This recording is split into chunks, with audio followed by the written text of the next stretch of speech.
Chapter 1, Prodigal System. Spring City. In the central city of the north, Ife sat alone by the river with a pile of empty wine bottles beside him. He was disheartened and had only one thought in his mind: jump into the river and end his miserable life. Ife was born in a peasant family. His family only had 3 acres of farmland, and even the provision of food and clothing for the family of 3 was a problem. However, his parents loved him very much since he was a child. He has a childhood sweetheart named Li Mei. They live in the same village, go to school together, play together, and spend the whole day together. Their family conditions were not very good, so they both vowed to study hard and make a name for themselves in the future. As expected, they were both admitted to the best university in the provincial capital and were in the same class. During the 4 years of university, they established a romantic relationship. However, there was no inappropriate behavior, it was just lesbian. Ife wanted to save the best for the wedding night. After graduating from university, Gao Gang started working, going out early and coming back late every day, working diligently.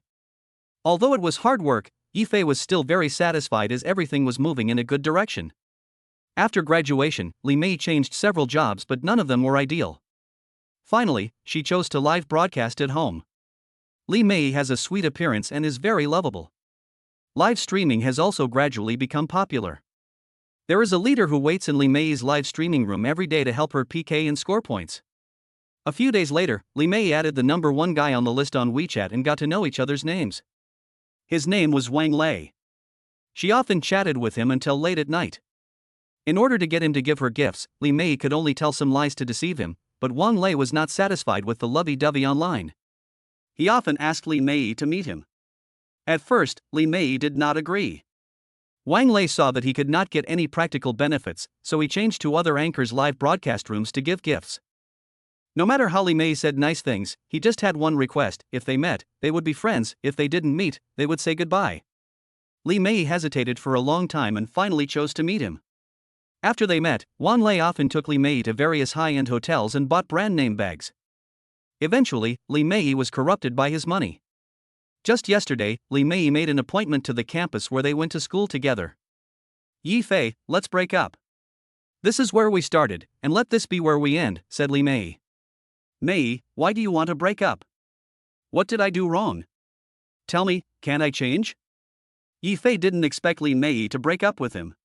He had heard a lot of rumors about Li Mei, and he also knew the existence of the number 1 brother Wang Lei on the list. However, Li Mei always said that they were just ordinary friends, and Ife believed her very much. "Ife, can we part ways in peace? Just leave each other with a good memory. Tell me, is it because of that big brother on the list? Didn't you tell me that we were just ordinary friends? What can we do? Even if he's not here, someone else might appear. Didn't we start out as ordinary friends? Mei, can you please wake up? You are not suitable to be with him. People like him are just for fun. Okay, stop talking. You don't need to worry about how my life will be from now on. Mei, can you give me some more time? In 2 years, I can save enough for the down payment. Give me another chance. That's enough. 2 years? You need 2 years to save for a down payment. Wang Lei just bought me a car worth 500,000 yuan today. Can you give me that? After saying that, Li Mei walked out of the school gate without looking back. Ife was left alone, standing there in a daze. "Yes, what can I give you?" Thinking of this, Ife no longer hesitated, left a suicide note, and jumped into the cold river with a splash. When Ife opened his eyes again, he was already lying on a hospital bed. When he opened his eyes and saw that he was in the hospital, Ife hurriedly tried to get up because he had no money to stay in the hospital. Suddenly a voice sounded in my mind. Bite. Super Prodigal System binding. 10%. 30%. 50%. 80%.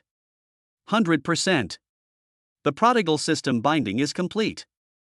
Immediately afterwards, a display board appeared in Yifei's mind. System binder, Yifei. Balance, 999999999999999 billion. Physical fitness, 10 poor. Wisdom, 25 poor. Appearance, 30 average. Skills, 0 none. Loser value, 0 can increase with the amount of loss. Congratulations on obtaining the Super Spendthrift System. the balance in the system will be automatically recharged. No matter how much you spend, it will be restored to full value the next day. When the spendthrifts accumulate to 100 million yuan, the spendthrift value will increase a little. The spendthrift value can be used to improve physical fitness, wisdom, and skills. Then a black card signed by major banks around the world will be mailed to your home. I hope you enjoy using it and have fun. Holy shit, isn't this something from a novel? It actually exists. Isn't this going to take off? But how do I spend this money? When Yifei was puzzled, a voice came from his head, saying that you could transfer the money to any account it will by controlling it with your mind. Hearing this, Yifei had an idea and recharged 10,000 yuan into his WeChat balance. Ding dong. Hearing the sound of his cell phone ringing, Yifei quickly took out his phone and saw on the screen that 10,000 yuan had been transferred into his account via WeChat. Damn, this is true. Yifei was so happy that he almost jumped up. Then he raised his hand and slapped himself in the face. Damn it, the system had already told him that he couldn't spend all the balance, but he still transferred out 10,000 yuan. Was there something wrong with his brain? As soon as he thought about it, the phone rang again. 100 million yuan received in Alipay account. Just then, a young woman in her 30s, wearing a white coat and black stockings on her legs, walked in. Yifei stared at her beautiful legs with his eyes wide open, his saliva dripping down. The beautiful doctor is named Lu Xuanxuan. She just turned 30 this year. Due to work reasons, she is still single. However, because she is too beautiful, she is often teased by her superiors. Hearing the notification tone from Yifei's cell phone, the young woman immediately spoke to Yifei. Hey, so you are so rich? Hurry up and pay me back the hospital bill. Why would you commit suicide when you are so rich? You must be bored. Yifei was sent to the hospital by Lan's friend. No one paid his medical bills. It was Lu Xuanxuan who took pity on him and paid the medical bills for him, so that he could be hospitalized. Ah. Yifei quickly wiped the saliva from his mouth and said. Thank you. I'll transfer the money to you right now. 10,000. Let me add you on WeChat and transfer the money to you via WeChat. Yifei found an excuse, added Lu Xuanxuan on WeChat, and transferred 100 million yuan to WeChat using his mind. After adding WeChat, Yifei transferred 20,000 yuan to Lu Xuanxuan 5 times in a row. What are you doing? I just paid 10,000 yuan for you. Why are you giving me so much money? Lu Xuanxuan picked up his mobile phone and looked at the 100,000 yuan that Yifei transferred to him and asked. The extra money is just a thank you. I'm not short of money. Yifei said proudly. I'm so poor now that I only have money left, so I can just build whatever I want. Why do you look like a nouveau riche? Who are you looking down on? Do you believe that I will buy your hospital? Okay, stop bragging. Since you're so rich, I'll take it. Are you feeling uncomfortable? Tell me. Money is a good thing, and no one wants it if it is given for free. I'm fine and can be discharged from the hospital. I'll treat you to a meal some other day. Thank you for saving my life. After saying that, Yifei walked out of the ward, not forgetting to look back at Lu Xuanxuan's beautiful legs. Chapter 2 Fine Dining. Looking at Yifei's departing back, Lu Xuanxuan was thoughtful. Why couldn't she meet such an infatuated man? Lu Xuanxuan has been an excellent student since childhood and has a sweet appearance. She has never lacked suitors, but no one can withstand the test of Lu Xuanxuan. Since she started working, her colleagues of the same age kept their distance from her because she was too outstanding. The ones pursuing her were all the second-generation rich and the nouveau riche. Lu Xuanxuan wanted pure love without money involved, so she was not interested in those second-generation rich. After meeting Yifei today, her impression of the rich second generation has changed. It turns out that there are also infatuated rich people. I wasn't so lustful before, is it a system problem? Never mind, I have the capital to be lustful now. After Yifei left the hospital, he saw that it was getting late, so he called a taxi and returned home. Yifei rented the house for 500 yuan a month. It was located in the village in Chunchang, and most of the people living there were migrant workers from other places. Just as he was about to prepare dinner, his cell phone rang. It was the courier who called. Yifei took the package and opened it. He saw a black card. Fuck, what's wrong with my brain? How could I forget such an important thing? I'm not short of money now, and I'm even cooking for your sister. He is still not used to the existence of the system. Putting the black card in his pocket, Yifei dumped all the remaining food in the house into the trash can. He looked around the rental house and found nothing valuable. Yifei didn't think twice and walked out of the rental house alone without taking anything with him, leaving the key in the door. I'm never coming back. Feeling my stomach growling, I hailed a taxi and headed straight to the most upscale Western restaurant in the city center. The Irish Western restaurant is the most upscale restaurant in Spring City. Whether it is the environment, service, or quality, it is first class, and of course the price is the highest. Every time Yifei passed by, he would want to take a look inside, but he never thought that he would have the opportunity to spend money here. As Yifei walked to the door, he saw a row of beautiful ladies standing on both sides of the door to greet guests. All of them were over 1.7 meters tall, wearing cheongsams, revealing their white thighs, and they were so beautiful. Hello sir, how can I help you? One of the receptionists asked Yifei with a smile. This is the professional quality they must have. No matter what kind of guests they must face them with a smile, even if Yifei is currently dressed rather poorly. Eat the best. Sir, do you have a membership card? No, please make one for me. Sir, it's like this. To apply for membership here, the minimum deposit is 1 million. Give me 200 million first. Yifei raised 2 fingers and gestured. Sir, don't joke with me. Ever since Yifei walked in, the receptionist looked down on him. He was wearing all these cheap clothes, which were really too shabby. A glass of water here was more expensive than his clothes. It was only out of professional ethics and the request of my superiors that I had to receive Yifei. Do you think I'm joking?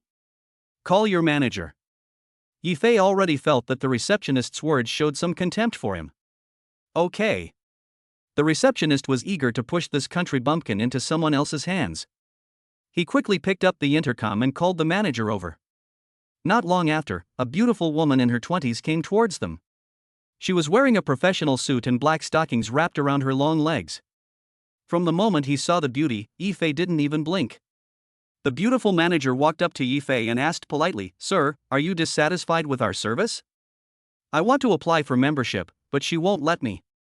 Yifei said, pointing at the receptionist beside him. The beautiful manager knew what was going on as soon as she heard it. Looking at Yifei's attire, the manager guessed that the receptionist must have looked down on him.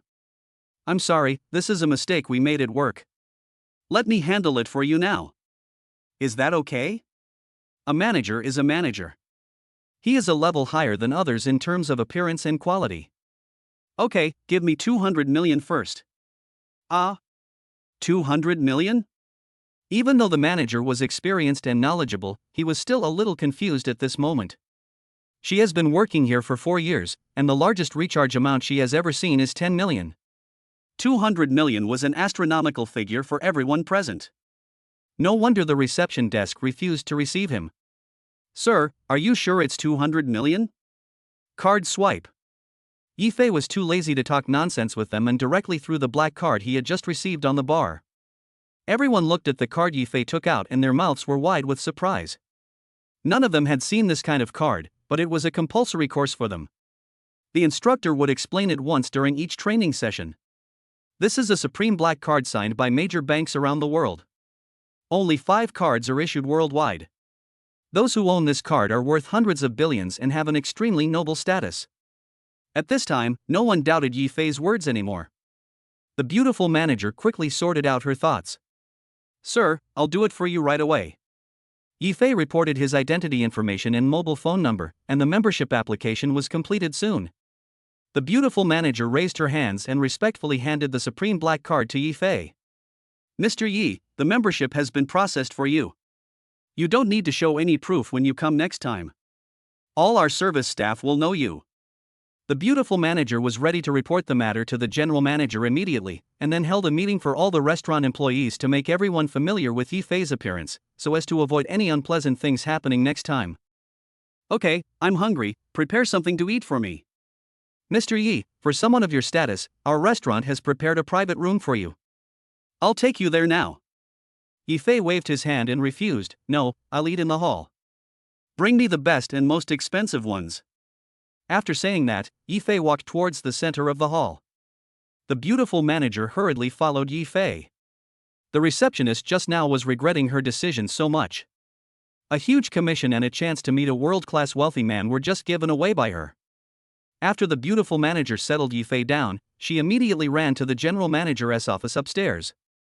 Reported to the general manager what had just happened. Well, I haven't seen this kind of person either, but I guess he is most likely the son of a hidden family who came out to experience life. Mr. Sun, is the hermit family very powerful? The level of the hermit family is not something a restaurant manager can understand, so the beautiful manager is very curious. Zhang Jia, there are 4 major hidden families in the country. Each family is as wealthy as a country. But I don't know the specific situation very well. I only heard the chairman mention it occasionally. That's really powerful. Well, you go and accompany Mr. Yi right now. No matter what his request is, it must be met unconditionally. Okay, Mr. Sun.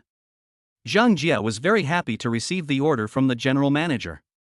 It was such an honor to be able to meet a young man from a hidden family. Although there were often wealthy people pursuing her, she was not interested in those nouveau riche and hypocritical rich second generations. She knew very well that those people just wanted to play with her and would not end up well in the end. But Yifei gave her a different feeling. As the young master of a hermit family, he would definitely not treat her unfairly, even if they could not be together in the end. At least he would let her live the rest of her life in wealth and glory. While thinking, he walked towards Yifei's position. Chapter 3: Beautiful Assistant. Australian abalone, Boston lobster, Japanese wagyu beef, French red wine, all kinds of world-class ingredients filled the table. Yifei looked at the delicious food in front of him and his saliva began to flow. He ate with big mouthfuls, completely disregarding his image. The eyes of other guests in the restaurant were all focused on Yifei. Where did this bumpkin come from? This person hasn't eaten for a few days. This table will probably cost several million. Some people laughed at him, some people envied him. It must be said that Yifei's meal was definitely luxurious enough. Even some wealthy people would only eat 1 or 2 of these in one meal. Just then, Zhang Jia came to Yifei. Mr. Yi, do you need anything else? No need, these are enough for me. Okay, our boss has asked me to entertain you. If you need anything, you can always tell me. At this time, Yifei had already drunk a whole bottle of red wine, his face was flushed, and his head was a little dizzy. Well, is there any hotel nearby? It has to be the best quality. Mr. Yi, are you going to stay in a hotel? Our company has a 5-star hotel next door. I can take you there, and your membership is universal. Zhang Jia was overjoyed when she heard that Yifei was going to the hotel. Isn't this the opportunity? I swore to myself, Zhang Jia, you must seize this opportunity. Whether you can soar to success depends on today's results. After Yifei had his fill of food and drink, Zhang Jia took him to the 5-star hotel next door. Mr. Yi, please take a look. What kind of room do you need? There was no need for hotel service staff. Zhang Jia took the initiative to introduce one to Yifei. Yifei pointed to the sign on the wall and said, the one above is the most expensive. Okay, this is the best presidential suite in our hotel, the price is 288,000 per night. You don't need to tell me how much it is, just deduct it from my membership card. Zhang Jia reported Yifei's membership number to the hotel front desk, obtained the room card, and took Yifei to the presidential suite. Entering the room, Zhang Jia introduced the layout of the suite to Yifei. This is the bedroom. This is the study. This is the bathroom. Okay, I know everything. Please sit down and chat with me for a while. After hearing what Yifei said, Zhang Jia sat next to Yifei, almost sticking to him. This was the first time in Yifei's life that he had such close contact with a beautiful woman. When he was in a relationship with Li Mei before, they just held hands at most. With a beautiful woman by his side, this feeling was too wonderful. Yifei almost couldn't control himself. Please, bring me a bottle of ice water. I drank a whole bottle of ice water before I could barely suppress the desire in my heart. After sorting out his thoughts, he asked Zhang Jia, what's your name? My name is Zhang Jia. Then I'll call you Xiu Jia. Do you know much about this city?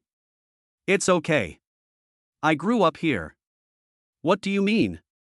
The life of the upper class, including food, clothing, housing, transportation, and every aspect. This is the right person to ask. Zhang Jia has worked in the Irish Western restaurant for 4 years. She is in contact with upper class people every day, and often goes to the head office to learn about various luxury goods, luxury cars, and luxury houses. As a lobby manager, she must be familiar with the guests she faces and the environment they live in. I am relatively familiar with these things. After all, the nature of my job is to interact with upper-class people. What is your current annual salary? Taking bonuses and benefits together, it's probably over 500,000 yuan. It's like this. I need a life assistant now. If you are interested, I will give you 10 million a year. Ah? Mr. Yi, are you serious? Zhang Jia was somewhat flattered. This happiness came too suddenly. 10 million a year. I would have to work for 20 years without eating or drinking. If you want, I can transfer the money to your card right now. Yes, I do. Afterwards, Zhang Jia told Yi Fei the card number. Then Yi Fei took out his mobile phone and pretended to operate it a few times, but actually he used his mind to transfer 10 million from the system to Lu Shuangshuang's card. Bite. Zhang Jia's phone rang. She took it out and stared at the text message with wide eyes. 10 million had arrived. I pinched my thigh to make sure I wasn't dreaming. He stood up and bowed deeply to Yi Fei. Mr. Yi, I am yours from now on. No matter what happens, as long as you tell me to do it, I will never say no. Even if. Before she could finish, Yi Fei interrupted her. All right, am I that dirty? Who do you think I am? Mr. Yi, that's not what I meant. Okay, I'm just teasing you. By the way, don't call me Mr. Yi from now on. Just call me Brother Fei. Yi, okay, Brother Fei. Looking at Zhang Jia beside him, Yi Fei was a little excited. It was great to be rich. He got a beautiful woman as his assistant so quickly. Looking at Zhang Jia, Yi Fei really thinks she is pretty good. She has a top-notch figure and pretty face. After years of experience in the workplace, her clothes and temperament are not comparable to those of Li Mei, a girl who just graduated from school. She has a perfect control over men. An unintentional move can make him feel itchy. Isn't this just finding a fairy to keep by my side? I'm really afraid that one day I won't be able to keep her and give her to. Slurp. He sucked some saliva and wiped it quickly with his hand. Sorry, I was too engrossed in watching. Yi Fei scratched his head, it was so damn embarrassing. Well, you have a driver's license, right? I found a topic to ease the awkwardness. Yes, what do you need me to do? Just tell me. Okay, come with me to buy a car tomorrow.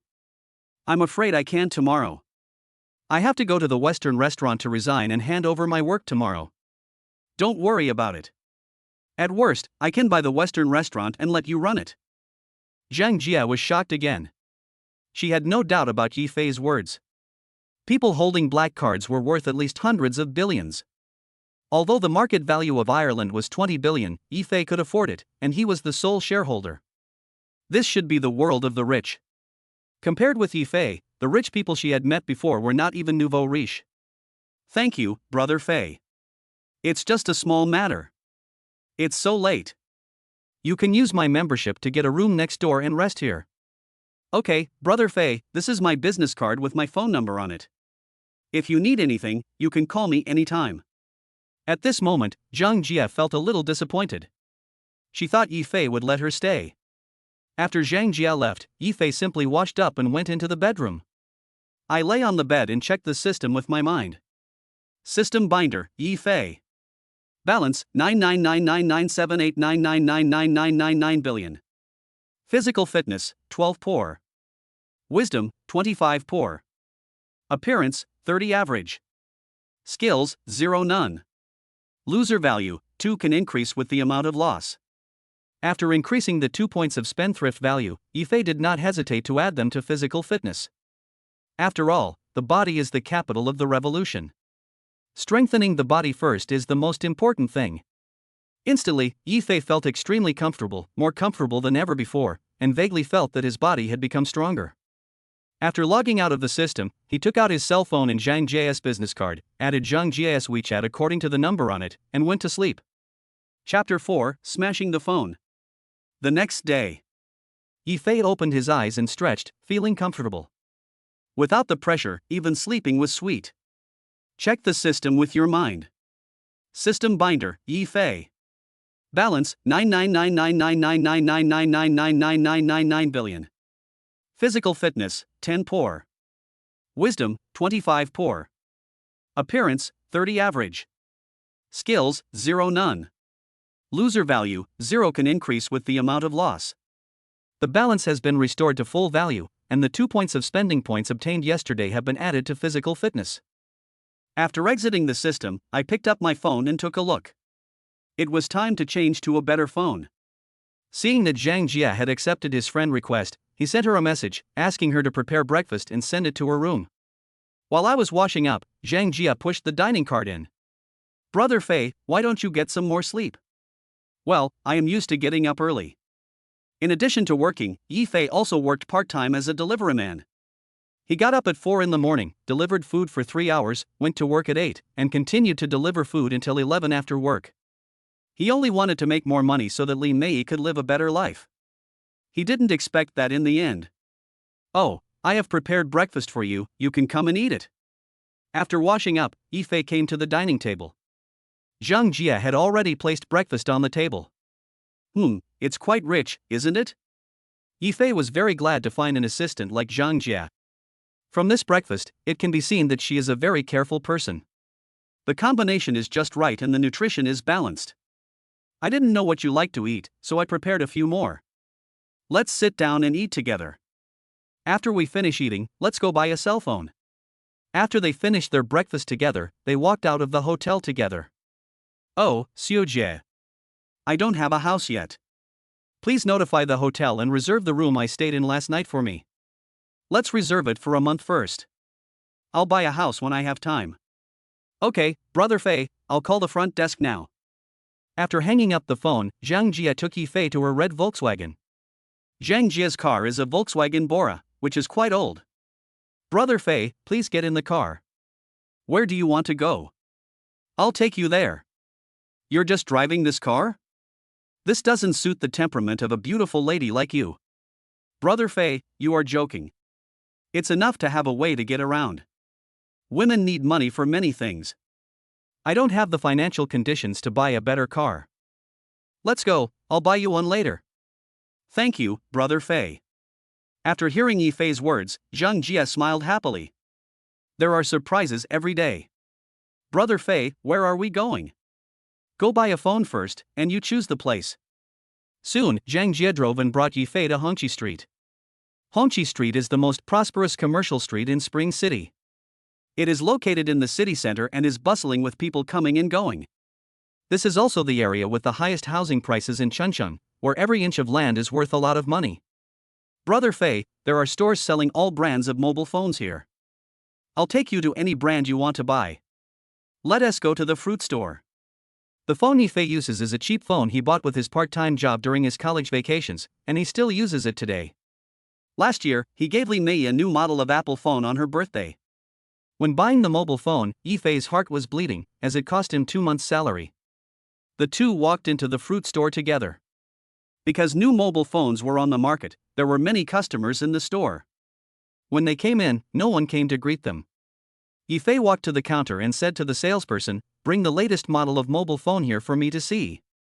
Yi Fei was still wearing the same cheap clothes he had bought from yesterday, and Zhang Jia had no way to change clothes because she didn't go home last night, so she could only wear a professional suit. Hearing Yi Fei's words, the salesperson looked up at them and said, "We are very busy now. I can only give it to you if you are sure to buy it." Yi Fei heard the sarcasm in the salesperson's tone and suddenly became angry. "Fuck, do you think I can't afford it?" The salesperson looked up and glanced at Yi Fei with contempt. "Keep your mouth shut. You know whether you can afford it or not." At this time, a girl who was squatting on the ground sorting out the packaging of her mobile phone stood up. Don't make a noise, sir. If you have any requests, I will serve you." "You are new here, right?"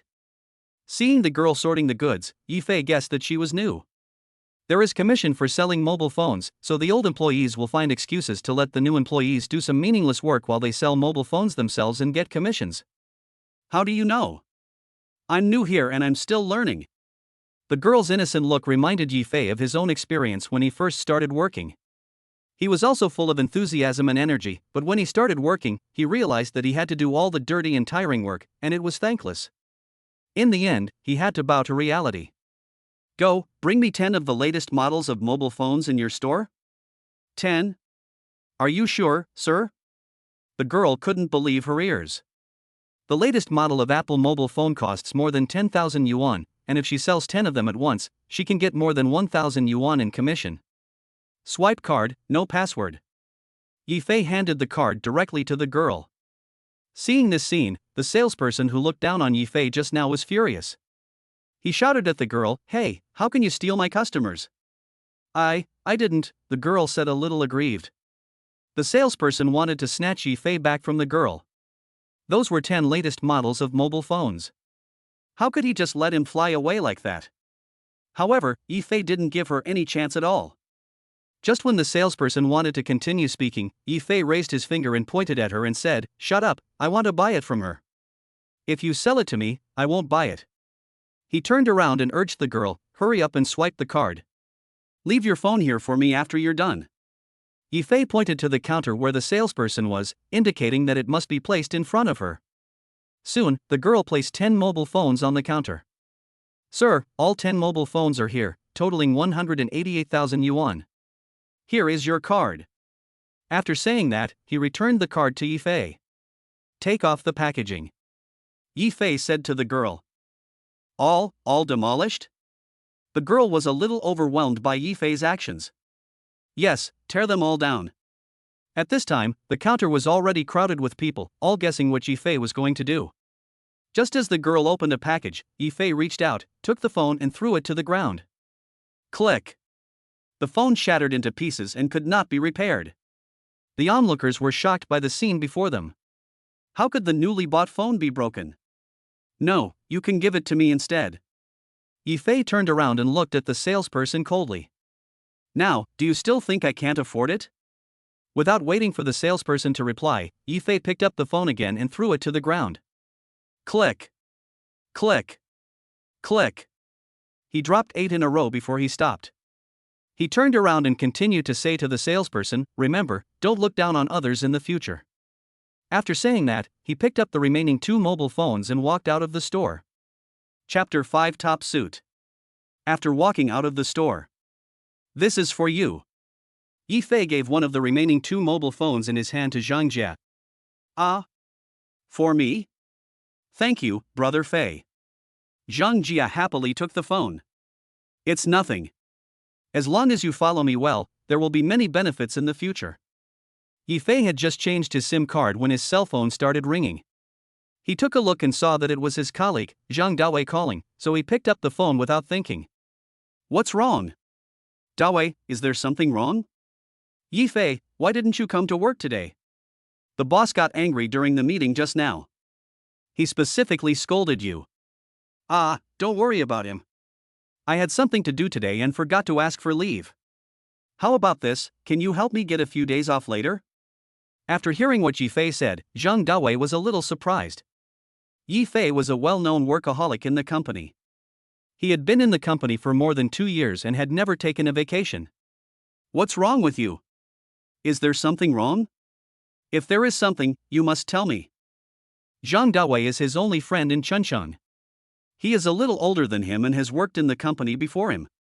He has helped him a lot since he joined the company. Once his father was hospitalized and needed money urgently, it was Zhang Dawei who lent him money. He also regards Zhang Dawei as his best friend and often makes some lunchboxes from home and brings them to Zhang Dawei in the company. "Don't worry, nothing happened. I'll treat you to a meal in a few days when I have time. Hey, have you become rich? Don't forget me, your buddy. That's a must. Wait for my good news." After saying that, he hung up the phone. Yifei thought, Zhang Dawei has helped me a lot in the past 2 years. Now that I have money, I must find an opportunity to help Zhang Dawei. "Brother Fei, where are we going next?" Zhang Jia saw that Yifei was a little dazed and asked. Go buy some clothes, or else you'll always be looked down upon." "Whether I went to a Western restaurant yesterday or bought a mobile phone today, I was looked down upon because of the outfit." "Brother Fei, what kind of clothes do you like? I'll take you there to buy them." "I don't know much about this, please help me choose, I trust your vision. I think men look best in suits." "Come on, I'll take you there." After saying that, he pulled Yi Fei into the mall. Hongqi Building, as the largest shopping mall in Spring City, is brightly lit and luxuriously decorated, gathering major domestic and foreign brands. Brother Fei, I think you will look very handsome in a suit. I'm looking forward to it. Not to mention that Yi Fei has never worn a suit. All his clothes add up to less than 2,000 yuan. Some of his clothes even have patches. For so many years, he has always bought the cheapest ones from street stalls and has never been picky. The two chatted as they walked, and soon Zhang Jia brought Yi Fei to the anima store. As soon as they entered the door, a service staff came towards them enthusiastically. Sir, madam, how can I help you? The waiter leaned forward and asked politely. I have to say that the attitude of international brands is different. They did not discriminate against Yi Fei because of his clothes. Yi Fei did not respond to the waiter, but pointed to a suit hanging in the central display cabinet of the store. There are no brands or labels on this suit. Excuse me, sir. This suit is our treasure. It was hand-sewn by Anima's chief designer, Mr. Sayabush. There is only one of its kind in the world. Not selling? Yes, sir. This suit is not for sale. At this time, Yi Fei once again showed his signature move, took out the supreme black card from his pocket and threw it on the counter. Card swipe. Sir, I have already said. The waiter was halfway through his words when he saw Yi Fei's supreme black card thrown on the counter and was stunned for a moment. As a salesperson for a world-class brand, she must be familiar with this card. Sorry, sir, please wait a moment. I will ask the manager. After saying that, he walked quickly towards the manager's office. In less than 3 minutes, a middle-aged fat man in a suit jogged towards Yi Fei. Sir, welcome to our store. I am the general manager of the anima store. This is my business card. The fat manager took out his business card breathlessly. Do you have the final say? If not, get out of here. Sir, please don't be anxious. This suit was designed by Sayabushka himself, only for display in major stores around the world. I don't have the right to sell it to you. To express our apology, you can choose other clothes in our store and we will give them to you for free. He. Yi Fei sneered and said, Do you think I need that little bit of money from you? I want that set. If you don't sell it to me, I'll leave now. After saying that, Yi Fei turned around and was about to leave the store. Seeing Yi Fei leaving, the fat manager broke out in a cold sweat. If the headquarters knew that he had offended a supreme black card owner, his future would be over. Sir, please don't be angry. I will call the headquarters for instructions now. The fat manager quickly stepped aside, took out his cell phone and called the headquarters. Without saying a few words, the fat manager walked up to Yi Fei with his cell phone in hand. Sir, Mr. Sayabush, the designer from Armani headquarters, wants to speak to you personally. Yi Fei took the phone handed over by the fat manager and spoke into the phone. If you have something to say, please say it quickly. I don't have time to waste with you. Buying clothes is so troublesome.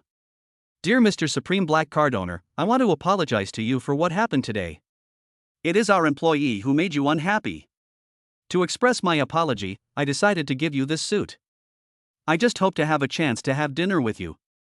Okay, when you come to Chuncheon, I'll treat you to a barbecue. After saying that, he returned the phone to the fat manager. Sir, I'm so sorry. It was my mistake today. As a personal punishment, I'm going to issue you a diamond membership card. From now on, you can enjoy a 50% discount on all purchases in our store. Yi Fei knew that the fat manager just wanted his identity information and then report to the headquarters. Seeing that he had given him a top-notch suit as a gift, Yi Fei did not embarrass him. Xiao Jia, go and process it with him, and keep the membership card. I don't mind the discount. Zhang Jia instantly understood what Yi Fei meant.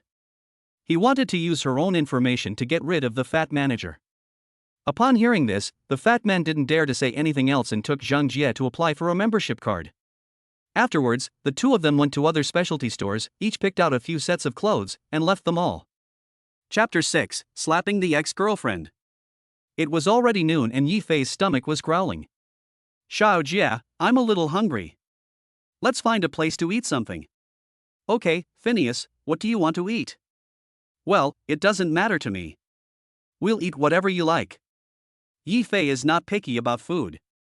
He grew up in a poor family and is satisfied as long as he can fill his stomach. There's a Western restaurant nearby. Although the food isn't as good as the ones in Ireland, it's pretty good in Spring City. Let's go eat there. After saying that, Zhang Jia brought Yifei to a Western restaurant located in the central section of Hongqi Street. Hey, isn't this manager Zhang? What brings you here? As soon as the two entered the door, Yifei saw a mature young woman in a black business suit walking towards them. The young woman's deep V neckline revealed a pair of huge things. They were so fucking big. Yifei swallowed his saliva and stared at the young woman's chest. How the hell are they? They are bigger than my head. Zhang Jia looked at Yifei's lustful look and couldn't help but pinch his waist. I miss you, don't I? I came to see you. How can you remember me when you are so busy? Who is this handsome guy? Is he your new boyfriend? The young woman asked when she saw Yifei beside Zhang Jia. Don't talk nonsense. Come, let me introduce you. This is my new boss, Mr. Yifei. This beautiful lady is my good friend, the manager of this restaurant, and also my guide on my career path. Sun Li. Hello. Yifei stretched out his hand and shook hands briefly with Sun Li. New boss? Are you kidding? You quit? Sun Li looked at Zhang Jia in surprise, and found it incredible. Not just anyone could be the lobby manager in Ireland. Zhang Jia had worked hard for many years to get to her current position. And the two of them had a very good relationship. How could she resign without any action? No kidding, follow me, brother Fei, I will fly higher and farther. Looking at Zhang Jia's current state, Sun Li felt that she was deceived, but she couldn't say much with Yifei beside her. She had to find an opportunity to ask again. Okay, let's celebrate together when we have time. What do you want to eat today? It's my treat. I'm afraid you can't afford it. Please find me a seat quickly. I'm a little hungry. After saying that, Sun Li took Yifei and the other two to find a seat by the side and sat down. As soon as he sat down, Yifei saw Li Mei walking in with Wang Lei's arm around her.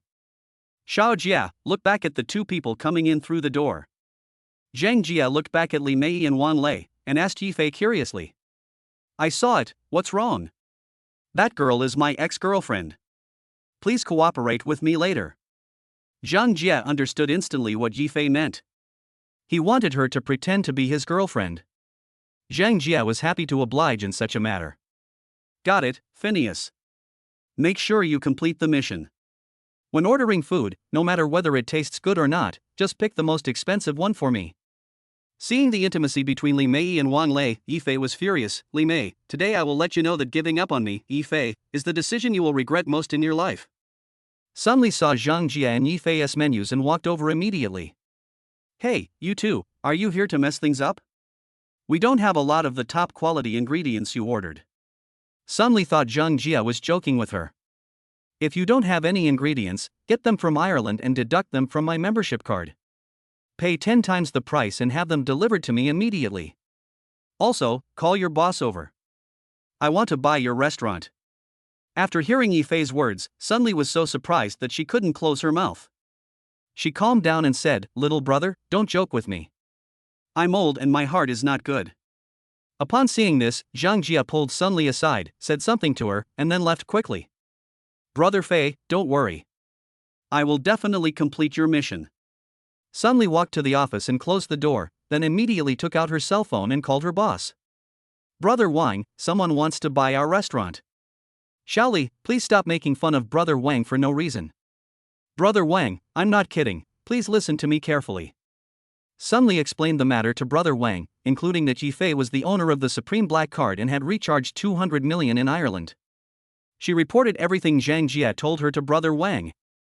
After listening to Sun Li's introduction, Brother Wang was a little excited and quickly said to Sun Li, Xiao Li, entertain the people for me. I will go back now. Half an hour later, the dishes ordered by Yifei and the others were gradually served. No one paid attention to them at first. But the waiters kept serving the dishes, and several of them were wearing Irish restaurant work uniforms, which made everyone curious. Almost everyone in the restaurant looked towards Yifei's table. Everyone is wondering, what is this person? Why would he eat so many top-quality ingredients in one meal? Li Mei had her back to Yifei, and Wang Lei was sitting opposite her, just in time to see Yifei's table. Isn't that your good-for-nothing ex-boyfriend? Don't be ridiculous. How could he possibly come to a place like this to eat? Li Mei didn't believe that Ji Fei would come to such a place to spend money. It's really him, and there's a beautiful woman sitting next to him. At this time, Li Mei was also a little curious, so she turned around to take a look. Coincidentally, Yi Fei was also looking at her, and the two of them looked at each other.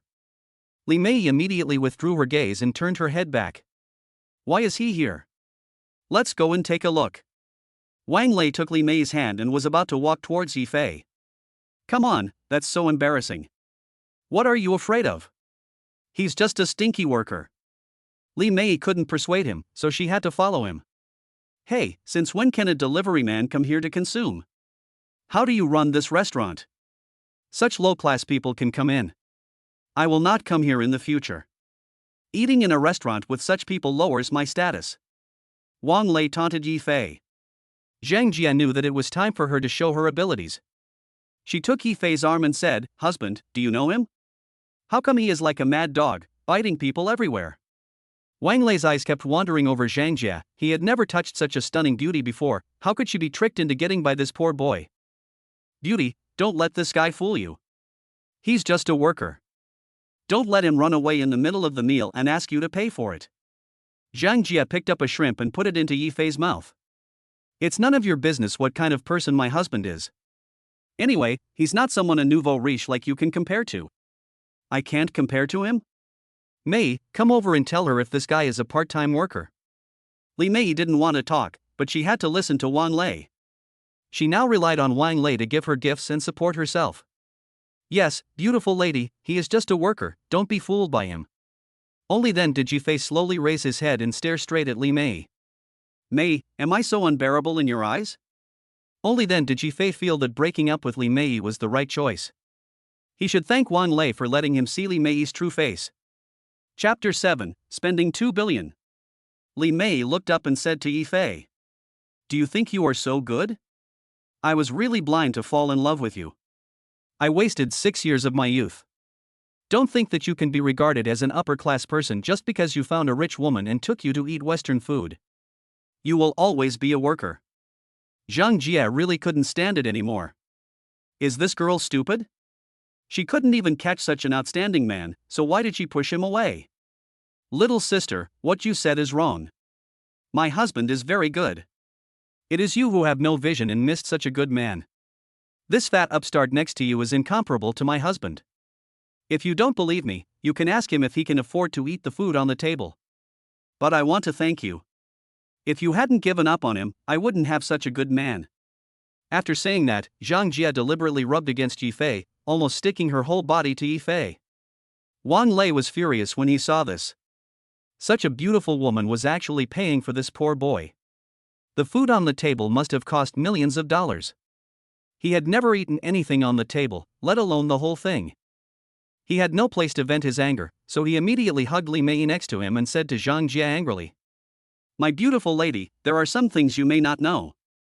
This guy is not a man at all. He has been guarding such a beautiful girl like Mei, but he has never slept with her for 6 years. Zhang Jia frowned slightly and thought, this can't be true, that's such a pity, I still want to.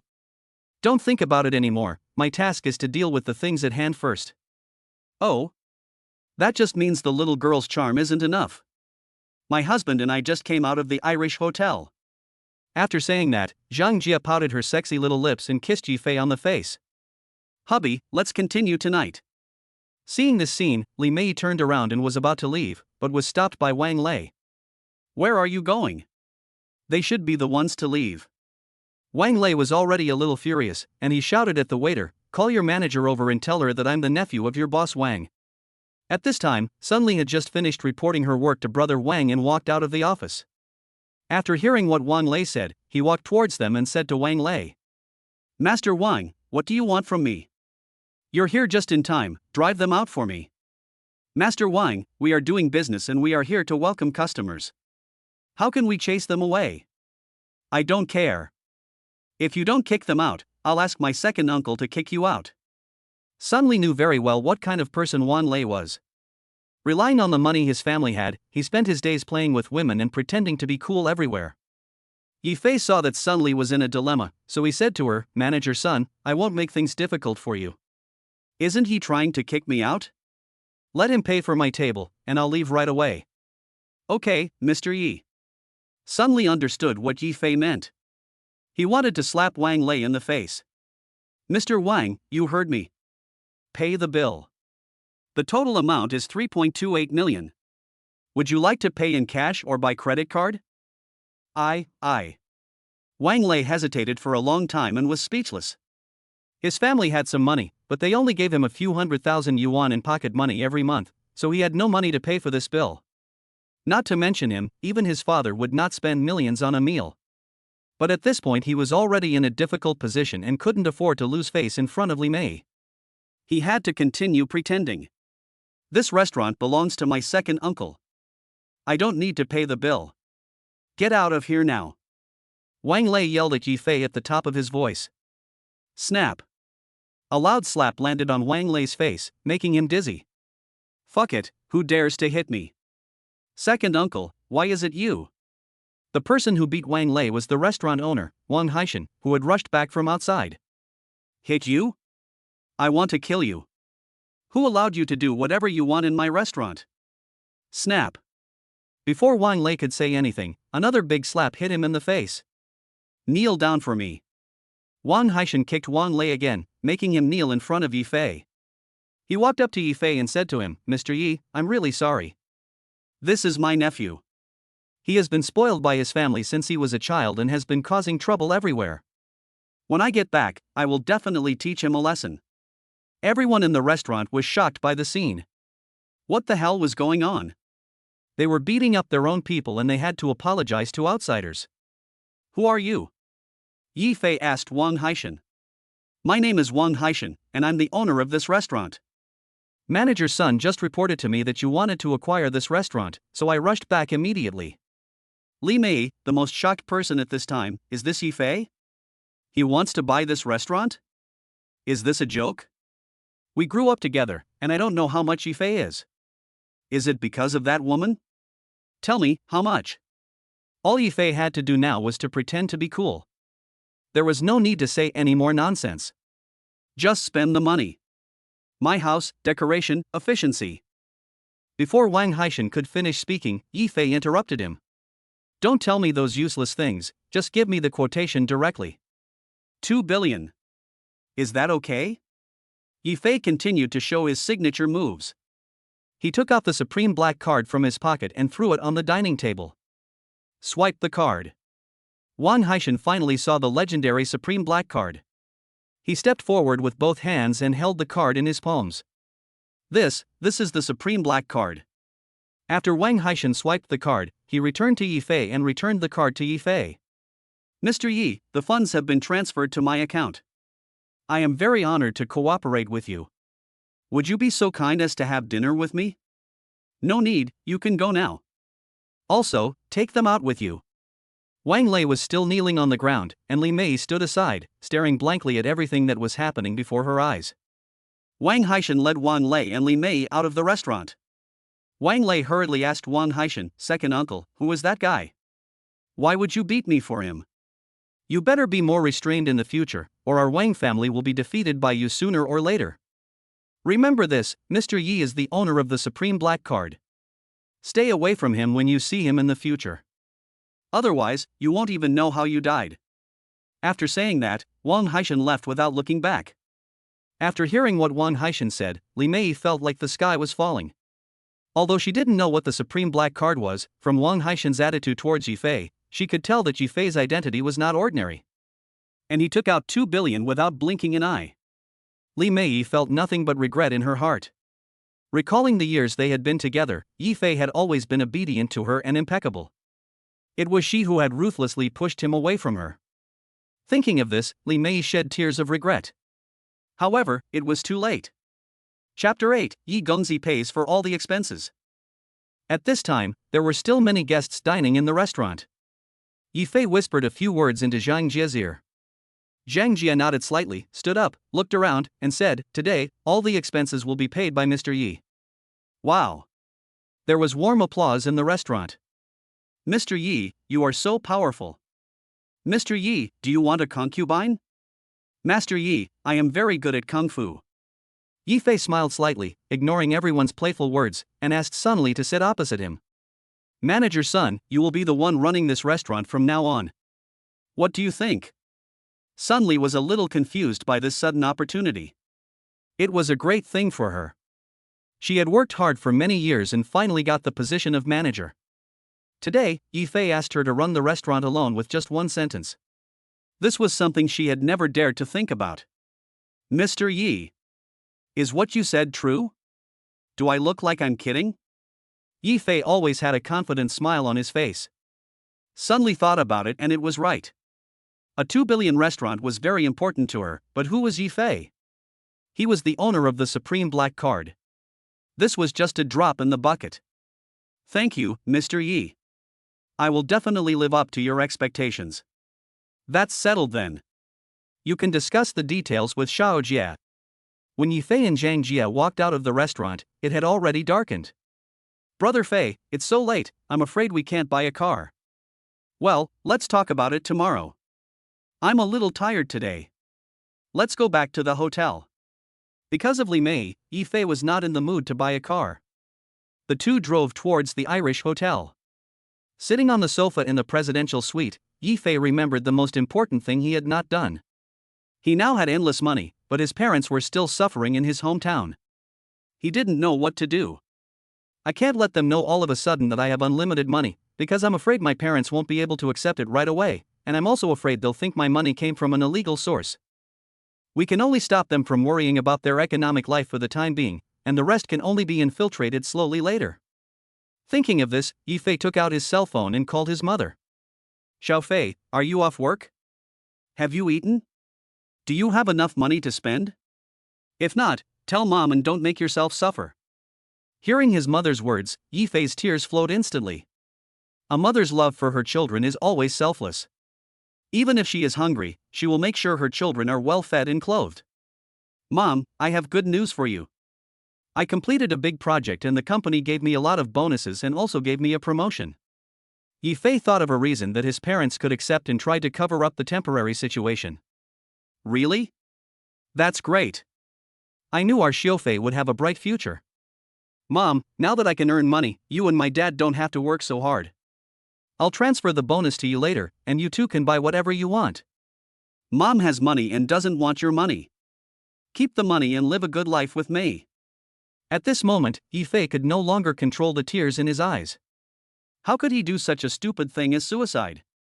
Even if Li Mei was not there, he still had his parents. If he really died, his parents would definitely be very sad. We are fine, you two don't have to worry about us. I have something else to do, so I'll hang up first. After hanging up the phone, I transferred 200,000 yuan to my parents, then buried my head on the sofa and cried bitterly. After crying bitterly, Yifei went to the bathroom to wash his face. After calming down, he sat on the sofa to sort out his thoughts. I swore to myself, I will double the compensation for those who treated me well in the past, and I will also make those who look down on me pay the price. Yifei did not go out for dinner, but asked Zhang Jie to prepare some food and send it to his room. After dinner, sitting on the sofa with nothing to do, Yifei took out his phone and turned on Dumi Live. In the past, due to work, Yifei hardly watched live broadcasts, and he only followed one anchor, Li Mei. But he never gave gifts to her. He just watched her compete with others occasionally. Li Mei has no talent, and she relies on her appearance to trick others into giving gifts. People often sent her private messages, wanting to meet her in private, but Li Mei was no longer a newbie in live streaming. She knew how to screen out the real big brothers, and finally she got Wang Lei in her hands. After opening Dumi Live, Yifei happened to see Li Mei live streaming, so he clicked on it. There were more than 20 people online in the live broadcast room, including Wang Lei. Yifei knew Wang Lei's nickname. It was called Lei Who Protects You. Li Mei was in the live broadcast room, telling dirty jokes, which caused a lot of foul language on the screen. Yifei looked at it for a while and found it boring, so he was about to leave. At this time, Li Mei started to PK with others. Seeing this, Yifei jumped to the other party's live broadcast room. She was a singing anchor. She had a veil on her face, so her appearance could not be seen. Her name was Schwer. Only 6 people were watching, including Yifei. After the PK started, Li Mei kept shouting in the live broadcast room, "Brothers, help me gain points quickly and beat the opponent." Wang Lei directly presented a carnival, instantly crushing Schwer's health bar to the bottom. Brother Lei is awesome, thank you Brother Lei. Li Mei shouted excitedly, and raised her hands to blow a kiss. Seeing this, Schwer turned off the sound of the other party's live broadcast room and sang the song by herself without saying a single extra word, nor did she ask anyone to give her gifts. Cher sang a song called Bubble. I have to say that Cher's voice is very beautiful, with ups and downs, without any flaws.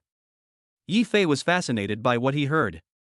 He closed his eyes and fell into deep memories. It's all bubbles. Yes, his love with Li Mei was like bubbles, and it all vanished in the end. When the song ended, Yi Fei slowly opened his eyes and looked at Schwer's live broadcast room. No one gave her any gifts.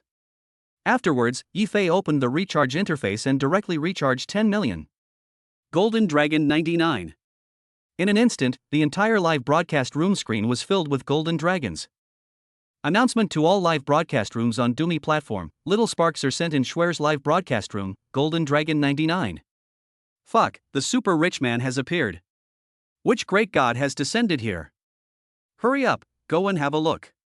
Countless people jumped to Schwer's live broadcast room. The number of people continued to grow, and in less than 5 minutes, it exceeded 1 million. Seeing this, Li Mei stared at the screen of her mobile phone. Isn't Sparks Yi Fei's nickname? Her heart was filled with regret, envy, and jealousy. After recovering from his shock, he shouted loudly in the live broadcast room, Brother Lei, I want one too. I want the Golden Dragon too. Fuck you. 10,000 for one, that's 99. Do you think you're worth it? This one sentence completely wiped out Li Mei, and she silently stopped the PK with Schwer. Yi Fei didn't intend to let her go like this. In Schwer's live broadcast room, he said, keep hitting her. I will give you another 99 dragons. Hit her. Hit her. Hit her. The people in the live broadcast room also shouted the rhythm together, filling the entire live broadcast room. Schwer had no choice but to connect with Li Mei again. Li Mei had just picked up the live broadcast and hadn't said a word yet. Golden Dragon 99. 99 groups of Golden Dragons 99 appear continuously. Everyone in the live broadcast room was stunned in front of the screen. Does this person have a grudge against money? In the 8 years since Dumi Live was founded, there has never been such a grand occasion. The shot was tens of millions. The most wealthy man in Dumi. God of wealth seeks attention. I can bear a child for you. At this time, Schwer's live broadcast room also reached tens of millions of people. Yi Fei did not stop there and recharged another 100 million. Chapter 9, Spending 30 million. Yi Fei's Dumi account was also continuously upgraded, directly reaching level 80. Dumi officially announced on the World Channel, congratulating the user Diandiang Xingwo for reaching level 80 and presenting him with an exclusive gift 5 Claude Dragon. 5 Claude Dragon is an exclusive gift for level 80 users, and each one is worth 100,000 renminbi. When a user reaches the maximum level, level 99, he will receive a 9 Claude Dragon, which is worth 1 million yuan each. It is also Dumi's most generous gift, and no one has received it so far. At this time, Schwer stood up, bent down and bowed to the phone. Everyone is very welcome to Schwer's live broadcast room. Schwer never thought that my live broadcast room would have such a grand occasion and attract so many people to watch. Schwer is a little flattered. Of course, the person Schwer should thank the most is Little Sparks. If it weren't for you, there would never be such a grand occasion in Schwer's live studio. I have never met you before, and Schwer is very grateful for your support. Just as Schwer finished speaking, 10 groups of 5 Claude Dragons flew up at the same time, and another 10 million was thrown out. The live broadcast room was boiling again. This little girl is fine. Overnight fame. Such a brilliant record, unprecedented. Countless media companies sent private messages to Cher, wanting to sign a contract with her, but she rejected them all. Cher, sing me a song of overheating. This was the only request Yi Fei made for Schwer after he spent 20 million on her. He ordered this song for himself and also for Li Mei. Okay, Schwer will sing for you now.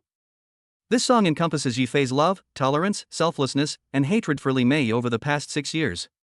It also means that the two will no longer know each other from now on, putting an end to their incomplete love. Mei, from now on we owe each other nothing. At this time, Yi Fei put aside his hatred for Li Mei. Everyone has the right to pursue happiness. It's nothing more than right or wrong. After the song ended, Yifei presented Shuer with 10 sets of 5 clawed dragons, then quietly left the live broadcast room and closed the dummy live broadcast.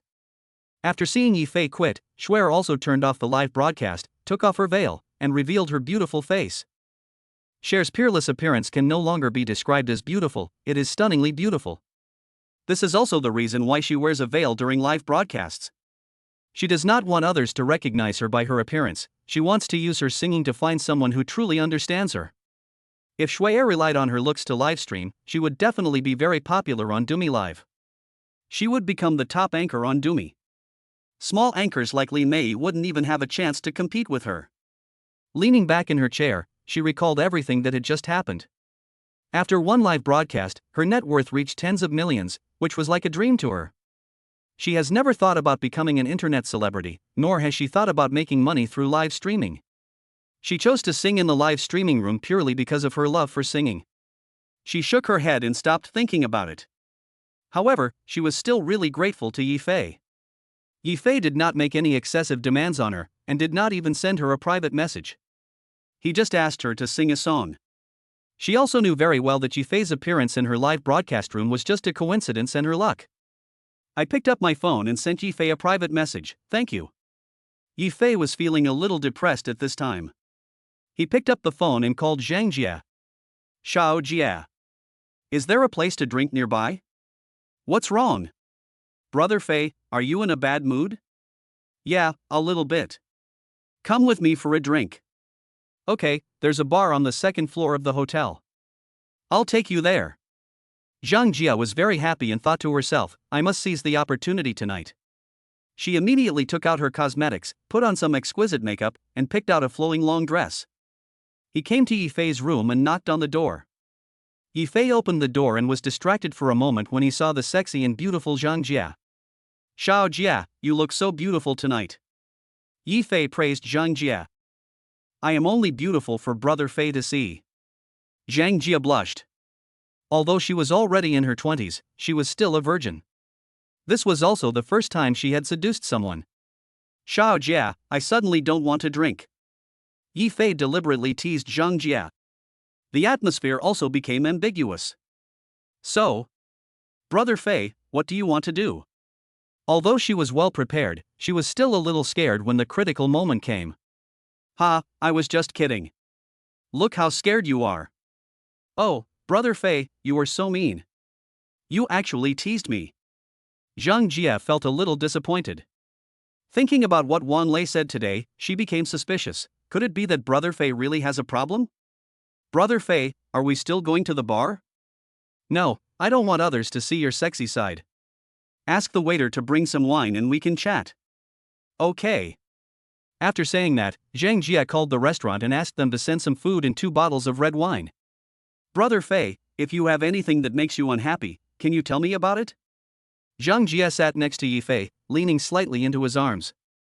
"Do you still remember the girl at Sun Li's restaurant today?" "Well, I remember, she is your ex-girlfriend." "Yes, we were childhood sweethearts. We became romantically involved after entering college and were together for 6 years. In the end, she left me." Yifei briefly introduced his past with Li Mei, picked up the red wine on the table and drank it all. "Brother Fei, can't you let her go?" "It's not that I can't let her go, it's that I can't let go of the feelings I've given her. But I've let it go, and let the past be the past." "Well, it's good that you've let it go. Come, I'll toast you a glass and congratulate you on your new life." The two of them drank back and forth, and soon the 2 bottles of red wine were empty. Under the influence of alcohol, Zhang Jia gradually became bolder and asked Yifei. "Brother Fei, today Wan Lei said that you have problems in that area. Is this true?" Upon hearing this, Yifei immediately became angry. "Fuck him, he's the one with the problem, I'm a real man." Seeing Yifei's expression, Zhang Jia was amused. This is the pain point of men, they cannot tolerate others saying that they are not good enough. Whether he is a real man or not, you won't know until you try it. Seeing this, Zhang Jia struck while the iron was hot and wanted to take Yifei down. "Xiao Jia, you are playing with fire, do you know that?" Yifei had been aroused by Zhang Jia and was becoming increasingly aroused. Zhang Jia felt that the time was almost right, so she raised her buttocks and sat in Yifei's arms, stretching out a finger and sliding it across Yifei's face. "Why don't I feel your heat?" Yifei felt the softness of Zhang Jie's body and the breath coming from Zhang Jie, which made him unable to stop. He picked up Zhang Jie and rushed to the bedroom. Chapter 10: The Best in the World. The next day, Yifei opened his eyes and saw Zhang Jie's beauty. Such a perfect woman, with skin as white as snow and a curvy figure. She is truly the best in the world. To have such a beauty is enough for my life. Looking at the bright red under Zhang Jie's body, Yifei secretly swore in his heart, I must cherish this woman in front of me. After admiring it, Yifei checked the system with his mind. System binder, Yifei. Balance, 999999999999999 billion. Physical fitness, 12 poor. Wisdom, 25 poor. Appearance, 30 average. Skills, 0 none. Spendthrift value, 21 can increase with the amount of spendthrift. Yesterday, I spent 2 billion to buy a restaurant, and recharged 110 million on Dummy Live. My spendthrift value increased by 21 points. With so much spending points, Yifei first clicked on the skills to see what functions they had. The system displays Kung Fu, driving, cooking, computer, and hundreds of other options, covering all kinds of skills in life. At this time, Yifei thought that he was going to buy a car, but he didn't know how to drive, so he clicked on the driving option. In an instant, driving skills were transmitted to Yifei's mind. Moving forward, reversing, parking, etc. After the transmission was completed, Yifei felt like an old driver with many years of driving experience. Now give him a car and he can drive away immediately. The remaining 20 points of spending points, physical strength increased by 10 points. A warm current swept through the body, indescribably comfortable. Yifei also felt that his physical fitness had improved significantly. I had 10 points left, and I added them all to my wisdom. After adding them, I felt that my thoughts were clearer. The increase in wisdom is not very obvious and may only be reflected when something happens. After everything was done, Yifei exited the system. At this time, Zhang Jie also woke up and rubbed her hazy eyes with her hands. Seeing Yifei staring at her, she hid her face in the quilt in shame. Looking at Zhang Jie's cute appearance, Yifei hugged her tightly in his arms. You will be mine from now on. Yifei was very satisfied at this time, and all the unhappiness of yesterday was swept away. Snort. Zhang Jie said arrogantly. Then you are not allowed to bully me in the future, understand? How could I bear to bully you? Zhang Jie picked up her phone and looked at the time, then said to Yifei, it's still early, you should get some more sleep. I'll go hand over my work and bring you breakfast later. Didn't I tell you that there's no need for a handover? They can do whatever they want. Hey, you have to finish what you start. Wait for me, I'll be back soon. After saying that, Zhang Jie got out of bed and went to the bathroom to wash up. After dressing up, she walked out of the room shyly. The Irish Western restaurant and the hotel have the same general manager. Zhang Jie came to the door of the general manager's office and knocked. Come in. Zhang Jie walked into the office. Sitting behind the desk was a middle-aged man wearing a suit and full of fat. Seeing Zhang Jie coming in, his lustful eyes lingered on Zhang Jie. He had been coveting Zhang Jie for a long time, but Zhang Jie never gave him a chance. Seeing Zhang Jie's walking posture at this time, he felt that something was wrong. This is the duck in my mouth, who ate it? Zhang Jie, what's up so early? Mr. Li, I'm here to resign. When Mr. Li heard that Zhang Jie was here to resign, he was extremely depressed. Damn it, I knew it was no good. It's such a pity, but I won't let you go easily. Oh? You were doing a good job, why did you just quit? I'm sorry, Mr. Li, something happened at home, so I have to resign. That's right, but our contract hasn't expired yet. If you resign now, you will have to compensate the company for its losses. I can compensate you. Well, compensate the company for 20 million in losses, and you can leave. When Zhang Jie heard that she had to pay 20 million yuan in compensation, she was so anxious that she didn't know what to do. Mr. Li, why do you have to pay so much? It's not written in the contract. It's written in the contract that you will be compensated according to the company's losses. And it clearly states that you have to apply for resignation 2 months in advance. You resigned without even saying goodbye. Do you think this is your family? You said you would leave, and you left immediately. Do you know how much loss this will cause to the company? Asking you to pay 20 million is too little. I don't have that much money. No money? It's not impossible. How about this? If you stay with me for a month, I won't ask you to pay the money. You, what are you talking about? Zhang Jia was so angry that she trembled all over after hearing what Mr. Li said. She knew that Mr. Li had been thinking about her for a long time and often hinted at her, but she didn't expect that he would be so shameless as to threaten her with breach of contract. What do you mean by you? You're not a virgin anymore. It doesn't matter who you sleep with. You've been with me for a month and saved 20 million. Aren't you satisfied? Zhang Jia couldn't stay any longer, so she stood up, turned around, and left the office. I tell you, Zhang Jia, if you don't agree to my terms, don't even think about leaving. Mr. Li looked at Zhang Jia's back with a cunning expression. Zhang Jia returned to the presidential suite where Yifei lived with red eyes. Seeing Zhang Jia, Yifei got up from the bed and came to the living room. Xiao Jia, you're back so soon. Have you finished your work? No. No. Zhang Jia's voice was a little choked. Hearing that Zhang Jia's tone was a little strange, Yifei quickly walked to Zhang Jia, looked at her red eyes, and asked hurriedly. What's wrong? Who bullied you? Zhang Jia threw herself into Yifei's arms, tears of grievance pouring out. Seeing Zhang Jia so aggrieved, Yifei felt distressed. He stroked Zhang Jia's hair gently and said, Xiao Jia, tell me who bullied you. I will make him pay the price. Zhang Jia felt Yifei's love and concern for her, and her mood calmed down a lot. She picked up the tissue from the coffee table, wiped the tears from her face, and told Yifei everything that had just happened. Fuck him, he must have had enough of living. Come on, take me to find him. Brother Fei, I think we should just forget it. If it really doesn't work, we can just compensate him 20 million. Zhang Jia knew that 20 million was nothing to Yifei. And Mr. Li had been in Chuncheng for many years and had some social connections. She was afraid that something might happen if Yifei went there. It's not about the money.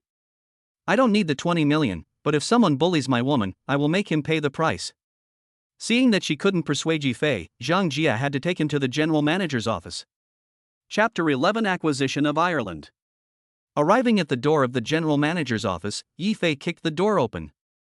Bang! Mr. Li was drinking tea behind his desk when he was startled by a sudden loud noise. Yifei quickly walked to the desk, picked up the chair in front of the desk, and smashed it hard on Mr. Li's head. Ah!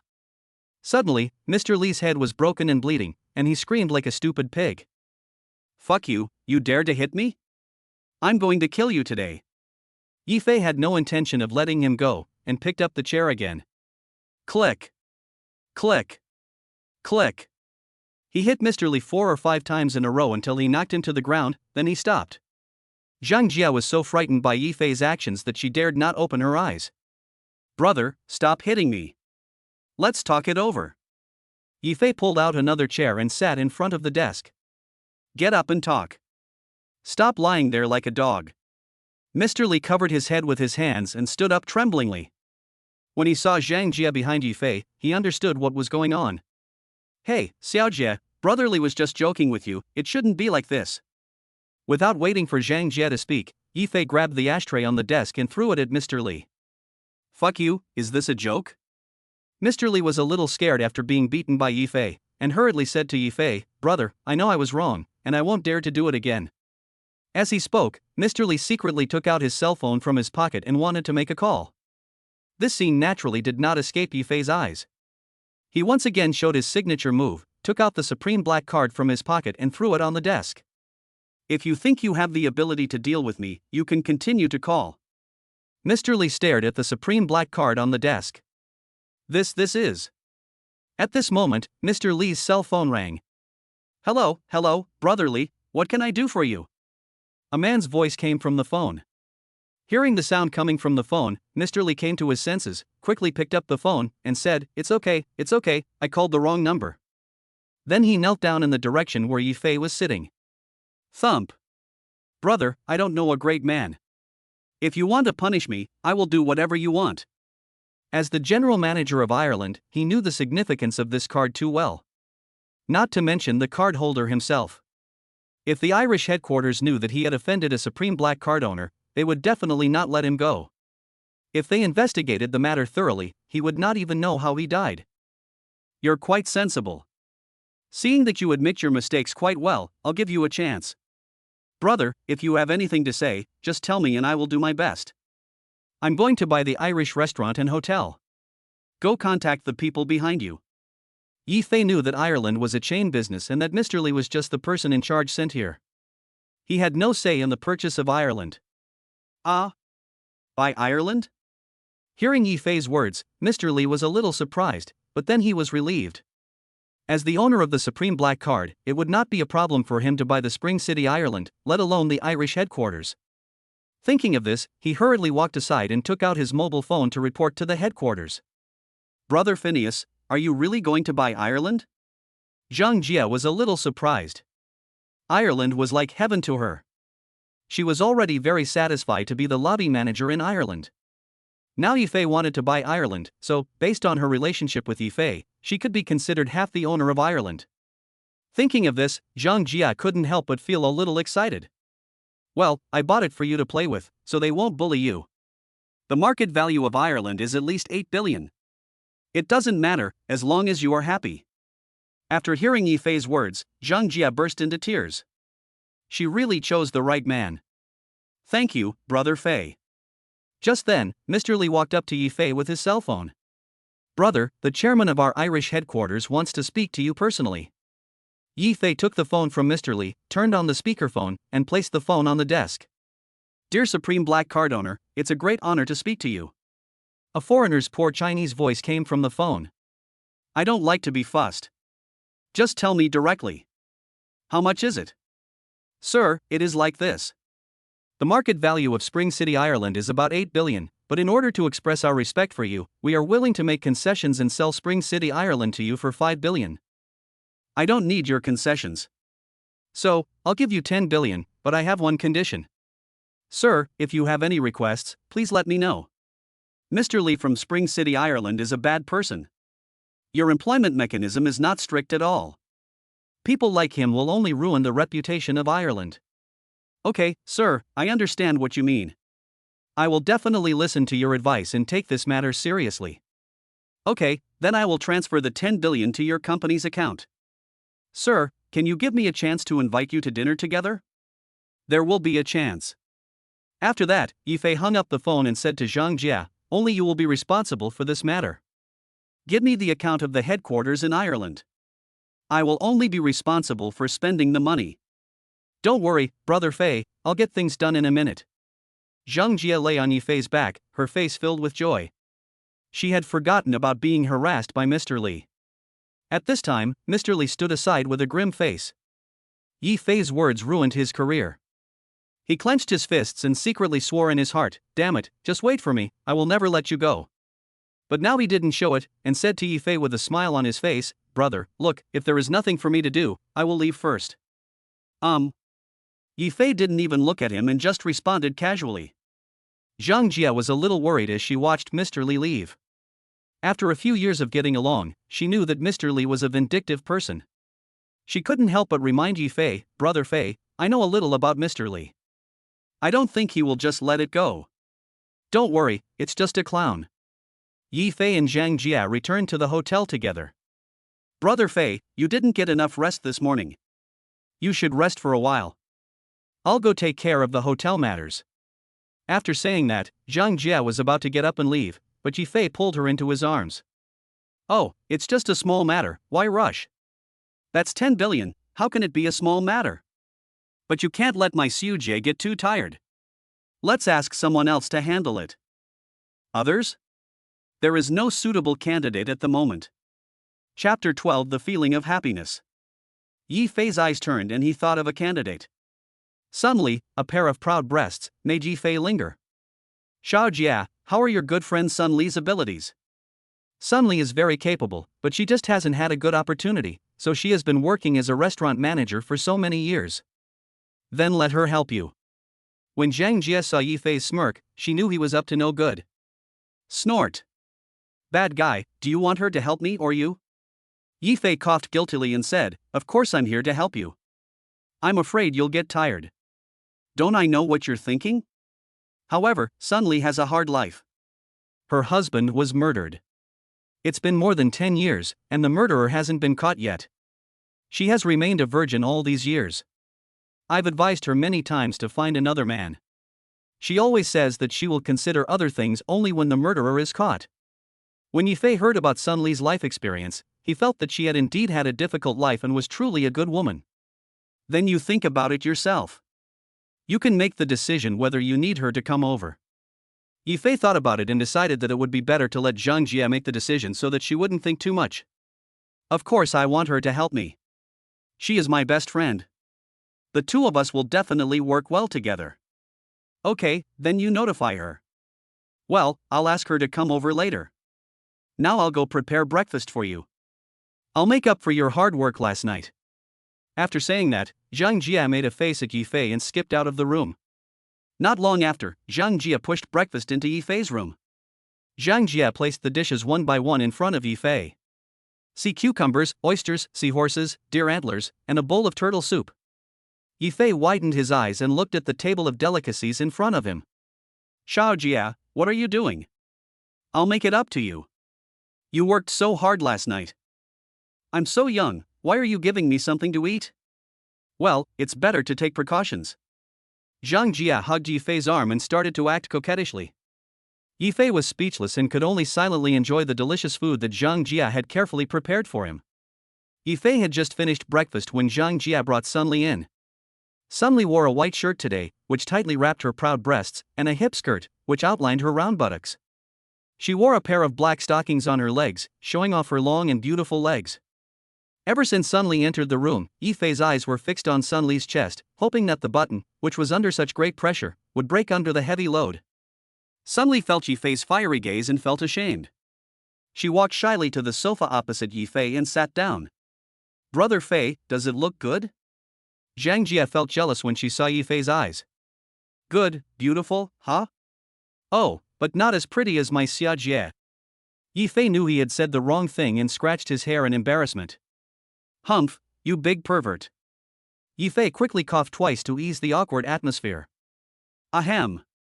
Ahem. Sisterly, Xia Jia has told us what happened, Yifei asked Sun Li. Well, I briefly talked about it on the phone. Okay, it's like this. I just acquired Ireland's business in Spring City, including the Western restaurant, the hotel. I don't know what else it is specifically. But that's not important. The main purpose of calling you here is to have you cooperate with Xiao Jia to manage these businesses together, including the restaurant you work in, and merge them all together for unified management. In the future, there will be other businesses that will be continuously merged into the existing businesses, and it may involve many industries. So I called you here today to ask for your opinion and whether you are interested in running the business with Xia Jia. However, your tasks may be heavier.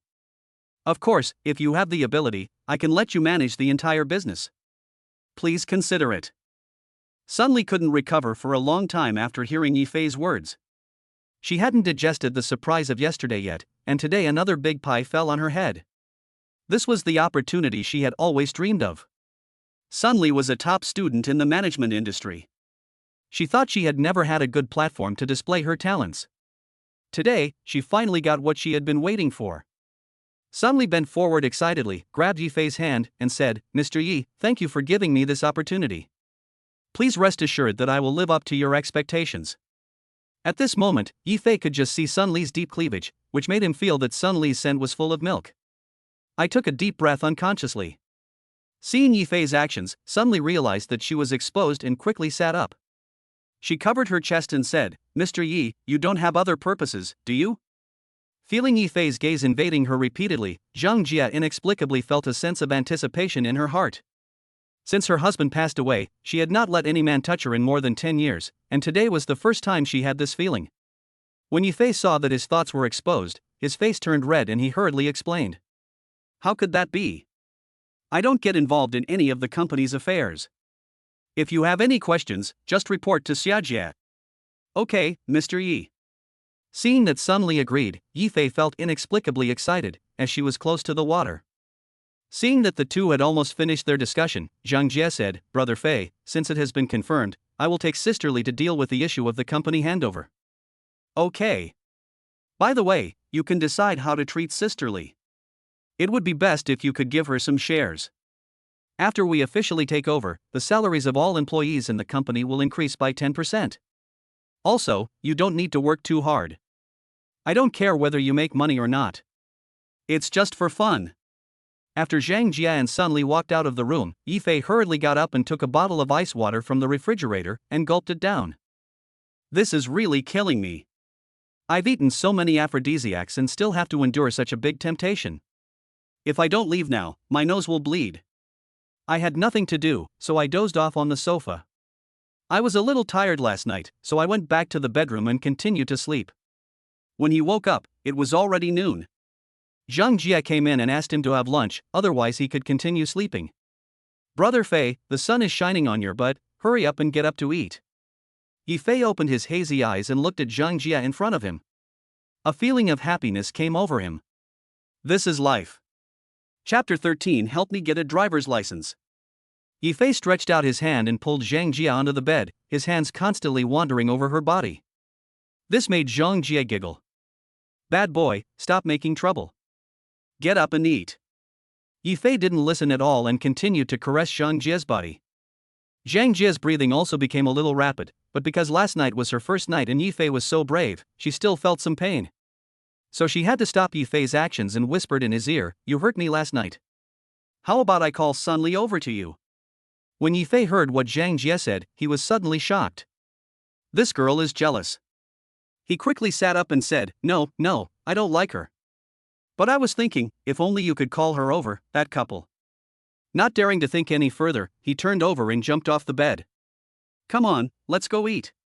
When they arrived at the Irish Western restaurant, Sun Li had already ordered the dishes and was waiting for them at the table. Seeing Zhang Jia's flushed face, Sun Li deliberately teased Zhang Jia. Hey, what took you so long? Did you do something bad?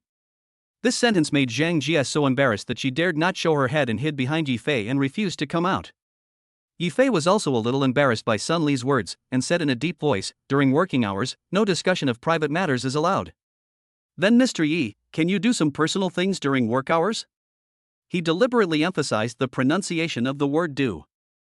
Although Sun Li has been a chaste woman for more than 10 years, she is an experienced person after all. When it comes to playing around, Yifei and Zhang Jia are no match for her at all. Yifei felt even more itchy when he heard Sun Li's deliberately provocative words. His eyes kept wandering around Sun Li. Looking at Yifei's embarrassment, Sun Li felt a sense of revenge. I thought to myself, Humph, you just spied on me. You are still too young to play with me. Seeing that the play had gone a little too far, Sun Li took the initiative to smooth things over.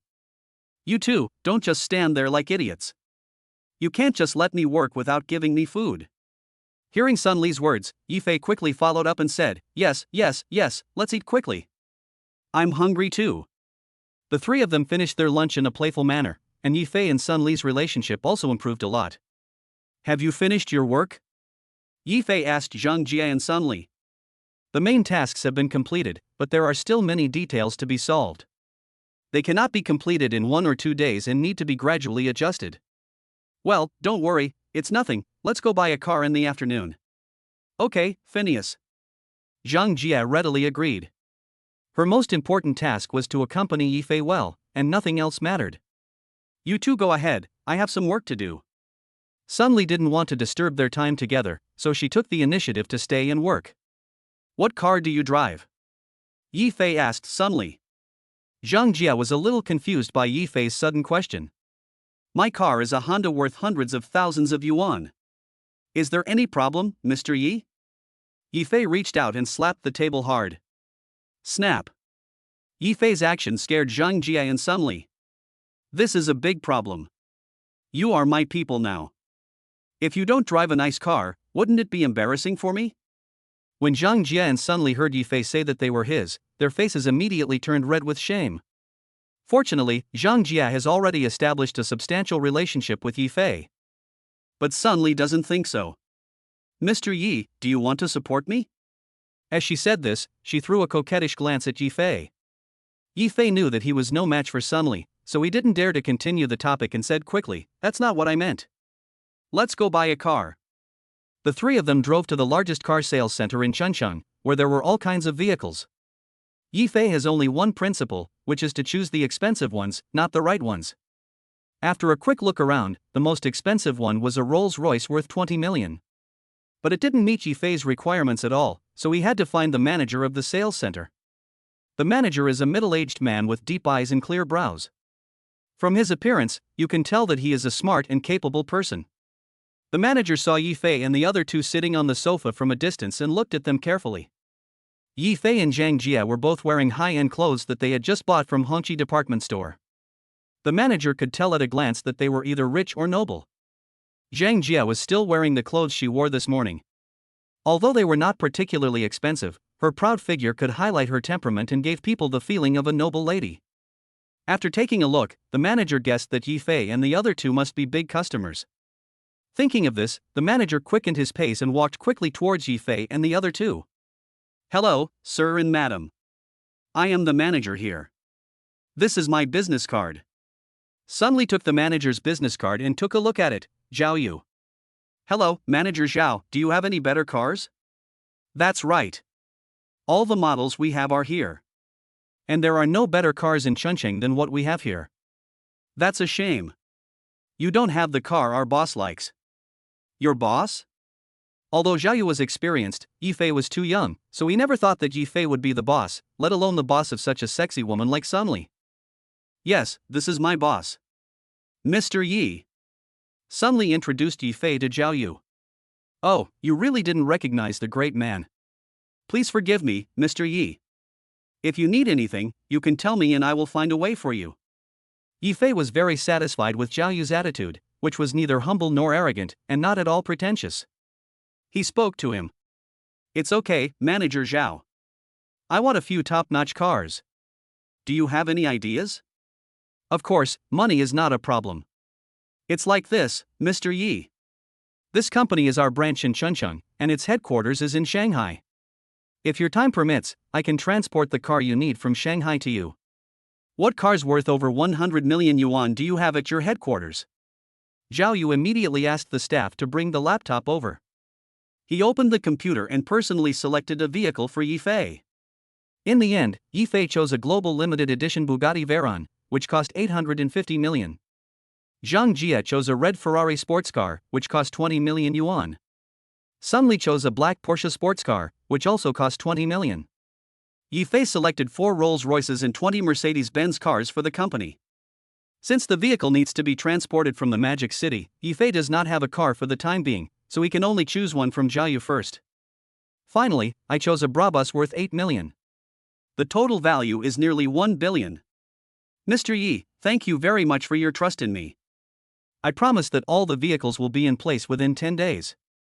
Manager Zhao, I have one more thing to trouble you with. Don't be polite to me. If you have anything to say, just tell me. Can you get me a driver's license? It doesn't matter how much it costs." After hearing Yi Fei's words, not only Zhao Yu was stunned, but even Zhang Jia and Sun Li were stunned. "You spent 1 billion to buy a car, but you don't even have a driver's license. Chapter 14, I'll give it to you if you like it." Sun Li drove her newly bought Brabus, carrying Yi Fei and Zhang Jia out of the car sales center. "Boss Yi, there's not much gas in this new car. Let's go to the gas station ahead and fill it up." "Okay." Sun Li parked the car in front of the gas pump. A chubby-faced female gas station attendant who looked to be in her 20s came up and asked, "Hello, what model do you want to refuel?" Before Sun Li could say anything, Yi Fei lowered the car window and said, 98. Add 10,000.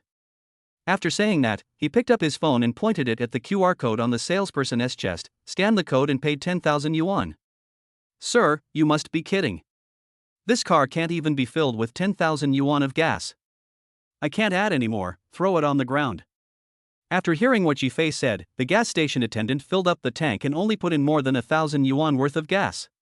With a silly look on his face, he asked Yi Fei, "Sir, are you really going to throw the rest on the ground?" The gas station attendant's cute appearance made Sun Li laugh out loud. Puff. He's teasing you. After saying that, he stepped on the accelerator and drove out of the gas station. Because Sun Li was not familiar with the performance of Brabus, she accidentally rear-ended the car. Sun Li hurriedly got out of the car to check, and Yi Fei and Zhang Jia also got out of the car. A female driver in her 20s also got out of the car in front of her. She walked up to Sun Li and said, "Oops, sorry, did I slip?" Seeing this, Yi Fei slapped his forehead, "Okay. This is the legendary female driver who didn't even know she was hit. Little sister, I hit your car. I'm sorry. Sun Li hurriedly explained. Then he turned to Yifei with an apologetic look and said, Mr. Yi, I'm so sorry that I hit your new car. Yifei smiled and said, it doesn't matter. Just look at how much money you have to pay.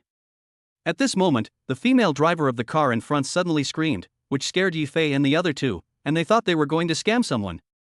Oh, is this a limited edition Brabus? It's so beautiful. I like this car the most. No need to pay for it. It's my honor to be hit by it. The sudden action of the female driver made Yifei and the other two feel a little overwhelmed. Could it be that the girl's head was injured? After calming down, Yifei said to the female driver, do we really not have to pay for it? No, she said while stroking the body of the Brabus car with her hand. It can be seen that she really likes this car. Seeing her look, Yifei wanted to laugh. Do you like it?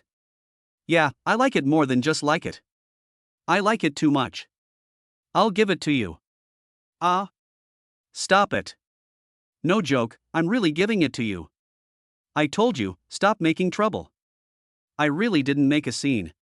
Zhang Jie and Sun Li were watching the two of them from the side as if they were performing a crosstalk, and they were very interested. Sister Li, give her the car keys and call manager Zhao to have him send another one that's exactly the same. Sun Li came to the car, took out the key and handed it to the female driver. You guys? What are you doing? The female driver was completely confused. What the hell are they doing? Here you go, just take it, why are you talking so much nonsense? Yifei said. The girl stood there holding the car keys, not knowing whether to leave or not. Yifei didn't care about her. After a while, Zhao Yu drove over in a brand new Barbos. When he got out of the car and saw this scene, he immediately walked to Yifei and asked, Mr. Yi, are you injured? I'm fine. I gave her the car. Please help her fix it. I will transfer the money for the car to your company's account. After that, he called Sun Li and Zhang Jie, and the three of them got on the Barbos that Zhao Yu had just sent and left. Soon, Yifei and the other two returned to the hotel. Zhang Jie and Sun Li still had work to do. Yifei was the only one left in the room, feeling bored. After thinking about it, I decided to watch the live broadcast and listen to Cher's singing. He then picked up his phone and opened Dummy Live. As soon as he entered, a 5-clawed dragon flew up on the screen. This was an exclusive special effect for level 80 users. Afterwards, the full channel broadcast showed that user level 82 was welcome to join Dummy Live. Sparks, it's Sparks, he's here again. The super rich man appears again, who will be the lucky one today? Is the rich man here to see Schwer? Or is he going to another live broadcast room? Waves of discussion filled the screens of various live broadcast rooms. But Yifei was a little disappointed today because Schwer didn't start the live broadcast. I had to find a live broadcast room at random. When the anchor saw the 5-clawed dragon special effects floating in his live broadcast room, he immediately stood up excitedly and bowed deeply to his phone. Welcome the rich brother Hua to my live broadcast room. Yifei couldn't stand others being polite to him. 10 5-clawed dragons were thrown out casually, and the entire live broadcast room was instantly shrouded in golden color. Brother Hua is mighty. The super rich are always ruthless. Brother Hua is so awesome. The anchor was so excited when he saw Yifei gave him 10 5-clawed dragons in one go that his face turned red. He waved his hands excitedly and shouted frantically in the live broadcast room, please everyone, give some attention to the rich man Huagu. That was 1 million. No one had ever given him so much. How lucky he was to be favored by a super rich man. This live broadcast was equivalent to his income from working hard for several months. Anyone would be excited. The system has been broadcasting to all channels, and the rich are making sparks. In a certain live broadcast room, 10 5-clawed dragons appeared. Seeing that more and more people kept entering the live broadcast room, Yifei left. I changed to another live broadcast room. The situation was similar to the previous live broadcast room. Yifei did not say anything and directly released 10 5-clawed dragons. He entered more than a dozen live broadcast rooms in succession, and the scenes inside were almost the same. Yifei did the same, placing 10 5-clawed dragons in each live broadcast room. After a while, his fans have increased to more than 1 million, but he doesn't care about it.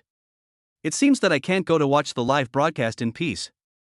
After taking a look and seeing that Schwer still hasn't come, I decided to quit the live broadcast. Just then, He saw the private message Schwer sent him and opened it. Just to thank you.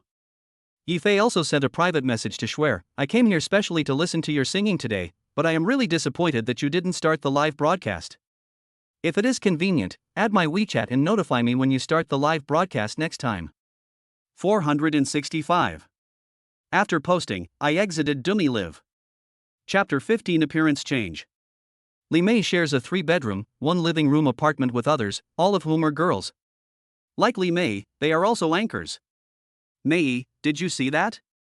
Last time when you were piking with Schwer, that rich guy who gave her gifts came back to make fun of her again. One of Li Mei's roommates said with envy. Yes. Schwer didn't go live today. She went to more than a dozen live broadcast rooms and posted 10 5 dragons in each room.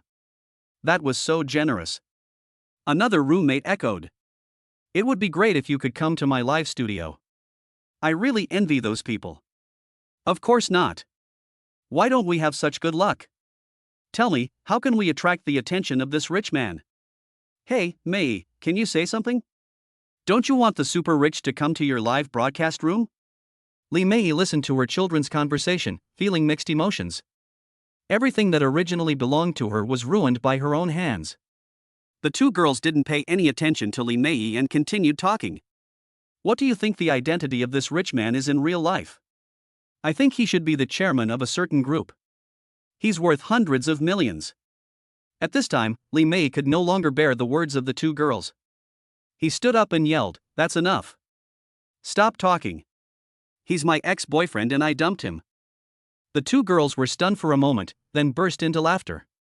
Ha ha, Mei, please stop kidding me. Will the rich man like you? That's right, you're so bold to say that. Hearing the two girls' sarcasm, Li Mei felt her heart bleeding. She returned to the bedroom, got into bed, and burst into tears. Seeing Li Mei's distraught look, one of the roommates said, "Could this super rich man really be Mei's ex-boyfriend? Otherwise, why would she be so sad? Come on, would you dump an ex-boyfriend like that? I think she's just jealous. Okay, let's go back to the room. I'm going to wait for the rich man. I'll wait too." By this time, it had already darkened. Yifei sat on the sofa and checked the system with his mind. System binder, Yifei.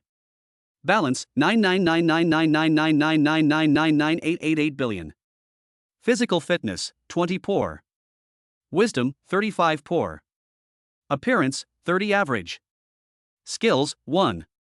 Spendthrift value, 110 can increase with the amount of spendthrift. Today, the acquisition of Ireland cost 10 billion. The purchase of vehicles cost 1 billion. A total of 11 billion. An increase of 110 points of squandering value. Yifei chose to increase his physical fitness by 20 points. Just like before, a warm current swept through his body, and it was extremely smooth. He obviously had a few more muscles on his body. His strength also increased a lot. Then I added another 20 points of wisdom, and my brain instantly became much clearer. After adding another 20 points to his appearance, Yifei stood up and looked in the mirror. His eyebrows, eyes, and nose had all changed slightly, making him look more energetic and handsome. There are still 50 points of spending value left, and Yifei did not continue to increase it, so he planned to keep it for backup. The system value at this time is displayed. System binder, Yifei. Balance, 999999999998888 billion. Physical fitness, 40 normal. Wisdom, 55 average. Appearance, 50 energetic young man. Skills, 1. Spendthrift value, 50 can increase with the amount of spendthrift.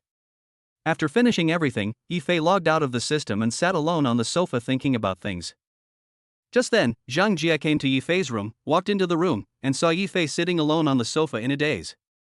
Seeing Yifei's appearance, Zhang Jia was a little worried. She sat next to Yifei and asked, "Brother Fei, what's wrong? Are you worried about something?" "Well, there are some. Can you tell me about it? I don't know how to face my parents." "Ah. Did you run away from home?" Zhang Jia always believed that Yifei must be a rich second generation because he had the Supreme Black Card. Otherwise, it would be impossible for him to have so much wealth at his age. That's why she thought Yifei had a quarrel with his family and ran away from home. You have a very vivid imagination. This is a matter between Mei and me. My parents don't know that we broke up yet. The new year is coming soon, and I don't know how to explain it to them when I go back. Is that so? By the way, for a wealthy family like yours, shouldn't you find someone of equal status? Why would your parents agree to you and Mei being together? This is also what Zhang Jia has been worried about. She is afraid that Yifei's parents will look down on a girl like her who comes from an ordinary family. What wealthy family? Who told you? No need for anyone to tell you, your supreme black card can prove it. Yifei suddenly realized that this was the case. He ran away from home and came from a wealthy family. There are some things I can't tell you yet. But I tell you, my family is not a wealthy family. My parents are farmers. They have lived frugally all their lives to support me to go to college. But don't worry. I own the supreme black card myself. After hearing Yifei's words, Zhang Jia's mind was a little confused. She really couldn't figure it out. How could Yifei have the supreme black card at his age? But Yifei didn't want to say it, so she didn't continue to ask. Brother Fei, you don't have to worry. I'm here with you now. I'll go back with you during the Chinese New Year. I'm sure I can make your uncle and aunt very happy. Knowing that Yifei was not from a wealthy family, Zhang Jia's worries disappeared. Yes, my Xiajia is so beautiful, they will definitely like her. Seeing that Yifei had resolved his worries, Zhang Jia was no longer worried. Only then did she realize that there was something wrong with Yifei's face. How come he looked much more handsome than before? Brother Fei. We feel like you've suddenly become more handsome? Haven't I always been like this? Yifei didn't know how to introduce the system to Zhang Jia. He couldn't let anyone know about the existence of the system. No, I'm just more handsome than before. Oh, that's what they call beauty in the eyes of the beholder, you know? I can't be wrong. And it's not just your looks. I can feel that your entire temperament has improved. Being close to you makes my heart beat faster. So what about this? Will it make your heart beat out? After saying that, he suddenly moved closer to Zhang Jia, his face almost touching hers, his eyes fixed on her. Zhang Jia's heart beat faster, her face turned red, her breathing became a little rapid, and she looked like she was ready to be picked. Looking at Zhang Jia's appearance, Yifei couldn't help but kiss her. Zhang Jia followed Yifei's rhythm and responded enthusiastically. Yifei picked up Zhang Jia and walked towards the bedroom. Chapter 16 Lu Xuanxuang asks for help. The next day, Zhang Jia stroked Yifei's body and asked curiously, Brother Fei, I remember you didn't have any muscles last time, and you were even stronger than yesterday. After saying this, Zhang Jia's face flushed. Hearing Zhang Jia's words, Yifei was slightly embarrassed. Ahem. It has always been like this. You drank too much last time and I didn't notice it. Is it strong enough? Do you want to do it again? You are so mean. Just when the two were about to make love again, Yifei's WeChat ringtone rang. Yifei didn't care and continued to linger on Zhang Jia. But things didn't go as planned, and the WeChat ringtone rang again and again. Brother Fei, go answer the phone first, in case there's something urgent to talk to you about. Hearing this, Yifei was afraid that someone might be looking for him urgently, so he had to answer the phone first. Damn it, who is disturbing my good time? I picked up the phone and looked at you. How could it be her? The person who sent the voice message was Lu Xuanxuang, the female doctor who paid for Yifei's medical expenses when he committed suicide. After thinking for a while, Yifei answered the call. Dr. Lu, why did you think of me? Lu Xuanxuang's anxious voice came from the other end of the phone. Finally, you answered my call. I really had no other choice, so I called you. I hope you can help me. Then, Lu Xuanxuang told Yifei what happened. Yesterday, Lu Xuanxuang received a call from her mother, telling her not to go home for the near future. Lu Xuanxuang immediately realized that something must have happened at home. After her repeated questioning, her mother told her the truth.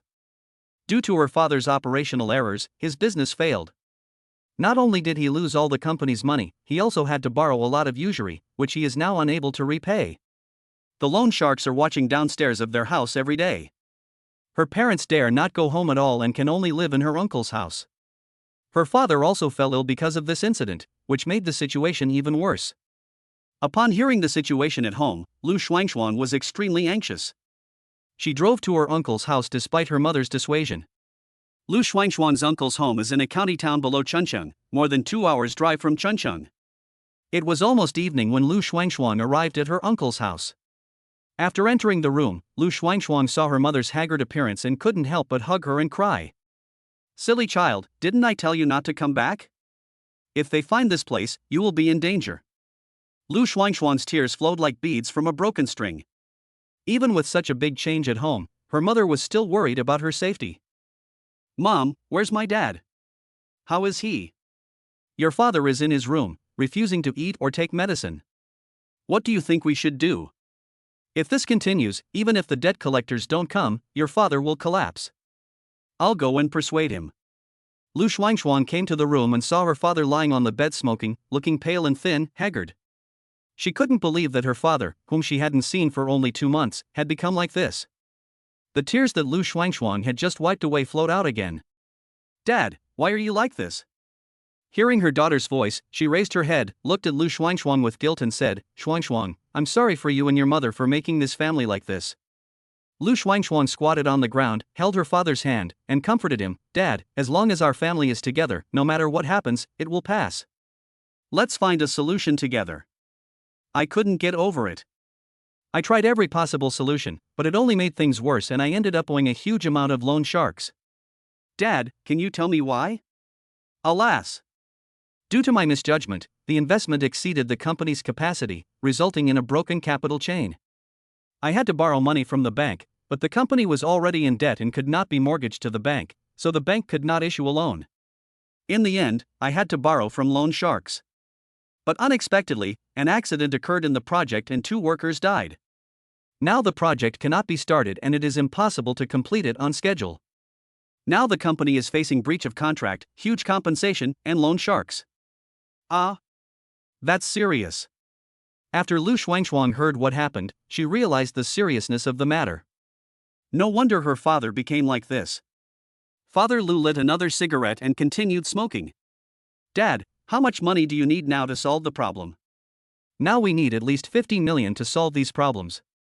If we want the company to operate normally, we need 80 million. After hearing what her father said, Lu Xuanxuan took a breath. It costs so much. Lu Xuanxuan kept thinking in her mind, is there anyone she knows who can come up with so much money, and even if they can, are they willing to help her? The first person she thought of was the director of their hospital. However, the director had long had ill intentions towards her, and even if he would help her, he would definitely make her sacrifice her body. However, there was no other way now. No matter what the cost, she had to help her father through this difficult time.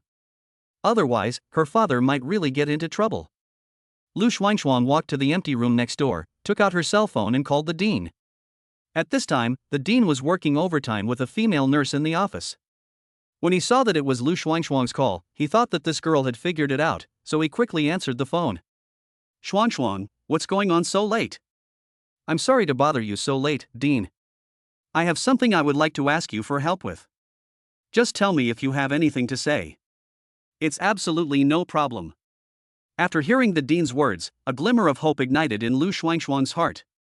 "It's like this, something happened in my family and it requires 50 million to resolve. As long as you can help me, I can pay any price," Lu Xuanxuan said, gritting his teeth. The dean was so shocked by Lu Xuanxuan's words that he immediately stood up from his chair, and the little brother who had just raised his gun also immediately surrendered.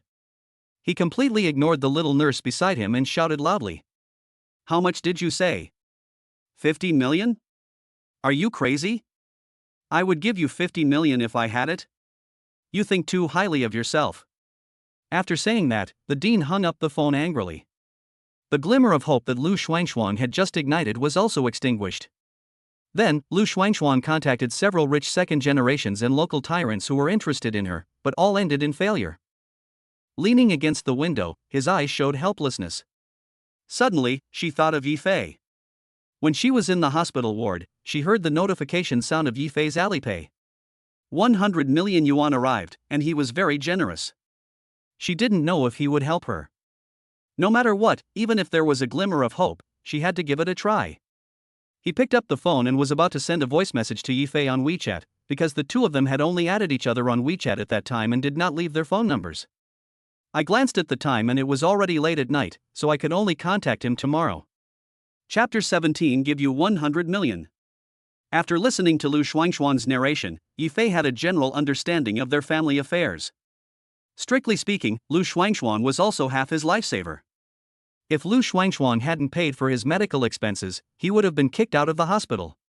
After all, hospitals are places that only recognize money, not people. Even if your life is in danger, if you don't have money, you will be kicked out of the hospital.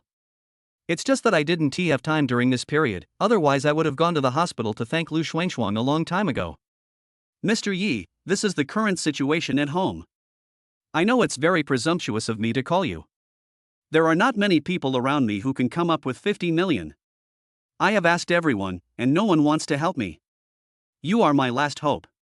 Of course, I also know that 50 million is not a small amount for anyone. Besides, you and I just met by chance, so even if you can't help me, I have nothing to say. Lu Shuangshuan didn't hold out much hope when she called Yifei. After all, she and Yifei had only met once and hadn't even exchanged 10 sentences. She could only try her best. Dr. Lu, first of all, I am very grateful that you paid my medical expenses. Secondly, I also think that you are a very competent doctor. Let me give you 100 million.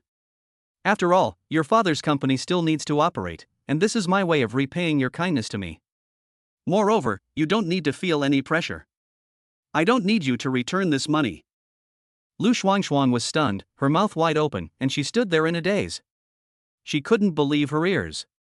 Yifei could not only help her family pay off the 50 million debt, but also give her an extra 5,000 to let her father run the company. And it was given to her for free. Why does it sound a bit unrealistic? Dr. Lu, are you listening? It was not until Yifei's voice came from the phone again that Lu Shuangshuan recovered from her shock.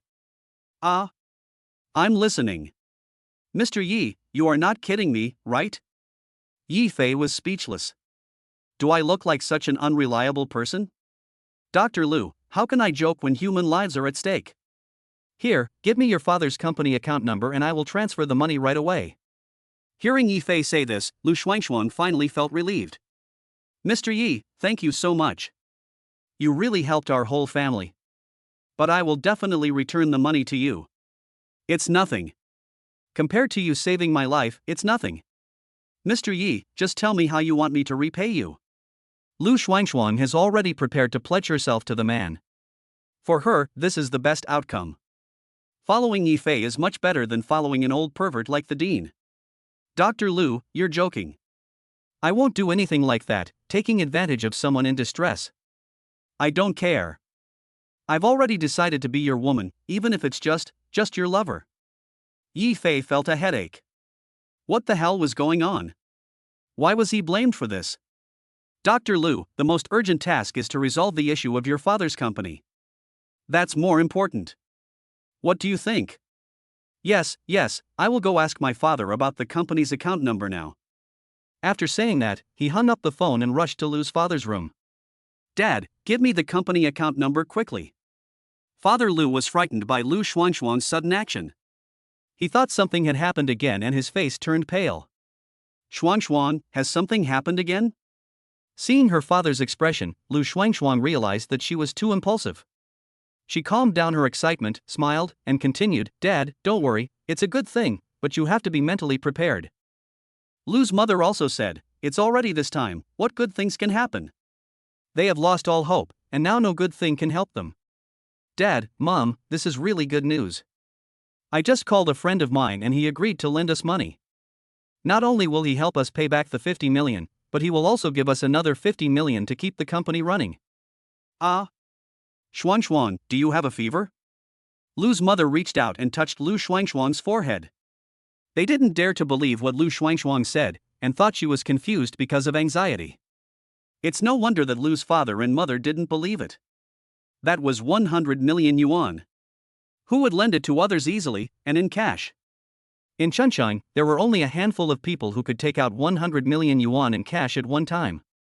Oh, Mom, what are you doing? I'm telling the truth. If you don't believe me, give me the company account number now. When the money arrives, you will believe it. Looking at his daughter's determined look, Lu's father began to believe what Lu Shuangshuan said. Shuangshuan, are you telling the truth? It's true. Please give me the account number quickly. My friend is still waiting. Lu Xuanchuang sent the company account to Yifei's WeChat. After Yifei received the account number, he did not delay at all and transferred 100 million yuan directly with his mind. 5 minutes later, Lu's father's cell phone rang. He picked up the phone and saw that it was the company's finance department calling. He immediately perked up and sat up. Mr. Lu, I don't know who transferred 100 million to the company's account. Really arrived? Even at this point, Lu's father couldn't believe it. Seeing that 100 million yuan had been received, the family of three breathed a sigh of relief at the same time. Although Yifei agreed to lend the money, he would not feel relieved as long as the money had not been received. Now that the money has arrived, the family no longer has to worry. Suddenly, Lu's mother asked Lu Xuanchuang with a serious face, "Xuanchuang, I want to ask you, is the person who lent you money a man?" "Yeah, what's wrong?" "Xuanchuang, did you promise someone something? Otherwise, why would they lend you so much money?"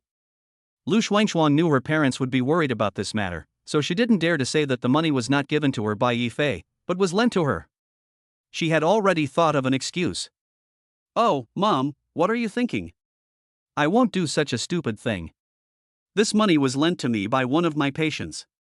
He committed suicide for love and was penniless when he was sent to the hospital.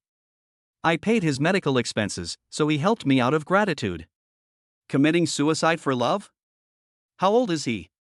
Does he have a girlfriend now? There aren't many men who are so infatuated with each other. You'd better seize the opportunity. Chapter 18. Please eat barbecue.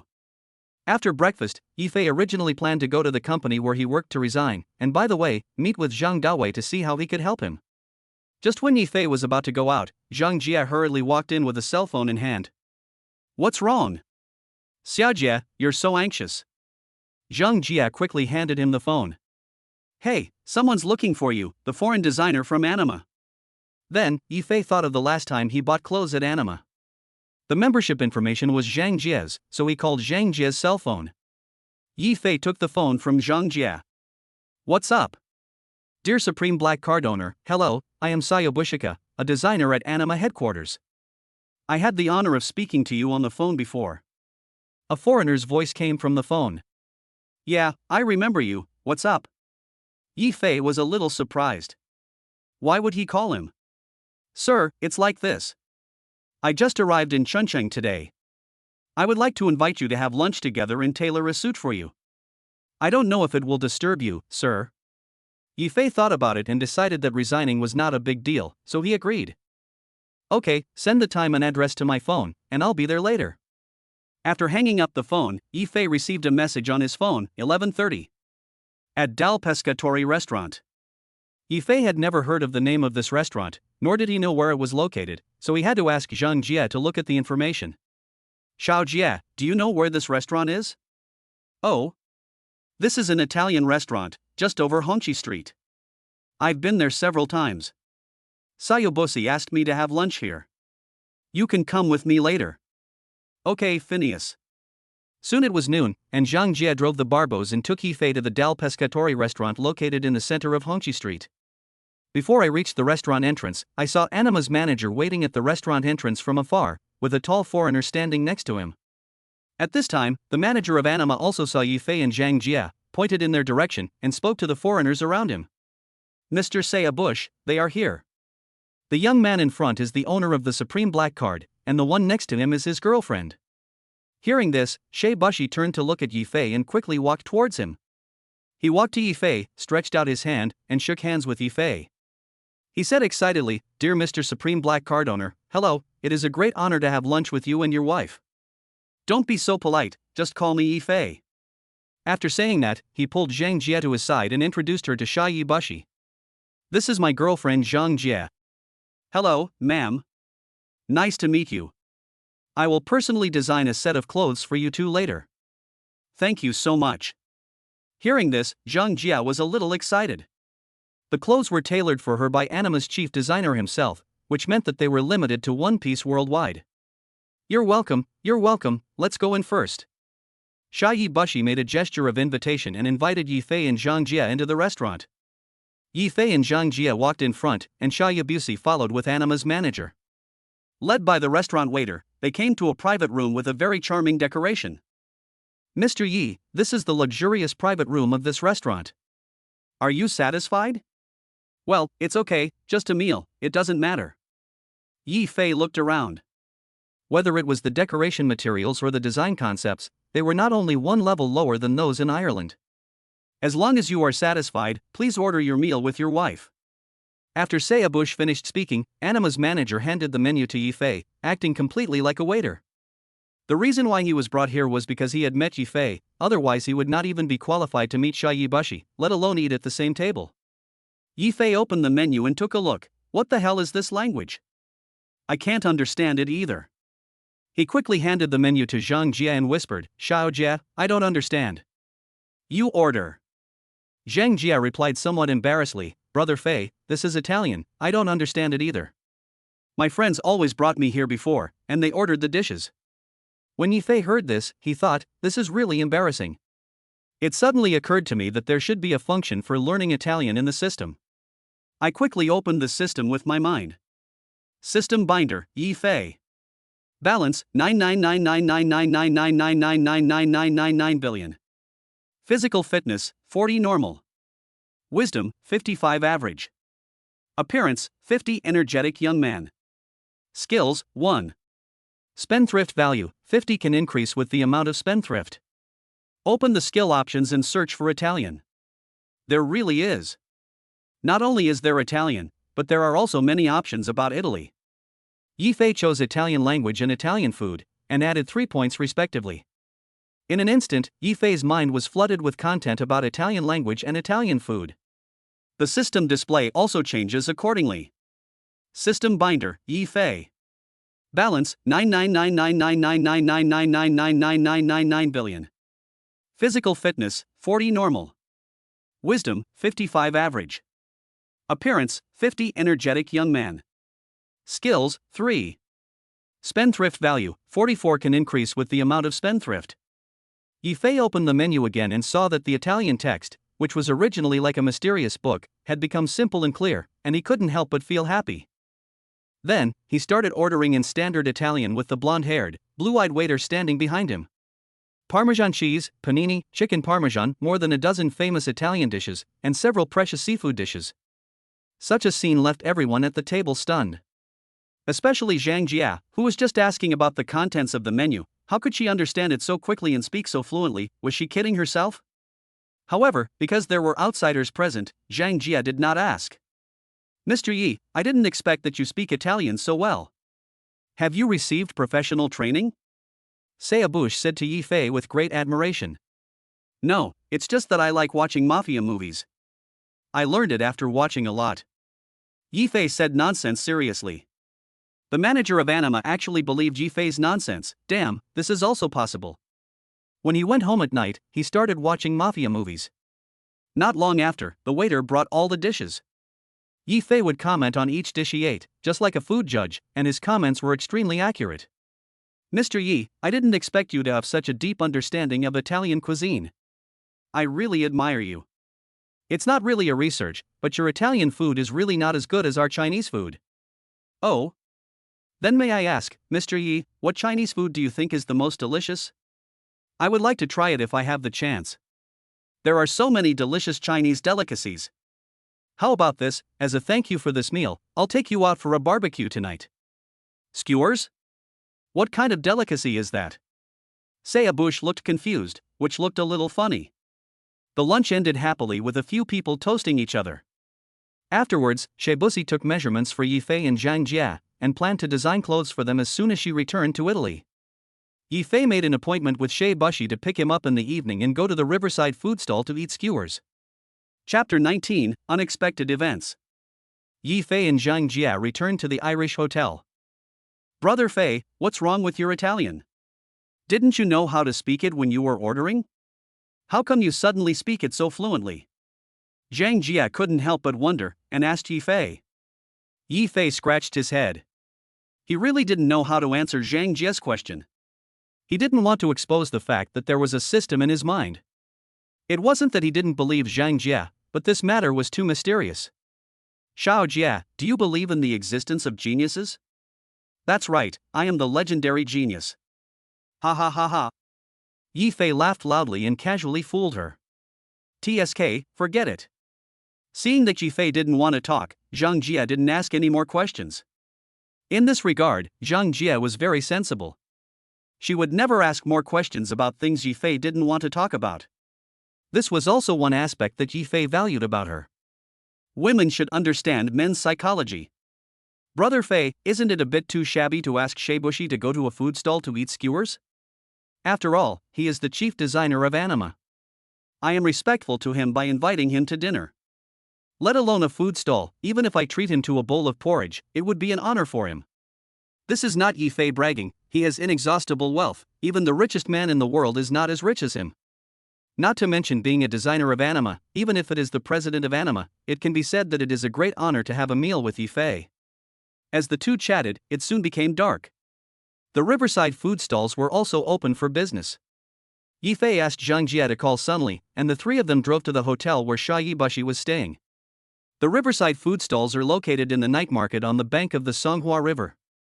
They have been established for decades and are a beautiful landscape in the city of Spring, attracting countless tourists and local residents to come and taste food, shop, and entertain. Yifei and his group of four chose a location close to the river. The breeze blowing on their faces brought a fresh scent, making them feel relaxed and happy. I brought Sayabushi to the ordering counter, and Sayabushi was very curious about everything. Yifei could only order a little of everything and fill up the entire table. Shibushi picked up a bunch of roasted silkworm pupae and asked Yifei in surprise, Mr. Yi, can this be eaten?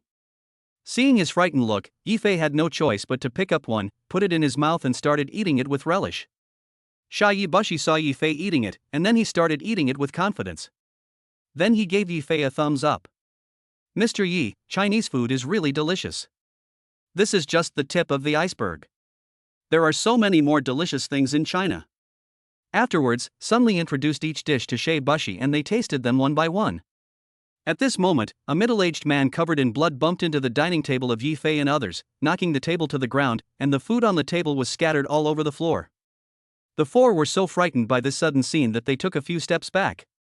After calming himself down, Yifei looked at the man and saw a long scar on his face, but it was already solid and it was obvious that it was not just left.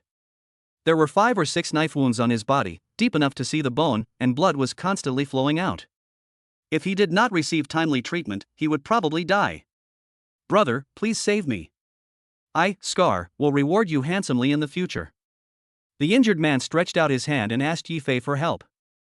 At this time, Zhang Jia and Sunli were so scared that they huddled beside Yifei, motionless. Shibushi had already run off to who knows where. Yifei was enjoying the pleasure of being hugged by women on both sides and had no intention of helping the injured man.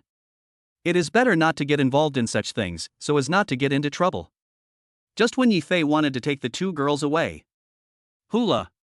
A dozen men in black holding steel knives surrounded them. People are here, and there are helpers. Surround them and don't let them run away. Hey, there are 2 more girls, they are so damn beautiful. As he said that, one of the men in black was about to reach out and touch Zhang Jia's face. Seeing this, Yifei stepped forward and protected his children behind him. Brother, we have no hatred or grudge against each other, and we don't even know him.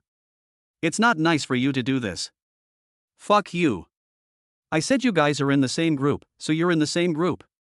Don't talk nonsense to me. Yes, our eldest brother has the final say. Brother, after you have enjoyed these 2 girls, don't forget your brothers. What to do? Yifei knew that he had to get into this mess today. He didn't care, at most he would get beaten up. But there were 2 women behind him. If he fell into their hands, he would definitely not have a good ending. Suddenly I thought of the system. I haven't looked carefully yet to see if there are any martial arts or taekwondo skills in it. Thinking of this, Yifei immediately opened the system with his mind. System binder, Yifei. Balance, 999999999999999 billion. Physical fitness, 40 normal. Wisdom, 55 average. Appearance, 50 energetic young man. Skills, 3. Spendthrift value, 44 can increase with the amount of spendthrift. Open the skills and search for martial arts to display various martial arts options.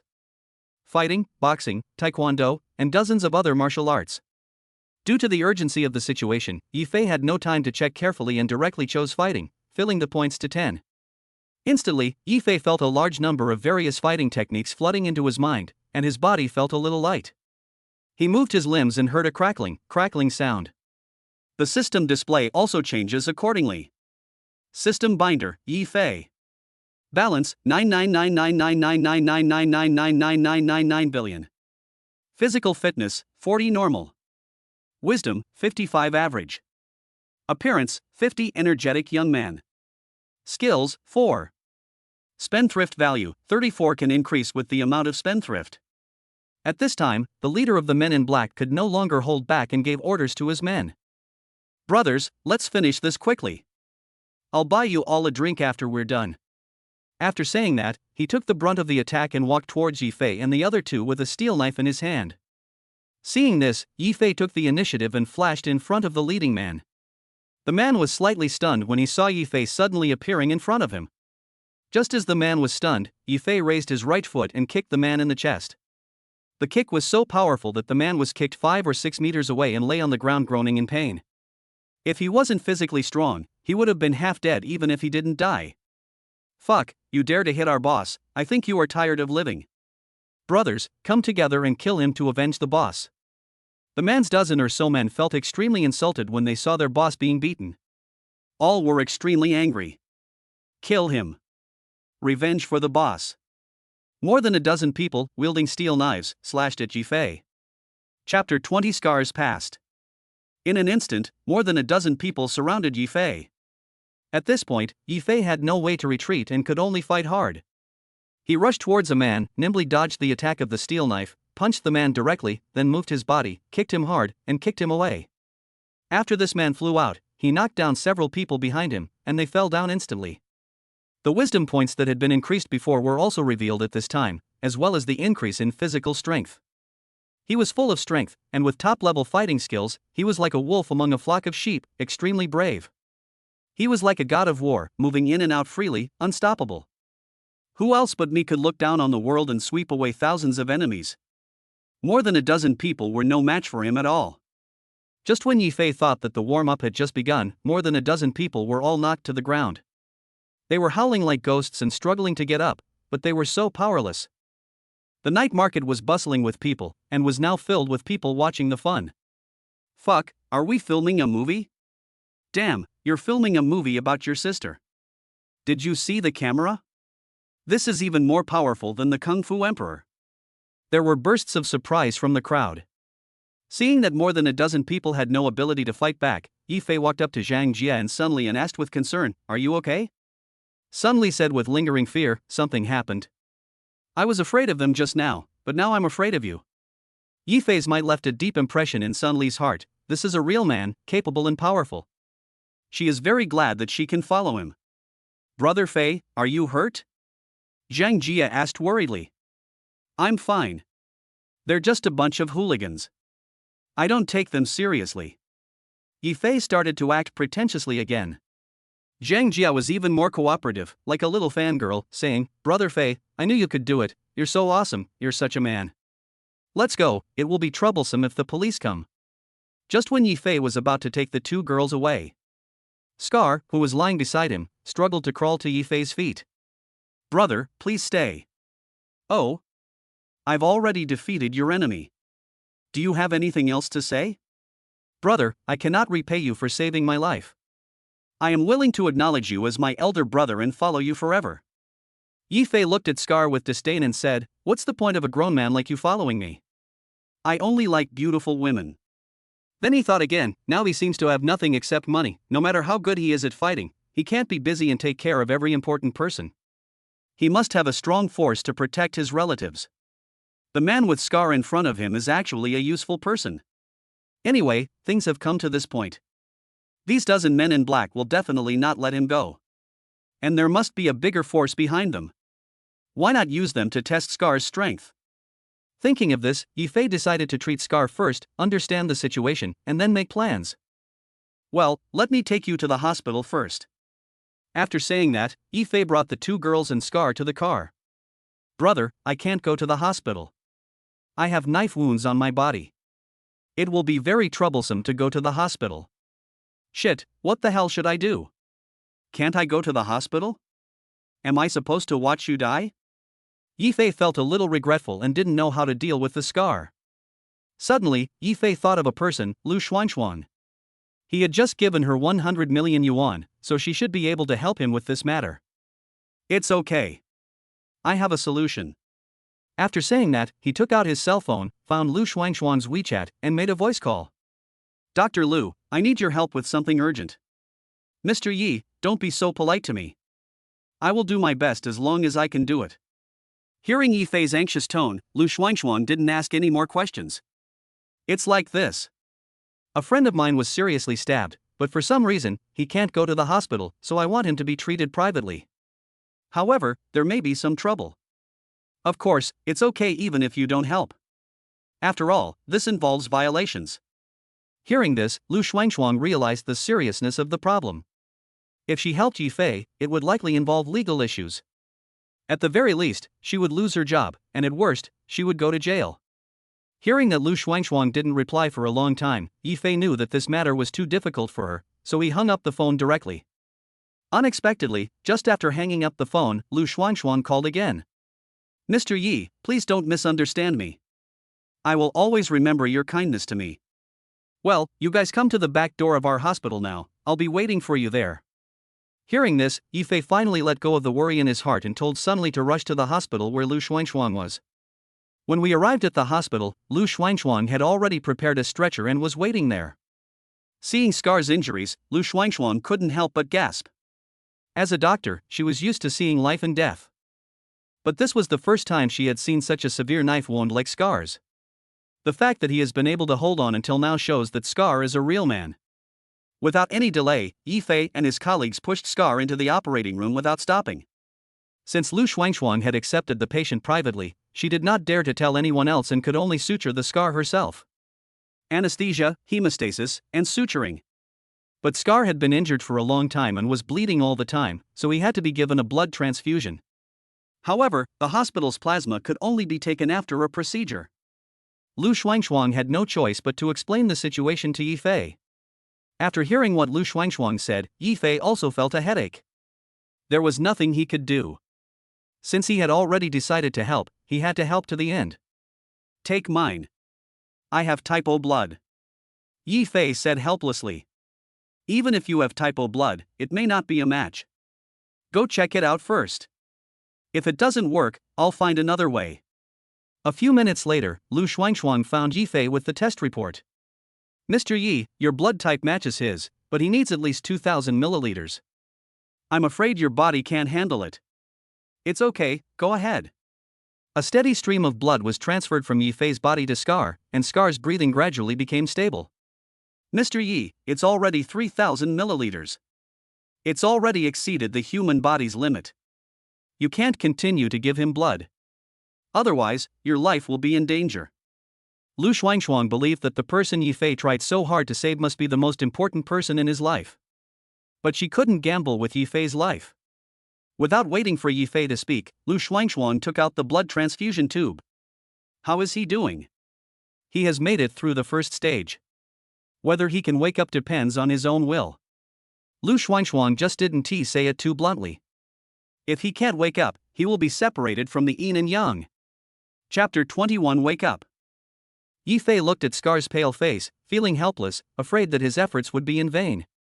But there was no other way, he had already tried his best. Mr. Yi, we can't leave him in the hospital. If other doctors see him tomorrow morning, they will definitely call the police. Hearing this, Yifei was a little worried. What should he do? His rental house had already been returned, and there were many people in the hotel, so it was inevitable that some people would call the police. At this moment, Sun Li walked up to Yifei and said to him, Mr. Yi, take him to my place.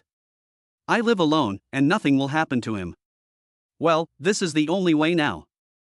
Lu Xuanxuang secretly borrowed an ambulance and transferred Scar to Sun Li's home. Sun Li lives in an old community on the outskirts of the city, where the surveillance facilities are not perfect. It was already late at night, and no one in the community noticed what was happening. Since Sun Li lived on the third floor and Yifei was the only man there, it took a lot of effort for him to carry Scar up there. After settling Scar down, Yifei said to the women, I'm really sorry to bother you all today. You guys should go to bed early. I'll look after him. Brother Fei, don't be so polite. I'll accompany you. Zhang Jie sat next to Yi Fei and said, Let me do it. After all, this is my job. If there are any problems, I can handle them in time. After listening to Lu Xuanxuang's words, everyone knew that she was the most suitable candidate at the moment, so they no longer refused. After everything was settled, Yi Fei remembered the donation from Italy. This foreigner has such bad character. He ran away as soon as he encountered trouble without even calling me. I have to find an opportunity to teach him a lesson later. It was already early morning. Yi Fei and Zhang Jie did not return to the hotel but stayed at Sun Li's house. The next day, Yi Fei opened his eyes early. First, he checked the system with his mind, which had become his habit. System binder, Yi Fei. Balance, 999999999999999 billion. Physical fitness, 40 normal. Wisdom, 55 average. Appearance, 50 energetic young man. Skills, 4. Spendthrift value, 34 can increase with the amount of spendthrift. Since the money was not spent, the spendthrift value did not increase. Instead, 16 points of spendthrift value were consumed to increase 3 skills. After finishing everything, Yi Fei got up and came to Scar's bed. Seeing Lu Xuanxuang still sitting there with a tired look on her face, Yi Fei felt a little reluctant. Dr. Lu, thank you for your hard work. Lu Xuanxuang saw Yi Fei coming over, forced a smile and said, It's okay, it's nothing. How is he? He has made it through the most dangerous moment, so there shouldn't be any major problems. I have to say that his willpower and physical fitness are very strong. If it were an ordinary person, it would be hard to say. That's good. It's not a wasted effort. Go and have a rest. I'll ask Sun Li to prepare some breakfast. Mr. Yi, he will be fine for the time being. I will go back to change clothes and ask for leave from the hospital. I will come back in the afternoon. Okay, you should also take some rest. After seeing Lu Xuanxuang off, Yi Fei and Zhang Jie also returned to the hotel, leaving Sun Li alone to look after Scar. Brother Fei, is it worth it for you to risk your life to save a stranger? When Zhang Jie saw Yi Fei giving Scar a blood transfusion, she wanted to stop him several times, but when she saw Yi Fei's determined expression, she did not speak. It's not about whether it's worth it or not. I just do it out of respect for him. He should be a person with a story. When Lu Xuanxuang was stitching up Scar's wound, Yi Fei saw that Scar's body was covered with various scars, large and small, and some of them were probably gunshot wounds. Brother Fei, I really admire you. You are a real man. Choosing you will be the best decision in my life. Hearing this, Yi Fei hugged Zhang Jie tightly in his arms. Sha Jia, if we have time these few days, let's go buy a house. Because of the scar yesterday, Yi Fei realized that he should have an independent residence and should also give Zhang Jie a home. Zhang Jie was a little confused by Yi Fei's sudden words. Why do you suddenly want to buy a house? You are the owner of this hotel, isn't it nice to live here? I want to give you a home. Hearing this, Zhang Jie silently shed tears of relief. She really did not choose the wrong person. Just then, Yi Fei's cell phone rang. He picked it up and saw that it was Lu Xuanxuang calling. Yi Fei was worried that something might have happened to Scar, so he immediately picked up the phone. Mr. Yi, he's awake. Okay, I'll be right there. Zhang Jie hurriedly drove and took Yi Fei to Sun Li's house. Seeing Yi Fei coming in, Scar quickly struggled to get up and knelt in front of Yi Fei. Brother, Dr. Lu has already told me about your blood transfusion. I, Scar, have no way of repaying you. Today, I, Scar, swear that anyone who wants to touch you will have to walk over my dead body. Yi Fei helped Scar up and sat him on the bed. You are still injured, so you don't need such a big ceremony. Besides, you and I are brothers, so there is no need for such formalities. When Scar heard that Yi Fei treated him as a brother, he instantly showed an expression of joy. Brother, you saved Scar's life. From now on, you are my dear brother. Scar, what are your plans for the future? Daoba, whose real name is Tang Xiaolong, was born in a county town in the 3 northeastern provinces. His family did some small business since he was young and lived a pretty good life. Although he doesn't like studying, he has a great interest in martial arts and fighting. He admires heroes who do good deeds and often helps people in need. When he was 16, his parents saw that he was doing nothing all day, so they sent him to the army. When he arrived at the army, Scar finally got a chance to display his talents and was selected by the Raptors Special Forces with outstanding performance. Just now, a group of international terrorists was discovered in our border area. We received an order to have our Raptors Special Forces take charge of clearing them out. When all the soldiers present heard that there was an actual combat mission, they all became energetic, with their eyes wide open, as if they had been injected with chicken blood. The roar of a helicopter was heard above everyone's heads, and an armed helicopter slowly landed on the tarmac.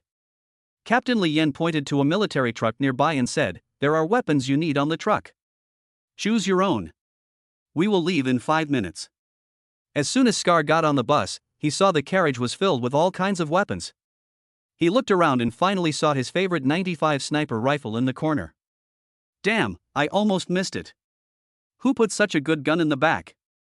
Scar stretched out his hand and put the gun on his back, then selected incendiary bullets, armor-piercing bullets, pistols, and other equipment. After the equipment was completed, he jumped out of the truck and got on the helicopter.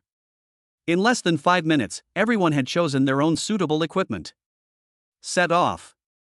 At Li Yan's command, the helicopter slowly flew into the air. Chapter 22 Changes in the Family. Soon, armed helicopters arrived over the border. After landing, Captain Li Yan took out a map from his backpack. Look, according to intelligence, the terrorists' temporary base is right here. We must eliminate them here. If we go any further, we will be out of the border and we will not have the right to shoot.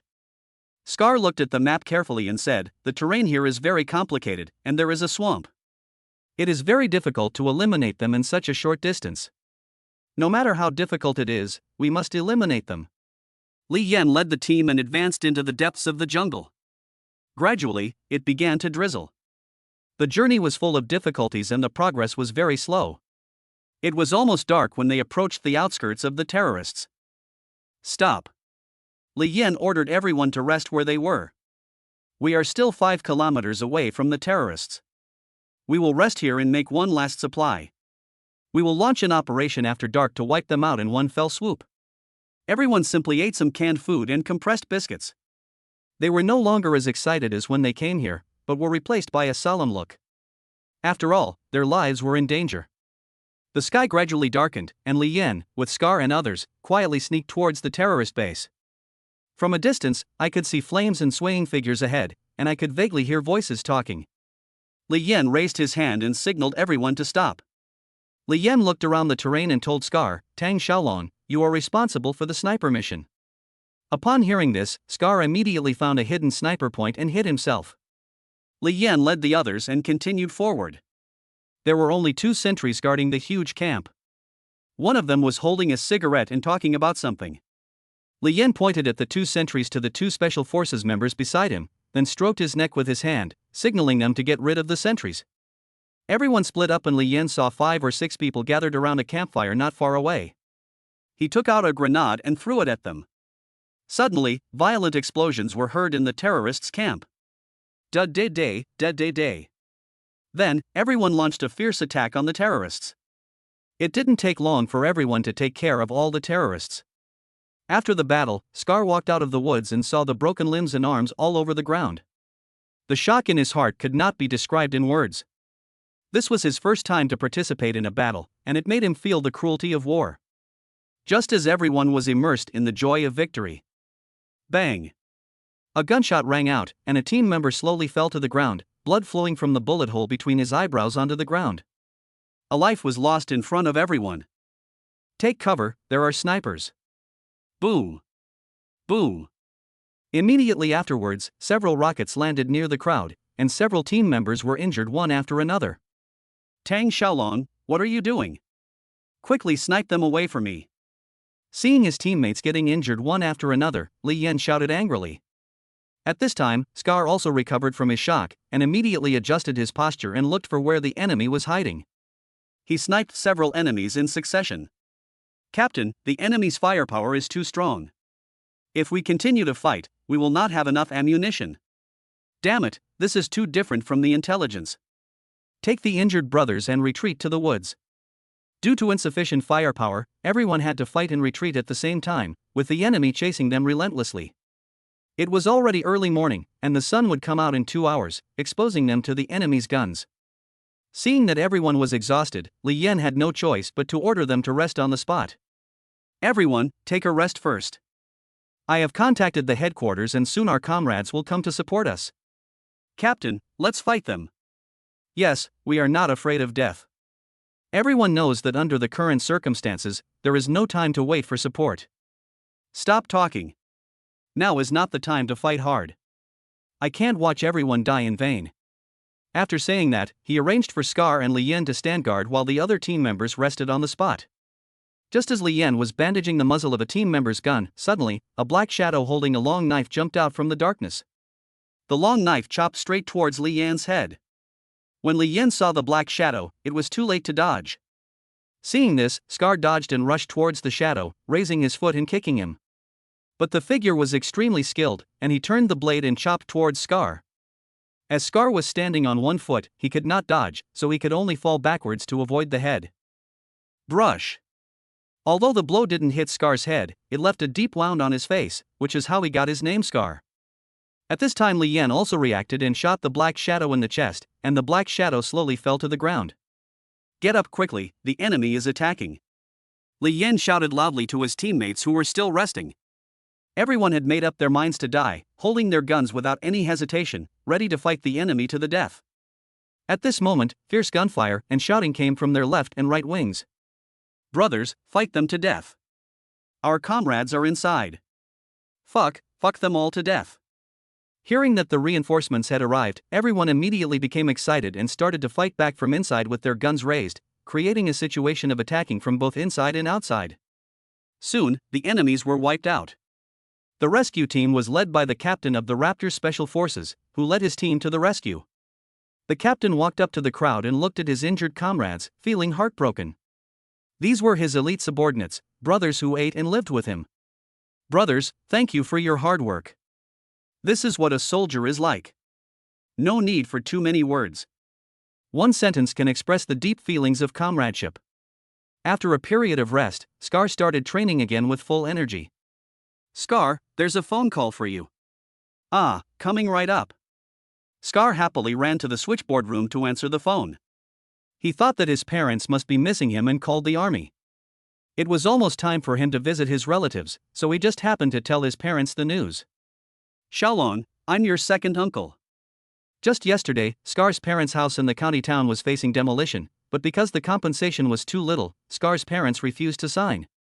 The local demolition office and the underworld teamed up to forcibly demolish Scar's parents' house. Scar's father had an overly tough character and got into a fight with the demolition workers, and was accidentally beaten to death by gangsters. Scar became furious upon hearing the news that his father was beaten to death. I'm going to kill you. With a roar, he rushed out of the military camp. Seeing that Scar was so impulsive, his comrades knew that he would definitely cause trouble, so they worked together to control him and told the captain about it. After the captain learned about the situation, he was also very angry, but they were soldiers and had to obey orders. He could only report the matter to his superiors and put Scar in the confinement room. But Scar took advantage of the time when his comrade was bringing him food, knocked him unconscious and escaped. Chapter 23 Scar Kills. After a long journey, Scar returned to his home in the 3 northeastern provinces. Looking at his home which had been demolished into ruins, he was filled with anger and immediately turned around and walked towards his second uncle's house. Xiaolong, why are you back? Seeing Scar suddenly coming back, the second uncle asked in surprise. Uncle, where's my mother? Oh. Your mother is sick and lying in the house. Hearing this, Scar walked quickly into the house without stopping. Seeing his extremely weak mother, Scar burst into tears.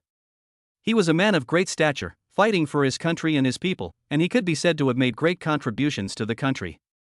But in the end, he couldn't even protect his own family. Thump.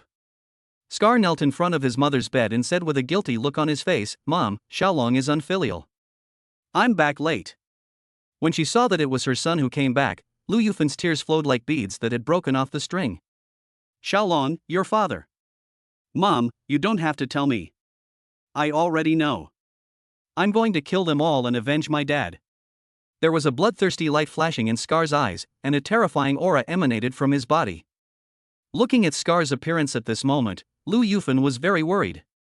Her husband had just died, and she couldn't let anything happen to her son again. Xiaolong, you must not do anything stupid. You are the only one I have now, and nothing can happen again. Scar's anger subsided a little after hearing his mother's words. At the same time, the captain of the Raptors Special Forces, the phone in the office rang. Who? Captain, it's bad. Scar has escaped. What? What do you do for food? The captain immediately came to the confinement room to understand the situation. It had been 2 hours since Scar escaped.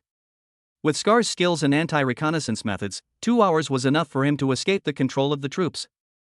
After understanding the situation, the captain hesitated again and again, wondering whether to report it to his superiors. If his superiors knew about this, Scar's military career would be over. If he didn't report it, based on his understanding of Scar, something serious would definitely happen. After much deliberation, the captain decided to go to Scar's house in person, hoping to stop Scar from doing anything impulsive. Thinking of this, the captain immediately called 2 team members to follow him to the 3 northeastern provinces. Let us talk about this. Seeing his mother's haggard appearance, Scar felt heartbroken, but he knew that his father's departure was irreversible, and the most important thing now was to settle his mother down. If something happened to him again, his mother might also die with his father. Thinking of this, Scar endured the heartache and decided not to pursue the matter any further. Mom, where are my dad's ashes? I want to go and kowtow to him.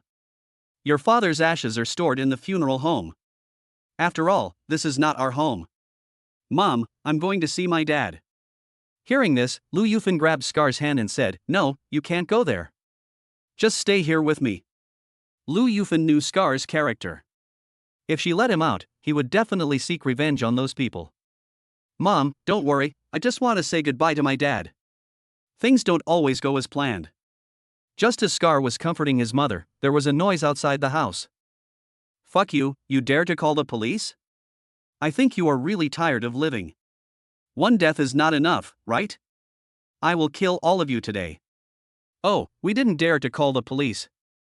The police found us themselves. When my second uncle saw the gangsters coming to his house yesterday, he hurried over and started to say something nice to them. Fuck you, old man. I'm telling you, none of you can leave today. Just as second uncle was passing out cigarettes to everyone, Scar came up behind him. Uncle, please go in, I'll take care of it. Xiaolong, don't be impulsive and talk to them nicely. Scar nodded and walked up to the leader and said, Brothers, the matter has passed, and I don't intend to pursue it any further. My father's body is still warm, and I hope you can show mercy and let us go. Who the hell do you think you are? How dare you talk to me like that? Come, bring his father up to me. Hearing this, one of the leader's men came to him with an urn. Before Scar could react, the leader raised his hand and knocked the urn to the ground. Haha, sorry, my hand slipped and made your father fall to the ground. Seeing his father's ashes scattered all over the ground, Scar's eyes turned red instantly and a terrifying aura emanated from his whole body. Scar, don't be impulsive. Just then the captain led 2 team members to the scene and shouted to Scar from a distance. However, Scar was already furious at this time, and his father's ashes were knocked to the ground, which had broken his bottom line. He kicked the leader in the chest with great force, sending him flying 5 or 6 meters away, blood splattering in the air. Scar was so skilled that before the leader landed, he rushed to him again and grabbed his neck. There was a crisp crack sound, and the leading man was dead. Scar swung the leading man's body with his hand, knocking down several gangsters. Then, Scar, like a wolf among sheep, knocked all the gangsters to the ground one by one. Just when Scar was about to kill, the captain rushed to him and controlled Scar together with 2 team members. The captain sighed and said, Alas, it's still a step too late. Scar, you are too impulsive. Captain, if you treat me as a brother, let me go. I want to kill them all. Scar's eyes were blinded by hatred at this time, and there was only revenge in his mind. I won't let you go because I treat you as a brother. Otherwise, your life will be ruined. Afterwards, the captain sent Scar to the local detention center. After all, human life was at stake, and he had no way of saving Scar. After trial by a military court, Scar was expelled from the army and sentenced to 3 years in prison. 3 years in prison made Scar realize many things. No matter how powerful he is, he can't take care of everyone around him. Only by having a strong power can he protect his family and make the enemy terrified. After being released from prison, Scar used his extraordinary skills to create his own world. After several years of development, Scar trampled all hostile forces under his feet and took sole control of the Order of the Underground Society in the 3 northeastern provinces. He can be said to be a great hero. However, due to his honest and trusting nature, he was eventually usurped by his own good brother, who hunted him down all the way and almost killed him tragically on the streets of Chuncheon. It was because of this incident that he met Yi Fei. Chapter 24, Paving the Way. After listening to Scar's story, Yi Fei felt admiration for Scar, thinking he was a real man. Yi Fei decided to let Scar continue his underworld career. With his financial resources, he believed that it would not take long for Scar to make a comeback. Scar, since you have decided to follow me, I will not force you to do anything. Now there are 2 paths for you to choose. First, follow me, protect the safety of those around me, and live a dull life. Second, take back everything you have lost, become the underworld overlord of the 3 northeastern provinces again, and then continue to expand your power to the whole country, and even abroad. But you know the risks involved better than me. Of course, I will fully support you financially. Hearing Yi Fei's words, Scar felt his blood boiling instantly. He recalled how glorious it was when he was the overlord of the underworld. He had started from scratch and was able to sit in the position of the leader of the 3 northeastern provinces. Now with Yi Fei's strong support, he believed that he had a chance to spread his influence all over the country. Brother, I choose the second path. I will definitely not let you down. This is also the answer Yi Fei wanted, and it also proves that he was not wrong about the person. Okay, give me your account number, and I'll give you 10 billion to help you get back to your peak. Afterwards, Scar contacted his confidants. More than an hour later, more than a dozen luxury cars arrived at Sunli's residential area and drove away with Scar. Everyone felt heavy-hearted watching Scar leave. Even a great hero who controlled the underground forces in the 3 northeastern provinces would eventually fall into trouble. Brother Fei, do you think he can do it? I believe in him. When he comes back again, he will definitely give me an unexpected surprise. After Yi Fei sent Lu Xuanxuang home, he took Zhang Jia and Sun Li back to the hotel. Since Zhang Jia and Sun Li still had work to do, Yi Fei had to return to the room alone. As soon as I sat down on the sofa, I received a message. I picked up my phone and saw that it was a friend request from Schwer. Little Sparks, everyone calls you Brother Fire, so I'll call you Brother Fire too. Thank you very much for giving me so many gifts. It doesn't matter. I just really appreciate your singing. I do live streaming purely as a personal hobby, not for making money. If you want to listen to any song, just tell me. No need to give gifts. It's okay, as long as you sing, I will support you. Thank you. I'm going to start the show soon. You can come over if you have time. Okay, see you later. Yi Fei picked up his phone and opened Dummy Live. Instantly, thousands of private messages were sent to his account. Yi Fei looked through them and found that most of them were asking for attention and inviting him to the live broadcast room. Some even asked for support. To put it bluntly, they all wanted him to give gifts. He randomly read a few messages and the content was roughly the same. He ignored them and went directly to Schwer's live broadcast room. Schwer still had a veil on her face, so her appearance couldn't be seen clearly. Because the live broadcast had just started, Yi Fei was the only one in Schwer's live broadcast room. Brother Hua, you came just after the show started. Thank you for your support. Schwer, I'm curious about what you look like. Hee, I am very beautiful. The two just chatted for a few sentences, and since there would be a channel broadcast when Yi Fei came online, countless people followed Yi Fei's footsteps and came to Schwer's live broadcast room. Brother Hua, I'm in Schwer's live studio again. Guess how much he will give Schwer today? Brother Hua is a die-hard fan of Schwer. He will definitely break the record today. Seeing everyone's enthusiasm, Yi Fei checked the balance in Dummy's live broadcast. There was still more than 60 million. 205 Claude Dragons were thrown out at the same time, and in an instant the entire live broadcast room was dazzling with golden light. One after another, 5 Claude Dragons slowly rose in the live broadcast room. Fuck, Brother Hua has taken action. Nima, 20 million for one shot. Brother Hua is worthy of being my idol, awesome.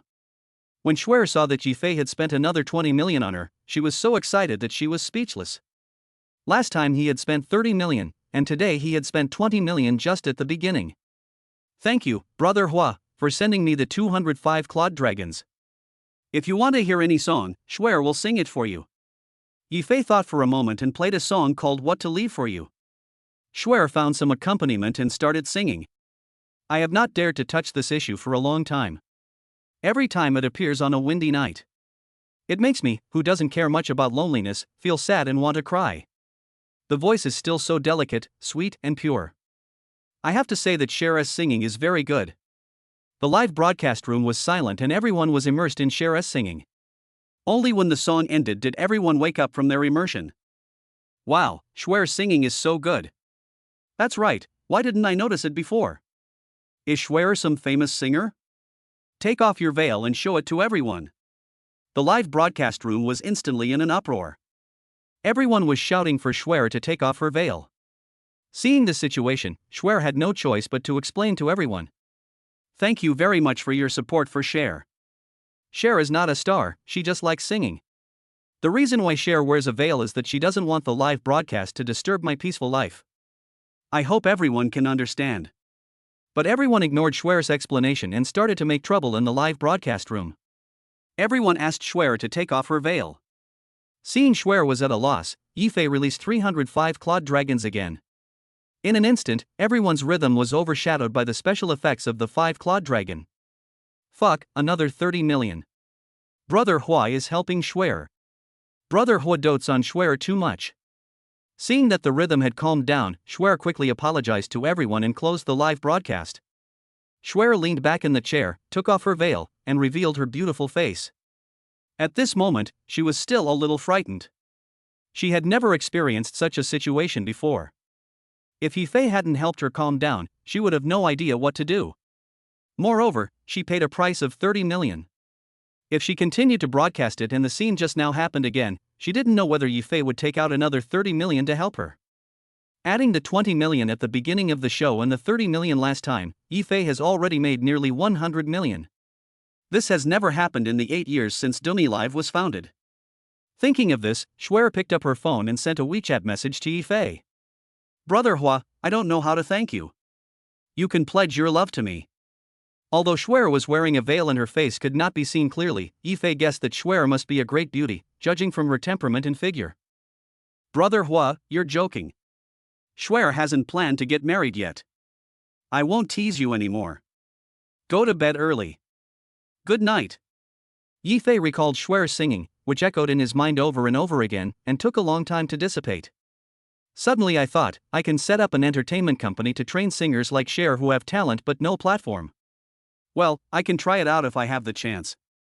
Chapter 25, Supreme Martial Arts. With nothing to do, Yifei used his mind to check the system and study it carefully to see what specific functions it had. System Binder, Yifei. Balance, 9999999999999 billion. Physical Fitness, 40 Normal. Wisdom, 55 Average. Appearance, 50 Energetic Young Man. Skills, 4. Spendthrift value, 134 can increase with the amount of spendthrift. After injecting 10 billion into Scar, his squandering value increased by another 100 points. Yifei felt that he was not strong enough and could not protect the people around him when he encountered difficulties. First, increase your physical fitness to 100 points. A mysterious force surged into the body, an inexplicable airflow circulated in the body, and the body felt very comfortable. After 2 full minutes, it stopped, opened his eyes, a flash of light passed by, exhaled a breath of turbid air, and felt refreshed. The system displays, the first level physical fitness has been filled up. Shit, these 100 points are just the first level, how many levels are there after that? The system doesn't show it, so you can only wait until you have enough squandering points before increasing it. Yifei took off his clothes and walked to the mirror. His abdominal muscles, pectoral muscles, biceps, his whole body was covered with muscles. At this moment, he felt that he had endless strength all over his body. I looked at it narcissistically for 5 minutes before putting on my clothes contentedly. With 74 points of losing money left, Yifei opened the skill options again to see if there were any more powerful kung fu to learn. After searching for a long time, he finally found a martial arts option. After opening it, it was clearly written, Supreme Martial Arts, each increase in 1 point requires 50 points of spendthrift points. Damn it, this is too much. Then I thought, the system won't cheat me for no reason, it must be worth it. Anyway, wealth is unlimited, so just spend more money in the future. The most important thing is to become strong. Thinking of this, Yifei immediately used 50 points of spending points to add a little supreme martial arts. In an instant, a mysterious technique appeared in Yifei's mind. He carefully understood the technique, and various powerful martial arts were absorbed, and his whole body was full of explosive power. Yifei felt that even if a cow stood in front of him, he could kill it with one punch. It's so powerful with just a little addition, these 50 points of spending value are really not wasted. There are already 5 skills in the skill options: driving 1, fighting 10, Italian language 3, Italian cuisine 3, supreme martial arts 1. Yifei did not continue to increase the remaining 24 points of spending value, but chose to keep them for backup. System Binder, Yifei. Balance, 9999999999999 billion. Physical fitness, 100 full level 1. Wisdom, 55 average. Appearance, 50 energetic young man. Skills, 5. Spendthrift value, 24 can increase with the amount of spendthrift. After finishing everything, Yifei went to the Irish Western restaurant to find Zhang Jie and Sun Li, and the three of them had dinner together. Brother Fei, I remember you said last time that your parents are in the countryside. I wonder if I should buy some daily necessities for them and mail them over. After all, the conditions in the countryside are not as good as those in the city. Hearing this, Yifei's eyes became a little sour. His son was so incompetent, why didn't he think of this? Even if he gave them money, they might not be willing to spend it. Sha Jia, thank you for thinking so carefully for me. Oh, you're still being polite to me. This is what I should do. How about this? Tomorrow you arrange for someone to find a bigger car, purchase some home appliances and daily necessities, and deliver them to them. I will transfer some money to them later so that they can build a bigger house. Thinking of his parents working hard every day, Yifei felt a little depressed. He thought he was too careless. I immediately took out my cell phone and called my mother. Xiaofei, are you off work? How are you doing recently? Tell mom if you run out of money. Don't make yourself suffer out there. Hey, mom, didn't I tell you last time that I got a promotion and my salary is much higher than before, and there are bonuses? I will transfer another 200,000 yuan to you later. You can ask my dad to find some people and build a big house. Yifei was afraid that his parents would worry, so he didn't dare to transfer too much money at one time. Xiaofei, we haven't spent the money you transferred to us last time. Although we are farmers, we have to earn money with our own hands and we can't do anything illegal. Wang Chunling couldn't believe that her son made so much money in a short time. Mom, don't worry. You know me well. Also, there is a large supermarket here that is having a promotion. Everything is discounted. I bought some home appliances and daily necessities for you. I'll have someone send them back to you in the next 2 days. Don't spend money recklessly. Save your money for marrying a wife in the future. I've saved some, so you don't have to worry about me. Then he reminded me about building a house. After all, building a house in the countryside is a big deal and also a matter of face. Speaking of houses, Yifei thought, I don't have a house yet. I just mentioned this to Zhang Jie yesterday. I have to buy a house first. Thinking of this, he asked Zhang Jie and Sun Li beside him, where do you think the best house is in Chuncheng? You should ask Sister Li. She has been looking for houses recently, said Zhang Jie. Oh, our big boss wants to buy a house, but the houses I looked at don't suit your status. I'm looking at some ordinary communities with high cost effectiveness. If you want to buy a house, I think only Lishui Yuntian in Chuncheng can catch your eye. Sun Li's eyes flashed with envy. Her biggest dream is to own a big house of her own. Yes, in Chuncheng, Lishui Yuntian is a top-notch luxury house. But we dare not even think about that kind of place. Zhang Jia, like Sun Li, had a face full of longing. Now she really had the opportunity to live in her dream house. Then it's settled. Tomorrow we'll go to Lishui Yuntian to buy a house. Sister Li will go with us. I'll give you one as a gift. Hearing this, Sun Li jumped up from her chair. Mr. Yi, no, Brother Fei. I really love you. From now on, I am yours. I will do whatever you want me to do. After saying that, he kissed Yifei on the face. It's no wonder she was so excited. Lishui Yuntian is not only a high-end residence in Spring City, but also in the whole country. The price of any one of them is more than tens of millions.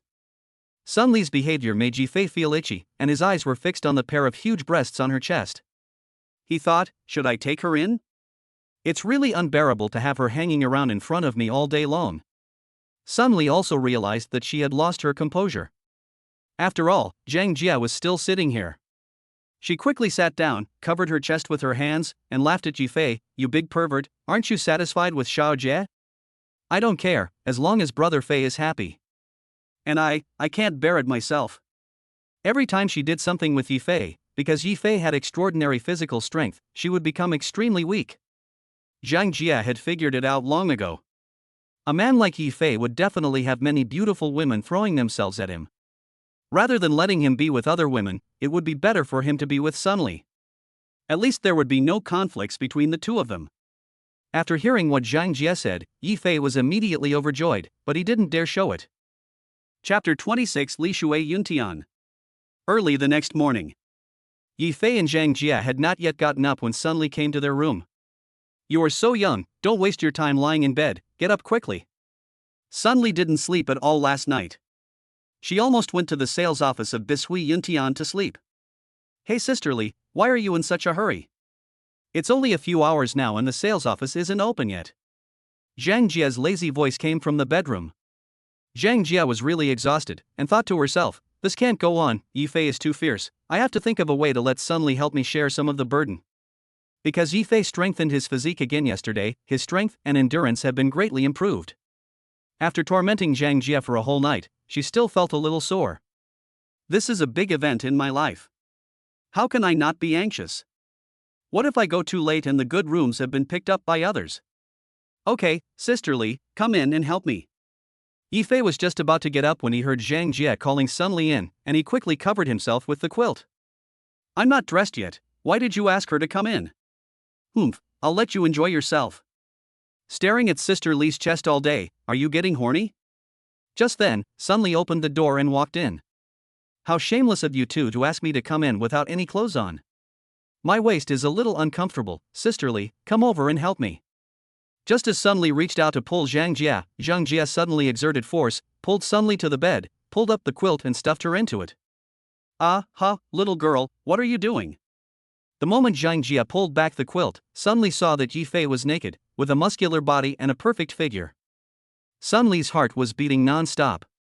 She hadn't had such close contact with a man for more than 10 years since her husband passed away, which made her feel a little strange. He quickly struggled to get up and fled out of the bedroom. "Brother Fei, did you touch it?" "Xiao Jia, stop making trouble and don't make Sister Li angry." "TSK, she won't be angry. She must be so happy that you promised to buy her a house." "Okay, let's get up too. Sister Li is really getting anxious." After the three of them had breakfast, they drove the Brabus to the sales office of Li Shui Yuntian. Li Shui Sky. The most upscale residence in the whole city of Chuncheon, the whole community is composed of single-family villas. Of course, the geographical location is also the best, and the feng shui is excellent.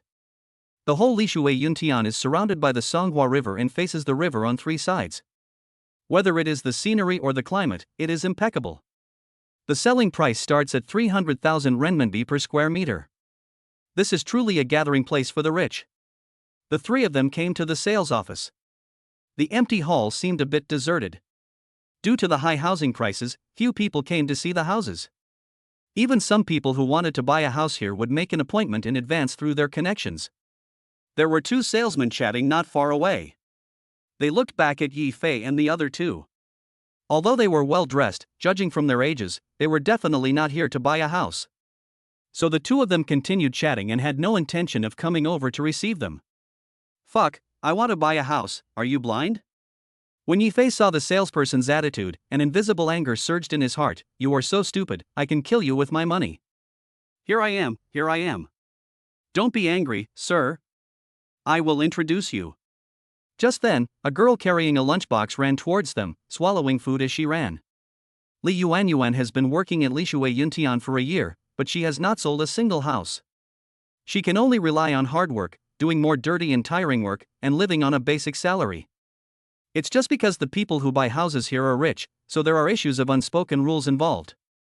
Li Yuanyuan is a rural girl who has been influenced by her parents since she was a child. She has kept herself clean and has not been polluted by those vulgar customs. This also makes her incompatible with other sales staff. Today she happened to see that other sales clerks were unwilling to receive Yi Fei and his companions, so she hurried over. Seeing Li Yuan like this, Yi Fei's anger disappeared by half. Finish your meal first. It's all right, sir, I'll eat later. Are you here to look at the house? After saying that, he put the lunchbox on the table next to him. Yes. Li Yuan excitedly took Yi Fei and the other two towards the sand table, introducing it to them as they walked. Soon we arrived in front of the sand table. Sir, since our Lishui Yuntian is quite influential throughout the country, our properties are very popular. Now only the 5 villas in the middle have not been sold. The unit in the middle is the best unit in the entire building complex. It has the best location and was designed by the best international designer hired by our company. Many people are interested in it, but it has not been sold yet because it is too expensive. When Sun Li heard what Li Yuan said, her heart sank instantly. If it was a house worth tens of millions, Yi Fei might still buy it for her. This left only the 5 most expensive ones. Each one was worth at least tens of billions. What the hell was he still buying? Yi Fei looked at the villa in the sand table and it was indeed nice. He asked Zhang Jie beside him, Xiao Jia, which one do you think is better? Zhang Jie took Yi Fei's arm and said, I think it's all good. As long as you are by my side, it doesn't matter where I live. I have to say, what Zhang Jie said was so on point that it made Yi Fei feel warm inside. Since you like it, let's go over and take a look. Which one do you want to see, sir? I'll get the key. Let's go with the one in the middle. Not long after, Li Yuan brought the key, took Yi Fei and the other two, and went to Lishui Yuntian in the sales office. When Yi Fei and his companions walked out of the sales office, the 2 sales clerks who were chatting just now started talking. They really dare to come to our Lishui Yuntian to look at houses. Do they think we are a vegetable market? That's right. You actually dare to go to see the building king. You really don't know how much you weigh. That Li Yuan is really brave. Doesn't she know that the items inside are very valuable? Anyone dares to take them. If they break, they can afford to pay for it. Soon, they arrived outside the villa. Although it is a villa, it looks more like a manor. The whole villa covers an area of 20,000 square meters, with 3 floors above and below the ground. Located at the highest point of the entire community, you can clearly see the panoramic view of the Songhua River. The 1,000 square meter garden is planted with various flowers, plants, and trees. Entering the villa, a scene of extreme luxury appeared before their eyes. Everything in the house gives people a feeling of luxury, which really maximizes the role of money. Li Yuan quickly took them to tour from bottom to top. It has everything, including a gym, wine cellar, private cinema, entertainment room. Bulletproof glass, Italian kitchenware, international brand high-end home appliances, all of them are world-class brands. After the visit, Yi Fei was very satisfied. He had never dared to dream of owning these things before, but now they would soon be his. That's it, let's go back and sign the contract. Ah? Sir, you want to buy this set? Li Yuan couldn't believe her ears. This was like pie falling from the sky, such a good thing actually happened to me. Although she had been looking forward to this scene, when the moment finally came, she still found it hard to believe. Chapter 27 5 Villas. Just as they returned to the sales office, Sun Li's cell phone rang. After Sun Li picked up the phone, she said to Yi Fei, Mr. Yi, this is Manager Zhao from the car sales center calling. The car you bought from him a few days ago has arrived. Oh, Manager Zhao is very efficient. Let's ask him to deliver it directly to the downstairs of Ireland tomorrow. Afterwards, Sun Li explained something to Zhao Yu and hung up the phone. Soon the group returned to the sales office. Li Yuan suddenly thought, I haven't told him the price yet, but he's determined to buy it. Maybe he thinks the price is too low. She was still a little nervous. Hey, what are you doing? Hurry up and bring the contract here. By the way, bring the contracts for the other 4 villas. Also, call your manager over. Yi Fei said to Li Yuan, who was in a daze. Ah? Hearing Yi Fei's words, Li Yuan was even more confused, muttering in her heart, is he going to buy all 5 villas? It's unlikely. And he has to call the manager over, so my commission will be gone, right? Li Yuan walked towards the office somewhat reluctantly.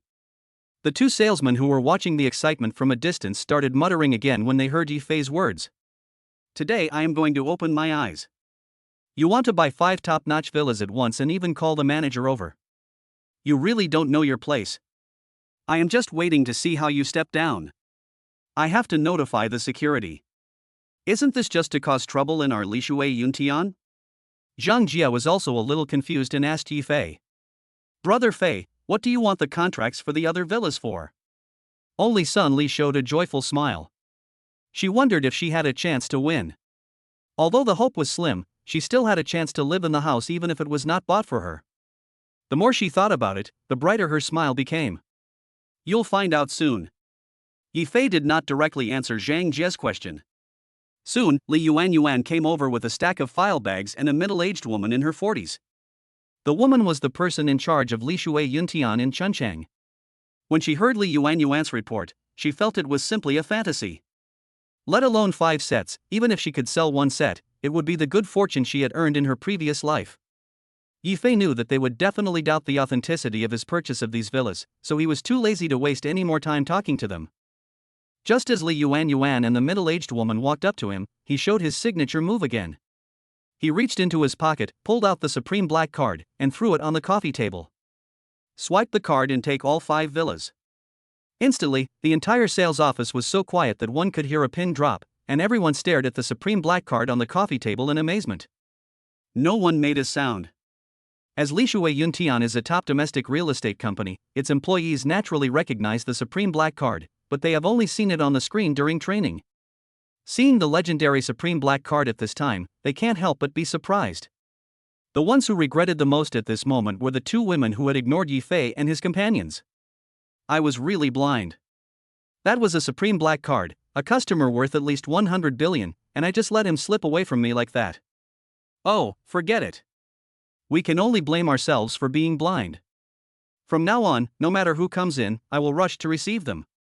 The middle-aged woman recovered from her shock, and Yi Fei said with a trembling voice, Sir, it's an honor to serve you. I am the manager here, Sun Shujie. I'll do the formalities for you right away. After saying that, he opened the contract and placed it in front of Yi Fei. Wait, all commissions must be counted on this girl, and I have another request. Yi Fei pointed at Lu Yuan and said to Sun Shujie. That's no problem. You are her client, and the commission is what she deserves. If you have any other requests, just tell me and I will definitely satisfy you. Hearing this, Li Yuan was so excited that she shed tears. Her 1-year efforts were not in vain after all. This time she could get a commission of several million, which was several times higher than the annual commission of other sales staff. Yi Fei stood up and walked to the sand table. Everyone stood up and followed Yi Fei. He pointed to a villa on the left side of the sand table and said, Tear down this villa and turn it into a parking lot for me. Ah! Everyone was shocked again. What the hell is going on? No matter how rich you are, you can't play like this. You want to demolish the villa that countless people dream of and build a parking lot. Hearing Yi Fei's words, everyone's heart bleeds. First, sir. The feng shui of Lishui Yuntian was designed by a professional feng shui master hired by our headquarters. For such a big matter, I need to ask the headquarters for instructions. Go and ask for instructions. Hearing this, Sun Shujie quickly took out his cell phone and started making a call. From beginning to end, Yi Fei never asked about the price of the villa, and no one reported it to him. At first, Li Yuan was a little skeptical, fearing that Yi Fei didn't know the value of the villa, so he rashly decided to buy it. The moment Yi Fei showed the Supreme Black card, no one doubted every word Yi Fei said. This is the value of the Supreme Black card. It not only reflects the owner's financial strength, but also instantly improves his or her status. 10 minutes later, Sun Shujie returned to Yi Fei. He bent down and said to Yi Fei, Sir, our group president has personally approved your renovation plan, and will sell these 5 villas worth 97 billion to you at a price of 50 billion. The president asked me to say hello to you on his behalf. I just hope I can treat you to a meal if I have the chance. Okay, tell him that if there are any good projects, he can come to me for cooperation. Then, Yi Fei turned to Sun Li and said, Sisterly, keep the middle villa for me, and you can choose any of the other villas, and they will be directly in your name. Hearing Yi Fei's words, Sun Li hugged Yi Fei excitedly and kissed him on the face several times. Brother Fei is awesome. I love you so much. Feeling the softness of Sun Li's chest, Yi Fei felt a little elated. The money was not wasted. Only a wealthy person like Yi Fei would think like this, spending billions and being satisfied with just a hug. Zhang Jia looked at Sun Li's happy look, feeling a little jealous, but she didn't show it. However, her thoughts still couldn't escape Yifei's eyes. Xiao Jia, the other villas are all in your name. Money is the only thing that Yifei has no shortage of. As long as he can make people around him happy, it doesn't matter how much money he spends. The sales office staff present, including Sun Shujie, who was already in her 40s, all looked at the two women with envy. After completing the formalities and confirming the check-in time, Yifei and the other two returned to the hotel. Chapter 28 Sun Li's voice. After returning to the hotel, Sun Li was still immersed in the joy of owning a villa, and her friendship with Yifei reached its peak. The dream that could not be fulfilled in a lifetime was solved by Yifei's words. The heart that had been sealed for more than 10 years was also loosened a little bit. And every time Yifei looked at her, his eyes were fiery and full of possessiveness. However, Yifei is 10 years younger than him and is the man of his good friend Zhang Jia. Sun Li was a little confused and didn't know what to do. Thinking of this, Sun Li shook her head and dared not think about it any further.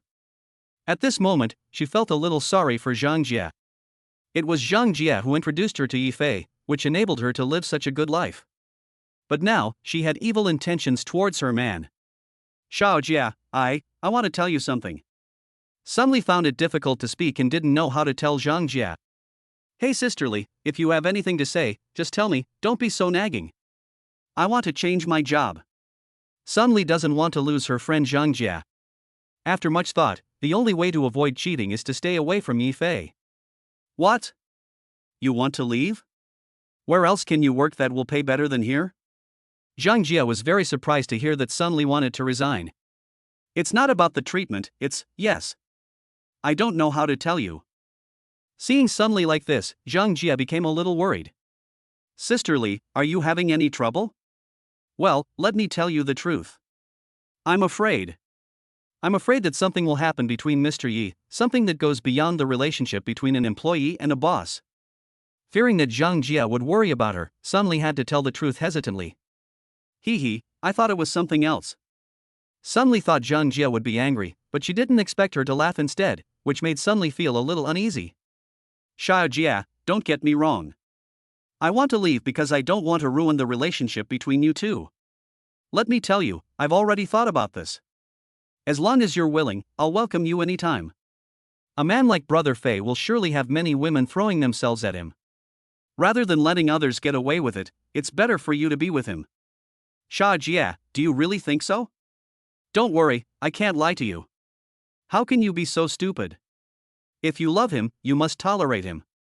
Yifei was alone in the room and had no idea about the conversation between the two women. If he knew, he would definitely execute Sun Li on the spot. He had been obsessed with Sun Li's proud pair of breasts for a long time. Sitting on the sofa, I opened the system with my mind, ready to use up the spending points I had gained today. System binder, Yifei. Balance, 999999999999999 billion. Physical fitness, 100 full level 1. Wisdom, 55 average. Appearance, 50 energetic young man. Skills, 5. Spendthrift value, 524 can increase with the amount of spendthrift. There are already 5 skills in the skill options: driving 1, fighting 10, Italian language 3, Italian cuisine 3, supreme martial arts 1. Choose increase to increase your physical fitness again and see what happens. Physical fitness, 1 second level consumes 100 points of spending points. To increase the value by 1 point at the second stage, it costs 100 points of prodigal points, and I haven't felt any changes in my body yet. This is too much of a ripoff. How many prodigal points do I need to fill it up? Is there a third stage after it's filled up? Yifei couldn't quite imagine it. Never mind, I'll add the second level when I have enough spending points in the future. Later, wisdom was increased to 100 points. Wisdom, 100 first level full. Just like physical fitness, it can continue to increase. The increase in wisdom made Yifei's brain clear and his thoughts were much clearer than before. Then he spent another 100 points of spendthrift points to increase his supreme martial arts by 2 points. Yifei felt that his original skills had been enhanced a lot. At present, the most important thing for Yifei is to become strong. Only if he does not encounter any accidents can he better protect the people around him. In the end, he added 10 points to his appearance. He couldn't let his looks change too much, otherwise he wouldn't be able to explain it to others, so he could only change it little by little. System binder, Yi-Fei. Balance, 999999999999999 billion. Physical fitness, 1 second level. Wisdom, 101st level full. Appearance, 60 energetic young man. Skills, 5. Spendthrift value, 269 can increase with the amount of spendthrift. There are already 5 skills in the skill options: driving 1, fighting 10, Italian language 3, Italian cuisine 3, supreme martial arts 3. I have to find an opportunity to test my martial arts skills. So far, Yi-Fei has only fought with someone once when he saved Scar. After learning new martial arts, he doesn't know what kind of enemy he can face. The next day, Yi-Fei was sitting in an Irish restaurant eating breakfast when he heard a rumbling sound coming from outside. Looking outside, I saw 27 trailers driving towards the parking lot of the Irish hotel.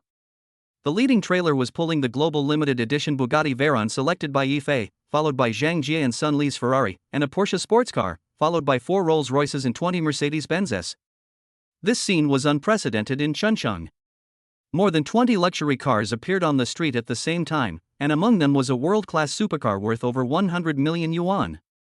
All pedestrians on the road stopped and looked at the shocking scene before them. After they recovered from their shock, they took out their phones and started filming. In less than 10 minutes, the road was already full of people, even blocking the road. The traffic police quickly arrived at the scene to direct traffic. What car was the first one? I haven't even seen it on TV. Bumpkin, that car is a Bugatti Veyron, and it's a global limited edition, worth more than 500 million. Brother, you're talking too little. The value of that car is definitely more than 700 million, and it's not something you can buy with money. Wow. As the man finished speaking, there was an uproar in the crowd. 700 million, a number that one wouldn't even dare to dream of owning, but someone actually spent 700 million to buy a car. This must be something that only the world's top rich people can own. Everyone thought again, when did such an awesome person appear in Chuncheon? Thinking of this, everyone stretched their necks, waiting for the owner of this top luxury car to appear. At this moment, a large number of police and special police appeared and drove away the onlookers. Due to the large number of people, the traffic order has been seriously affected. Unfortunately, the traffic police are short of manpower and can only ask for assistance from other units. Special police armed with live ammunition appeared and quickly dispersed the crowd of onlookers. Chapter 29 Shangjia Bin. After the crowd was evacuated, a Mercedes-Benz RV slowly drove up and stopped at the door of the Irish hotel. After the car stopped, 3 people got out of the car. The one who got out from the driver's seat was Zhao Yu, the manager of the car sales center. Then a middle-aged man in blue got out from the passenger seat. After getting out of the car, the middle-aged man looked around and made sure it was safe before opening the back door. He bent down and said respectfully to the person in the back seat, "Sir, I have confirmed that there is no danger. You can get off the car." Then a young man in his 20s wearing a white suit walked down. After getting off the car, Zhao Yu took out his cell phone and dialed a number. Not long after, Sun Li came out of the hotel. At the same time, Zhang Jie also came to the restaurant and found Yi-Fei. "Brother Fei, manager Zhao has sent the car to you. It's right outside the hotel. Let's go and take a look." 2 minutes later, Zhao Yu and others who were standing at the hotel entrance saw Yi-Fei. Zhao Yu stepped forward enthusiastically and said to Yi-Fei, "Mr. Yi, we have fulfilled your mission. All the vehicles you ordered have been delivered to you in advance. Also, here's your driver's license." Zhao Yu took out the driver's license that Yi-Fei had asked him to get from his pocket and handed it to Yi-Fei. "Thank you so much, Manager Zhao." "Mr. Yi, you're welcome. It just so happens that our chairman's son came to Chuncheon today. I heard that you customized this Bugatti Veyron. So I came here specially to get to know you." After saying that, Zhao Yu introduced Yi-Fei to the young man. "Sir, this is Mr. Yi." Yi-Fei instantly felt the aura of the man in green emanating from his body, which made him feel a little oppressive. He closed his eyes slightly, and his brain was rapidly running the top-level skills he had just learned in the system. Then, an invisible pressure was exerted on the man in green. The man in green was defeated and hurriedly took 2 steps back, shouting to the young man, "Sir, this man is very dangerous." The young man didn't expect that Yi-Fei was not only the owner of the Supreme Black Card, but also had such superb skills. This made him even more confused about Yi-Fei's identity. Could he really be someone from there? Thinking of this, I secretly rejoiced in my heart. It seems that I came to the right place. Yi Fei was very happy. It really is a top-level martial art, and he can defeat the enemy with just a casual pressure. The young man looked at Yi Fei and said with a smile, "It's okay. Mr. Yi and I have no grudges against each other. I believe he won't hurt me, right, Mr. Yi?" "Yes, I was a bit presumptuous just now. I'm really sorry." Although Yi Fei said sorry, there was a smug smile on his face. "We are not as skilled as others. Let me introduce myself. I am Shang Jiabin from Modu." Shang Jiabin is the current heir of the Magic City Shangjia family. The Shangjia family is one of the 4 major families in Magic City, involved in various industries, and car sales is just one of them. Shangjia was founded from scratch by Shang Jiabin's grandfather, Shang Piaozhong. Shang Piaozhong was definitely a genius. In just 30 years, he developed from nothing to become the head of the 4 major families in Magic City. However, in recent years, Shang Piaozhong's health has plummeted and he no longer has the energy to control Shangjia. Therefore, the current head of the Shangjia family is Shang Jiabin's father Shang Ligua. Shang Ligua's ideal is to be a teacher, teach and educate people, and live an ordinary life. He does not like the life and death struggle in the business world. He is not good at the intrigues in business. Since he took over the Shangjia family, the business has not improved but declined. Now there is a faint trend of being eliminated from the 4 major families. Now the merchants have placed all their hopes on Shang Jiabin. So when Shang Jiabin heard that the owner of the Supreme Black Card appeared in Chuncheon, he immediately rushed over from the Magic City to see if he could cooperate with him to restore Shangjia's glory. Of course, a lean camel is still bigger than a horse, and merchants still have great influence now, just not as much as before. Yi Fei stretched out his hand and shook hands with Shang Jiabin. "I wonder if Brother Shang has any advice for you. I don't deserve your advice, but I have long admired the owner of the Supreme Black Card, so I came here to make friends." "Brother Shang, this is boring. Just say whatever you want to say." Yi Fei knew very well that Shang Jiabin would not come to him from the Magic City for no reason. There must be something going on. "Well, I'll be frank. I have a project that I want to work with Brother Yi on. I wonder if Brother Yi would be interested." When Yi Fei heard about the project cooperation, he immediately became interested. The last thing he lacked now was money. It didn't matter whether he made a profit or a loss, as long as he could spend the money. "Oh? Then let's go inside and talk." Magic City. The Han family is one of the 4 major families in Magic City. The Han family is stronger than the Shang family, and the 2 families have always been at loggerheads and in constant competition.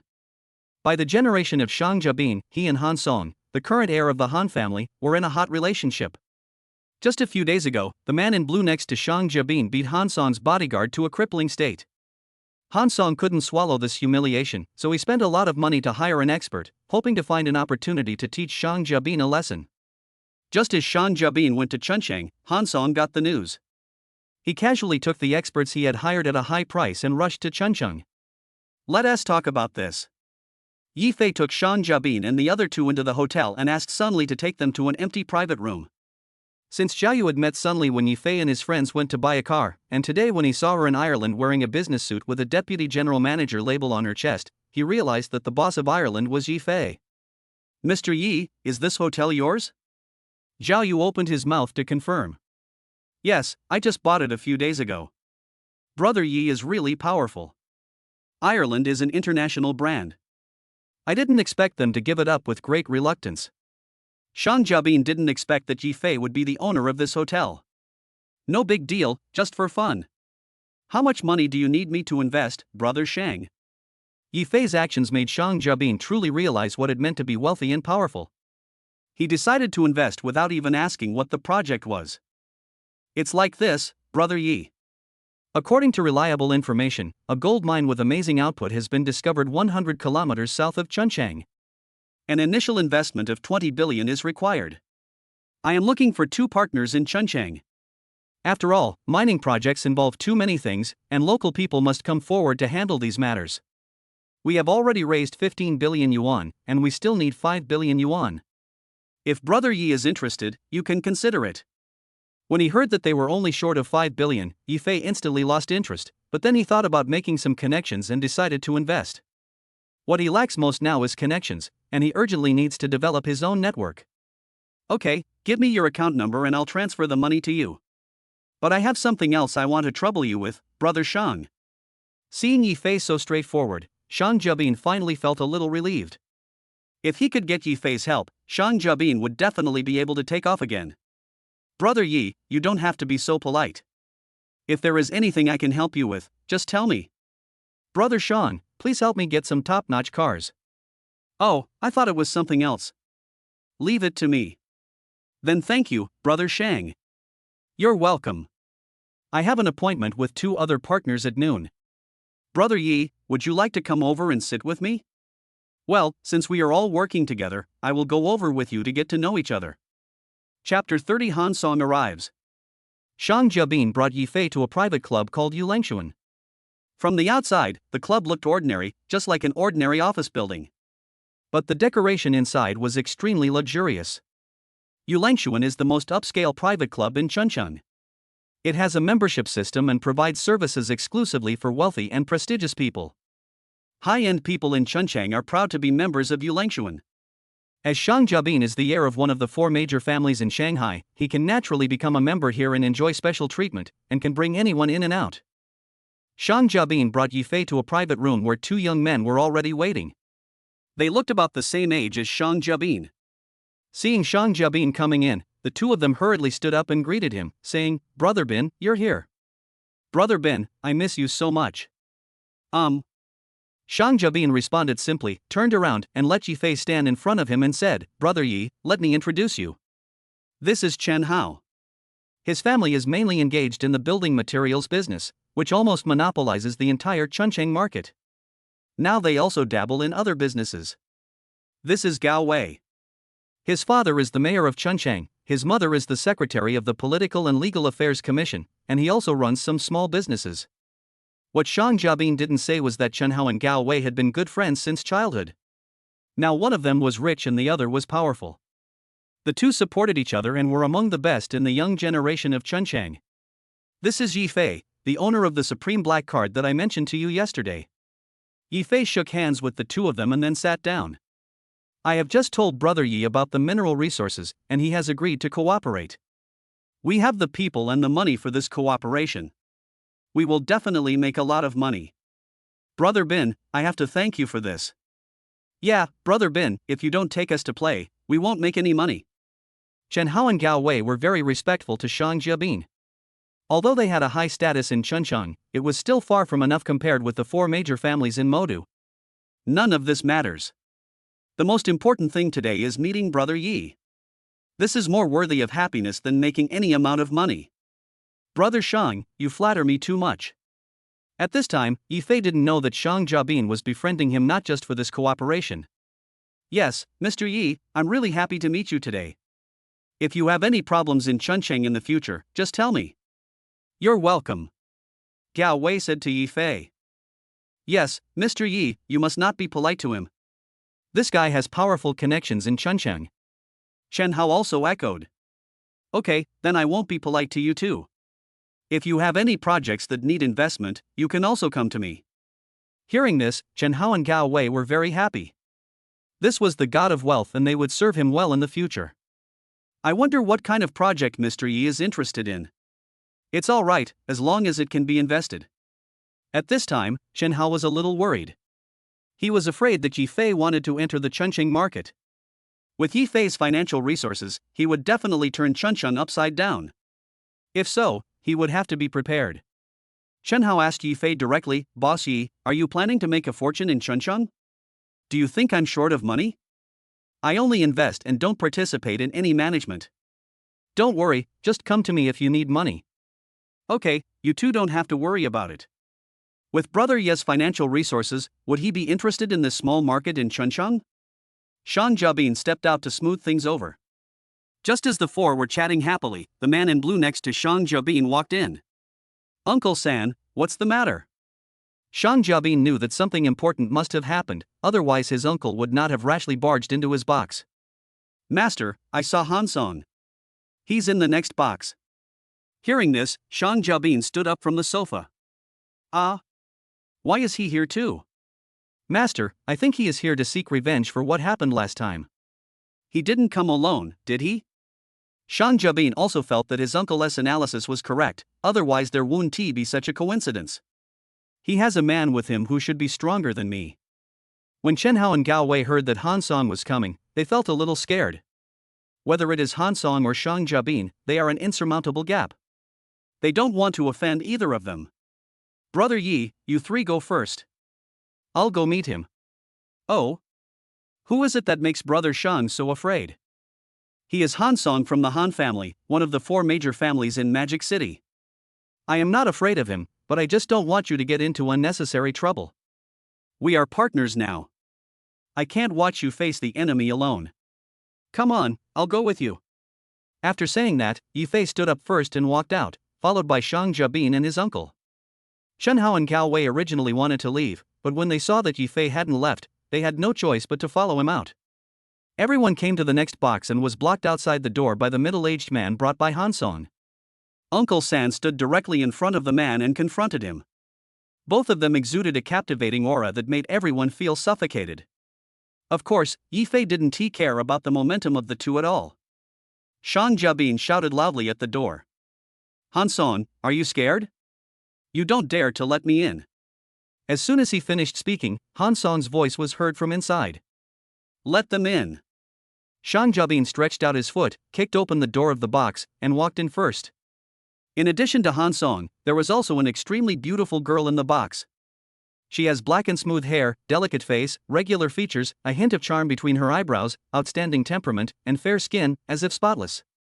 Her face is incomparable and beautiful, with high and twisted eyebrows, long and beautiful eyebrows, big and flexible eyes, petite nose, soft neck, cherry mouth, crystal clear skin, etc. Every part is irresistible. Beautiful is not enough to describe the girl, only stunning beauty can match her appearance. Everyone stared at the girl in front of them, unable to recover for a long time. The girl gave Yi Fei a feeling of déjà vu. Yi Fei thought hard and confirmed that he had never seen her before. Shang Yibin, did you come here just to see beautiful women? Only after hearing Shang Jabin's sarcastic words did everyone recover from their shock. Han Song, I know you came to Chunqing following me. Just tell me what you want. You think too highly of yourself. Who the hell do you think you are? After that, Han Song pointed at Chen Hao and Gao Wei and continued, Why? Are you here to support him? We. The two of them hesitated and couldn't say a word. They couldn't afford to offend either side. Han Song, don't involve other people in the grudge between you and me. After all, Chen Hao and Gao Wei are his partners now, and Shang Jabin can't bear to see them in trouble. Chapter 31 Schwer. Han Song did not pursue anyone else. His target today was Shang Jabin. To him, everyone else was just a small character and not worth mentioning. Shang Yibin, let's settle old and new accounts today. Last time you destroyed my bodyguard, don't you want to give me an explanation? Haha, explanation? You are inferior to others in skills, what else do you want to explain? Shang Jabin didn't know that Han Song was waiting for him to say this. The helpers he brought today were definitely strong enough to crush his uncle. You said this, so don't blame me for being cruel. After saying that, Han Song waved his hand and gave instructions to the man beside him. Destroy him for me. Seeing this, the third uncle immediately protected Shang Jabin behind him and whispered, Master, find a chance to leave first. I am no match for him. Without waiting for the man brought by Han Song to make a move, Uncle San took the initiative and punched him. The man was not willing to be outdone and rushed forward to meet his uncle's fist. Boom! The two fists collided and there was a loud bang. This shows how strong the two of them are. Boom! Boom! The two punches met again, and the uncle took 3 steps back, while the man stood still. It was easy to tell who was stronger and who was weaker. At this time, Shang Jabin was extremely frightened. His third uncle had followed him for many years and had encountered countless strong enemies, but had never been defeated. He could understand why he lost to Yi Fei in the morning. After all, Yi Fei might be someone who came out of there. But now he lost to Han Song's helpers again, which was really hard for him to accept. Uncle San, are you okay? Master, I'll stop him, you go first. No, let's go together. I can't leave you here alone. Shang Jabin has made up his mind. Even if he dies here today, he will not leave. It is not easy to reach a cooperation with Yi Fei. If he becomes a deserter now, all his efforts will be in vain. Shang Jabin will never have a chance to turn things around. Well. Uncle San sighed. He knew Shang Jabin's character and he could not persuade him. He could only use all his strength to meet the man again. The man sneered when he saw his uncle rushing towards him again. Ha! You really are not afraid of death. Then I will grant your wish. After he finished speaking, he rushed forward and started fighting with his uncle. After 2 rounds, Uncle San was obviously defeated and was caught by the man's wrist due to carelessness. Click! The man broke Uncle San's wrist. Before he could scream, the man hit him in the chest with his palm, which sent Uncle San flying. Uncle San hit the wall of the box, spurted out a mouthful of blood, and fell at Shang Jabin's feet. The man had no intention of letting his uncle go, and rushed towards him again. When Shang Jabin saw that the man wanted to kill his uncle, he immediately opened his arms and tried to stop the man. Seeing this, Han Song quickly spoke out to stop it. Stop.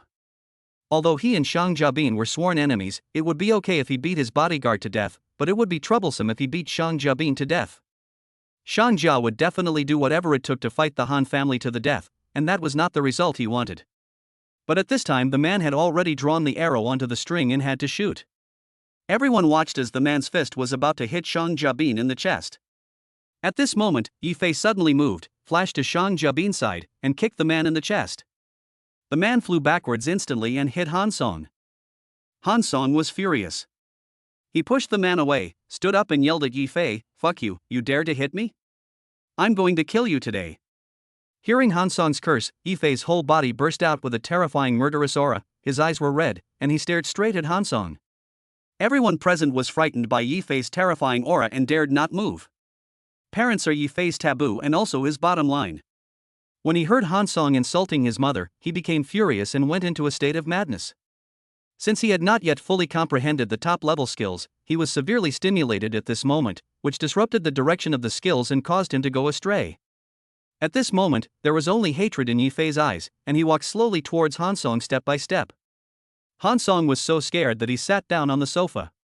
The man invited by Han Song lay on the ground motionless. He knew very well that he was no match for Yi Fei. If he stood up he would die. So he simply lay on the ground pretending to be dead, hoping that he might have a chance to survive. Shang Jabin felt a little scared when he saw Yi Fei. He was afraid that Yi Fei would kill Han Song. Han Song didn't want to kill him, and likewise, he couldn't kill Han Song. Brother Yi. You can't kill him. No matter how desperately Shang Jabin shouted, Yi Fei remained indifferent and continued to walk towards Han Song. Just as Yi Fei walked up to Han Song and was about to take action, Han Song pulled the girl next to him and blocked him in front of him. The girl was frightened by the sudden scene and screamed. "Ah, help!" The girl's voice is so beautiful, like the sound of nature. When Yi Fei heard the girl's voice, the redness in his eyes slowly faded away, and the murderous aura around him also dissipated. Staring at the girl in front of him infatuatedly. "Schwer? Is that you?" That's right, the girl is Schwerer, for whom Yi Fei spent 80 million on Dummy Live. The girl looked at Yi Fei in surprise, wondering how he knew her. Why didn't she have any impression of him at all? "Are you Cher?" Seeing that the girl didn't speak, Yi Fei asked again. "Yes, I'm Schwerer. How do you know me?" Schwerer was still a little frightened by Yi Fei's appearance just now. "It's really you. I didn't expect that we would meet in such an occasion. I am Spark. Are you Brother Hua?" Schwerer didn't expect that their first meeting would be so dramatic. What she didn't expect was that the legendary rich man Dian Dian Xingho would be so young. Yi Fei nodded slightly, reached out and pulled Schwerer behind him. Looking at Han Song's calm face, he said, "I don't care who you are. You insulted my mother today, and I will kill you." After saying that, he raised his hand and slapped Han Song on the head. "Brother Yi, you absolutely cannot do that." Yi Fei ignored Shang Jabin's dissuasion. But just when Yi Fei's palm was about to hit Han Song on the head, Schwerer hugged Yi Fei from behind. "Brother Hua, please don't kill him." Schwerer didn't care about Han Song's life or death, but was worried about Yi Fei. He was still so young, and if he really killed someone, the rest of his life would be ruined. Yi Fei stopped what he was doing, turned around and looked at Schwerer, only to see Schwerer looking at him lovingly with tears in her eyes. Yi Fei felt his heart melting and the hatred in his heart faded away. "Okay, I won't kill him." After hearing Yi Fei's words, Everyone in the room breathed a sigh of relief at the same time. If Han Song died here today, none of them would be able to escape responsibility. But no one expected that Yi Fei suddenly turned around and said something to Han Song. You can escape death penalty, but you can't escape punishment for living. Click. Click. Ah. Two crisp sounds of breaking bones, accompanied by Han Song's screams like a pig being slaughtered, reached everyone's ears. Yi Fei stepped on Han Song's legs and broke them one after another. Chapter 32 Guessing Identity. Everyone in the box stared at Han Song in amazement. The heir to one of the four major families in Magic City was now beaten into such a state. Among the people present, except Shang Jiabin, everyone felt that Yi Fei would not see the sun tomorrow. What was the use even if you were a good fighter? Does the Han family lack experts? As long as you have money, countless people will work for you. They can kill you anytime and anywhere. On the other hand, Yi Fei had a nonchalant expression on his face. He kicked the man lying on the ground and said, "Stop pretending to be dead. Take your master away." When the man heard Yi Fei's words, he was filled with joy. He could walk out of here alive. But he didn't dare to show it. He pretended to get up from the ground, carried Han Song on his back and was about to walk out. Wait a moment. Hearing Yi Fei's voice, the man was instantly frightened and quickly stopped where he was. Yi Fei continued, "Brother Shang, he injured your people, do you want to leave him here?" The man's legs were trembling and he almost knocked Han Song to the ground. "Brother Yi, they have been punished enough, let them go." Shang Jiabin had never expected that Yi Fei would be so ruthless. This also made him more certain of Yi Fei's identity. He must have come from inside. Moreover, he must have a very high status. In order to raise Yi Fei's favorability towards him to a higher level, Shang Jiabin took the initiative to speak to Han Song, who was about to walk out of the door. "Han Song, don't think about taking revenge on Brother Yi, he is the owner of the Supreme Black Card." Han Song was struck by lightning when he heard what Shang Jiabin said. He was just thinking that as long as he could get out of this door, he would immediately report to his family and mobilize a large number of experts to Chunqing to kill Yi Fei. The Supreme Black Card was a legendary existence, and the Han family didn't dare to provoke it easily. Not only that, if his family knew that he had offended the owner of the Supreme Black Card, his fate would not be much better. The Han family is different from the Shang family. The Shang family has only one heir, Shang Bin. Han Song has two younger brothers who are always looking forward to his death. Han Song felt disheartened. Were his two legs broken in vain? Inside the box. After Han Song left, the people in the room had not yet recovered from their shock. Especially Chen Hao and Gao Wei, Yi Fei is actually the owner of the Supreme Black Card. For them, the merchant and the Han family are an insurmountable gap. Then the Supreme Black Card is a godlike existence. The two were very glad that they did not escape from the battlefield. Schwer was also a little stunned at this time. At this age, he has such profound skills, and he is also the owner of the Supreme Black Card. So he must be someone who came from inside. However, I have never heard of such outstanding people among the younger generation. Ahem. Seeing that everyone was stunned, Yi Fei coughed twice and said, "Don't worry, I will take care of this matter today alone, and I won't implicate you." "Brother Fei, this is too formal." "Yes, Brother Fei, we are partners and we advance and retreat together." "Brother Fei, I believe in you. I'll be there whenever you need me." Shang Jiabin, Chen Hao, and Gao Wei all changed their way of addressing Yi Fei to Brother Fei, which also proved the position of Yi Fei in their hearts. "You don't have to be so polite. We are all friends. There is no need to be like this." Yi Fei was most afraid of others being polite to him.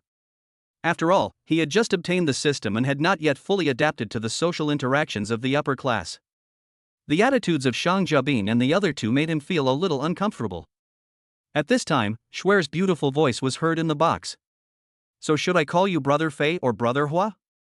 Yi Fei asked Shang Jiabin to arrange another dinner. In the box, only Yi Fei and Schwer were sitting opposite each other. "Schwer, I didn't expect that we would meet in this way." Facing Schwer alone, Yi Fei felt a little embarrassed. He had no evil thoughts towards Schwer, just pure admiration. Not only him, although Schwer had a stunningly beautiful face, no one would have any bad thoughts towards Schwer. Such fairy tale beauty that no one would have the heart to desecrate it. He, Brother Fei. Schwer really wants to thank you for buying so many gifts for me." Schwer's laughter was like a silver bell, which made Yi Fei intoxicated. Staring at Schwer blankly. Hey, stop looking at me like an idiot. I know I'm pretty, but you shouldn't be like this. Schwer couldn't help feeling angry when she saw Yifei looking at her like a fool. Ah. Oh, what happened? Schwer was very angry. Is this really the person who came out of there? At this time, Yifei also recovered and covered up his embarrassment and said, Schwer, do you still remember how we met? Snort. Of course I remember. You came to my live broadcast room to give gifts because of the female anchor I was piking with. You were so smart, but your singing voice is really beautiful. The second time I went to your live broadcast room, I was attracted by your singing. Of course. The two chatted until late at night, like old friends who had not seen each other for many years. Brother Fei, Schwer is very happy to meet you. It's so late, I have to go back. I send you. From beginning to end, Yifei never asked Schwer why she was with Hansong. After all, everyone has their own life. Yifei asked Shang Jiabin to arrange a car. He accompanied the driver to take Schwer to the community where Schwer lived. Schwer looked at the direction where Yifei left and said silently in her heart, Brother Fei, I hope you don't hate me. After sending Schwer home, Yifei did not return to the hotel, but asked the driver to take him to the riverside. A man bought a few bottles of beer, sat on the steps and started drinking. Thinking back on what happened in the past few days, he couldn't believe it and pinched his thigh to make sure he was not dreaming. I am so lucky. Before he knew it, he had already drunk 6 bottles of beer. Since he seldom drank before, he felt a little dizzy now, so he walked along the river to the hotel. When I entered the room, I saw Sunli wearing exquisite makeup, a low-cut evening dress, exquisite stockings on her legs, and red high heels. Sisterly, why are you here? Where's Xie Jie? Xiao Jie, she is dealing with work. Sunli felt a little guilty. She had agreed with Zhang Jie that she would come to accompany Yifei today. Oh, then why are you here? Because of Schwer and because he had drunk some wine, Yifei did not react. I was a little worried that you hadn't come back so late, so I waited for you here. Oh, I'm fine, you go back and rest. After hearing what Yifei said, Sunli was so angry that she turned around and slammed the door and left. Zhang Jie, who was hiding in the next room, saw Sunli coming out and hurriedly asked, Sisterly, why did you come out? Sunli threw herself into Zhang Jie's arms and cried, Xiao Jie, am I getting old? Chapter 33 Bugatti Veyron. Zhang Jie was a little dazed looking at Sunli's tearful face. What's wrong, sisterly? Did Brother Fei bully you? After thinking for a while, I thought, that's not right. Didn't you just let yourself be bullied? Why are you crying? Sunli wiped her tears and lowered her head and said, he is actually indifferent to my behavior. It seems that I am just being sentimental. Puff. Seeing Sunli acting like a little girl, Zhang Jie laughed and said, I thought it was something else. I'll go see what's going on. You wait here for me. After that, Sunli came to Yifei's room. As soon as she entered the room, she saw Yifei lying on the sofa and sleeping soundly. Before he even reached Yifei, he smelled a strong smell of alcohol. Seeing this situation, Zhang Jie instantly understood what was going on. He hurried out and called Sunli in. Sisterly, Brother Fei is drunk. It's not what you think. I don't know how he feels about you, but those lustful eyes are always wandering around you.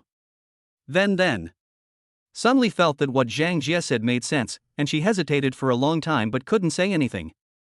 Stop talking nonsense and help me get to his bedroom. It took a lot of effort for the two of them to help Yifei from the sofa to the bedroom. Zhang Jie did not shy away from the fact that Sunli was present and stripped Yifei naked. Sunli immediately turned her head away and said to Zhang Jie in shame and anger, Hey, Xiao Jie, what are you doing? You're still embarrassed. It's only a matter of time. He smells of alcohol. I'm going to wash it off for him. After stripping Yifei naked, Zhang Jie took a towel and cleaned Yifei's body before covering him with a quilt. Sisterly, you stay here with him tonight. I don't want to. I want to be with him when he is sober.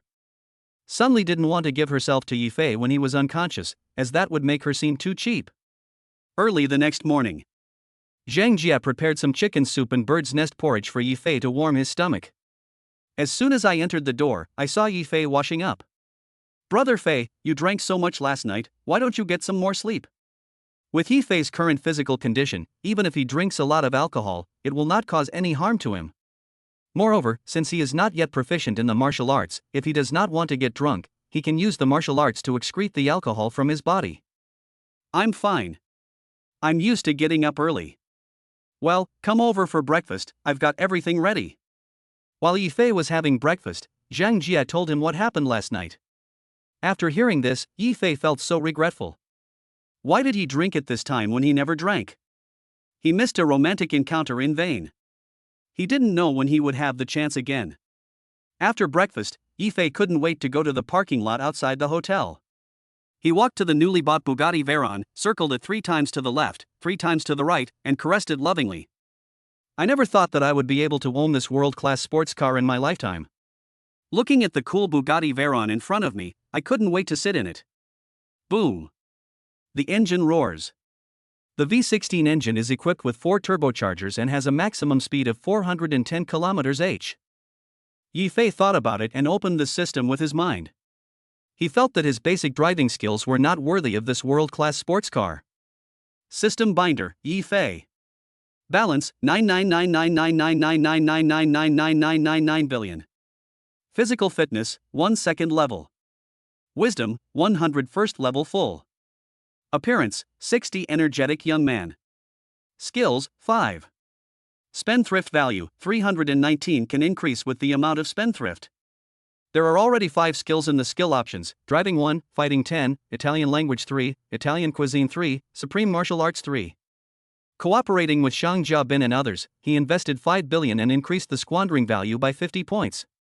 Open the skill option and directly increase the driving skill to 10 points. Various driving skills came to my mind, including drifting, flicking, and even vehicle operation. He did not add any other options. He had not yet completely digested the supreme martial arts he had added last time, which nearly led to him going insane. He still had some lingering fears and did not dare to blindly add the supreme martial arts. System binder, Yifei. Balance, 9999999999999 billion. Physical fitness, 1 second level. Wisdom, 101st level full. Appearance, 60 energetic young man. Skills, 5. Spendthrift value, 260 can increase with the amount of spendthrift. There are already 5 skills in the skill options: driving 10, fighting 10, Italian language 3, Italian cuisine 3, supreme martial arts 3. After turning off the system, Yifei drove the car onto the street. After maxing out his driving skills, Yifei felt like he had become one with the vehicle. He could master every detail of the car and operate it as flexibly as if he were controlling his own body. Since it is morning now, there are not many pedestrians and vehicles on the street. But it still attracted people's attention. Wow, what kind of car is this? It's so cool. I saw this car yesterday, in the parking lot of the Irish hotel. Yes, I also found this car on Doomy. People kept taking out their cell phones and taking pictures of the vehicles. When driving on the road, other drivers all slowed down and gave way when seeing the car. Apart from anything else, just looking at the appearance of the vehicle, you can tell that it must be worth a lot of money. If you really come into close contact with it, I'm afraid you won't be able to compensate for it in your lifetime. Although there were not many cars on the road, they would actively avoid him, but I still couldn't experience the performance of this car. Yifei turned on the navigation and drove towards the nearest highway. More than 10 minutes later, Yifei drove the Bugatti Veyron onto the highway. After passing the toll station, Yifei stepped on the accelerator hard. The engine instantly made a deafening roar, and the vehicle rushed forward like an arrow. In less than 3 seconds, the speed of the vehicle reached 100 kilometers. Yifei continued to step on the accelerator. 150 kilometers. 200 kilometers. 300 kilometers. Although Yifei now has world-class driving skills, this is his first time driving. He did not continue to accelerate, but did a few drifts in a row. Then he chose the nearest highway exit and turned around to drive back. When Yifei was almost at the hotel, his cell phone rang. He picked up the phone and saw that it was his former colleague Zhang Dawei calling. He answered the call without thinking. Viagra, what's the matter? There's a good thing, and there's a bad thing. Oh? What's good? Yifei asked curiously. The good news is that there is a new girl in our company, and colleagues are having dinner together tonight to express their welcome. I think this girl is pretty good, and I want to introduce her to you as your girlfriend. During the few years that Yifei and Li Mei were dating, Li Mei felt that Yifei was embarrassing her and they never appeared together, so people around him always thought that he was single. What about the bad things? Yifei had no interest in introducing a girlfriend. The women around him were enough to give him a headache. He didn't want to have any more ambiguous contact with other women. I'll tell you the bad things when you get here. Okay, just send me the time and place. I'll go over in the evening. Chapter 34, Dinner with Colleagues. Evening. Yifei drove to a club near Zhang Daoi's workplace according to the address he received. The club is not big, and the decoration is ordinary. It can't be compared with top clubs like Yulangshuan. But for office workers, being able to come to such a place is already a luxury. As soon as he entered the door, a waiter came towards Yifei, and Yifei told her the room number, and then took him to room number 4. The box is quite spacious, with a round table in the middle, sofas next to it, and some KTV facilities. All the colleagues have arrived. When they saw Yifei coming in, they all looked back and then went back to chat. When he was working in the company, Yifei was honest and didn't flatter others. So the relationship between him and his colleagues was not very good. Only Zhang Dawei stood up, pulled out the chair next to him and said to Yifei, "Yifei, come here and sit next to me." Yifei had long been accustomed to his colleague's attitude towards him, and he walked over nonchalantly and sat down next to Zhang Dawei. "Way good, did you get a bonus to spend money in a place like this?" "No way. We have new colleagues here, let's all come out and have some fun together." After saying that, she introduced to Yifei the girl sitting opposite him. The girl was wearing a dress, had an average face, and wore a pair of glasses. She was fair and clean, and you could tell at first glance that she was an artistic young woman. "Come here, Yifei, let me introduce you to our new colleague, Luo Ying. This is Yifei, a colleague of ours. He has been busy lately and has not been able to come to work." The two nodded to each other as greetings. Zhang Dawei whispered in Yifei's ear, "I said I would introduce this girl to you. How do you feel about her?" Before Yifei could answer, Li Jian, who was sitting on the other side of Zhang Dawei, glanced at Yifei and said, "What colleague? He has already been fired, why is he still joining in the fun?" "Fired? Why didn't you notify me?" Yifei asked Zhang Dawei with some confusion. "Oh, what's the matter with firing or not? Go to the company tomorrow and explain to your boss that you didn't come to work because of something at home. What else do you need to explain? You've been absent from work without reason. It would be strange if you weren't fired, and your salary has been deducted," Li Jian continued. Just yesterday, during a meeting at the company where Yifei worked, the boss saw that Yifei had not come to work yet, so he asked Zhang Dawei about it. Yifei did not tell Zhang Dawei when he could come to work, and when his boss asked him, he hesitated and could not explain clearly. The boss was so angry that he fired Yifei and also deducted the salary that was owed to the company. Zhang Dawei was also implicated and had his bonus for that month deducted. Yifei understood the whole story and comforted Zhang Dawei. "It's okay, brother Wei. Even if you don't fire me, I don't plan to do this anymore. I will make up for your deducted bonus." "Did I hear you correctly? How dare you say such big words?" It's no wonder that others don't believe what Yifei said. At work, Yifei is the first to arrive and the last to leave every day, and he is responsible for all the dirty and tiring work. I'm afraid he will lose this job. Yifei ignored the person who was talking and continued to talk to Zhang Dawei. "Brother Wei, you don't have to work there anymore. I'll find you a better job than this one." "Ha? Don't tease me, I'm doing a good job here." Zhang Dawei has elderly parents and young children to take care of, so he dare not do anything that he is not sure of. And based on his understanding of Yifei, it is impossible for him to find a better job than this one. Zhang Dawei believed that Yifei said this deliberately because he wanted to show off in front of the new girl. Seeing that no one believed him, Yifei stopped making trouble and lowered his head to eat. After eating and drinking, everyone started singing again. Maybe because she drank too much, the new girl accidentally broke a vase placed in the corner. No one cared about it, thinking it was just a vase, and the worst that could happen was that they would just have to pay for it. But when checking out, I was told that I would need to pay 50,000 yuan for the vase. How much? Are you crazy? How dare you ask for 50,000 for a broken vase? Li Jian yelled at the clerk. That vase is an antique our boss bought back from an auction. You have to pay less than 50,000. Everyone knows that this is a clear attempt to extort money. You are extorting money. The most we can pay you is 200 yuan. Otherwise, we will call the police. Humph, since I dare to ask you for so much money, do you think I'm afraid you'll call the police? Seeing the clerk's ferocious look, the new girl was a little scared. After all, she was the one who broke the vase. She said timidly, "If it really doesn't work, just give it to them. I'll pay for it myself." If it were any other time, Li Jian would have chosen to keep quiet and pay the money. Anyway, he didn't need to pay the money. Under the influence of alcohol, he wanted to show off in front of the new girl. At this time, Li Jian was already horny and took the responsibility himself. "Don't be afraid. I'm here today. I won't let you pay a penny. I want to see what you can do to me." After saying that, he stepped forward and gave the clerk a push.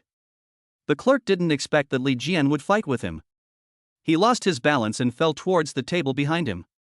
His head hit the table and blood flowed down his cheek. The clerk felt liquid sliding down his face, and he reached out to touch it, and his hands were covered in blood. He immediately shouted loudly to the outside of the door, "Come in here, someone's going to hit me." Hula! 7 or 8 tall and strong men rushed into the box where Yi Fei and others were. "Fuck you, you must be tired of living, how dare you cause trouble here." Seeing this, Li Jian, who had pushed the clerk down, sobered up instantly and quickly apologized to the clerk. "Brother, I'm so sorry, I didn't mean it, I'll pay for your medical expenses." "Fuck you, who the hell is your brother? 200,000 for medical expenses, 1 cent less, and none of you can leave today." Yi Fei laughed triumphantly at the side. He knew that Li Jian could not afford to pay so much money. Yi Fei understood what kind of person he was when they worked together. He would eat and drink to his heart's content after get off work every day. He was a typical moonlighter. At this time, another female colleague walked up to the clerk and said, "Little brother, he hit you, it has nothing to do with me, please let me go first, I still have to go home to take care of the children." "No," I said, "no one can leave without compensation." If it was Li Jian's own problem, Yi Fei would not care about it, but now everyone is trapped here. Yi Fei didn't want to fight with ordinary people unless it was absolutely necessary. Compensation is even more impossible. Although 200,000 is nothing to him, it would be too embarrassing if it got out. "Okay, I'll pay for it." Yi Fei took the initiative to speak. "Don't be impulsive. Where do you get so much money?" Zhang Dawei was well aware of Yi Fei's situation. He saved all his money from his own pocket. "Don't talk nonsense, I didn't ask you to take the money." After saying that, a big man was about to attack Zhang Dawei. Yi Fei quickly spoke out to stop him. "No, don't do it. I'll have someone send the money over right now." Chapter 35 Dong Biao. Yi Fei walked aside, took out his cell phone and called Gao Wei. He felt that this kind of thing was nothing to Gao Wei, the mayor's son. When Gao Wei saw that it was Yi Fei calling him, he quickly picked up the phone.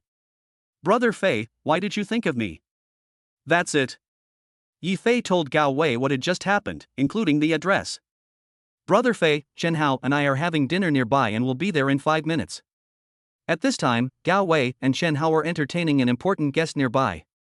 After hanging up the phone, Gao Wei immediately said to Chen Hao, "Brother Fei needs help with something." Chen Hao immediately stood up and said sorry to the guests they were entertaining. He turned around and pulled Gao Wei towards the car. "Come on, I'll drive, and you call people. Get everyone nearby who can come over to you. We have to make Brother Fei proud today." Afterwards, one of them drove while the other made a phone call. He sped all the way to the club where Yi Fei was. "Damn it, can the person you're looking for still come?" The burly man in the box became impatient and started to curse Yi Fei. Just when Yi Fei was about to take action. Bang! The door of the box was kicked open from the outside, and everyone in the box looked towards the door. "Who dares to touch my brother Fei?" Before he could finish his words, Gao Wei and Chen Hao walked into the box one after another. Seeing where Yi Fei was, he quickly walked up to him and said, "Brother Fei, are you okay? They can't let me get into trouble. They want 200,000 from us. You two can handle it." After Yi Fei finished speaking, he walked to the sofa and sat down, crossing his legs, looking like he was waiting to watch a show. The big men did not know Chen Hao and Gao Wei because they were not from the same circle. But Gao Wei and Chen Hao were dressed in bright and fancy clothes, and it was obvious at first glance that they were not ordinary people. "Who are you? You don't deserve to know who I am." Just then, there were a series of harsh brake sounds coming from outside the door. "Hurry up, Wei Guo and Hao Guo are in there." Afterwards, more than a dozen people entered the box one after another, while there were still 20 or 30 people outside who could not come in. Several of Yifei's colleagues were frightened by the sudden scene and retreated to the corner, not daring to make any sound. The leader, a short-haired man, walked up to Chen Hao and Gao Wei and said respectfully, "Two big brothers, what can I do for you?" Before Chen Hao and Gao Wei could speak, the clerk with blood on his face looked at the short-haired man and said in surprise, You are the god of war Bai Qi?" One of Bai Qi's subordinates slapped the clerk in the face. "Fuck you, you can call Bai Qi?" Bai Qi's original name was Dong Biao. He was a very fierce man who relied on his own hands to rise from an unknown person to the position of the overlord of Chunqing today. He once single-handedly defeated 16 thugs, leaving all of them seriously injured, hence the name, God of War Bai Qi. "Biaozi, control all the people first," Gao Wei said to Dong Biao. Afterwards, Dong Biao ordered his men to pin down the 7 or 8 strong men and the shop assistants. Chen Hao brought Dong Biao to Yifei and said, "Brother Fei, this is Dong Biao, the controller of the underground order in Chunchang. We have a lot of things that are inconvenient for us to deal with, and he is the one who solves them." Dong Biao bent down and bowed and called out respectfully, "Brother Fei." Although he has a cooperative relationship with Chen Hao and Gao Wei, his status and position is not higher than that of the two of them. Even he is respectful to them. Dong Biao knows that Yifei's identity is definitely not simple. When Zhang Dawei and his companions saw this scene, their jaws dropped in shock. They had heard of the name of the god of war Bai Qi. It was rumored that he killed people without blinking an eye. He was so servile in front of Yifei, who was often bullied by them. Especially Li Jian, his legs had begun to tremble, for he was afraid that Yifei would ask Dong Biao to deal with him as well. Yifei looked up and glanced at Dong Biao. He is about 1.75 meters tall, with a smooth, fair face, a sharp and cold handsomeness, and dark and deep eyes. It's really hard to associate him with the god of death. He looks more like a gigolo kept by a rich woman. "Are you good at fighting?" Faced with Yifei's sudden question, Dong Biao didn't know how to answer. "I'm fine. I'll leave these people to you today. I will make Brother Fei satisfied." After saying that, Yifei walked out with Zhang Dawei and several colleagues. The people blocking the door leaned against the wall and made way for Yifei and his group. As soon as everyone reached the door of the club, they heard the sound of smashing and smashing coming from the box, followed by the screams of stupid pigs. "Yifei, how do you know them? They don't look like good people, so don't get too close to them." Zhang Dawei was a little worried that Yifei would learn bad things. "Don't worry, Viagra. I know my limits." After sending away a few colleagues, Yifei leaned against the car alone waiting for Chen Hao and the others to come out. Not long after, 3 people came out first. If it wasn't Yifei's business today, Chen Hao and Gao Wei would not have participated. There was no other way, they had to play the role of younger brothers today. "Brother Fei, each of you cut off one hand." "Yeah. Come here." Yifei called Dong Biao to his side. "Brother Fei, do you have any other instructions? Are you the controller of the underground order in Spring City?" "I don't deserve it, it's just a rumor." When he saw Dong Biao, Yifei had an idea to let him join Scar's team. After all, he was in Chunchang, and things like today would inevitably happen again in the future. It was impossible for him to look for Chen Hao and Gao Wei every time. Favors are something that should not be owed if it is possible. Ever heard of Scar? Ah. Of course I've heard of it. Scar brother is my idol. But I heard that something happened to him recently. The name of Scar is not only known to gang members like Dong Biao, but also to Chen Hao and Gao Wei. He is the leader of the 3 northeastern provinces and a real tyrant. I just didn't expect that Yifei had a relationship with him. It was also an unexpected gain. Are you interested in following Scar? I can introduce you to him. Of course I do, Brother Fei, you know Brother Scar. Write down his phone number and tell them that I asked you to call him. After saying that, he gave Scar's contact information to Dong Biao. He turned to Chen Hao and Gao Wei and said, "I'm sorry to bother you with today's matter. Brother Fei, you are still polite to us, which means you don't treat us as brothers." That's right, that's right. If you need anything, just tell me." Gao Wei and Chen Hao sang in unison. "Okay, then I won't be polite to you. I'll treat you to dinner another day." Afterwards, several people said goodbye to each other. Chapter 36 Moving. Yifei returned to the car and called Scar to find out about the current situation. "Brother, I was just thinking about reporting to you these 2 days, and then you called me. Scar, you must pay attention to your own safety. Nothing else matters." After hearing Yifei's words, Scar felt warm in his heart. Don't worry, bro. With the lesson I learned last time, I won't have any problems again. That's good. How's the situation over there? I have cleared out the traitors. After a reshuffle, I have regained the leading position in the 3 northeastern provinces. After Scar returned to the provincial capital, he immediately cleaned out the traitors one by one. In less than 3 days, all the traitors were eliminated. This incident was still beneficial to Scar as it cleared out the uncertainty in the gang. After listening to Scar's report, Yifei was very pleased that he had not misjudged Scar. This also fully proved Scar's strength and means to handle everything in such a short time. What are your plans next? I want to take over Chuncheon first and move the headquarters there. After all, you are in Chuncheon, big brother. Yifei understood Scar's thoughts. It was because of him that he wanted to move the headquarters to Chuncheon. Scar, Chuncheon is too small. You don't need to worry about me here. After you settle the provincial capital, you can develop towards the Magic City. Because of what happened with Hansan last time, Yifei planned to let Scar occupy the Demon City first. In case the Han family retaliated against him, he would not be too passive. Also, let me introduce someone to you. His name is Dong Biao. In Chuncheon, everyone calls him the God of War by Qi. I gave him your phone number, and he will contact you later. Okay, big brother, I'll listen to you. I've heard of Bai Qi, he's a tough guy. You've helped me a lot, I need someone right now. After explaining the situation, Yifei hung up the phone. Then Yifei drove back to the hotel. Zhang Jia was the only one in the room. Yifei walked in and looked around with a shifty look in his eyes. Zhang Jia saw through his thoughts at a glance and teased him deliberately. Brother Fei, what are you looking for? In order to hide his guilty conscience, Yifei raised his hand and scratched his head. Ha? I'm not looking for anything. Just looking around. Oh, then I'll let sisterly go back. Yifei looked around hurriedly, and seeing that there was no one in the living room, he ran to the bedroom to look around. When he came out and saw Zhang Jia looking at him with a smirk on her face, he realized that he had been fooled. Okay, Xiao Jia, you actually dared to lie to me. Let me show you how I'm going to deal with you. After saying that, he pounced towards Zhang Jia like a hungry wolf. After a round of sex, Zhang Jia lay in Yifei's arms like a kitten and said, Brother Fei, the villa in Lishui Yuntian has been cleaned. When can we move in? When she received the notice this afternoon, Zhang Jia wanted to move there immediately. But Yifei was out, so she could only wait until Yifei came back and ask for his opinion. Let's move there tomorrow morning. If you need anything else, just make the decision. You don't need to ask me. By the way, is the parking lot ready?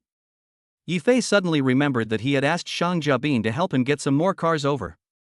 He didn't want them to be parked in front of Ireland's door like last time and cause a stir in the city. Not yet. The parking lot needs to be rebuilt, which will take about a month. However, the villa we live in has more than a dozen parking spaces. Okay. Then call sisterly tomorrow morning and we'll move together. The next day.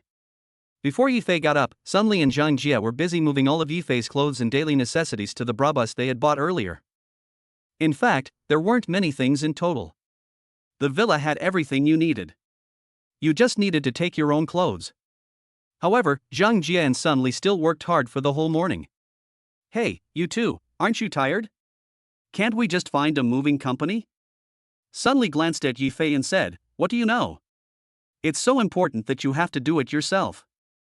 That's right, Brother Fei. You don't understand anything. Seeing that he couldn't win the argument with the two of them, Yifei sat on the sofa and stopped talking. After waiting for about another hour, Zhang Jia came over happily and called Yifei. Brother Fei, let's go. Yifei drove his Bugatti Veyron, Zhang Jia and Sunli drove their Brabus, and the three of them drove towards Li Shui Yuntian's villa together. Outside the villa, the sales office manager, along with the villa's housekeeper, gardener, and 3 nannies, were waiting at the door. Seeing Yifei and the other two getting out of the car, the manager hurriedly went forward with a few people. He leaned forward slightly, placed his hands in front of him, and spoke respectfully. Mr. Yi, ladies, welcome to Li Shui Yuntian. The chairman of Li Shui Yuntian personally ordered her to serve Yifei until he was satisfied. All the staff of the villa were carefully selected by her. Then he introduced the identities of each employee to Yifei and the other two. Well, thank you for your hard work. After that, he took Zhang Jia into the villa, leaving Sun Li to direct several employees to move the items. Yifei sat on the sofa in the living room, looking around at everything in the villa, feeling a lot of emotions in his heart. I never thought that I would live in such a luxurious house. Zhang Jia was even more excited, touching and looking around the room, as happy as a child. Seeing Yifei sitting on the sofa in a daze, Zhang Jia sat down next to him, hugged his arms in her arms, snuggled up to him, and said, "Brother Fei, thank you." Zhang Jia knew very well that without Yifei, she would never be able to own such a big villa in her life. Silly girl, what are you talking about? You are my woman, and this is what I should do. After Sun Li arranged everything, she rushed to the living room. She pouted in anger and said, "Brother Fei, my villa is not as big as yours. I want to live here too. Brother Fei, just let her live here. You bought her such a big villa, but she's still not satisfied." Yifei knew what they were thinking. Zhang Jia was his woman, so it was normal to buy her a villa. But Sun Li is different, she is just Yifei's employee now. The two of them wanted to find an opportunity to make Yifei and Sun Li have some ambiguous relationship, which could be regarded as Sun Li's way of repaying Yifei. Sisterly, I think a relationship between two people needs to be maintained with feelings, not money. Do you understand what I mean? Sun Li was a little overwhelmed by Yifei's serious expression. Zhang Ji also did not say anything. She felt that Yifei was right. This was something that Sun Li had to make her own choice and she could not interrupt. After a long pause, Sun Li finally spoke, "Brother Fei, I'm not doing this to express my gratitude to you. I'm sincere. I think that even if you don't buy me a villa, sooner or later we will." Sun Li's voice became smaller and smaller, until finally even she could not hear herself. At this time, Yifei and Zhang Jia already knew her feelings. In the evening, Zhang Jia and Sun Li cooked a sumptuous dinner, and the three of them ate happily together. Chapter 37 Acquisition of Peace Building. The early morning sun shone in, the light hit Yifei's face, and Yifei opened his hazy eyes and woke up. Looking at the beautiful Zhang Jia beside him, she was snoring softly. The three of them drank a little too much last night.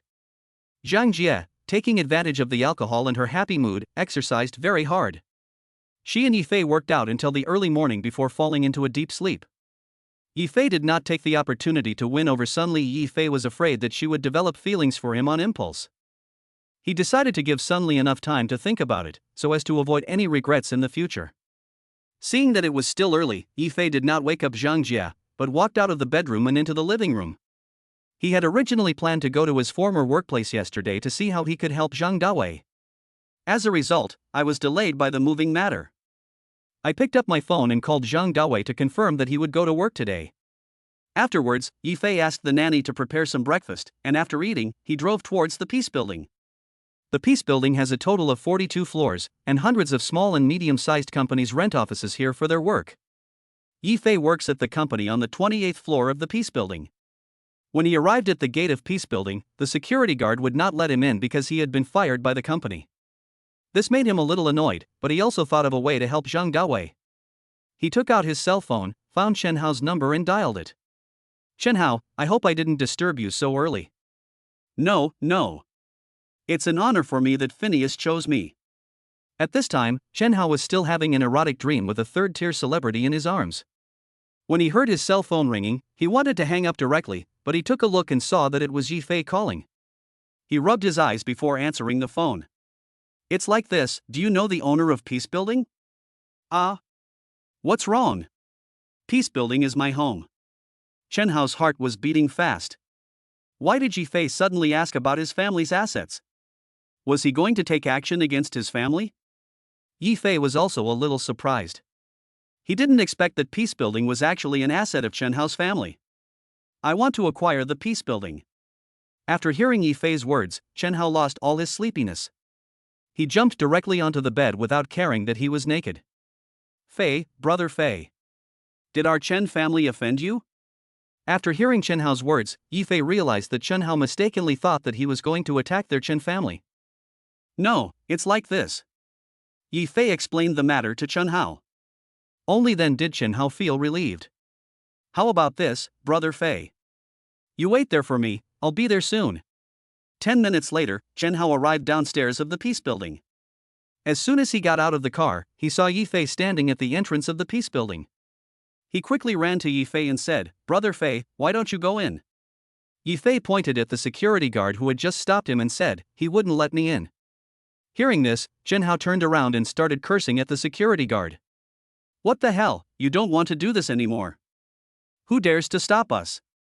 "No, that's their job. It's their responsibility." The security guard at the door saw his boss being so respectful to Yifei, and immediately realized that he had blocked a distinguished guest from the door. Just now he was still worried about his situation and that he would be fired by the company. He didn't expect Yifei to have such a good temper. He didn't take it to heart at all. I can't help but admire that those who achieve great things do not care about trivial matters. "Brother Fei, let's go in." After saying that, Chen Hao took Yifei to the top floor of the peace building. There was already a middle-aged man waiting in the reception room on the top floor. When he saw Yifei and Chen Hao come in, he immediately came forward to greet them. "Mr. Chen, I rushed here as soon as I received your call." Chen Hao ignored the man and invited Yifei to sit on the sofa before introducing him to Yifei. "Brother Fei, this peace building was built with funds from my father. Now it is only leased and not managed. He is our property manager here. We contracted the entire peace building property to him. The property manager's name is Li Chang. He is from the property management company hired by Chen Hao. They are responsible for all matters big and small in the peace building. Just now, Chen Hao called him and asked him to bring all the contracts and come here immediately. You know, Chen Hao hasn't asked about the affairs here for several years. He was a little confused when he was suddenly asked to come here with the contracts. What is the current market value of this building? About 1.5 billion. Chen Hao did not lie about this. Peace building has a prime location and is never short of tenants. Many people want to buy it, but the Chen family has not let it go. The price of 1.5 billion is only low, not high. I'll give you 3 billion. Chen Hao was a little surprised. Although he didn't want to sell the building, the price of 3 billion was already high enough. Even the office buildings in the surrounding area that were in better condition than the peace building were not worth 3 billion. Brother Fei, aren't you slapping me in the face? With our relationship, how can I take advantage of you? No need to say more. I won't let my friends suffer any loss. Give me your account number and I'll have someone come over to take it over later. Seeing that he couldn't persuade Yifei, Chen Hao had no choice but to send the account to him. Li Chang, who was standing aside at this time, was completely confused. Is this just a game? A building worth billions was acquired with just 3 sentences? And the price was 1.5 billion, and they offered 3 billion on their own initiative. Yifei then said to Li Chang, "You guys will continue to be in charge of the property management, and someone will come to contact you soon." After sending Chen Hao away, Yifei came to the 28th floor alone, the company where he used to work. As soon as Yifei arrived at the door, he ran into the boss who came to work. When I saw Yifei standing at the door, I thought he was here to ask for his salary. "You've been fired. What are you doing here? Who do you think you are? Where am I going? Do I need to report to you?" Song Wei didn't expect that Yifei, who had been bullied before, would dare to talk to him like this. And there were several employees in the office looking at him, so he got angry and raised his fist to hit Yifei in the chest. Looking at Song Wei who was calling him, a smile appeared on his lips. "Just you? You want to hit me too?" He raised his foot and kicked him in the stomach. Before he could react, his body flew several meters backwards. Upon seeing this, the employees in the room hurriedly lowered their heads and pretended to work. At the last dinner, everyone had already witnessed Yifei's power, and no one wanted to make trouble for themselves. Song Wei struggled to get up from the ground and yelled at Yifei, "How dare you hit me? I hate you, what can you do to me?" Yifei has been holding this anger in since he entered the company. If he hadn't been afraid of losing his job, he would have beaten him up long ago. Seeing that he was no match for Yifei, Song Wei hurriedly took out his cell phone and called the property management. Li Chang received a notice from his subordinates and hurried to the 28th floor. He didn't know that Yifei went to the 28th floor. But now is the critical moment of changing the owner, and no problems can occur. Seeing Li Chang from a distance, Song Wei shouted in his direction, "Manager, someone hit me here, hurry up and get him arrested." Before Li Chang came over, Yifei raised his hand and slapped Song Wei in the face. "Keep your voice down, you're scaring me." Song Wei was a little dazed after being beaten. When he came to his senses, he continued to yell at Li Chang. Snap. Another big mouth. Don't you understand what I'm saying? This time Song Wei learned his lesson. He covered his face with his hands and dared not make any noise. Chapter 38, Lesson Song Wei. Sorry, boss, there's a traffic jam. Zhang Dawei ran up from behind Yi Fei, panting. Yi Fei, you're here too. Apologize to your boss quickly and come back to work. Zhang Dawei had just arrived here and didn't know what was going on. Before Yi Fei could answer, Li Chang also came over. Seeing Yi Fei here, he ignored Song Wei. Yi Fei said respectfully. Brother Fei, is there any misunderstanding? Seeing the scene, everyone present was stunned, including Zhang Dawei and his colleagues inside.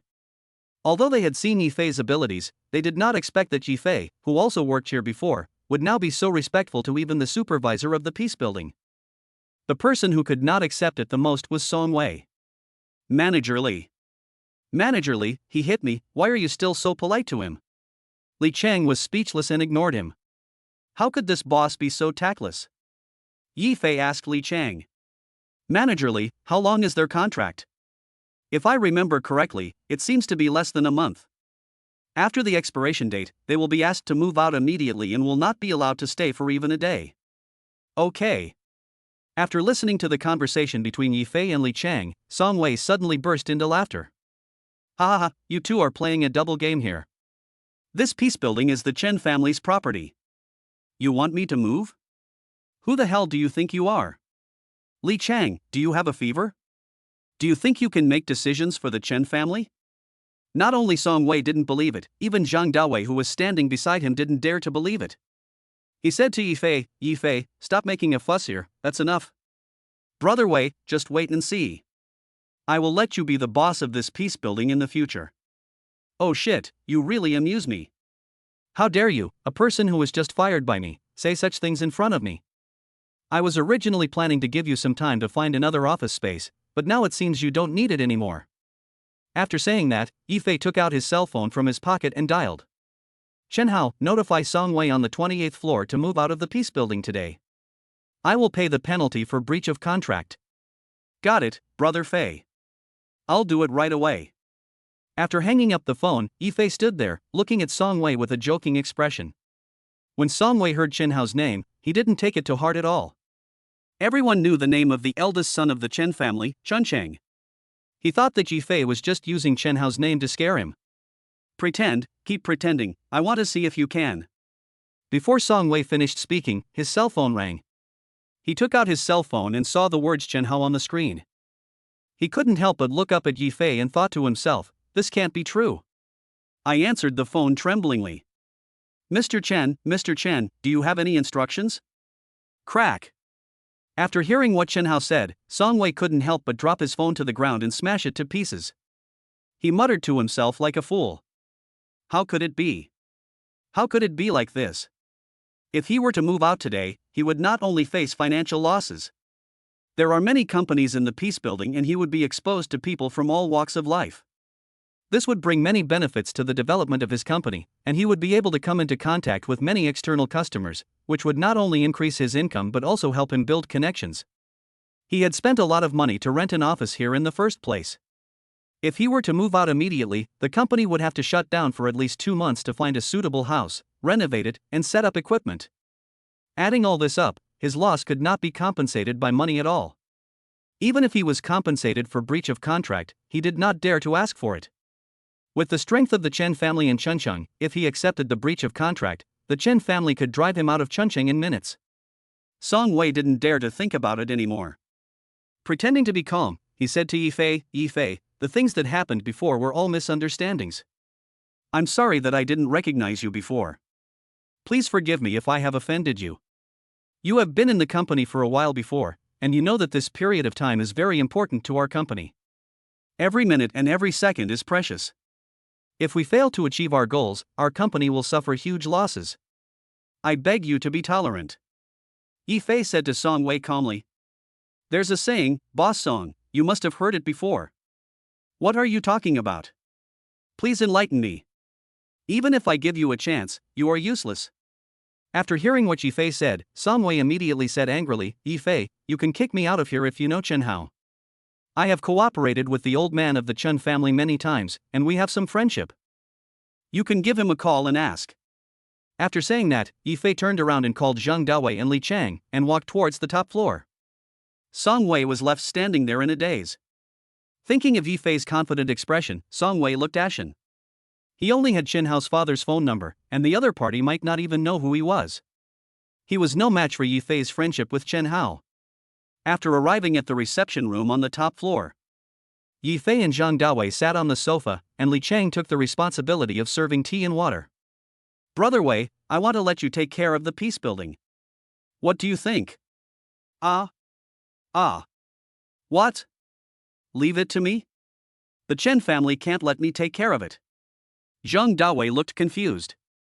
Yifei also knew that no matter how he introduced it to him, he would find it hard to believe it, so he called Li Chang, who was making tea, over. Manager Li, please tell him about this. After getting Yifei's permission, Li Chang immediately spoke up. Brother Fei has already bought the entire peace building. Chen Hao just left here, and now all that's left is to go through the handover procedures. Really? Zhang Daowei may not believe Yifei's words, but since Li Chang said so, he can't help but believe it. But I don't know how to run a business. It doesn't matter. I don't care about this little money. Besides, I have other businesses. I plan to merge them and manage them together in a unified way. Yifei, you, just forget it. Zhang Daowei wanted to ask Yifei how he suddenly had so much money, but he held back when the words came to his lips. Everyone has their own secrets, and if Yifei wants to tell him, he doesn't need to ask. Wei Ge, I know what you want to say. Don't worry, no matter what time it is, our friendship will never change. Zhang Daowei was very fortunate. If he had not been the only one who was so nice to Yifei in the company, such a good thing would not have happened to him today. Thank you. Chapter 39 Morong Feng. Kyoto. Han Song did not return to the Magic City, but walked out of Kyoto Airport in a wheelchair. After leaving the airport, he was picked up by a luxury RV and sped away. A manor located on the outskirts of Kyoto, covering an area of at least 20,000 square meters. The manor is a place full of luxury and nobility, consisting of vast lawns, tall trees, strolling paths, and carefully constructed buildings. The gate of the manor is greeted by a wide lawn, the green of which echoes the sky, giving people a relaxed and pleasant feeling. Inside, there are tall trees, neatly trimmed, like green walls surrounding the manor. It can be seen that in a place like Kyoto, where every inch of land is valuable, owning such a huge private estate shows the identity and status of its owner. In the very center of the manor sits a quaint yet elegant villa. At this time, there was a young man in his 20s practicing sword on the lawn outside the villa, and every move he made showed his demeanor. The man was about 30 years old, dressed in a white robe, with a scabbard-like face and snow-white skin, which made women feel inferior when they saw him. Master, your swordsmanship is getting more and more powerful. A young girl said while holding a cup of tea. The man stopped what he was doing, took the tea the girl brought over and took a sip. Then he asked the girl, "Have the people who went to pick up Han Song returned?" "Not yet? But it should be soon. The man's name is Morong Feng, and he is the current heir of the Morong family." The Morong family has been in Kyoto for 100 years, and is full of talented people, both in politics and in business. In Kyoto, the Morong family is definitely the best. Morong Feng is even more charming and handsome, with both talent and beauty. No one in his generation can match him. Morong Feng has been practicing in seclusion since he was young, and only returned to the Morong family last year. It only took him 1 year to bring all the forces in Kyoto under his command. It was thanks to his support that the Han family was able to develop from an unknown small family into one of the 4 major families in the Magic City. He had already heard about what happened to Han Song in Chunchang, and Han Song's helpers were also sent to him by Morong Feng. Morong Feng was very clear about their strength, but he did not expect that they would fail in a small place like Chunchang. But rumors are just rumors, so we should hear what Han Song has to say in person. That's why Han Song was invited to Kyoto. At this moment, the servant of Morong family reported to Morong Feng. "Master, Han Song has arrived." "Well, let him wait for me in the reception room." An hour later, Morong Feng changed into casual clothes and came to the reception room. When I opened the door, Han Song was already waiting inside. "Young Master Morong." Han Song saw Morong come in and hurriedly bowed his head to greet him. "Well, I've heard about your experience in Chuncheng, but I still want to hear your description." "Master Morong, here's what happened. A few days ago I heard that Shang Jiabin went to Chuncheng with only his personal bodyguards. I took this opportunity to take the experts you sent to me to seek revenge. It was going smoothly at the beginning, but who knew that a young man appeared out of nowhere beside Shang Jabin? He was very skilled and not only defeated the expert you sent to me with one move, but also wanted to kill me. If Miss Schwer hadn't held him and stopped him for me, I'm afraid I would have been a corpse long ago. Even so, in the end, he broke both my legs. Han Song told the whole story. What did you say? Schwer was holding that young man?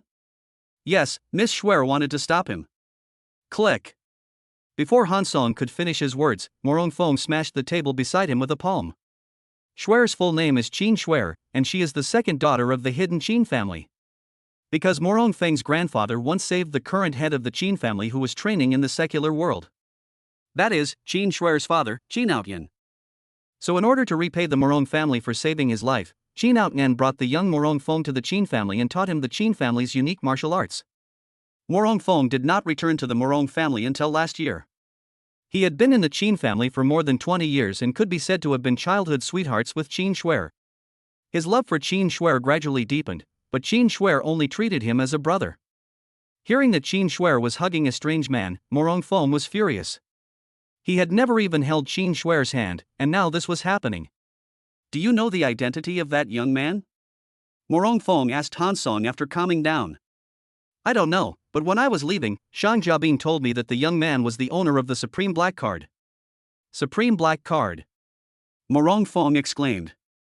Even he had only heard of the Supreme Black Card, but had never seen it, let alone possessed it.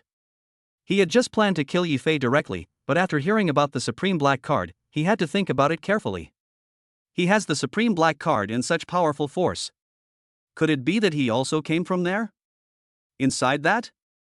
Han Song's identity does not allow him to know the existence of the hidden family, and he was ordered by Morong Fong to meet Schwer. Don't ask about things you shouldn't know.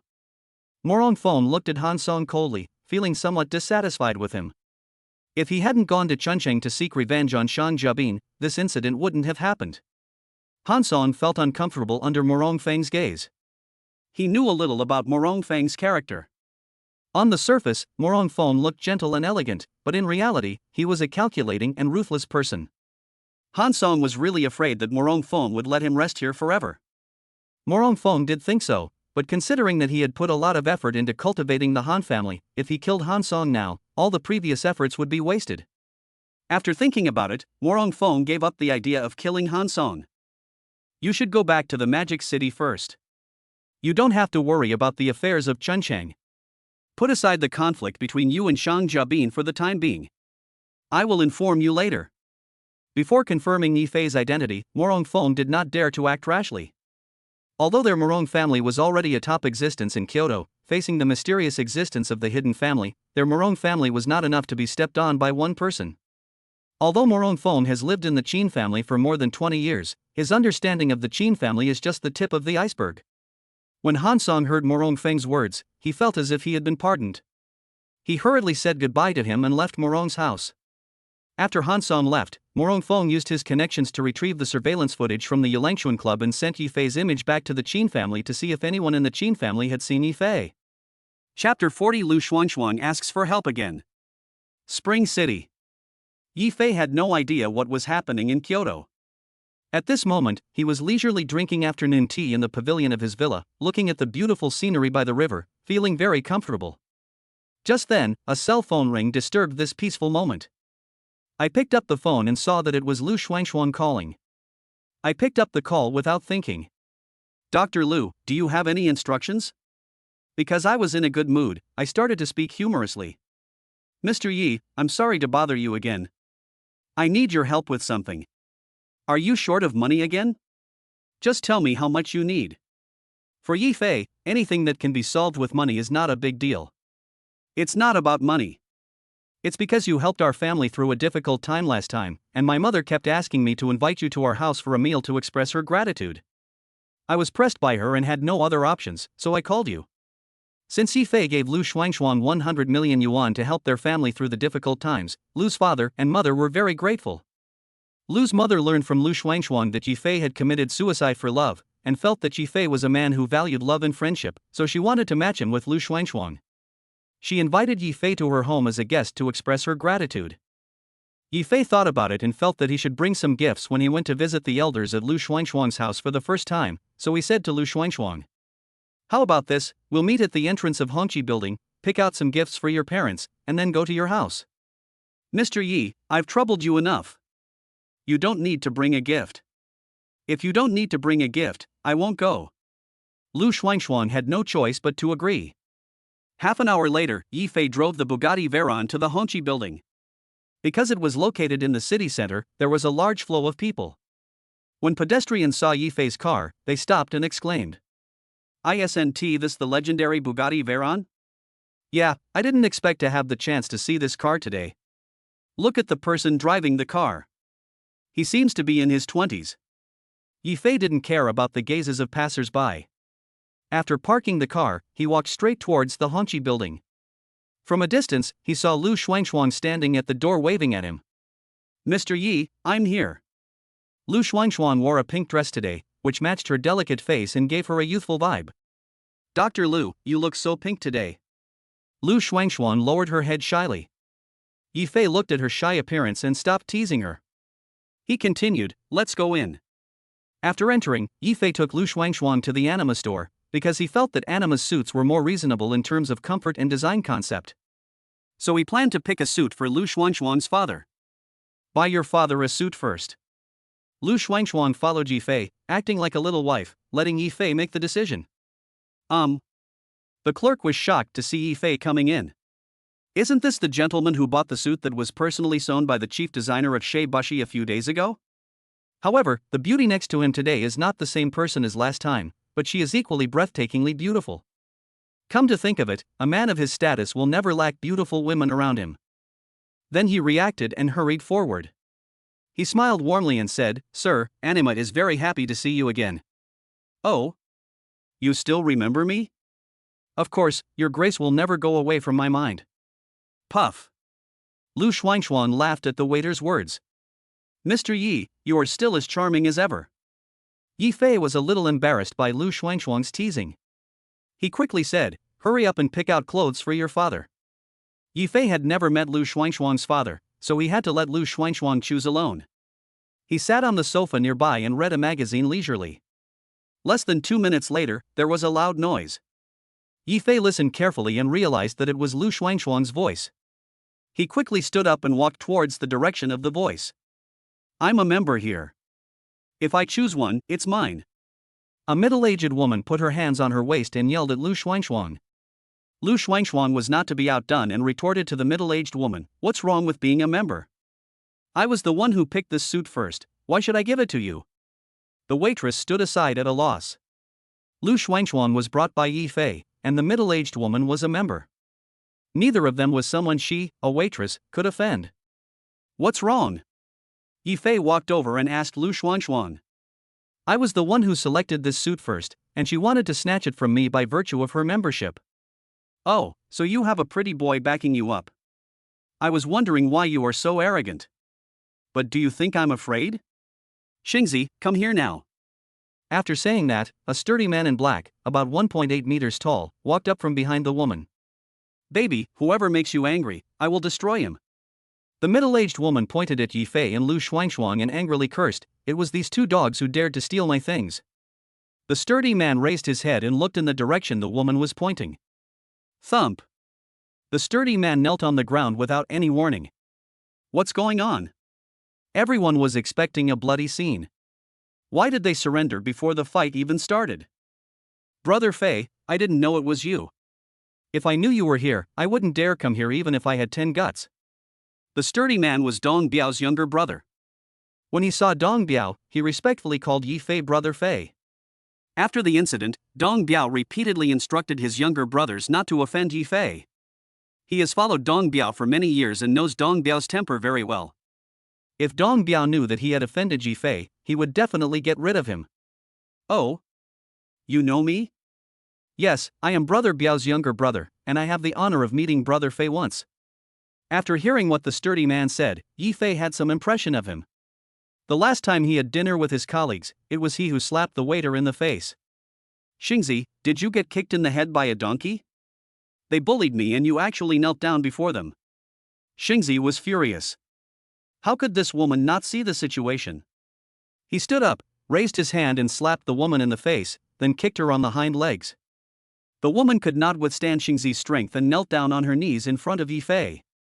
Fuck you, if you keep talking to me, I'll kill you. After saying that, Xingzi followed the woman and knelt in front of Yifei again. The woman was so frightened by Xingzi's ferocious look that she covered her mouth with her hands and dared not make a sound. Brother Fei, I didn't discipline this woman well. Please be magnanimous and let me go this time. I will discipline her strictly when I return. Yifei knew that the woman was so arrogant because of Xingzi's support, so he wanted to teach him a lesson. However, he was Dong Biao's younger brother after all, so Yifei didn't want to teach him a lesson without Dong Biao's help. Get up, don't let this happen again next time. After saying that, he paid the bill and left the anima store with Lu Xuanxuang. Chapter 41 Gift of Shares. After coming out of the anima store, Yifei and Lu Xuanxuang selected some high-end cosmetics for Lu Xuanxuang's mother in the Hongqi shopping mall. The two drove together towards Lu Xuanxuang's home. Lu Xuanxuang lives in a high-end residential area. Although it is not as luxurious as Lishui Yuntian, it is still a good place in Chuncheon. Before getting in the car, Lu Xuanxuang had already talked to her mother on the phone. Her mother had prepared a sumptuous dinner and was waiting for Yifei's arrival. After parking the car, Lu Xuanxuang got out of the car, took out the gift from the trunk, and walked home with Yifei. Mom and Dad, Mr. Yi is here. The two walked into the luxuriously decorated living room and saw Lu Xuanxuang's parents sitting on the sofa. When Father Lu saw Yifei coming in, he quickly stood up from the sofa and said to Yifei with a smile on his face, "Oh, Mr. Yi, you are finally here. I don't deserve it. Uncle, just call me Xiaoye. Uncle and Aunt, this is my first visit to you. I prepared this as a gift for you too. I don't know what you two like, so I can only buy some at random." After saying that, Yifei placed the gift in his hand on the coffee table. At this time, Lu's mother came over, grabbed Yifei's hand, and said a little excitedly, "Come if you want to, why are you being so polite to us? Why are you buying so many things?" Then she looked Yifei up and down, like a mother-in-law and son-in-law. The more she looked, the more she liked him, making Yifei feel a little embarrassed. What a handsome guy, not bad, not bad. Although Lu's mother is in her early 50s, she has maintained herself very well and looks like she is in her 40s. She still has her charm. No wonder Lu Xuanxuang is so beautiful. She must have inherited her mother's excellent genes. Lu Xuanxuang saw Yifei's face turned red and hurried forward to rescue him. "Mom, the food is getting cold, let's eat first." Father Lu, who was standing in front of the sofa, just reacted and said quickly, "Yes, let's eat first. Let Xiaoye accompany me for a few drinks today." Yifei finally broke free from Lu's mother's hands and walked towards the restaurant with Lu Xuanxuang. The table was filled with delicious food, with more than 20 dishes, which were obviously carefully prepared. "Uncle and Aunt, thank you for your hard work in preparing such a big table of delicious food. It's not hard, it's not hard. This is your aunt's only hobby.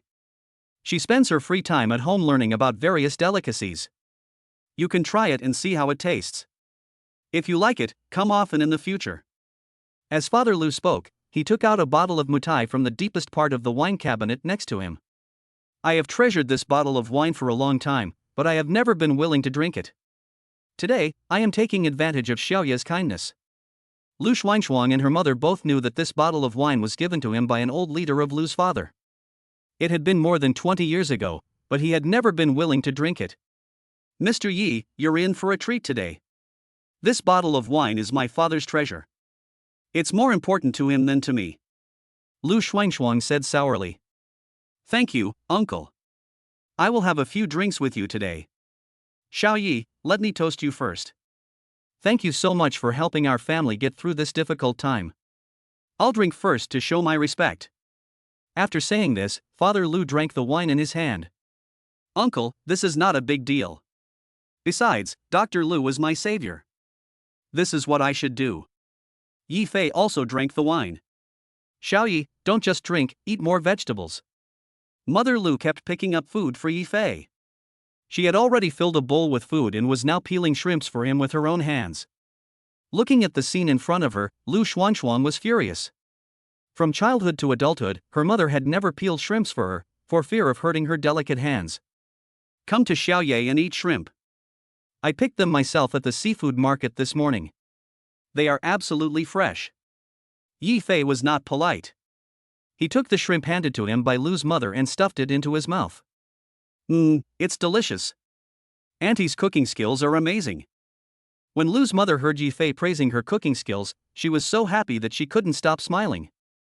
Afterwards, Yi Fei continued to drink a few more cups with Lu's father. Seeing this, Lu Xuanchuang hurriedly reminded her father, otherwise he would drink too much and delay his work. Dad, don't you have something to tell Mr. Yi? Oh, yes, look at my memory. When I'm happy, I forget everything. It's like this, Xiaoye. Lu Group was established by me alone. Its current market value is about 180 million. Since you invested 100 million in Lu Group, but I currently have no way to repay you, I plan to give you 49% of the shares. What do you think? Father Lu not only wanted to give half of the company to Yi Fei, but also wanted to rely on Yi Fei. He had been in the business world for many years and knew that a person who could take out 100 million at a time must be worth a lot of money. Even though his company's market value was nearly 200 million, its working capital was only 10 million. If they could get on board Yi Fei's ship, not only would the company's value increase exponentially, it would also be possible to promote the relationship between Lu Xuanchuang and Yi Fei. This would be a great thing that would kill two birds with one stone. If it were in the past, Yi Fei might have confusedly thought that Lu's father wanted to thank him by giving him shares, but because Yi Fei used the system to increase his wisdom, he saw through Lu's father's thoughts at a glance. Uncle, I really don't care about that little money. When Dr. Lu borrowed money from me, I told her that this money was my thanks to her. I have already acquired the Irish Hotel and Peace Building and will continue to expand into various fields. If you are interested, you can join me when I set up the group. Ah? You actually bought the Peace Building? Father Lu was somewhat surprised and excitedly knocked the wineglass in his hand onto the table. Yes, I just acquired the Peace Building. Father Lu didn't know much about international companies like Ireland, but as a native of Chuncheon, he knew very well that Peace Building was the Chen family's property. It was built by the old man of the Chen family when he was young. It can be said that it laid a great foundation for the Chen family to reach its current stage. The Peace Building is not only of monetary value to the Chen family, but also represents deep sentiment. Countless people wanted to acquire the Peace Building, but in the end, all of them failed. I didn't expect that it has become Yi Fei's industry now. Xiao Yi, can you tell me what your relationship with the Chen family is? I have met Chen Hao several times and we have some friendship. Father Lu felt that Yi Fei did not tell him the truth. The Chen family would never sell the Peace Building to him so easily just because he had met Chen Hao a few times. I have something I want to ask you for a favor. Uncle, if you have anything to say, just let me know. I have some cooperation with the Chen family, but now a competitor has emerged. I am afraid that the Chen family will give up our company. Could you please say hello to Chen Hao? Father Lu thought of a best of both worlds solution, which not only could test the relationship between Yi Fei and the Chen family, but also could help him overcome his business difficulties. As expected of a businessman who has been in business for many years, he is really cunning and skillful. Chapter 42 Li Mei is hospitalized. Yi Fei also knew what he was thinking, but it was nothing. Then he spoke. I think as long as it doesn't affect the interests of the Chen family, Chen Hao should give me this face. Hearing Yi Fei say this, Father Lu felt very hopeful and quickly spoke up. Absolutely not, our company's price is the lowest. Okay, I'll call Chen Hao and ask. Then Yi Fei called Chen Hao and told him about this matter. Chen Hao agreed without any hesitation. Oh, Xiaoya, thank you so much. You helped me a lot again. It's nothing, just a word. Lu's father and mother treated Yi Fei even more enthusiastically, and the following dinner was full of joy. During the meal, Lu's mother kept trying to match Yi Fei and Lu Xuanchuang, but Yi Fei cleverly avoided her attempts. Uncle and aunt, thank you very much for your hospitality. It's getting late. I should go back now. Yi Fei was unable to withstand the offensive of Lu's mother, so he said goodbye after dinner. Well, it's really getting late. Ask your aunt to make some more delicious food some other day. We'll invite you. Father Lu stood up and said to Yi Fei. Xuanchuan, Xiaoye drank so much, go and send him back. Lu's mother was eager to make Yi Fei and Lu Xuanchuang a fait accompli, and she kept winking at her daughter, telling her to seize the opportunity. Dr. Lu, thank you for your help. Yi Fei just wanted to escape from the Lu family as soon as possible, so he agreed without any hesitation. The two walked out the door together and headed towards the parking lot. Mr. Yi, I'm sorry, my mom is just like that, don't take it personally. It's okay. Elderly people hope their children can start a family soon. I understand. Soon the two walked to Yifei's car.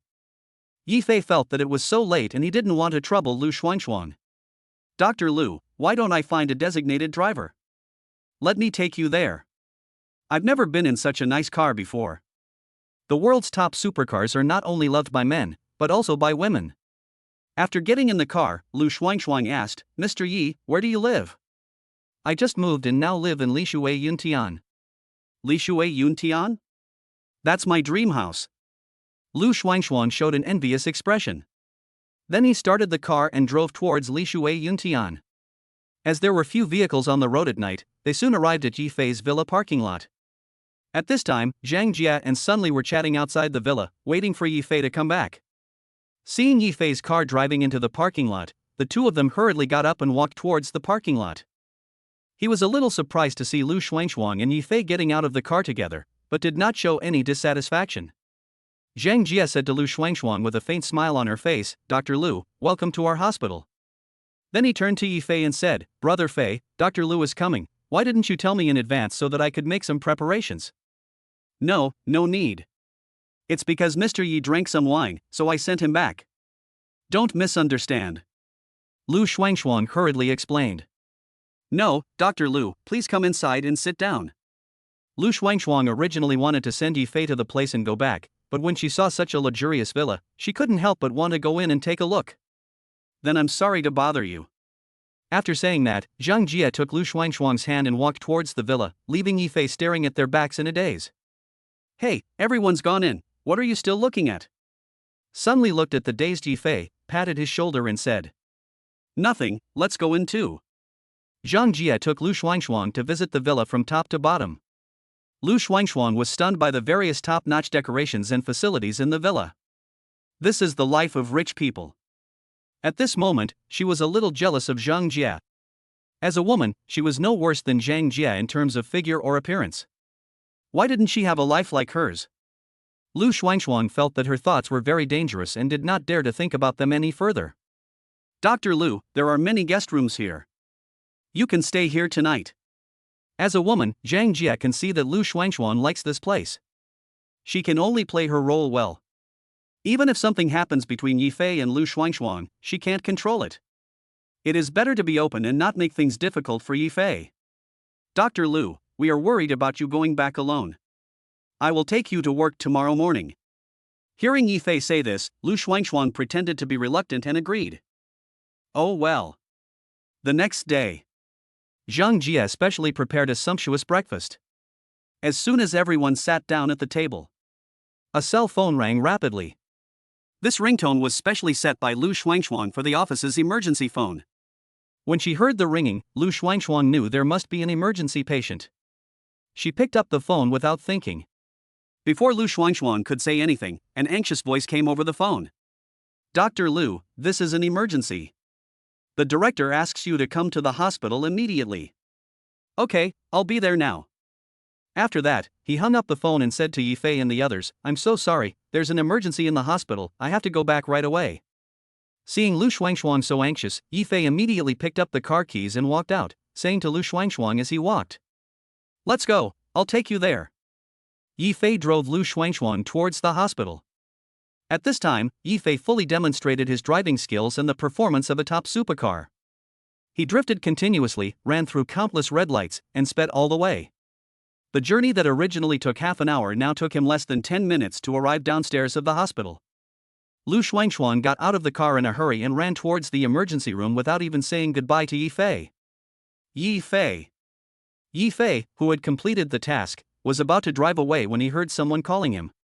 Following the voice, he saw that the person calling him was Li Mei's roommate in college, Sun Si. Yifei, it's really you. I thought I was seeing things. When Sun Si saw Yifei getting off the Bugatti Veyron, she suspected that she had seen it wrong. Based on her understanding of Yifei, it was impossible for Yifei to drive such a good car. Sun Si, why are you here? Are you here to see a doctor?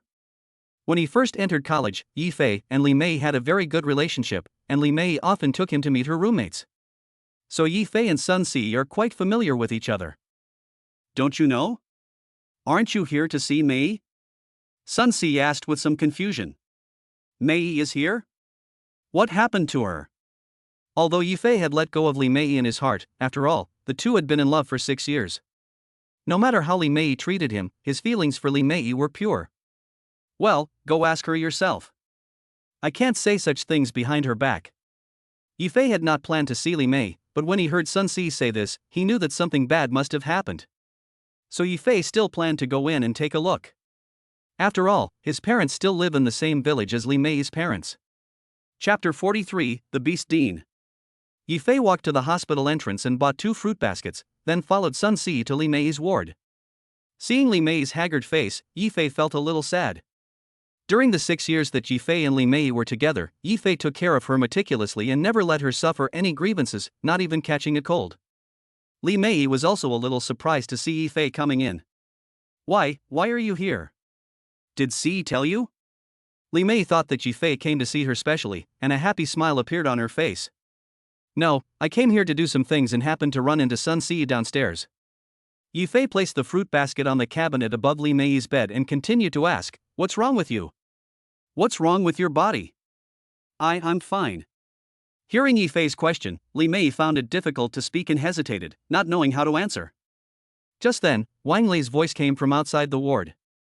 Mei, did you abort the baby? Child? Abort? This is an abortion. No wonder Li Mei was hesitant and refused to say it. When Yi Fei heard Wang Lei's words, his head buzzed, and the last trace of nostalgia in his heart disappeared.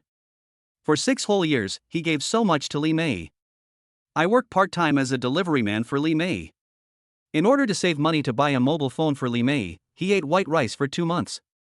I also thought that one day we could have our own children. Countless love and care, but ended up with this result today. During the 6 years he had been with Li Mei, he had never made excessive demands on her and always wanted to create the best moment on his wedding night.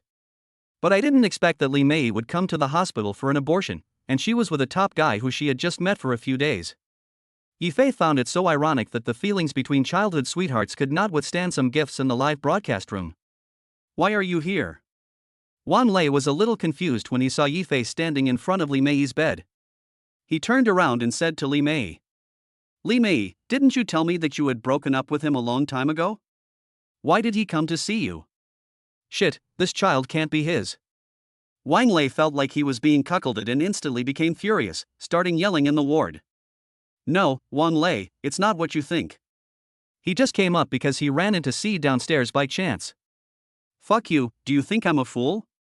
Don't bother looking for me again. After saying that, Wang Lei turned and walked out. It was really hard to find a reason to get rid of Li Mei. Wang Lei, please come back. I beg you. Looking at Wang Lei's departing figure, Li Mei pleaded heart-wrenchingly. Yi Fei didn't expect that Li Mei would be so humble in front of Wan Lei. She had just aborted the child for him, but not only did she not get any comfort, she was also verbally abused. Now she just walked away and ignored him. Looking at the scene in front of him, Yi Fei felt calm. He didn't expect that he didn't have any hatred towards Wan Lei. All of this was Li Mei's own fault. Mei, take care of yourself. Seeing that Yi Fei was about to leave, Li Mei was stunned. She didn't expect that Yi Fei had no feelings for her at all. Thinking back to the love Yi Fei had shown her in the past, she couldn't believe that Yi Fei would be so heartless to her. However, all this was her fault. Yi Fei, I'm sorry. Yi Fei didn't answer, turned around and left the ward. Walking to the corner of the stairs, Yi Fei took out a cigarette and blew out a light smoke ring. It's all over. After smoking a cigarette, Yi Fei took a deep breath and walked out from the corner. Before he took a few steps, he saw Lu Shuangshuang running towards him in disheveled clothes, with traces of tears still visible on her face. Seeing this, Yi Fei hurried forward. Dr. Lu, what happened?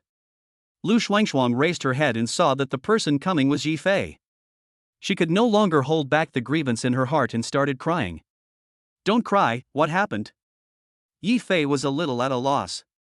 People who didn't know would think that he was bullying Lu Shuangshuang.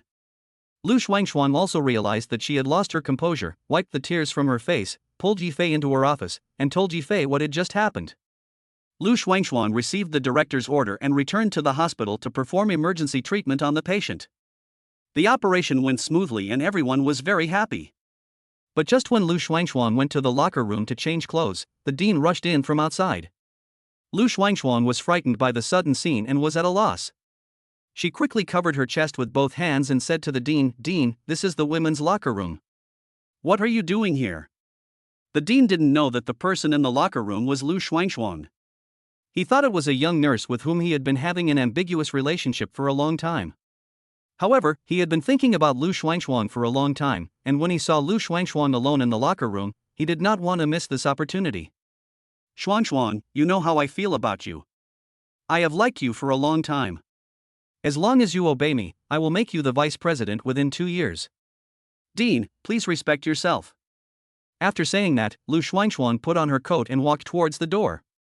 But who would have thought that the dean would be so bold that he grabbed Lu Shuangshuan, who was about to leave, and continued, "You bitch, why are you pretending to be so rude to me? Don't I know your story? What price did you pay to borrow 15 million last time? Do you think I can't guess it?" After saying that, he started to tear Lu Shuangshuan's clothes. In a panic, Lu Shuangshuan kicked the dean in the crotch and finally escaped from his clutches. Yi Fei originally felt sorry for Li Mei because she was abandoned by Wang Lei. She felt it was not worth it for Li Mei to meet a scumbag like Wang Lei. Now hearing about Lu Shuangshuan's incident, this dean is also a scum worse than pigs and dogs. He was so angry that he didn't care about Li Mei's affairs. After all, it was Li Mei who had wronged him. But Lu Shuangshuan was his savior, so he had to make the dean pay the price. "Come on, take me to find him." Lu Shuangshuan looked at Yi Fei's angry expression and was afraid that he would get into trouble because of her. "Mr. Yi, let's just forget it." "Forget it? If you indulge him like this, you never know what he might do to you in the future." After saying that, he took Lu Shuangshuan's hand and walked out. Lu Shuangshuan also felt that what Yi Fei said made sense. This time, she was lucky to escape. What about next time? Lu Shuangshuan brought Yi Fei to the door of the dean's office.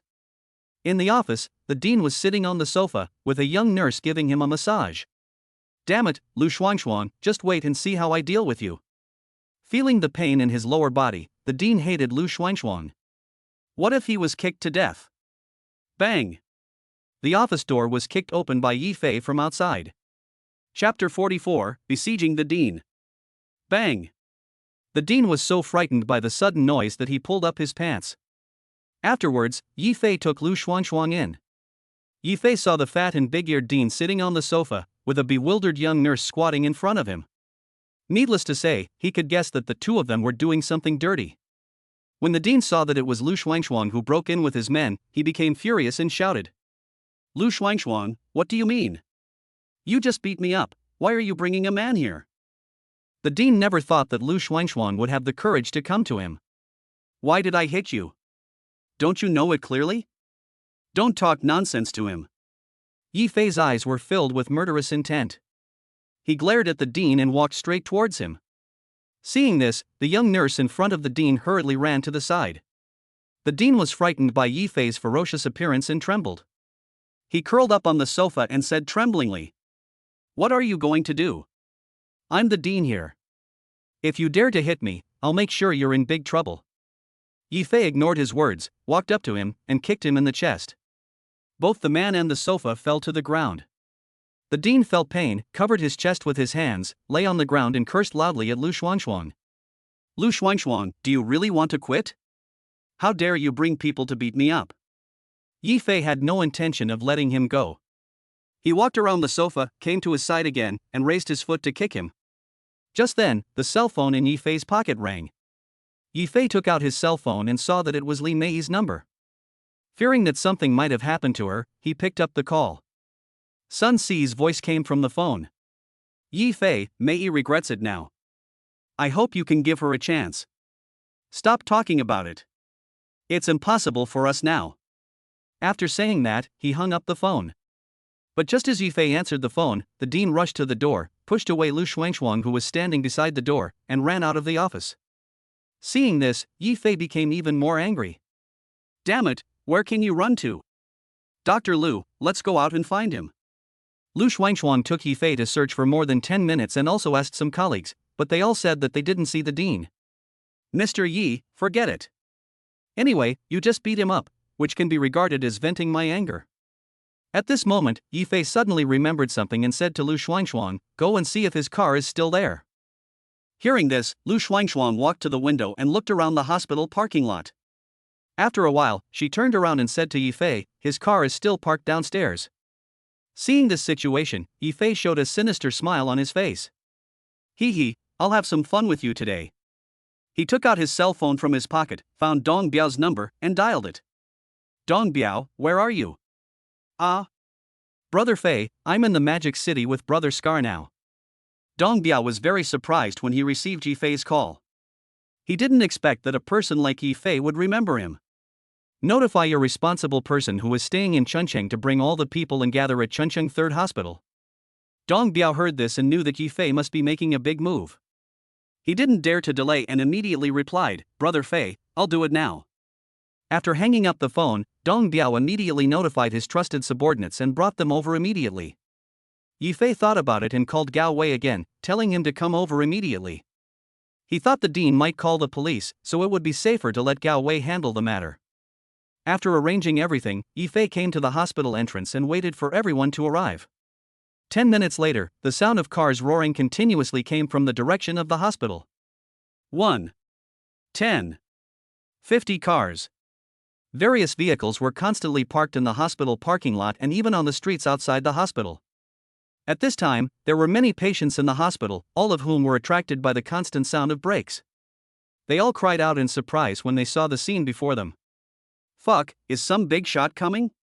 With such a big scene, it is very likely that they are leaders coming from the imperial capital. It's hard to say. Maybe it's some gangster boss. Everyone was very curious and did not bother to see the doctor. They stretched their necks to watch the excitement. A thin man in his 40s got out of a car, saw Yi Fei standing at the door, and immediately ran towards him. Brother Fei, my name is Gangzi, and I am Brother Biao's subordinate.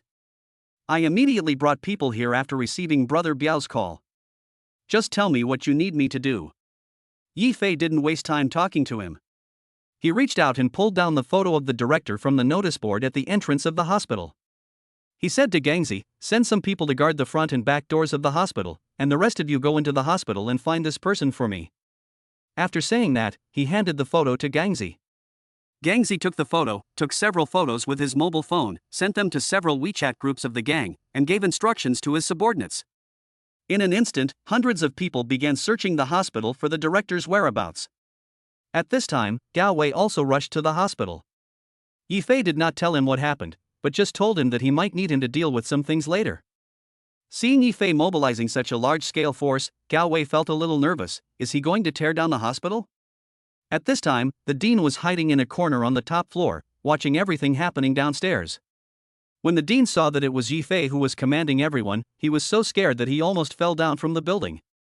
He quickly shrank back and called the police. The dean waited tremblingly for 5 or 6 minutes, and finally heard the sound of a police car. He quickly stood up and lay on the edge of the balcony, shouting to the police. I called the police, come and save me. Yi Fei heard his voice and looked up at his position. He instructed Gangzi beside him, don't worry about the police. Go up and control him for me now. Gangzi took the order and rushed towards the dean's position with a few of his men. At this time, Gao Wei also understood that Yi Fei called him here to deal with police matters. After figuring out the reason, Gao Wei took the initiative to speak to Yi Fei. Brother Fei, I'll take care of it. Due to the large number of people gathered, the operation was led by Deputy Director Chuncheng himself. As soon as he got out of the police car, he saw Gao Wei walking towards him. He hurried forward and spoke respectfully. Mr. Gao? Why are you here? There was no other way. Gao Wei's father was in charge of public security and criminal investigation, and he was his immediate superior. My friend and I are shooting a movie here, and we haven't had time to report yet. To be able to sit in the position of deputy director, his brain must be quick. He instantly understood what Gao Wei meant. He didn't want to embarrass him. What movie was being made? That was just something he said to the police officers under him. Oh, I thought so. No one in Chuncheng dares to be so lawless. Okay, Mr. Gao, you go ahead and do your work. Collect the team. After saying that, the deputy chief and a group of police officers evacuated from the hospital. Before leaving, he did not forget to glance at Gao Wei, who was returning to the hospital gate to report to Yifei. I happened to see Gao Wei reporting the matter respectfully to Yifei. He was a little surprised that there was someone in Chuncheng who made Gao Wei so humble. I secretly memorized Yifei's appearance in my heart. Even if I couldn't be friends with him, I must not offend him. Chapter 45. Call me Shuang Shuang. When the dean saw the police retreating from the rooftop, he was instantly disheartened and collapsed to the ground, unable to move. Gangzi brought his men and brought the dean to Yifei without any effort. Gangzi, please disband the brothers first.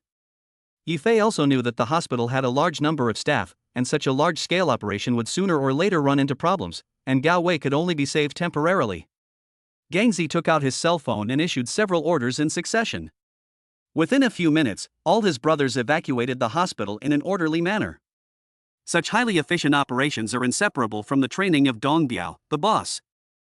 Seeing this scene, Yifei felt even more that Dong Biao was a talented person, and it was the right choice to introduce him to Scar at that time. After seeing his men evacuate, Gangzi left behind 3 of his men, waiting for Yifei's orders. Brother Fei, is there anything else you need me to do? Just tell me. Yifei pointed at the dean and said, find an empty room and bring him there. After saying that, Gangzi and his men dragged the dean to an empty ward. At this time, the dean was lying on the floor of the ward like a dead dog, motionless. Lu Shuangshuang found it hard to imagine how Yifei could gather so many people in such a short time, and each of them looked like a gangster. Moreover, Yifei is so rich and spends money lavishly. Is he a gangster boss? Lu Shuangshuang looked at Yifei and thought he was harmless. She was most worried about the fate of the dean. She was really afraid that Yifei would kill him. Thinking of this, Lu Shuangshuang mustered up the courage to come to Yifei and said, Mr. Yi. Mr. Yi, you won't kill him, will you? Puff. Looking at Lu Shuangshuang's timid appearance, Yifei suddenly laughed out loud. Dr. Lu, you are not afraid of me. Yes, kind of. Yifei was right. Lu Shuangshuang was really afraid of Yifei now. If she had known this would happen, she would not have told Yifei about the dean's teasing of her. Don't worry, I am only cruel to my enemies. I am still very polite to my friends. We are good friends, right, Dr. Lu? Yeah, we are good friends. Seeing that Lu Shuangshuang was relieved, Yifei came to the dean, but he did not speak to the dean, but to Gangzi, who was standing beside him. Gangzi, do you think there will be trouble if I kill him? Don't worry, Brother Fei, I will deal with his body cleanly and won't leave any clues. Gangzi said seriously. It can be seen from Gangzi's expression that this is not the first time he has done this. As soon as Yifei and Gangzi finished their conversation, several people in the ward smelled a strong odor of urine. I saw a pool of yellow liquid under the dean's body. Fuck, this guy peed. One of Gangzi's younger brothers said, covering his nose. Yifei was also very disgusted and stepped on the dean's head. Damn it, you have such little guts and you still want to play with women. Just when he was about to step hard to end the dean's sinful life, he remembered that Lu Shuangshuang was still at the scene.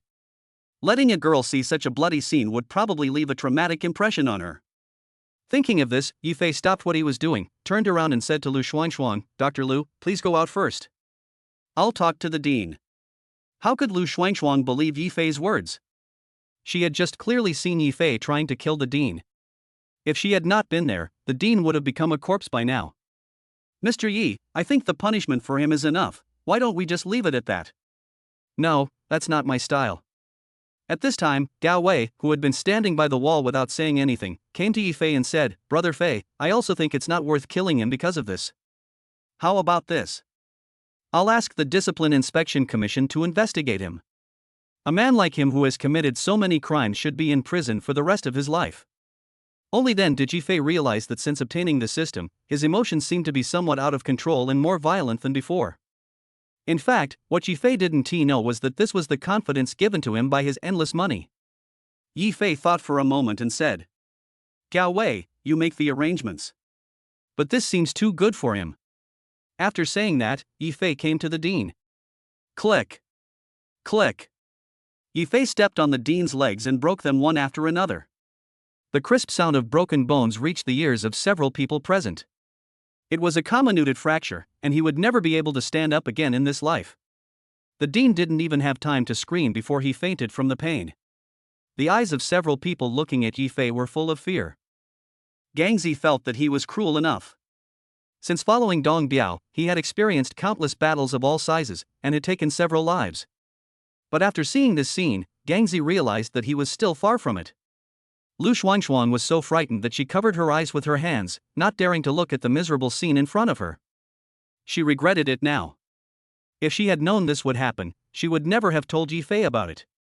Yifei walked up to Lu Xuanxuan and said, "Dr. Lu, please go out and wait for me." Lu Xuanxuan nodded mechanically, not daring to disobey Yifei's words, and walked out of the ward. "Gao Wei, I'm sorry to bother you with today's matter. You will have to deal with the follow-up matters." "Brother Fei, you are so polite." Gao Wei had never expected Yifei to be so cruel. He secretly felt lucky that he and Yifei were friends, not enemies. "Gangzi, I want to thank you as well. Send me your account number later and I will transfer some money to you as compensation for our hard work today." "Brother Fei, aren't you looking down on your brothers?" "No need to say more, it's settled." Gangzi didn't dare to go against Yifei's wishes, so he nodded and agreed. "Okay, I'll leave this to you." After saying that, Yifei turned around and walked out of the ward, pulling Lu Xuanxuan, who was waiting at the door, to the lawn outside the hospital. Lu Xuanxuan still kept her head down in a daze, not yet recovering from what had just happened. Yifei found a shady place and sat down, then said to Lu Xuanxuan, "Dr. Lu, do you think I was too harsh?" Lu Xuanxuan didn't dare to say too much. She was really frightened by Yifei's cruel methods. "Do you think that if you hadn't run out of the locker room today, the dean would have a change of heart and let you go?" Hearing this, Lu Xuanxuan slowly raised her head and stared at Yifei, her eyes full of guilt. "Thank you, I shouldn't be afraid of you." Seeing that Lu Xuanxuan had resolved her worries, Yifei felt relieved. As for how Lu Xuanxuan thought about the dean, it was no longer important to him. "Don't call me Mr. Yi from now on.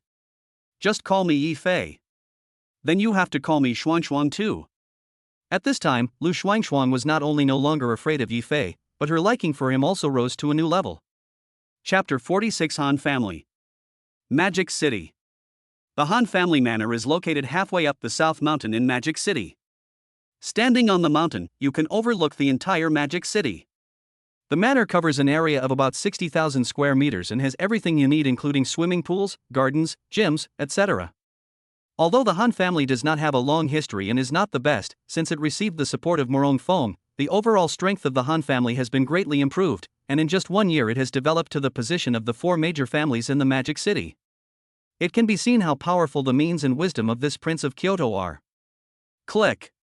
There was a sound of breaking glass in the villa of the Han family manor, followed by someone roaring. "Ah! How dare you break my son's legs? I will kill him." The current head of the Han family, Han Fei Hong, Han San's father, was furious when he learned about Han San's experience in Chunchang. He wanted to bring people to Chunchang and cut Yifei into pieces. "Dad, do you think I don't want to kill him? But even the masters Morong Fong sent to me are no match for him. Not to mention our Han family, who else can be his opponent?" Han Song said unwillingly. "Humph, we are the Han family and don't have any experts, but we are the Han family and have money. I will contact overseas experts right away. As long as I can kill that kid, I will pay any amount of money." "Dad, are you confused? On the surface, the Han family's assets belong to our Han family, but in fact..." Han Fei Hong knew what Han Song was going to say and interrupted him before he finished speaking. "I can't care so much now. As long as we can kill that kid, I believe Master Morong won't make things too difficult for the Han family. After all, we have done so many things for him.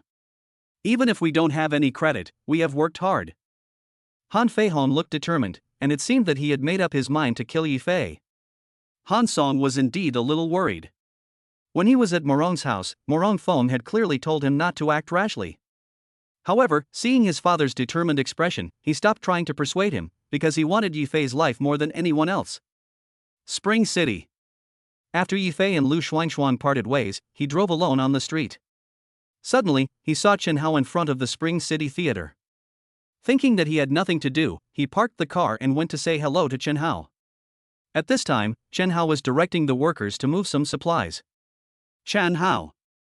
Hearing someone calling his name behind him, he immediately turned around and saw Yifei walking towards him, so he immediately went up to him and said politely, "Hey, Brother Fei, why are you here?" I was going to the third hospital to do something, and I happened to pass by and saw you here, so I came over. Oh, that's perfect. Brother Fei, I have a few invitations to the VIP seats. I was just planning to send them to you, but I didn't expect to run into you here. Today is the anniversary celebration of Chun Hao's company. Every year, performances are held at the Chuncheon Grand Theater, and celebrities and government officials from Chuncheon are invited to watch. Chen Hao thought that Ji Fei had heard about this matter and came here specially, so he gave him the VIP seat. You know, the seats in his hand were the highest end and best positioned boxes in Chuncheon Grand Theater. Invitation? What's it for? Brother Fei, haven't you heard? What did you hear? It's like this. Seeing Yi Fei was a little confused, Chen Hao realized that Ji Fei was just passing by, but the invitation letter had been sent out and it was impossible to get it back, so he introduced Yi Fei and invited him to come and watch. Yi Fei did not refuse Chen Hao's kindness. He thought that Zhang Jia and Sun Li were busy with work all day, so it was time to take them out to relax. After asking the time, Yi Fei said goodbye to Chen Hao and drove towards the Irish Hotel. It took them more than 10 minutes to arrive at the Irish Hotel. As soon as he walked into the hotel, he was spotted by Zhang Jia. He waved and shouted at Yi Fei from a distance. Brother Fei, I'm here. After saying that, he happily ran to Yi Fei. Yi Fei stretched out his finger, flicked Zhang Jia's forehead, and said lovingly, "You are so old, but you are still crazy." Ouch, Brother Fei, you hurt me. Zhang Jia snuggled up to Yi Fei and acted coquettishly. The Irish employees were all a little surprised when they saw this scene. Is this still our cold female president? How could she have such a feminine side? Moreover, the Irish employees did not know that Yi Fei was the real boss behind the scenes. At this time, they were guessing Yi Fei's identity. They were whispering nearby. Hey, what do you think is the relationship between that man and Mr. Zhang? Maybe it's Mr. Zhang's kept gigolo. Stop talking nonsense. That man is the owner of a Supreme Black Card. He topped up 100 million in Ireland. After hearing this answer, no one dared to discuss it any further, for fear of getting into trouble. Yi Fei stopped teasing Zhang Jia and took out the invitation letter Chen Hao gave him from his pocket and put it in her hand. He said, "Call sisterly, get off work early today, and we'll go watch the show." Zhang Jia was a little curious, so she opened the invitation letter in her hand and exclaimed when she saw the contents on the ticket. Wow, is this the Chen family's anniversary celebration? I heard it's very exciting every year. I asked someone to get an invitation several times, but it didn't happen. Brother Fei, you are amazing. Not only did you get an invitation, but you also got a VIP seat.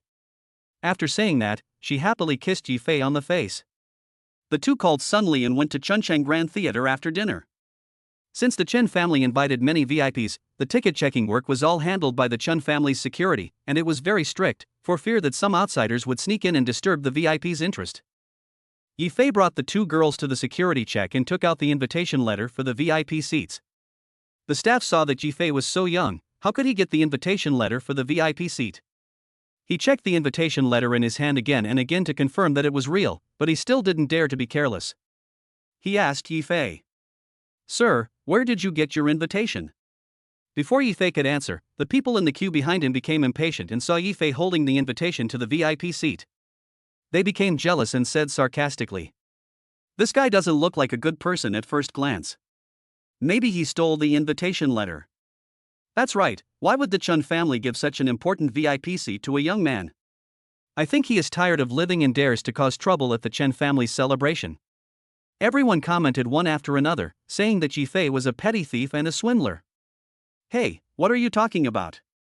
This invitation letter was sent by the Chun family to our President Yi. Sun Li was a little angry and started to refute. A man in his 40s with a big belly in the crowd saw a sexy woman like Sun Li following a young boy, and he felt jealous. Sun Li said with a lewd look on her face, "Beautiful lady, don't be fooled by this boy. I have been in Chuncheon for many years, and I have never heard of a young and powerful Mr. Yi." "Humph, you haven't heard of it, which only proves that you are ignorant. How could Sun Li not know Yi Fei's strength? He gave her a villa worth billions of dollars, so why would she listen to other people's nonsense?" Chapter 47. Do you still think I stole it? Seeing that Sun Li was unmoved, the wretched man continued speaking. "Beautiful lady, don't be fooled by this boy's appearance. He is so young, how much money can he have? You might as well follow me." You can ask around. Everyone knows my strength in Chuncheon. There was a burst of discussion among the crowd. Although many people had never seen Sun Datu, they had heard of his name. Sun Datu has a construction company in Chuncheon, specializing in dealing with major real estate developers and building materials companies. He is considered a well-known person in Chuncheon. It turns out to be President Xiao. Mr. Xiao is a veteran businessman in Chuncheon. That's right, I have admired Mr. Xiao for a long time. Some people who wanted to curry favor with Xiao Data began to praise him. At this time, Yi Fei was already a little impatient. He just came out to watch a show, but it was so complicated. However, he ignored Xiao Datu, who was just a clown. He continued to say to the staff, "My invitation letter was given to me by Chen Hao. You can call him to confirm it." The staff member was in a dilemma. As a doorman, how could he be qualified to know the phone number of the young master of the Chen family? Although the invitation was real, after hearing everyone's discussions, he was even more afraid to let Yi Fei in. Just when the stalemate happened, the wretched man continued to fan the flames and said to Yi Fei, "Ha, stop bragging here. Chen Hao is the heir of the Chen family. Will he personally send you an invitation? Do you think you are the top leader of Chuncheon?" After hearing what the wretched man said, the onlookers felt that what he said made sense. They had spent a lot of effort to get the invitation letter, so how could Chen Hao personally deliver the invitation letter to an unknown person? Just then, bursts of exclamations came from the back of the crowd. "Look, it's Master Chen. Master Chen is coming." It's really Mr. Chen, and the person next to him is Mayor Gao's son. Seeing Chen Hao coming, everyone stepped back and made way for him. Chen Hao was discussing with Gao Wei what happened today in the third hospital. Seeing that there were too many people gathered here, he was afraid that something might happen during the celebration, so he hurried over. "What's wrong? What happened?" Before he even walked into the crowd, Chen Hao started asking. When everyone saw Chen Hao and Gao Wei coming together, they all greeted them. Xiao Datu even ran to Chen Hao and pointed at Yi Fei and said, "Mr. Chen, you came at the right time. I don't know where this guy stole the invitation letter, but he dared to say that you gave it to him personally." When Yi Fei saw Xiao Data pointing at him, he felt a little angry. "I won't argue with you, but you keep going on and on." Chen Hao and Gao Wei looked in the direction of Xiao Data's finger and saw Yi Fei standing in the crowd. They didn't have time to talk to the crowd and hurried to Yi Fei. The two of them bowed at the same time and called out respectfully, "Brother Fei." Wow! There was an uproar among the people present. Who was this young man to be able to make the two great masters of Chuncheon bow to him and greet him at the same time? Just then, a young man's voice came from the crowd. "I remember now. I saw him driving that Bugatti Veyron in front of the Hongqi building." Hearing the young man's words, the onlookers also remembered the sky-high-priced luxury car that had been making the rounds in Spring City a few days ago. No wonder the two gentlemen are so respectful to him. Alas, my life can't even buy someone else's car. Seeing how respectful the two young masters of Chuncheon were to Yi Fei, who was also the owner of the Bugatti Veyron, Xiao Data knew that Yi Fei was a big shot whom he could not afford to offend. He wanted to escape, but then he remembered that his family and property were all in Chuncheon, so where could he go? He was just bragging to others about how he wanted to use money to steal the women around him, but now he regrets it so much. Yi Fei stood at the security check with a smile on his face. When he saw Chen Hao and Gao Wei coming over to greet him, he turned his gaze away from Xiao Datu and said to Chen Hao, "Chen Hao, the invitation you gave me is useless. They won't let me in." Hearing this, Chen Hao suddenly became angry. "Damn it, isn't this just putting eye drops on me? Brother Fei, this is my negligence. I will fix it right away." After saying that, he started cursing at the security personnel. "Are you all f***ing blind? You actually blocked the invitation letter Chen Hao, sent out. Get the FCK out of my way." Seeing that their master was angry, the security personnel immediately opened the gate and waited for Yi Fei and the two women to enter. "Chen Hao, this is their job, it's normal to be strict." After saying that, Yi Fei walked up to Xiao Datu and said to him with a smile on his face, "Do you still think my invitation was stolen?" Before Xiao Datu could answer, Yi Fei kicked him in the stomach. Xiao Datu endured the pain, dared not make a sound, and knelt directly in front of Yi Fei. "Brother Fei, I am blind and have offended you. Please forgive me for my mistakes." Xiao Datu didn't know Yi Fei's name, so he had to follow Chen Hao and respectfully call him Brother Fei. Gao Wei, who was standing nearby, immediately rushed over and slapped Xiao Datu in the face. Can you call me Brother Fei? Who the hell do you think you are? Gao Wei's slap was to save Xiao Datu. Today he witnessed Yi Fei's ruthlessness, which could cause someone to be disabled at the very least and to be killed at the worst. Gao Wei knew that Yi Fei would not let Xiao Datu go easily, and he was really afraid that Yi Fei would kill Xiao Datu on the spot. There are too many people on the scene, and if someone dies, things will be difficult to handle. Brother Fei, leave it to me. I will definitely satisfy you. Yi Fei nodded slightly without saying anything. Seeing Yi Fei agreed, Gao Wei let out a long sigh and said to his subordinates around him, "Notify the relevant departments to conduct a thorough investigation of Xiao Data's industry and personal property." After giving the order, he looked at Chen Hao meaningfully. Chen Hao understood what Gao Wei meant and knew what to do without him reminding him. He looked around at everyone present and spoke. Within 3 days, the Chen family will acquire all of Xiao Data's assets. If we find someone helping him, our Chen family will also acquire them as well. There were several people present who had cooperative relationships with Xiao Datu. After hearing what Chen Hao said, they were already thinking about how to cancel the cooperation with Xiao Datu, even if it meant paying liquidated damages.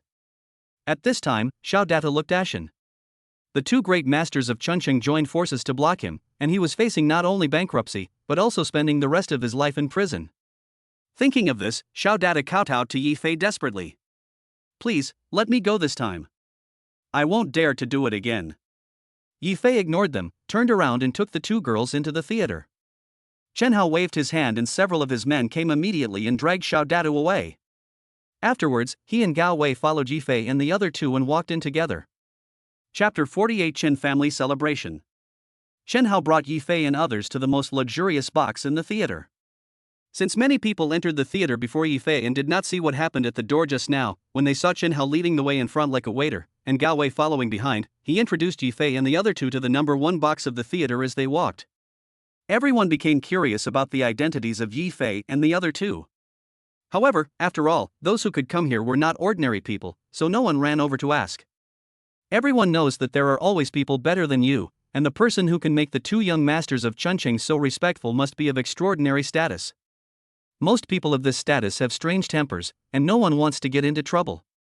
It is said to be the most luxurious box, but it is in a theater after all, and cannot be compared with some clubs and hotels. At the front of the box is a huge glass wall, and you can just see the performance on the stage while sitting on the sofa. As soon as they sat down on the sofa, waiters brought them various exquisite fruits and high-end red wine. Each item is very expensive, which shows how much importance the Chen family attaches to this celebration. For the Chen family, this is not just a simple celebration, but also an opportunity to demonstrate the Chen family's strength. At the same time, it can make those who participate in this celebration pay more attention to the Chen family. Soon the host walked onto the stage and bowed deeply to the audience. "Hello everyone, welcome to this celebration. Now I declare the celebration to begin." After the host finished speaking, there was warm applause from the audience. Pa pa pa. After the applause, the host continued. The first singer to sing for everyone is the famous singer, Tang Yuyan. Before the host stepped down from the stage, there was a burst of exclamations from the audience. "Wow, the Chen family even invited Tang Yuyan. Tang Yuyan is my idol. That's great. I finally have the chance to see Tang Yuyan in person." Even Zhang Jie and Sun Li, who were sitting on Yi Fei's left and right, were excited, but they didn't show it because of the presence of Chen Hao and Gao Wei. "Do you like her too?" Yi Fei was a little confused. He was just a singer. What was the big deal? "More than just liking her, I've been following her since she debuted." "Brother Fei, you don't dislike her, do you? She is now the national goddess." The two girls talked incessantly, all praising Tang Yuyan. Yi Fei not only didn't like her, he didn't even know her. In the past, his only job was delivering food, so he didn't have time to pay attention to these things. Seeing that the two girls liked Tang Yuyan so much, Chen Hao quickly spoke. "Two sisters-in-law, there will be a banquet after the performance. I can take you to have dinner with Tang Yuyan." Yi Fei immediately felt a headache when he heard this. "You are really good at looking for trouble." When Sun Li heard Chen Hao call her sister-in-law, she did not explain, but lowered her head in shame. In her heart, she thought that sooner or later, she would be Yi Fei's person. Zhang Jia happily agreed. Okay. We'll go with you then." As soon as she finished speaking, Zhang Jia felt a little regretful. She had not yet asked Yi Fei for his opinion and didn't know whether he liked that kind of occasion. He hurriedly said to Yi Fei again, "Brother Fei, if we don't have time, we won't go." Seeing that Zhang Jia was so sensible, Yi Fei touched her hair lovingly and said, "It's okay, as long as you like it." At this moment, a deafening shout came from the audience. "Tang Yuyan! Tang Yuyan! Tang Yuyan!" I saw the elevator in the center of the stage slowly rising up, and Tang Yuyan was standing in the middle, waving a glow stick in her hand to everyone. Tang Yuyan was wearing a long green dress, had a snow-white oval face, curved eyebrows, and sad eyes. She was really a very beautiful woman. Tang Yuyan walked to the front of the stage and spoke slowly. "Thank you very much for your love for Yuyan. To express Yuyan's gratitude to everyone. Yuyan sang a song for everyone, At Least I Still Have You." As the music started, Tang Yuyan's beautiful singing voice reached everyone's ears. The beautiful voice made everyone present close their eyes and listen. "I'm afraid it's too late, I want to hold you. Until I feel your wrinkles. With traces of time. Until I'm sure you're real. Until I lose my strength. For you I will." Listening to Tang Yuyan's singing, Yi Fei fell into deep memories. When he and Li Mei first entered college, their love was as beautiful as this song, and Yi Fei was always looking forward to their future. "I just didn't expect it to come to this." I shook my head and stopped thinking about it. Let the past be the past. After the song ended, Tang Yuyan walked off the stage, but everyone was still immersed in her singing. As the music ended, everyone opened their eyes from their immersion, but Tang Yuyan was no longer visible. Next, various programs were performed one after another, including crosstalk, sketches, and acrobatics. The audience was equally enthusiastic, but not as enthusiastic as when Tang Yuyan appeared. Yi Fei sat on the sofa in the box, looking uninterested and drowsy. Until a girl who looked to be about 17 or 18 years old walked onto the stage, Yi Fei instantly opened his eyes and looked straight at the girl on the stage. Several people in the box were very surprised and didn't know why Yi Fei was interested in a little girl. Gao Wei even guessed in his heart, "Damn, could Brother Fei have some special hobby?"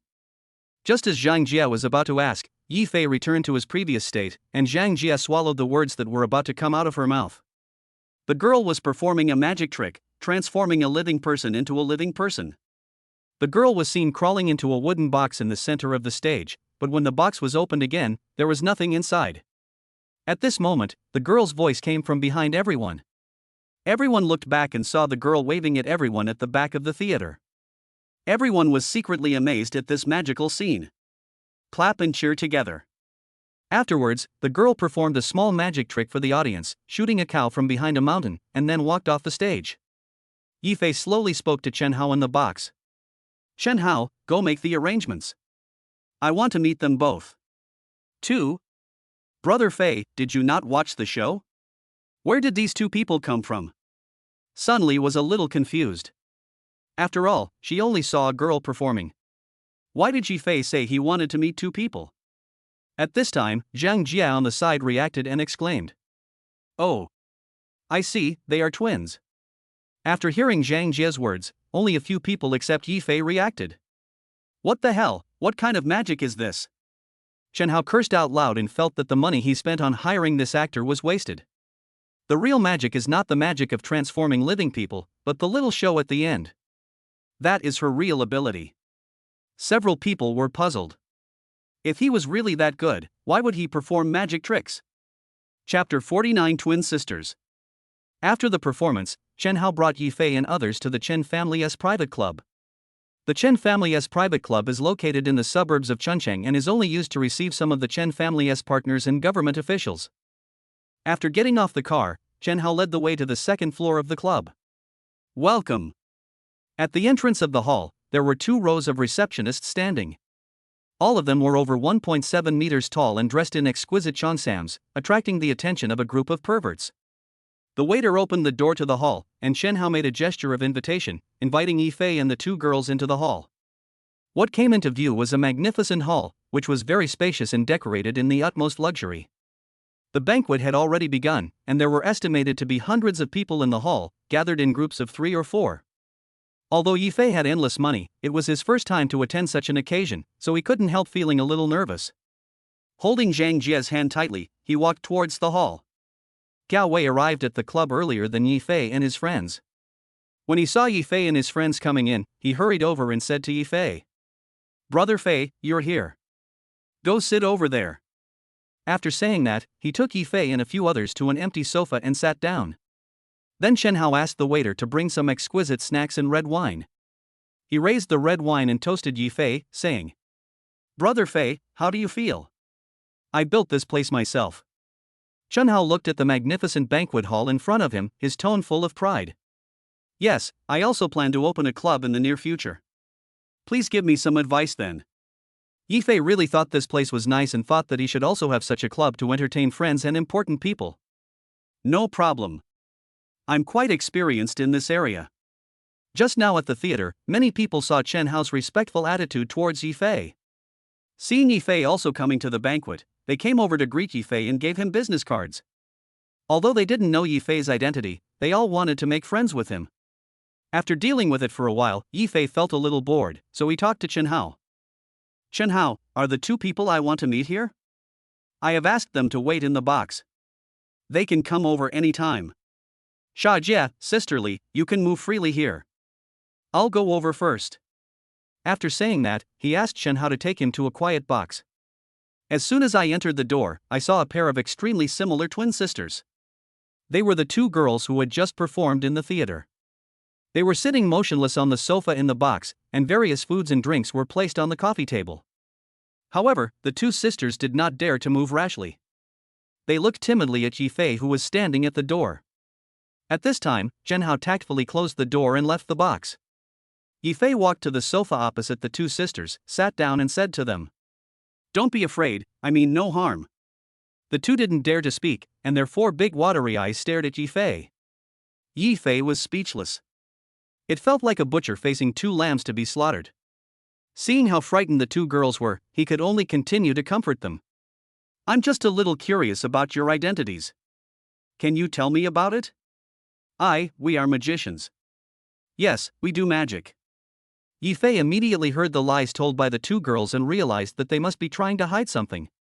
After thinking for a while, Yifei picked up a plate of pastries on the table and placed it under the coffee table, with a thick layer of glass in between. Yifei tapped the coffee table lightly with his finger. Puff! The pastries placed under the glass scattered. The two girls were a little surprised at the scene in front of them, but they were not too shocked. After all, they could do it easily, so they looked up at Yifei and asked, "How can you shoot from a distance?" Seeing that the two girls had relaxed their guard a little, he quickly replied, "Because I am the same kind of person as you." In the theater, just as one of the girls came onto the stage, Yifei felt the aura of cultivation from the girl, and it was very powerful, even stronger than his own. Afterwards, Yifei observed the girl carefully and found that the breath in the girl's body was a little disordered. It should be the inadequacy of her cultivation method that caused the difference in cultivation. If she continued to practice like this, within a few years, the girl would go astray because of this difference, and at best she would be seriously injured, and at worst she would die. But what Yifei didn't expect was that this aura was not only coming from the girl. There was an aura exactly the same as the girl's coming from the back of the theater, and the situation was exactly the same. Already knowing what the girl was going to perform, Yifei instantly understood what was going on. Yifei couldn't bear to see such a pair of twin sisters die, so he decided to help them. "Impossible, Daddy told us." The girl realized that she had let the cat out of the bag, and quickly covered her mouth with her hands, holding back the words that were about to come out of her mouth. Seeing that the two girls were still wary of him, Yifei stretched out his hands and grabbed their wrists. Just as the two girls were about to pull back their arms, they felt a very familiar breath coming from Yifei's hands, passing from their wrists to their dantian. "Don't resist, feel this breath with your heart." The two women felt a comfort they had never experienced before, and let the breath from Yifei flow through their bodies. More than 10 minutes later, Yifei took back the breath from the two women's bodies and said to them, "Do you feel any changes?" At this time, the two girls still closed their eyes, immersed in the comfort that Yifei brought them. After hearing Yifei's words, they came back to their senses and quickly replied, It seems to be much smoother than the route we practiced before." Only then did the two girls completely let go of their guard against Yifei. "The technique you practiced before was incomplete. You can't feel anything now. If you continue to practice according to the previous method, your life may be in danger." Since the system taught Yifei the top-level cultivation technique, it can be said to be perfect, and through this period of familiarity, Yifei has completely mastered the technique. Because of this, Yifei can easily feel the shortcomings of the two women's cultivation and correct them easily. But Daddy has always practiced like this. The two girls were a little confused, but then they thought that their father might have died suddenly because of problems in his cultivation. Big brother, my father suddenly had a problem during his training. The second girl's father was once a talented heir to a secluded family. While he was experiencing the world, he fell in love with a girl from an ordinary family. Due to all kinds of obstruction from his family, he chose to live in seclusion in the mountains with the woman and never care about worldly affairs again. However, due to the woman's longing for her family, she passed away shortly after giving birth to a pair of sisters. After the women died, their father took them back to the family. However, the patriarch accepted his return to the family on the condition that he marry a woman from the same hidden family and execute his two daughters. There was no other way, he could only choose to take his two daughters back to the mountains and live in seclusion again. Chapter 50 Chen Family Banquet. After more than 10 years of careful instruction, the two daughters have grown into graceful young ladies with great talent, and have mastered the skills taught to them to perfection. But one day last year, the father of the two girls was practicing as usual, but for some unknown reason he suddenly vomited blood, picked up the hunting knife beside him and slashed at the two girls. Fortunately, the two women were very skilled and avoided his attacks, so they did not die tragically under the hunting knife. But after all, he was the one who taught the two girls since they were young, and he knew their movements very well. Just as the hunting knife was about to chop one of the girls on the head, the girl looked straight at her and shed tears. Seeing this, the man finally regained a little bit of sanity. He turned around instantly and bumped his head against the wall, blood gushing out of his head. The man reached out and wiped the blood from his eyes. He endured the pain and gave instructions to the two girls, telling them that no matter what, they must not reveal their backgrounds, and certainly not show their skills to outsiders. After saying that, the man picked up the hunting knife and stabbed it into his heart. Without their father's support, the two daughters had to go down the mountain to make a living. They happened to come across a circus performing in the county town at the foot of the mountain. The head of the group was a man in his 50s. Seeing how delicate the two girls were, he became lustful and planned to keep them by their side and use them to satisfy his lust after they came of age. Unexpectedly, the two girls were discovered by Yifei before they reached adulthood. After knowing the life stories of the two girls, Yifei felt a little sympathy for them. They had lost their parents at such a young age and had to run around for a living. If he hadn't met them, they might have been raped at any time. Although they have special skills, their minds are too simple. It is very easy for people with bad intentions to deceive them. After thinking for a while, Yifei spoke to them. Are you willing to follow me? I will be in charge of your lives from now on. Since Yifei had just sorted out the cultivation techniques for the two girls, some of their aura remained in their bodies, so the two girls felt particularly close to him and agreed in unison without even thinking. Big brother, we are willing. Seeing that they agreed, Yifei happily touched their little heads with his hands and asked. What are your names? My name is Lu Yun Xier. My name is Lu Yun Chenner. Hearing their names, Yifei guessed that their family should be the Lu Yun family. We still don't know how powerful the Lu Yun family is. Our own power is still in its infancy and we are definitely no match for this old family. The surname Lu Yun is so rare that the names of the two girls may bring unnecessary trouble. Now he does not have the strength to fight against them, so he can only change the names of the two girls first and change them back when he is stronger. Thinking of this, Yifei spoke to the two girls. Since you are willing to follow me, you will be my family from now on, so you must take my last name. From now on, you will be called Yi Xier. Your name is Yi Qianer. Yifei didn't want them to live in hatred, so he made up an excuse and changed the two girls' names. The two girls were simple-minded and agreed without giving it much thought. Okay, big brother, we'll listen to you. Afterwards, Yifei called Chen Hao and Gao Wei over. The two were a little surprised when they saw the two girls in the box who were intact, but they did not show it. It was better not to ask about such things. Yifei told Chen Hao that the two girls would follow him from now on and asked him to take care of the circus matters. He also asked Gao Wei to get a new identity for the two girls. This kind of thing was too easy for them, so they agreed without thinking. Seeing that the matter had been dealt with, Yifei stood up and walked out of the box with his children. Chen Hao and Gao Wei also followed behind the three people.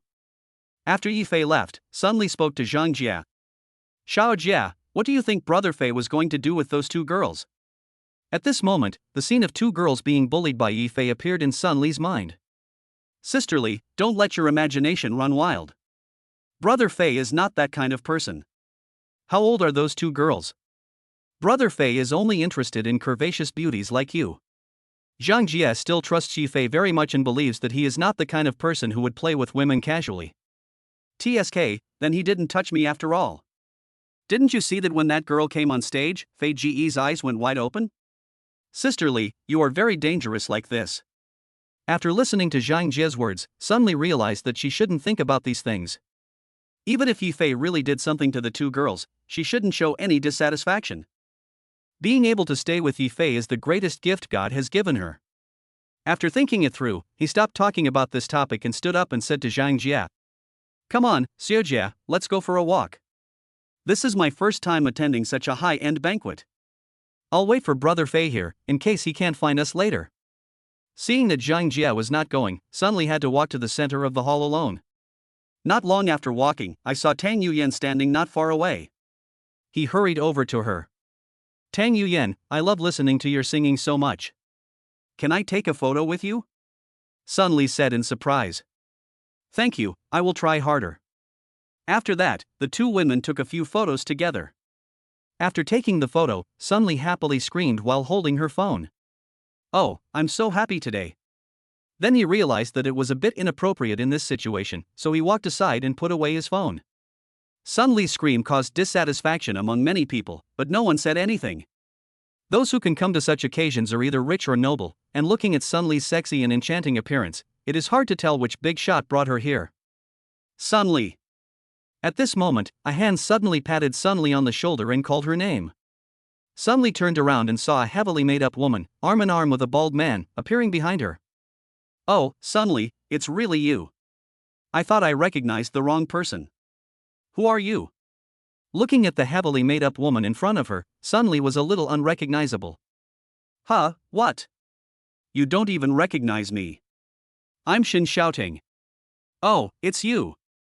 You're getting more and more beautiful. No wonder I didn't recognize you."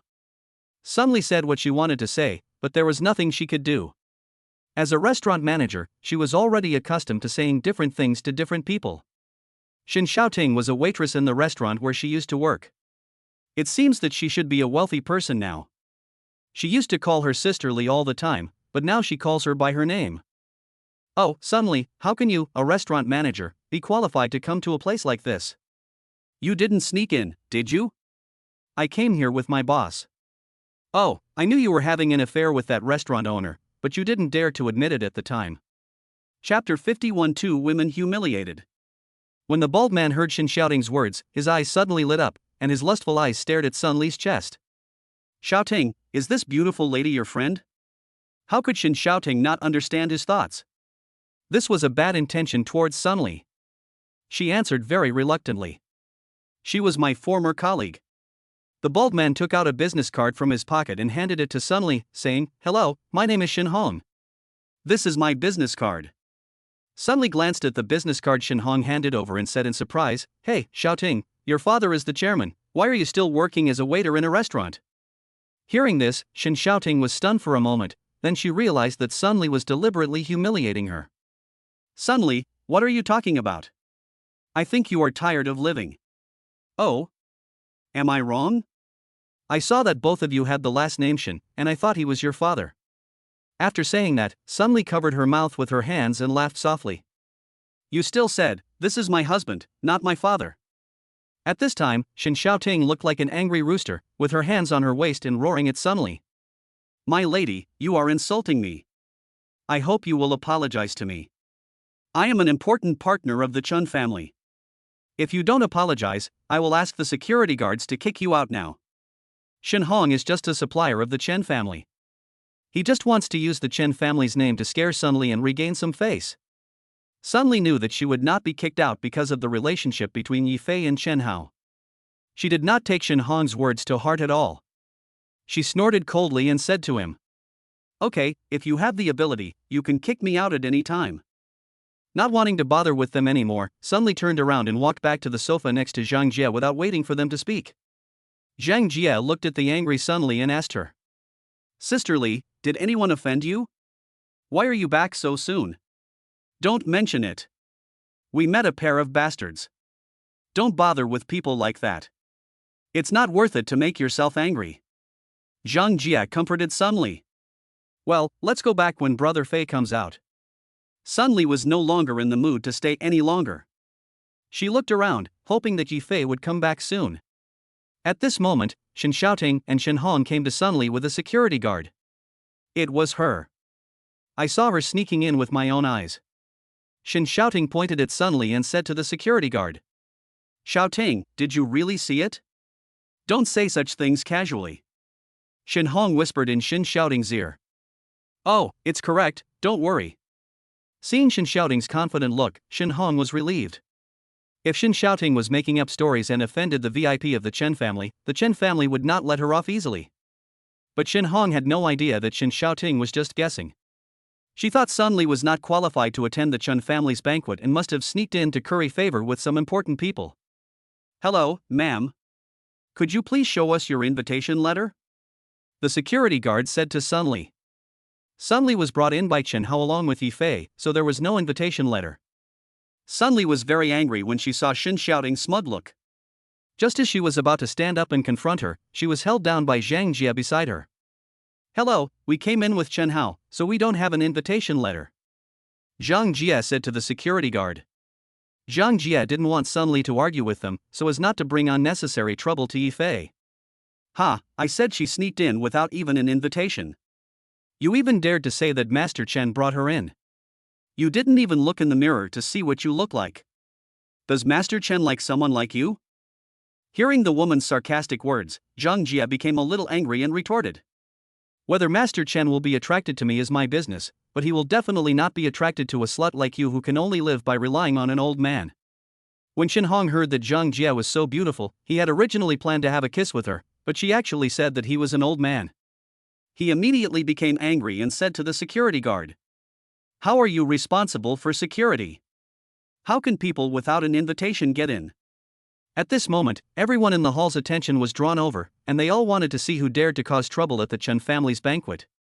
Since some people saw Zhang Jia and Sun Li being brought in by Chen Hao, when they saw the bald man making things difficult for them, they guessed his fate. I can prove that they came in with Master Chen. At this time, Tang Yuyan walked out of the crowd and proved the facts for Zhang Jia and Sun Li. Tang Yuyan didn't want to establish a relationship with Zhang Jia or the other person, she just told the facts that she saw. Seeing Tang Yuyan testifying for the two women, the security personnel didn't know what to do. According to the regulations, those without an invitation letter would be kicked out, but if they offended the VIP of the Chen family, it would not be as simple as losing their job. Shen Hong also felt that something was wrong, but since he had already offended her, he could only take a gamble. He said to Tang Yuyan, Madam, you can't talk nonsense in this situation. Of course he knew Tang Yuyan, but to him she was just a star. If he wanted to get her, he just had to spend more money. In the eyes of ordinary people, he is a high and mighty being, but in the eyes of rich people, he is just a clown who can be played with at will. Tang Yuyan looked at Shen Hong with disgust and then said, You'll know right away if it's nonsense or not. The reason why Tang Yuyan said this was because she had already seen Yi Fei leading two girls, with Chen Hao and Gao Wei following behind them, walking towards this side. When Chen Hao saw everyone gathered together in the hall, he knew something must have happened, so he started asking before he even approached them. What happened? When everyone saw Chen Hao coming, they stepped back and made way for him. When Zhang Jia and Sun Li saw Yi Fei, they hurried to his side and took his arms, one on each side. Seeing the two girls looking aggrieved, Yi Fei felt very unhappy. Asked them. What's wrong? Did anyone bully you? Sun Li snuggled up to Yi Fei, venting all her grievances in an instant, and told Yi Fei what had just happened with tears in her eyes. Finished. Shen Hong saw Chen Hao and Gao Wei following behind Yi Fei. Although he didn't know Yi Fei's identity, he felt that someone who could make the two great masters of Chuncheng so respectful must be someone he couldn't afford to offend. Seeing this scene, the bald man felt dizzy and was about to fall to the ground, but was steady by Shen Xiaoting beside him. After listening to Sun Li's narration, Yi Fei's face turned pale and a terrifying aura emanated from his body. At this time, Chen Hao also felt Yi Fei's anger. Yi Fei's woman was humiliated at his Chen family's banquet. He must handle this matter to Yi Fei's satisfaction, otherwise even his Chen family might have to bear Yi Fei's anger. That was what he didn't want to see. With Yifei's financial resources, he could make his Chen family disappear in an instant. Chapter 52, Shen Hong's End. Without waiting for Yifei to speak, Chen Hao walked up to Shen Hong. He asked with a cold face. Who are you? Mr. Chen, don't you remember me? I'm Shen Hong. We met last time at your old man's birthday party. After listening to Shen Hong, Chen Hao had some impression of him. Today I don't care who you are. You dare to cause trouble at my Chen family banquet, and you also offend my Chen family's distinguished guests. No matter what the reason is, I will not let you go. Mr. Chen, this is none of my business. It's all because of this stinky woman. She is the one who caused all this trouble. After saying that, he slapped Shen Xiaoting in the face. Shen Xiaoting covered her face with her hands, feeling the burning pain on her face, not daring to make a sound. Thump. After beating Shen Xiaoting, Shen Hong knelt straight in front of Chen Hao, begging for his forgiveness. You brought this woman here, so you have to bear the consequences for her. Chen Hao looked around and spoke to everyone present. Starting tomorrow, my Chen family will use all our strength to acquire Boss Shen's company. Anyone who cooperates with Boss Shen will be an enemy of my Chen family. Hearing Chen Hao's words, Shen Hong's face turned pale.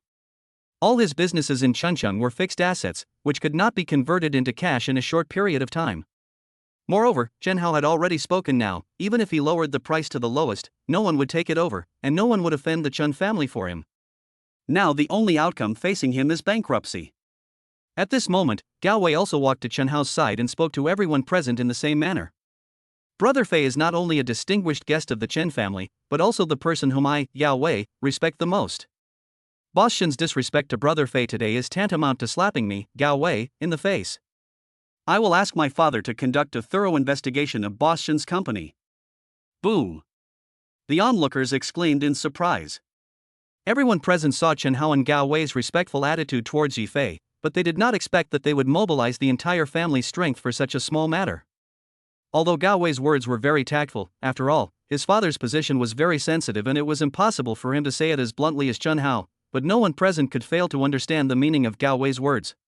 Shen Hong, who was already disheartened, fainted after hearing Gao Wei's words. The two great masters of Chuncheon have joined forces to ban him. It is not just a matter of bankruptcy. He has used various shady means to make money over the years. It is easy for Gao Wei to investigate him. Relying on the relationship with the Chen family, even if he is not killed, he will be skinned alive. At this moment, Yifei's voice came from behind Chen Hao and Gao Wei. I appreciate your kindness, and I won't bother you with this matter. Yifei walked up to Shen Hong, who had fainted on the ground, picked up the wine glass on the table next to him, and poured it on his face. Shen Hong woke up slowly and looked at Yifei standing in front of him in amazement. At this time, Gao Wei was more worried than Shen Hong. After all, Shen Hong didn't understand Yifei's methods, but Gao Wei knew them very well. He was a little worried that Yifei would kill Shen Hong in anger. He quickly said to Yifei, Brother Fei, a man like him is not worth your personal attention. Yifei knew Gao Wei's concerns and said to him, Don't worry, I won't do anything. After saying that, he waved at Zhang Jia and Sun Li, called them to his side, and said to them, I'll have Chen Hao send you Mr. Shen's information later. You can use the Irish funds to buy out his business, regardless of the loss, even if it means losing the entire Ireland. Yifei's confident smile was full of infectiousness. The two girls were also moved by his emotions and hurriedly nodded and spoke. Brother Fei, we will do our best and will not let you down. Yifei just wanted them to vent their anger on their own and exercise their abilities at the same time. Everyone present was shocked again. They were all people doing business in Chuncheon and knew the value of Ireland. Billions of assets could be thrown away just to vent their anger. Everyone became more confused about Yifei's identity. All the women present were filled with envy and jealousy towards Zhang Jia and Sun Li. As women, why could they get such an outstanding man like Yifei? What's more, she even flirted with Yifei. Yifei ignored everyone's reactions, came up to Tang Yuyan and said to her, Thank you very much for what you did today, but it's a little late now. I'll treat you to a meal another day as a token of my gratitude. No, I'm just telling the truth. Tang Yuyan was a little flattered. She didn't expect that a person like Yifei would take such a small matter to heart. Sister, we must thank you, so don't refuse. And we like your singing very much. Sun Li also came over, took Tang Yuyan's hand and said. Seeing this, Tang Yuyan had no choice but to exchange contact information with Yi Fei. Afterwards, Yi Fei took Sun Li, Zhang Jia, and the pair of sisters he had just accepted, left the banquet hall and walked towards the parking lot downstairs. Chen Hao and Gao Wei accompanied Yi Fei to the car before turning back to the Chen family's private club. Chen Hao, are you saying that we really won't get involved in this matter? Gao Wei asked Chen Hao. Well, Ireland has enough strength to acquire Shin Hong's industry. It would be superfluous for us to help. Chen Hao thought for a moment and continued. How about this, you use some connections to check Shin Hong's background, and after acquiring his property in Ireland, send him directly to jail. Yi Fei and his group of 5 drove 3 cars back to Li Shui Yuntian's villa. Since it was the first time for Yi Xier and Yi Qianer to see such a luxurious villa, they were very curious and touched and looked around since they entered the villa. They jumped around very cutely. Sun Li said to Yi Fei with a smile. Brother Fei, did you have any bad intentions in bringing these 2 little beauties back? Sun Li always suspected that Yi Fei's intentions towards the 2 girls were not so simple. Yi Fei stretched out his finger and tapped Sun Li's forehead lightly, saying, What on earth are you thinking about all day? How old are they? I'm not interested in teenage girls. Zhang Jie also chimed in. Sister Li, am I right? Brother Fei is only interested in charming and attractive mature women like you. As he spoke, he reached out his hand to touch Sun Li's huge breasts. Seeing this scene, Yi Fei felt a little dry in the mouth, and he wished he could touch her a few times along with Zhang Jie. Seeing Yi Fei's eager look, Zhang Jie directly pulled Sun Li up and pushed her into Yi Fei's arms. Sun Li also fell into Yi Fei's arms, stretched out her hands, hooked Yi Fei's neck, and said to Yi Fei, Brother Fei, do you like me? Feeling the softness of Sun Li's body, Yi Fei reacted unconsciously. However, since Zhang Jie was watching beside him, Yi Fei did not dare to do anything excessive. Sun Li also felt the hard object coming from under her body and twisted her buttocks cooperatively. This was a great relief. Yi Fei, who was already horny, almost ejaculated. Ahem. Yi Fei hurriedly coughed twice to cover up his embarrassment. Okay, stop it. There are 2 girls here. This is not good. Chapter 53 I Believe in You. Yi Fei reluctantly pushed Sun Li onto the sofa next to him. He didn't dare to continue enjoying it. It would be embarrassing if he really couldn't control himself. After tidying up her clothes, she shouted to Yi Xier and Yi Qianer. Qianer. Come here. The 2 girls came to Yi Fei skipping and jumping. At this time, their affection for Yi Fei reached its peak. After their father left, they ran around everywhere. Now they finally found someone who was good to them and had a place to settle down. Big brother, what's the matter with you calling us over here? Yi Fei looked at their cute appearance, his eyes full of love. He touched their heads with his hands and continued. Will you be responsible for protecting the 2 sisters from now on? Okay, but Daddy told us not to show off our skills casually. It's okay, Big brother is here, you don't have to be afraid anymore. Yi Fei thought that as long as he didn't reveal their real names, there shouldn't be any problems. Hearing the conversation between Yi Fei and the 2 girls, not only Sun Li was surprised, but even Zhang Jie, who always obeyed Yi Fei, couldn't believe it. She questioned Yi Fei. Brother Fei, please stop joking. It's already great that I and Sister Li don't have to protect them. You actually let them protect us? Sun Li looked up and down at the seemingly weak Yi Xier and Yi Qianer and said, Brother Fei, stop making trouble. Just tell me what you think. I understand. Looking at Sun Li's suspicious expression, Yi Fei wished he could execute her right there and then.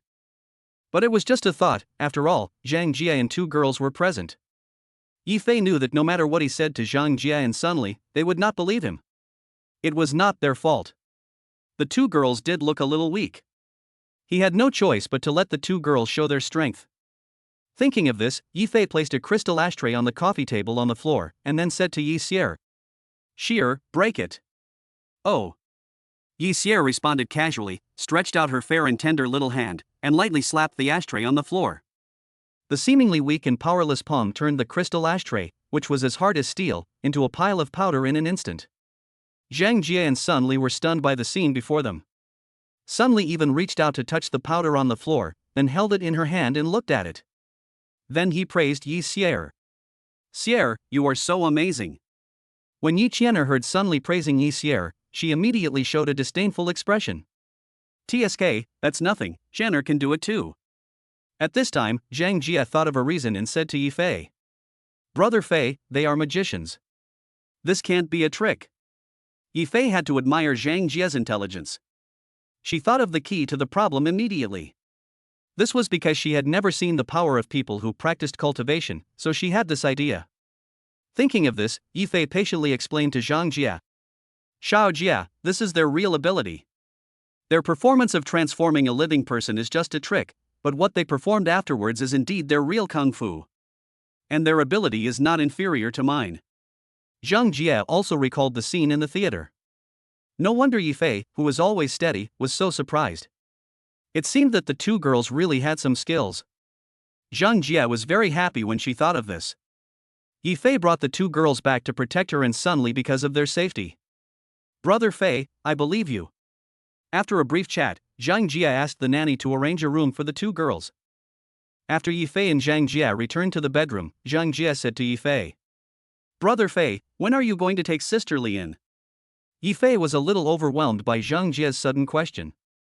Although he had been thinking about Sun Li for a long time, he didn't want to discuss this topic with Zhang Jia. He was afraid that Zhang Jia would be jealous. No matter what, Zhang Jia was his first woman. But now that Zhang Jia had raised the issue, he had no choice but to answer it. "Xia Jia, do you really not mind that I have other women?" "Brother Fei, I am already very satisfied to be able to stay by your side. I will not restrict you from doing anything, as long as you are happy." After hearing what Zhang Jia said, Yifei felt a little guilty. Zhang Jia had been silently giving for him, but he had an ambiguous feeling for another woman. He felt that he was very sorry for Zhang Jia. He hugged Zhang Jia tightly in his arms and said, "Xiao Jia, having you is my greatest luck." Then the two of them hugged and kissed each other, and after a while of making love, Zhang Jia fell into a deep sleep. Yifei was the only one left, unable to fall asleep for a long time, thinking about what had happened in the past 2 days. Yifei suddenly realized a problem. Yi Xier and Yi Qian'er, at such a young age, have strength that surpasses him. So how many families like the Lu Yun family are there? And how many masters are there in each family? Only at this moment did Yifei feel that he was like a small island in the ocean, too small. Thinking of this, Yifei knew that the only solution was to continuously improve his own strength. Use your mind to open the system. System binder, Yifei. Balance, 999999999999969 billion. Physical fitness, 1 second level. Wisdom, 101st level full. Appearance, 60 energetic young man. Skills, 5. Spendthrift value, 290 can increase with the amount of spendthrift. There are already 5 skills in the skill options: driving 10, fighting 10, Italian language 3, Italian cuisine 3, supreme martial arts 3. The acquisition of Chen's peace building added another 30 points of squandering value. Yifei considered it carefully and decided that at the moment, only powerful military force was the most important thing to him. Open the skill options, find the supreme martial arts, and increase it by 2 points. Because Yifei almost went crazy when he fought against Han Song and his men last time, he didn't dare to increase too much at once and could only do it step by step. Wait until you have mastered the newly added skills before adding more. After adding 2 points to the supreme martial arts, Yifei felt that the skills in his mind had improved a lot, so he exited the system and experienced it carefully. Yifei did not add any other options, and planned to keep the remaining spending points for use at critical moments. The system display value at this time is System Binder, Yifei. Balance, 999999999999999 billion. Physical fitness, 1 second level. Wisdom, 101st level full. Appearance, 60 energetic young man. Skills, 5. Spendthrift value, 160 can increase with the amount of spendthrift. There are already 5 skills in the skill options: driving 10, fighting 10, Italian language 3, Italian cuisine 3, supreme martial arts 5. The next day, Yifei arrived at the garden outside the villa early. At this time, he felt refreshed and relaxed all over. After a night of thinking and integration, he was already familiar with most of the new skills, and the only thing left was practice. Thinking of this, Yifei waited in the garden for Yi Xier and Yi Qian'er to wake up to see if he could suppress their momentum now. Chapter 54: Xiao Family Girl. It wasn't long before the 2 girls arrived in the garden. Yifei looked at the 2 girls in front of him. After washing and dressing up, they looked more fresh and refined. However, their clothes were still a little old. He planned to take them to buy some new clothes later. Yi Fei brought Yi Qian'er to an open space and said, "Qian'er, use all your strength to release the aura." Hearing this, Yi Qian'er closed her eyes slightly, continuously releasing her own strength, and the aura around her continued to increase. 1%. 30%. Until all its power was released, the trees in the garden moved without wind, as if it was the prelude to a storm. At this time, Yi Fei was also releasing his own skills to resist Yi Qian'er's momentum. 30%. 50%. Only after releasing 80% of his strength could he completely resist Yi Qian'er's momentum. "Qian'er, it's okay." Yi Fei was afraid of hurting Yi Qian'er, so he didn't use all his strength. At the same time, he also had a new understanding of the strength of the hidden family, and thought to himself, "I must improve my own strength as soon as possible." The only way for him to improve his strength is to spend money, but now that he has endless money, he doesn't know what to do. Suddenly he thought of the last time he asked Shang Jiabin to help him buy a car, which must have been a huge expense. Thinking of this, I took out my mobile phone and sent a WeChat message to Shang Jiabin, urging him to do something. After breakfast, Yi Fei said to Zhang Jia and Sun Li, "Xiao Jia, Sister Li. Let's go shopping and buy some clothes for Qian'er and Qian'er." Zhang Jia glanced at the tattered clothes of the two girls and said, "We really should buy them some beautiful clothes, otherwise it would be a shame for their delicate faces. But Sister Li and I are going to buy Shen Han's business today, so we don't have time to go shopping." After hearing Zhang Jia's words, Yi Fei remembered what he said in Chen's private club yesterday. "Well, you two go ahead and do your work, I'll take them with me." Yi Fei drove the first Brabus he bought and brought the two girls to Hongqi Street, the most prosperous street in Chunchang. First, he bought a mobile phone for each of them, and then took them to the Hongqi building where they had been before. Since Yi Fei didn't know much about women's clothing, he had to let them choose by themselves. It was the first time for the two girls to come to such a high-end shopping mall. They were very happy and chattered non-stop like two cheerful larks. They are also very good at dressing up. After a short while, they each picked out a beautiful outfit. From head to toe, they looked brand new. Afterwards, Yi Fei asked them to continue choosing a dozen sets of clothes they liked. After everything was done, Yi Fei took them to the Western restaurant where Sun Li used to work and had a delicious meal. "Qian'er. How does it taste?" It's so delicious. This is the first time Qian'er has eaten such delicious food." "Yes, Qian'er is eating it for the first time too." Yi Fei looked at them and felt pity for them. He knew that they must have suffered a lot when they lived in the mountains before, and after their father passed away, they wandered around and lived a displaced life. "You can't eat too much, don't get sick. We can come anytime you want to eat." Looking at the pile of empty plates on the table, Yi Fei was worried that they would eat too much and not digest it. "Phew, I'm full. I've had enough, too." The two girls put down their cutlery and leaned back in their chairs, stroking their round bellies with their hands. Seeing that they were full, Yi Fei took them to the parking lot, intending to take them to the Irish hotel to see how Zhang Jia and Sun Li's acquisition of Shen Han's assets was going. Grandpa, what's wrong with you?" When we were about to reach the parking lot, we suddenly heard a girl scream from not far away. Following the sound, I saw an old man in white fainted on the ground and a beautiful girl shouting anxiously. The black-clad bodyguard standing nearby hurried forward and spoke to the girl. "Miss, doesn't the master have emergency medicine?" Yes. After saying that, he hurriedly searched the old man in white. After groping for a few times, she pulled out a porcelain medicine bottle from the old man's coat pocket. The girl quickly opened the bottle and turned it upside down on the palm of her hand, but not a single pill came out. "Oh no, Grandpa's medicine is finished." The girl's heart, which had just settled down, became heavier again. Seeing this, the bodyguard in black hurriedly shouted loudly, "Doctor, is there any doctor here?" I shouted several times but no one came to help. At this moment, the old man in white suddenly trembled, spat out a mouthful of blood, and his breath became weaker and weaker. Seeing this, the bodyguard quickly called the emergency number. Woo! Grandpa, we are from the Xiao family in Kyoto. Whoever can save my grandpa, our Xiao family can meet any of your demands." The girl cried and begged the onlookers. Just then, a man in a black suit and glasses walked out of the crowd. "Hello, Mississippi. I am a doctor from Chunchang Latte Private Hospital. Can I take a look at your grandfather's condition?" Hearing this, the girl was delighted and quickly spoke to the man with glasses. "Thank you so much. As long as you can save my grandfather, our Shao family will definitely repay you." The man with glasses smiled slightly and looked up and down at the girl's figure and dress. Although he didn't know what the Shao family was like, he could tell from the girl's exquisite dress and temperament that she must have been raised in a wealthy family. "It is our duty as doctors to cure diseases and save lives. This is what I should do. I don't need any reward. I just want to make friends with you." The girl was simple-minded and didn't think much about it, so she quickly agreed. Okay, please help my grandpa." The man with glasses squatted beside the old man, checked the situation, and showed an embarrassment on his face. He was just an intern and didn't know anything about treatment. He just saw that the girl was of extraordinary status and wanted to try his luck. If he was lucky enough, he could win the girl's heart and live with her forever.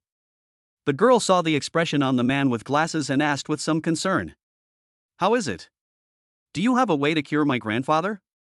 "Don't worry, I've encountered the same situation as your grandfather. It's just a temporary lack of oxygen caused by poor breathing. It's not a big problem." The man with glasses was talking complete nonsense. He felt that since the old man was in this state, even if something happened, it would not be his responsibility. At this moment, Yi Fei, Yi Qianer and Yi Xier also walked into the crowd of onlookers. Hearing what the man with glasses said, Yi Fei laughed and said, "Short breathing? You're making me laugh. Are you a doctor in a mental hospital?"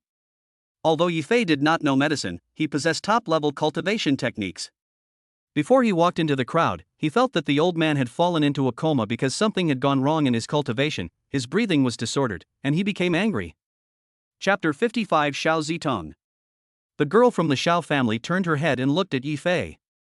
Seeing that he was so young and there was no way he could know medicine, she immediately showed a look of displeasure and said to Yi Fei, "Please don't disturb my grandfather's treatment." Then he urged the man with glasses. "Sir, can you treat my grandfather now?" Yes, I will treat your grandfather now." At this time, the man with glasses was already horny. Looking at the girl next to him, his eyes were full of lust. He thought to himself, "This is a good opportunity to get both money and beauty, I must seize it." Thinking of this, he quickly started first aid measures for the old man. He tried CPR, artificial respiration, and all the first aid methods he knew. But after working for a long time, there was no sign of improvement in the old man's condition. Seeing this, the man with glasses was a little at a loss. At this time, he was so anxious that he was sweating profusely, and in panic he pressed his hand on the old man's heart. I saw blood gushing out of the old man's mouth, and his face turned purpler. "Grandfather!" Seeing this, the girl panicked and didn't know what to do. She rushed to the old man and checked the situation. The black-clad bodyguard standing in front of the old man pulled the man with glasses behind him and shouted at him. "Didn't you say it was a small problem? How could this happen?" The man with glasses was also extremely flustered and spoke hesitantly. I don't know either." "Okay, let's control him first." The young girl interrupted their argument. She knew now was not the time to pursue responsibility, quarreling would only affect the old man's condition. After saying that, the girl gently shook the old man's body and called out softly, Grandpa, please wake up." After the black-clad bodyguard controlled the man with glasses, he came to the girl and spoke to comfort her. "Miss, don't worry, the ambulance should be here soon." He couldn't wait for the ambulance.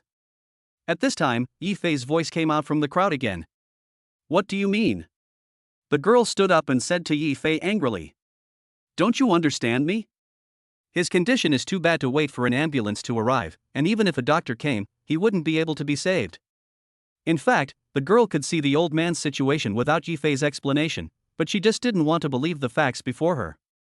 The black-clad bodyguard saw that Yi Fei had a unique aura and did not seem like someone who spoke nonsense, so he asked him, "You're not a doctor, why are you so sure?" Moreover, the black-clad bodyguard has followed the old man for many years and is relatively familiar with his condition. He knows that his illness is caused by his practice and is not an ordinary disease. "Although I'm not a doctor, I can cure his illness." "Can you cure my grandfather?" Not only did the girl doubt what Yi Fei said, but even the onlookers did not believe that Yi Fei could cure the old man's illness and started talking about it. "Yes, I can." Seeing Yi Fei's confident look and the old man's critical condition, the girl was a little shaken, but she was afraid of the same situation as the man with glasses, so she didn't dare to make a decision easily. Seeing the girl standing there in a daze, Yifei turned around and was about to leave with the two girls beside him. Etc. Seeing Yifei was about to leave, the bodyguard in black called out to him, and then immediately spoke to the girl. "Miss, I think you can let him try." The girl looked at the old man's face getting darker and darker, and could only nod helplessly. "Okay, I believe you." Hearing this, Yifei did not delay and walked quickly to the old man. He channeled the energy in his body to his right foot and then stepped on the old man's dantian. When the girl saw this, tears welled up in her eyes and she shouted at the bodyguard in black. Kill him immediately, he is trying to murder my grandfather." The crowd also started to get agitated and started accusing Yifei. "This is not saving people, this is clearly killing people." That's right. I told you this guy is unreliable. Catch him quickly." Seeing this, the bodyguard in black immediately rushed to Yifei and wanted to subdue him. At this time, Yi Xier and Yi Qianer were watching the situation on Yifei's side. When they saw the black-clad bodyguard rushing towards Yifei, the two girls jumped up instantly and came in front of him in a flash. They attacked from the left and right at the same time and knocked him out directly. It was here that a violent cough came from the mouth of the old man lying on the ground. When the girl saw the old man wake up, she no longer cared about Yifei and hurriedly squatted down and helped the old man up. The old man slowly opened his eyes and asked the girl, "Zitong, what happened?" "Grandpa, you finally woke up. I was almost scared to death." Xiao Zitong was still a little frightened. After calming down, he continued, "You just fainted, and he saved you." After saying that, Xiao Zitong glared at Yifei. Although he was the one who cured the old man, Xiao Zitong still disliked him. Who made him kick the old man? The old man felt his physical condition and immediately realized that it was Yifei who cleared the obstacles in his cultivation. He felt extremely comfortable all over his body and also felt that his cultivation, which had been stagnant for many years, had actually improved a lot. Feeling his own situation, the old man knew that Yifei's cultivation must be far beyond his own, otherwise it would not have been possible for him to easily solve the problem that had troubled him for many years in such a short period of time. Thinking of this, the old man hurriedly stood up, bowed to Yifei and said, "Thank you for saving my life, senior. It's just a small favor." "You're welcome." After saying that, Yifei turned around and was about to leave. Seeing this, the old man quickly stepped forward and blocked Yifei's way. "Senior, I am Xiao Zhintian, the head of the Xiao family in Kyoto. I will always remember your kindness in saving my life today. Please tell me your contact information, I will definitely come to thank you in the future." Yifei saw Xiao Zhintian and Xiao Zitong mention the Xiao family in Kyoto many times, so he thought that the Xiao family must be a big family in Kyoto. Thinking that he would go to Kyoto to develop sooner or later and would most likely have some dealings with him, he told him his address and exchanged contact information. As a cultivator and the head of the Xiao family, Xiao Zhintian is well informed. Seeing that Yifei has such a high level of skill at such a young age, he naturally wants to make friends with him. After respectfully escorting Yifei and the two girls to the car, Xiao Zhintian realized that his bodyguard had been seriously injured. After questioning, he found out that it was the two girls around Yifei who did it. Xiao Zhintian was extremely shocked that three masters appeared at once, and they were all so young. Thinking of this, Xiao Zhintian exclaimed, "Did it come out from inside? Grandpa, what's in there?" Xiao Zhintian did not tell Xiao Zitong the meaning of this, he just gave her some instructions. "Zitong, you must remember that you can only befriend this person, and you must never offend him." Chapter 56 Private Jet. Yifei took the two girls back home, took out his mobile phone and saw the message from Shang Jiabin in reply to him. Shang Jiabin told Yifei that a batch of luxury cars had just arrived in Hong Kong. If Yifei was interested, he could go to Shanghai to choose one. Yifei did not reply to Shang Jiabin's message, but called Scar first and learned that Scar needed help from an expert at this time. Yifei replied to Shang Jiabin that he would go to the Magic City tomorrow. Magic City merchants. Shang Jiabin was guarding the bedside of his grandfather Shang Panzhong. At this moment, Shang Panzhong was obviously breathing out more than breathing in. Now he is only relying on advanced medical equipment to maintain his life. Shang Jiabin felt mixed emotions when he looked at his grandfather's condition, because the current head of the Shang family, Shang Jiabin's father Shang Ligua, was not in charge. The merchants now rely entirely on Shang Yibin to support them. If Shang Yibin passes away at this time, the merchants will face a devastating disaster. Just then, Yifei sent him a message, and Shang Jiabin suddenly had an idea. In order to rely on Yifei's strength to resist the pressure from competitors, they told Yifei that a batch of top luxury cars had arrived in Hong Kong. However, the actual situation was that Zhang Jiabin used the world-famous cars he had accumulated for many years as bait to let Yifei come to the Magic City to help their business overcome difficulties. At this time, Yifei didn't know what Zhang Jiabin was thinking, and his main purpose of going to the Magic City was not to buy a vehicle. Instead, he helped Scar control the underground order of the Magic City and become the underground overlord. After deciding to set off for Shanghai, Yifei contacted Gao Wei and asked him to prepare a private plane for him, scheduled to take off at 10 o'clock tomorrow morning. The next day, Yifei was very punctual. Before 9 o'clock, he asked Zhang Jie to drive him, Yi Xier and Yi Qianer to Chuncheng Airport. Since he was unsure about Scar's opponents in the Magic City, Yifei had to take the two girls with him, because their strength was not much worse than his own and they might play a crucial role at the critical moment. Gao Wei had been waiting at the airport for a long time, and he used his connections to provide Yifei with a green channel. Zhang Jie drove a Barbos and took Yifei and the other two directly to the private plane. After Zhang Jie said goodbye to Yifei reluctantly, she watched the plane gradually fly into the clouds and did not leave until it was completely out of sight. On the plane. Since it was Yifei's first time to take a plane, he was experiencing this feeling that he had never experienced before. A tall and pretty stewardess came over from behind and asked Yifei, "Hello sir, how can I help you?" This private jet is a secret asset of Chuncheng's top brass, and is used exclusively for receiving important people. Wang Xinqi is a specially selected flight attendant. She not only needs to have the skills of an ordinary flight attendant, but also needs to learn the ability to serve high-end people. Hearing this, Yifei placed his hand on Wang Xinqi's buttocks and said with a hint of playfulness, "Any services available?" Wang Xinqi did not show any uncomfortable reaction and answered very naturally, "Yes sir, you can do whatever you want." From the moment Wang Xinqi was chosen, she was ready to devote herself at any time. She had seen several flight attendants on the same plane being toyed with by various men. If she was noticed by a young and handsome man like Yifei, she would be considered lucky. Yifei, who had been teased by Sun Li all day long, had long lost control of his desires. Looking at the lamb to be slaughtered in front of him, he could not hold back the lust in his heart. He glanced at the two girls, Yi Xier and Yi Qianer, sitting behind him, then hooked his finger at Wang Xinqi. Wang Xinqi understood, leaned down and put her ear close to Yifei, waiting for Yifei's instructions. "Then I would like to experience the feeling of machine shock." Hearing this, Wang Xinqi gave Yifei a charming smile and said, "Sir, please follow me." Then, Yifei was taken to the bedroom on the plane. Wang Xinqi was very proactive. She pushed Yifei down on the bed, sat on his crotch, and slowly took off his clothes. As the clothes were removed, a pair of proud objects appeared before Yifei's eyes. What Yifei didn't expect was that the seemingly thin Wang Xinqi actually had such an amazing side. Although she was not as huge as Sun Li, to have such a size was already close to perfect. Then Wang Xinqi tried her best to give Yifei the best experience.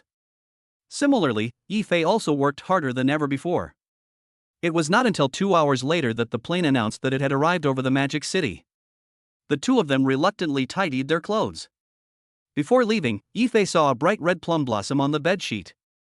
Asked Wang Xinqi in surprise, "Is this your first time?"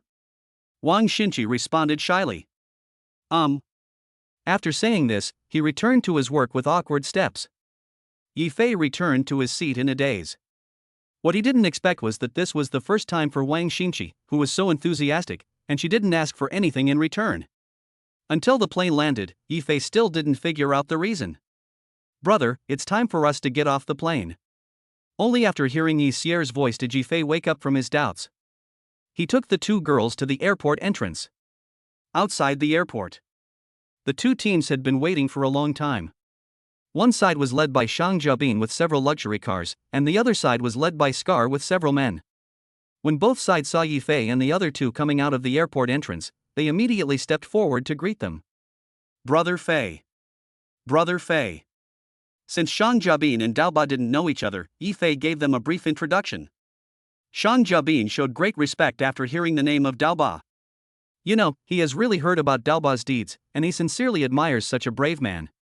After a brief greeting, Zhang Jiabin invited Yifei and Scar into the RV he was riding in, while Yi Xier, Yi Qianer and Scar's men sat in the remaining vehicles. Just as the vehicle was about to start, Yifei saw Wang Xinqi standing outside the airport waiting for the airport bus.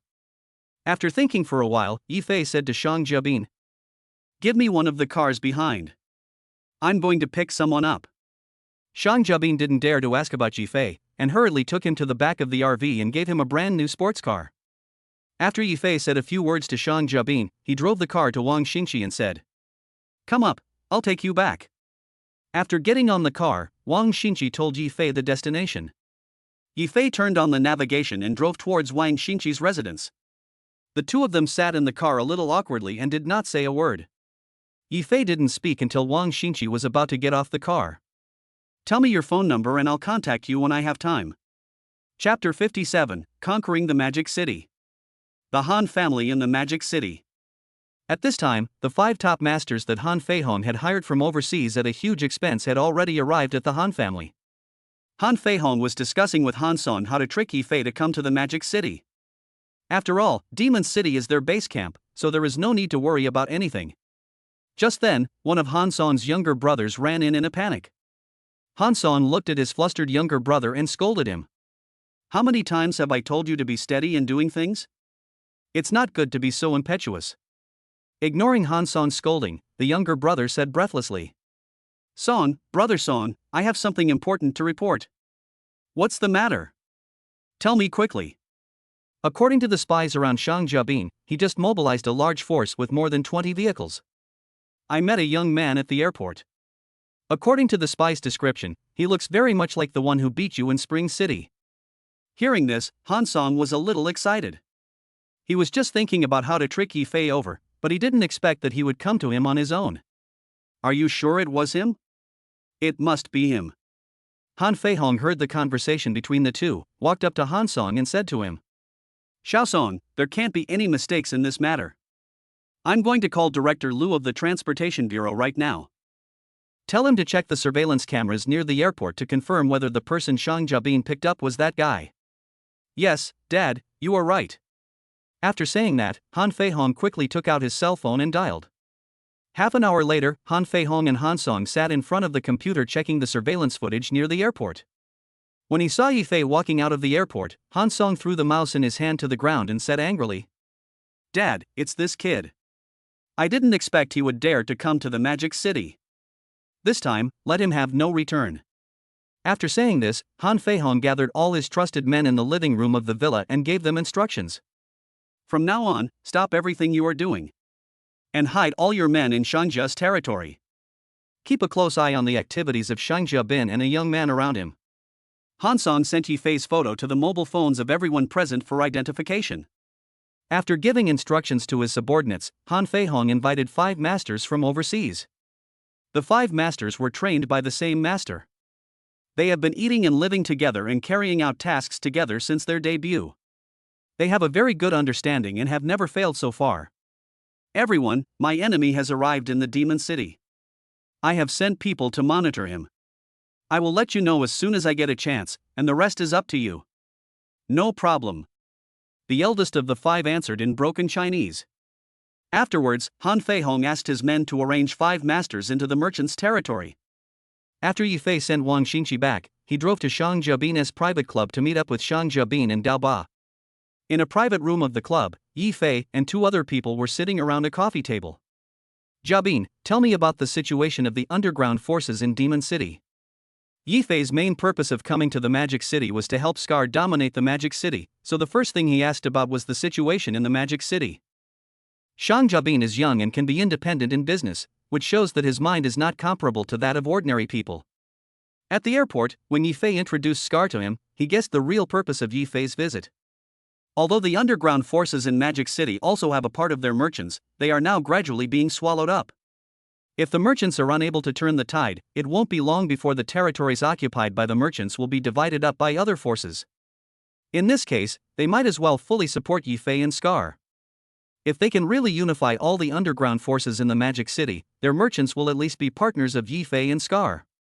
Thinking of this, Shang Jabin replied, "The underground forces in the Demon City are mainly divided into 4 forces, each controlled by one of the 4 major families.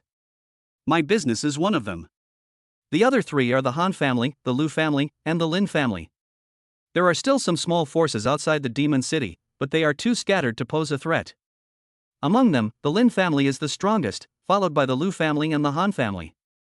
Our business family is the weakest. If we can't find a strong helper, our business family will soon be squeezed out of the ranks of the four major families. Shang Jiabin did not hide anything and told Yi Fei everything. He knew very well that someone like Yi Fei who wanted to dominate the underground world of Magic City must be extremely smart. Even if he didn't say it, Yi Fei would find out sooner or later. It would be better to confess it quickly, which would leave a good impression. By the way, Brother Fei, the person whose leg you broke last time in Chunchang was the heir of the Han family, Han Song. Besides, I think the Han family will never let this go. So, Brother Fei, you have to be careful about your actions in the Magic City. After listening to Shang Jiabin's introduction, Yi Fei had a general understanding of the power of the Magic City, and then turned to Scar and asked, Scar, tell me about your situation. Brother Fei, I have already taken control of all the peripheral forces in the Magic City. Now because there are so many masters from the four major families, I dare not act rashly. Hearing Scar's words, Shang Jiabin broke out in a cold sweat. Scar had actually taken control of all the peripheral forces in Magic City, but he hadn't even received any news about it. This showed Scar's methods and amazing mind. Although there are only a few small forces outside the Magic City, they are numerous after all. If they really unite, they will be enough to compete with every big family. Just as Shang Jiabin was shocked, Yi Fei's voice came to his ears again. Jiabin, you should have guessed why I came to the Magic City. Now I want to hear your thoughts. Do you want to cooperate with me to take down all the underground forces in the Magic City? Of course, it doesn't matter if you don't cooperate with me. You and your merchants will still be my friends in the future. At this time, Shang Jiabin had no choice, and his purpose of asking Yi Fei to come to the Magic City was to ask Yi Fei to help Shang Jiabin overcome the difficulties.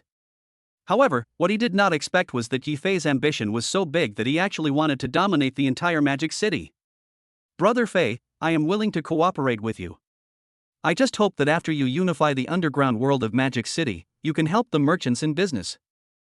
Don't worry, I will help your business to become the number one among the four major families in Magic City. Yi Fei said with a playful smile. For him, a problem that can be solved with money is not a problem. Jiabin, how many experts can your business family bring out, and how are the bases of the business family and the Han family distributed? Yi Fei wants to attack the Han family first. You want to seek revenge on me, so I will give you this opportunity. Our merchants can probably deploy 100 experts now.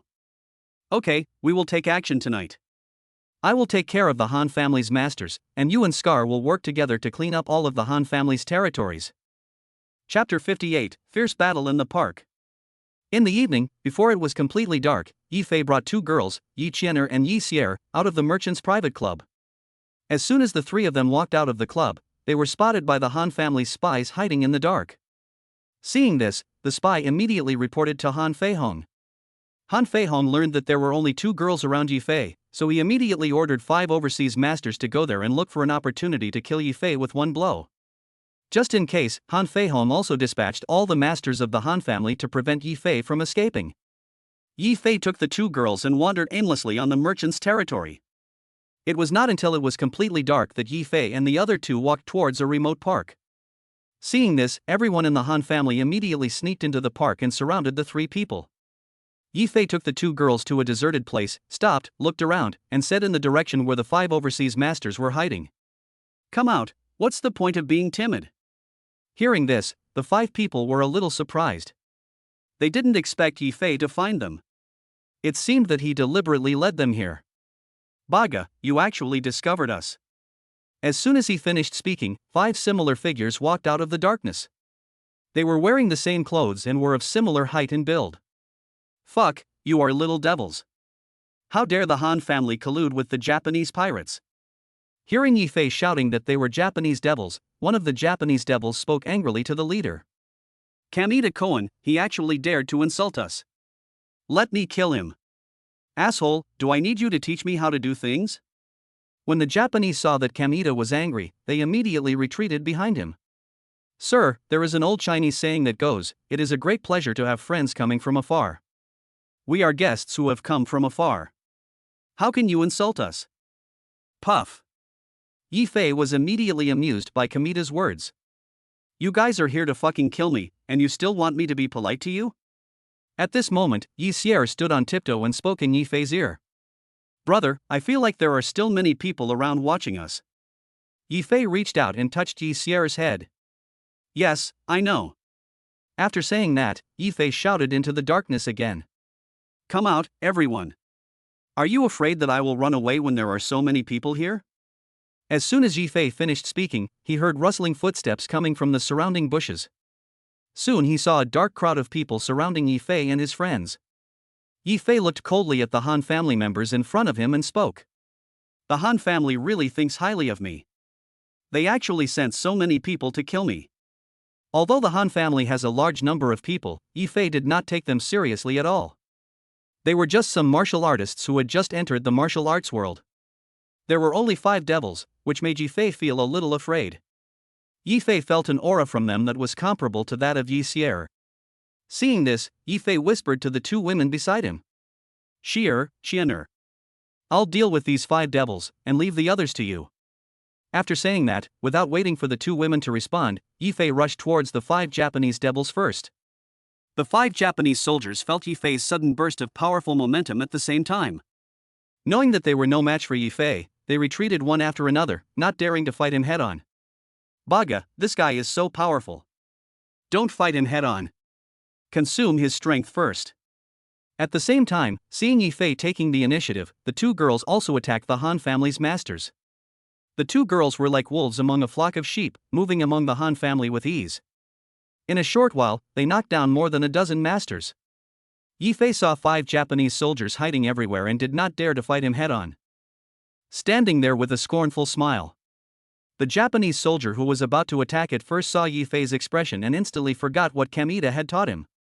He couldn't suppress the anger in his heart and yelled at Yifei. Baga, how dare you laugh at us? After saying that, he rushed towards Yifei despite Kamita's obstruction. Right now, Yifei would not give him any chance to regret. He flashed and punched him in the chest. With a full-strength blow, the Japanese soldier flew backwards, blood gushing out of his mouth, spilling all over the sky, and he was dead before he hit the ground. The remaining 4 Japanese soldiers were filled with rage when they saw their former companions die tragically in front of them. Although Kamita was angry, he was very calm. He knew that he was no match for Yifei in a head-on fight, so he gave orders to the remaining 3 Japanese devils. Don't be impulsive, use darts. As soon as Kamita finished speaking, 4 Japanese soldiers took out 4 cornered darts from their waists and flew towards Yifei. Seeing this, Yifei moved quickly and all the Japanese darts missed the target. The 4 Japanese wanted to use darts to consume Yifei's strength, and it actually worked. Yifei could only keep dodging, which consumed a lot of his energy. Yifei thought to himself, I must think of a way. If this goes on, I will be exhausted sooner or later. After dodging more than a dozen darts in a row, Yifei stood still and stopped dodging. Seeing this, Kamita was delighted and quickly spoke to the 3 devils. He's dying, attack him now. Without Kamita's instructions, the 3 Japanese soldiers noticed Yifei's situation. They coordinated their hands and instantly threw dozens of darts at Yifei. But just when the dart was about to pierce through Yifei's body, a strange scene happened. I saw that all the darts were hovering in front of Yifei. It turned out that after Yifei stopped, he restrained all his aura, and when several Japanese devils' darts were about to hit him, he instantly used all his strength to resist them and forced the darts to stop around his body. Although this is a risky move and one could get hit if not careful, it is the only way to resolve the current situation. Just as the 4 Japanese soldiers were stunned, Yifei moved his hands and feet at the same time and hit the 4 Japanese soldiers' darts back in their direction. Puff! Puff! Puff! 3 of the Japanese soldiers were pierced through the neck by their own darts and slowly fell to the ground. Only Kamita was left, barely dodging the dart, leaving a deep wound on his neck that continued to bleed. Kamita felt the warmth coming from his neck and knew that he was injured. Without even looking at his 3 companions lying on the ground, he turned around and ran out of the park. At this time, Yifei had used up his last bit of strength and could only stand on the ground, unable to chase after him. Coincidentally, at this time Yi Sierra and Yi Qianer had already dealt with a group of masters of the Han family and were running quickly towards Yifei. Seeing this, Yifei hurriedly shouted at them. Qianer. Kill him. The 2 girls didn't know Yifei's current situation, but they obeyed Yifei's words. Hearing Yifei's words, the 2 women attacked Kamita at the same time. Kamita was already injured and had to face 2 masters of equal strength at the same time. In less than 2 rounds, he was hit in the heart by Yi Sierra and died. Seeing that Kamita was dead, Yifei finally felt relieved. At the same time, he could no longer maintain his body shape and slowly sat down on the ground. When the second girl saw Yifei's condition, she hurried to her side and asked with a worried look on her face. "Big brother, are you okay?" Seeing the worried looks of the two girls, Yifei felt relieved. His love for them was not in vain. Chapter 59: Attacking the Han family. Scar here. Scar gathered all his trusted subordinates in the conference room. Scar stood in front of the table, looked around at his men and said, "We will launch an attack on all of the Han family's territories tonight. Brother, I don't think our current strength is enough to fight against the Han family. Let us not talk about anything else. Just talking about the masters of the Han family, we have no way to deal with them. Yes, big brother, the Han family has many experts. Should we wait for the right opportunity?" Everyone was somewhat pessimistic about this action. Now they were really no match for the Han family if they relied on only these people. You don't have to worry about this. Brother Fei has already arrived in the Magic City. He will take care of all the masters of the Han family.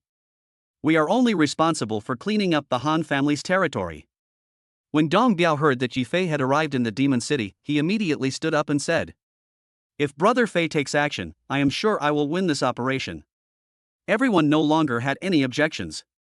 Although they had never seen Yifei, seeing how much Scar and Dong Biao admired Yifei, they could imagine that Yifei must be a powerful figure. And they also know that although Scar is fierce, he is not a reckless person and he will not joke with everyone's lives. After confirming the action for tonight, Scar assigned tasks to everyone. Scar would command from the base camp, Dong Biao would be in charge of the main attack, and the other personnel would follow orders. After the order was issued, everyone returned to the area they were responsible for and sent their men in batches to lurk in the Han family's territory, waiting for the order to attack. 2 hours later, it was completely dark. Ring, ring, ring. The rapid ring of the cell phone interrupted Scar's thoughts. Seeing that it was Shang Jiabin calling, Scar quickly picked up the phone. "Scar, Brother Fei has lured all the Han family masters to a remote place."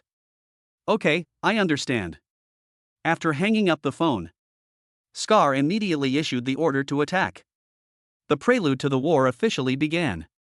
It was late at night. Dong Biao was feeling the coolness brought by the night breeze, when he suddenly saw a message on his mobile phone.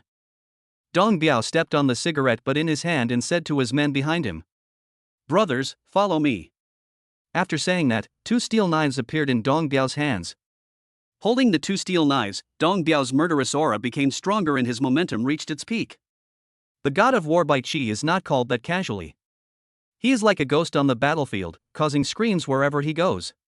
Every move and every style was so clean and neat, and more people fell under Dong Biao's knife. "Brothers, keep going forward."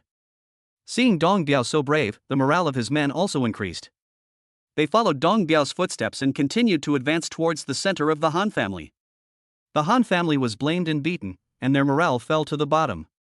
Someone immediately asked Han Fei Hong for instructions. Han Fei Hong was furious when he learned that his territory was attacked. He hurriedly called his own masters, asking them to stop worrying about Yifei and come back quickly for reinforcements. After all, defending their own base was the most important thing.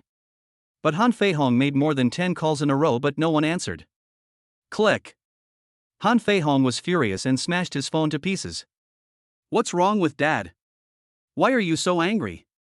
At this time, Han Song didn't know that the Han family's territory was attacked. Hearing the noise, he hurriedly pushed his wheelchair out of the bedroom.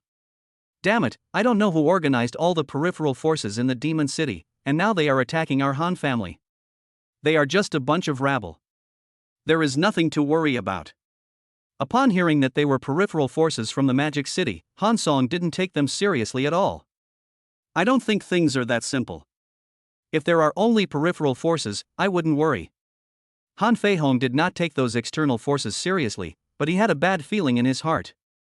Just then, Han Song's cell phone rang. He picked up the phone and saw that it was a call from an elder of the Han family. He answered the call without thinking. "Xiao Song, where's your dad? Why can't I get through to him on the phone?"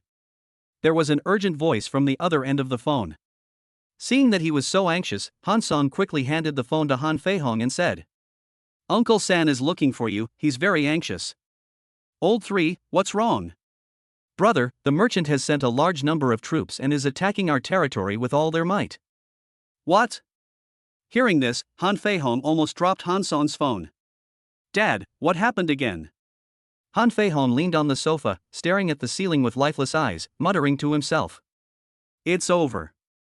Our Han family is finished. Looking at Han Feihong's appearance, Han Song guessed that something big must have happened, and hurriedly asked Han Feihong. Dad, what happened? Tell me. Han Feihong controlled the tears that were about to flow and said to Han Song. The merchants have launched a general attack on us, and now the attack has reached your third uncle. The Han family has a total of 5 lines of defense. Han San-S is the 4th line. If they take up another line of defense, they will reach the Han family's base camp. At this time, all the masters in the Han family's base camp were sent by Han Feihong to deal with Yifei, and they could not be contacted now. The Han family only has some ordinary security guards and nannies left. Finished. Han Song was in complete despair, in the same state as Han Feihong just now, staring straight ahead, with no idea what to do. Sudden. Han Feihong screamed and shouted at Han Song. Xiao Song, hurry up, call Morong Fong and ask him to stop Han Song. Hearing this, Han Song hurriedly called Morong Fong and reported the Han family's current situation to him. Morong Fong didn't say a word from the moment the call was connected. After Han Song finished speaking, he hung up the phone. Xiao Song, what did Morong Fong say? He didn't say anything. Morong Feng's move left the Han father and son a little confused. But at this time they had no other choice but to place their hopes on Morong Fong. At this time, Yifei had already brought Yi Xier and Yi Qianer back to the Han family club, and sat on the sofa with Shang Jiabin, waiting for news of victory. Just as the two were listening to Shang Jia's subordinates reporting the progress, Shang Jiabin's cell phone rang. Seeing that it was an unfamiliar number, Shang Jiabin hesitated for a moment but still picked up the phone. I am Morong Fong. Hearing Morong Feng's voice on the phone, Shang Jiabin stood up from the sofa in surprise. Of course he had heard of Morong Feng's name, but the two had never met, so why would he look for him at this critical moment? Shang Jiabin calmed down and said. Hello, Master Morong, what can I do for you? Morong Fong stated his purpose directly without beating around the bush. I was the one who supported the Han family in Modu. I hope you can spare the Han family for my sake. Only the Han father and son and Morong Fong himself knew about this matter. Now that Shang Jiabin heard this news from Morong Fong, he understood why the Han family had developed so fast. Chapter 60, The Han Family's Destruction. Since the attack on the Han family was led by Yifei, Shang Jiabin did not dare to agree to Morong Fong and had to talk to Morong Fong on the phone. Master Morong, I can't make the decision on this matter. Wait for me to ask for instructions and then call you back. Okay, I'll wait for your news. With Morong Feng's intelligence, he had already thought of this matter, and it was not something that the merchants alone could accomplish. After hanging up the phone, Shang Jiabin said to Yifei. The call was from Morong Fong, the current heir of the Morong family in Kyoto. He wants us to let the Han family go. Oh? The Morong family? Are they very powerful? Shang Jiabin did not expect that someone of Yifei's level would not know the existence of the Morong family in Kyoto. The Morong family has been standing in Kyoto for 100 years, and now is the most prosperous period for the Morong family, firmly ranking first among the major families in Kyoto. However, I have never met Morong Fong. But according to rumors, Morong Fong left the Morong family when he was young and only returned to Kyoto last year. It only took him 1 year to conquer all the forces in the imperial capital. Including the Han family, it was also supported by Morong Fong. He is definitely a ruthless person. After hearing Shang Jiabin's introduction, Yifei was somewhat impressed by Morong Fong's methods. The situation in Kyoto was very different from that in Demon City. Kyoto was located at the feet of the emperor, with various forces and families intertwined. It is not like Demon City where there are only 4 major families each holding their own. However, the Morong family's blatant expansion of power in Kyoto will definitely attract close attention from the relevant departments. Thinking of this, Yifei asked Shang Jiabin. Are the relevant departments and other families in Kyoto just going to let Morong Fong do whatever he wants? I'm in the Magic City, and I don't know the specific situation in Kyoto. But I did hear that the head of the Xiao family in Kyoto is very disgusted with Morong Feng's style. The head of the Xiao family? Is it Xiao Zhentian? Shang Jiabin looked at Yifei in confusion. Yifei didn't know the existence of the Morong family, so how could he know the Xiao family? Brother Fei, do you know Xiao Zhentian? Shang Jiabin's answer was irrelevant, but Yifei had already gotten the answer he wanted from his expression. The old man he saved in the parking lot was the head of the Xiao family that Shang Jabin mentioned. Call Morong phone and I'll talk to him. Hearing this, Shang Jabin picked up his phone and called Morong phone. Yi Fei took the phone handed to him by Shang Jabin, turned on the hands-free function and placed it on the coffee table. After the call was connected, Yi Fei took the initiative to speak without waiting for Morong phone to speak. I am responsible for the attack on the Han family. It has nothing to do with the merchants. Oh? Who are you? Morong phone was a little surprised. He didn't expect that the person behind the attack on the Han family would dare to talk to him directly. Yi Fei, just a small figure. Yi Fei? It's you. Morong phone was somewhat shocked. He had just broken Han Song's leg in Chuncheng a few days ago, and before he could go to Chuncheng to settle accounts with him, he actually ran to Modu and wiped out the Han family. However, the message he sent to the hidden family had not received a reply, so he did not dare to do anything to him at this time. I didn't expect Master Morong would know me. Yi Fei was not as shocked as Morong phone. Since he was Han Song's master, it was not surprising that he had heard of him. Ha, I really underestimated Master Yi. I didn't expect you to kill him so ruthlessly. I will never show mercy to my enemies. Okay, I'll go to Chuncheng to find you when I have the chance. After saying that, Morong phone hung up the phone. He did not mention the Han family's affairs. He had already gotten the answer from Yi Fei's tone. After listening to the conversation between the two, Shang Jabin was very grateful to Yi Fei. He did not expect that he would take all the responsibilities. Otherwise, their business would become a victim of this battle. Let's go to Han's house. Originally, Yi Fei had no plan to go to the Han family in person. To him, the Han father and son were just two minor characters. But it's different now. He has to show an attitude and let Morong phone know that he is not afraid of him. Han family. The father and son were like ants on a hot pan, running around in the villa. They saw the enemy was about to attack, but they still couldn't get any news from Morong phone. Xiaosong, give Master Morong another call. It will be too late if you wait any longer. Han Song also knew that it had come to the last moment, so he quickly picked up his phone and called Morong phone again. The number you dialed is out of service. Hearing the mechanical voice coming from the phone, Han Song knew that Morong phone had given up on them. Morong phone, what the hell? Seeing Han Song's performance, Han Feihong had already guessed the result. He sat down on the ground, with his head down, waiting for the judgment of fate. At this moment, Yi Fei appeared outside the door of the Han family villa, followed by Scar, Dong Biao, and Shang Jabin. Yi Fei walked in front, and the other three followed behind him, walking towards the villa together. Han Song's face was pale as he stared at the four people who walked into the villa. I didn't expect that the person who would destroy my Han family would be you. Han Song's tone was flat, without any ripples. I didn't expect that I would destroy your Han family. Yi Fei was telling the truth. For Yi Fei, the Han family was just a stepping stone for him to dominate the Magic City, and he did not want to destroy the Han family because of the grudge between him and Han Song. Han Song has already resigned himself to his fate and accepted the fact before him, because he has witnessed Yi Fei's cruelty. If Qin Shuer had not stopped Yi Fei last time, he would have become a corpse long ago. But Han Feihong was unwilling to give up. He stood up from the ground and yelled at Yi Fei. We are Master Morong's people. If you know what's best for you, leave the Han family immediately, or Master Morong will not let you go. He. Yi Fei said with a sneer. Morong phone? I'm waiting for him in Chuncheng.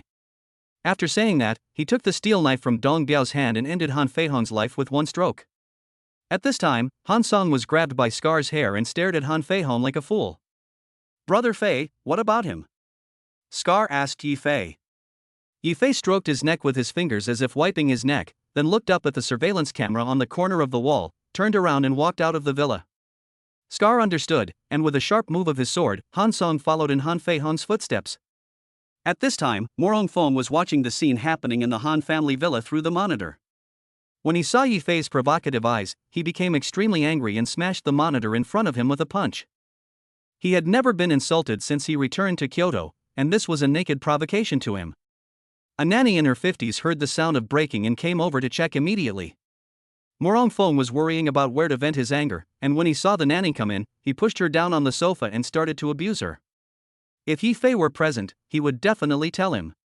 Fuck, your taste is too strong. Chapter 61 Meeting Wang Xinqi again. The next day. Yi Fei didn't care about Scar anymore. He had already helped him conquer half of the Magic City. If he still couldn't become the underground overlord of the Magic City, it would only prove that he was incapable of becoming his partner on the road to conquest. Since Yi Fei was in Shanghai for the first time, he planned to take Yi Xier and Yi Qian out to experience the atmosphere of a big city.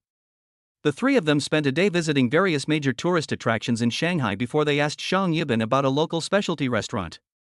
After enjoying the local delicacies of Shanghai, just when Yi Fei went out to pay the bill, a disheveled girl rushed out from the next room and bumped into Yi Fei's arms. Before he could see the girl's face clearly, Yi Fei felt a familiar breath coming from her. The girl was Wang Xinqi, with whom he had a passionate moment on the private plane. What happened? Seeing Wang Xinqi's embarrassed look, Yi Fei frowned slightly and asked her. Is it you? Wang Xinqi looked up at Yi Fei, somewhat unable to believe her eyes. Go. Without waiting for Yi Fei to speak, Wang Xinqi took Yi Fei's hand and walked out of the restaurant. However, Yi Fei stood where he was, showing no intention of leaving. No matter what, Wang Xinqi is his woman, and now that she is being wronged, he can't just let it go. It was the people inside who bullied you. No. Although Yi Fei came to Shanghai on the private plane she was in charge of, she was not clear about Yi Fei's identity. The person inside was the leader of the airline, and Wang Xinqi didn't want Yi Fei to get into trouble because of her. Yi Fei didn't say anything else, but kicked the door of the box open. A middle-aged man in his 40s, wearing a suit, was sitting on the sofa in the box, rubbing his genitals with his hands. Following the sound, the man saw Yi Fei and Wang Xinqi standing at the door. Ignoring the pain in his lower body, the man stood up and grabbed Wang Xinqi. Seeing this, Yi Fei picked up the chair beside him and smashed it directly on the man's head. Ah! The man let out a scream and squatted on the ground with his hands covering his head. Yi Fei let him go and picked up another chair and smashed it on his back. The man spat out a mouthful of blood and fainted. Seeing this, Wang Xinqi was a little scared and hurriedly said to Yi Fei. Let's go, he has friends here. Yi Fei felt unsatisfied, so he kicked the man twice before taking Wang Xinqi's hand and walking out. Before he moved, Yi Fei heard footsteps coming from outside. Click! The door handle was opened, and a bald man covered in tattoos walked in. When the bald man saw the man lying on the ground, he did not immediately go over to check, but spoke to Yi Fei. You beat him like this? The bald man has been in society for many years and knows that there are hidden dragons and crouching tigers, so he decides to find out the details first. I hate you, what do you want?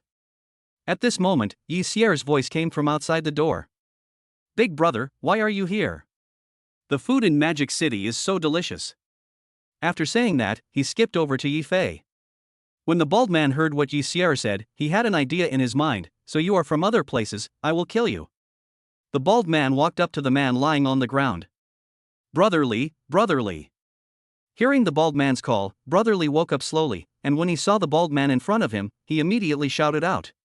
Baldy, he dared to hit me, kill him for me. Don't worry, Brotherly. I will help you vent your anger today. The bald man stood up and looked at Yi Fei and said. Boy, you dare to hit my friend on my territory. Tell me how to settle this account. Your territory? As far as I know, this is Scar's territory now. The bald man was a little surprised. How did this guy know what happened last night? However, since he already knew that Yi Fei was from another place, he didn't take it to heart. You are quite knowledgeable. I am Scar's capable subordinate. Snap. Before the bald man could finish his words, Yi Fei slapped him in the face.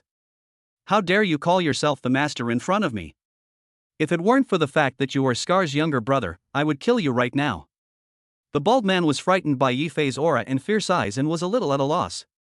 Yi Fei turned around, sat on the sofa, took out his cell phone from his pocket, found Scar's number and dialed it. Scar, I'm at the restaurant, come over here. After saying that, he hung up the phone. When Baldy heard the way Yi Fei spoke to Scar and saw him sitting leisurely on the sofa waiting for Scar to come over, he instantly knew that he was in huge trouble. Thump. The bald man knelt on his knees and spoke to Yi Fei. Brother, I didn't know you were Scar's friend. Please let me go this time. Shut up. Yi Fei didn't want to talk to him, so he sat quietly on the sofa waiting for Scar to come. At this time, Wang Xinqi was completely confused. She thought he was just a rich second generation in Chuncheng, but she didn't expect that he had such abilities in Magic City. Not long after, Scar brought Dong Biao into the box. Without asking, Scar knew that it was his younger brother who had offended Yi Fei. He walked up to Yi Fei, bent down in front of Yi Fei like a student waiting to be taught, and said, "Brother Fei, I didn't discipline you enough. Please punish me. It won't happen again." After saying that, Yi Fei stood up and walked out of the box with Wang Xinqi and Yi Xier. Scar didn't stand up until Yi Fei walked out of the box. By then, his whole body was soaked in cold sweat. Although Yi Fei only said 4 words, Scar knew that this was the last chance Yi Fei gave him. The group returned to the Han family's private club. Yi Fei brought Wang Xinqi to the bar of the club and asked about what had just happened. Brother Li's real name is Li Jian. He is Wang Xinqi's immediate superior. He has long coveted Wang Xinqi's beauty and has harassed her many times. Wang Xinqi always kept her distance from him, but this time it was because Li Jian tricked Wang Xinqi over under the pretext of transferring her job. As soon as Wang Xinqi entered the box, she saw the bald man was there. Since Wang Xinqi had never dealt with people in society, she was a little scared of the bald man's appearance. Upon seeing this, the bald man tactfully walked out, leaving Li Jian and Wang Xinqi in the box. Li Jian then began to take advantage of Wang Xinqi. Li Jian didn't expect Wang Xinqi to fight back so hard that he kicked him in the vitals. Li Jian felt pain and had to let go of Wang Xinqi, and Wang Xinqi took the opportunity to run away. After understanding what happened, Yi Fei looked at Wang Xinqi who was sitting opposite him and said, "I'll arrange some separate work for you." Yi Fei felt that a girl as beautiful as Wang Xinqi would be exploited sooner or later. Now that she is his woman, he has the obligation to protect her. Change jobs? I don't know how to do anything else. Then I'll support you. Hearing this, Wang Xinqi's eyes became moist. She didn't expect that after such a passionate encounter, Yi Fei would be so nice to her. Then, the two drank a lot of wine and talked a lot. Wang Xinqi sincerely felt that meeting Yi Fei was the greatest luck in her life. Chapter 62 Return to Spring City. In the early morning, the warm sunlight shone on Yi Fei's face, slowly waking him up from his beautiful dream. When I opened my eyes, I saw Wang Xinqi staring at me with her big watery eyes. Yi Fei reached out and stroked her buttocks and said gently, "Aren't you tired after tossing and turning all night? Well, I want to enjoy every moment with you." The loving words warmed Yi Fei's heart. "Silly girl, get up and pack up, we are going back to Spring City today." "I don't want it." As she spoke, Wang Xinqi changed her posture and arched her already plump and perky buttocks towards Yi Fei a few times. You know, Yi Fei's energy is different from that of ordinary people. Last night, he felt that Wang Xinqi was having sex for the first time and was not completely relaxed at all. At this moment, Wang Xinqi's action made him feel itchy. "Little goblin, you are playing with fire, you know that." Wang Xinqi said nothing and repeated the action just now. Then, another war began. 2 hours later, the two climbed out of the bed contentedly. When we arrived downstairs at the club, Shang Jiabin and Daobao were already waiting in the lobby of the club. "Brother Fei, you asked me to prepare those vehicles for you. I have already sent them to Chuncheng."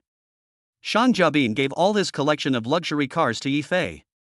"Well, calculate how much money it is and I'll transfer it to you." The two of them kept making excuses, and finally Shang Jiabin said he didn't want the money at all. "Well, I want to take advantage of you. Before I attack the Han family, I promise to help your family become the #1 family in the Magic City. Now that the Han family's affairs have been resolved, I will also fulfill my promise and inject 20 billion into your Han family." Shang Jiabin knew that Yi Fei was helping him, but also testing him at the same time. With Yi Fei's financial resources, he can definitely inject more funds into the Han family, allowing the business to become the top in the Magic City. But now they have only invested 20 billion, and their goal is to let Shang Jiabin defeat the other two major families in the Magic City with his own strength. "Thank you, Brother Fei, for your trust in me. I will definitely not let you down." After giving Scar a few more instructions, the group drove towards the Magic City airport. Just like when they came, it was still a private plane arranged by Gao Wei. The only change was that Wang Xinqi changed from a flight attendant to a passenger. Spring City. Because of Wang Xinqi, Yi Fei did not tell Zhang Jia when he would be back. When I came out of the airport entrance, I saw Chen Hao and Gao Wei waiting outside. "Brother Fei. Brother Fei." The two of them bowed and greeted Yi Fei at the same time, their attitudes more respectful than before. Shang Jiabin has already told them what happened in the Magic City, and now Yifei is like a god to them. Well, the place has been arranged. Last night Yifei had informed Gao Wei to prepare a place for Wang Xinqi to stay. Although Yifei knew that Zhang Jia was a tolerant woman, he could not go too far and bring another woman home without Zhang Jia's knowledge. Brother Fei, everything has been arranged. This morning I went to Shangshihouting and bought a fully furnished house. You can move in any time. After settling Wang Xinqi down, Yifei took Yi Xier and Yi Qianer back to Li Shui Yuntian's villa. After calming down, Yifei thought about what had happened in the past few days and found that his biggest opponent at this moment should be Morong Feng. Moreover, the Morong family has been standing in Kyoto for 100 years and its strength should not be underestimated. The only solution is to increase one's own strength, but this trip to the Magic City only cost 20 billion. Even if all of it was spent on supreme martial arts, they would still not be a match for the Morong family. An ancient family like the Morong family must have many masters. At this time, Yifei thought of a person, Xiao Zhentian. He must know the situation of the Morong family very well. Thinking of this, Yifei felt that he should find time to meet him. Before he knew it, it was already 8 o'clock in the evening. Seeing that Zhang Jia and Sun Li had not returned yet, Yifei wanted to call them to ask about it. As soon as I picked up the phone, I heard the sound of the door opening. Hey, Brother Fei, when did you come back? Why didn't you inform me in advance so that I could pick you up at the airport? Seeing Yifei coming back, Zhang Jia immediately put away the displeasure on her face and threw herself into Yifei's arms. But at that moment, Yifei had already noticed Zhang Jia's change. Xiao Jia, what happened? No, what could happen? Zhang Jia said, pretending to be calm. Sisterly, if she doesn't say anything, you say it. What did I say? Seeing that Sun Li was hesitant and unwilling to speak, Yifei became a little worried, thinking that something important must have happened. Seeing Yifei like this, Sun Li had no choice but to comfort Zhang Jia. Xiao Jia, why don't you tell Brother Fei? Don't make him anxious anymore. Seeing Yifei's anxious look, Zhang Jia had no choice but to listen to Sun Li and told Yifei about the matter. Sun Li lives in the suburbs of Chuncheng.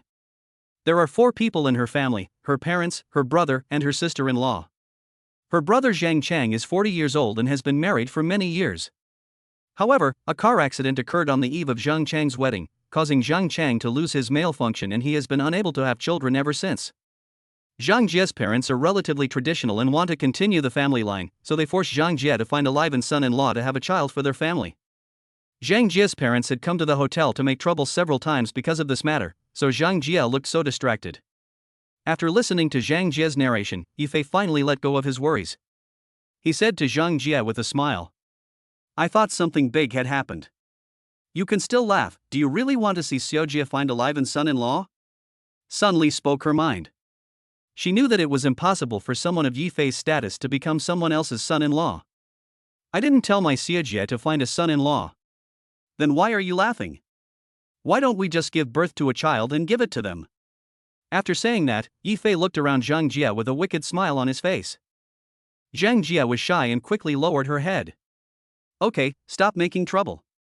Xiao Jia, find a time and I'll go with you to meet the 2 elders. Zhang Jia looked shy, like a newly married young bride. Seeing Zhang Jia like this, Sun Li, who was sitting next to her, laughed so hard that her body shook. Her huge breasts also shook, which was a spectacular sight. Brother Fei, I'll let you touch me tonight.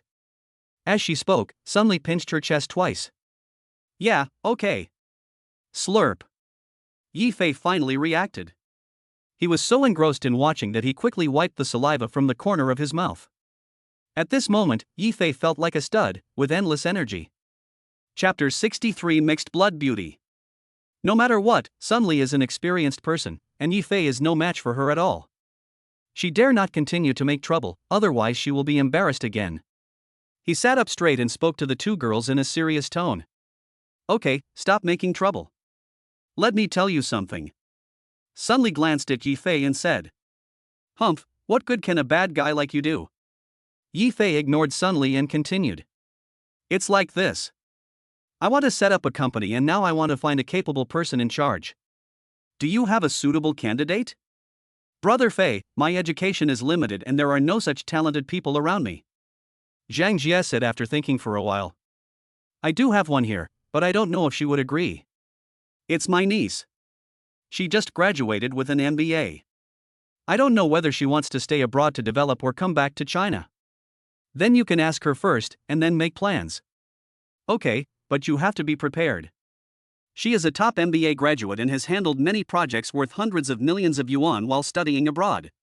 Many large international companies have invited her, but she hasn't made a decision yet. I think it would be a bit difficult for her to manage a new company. Sun Li patiently helped Yifei analyze the situation. Yifei also knew that it was not easy to recruit top talents like this.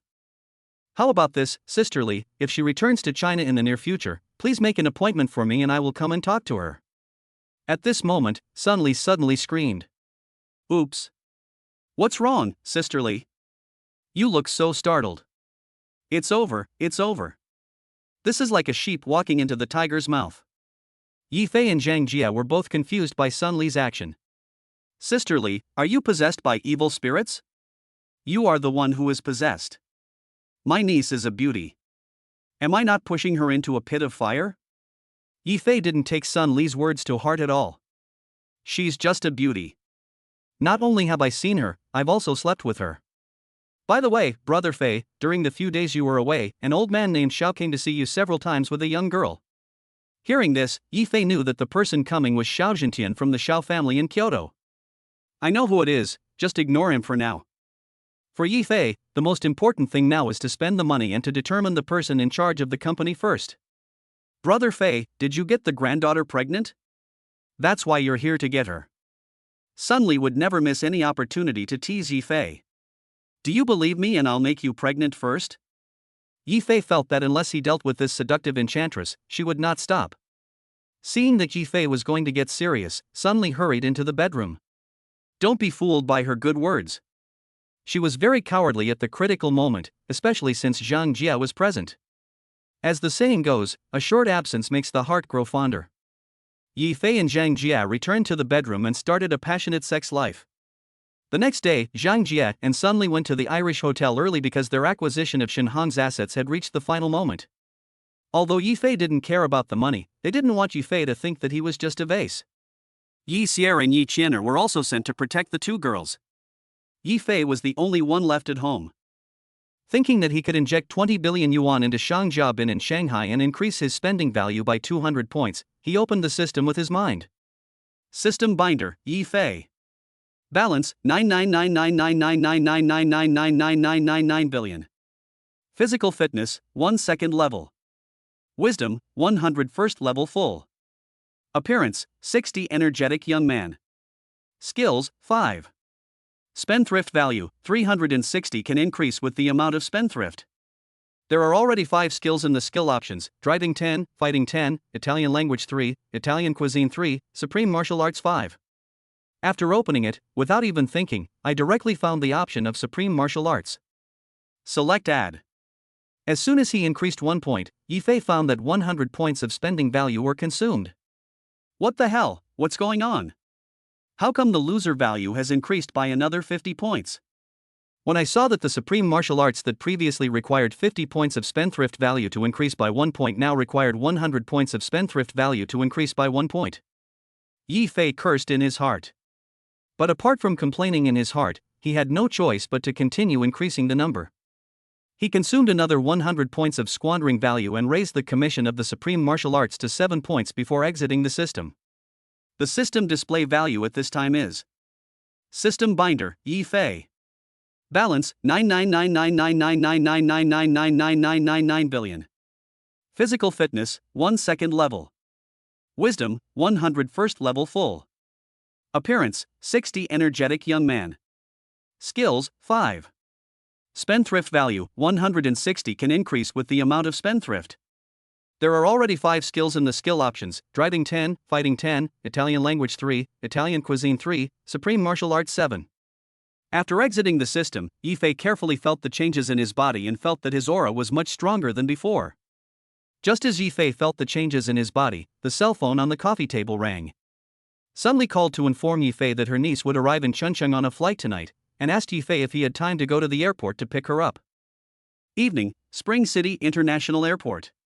Since Sun Li rarely had the opportunity to meet Yifei alone, she called Yifei and went to the airport early. Sun Li held Yifei's arm intimately, enjoying the time they were alone together.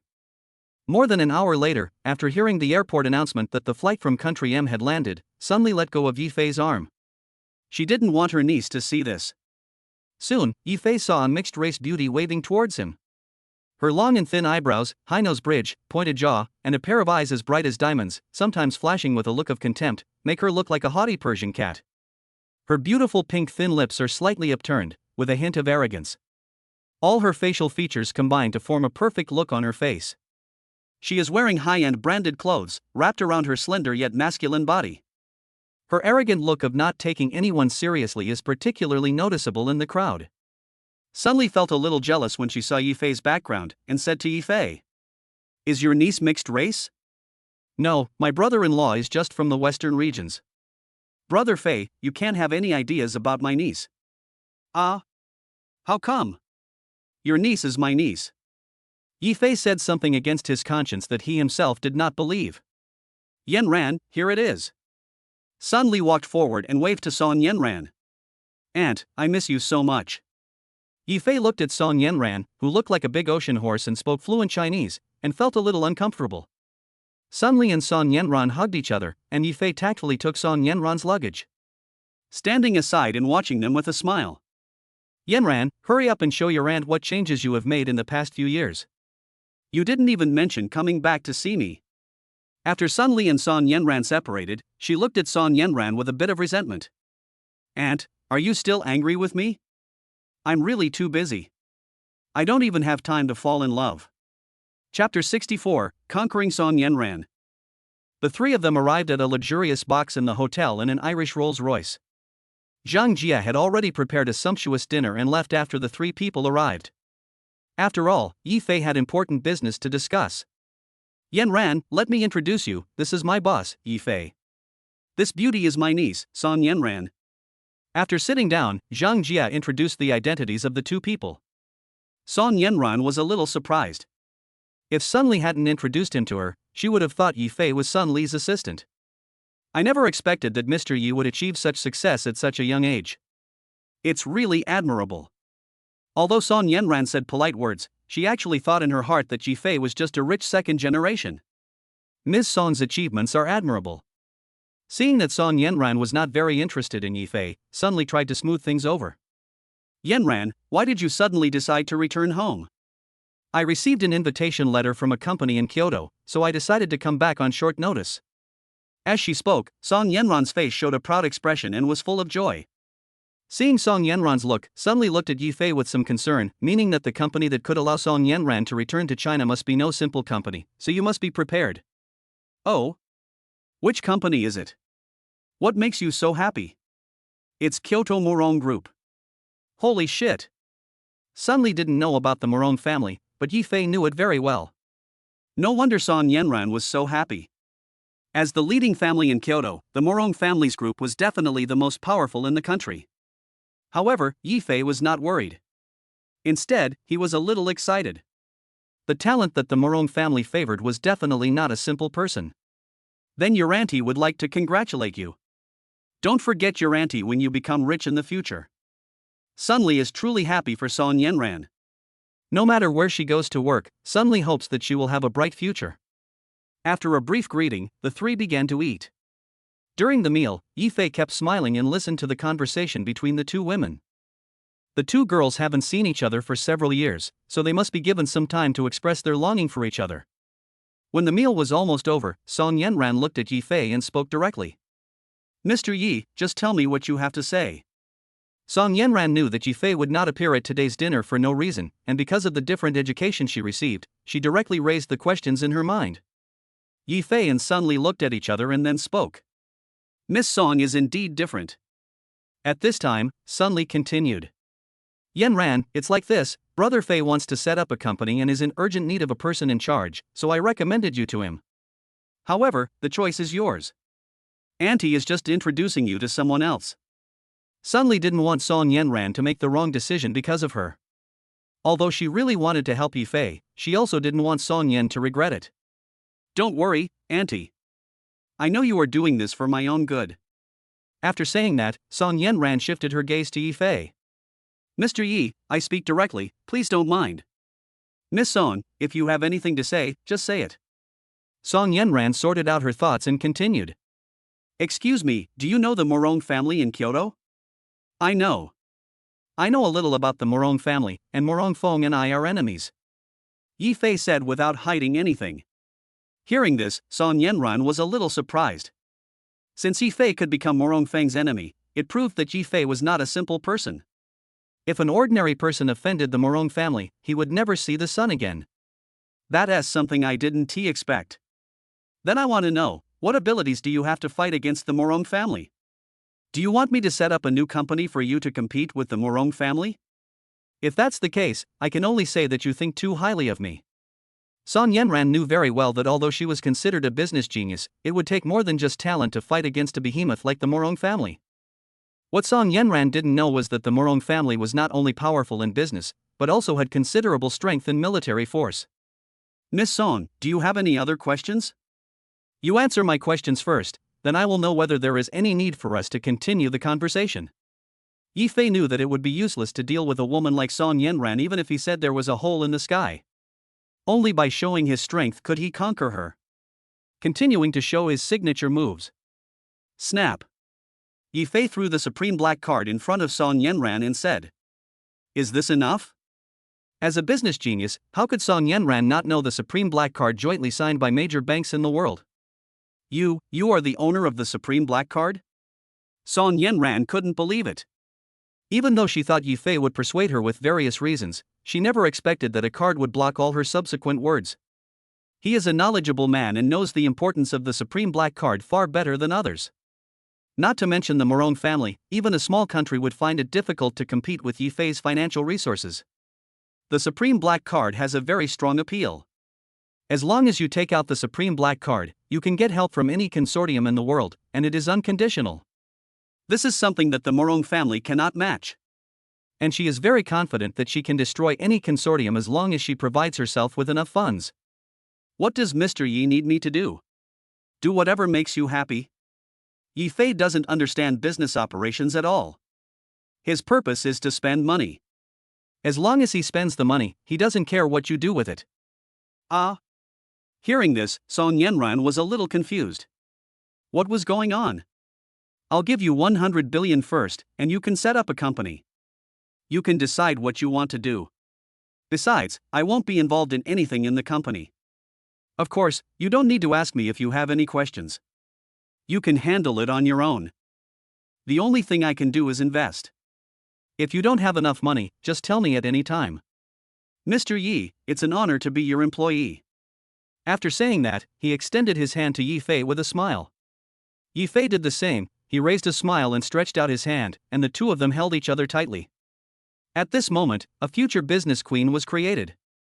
This was also something Yi Fei had not expected. The main purpose of him letting Song Yenran set up the company was to fight against the Morong family. Since Sun Li has been living in Yi Fei's villa, there are still 3 vacant villas in Lishui Yuntian.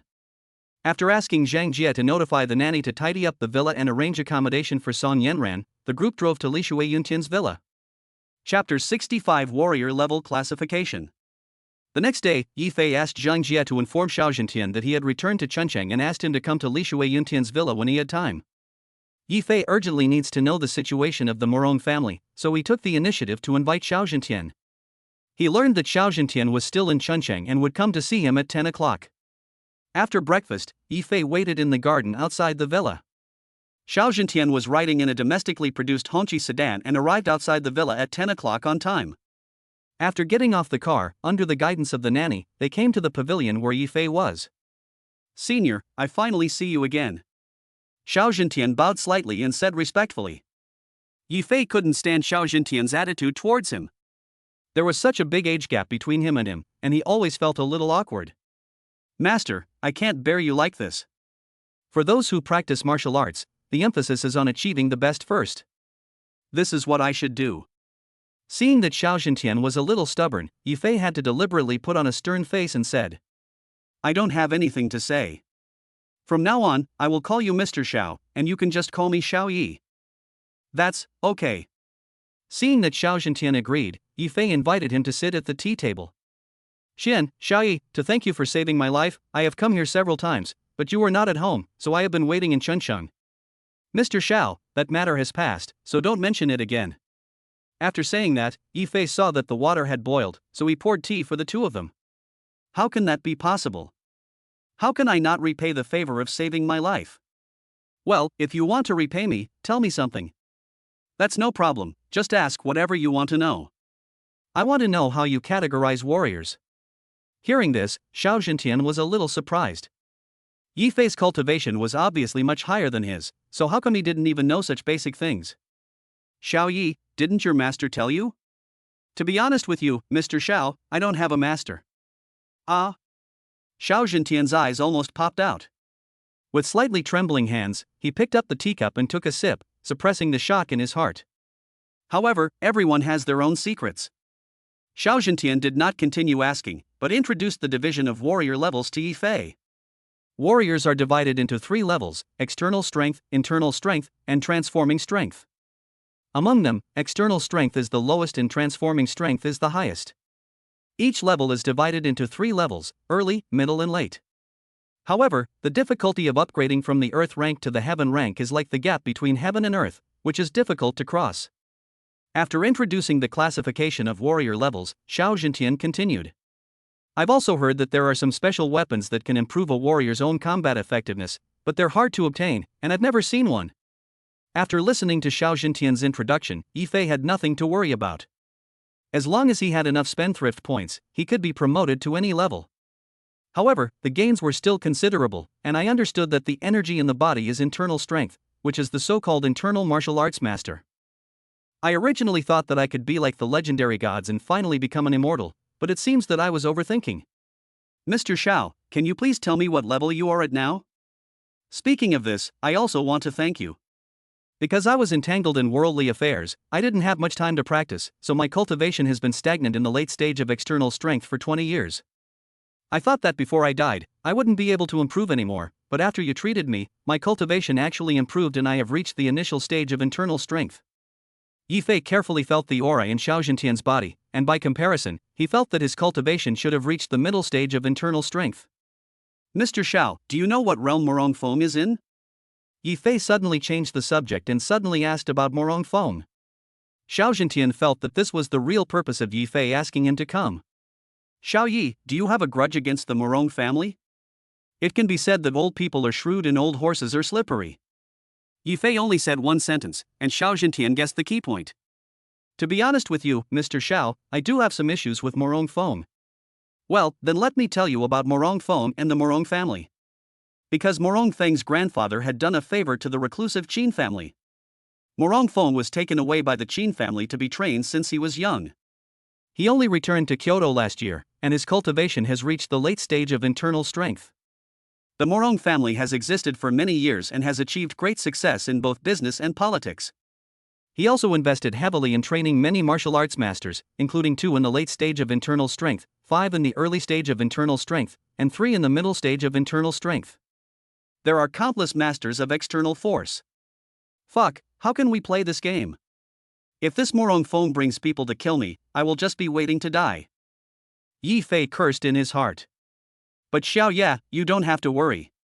Due to the restrictions of Huaxia, the internal strength masters of the Morong family are not allowed to leave Kyoto.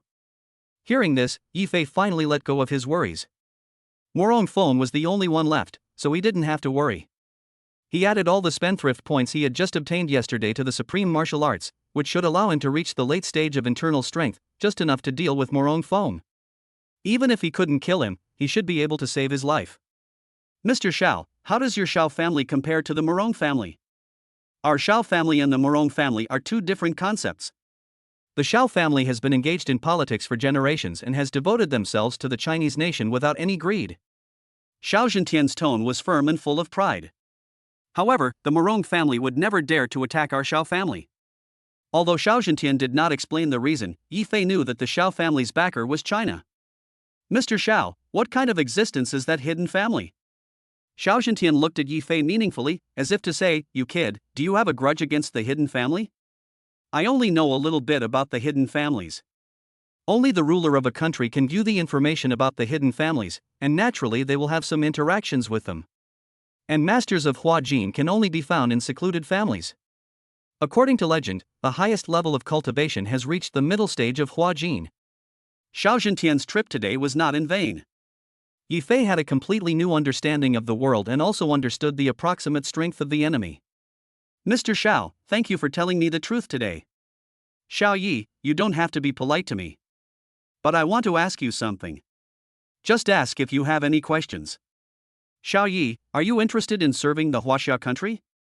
Hearing this, Yi Fei finally understood the reason why Xiao Zhentian came to him several times.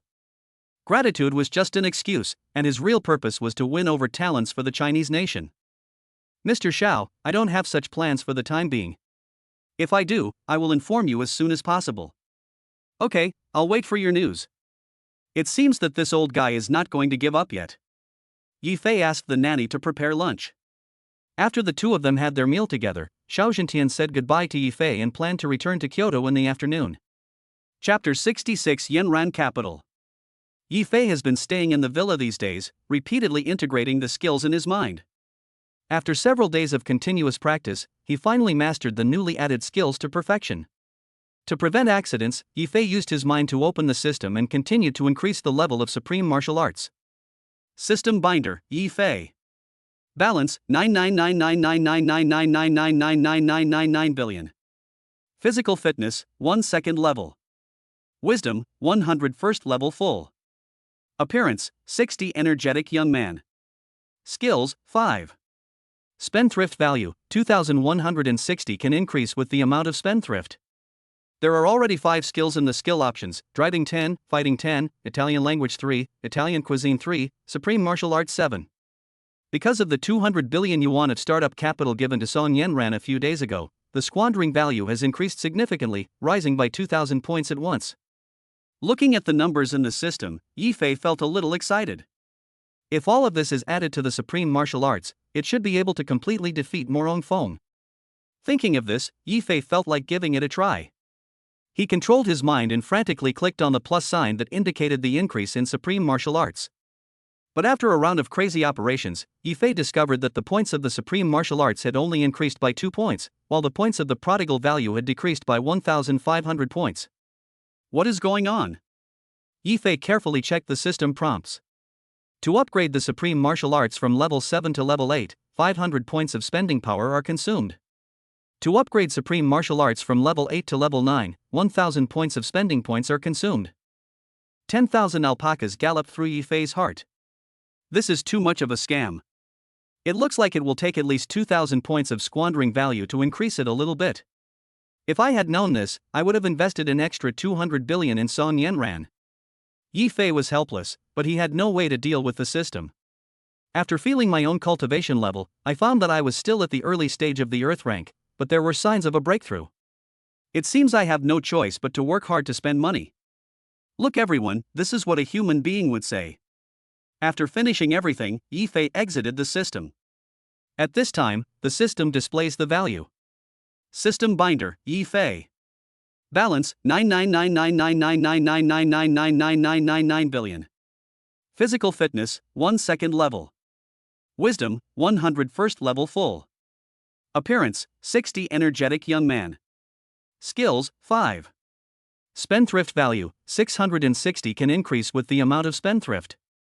There are already 5 skills in the skill options: driving 10, fighting 10, Italian language 3, Italian cuisine 3, supreme martial arts 9.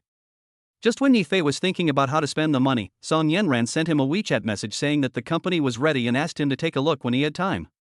She also sent him the company's location. This big guy is quite efficient. He got the job done in just a few days. I should go take a look. After all, I am the boss behind the scenes.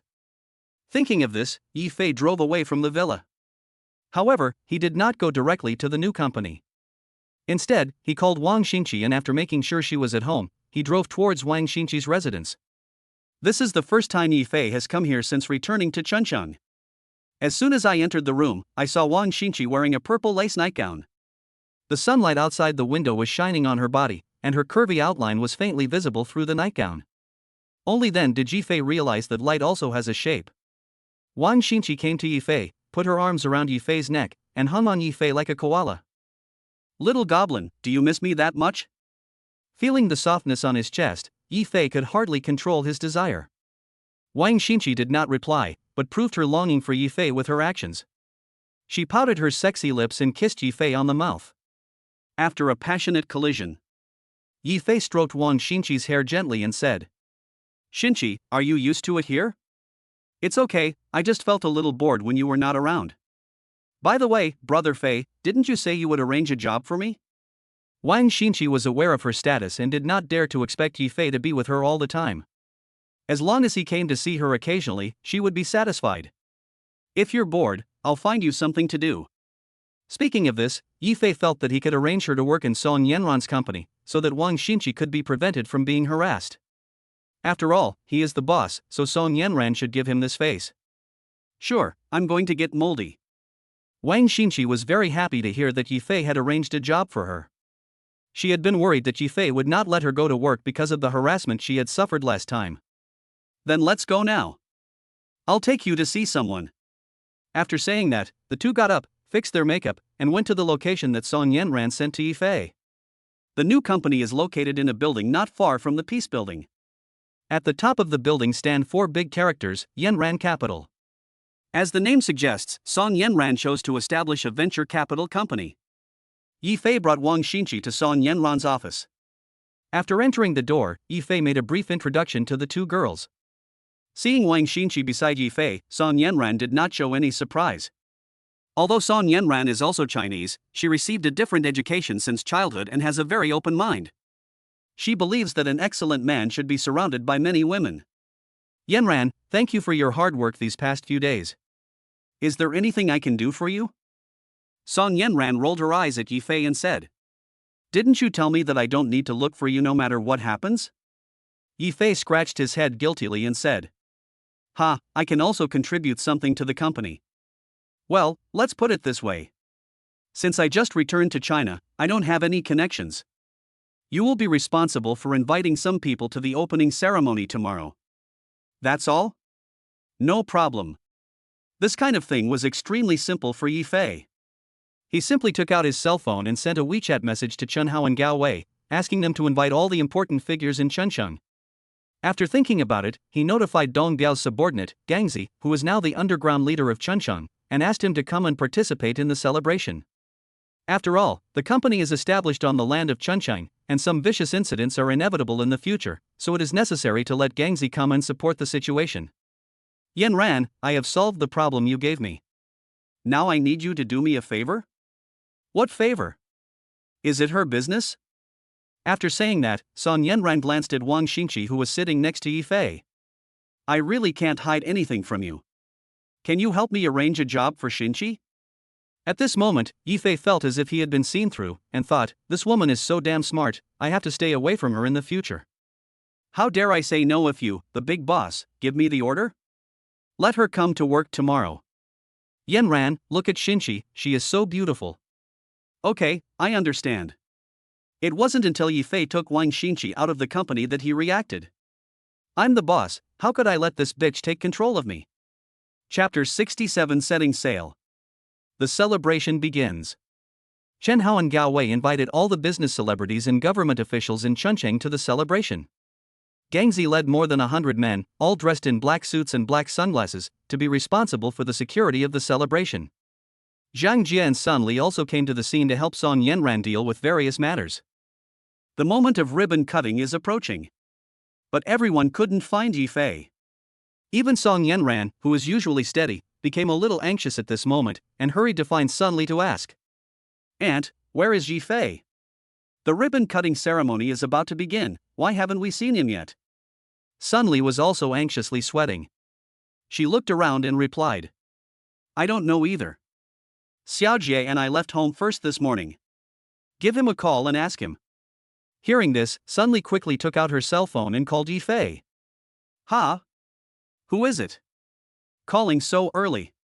Yi Fei's lazy voice came from the phone, and he obviously looked like he had not woken up yet. "My brother Fei, you haven't gotten up yet, have you?" "It's sisterly, I'm sleeping." "What's the matter?"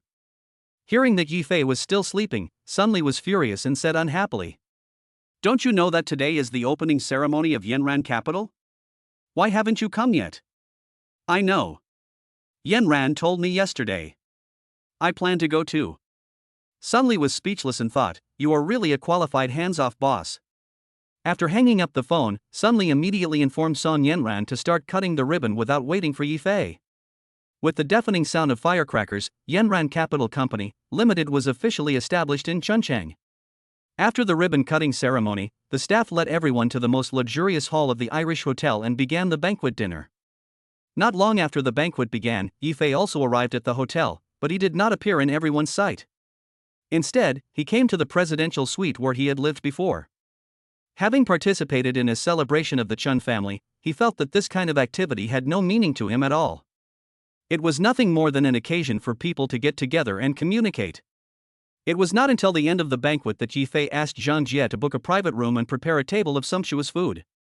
The people Yifei invited to the box were Zhang Jie, Sun Li, Song Yanran, Wang Xingqi, Lu Shuangshuang, Chen Hao, Gao Wei, Gangzi, Zhang Dawei, and Yi Xier and Yi Qianer. A total of 11 people. And these 11 people are all the connections Yifei has in Chuncheng now. The only one missing was Qin Shuer, but Yifei felt that he and Qin Shuer had only met once and he didn't know if they would meet again in the future, so he didn't invite her over. Since almost everyone present didn't know each other, Yifei asked them to introduce themselves. After everyone finished introducing themselves, Yifei stood up and looked around at everyone present. Everyone's eyes were focused on Yifei. Everyone knew that Yifei was the soul of the group and the hub of the group. Everyone sitting here is my good friends in Chuncheng. Thank you very much for your help. I have no special intention in calling you all here today. I just want you to get to know each other. Today is the first day of Yanran Capital's establishment. Although I will not interfere in the company's affairs, I still hope that everyone can participate. To be honest, money doesn't matter to me. As long as you cooperate with me, I will definitely make sure you get enough benefits. After saying that, Yifei picked up the wine glass and toasted everyone. Zhang Jie and Zhang Dawei stood up and said that they would go to Yanran Capital with the contract tomorrow for cooperation, because their industry was acquired by Yifei. Brother Fei, our Gao family has no industry under our name, but I can guarantee that the Gao family will be your most loyal partner. Yifei knew that the Gao family was pursuing a career in politics and could not have any assets under their names, but what Yifei wanted was Gao Wei's attitude. Then Chen Hao stood up and said, Brother Fei, our Chen family will merge all of our assets into Yanran Capital and stand with you through thick and thin. Although Yanran Capital is still in its infancy, Chen Hao dared to join Yanran Capital without telling his father. What Chen Hao values is not Yanran Capital, but Yifei himself. Not to mention other things, just Yifei's current power in the Magic City is incomparable to 100 Chen families. Gangzi had a headache because he didn't have any assets. I had no choice but to stand up and speak. Brother Fei, Gangzi has nothing but a bunch of brothers. I will listen to you. I will do whatever you tell me to do. After Gangzi finished speaking, everyone in the room burst into laughter. The rest are Sun Li and Song Yanran. She is already Yifei's employee, so there is no need for her to say anything more. Yi Xier and Yi Qianer are treated as his own sisters by Yifei. Only Lu Shuangshuan was left, holding her cell phone tightly, waiting for news from her father. Because her father was in charge of their family's company, she sent an inquiring message to her father when everyone just started to become abnormal. Just then, the cell phone vibrated in her hand. Lu Shuangshuang hurriedly took a look and saw her father's reply. She finally felt relieved. Yifei, my father will also bring the contract to Yanran Capital for cooperation tomorrow. In fact, Yifei didn't want Lu Shuangshuang's father to join, but since he had made up his mind, Yifei did not refuse. Shuangshuang, thank your father for me, but I have something else for you to take care of. After saying that, he turned around and said to Song Yanran, Mr. Song, the first thing Yanran Capital needs to do is to acquire the Chuncheng Third Hospital in full. Gao Wei, you are responsible for mediating. The third hospital is a government-owned enterprise after all. Shuangshuang, you will be in charge of the third hospital from now on. Several orders were issued in succession, and Yifei's amazing leadership was revealed, and more importantly, his ability to control people. Hearing this, Lu Shuangshuang was a little surprised that she was able to rise directly from an ordinary doctor to the position of dean. This speed is even faster than taking an elevator. However, she didn't say a word, but just nodded and agreed, and secretly swore in her heart that she would not let Yifei down. Seeing that everyone had made proper arrangements, Song Yenran raised her glass and spoke to everyone. Mr. Yi has already said that I will be in charge of Yenran capital, so I welcome everyone to join us. I hope we can overcome difficulties together and create a better future. After saying that, everyone raised their glasses and drank it all in one gulp. Chapter 68 Charity Events. After everyone left, only Cao Wei remained. Yi Fei knew that he must have something to say to him. Gao Wei, what's the matter? It's like this, Brother Fei. The government will hold a charity event tomorrow. I think Yenran Capital has just been established, so I should go and participate. I can get some honors from the city. After hearing Gao Wei's words, Yi Fei almost laughed out loud. Whatever he wanted came true. He was just worrying about where to spend money, and now it was delivered to his door. I quickly agreed. This is a good thing. I will inform Song Yenran. And I will also make some contributions personally. Thank you so much, Brother Fei. I would like to thank you on behalf of the Chunqing government. Gao Wei knew Yi Fei's character well, and whenever he took action, it would definitely be a big deal.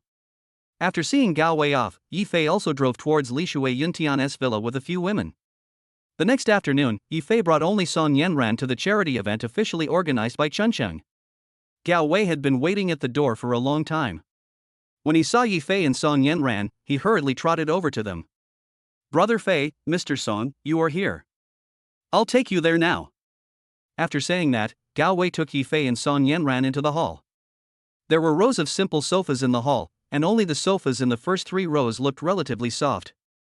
On the front wall of the hall, there was a huge screen, which made Yi Fei feel like he was in a movie theater. This was Yi Fei's first time to participate in a charity event, but he had seen it on TV before, but had never seen this scene. Yi Fei didn't ask any more questions. Since he was already here, he just had to wait and see. After Gao Wei brought Yi Fei and the other man to the sofa in the front row and asked them to sit down, he arranged for the waiter to bring them tea. 10 minutes later, a man in his 50s walked in front of the screen with a microphone. Seeing the man coming up, Gao Wei whispered in Yi Fei's ear. This is my dad. Yi Fei nodded slightly to indicate that he understood. Hello everyone, I am the mayor of Chunqing, Gao Jiangwo. Welcome everyone to participate in this charity event. After hesitating and saying a lot of polite words, he finally got to the point. I think everyone must be curious about our theme today, so let me introduce it to you. The theme of this charity event is based on what I saw when I went to poor villages across the country with several staff members from other cities, and we invited comrades from a TV station to shoot a documentary about it. Only then did everyone know why this charity event was chosen to be held in such an environment. It turned out that they wanted to show a documentary. After Gao Jiangwo stepped down from the stage, a video began playing on the screen. Everyone stopped talking and started watching the documentary seriously. The film was very long and lasted for 2 hours. The documentary mainly tells how difficult it is for children in poor mountainous areas to go to school. Unlike children in the city who are picked up by their parents, children have to get up before dawn and walk more than 10 miles over mountains and hills to get to school. This happens every day regardless of whether it is cold or hot. The conditions of the school were even more dilapidated. Even the most basic rent was riddled with holes. The children were shivering from the cold, and even the books they studied were copied by themselves. The teachers here are almost all volunteer young people, and they are responsible for every course. There are even some schools where only one principal is left behind, still working hard to protect the only hope for the children in these mountainous areas. After the film ended, Gao Jiangwo went on stage again to speak. I believe that everyone will be deeply touched after watching this documentary, including myself. When I went to conduct research, I shed tears countless times. So as soon as I returned to Spring City, I organized this charity event. I hope everyone can lend a helping hand to help these poor children. And I guarantee with my position as mayor that all donations will be made in an open manner, and all the money will be delivered to everyone in need. After Gao Jiangwo finished speaking, he bowed deeply to the people present. Thunderous applause also broke out at the scene. Yi Fei was deeply touched. He used to feel that his life was difficult enough when he was a child, but after watching this documentary, he found that it was nothing. Thinking of this, he said to Song Yenran beside him. Yenran, if possible, the company can set up a foundation. Well, I'll think about it. What followed was a donation ceremony, with people walking up to the stage to donate and sign. Yifei originally planned to donate tens or even hundreds of billions, but he saw that most people donated 1 or 2 million, and only Song Yanran donated the most, 10 million. He had no choice but to keep a low profile and made a symbolic donation of 200 million yuan. Just as Yifei swiped the card, a prompt sounded from the system: charitable donations are not within the scope of squandering. Fuck you, why are there so many restrictions? After the event ended, it was already dark. Yifei rejected Gao Wei's invitation and took Song Yanran back to the car. Mr. Song, are you going home? Or are you going to the company? Yifei was in a good mood and his speech became more humorous. This is the first time I've seen a boss as stingy as you. I paid you for an entire afternoon, but you didn't even treat me to a meal?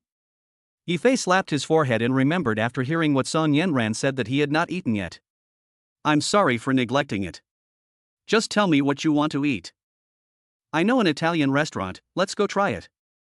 Yifei drove the car and followed Song Yanran's directions. They soon arrived at the entrance of a restaurant.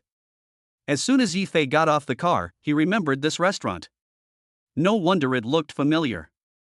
This was the restaurant where Yifei had dinner with Anima's designer, Seabush. Since it was not mealtime, no reservation was required and the waiter took them directly to an empty seat. Boss Yi, please order some food. Yifei took the menu handed over by the waiter and put it directly on the table without opening it. Because the last time he came here to eat, he had already systematically learned Italian and Italian cuisine. Song Yanran thought Yifei had never eaten Italian food. Just as she was about to take the menu, she heard Yifei ordering dishes in fluent Italian, and every dish he ordered was an Italian specialty. This was something Song Yanran had not expected. Yifei knew so much about Italy. It seemed that he had lived in Italy. After ordering the dishes, Song Yanran said to Yifei, Boss Yi, I didn't expect that you also lived in Italy? Italy? I've never been there.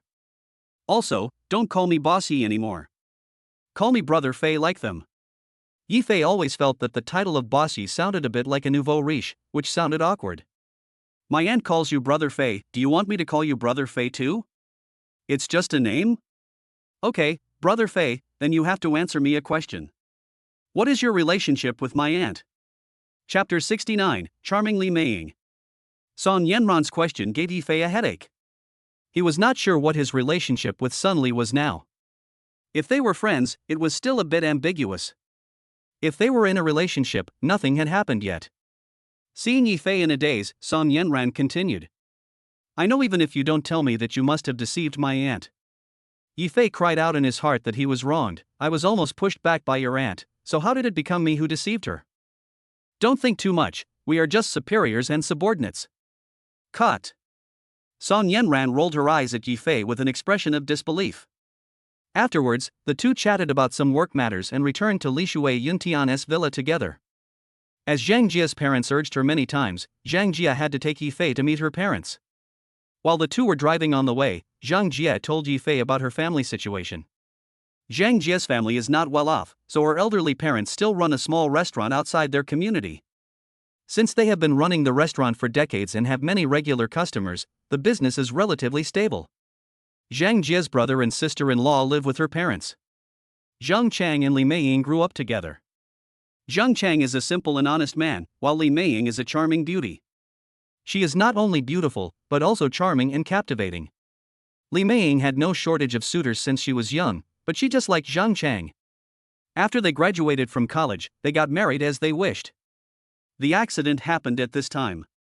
They invited their college classmates to the wedding. One of the male classmates had a crush on Li Meiying for many years. When he saw that the goddess he had been secretly in love with for many years was about to get married, he drank a few more glasses of wine to drown his sorrows. Under the influence of alcohol, when Zhang Chang and Li Meiying toasted him, he made sarcastic remarks to Zhang Chang, saying that Li Meiying was a flower stuck in cow dung and that only he was worthy of Li Meiying. There were many relatives and friends at the scene, and Zhang Chang was a little embarrassed. After arguing with him for a few words, a physical conflict broke out.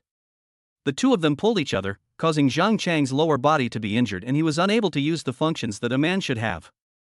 Zhang Chang's parents used up all their savings to treat his injury, but there was no improvement at all, so they finally gave up.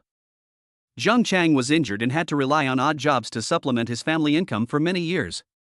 However, as Li Meiying grew older, her charm became even more attractive. No matter how many jobs she changed, she was harassed by her leaders and colleagues.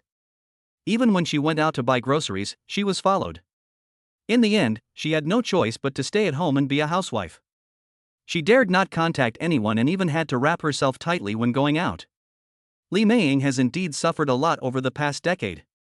She became a widow at a young age and remained a virgin for Zhang Chang. After listening to Zhang Jie's description of Li Meiying, Yifei's curiosity reached its peak. What kind of woman could be so charming? The women around me are attractive enough, but not to the extent of Li Meiying. Yifei was a little impatient and wanted to see what Li Meiying looked like right now. He stepped on the accelerator hard and sped all the way. The journey that would normally take an hour and a half was completed in just 1 hour by Yifei. Due to Zhang Jie's urging, Yifei had no time to buy gifts for Zhang Jie's family in Chuncheng, so he had to take a walk around the suburbs and bought a lot of things before he followed Zhang Jie's instructions and came to her community. Sister Zhang Jie lives in an old residential complex where the conditions are not very good. Yifei came here in a Brabus. Although it is not as expensive as a Bugatti Veyron, it is also considered a luxury car. When we entered the community, the security guard did not stop us and let us pass. Old Li, didn't you tell me that cars from our community are not allowed to enter? You've just been here for a short time, and there are many things you don't understand yet. Old Li, what's the story here? Please tell me. After saying that, he quickly took out a cigarette and handed it to Lao Li. Old Li took the cigarette, took a few puffs and then said proudly. In our line of work, we must be discerning. We can't stop just any person or car. Do you know what kind of car that was just now? That's a Brabus, it costs several million. People like us can't earn that much in a lifetime. People who can drive this kind of car must be either rich or noble. If you make them angry, they will get out of the car and give you a slap in the face. You have to bear it. Yes, you are right, Brother Li. Thank you for your teachings, Brother Li. After saying that, he stuffed the whole bag in his hand into Lao Li's hand and continued to ask him for advice. With Zhang Jie's guidance, the two arrived downstairs at Zhang Jie's house without any obstruction. After parking the car, they took the gifts in the trunk and walked upstairs. Since it was an old residential area, there was no elevator, so they could only walk up. Fortunately, Zhang Jie lived on the 3rd floor. Zhang Jie had already informed her parents when leaving Chuncheng, so her family should all be at home. I knocked gently on the door and it opened from the inside in less than a minute. After opening the door, what came into view was an extremely beautiful woman. Without any introduction, Yifei knew that she must be Zhang Jie's sister-in-law, Li Meiying. Yifei had never seen such a charming woman. Although she was dressed simply, it was difficult to conceal her charm. Staring blankly at Li Meiying in front of him, Yifei had a primitive impulse. Now she finally understood why Li Meiying didn't even dare to go out. No man would not be moved by such a woman. Sha Jie, you guys are back, come in quickly. It was not until Li Meiying called Zhang Jie's name that Yifei came back to his senses. He quickly organized his thoughts and followed Zhang Jie into the house. Seeing the two people coming in, Zhang Chang, who was sitting on the sofa, quickly got up and walked over. Xiao Jie, this is my brother-in-law. After saying that, he took the gift from Yifei's hand. Before Zhang Jie could introduce herself, her father Zhang Lidong came out from the kitchen. Hey, this is Xiao Ye, come on, we are all family, why do you need to buy so many things? Zhang Jie quickly introduced everyone, and Yifei politely greeted everyone one by one. Please sit down, don't stand. Li Meiying invited Yifei to sit on the sofa, but Yifei didn't dare to look at her directly, for fear that he would be impulsive and unable to extricate himself. Dad, where's my mom? Your mother went to the store to get some wine. She should be back soon. Because Yifei and Zhang Jie came back, the old couple's restaurant was not open. Zhang Jie was still a little worried, afraid that Yifei would not like such an occasion, and their family conditions were indeed a bit poor. But Zhang Jie didn't know that Yifei's previous life was completely different from Zhang Jie's family life. Yifei saw Zhang Jie's worry, gave her a reassuring look, and then started chatting about family matters with Zhang Lidong and Zhang Chang. Chapter 70 Mutai Special. They had not been chatting for long when they heard the door open. It was Zhang Jie's mother, Sun Yaping, who came back. Seeing this, Yifei hurriedly stood up, and Zhang Jie also came to Yifei and introduced Sun Yaping to him. Mom, this is Yifei. Hello, Auntie. Hey, okay. Come on, sit down. Come on, sit down. Sun Yaping looked Yifei up and down. She didn't expect that Yifei was so young and had such good conversation skills. He was much better than she had imagined and so polite. She had a good first impression of Yifei. He put down the bottle of wine in his hand, called Zhang Lidong, and the two went into the kitchen to prepare lunch. It was called lunch, but it was already 2 o'clock in the afternoon when we started eating. Xiao Yi, you must be starving. Come and eat quickly. Sun Yaping warmly invited Yifei to the dining table. Yifei's mouth was watering as he looked at the table full of delicious dishes. Although there were no delicacies from land or sea, one could tell at a glance that each dish was carefully cooked. Thank you, uncle and aunt, for your hospitality. At this time, Zhang Lidong came over with 2 bottles of white wine and said, "Come on, stop looking, and sit down together." After that, the family happily started their lunch. As soon as everyone sat down, Sun Yaping began to fulfill her responsibilities as a mother-in-law. Xiao Yi, where are you from? Who are your family members? Yifei had already prepared to answer these questions, and he told them truthfully. Auntie, my home is in a county town below Chuncheon, and my parents are at home. So what do your parents do? My parents used to farm at home, but only after I started my own business this year did they start to have some free time. Except for Zhang Jia, everyone else present was a little surprised. Looking at Yifei's dress and the way he spoke, they thought he was at least the son of a high-ranking official. Xiao Yi, what kind of job are you doing now? Hearing this, Yifei looked at Zhang Jia with some surprise, meaning, didn't you tell them? Zhang Jia shook her head slightly, indicating that she didn't say anything. Without Yifei's permission, she would not reveal Yifei's information to anyone. I thought Xiajie had already told you that I am the owner of Xiajie Hotel. Ah? Hearing Yifei's words, several people were surprised. Since Zhang Jia has been working in the Irish hotel for many years, they have been there many times. Although they don't know the market value of Ireland, they also know that it must be worth a lot of money. I really didn't expect Yifei to be the boss of Ireland, and he also started dating Zhang Jia. At this time, Sun Yaping lowered her head in shame, because just a few days ago, they went to Ireland several times to look for Zhang Jia because she didn't find a boyfriend. Seeing this, Zhang Lidong had no choice but to explain to Yifei. Xiao Yi, I'm so sorry. We went to your hotel several times a few days ago. We were also worried about Xiao Jia. Zhang Lidong was interrupted by Yifei before he could finish his words. Uncle, it's okay. The last time you went, I happened to be on a business trip to the Magic City, so I couldn't receive you. Okay, Dad, it's all in the past. Yifei won't care. That's right, Mom, let's eat quickly, or the food will get cold soon. Zhang Chang also joined in to smooth things over. Okay, Lao Shang, bring the wine quickly. Speaking of wine, Yifei remembered that he brought 2 bottles of mutai from home. They were given to him by Xiao Zhentian when he came to see him. Although he didn't know much about wine, he felt that the wine Xiao Zhentian gave him must not be ordinary mutai. He didn't drink alcohol usually, so he didn't pay attention to it and let the nanny take it. Thinking of this, he began to speak to Zhang Jia. Xiao Jia, didn't I take 2 bottles of wine from home? Yes, I'll get it. After Zhang Jia brought the wine, she handed it to Zhang Lidong. Dad, drink this today. This is Yifei's gift to you. Zhang Lidong saw that it was mutai, but he had never drunk mutai in his life, so he took it in his hand and examined it. He found 2 big bright red words printed on the bottom of the gift box, special supply. Hiss. Several people looked at Zhang Lidong with some confusion. It's just 2 bottles of wine. After calming down, Zhang Lidong said to Yifei, Xiao Yi, you should save this wine for your distinguished guests. It would be a waste for me to drink it. At this time, Zhang Chang couldn't resist his curiosity and took the wine from Zhang Lidong. When he saw the red words at the bottom, he immediately showed the same expression as Zhang Lidong. Well, brother-in-law, I think our father is right. You should keep the wine.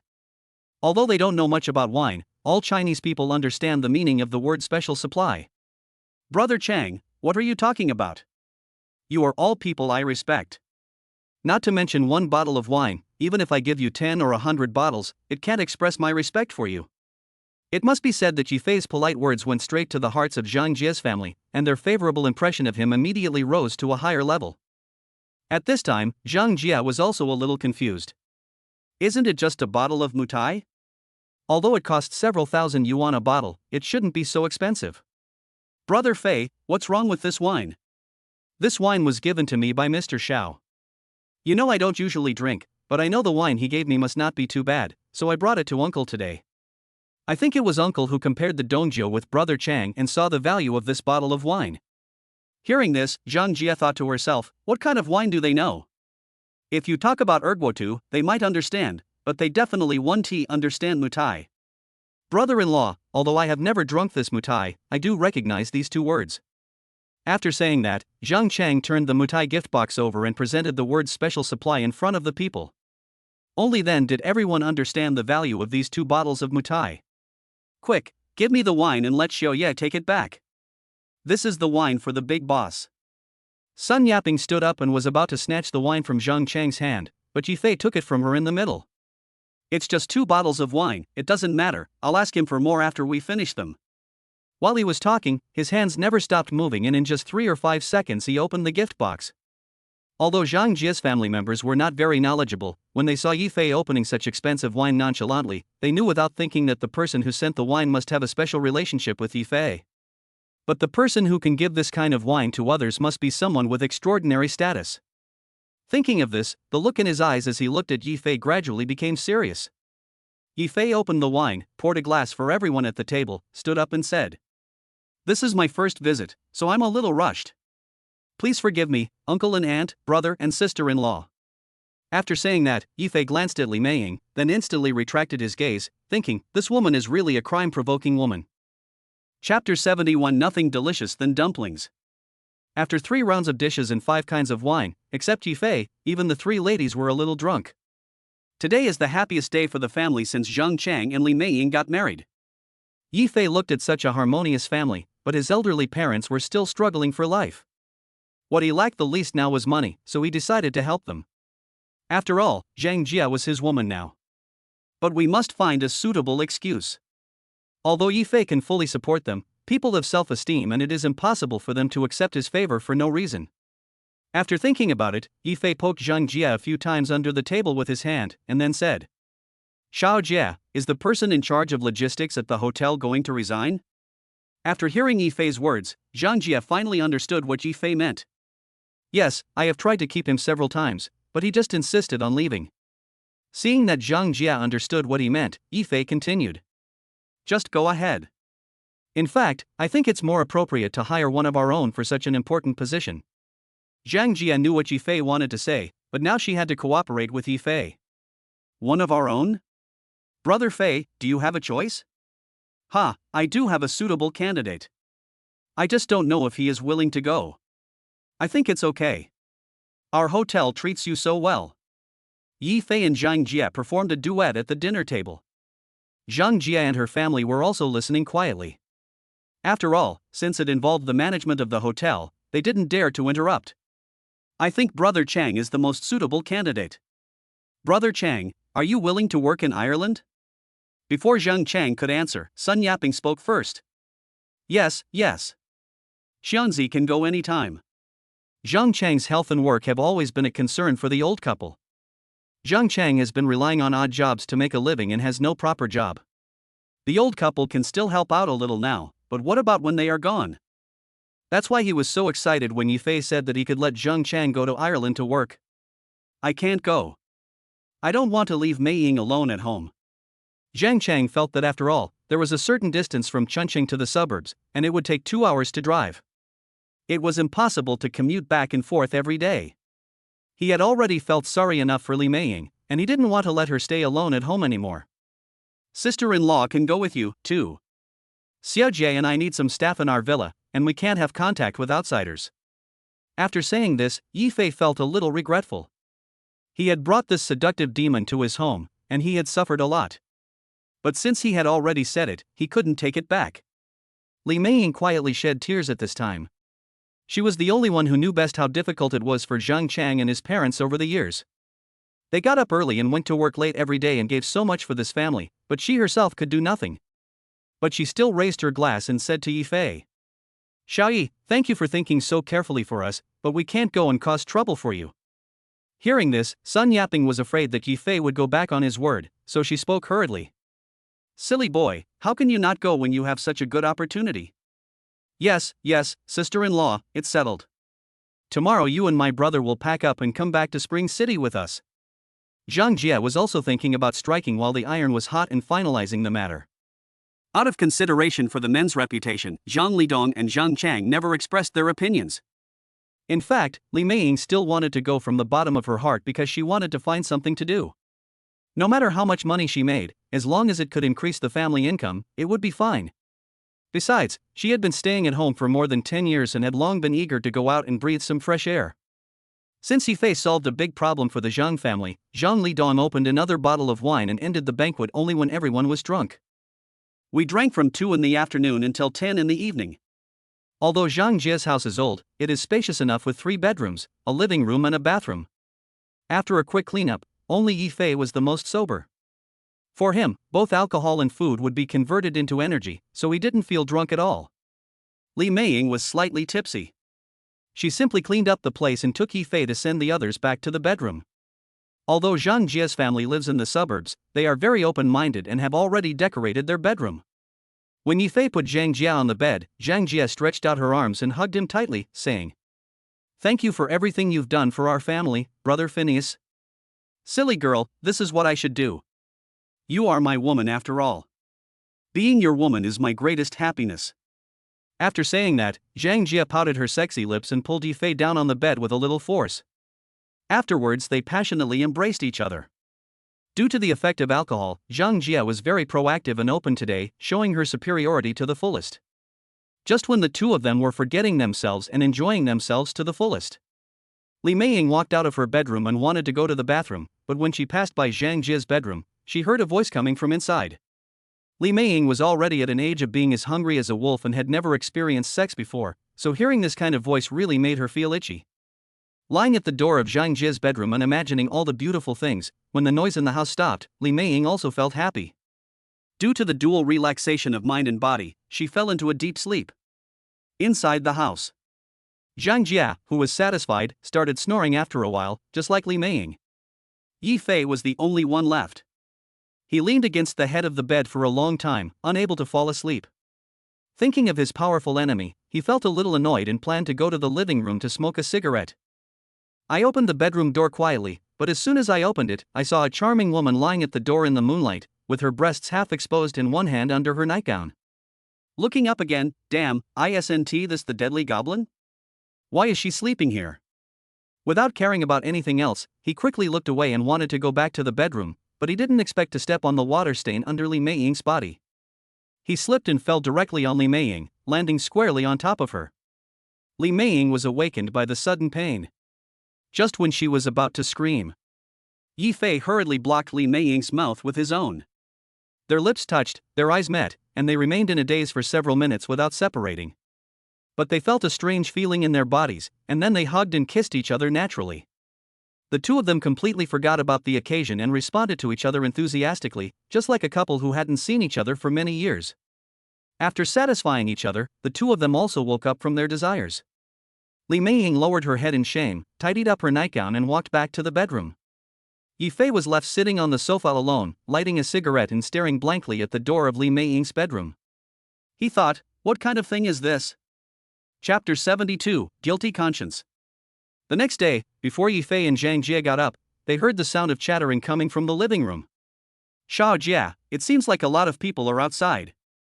Yifei looked at Zhang Jie with a somewhat evasive look, as if he was guilty. Zhang Jie opened her sleepy eyes, listened carefully, and said, "It should be our relatives who have come to see you, the new son-in-law." Seeing that Zhang Jie didn't show any signs of abnormality, Yifei finally felt relieved. "Look at me? What's so good about me?" Yifei asked with some confusion. "It's like this in our house, let's have some fun together. Brother Fei, can we not go back to Spring City today?" Zhang Jie knew that with all the relatives and friends coming, it would be a lively gathering. "Sure, I don't have anything to do anyway." After saying that, the two of them quickly got up and went to the bathroom to wash up. As soon as the two arrived in the living room, Yifei was surrounded by Zhang Jie's aunts and uncles. "Well, the boy is good-looking and worthy of our Xiaojie." "Yes, it's really good, very handsome." "Then you see, our Xiaojie is also beautiful." First, he praised Yifei, and then he started to interrogate him. "Where is home? What do parents do? What job are you doing? How much income? These people obviously didn't know that Yifei was Zhang Jie's boss and helped Zhang Chang solve his work problems. Otherwise, it would probably not be as simple as asking about some family matters. Yifei was also afraid of trouble, so he did not tell the truth, but just said that he was doing some small business. After hearing Yifei say this, everyone lost interest. Considering Yifei's age, his small business was nothing more than that of a small vendor. Zhang Lidong was very happy to see that Yifei did not show any impatience in the face of so many people's questions. He had thought that someone of Yifei's wealth would be somewhat arrogant, but he felt relieved when he saw Yifei's current appearance. This proves that Yifei is a good person, and she can rest assured leaving her daughter to him. Yifei felt a headache and was about to be unable to hold on. Fortunately, Li Meiying came over and called him to have breakfast, thus rescuing him. Li Meiying and Yifei's eyes made brief contact and then immediately separated. Both of them showed embarrassed looks on their faces. What happened last night was a little too ridiculous. After breakfast, Yifei made the excuse that he was still drunk from last night and asked Zhang Jie to take him to rest. This avoided further questioning by relatives. As more relatives came one after another, the house could not accommodate so many people to dine together, so they had to move to Zhang Jie's parents' restaurant. It is also more convenient to prepare lunch in the restaurant. There is also a place for everyone to sit. At around 2 o'clock in the afternoon, Sun Yaping called Zhang Jie and asked them to go to the restaurant for dinner. Now there are only Yifei, Zhang Jie, and Li Meiying left at home. Brother Fei, let's go to the restaurant to eat. They are waiting for the two of us. Well, isn't my sister-in-law at home too? Isn't she going? Yifei looked towards Li Meiying's bedroom in confusion. Because of the ambiguous things that happened with Li Meiying last night, Yifei felt a little itchy. He felt like something was missing when he couldn't see her.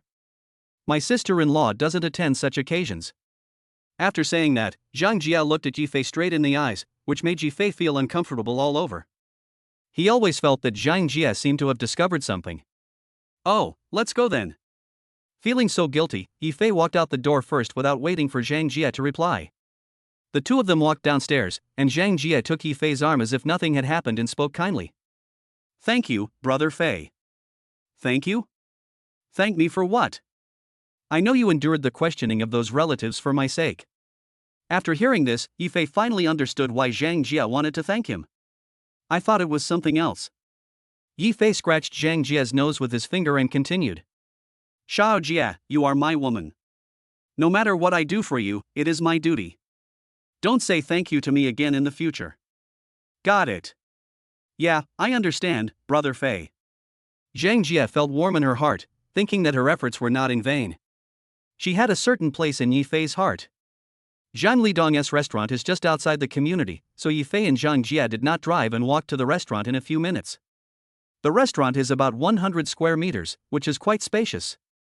At this time, more than a dozen small tables have been merged into 2 large tables, which can apparently seat about 20 people. Xiao Jie, why are you so slow? So many people are waiting for you. Yeah, the food will get cold soon.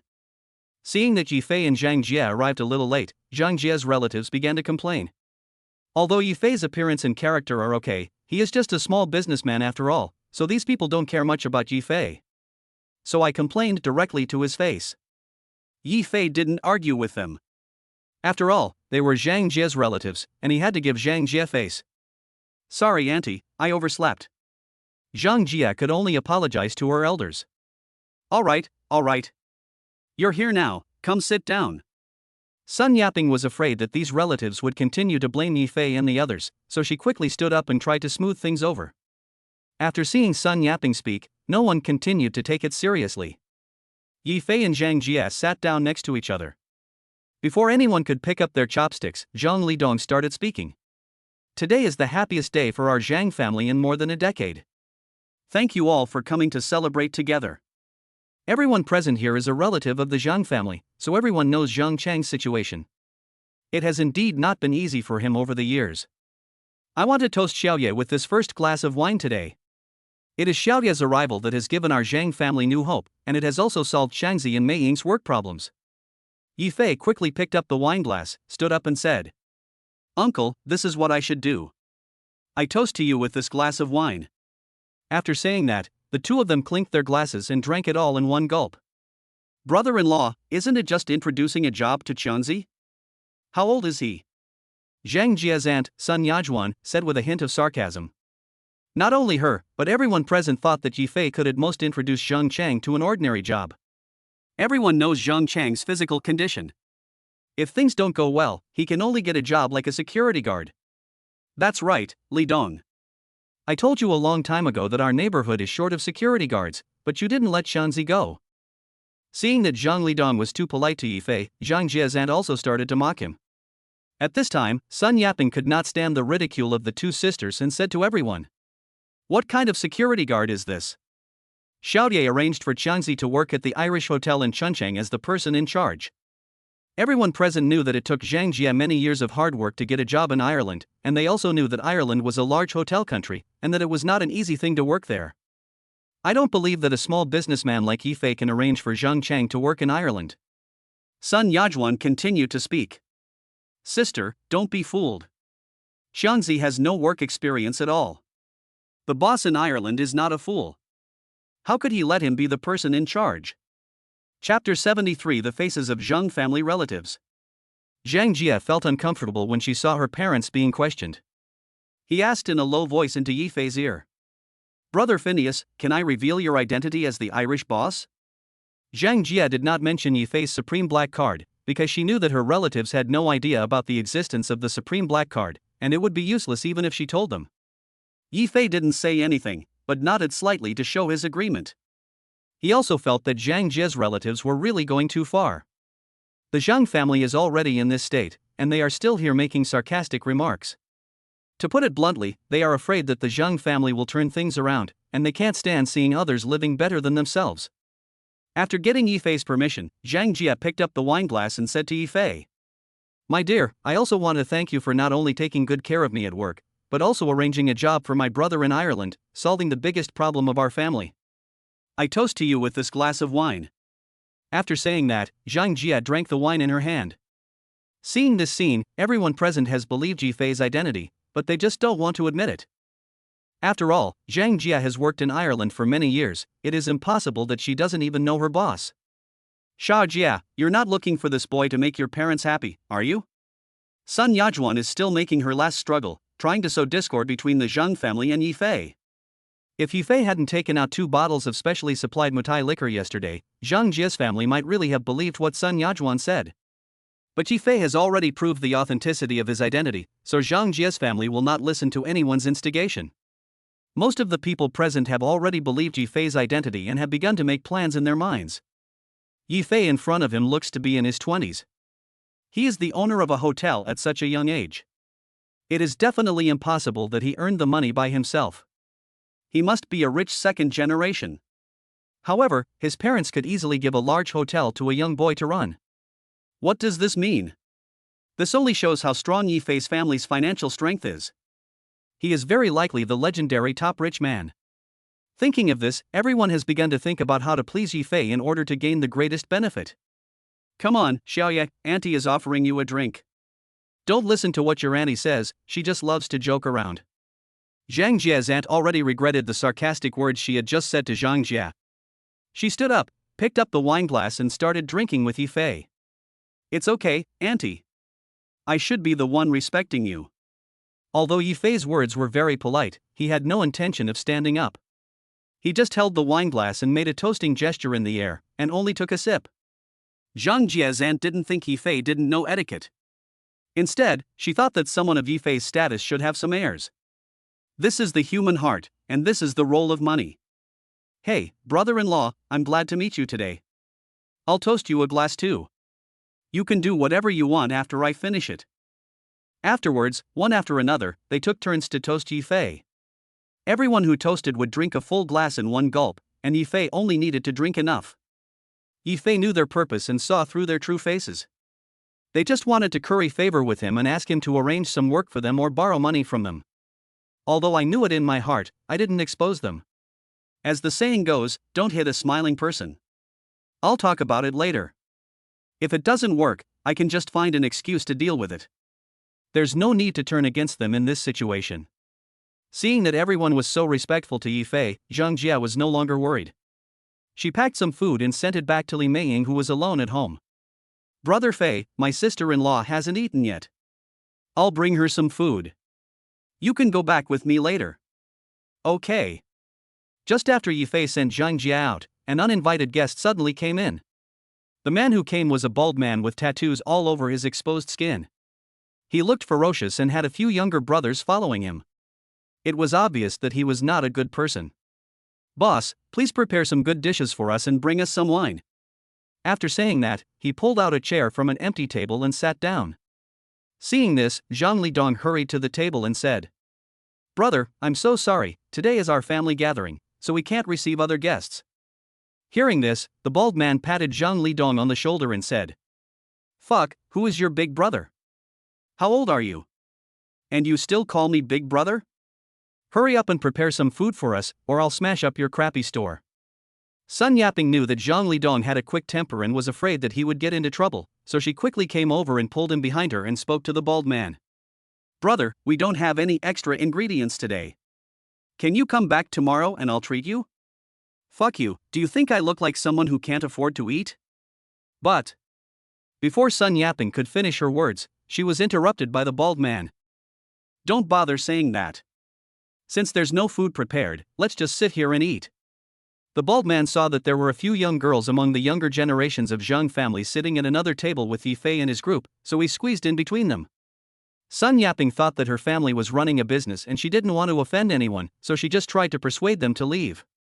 She didn't expect the bald man to be so unreasonable, so she could only continue. "If you do this, I'll have to call the police."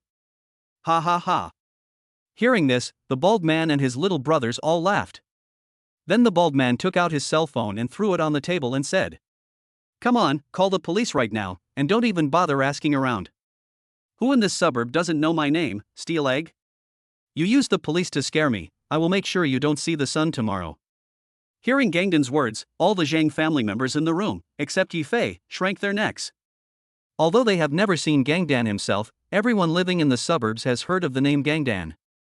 Relying on his martial arts skills, he gathered a dozen young people from society and specialized in oppressing the people. In recent years, the suburbs of the city have become a mess, and everyone hates it.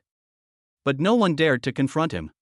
Several people had complained to others about his oppression, but nothing came of it and they were even beaten up. Seeing Gangdan in person, all the relatives of the Zhang family felt like they were sitting on pins and needles. They wanted to leave but didn't dare to, and they didn't want to get involved in this mess. Seeing that everyone was frightened by him, Gangdan showed a smug expression and said to the girl at the table, "Little girl, have a couple of drinks with the brothers, and then they will take you out to play." Even a fool knows what Gangdan means by play. "Brother Gangdan, they are still children, just let them go." "Well, go buy some food right away, and I'll make sure to treat you to some good food and wine." Seeing that Gangdan was about to attack several girls, Sun Yaping was extremely anxious and could only think of ways to deal with it. "Are you kidding me? I asked you to do it just now but you didn't do it. Now it's too late." Chapter 74. Please start your performance. Just when Sun Yaping was arguing with Gangdan, Yifei suddenly felt someone poking his legs under the table. He unfolded the tablecloth and saw that it was Sun Yajuan crawling over from the other side of the table. Seeing Yifei lifting the tablecloth, Sun Yajuan spoke to him in a gentle voice. "Xiaoyi, please move aside for a moment. I have something to do at home. I have to go back first." Seeing this situation, how could Yifei not understand what was going on? What is going on at home? You just want to run away. It's really sad for the Zhang family to have such relatives. Yifei moved his legs to the side just enough to allow Sun Yajuan to climb out. Sun Yajuan didn't think much about it and crawled out through the gap beside Yifei's legs. As she cautiously walked towards the door, bang! Yifei deliberately kicked the wine bottle under his feet to Sun Yajuan's feet. The sudden noise drew everyone's attention to Sun Yajuan, who was about to escape. "Fuck you, you still want to run away?" Gangdan saw that Sun Yajuan was about to run out of the door and started yelling in frustration. "Pull her over to me." Hearing this, one of Gangdan's men grabbed Sun Yajuan's hair and dragged her in front of Gangdan. Snap! Snap! Gangdan raised his hand and slapped Sun Yajuan twice. "Fuck you, I really gave you a chance, but if I don't teach you a lesson, you really don't take me seriously."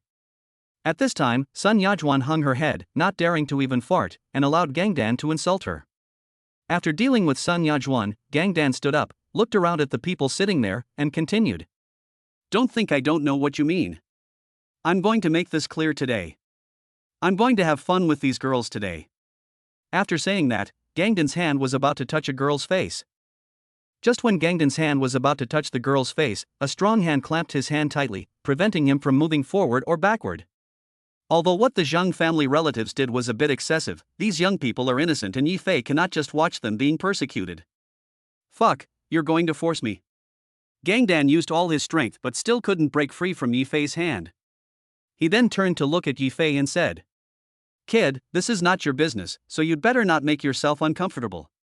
Oh? I'd like to see how you make me uncomfortable. As Yi Fei spoke, he increased the strength of his hands, and the bones of Gangdan were squeezed with a crackling sound.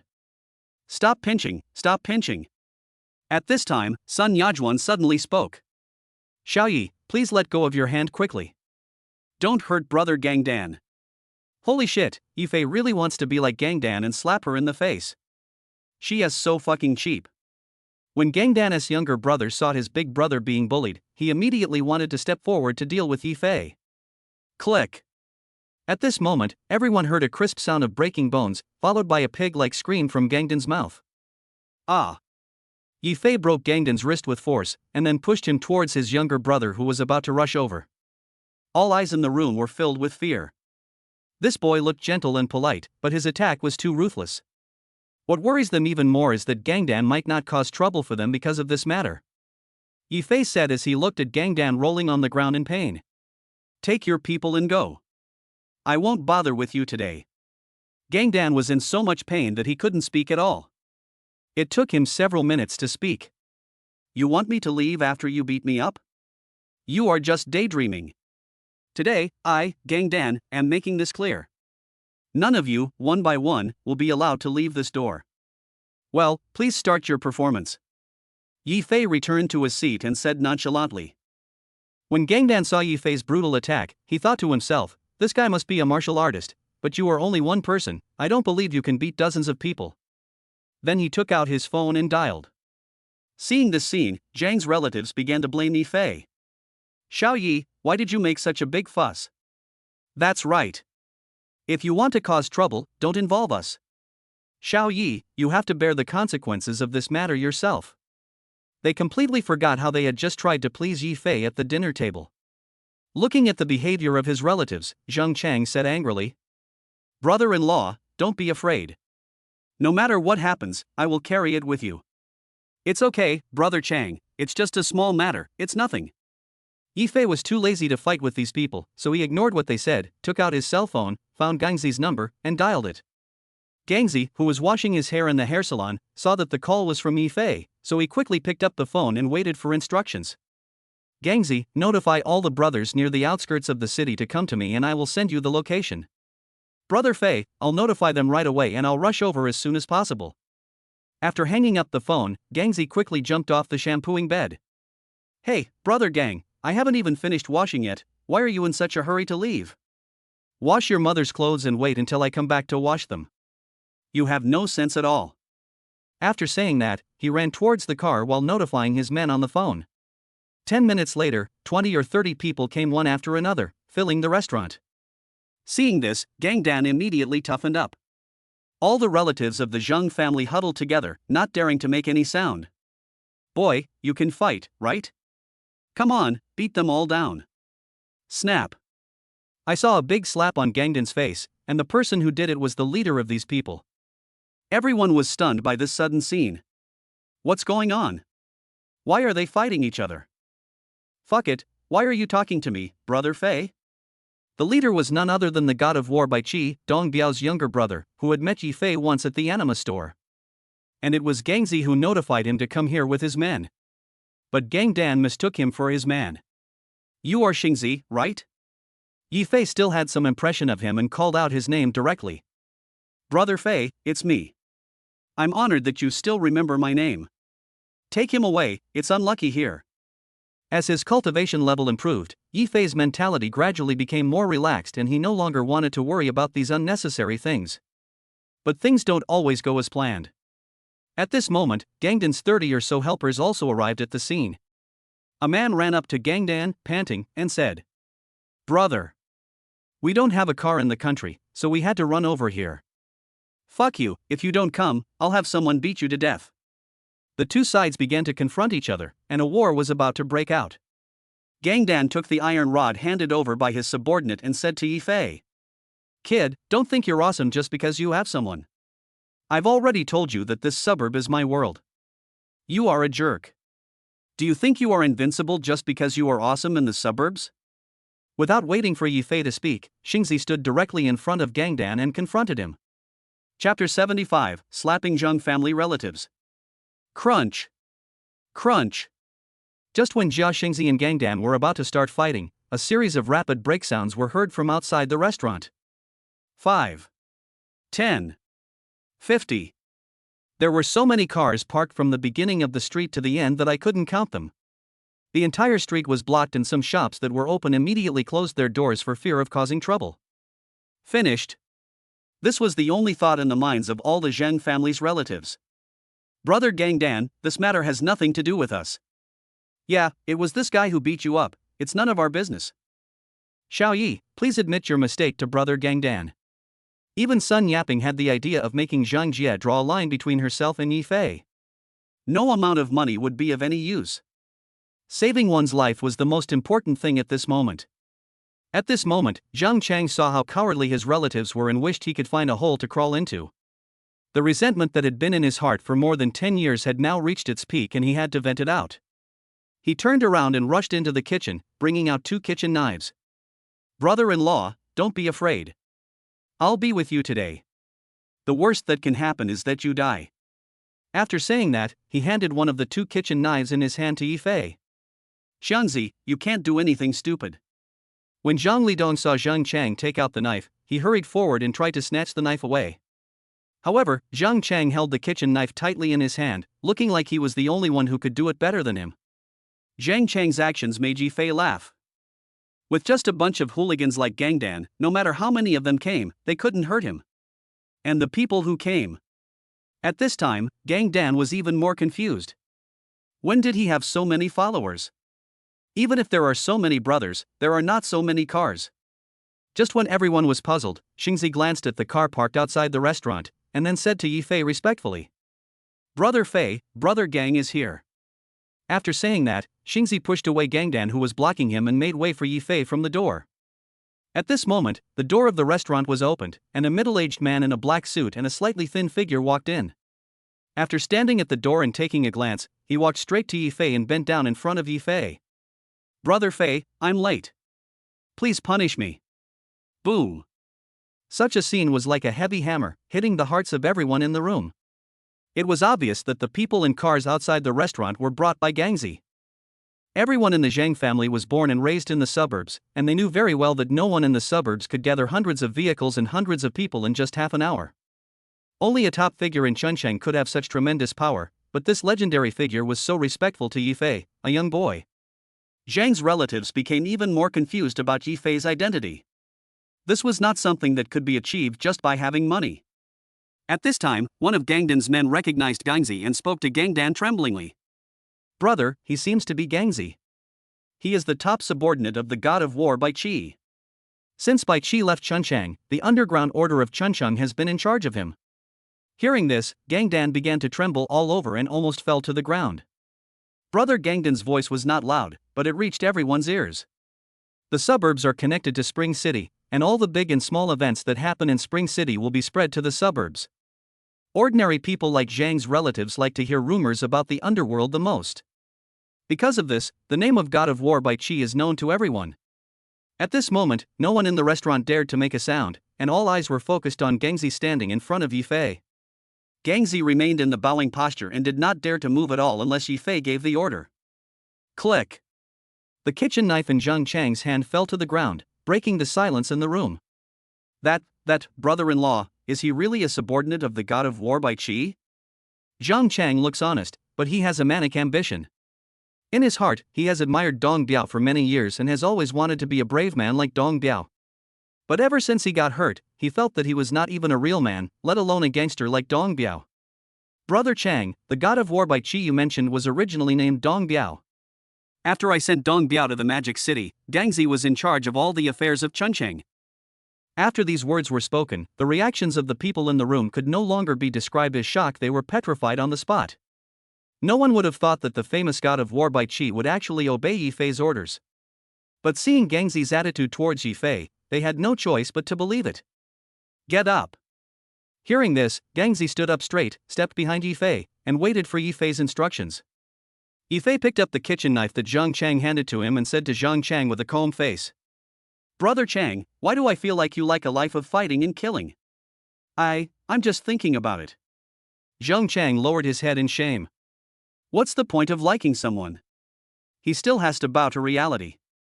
It's nothing. I understand you. We are all men. No one likes a dull life. But a career in the underworld is not that easy. Dong Biao also paid a lot to get to where he is today. Hearing Yi Fei's words, Zhang Chang said with a firm look in his eyes, "As long as I can live like a man, I'm not afraid of anything." Are you really not afraid?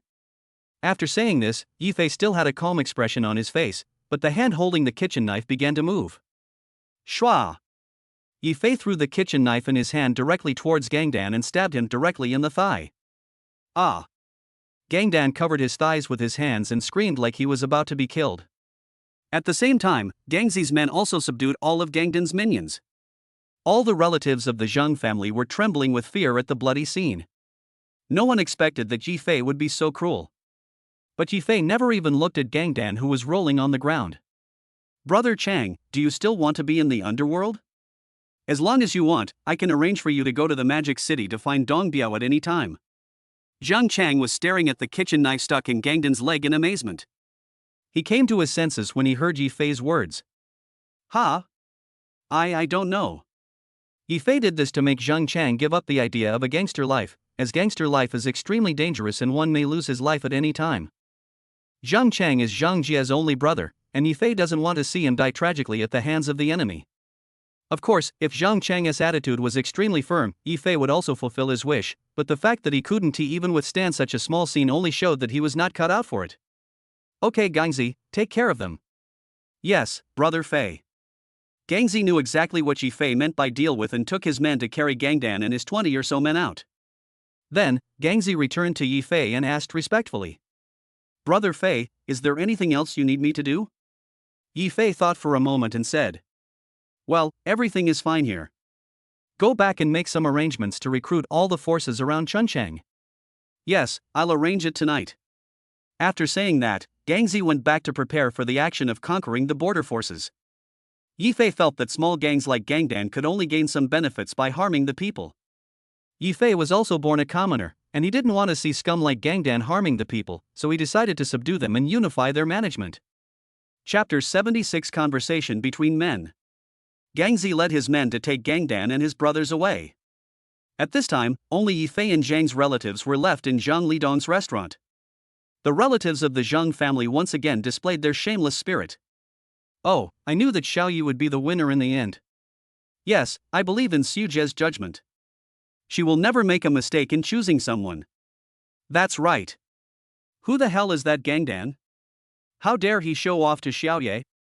Zhang Yajuan went even further and pushed her daughter directly to Yi Fei and said, "Meng Meng, your sister is not here.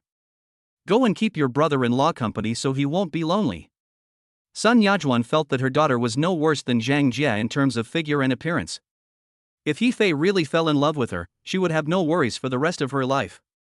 Seeing Sun Yajuan's actions, Zhang Jia's eyes were filled with jealousy, and she secretly hated herself for not being able to give birth to a daughter. Seeing this, Sun Yaping was afraid that her son-in-law might be seduced away, so she quickly said to Zhang Chang, "Zhangzi, I think Xiaoya should be a little tired, you can take him back first, your father and I will sleep in the store." Zhang Chang had long wanted to draw a clear line with these shameless relatives. After hearing Sun Yaping's words, he hurriedly spoke to Yi Fei. "Let's go, brother-in-law. Xiao Jia is waiting for you at home." After saying that, without waiting for Yi Fei to reply, he pulled Yi Fei and walked outside. Before reaching the gate of the community, Zhang Chang sighed and said, "Ah, it was a good meal, but I didn't expect it to be ruined by these bastards. Brother-in-law, I see you didn't eat much just now, how about we find a place to drink some more?" After Yi Fei's intelligence was increased by the system, his IQ was simply incomparable to Zhang Chang's. The moment Zhang Chang opened his mouth, I knew he had something to say to me. He didn't refuse and answered. Okay, you choose the place. I'm not familiar with this place. Zhang Chang took Yifei through many twists and turns and arrived at the door of a tavern. Brother-in-law, I come here often. It's a little small, but the food is pretty good. I hope you won't mind it. Zhang Chang felt that someone with Yifei's wealth might be more picky about the environment. But he didn't know that Yifei came from a peasant family, and before he obtained the system, he had never even been to such a place. Brother Chang, I don't mind. I've been to worse places than this. The scene in front of him reminded Yifei of the time when he was dating Li Mei. In order to buy Li Mei a newly launched Apple phone, he forced himself to eat steamed buns for 2 months. After hearing Yifei's words, Zhang Chang thought that Yifei was just trying to please him, but when he saw Yifei's sincere expression, he felt that Yifei was not lying. Okay, that's it. After saying that, the two of them walked into the tavern. The pub looked a bit shabby from the outside, but once inside I found that the environment was quite good. There are more than a dozen tables, and the dim lighting combined with the fashionable decorations give people a warm and romantic feeling. Drinking here can really make people forget their worries and release stress temporarily. After looking around, Zhang Chang chose a quiet corner and walked over with Yifei. After ordering a few special dishes and some drinks, the two began to drink together. Brother-in-law, try this. Brother-in-law, come and have a drink. Brother-in-law, don't just drink, eat more vegetables. After a while, the 2 bottles of white wine were drunk by the two of them, but Zhang Chang never talked about the main topic. Seeing this, Yifei had no choice but to say to him, Brother Chang, it's no fun if you do this. We are not outsiders in this relationship, so just say whatever you want to say. Hearing this, Zhang Chang put down the chopsticks in his hand and took a long time before speaking. Brother-in-law, you should have heard about me. Well, Xie told me something. It's no wonder that Zhang Chang refused to speak. This kind of thing is indeed difficult for a man to talk about. Brother-in-law, to be honest with you, for all these years I have felt like I am neither a human nor a ghost. Ever since I got hurt, I feel like everyone looks at me with discrimination. I can tolerate that. But more than a decade has passed, and I can't even find a decent job. I still have to rely on my parents to support my life. I really feel so sorry for them. At this point, tears welled up in Zhang Chang's eyes. Yifei could also imagine how Zhang Chang felt. It was really hard to accept that a man in his 40s couldn't even support his family due to health reasons. However, Yifei did not interrupt and continued to listen to Zhang Chang's story.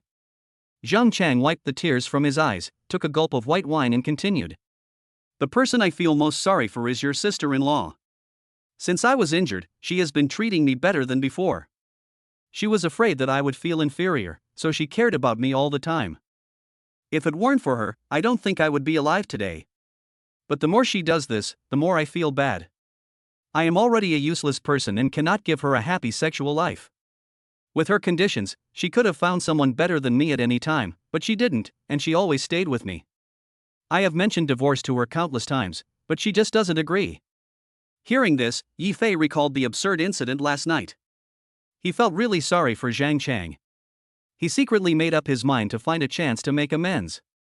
At this moment, Zhang Chang picked up his wine glass and clinked it with Yifei. Brother-in-law, I toast to you with this glass of wine. Thank you for arranging a job for me. It allows me to live a normal life without my parents having to worry about me anymore. After saying that, Yifei drank the wine in the glass together with Zhang Chang. Brother Chang, is this what you really think? Yifei had already guessed that Zhang Chang's main purpose for seeing him drink was not to thank him for this matter, but Zhang Chang was already a little drunk at this time, but he was still conscious. He smiled awkwardly and continued. You are so smart, no wonder you are so rich. Hearing this, Yifei felt like someone had caught him, and thought to himself, my money and intelligence are all given by the system, otherwise my life might be worse than yours. Brother-in-law, let me tell you the truth.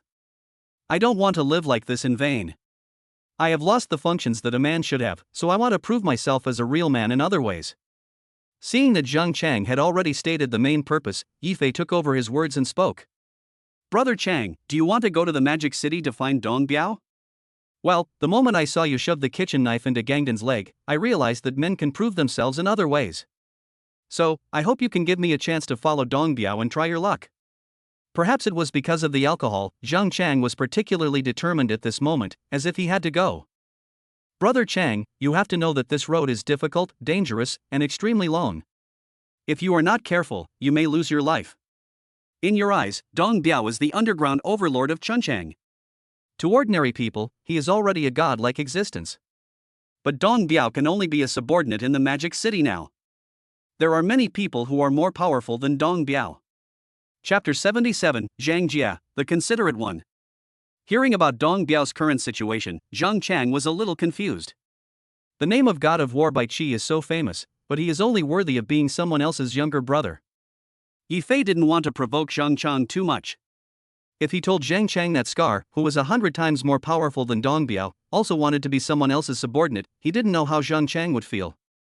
Zhang Chang shook his dizzy head and said to Yi Fei, "No matter what, I want to go out and give it a try." "Okay then, but I think it would be better if you discuss this with your family." Seeing Zhang Chang so determined, Yi Fei stopped trying to persuade him. After all, everyone has their own ideas. Afterwards, the two chatted for a while, finished the rest of the wine, and walked out of the tavern. Because Yi Fei has some cultivation experience, no matter how much alcohol he drinks, it will be converted into internal energy. But it was different for Zhang Chang. Because of the special circumstances today, he drank several times more than usual. He was already drunk, and when he went out and was blown by the wind, his alcohol level increased sharply. He was staggering so much that he couldn't even walk straight. Yi Fei had no choice but to support him all the way to Zhang Jia's house. Zhang family. Because there were many guests at home today, the living room was a bit dirty and messy, and Li Meiying was cleaning it with a broom. Hearing someone knocking on the door, he put down the broom and went to the door. He saw through the peephole that it was Zhang Jia who came back, so he quickly opened the door. "Xiao Jia, why did you come back so soon? Where are the others? They haven't finished eating yet. I'm afraid you'll be hungry, so I'll pack some food for you." "Well, there's nothing to worry about if you're hungry for a while. Just wait for them to come back together." After saying that, Li Meiying took the lunchbox from Zhang Jia. Seeing the broom by the door, Zhang Jia knew that Li Meiying was cleaning. She was very satisfied with Li Meiying as her sister-in-law. "Although I can't work and earn money, I keep my house tidy and there is never a speck of dust. Sister-in-law, eat first. It will get cold soon. I'll clean up here." "You don't have to clean up. I can clean up after dinner." The two argued for a few moments, and when Li Meiying saw that Zhang Jia was determined to clean up, she stopped trying to persuade her and went to the dining table to eat alone. By the time Zhang Jia had almost finished cleaning up, Li Meiying had finished her meal. Afterwards, the aunt and sister-in-law sat on the sofa and started chatting. "Sister-in-law, what do you think of Yi Fei?" Hearing this, Li Meiying's heart skipped a beat and she thought, could it be that Xia Jie already knows what happened last night? The more I thought about it, the more unsure I felt. I always felt that Zhang Jia was here to call me to task. But it had already happened, so I could only answer it reluctantly. "You're talking about Xiao Ye. I think he's a nice guy." "Yeah, I think he's a nice guy, but he's too fickle." Finished. This was Li Meiying's only thought at the moment. She was sure that Zhang Jia must know something, which was why she said that. But Zhang Jia didn't point it out, and she couldn't admit it voluntarily. I had no choice but to hope for a lucky break and continued. "I don't think Xiao Ye is that kind of person." While speaking, Li Meiying's eyes were a little evasive, and she didn't dare to look at Zhang Jia. "Sister-in-law, don't be fooled by his appearance. There is another big beauty and two little beauties living in our villa. The beauties Zhang Jia mentioned are Sun Li, Yi Xier and Yi Qianer." "Ah? Is this true? Do they have that kind of relationship with Xiao Ye?" Li Meiying was a little scared. She didn't expect Yi Fei to be such a person. She regretted having sex with him. "Not really. We just live under the same roof." Li Meiying patted her chest and said, "Oh, Xiao Jia, you scared me to death. I told you Xiao Ye isn't that kind of person." "Sister-in-law, I see you like him quite a bit." Why would I like him?" "Xiao Jia, you are talking nonsense." Zhang Jia suddenly changed the subject, causing Li Meiying's heart, which had just been at ease, to become tense again. "Ha, I was just teasing you, look how scared I made you. However, it has been really hard for you over the years. Even if something really happened, I understand. As a woman, Zhang Jia sympathizes with Li Meiying's experience very much. She has seen what has happened over the years. It is really not easy for Li Meiying. A beautiful young girl has been a widow for more than 10 years. If it were an ordinary person, she really wouldn't be able to hold on. Oh, it's been so many years, I'm used to it. Thinking of the torment she had endured over the past decade, Li Meiying shed tears. Only she herself knew the pain she had felt. Zhang Jia knew that it was their Zhang family who had let Li Meiying down and had caused her to suffer so much injustice. Sister-in-law, it's our family that has let you down, so I don't blame you for what happened last night. Hearing this, Li Meiying looked up at Zhang Jia in surprise and said, You don't blame me? You know everything that happened last night? Zhang Jia also looked at Li Meiying, with a faint smile on her lips, and said sincerely, Yeah, I don't blame you. Li Meiying buried her head in her chest in shame, not daring to look at Zhang Jia again. What she didn't expect was that Zhang Jia would be so magnanimous. Not only did she not blame her, but she was also afraid that she would have a psychological burden, so she came back to persuade her. Because of this, Li Meiying felt even more ashamed. Seeing that Li Meiying was ashamed and silent, Zhang Jia had to lean over and whisper a few words in her ear. Hearing Zhang Jia's whisper, Li Meiying looked at Zhang Jia in disbelief. That's not good. It's okay, sister-in-law, just listen to me. Oh well. Just as the two were discussing some conspiracy, there was a sudden knock on the door. It should be Yi Fei and my brother who are back. I'll go open the door. You must do as I say, understand? After saying that, Zhang Jia walked towards the door. Squeak. After opening the door, Yi Fei was seen supporting the staggering Zhang Chang. Zhang Jia said hurriedly, Oh, why is my brother so drunk?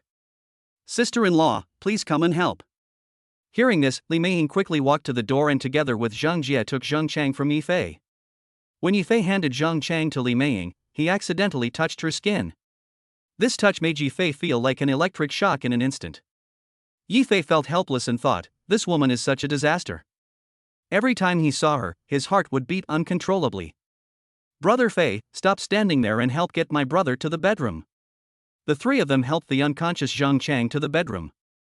Afterwards, Yi Fei and Zhang Jia came to the living room, leaving Li Meiying alone to undress Zhang Chang and cover him with a quilt. Brother Fei, you should also take a shower. I'll wait for you in the bedroom. After saying that, Zhang Jia winked at Yi Fei and returned to her bedroom. Looking at Zhang Jia's appearance, Yi Fei couldn't wait to go to the bathroom to take a shower, ready to fight for 300 rounds. Because I was in a hurry, I just did a simple wash and arrived at Zhang Jia's bedroom in a few minutes. There was no light in the bedroom, but in the moonlight one could see a person covered under the quilt. With the continuous improvement of his cultivation, Yi Fei's sense of smell has become particularly sensitive. Before he even reached the bed, he discovered that the person covered by the quilt was not Zhang Jia, but Li Meiying, with whom he had had a passionate moment last night. What the hell is going on? I didn't go the wrong way. After thinking for a while, Yi Fei walked to the bed, pulled the quilt off Li Meiying, and asked, Why are you here? Seeing that Yi Fei had discovered her, Li Meiying closed her eyes and answered, Yes, Xiao Jie asked me to come. Chapter 78 The Heroic Xinqiuli. Early morning. Before Yi Fei opened his eyes, he groped around, but he did not touch Li Meiying's body. It was obvious that she had gone out. Last night, Yi Fei had already learned from Li Meiying about the conversation between her and Zhang Jia. What Yi Fei never expected was that Zhang Jia already knew about the ridiculous things between him and Li Meiying. Not only was Zhang Jia not angry, but she understood Li Meiying's difficulties and even encouraged her to take the initiative to seduce Yi Fei. Hey, Xiao Jia, you are so kind to me. Without thinking any further, Yi Fei got up and went to the living room.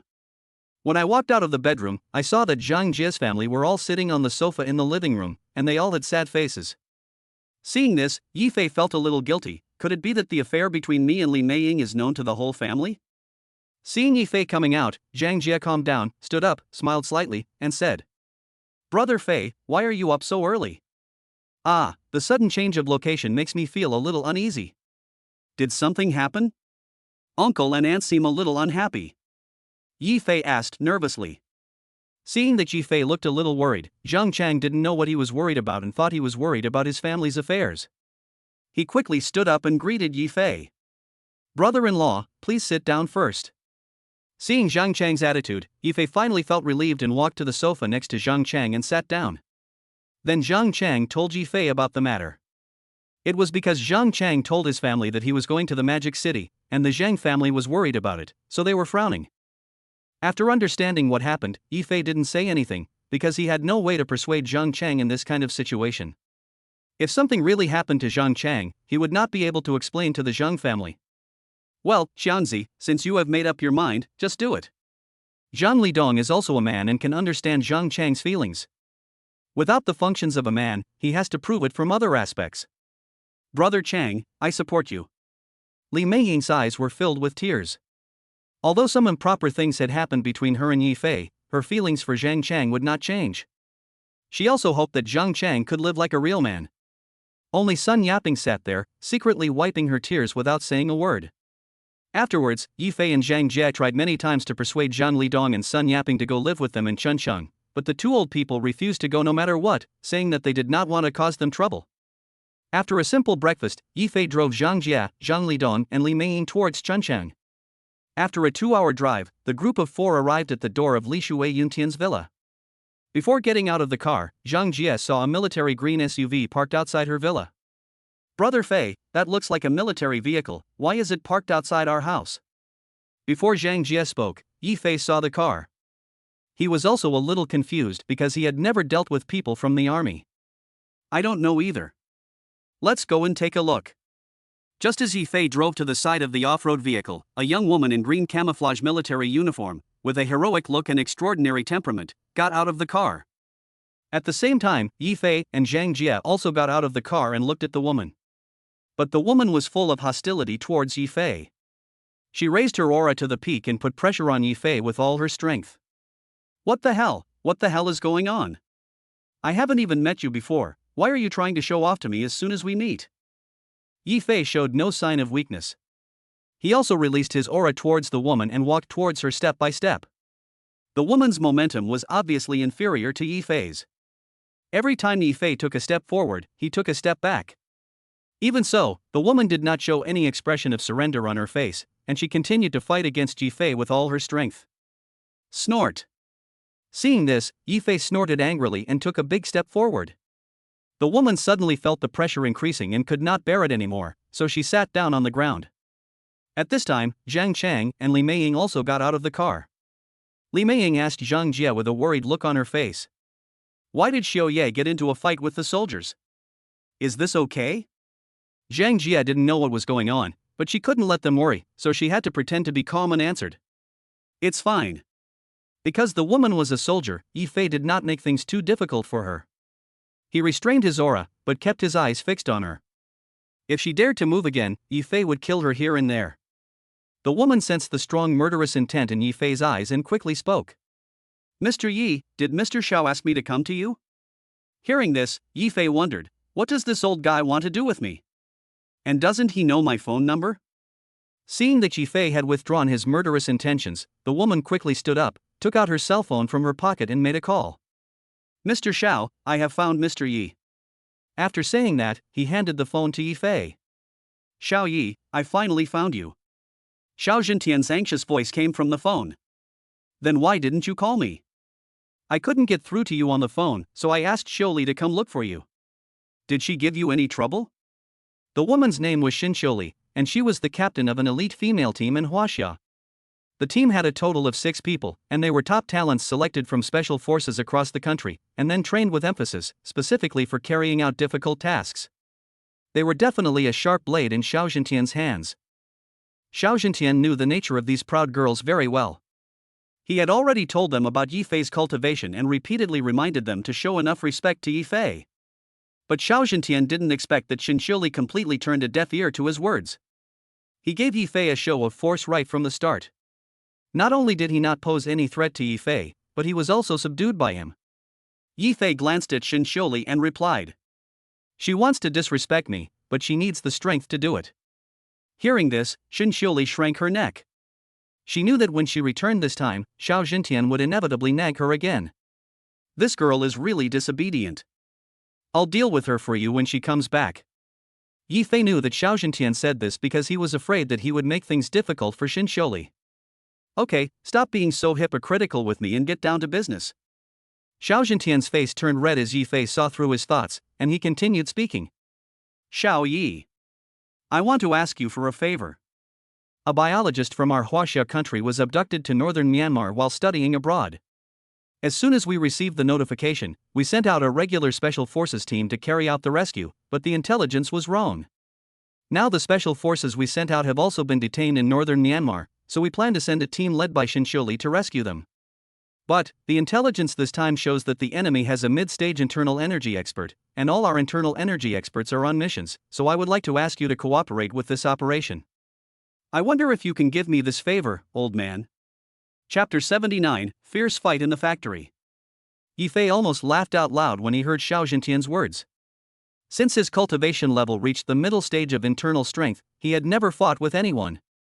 He was just thinking about how to exercise his actual combat experience, and then Xiao Zhentian came to him. But we absolutely cannot serve him as a free thug, we must make this old guy bleed a little. Mr. Xiao, I really want to give you this favor, but you know I don't have any experts around me. If I leave, no one will protect the safety of those around me. Hearing this, Xiao Zhentian cursed in his heart, you don't even have a master yet. How old are those two little girls around you? Their cultivation is countless times higher than that of an old man like me. But he only dared to think about these words in his heart, and at this time he could only say what Yi Fei meant. That's not a problem. I'll send someone to protect them. The people you sent can only protect them temporarily, not forever. Look at what happened. Yi Fei did not finish his words, but deliberately dragged out a long tone, letting Xiao Zhentian experience it himself. Is it okay if I owe you a favor afterwards? Okay then, when do we leave? After hanging up the phone, Yi Fei said a few words to Zhang Jie, then called Scar and asked him to arrange Zhang Chang's matters, then walked towards the SUV driven by Shinshuli. Zhang Jie, Zhang Chang, and Li Meiying had vaguely heard from the phone call what Yi Fei was going to do. The three of them were full of worries about Yi Fei's trip, but they could not persuade Yi Fei to change his mind, so they could only hope that he would return safely. Brother Fei, you have to be careful. Brother-in-law, be safe. Li Meiying opened her mouth but no sound came out. She said silently in her heart, I'll wait for you to come back. Northern Myanmar. The sky is covered with dark clouds and it may rain at any time. The Black Tiger Commando had been lying in ambush in the woods for a day and a night. According to intelligence, the Chinese biologist was being held in a factory 3 kilometers ahead. The Black Tiger Commando is an ordinary special forces unit of China. According to intelligence, the enemy only has a dozen gunmen guarding the area and no heavy weapons. Therefore, the higher-ups think that the Black Tiger Commando is fully capable of this mission. As the captain of the Black Tigers, Xiao Tianlong couldn't remember how many times he had led the team to carry out such missions. For him, this task couldn't be easier. Since the mission was relatively simple, they simply brought some water, food, and a small amount of ammunition. Team leader. Li Tai crawled to Xiao Tianlong in the team and said, I heard that you can take a vacation after this mission is over, right? You've been thinking about taking a vacation all day. Finish your work first. Captain, I can't help it if I don't want to. My unmarried wife is still waiting for me at home. Xiao Tianlong rolled his eyes at Li Tai. This guy was always thinking about his first love in his hometown. Seeing that it was gradually getting dark, Xiao Tianlong ignored Li Tai beside him.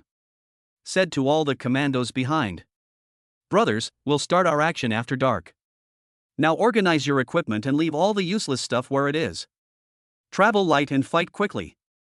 After that, all the team members hid the food and water in the bushes, carrying only guns and ammunition, ready to attack at any time. At this time, all the team members were a little excited because they had been fighting for 2 consecutive months and completed more than a dozen tasks of varying sizes. This time the mission was just to rescue a hostage, and intelligence had shown that the other side only had a dozen ordinary people. This was simply too easy for them. Since they were able to complete the tasks excellently every time, the leader promised them that as long as they could complete the task successfully, they would be given a long vacation. This is simply a happy thing for these special forces soldiers who have almost no holidays. Not only the commandos were excited, even Xiao Tianlong was looking forward to this long vacation. He hadn't been home for 2 years, and he hadn't even seen his 2-year-old child. Thinking of being able to go home and reunite with his wife and children, Xiao Tianlong smiled happily. Just as everyone was looking forward to having a happy holiday, the sky suddenly darkened. Brothers, let's go. At the command, all 12 commandos headed towards the factory 3 kilometers away. 10 minutes later, the commando team arrived at the outskirts of the factory. Xiao Tianlong raised his fist and signaled everyone to stop moving forward.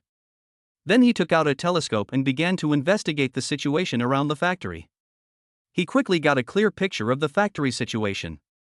Although the task was relatively simple, Xiao Tianlong did not slack off and arranged the task carefully. Xiao Tianlong was responsible for leading the main attack, while Li Tai was responsible for sniper cover. Li Tai found a hidden sniper point, placed the sniper rifle, and installed a silencer. Puff. As Li Tai shot and killed the enemy on sentry, Xiao Tianlong also rushed into the factory with the rest of the commandos. Everyone spread out and searched for the hostages separately. At Xiao Tianlong's command, the commandos were divided into 4 groups and took action separately. Xiao Tianlong and a team member were searching carefully on the first floor. After searching around, Xiao Tianlong found an enemy on patrol. He put his assault rifle on his back, took out the dagger from his ankle, slowed down and walked towards the enemy's location. When he reached behind the enemy, Xiao Tianlong covered the enemy's mouth with one hand and cut his neck with a dagger. After confirming that the enemy was dead, Xiao Tianlong slowly laid his body on the ground. Not a sound was made from beginning to end. At this moment, the voices of other team members came from the headphones one after another. The second floor has been cleared, no hostages found. The third floor has been cleared, no hostages found. The fourth floor has been cleared. The hostages are on the fourth floor. Hearing that the team members had found the hostage, Xiao Tianlong continued to give orders. Quickly rescue the hostages and meet on the first floor. Before Xiao Tianlong could finish his words, Lu Lei's shouting was heard over the intercom. No, the hostages are fake. Plop, plop. At this moment, explosions were heard from upstairs. Lu Lei, please reply if you hear me. Zheng Shuang. Xiao Tianlong desperately called out on the intercom to the 2 team members who were going to the 4th floor for search and rescue. But no matter how I called, there was no response. At this time, he fully experienced Xiao Tianlong's leadership ability. He held back the sadness in his heart and hurriedly gave orders to the remaining team members. We've fallen into a trap. Evacuate quickly. Evacuate quickly. Just as he finished his words, 2 pickup trucks rushed into the factory gate. Each truck was equipped with a heavy machine gun and they fired wildly into the factory. Sniper, snipe it away from me. Seeing this situation, Xiao Tianlong hurriedly gave Li Tai a sniper order. Puff, puff. 2 consecutive shots hit the center of his eyebrows. Taking advantage of this gap, all the commandos retreated outside the factory and into the jungle behind them. Chapter 80 heading to northern Myanmar. Just as the Black Tiger squad retreated into the woods, the enemy began to chase after them. Bullets were fired at them crazily as if they were free, forcing the Black Tiger squad to hide in hidden places and not dare to show their heads at all. Xiao Tianlong was furious after being beaten. Who the hell gave this information? Are there more than a dozen people? Team leader. Just then a team member rushed towards Xiao Tianlong's location. Puff. The team member blocked a bullet shot at Xiao Tianlong, but the bullet hit him in the back. Lei, are you okay? Xiao Tianlong hurriedly pulled Lei behind a big tree to check on his condition. He saw that Lei was breathing out more than inhaling. Captain, please take care of my family for me. Lei used up his last bit of strength and said to Xiao Tianlong. What the hell are you talking to me about? Take care of your family yourself. Xiao Tianlong held Lei's body and shook it continuously, but Lei was no longer moving at this time. Lei, did you hear me? This is an order. Xiao Tianlong roared heartbreakingly. Fuck you, I'm going to fight you. After saying that, he picked up the submachine gun beside him and fired wildly at the enemy camp. Cover the captain. Before Li Tai could finish his words, the other members of the Black Tiger team also started shooting. Captain, don't be impulsive. Withdraw first. Hearing this, Xiao Tianlong calmed down and remembered that now was not the time to act impulsively, as there were other team members who needed his command. Thinking of this, he quickly gave the order. Don't fight anymore, retreat deeper into the jungle. Li Tai, request support from headquarters. As Xiao Tianlong's order was given, all the team members fought and retreated towards the depths of Chonglin. About half an hour later, the Black Tiger squad was out of ammunition and food, so they had to find a cave to hide in. Xiao Tianlong leaned against the wall alone, not saying a word. Li Tai knew that he was upset because Lei saved him, so he had to step forward and comfort him. Captain, don't be sad. I think Lei is watching us from the sky. Yes, Captain, this is our mission. Lei is glorious. Seeing that everyone was worried about him, Xiao Tianlong shook his head and cheered himself up. Alright guys, I'll be on guard while you guys take a break. We'll be safe until daybreak. After saying that, Xiao Tianlong walked out of the cave alone and found a secluded place to hide. Just as the dawn was about to rise, a hand appeared silently in front of Xiao Tianlong's throat, and when it touched his skin, it instantly exerted great force, making Xiao Tianlong unable to utter a sound. Then he kicked Xiao Tianlong's body into the air. Only then did Xiao Tianlong see clearly that the person coming was a middle-aged man wearing black, with a thin face and short stature. Are you a warrior? Xiao Tianlong's mouth was slightly open, but no sound came out. He knew in his heart that only a powerful warrior could approach him silently and subdue him easily. The man did not answer Xiao Tianlong's words, but Xiao Tianlong fainted after a little force. When Xiao Tianlong opened his eyes again, he and the other 8 team members were tied up in a room. Xin Xiuli drove the camouflage off-road vehicle with the headlights on. He drove at lightning speed without any obstruction and headed straight for the camouflage camp. They didn't even stop at the entrance of the camouflage camp and went straight to the helipad. Only then did Ji Fei realize the importance of power. Some things can be done with money. Mr. Yi, we are here. After the two got out of the car, Yi Fei saw that an armed helicopter had already started and was waiting on the helipad. Then they saw 5 fully armed Special Forces soldiers running towards them. Judging from their body shapes, all 5 members are female, but their faces are painted with oil paint, so their appearance cannot be seen clearly. Stand still. Comrade Captain, the Wutong Special Forces report to you. There should be 5 people, and there are 5 people.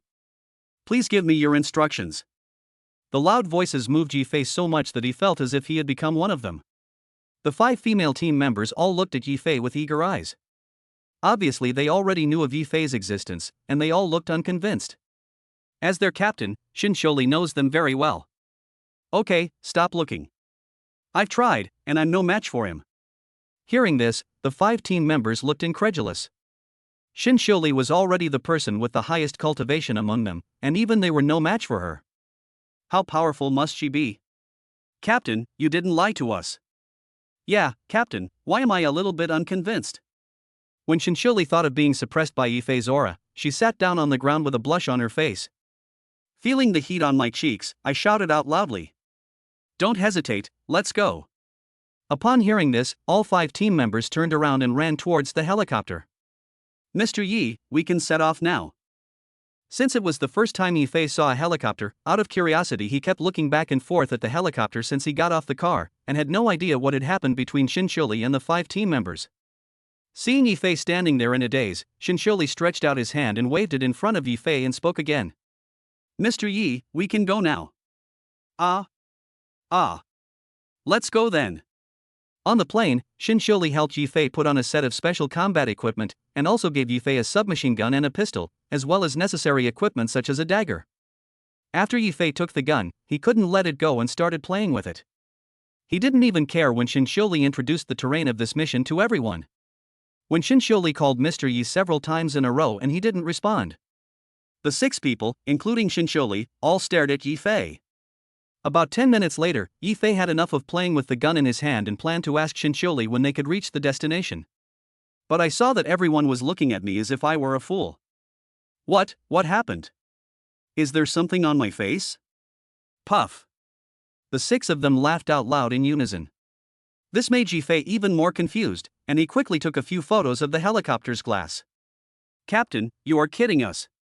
Just him? Better than you? Don't make trouble. Didn't Mr. Xiao teach us? We should respect the masters. Yes. Old Master Xiao also said that masters' temperaments and personalities are all somewhat strange. Damn it, I was just playing with a gun, why are you guys like this? Xin Xiuli had experienced Yi Fei's power, otherwise she would have joined her teammates in expressing her anger. And now she just needs to smooth things over. Ahem, what Mr. Xiao said is right. Mr. Yi, can we introduce the terrain environment now?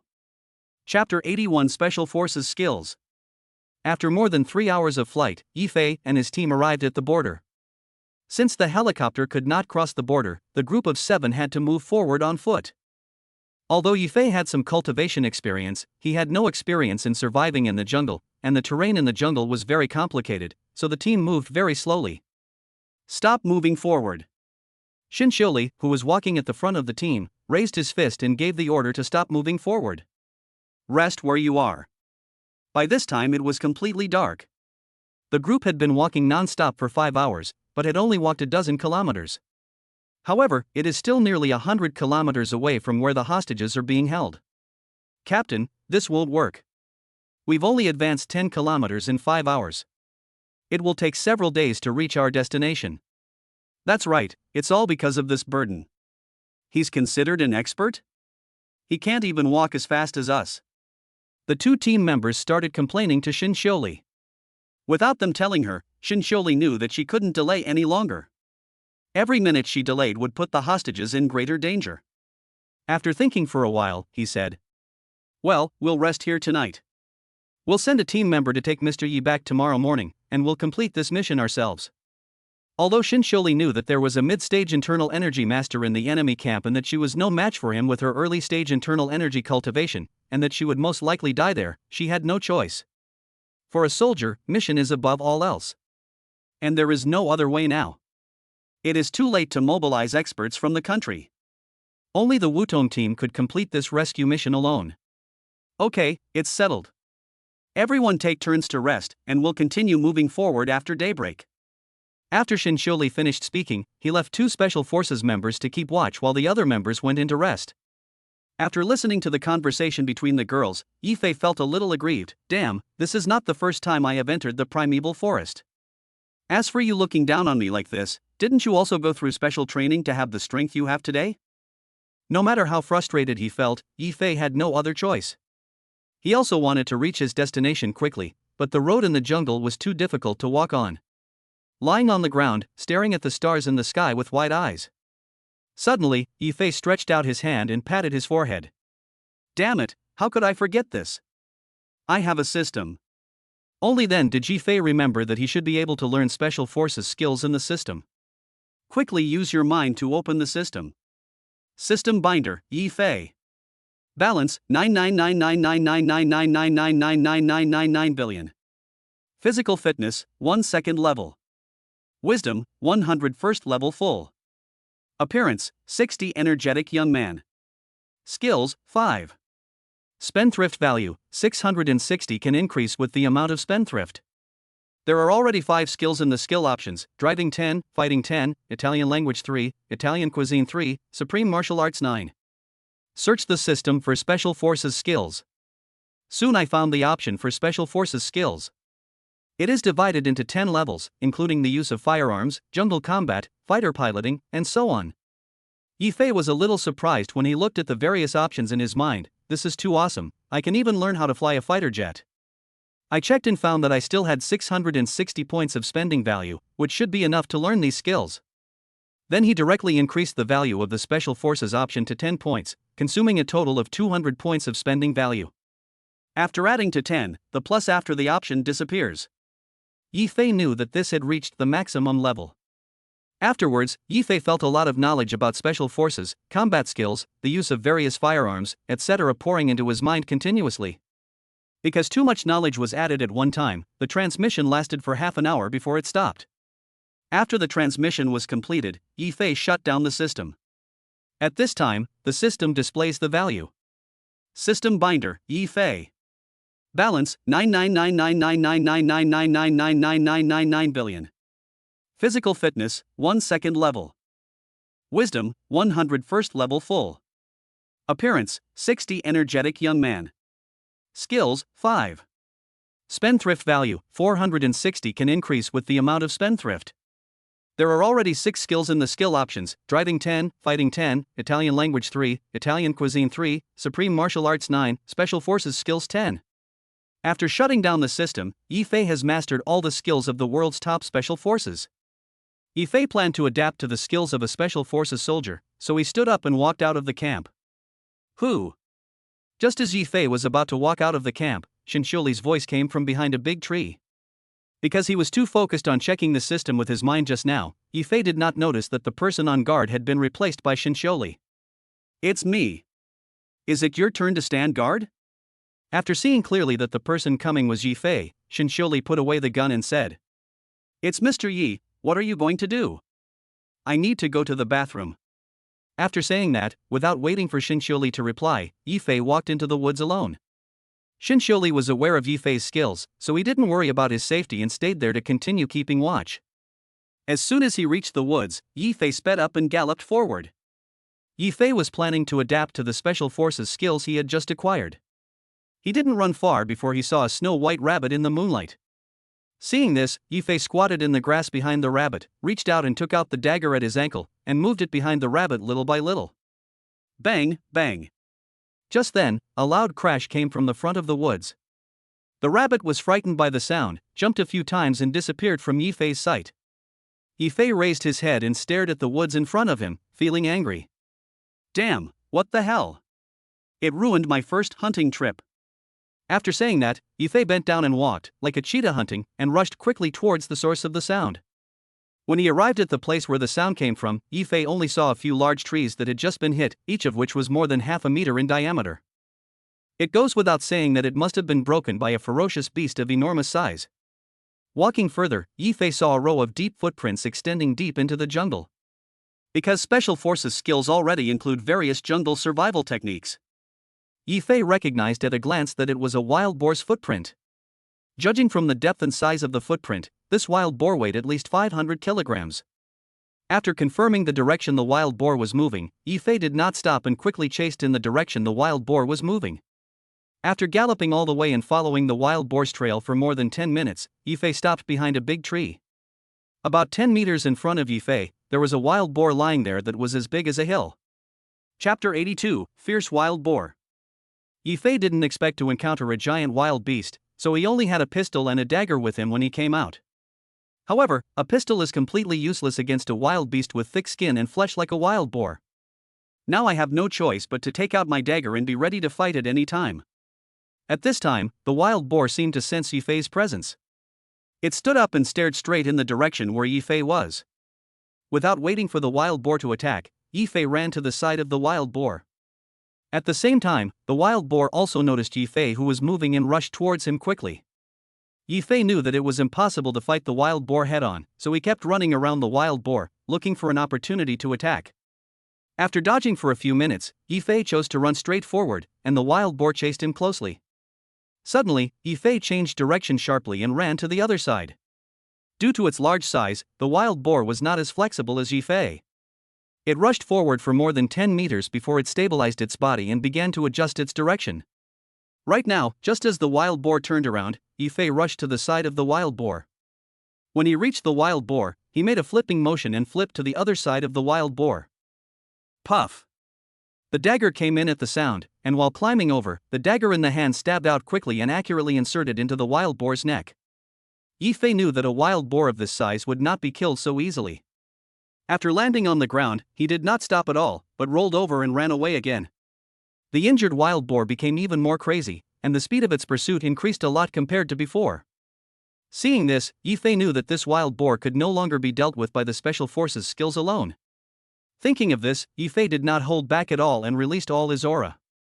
When he ran to a big tree, he jumped, tapped his feet twice on the tree, and then landed face to face with the wild boar. The wild boar was also a little confused by the scene in front of it. It stopped where it was and stared at Yifei. A few seconds later, seeing that there was no other situation, the wild boar rushed towards Yifei again. The wild boar's ferocity aroused Yifei's competitive spirit. He stopped dodging and rushed towards the wild boar. While running, Yifei accumulated all his internal energy in his hands. At the moment of collision with the wild boar, Yifei suddenly punched out with all his strength, hitting the wild boar on the forehead. Boom! The wild boar was blasted more than 10 meters away by Yifei's full-strength attack and fell to the ground, not knowing whether he was dead or alive. Yifei also retreated 4 or 5 meters before stopping. Yifei's eyes were fixed on the wild boar in the distance. Due to the dark sky, he could not see the situation of the wild boar, so he did not go over to check immediately. After waiting for 2 minutes, Yifei saw that the wild boar did not make any sound, so he shook his numb arms and walked towards the wild boar. When he walked to the wild boar, he saw a deep hole on the wild boar's forehead, as big as Yifei's fist. Looking at the mountain of wild boars in front of him, Yifei felt a little worried. How am I supposed to take such a big wild boar back? Originally, I was thinking of coming out to hunt some small prey, try out the special forces skills I had just learned, and by the way, solve the problem of breakfast for everyone tomorrow. But I didn't expect to encounter such a big one. Just when Yifei was worried, he heard the sound of someone walking faintly from the woods behind him. Without having time to think about it, Yifei turned around and disappeared on the spot.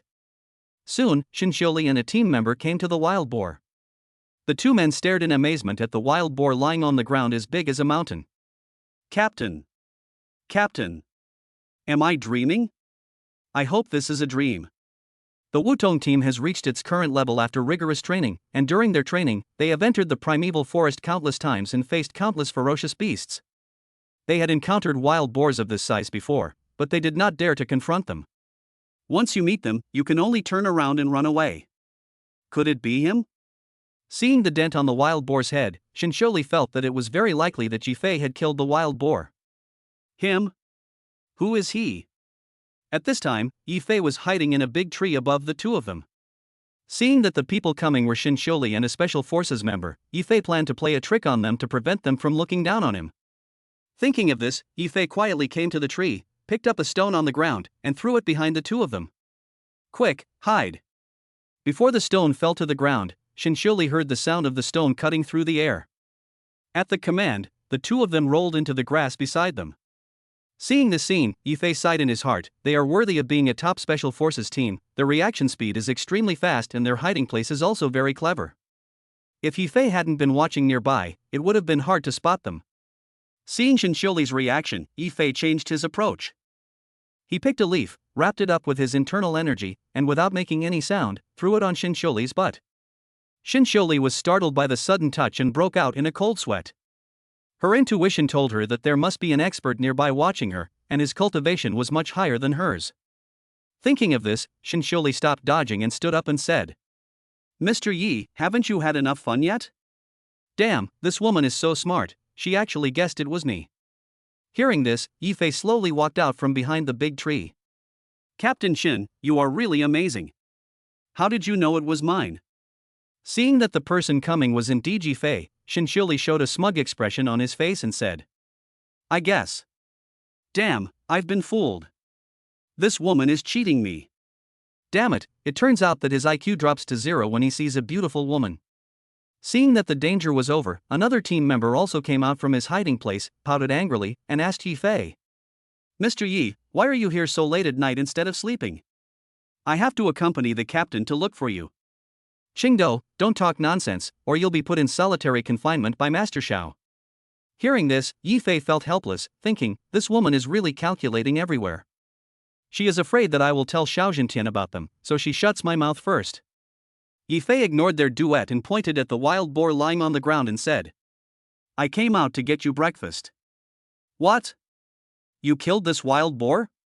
Hearing this, Aomame opened her mouth wide with a look of disbelief. Shinsholi, however, acted as if it was a matter of course, and she had already guessed that this was Yifei's masterpiece. Chapter 83: Arrival in Northern Myanmar. The three of them looked at the wild boar lying on the ground.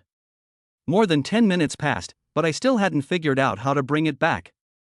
At this moment, Aomame suddenly spoke up. "Oh, there are only 7 of us. How can we possibly eat such a big wild boar? How can it be delicious? I can just cut it off and take it home." Looking at the wild boar in front of her, Aomame's saliva was almost flowing. This was really a wake-up call for them.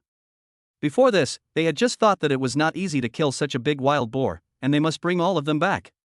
However, they were just passing by here, and they had important tasks to perform, so it was impossible for them to bring all the wild boars back. Thinking of this, Shinsholi hurriedly said, "Yeah, why didn't I think of that? You're smart for once." Hearing this, Aomame showed her nature as a foodie to the fullest. "Ha, Captain, I have done a great job. You must leave this wild boar's ear to me." Yifei looked at the chubby Auto and thought, no wonder you were so round, it turns out you are a foodie, no wonder you are called Auto. It's no wonder Yifei thought this way. Qingdo really eats a lot and knows how to eat.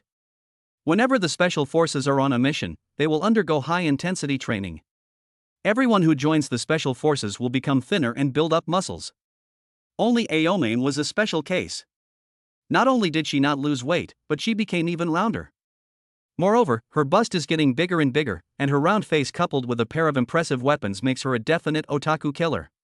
Afterwards, the three of them changed their roles, with Xiaoli in command, Yifei performing the operation, and Xinqiuli cooperating, and they quickly cut off the essential parts of the wild boar. Okay, this is enough for us. After saying that, Aomame happily led the way towards the Wutong team's camp.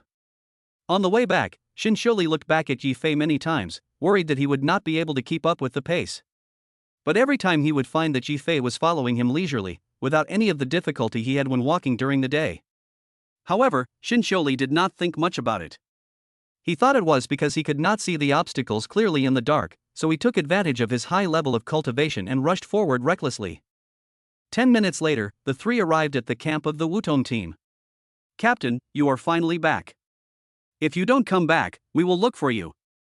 When the sentry saw Xinqiuli and the other two, he hurriedly came out from his hiding place. Well, I'm sorry to have worried you. Nothing happened, right?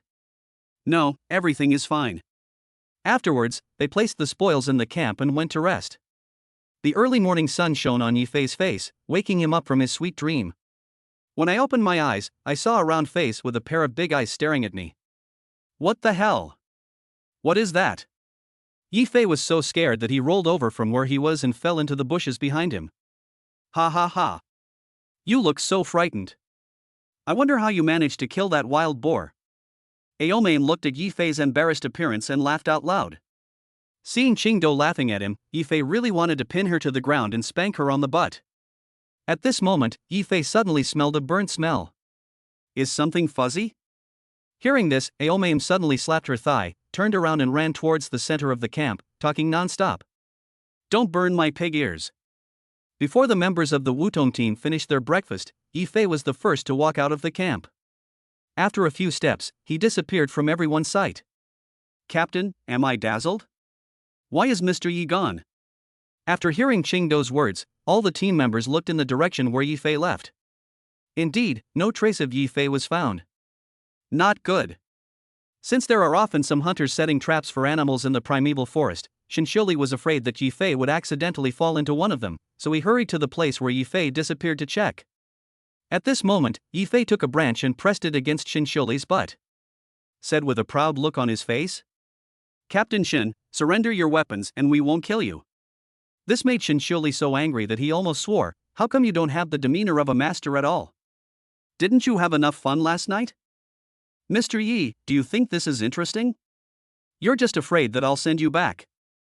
Women, don't be too smart. Hearing this, Yifei's old face turned red and he said awkwardly, Captain Xin, I'm just worried that you might be in danger. After breakfast, everyone headed quickly towards the location indicated in the intelligence. But this time it was Yifei who took the lead, and he kept urging the Wutong team. Can you guys hurry up? Do you know that every minute of delay increases the danger? Xinqiuli was full of hatred in her heart, but I just said this one sentence and asked you to remember it. Captain, do you think Mr. Yi is taking drugs? Yesterday he was struggling to move. How come he is moving so fast today? That's right, what happened to Mr. Yi? This speed is much faster than ours. The members of the Wutong team could hardly believe what was happening before their eyes. They weren't the only ones who didn't believe it. Even Xinqiuli didn't believe it. She thought she knew Yifei very well, but when she compared Yifei's condition yesterday with that today, these are two complete extremes. Xinqiuli didn't know how to explain the situation to his teammates. I can only say it perfunctorily. Haven't I told you many times to respect the masters? After saying that, Xinqiuli led the Wutong team to speed up, and they almost used all their strength to catch up with Yifei. On the way, the Wutong team couldn't keep up with Yifei's speed, so they rested twice. After 5 hours, we finally arrived at the outskirts of the intelligence location. Without waiting for Xinqiuli to give the order, Yifei spoke to her first. You guys wait here, I'll go investigate the situation. After saying that, without waiting for Xinqiuli's reply, Yifei took a few steps forward and disappeared from everyone's sight. The grass moved in the wind, and Yifei used this natural movement to move forward. It didn't take long before they arrived outside the park where the hostages were being held. Yifei did not rush over the wall, and when he came, Xiao Zhentian had already told him that there was an internal force master on the enemy side in this operation. Yifei could only choose to carefully feel the atmosphere of the park outside the wall. 1. 10. 100. Half an hour later, Yifei felt the presence of at least dozens of enemies in the park, and their auras were strong and weak. Among them is the internal strength master that Xiao Zhentian mentioned. After finding out the situation, Yifei quickly returned to the location of the Wutong team and told Xin Xiuli about the situation in the park. Chapter 84, First Encounter with an Internal Strength Master. I already have a general understanding of the people inside. Among them, there is one middle-stage internal energy master and 3 early-stage internal energy masters. The rest are dozens of people, including the hostages, all of whom are ordinary people. At this time, Xin Xiuli was somewhat relieved that Yifei did not send Yifei back, otherwise they would have ended up being wiped out. However, Xin Xiuli was a little undecided. On their side, there was only one middle-stage internal strength expert, Yifei, and only Shi and Qingdou were in the early stage of internal strength. The remaining team members are all in the late stage of external strength. Mr. Yi, do you have any good solution to this situation? Yifei analyzed the strength of his side and said to Xin Xiuli. How about this? I'll deal with the middle stage internal energy expert, and you and Aomain will be responsible for restraining the 3 early stage internal energy experts. But you must not fight hard, as long as you can hold them back. After I take care of that mid-stage internal energy expert, I will come to support you. The remaining team members will enter the building and rescue the hostages. Xin Xiuli knew that this was a bit risky, but she couldn't think of a better idea, so she had to follow Yifei's plan. After resting for 2 hours, the sky gradually darkened. Set off. Following Xin Xiuli's order, 7 people set off at the same time and rushed into the park. After climbing over the wall and walking forward about 10 meters, Yifei, Xin Xiuli, and Xiaoli stopped. The other 4 were lurking not far from the 3. Yifei and the other 2 stood in place and released their aura at the same time, continuously applying pressure on the building in front of them. A few minutes later, 4 men in black ran out of the building quickly. The leader was probably in his 50s.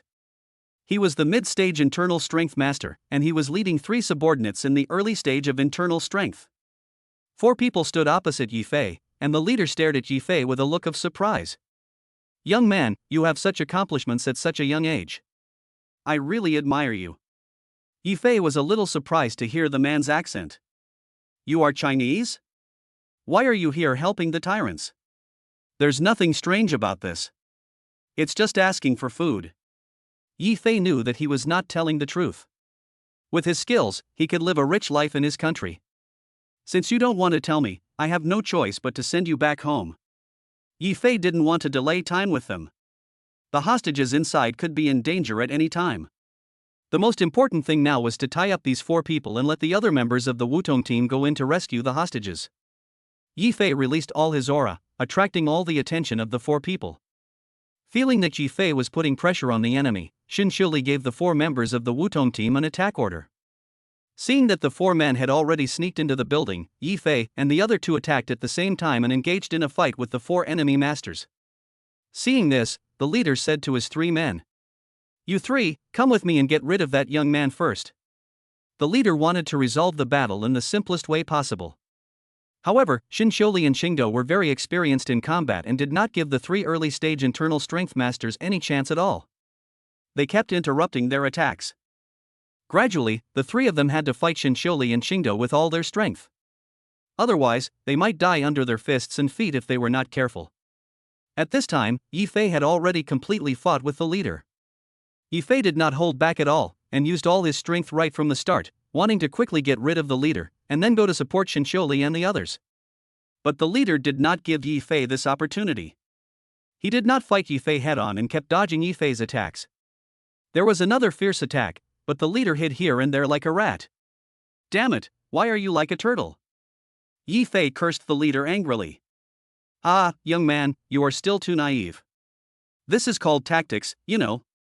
Yifei knew that if he continued like this, not only would he be unable to help Xin Xiuli and the others, but his life would be in danger after his internal energy was completely consumed. After thinking about this, Yifei adjusted his body movements and no longer used his full strength. Instead, he chose to fight a guerrilla war with the leader. Ah! Just then, a Omaim's scream was heard suddenly. Yi Fei turned his head and saw Qingdao being knocked away, spitting blood from his mouth. It was obvious that he had suffered serious internal injuries. He wanted to go over to rescue him immediately, but the leader also saw the situation over there and attacked Yi Fei continuously, making it impossible for him to escape. At this time, Xin Xiuli was also in danger, as 3 enemies attacked her at the same time. Fortunately, Xin Xiuli was able to escape danger every time and avoid the attacks of the 3 people with his own advantages, but being defeated was only a matter of time. What Yi Fei didn't expect was that at this critical moment, Qingdao stood up immediately after falling to the ground and rejoined the battle. Xin Xiuli instantly relieved a lot of pressure. Yi Fei's practical experience was not as rich as that of the leader, and now he had to distract himself to watch the situation on Xin Xiuli's side.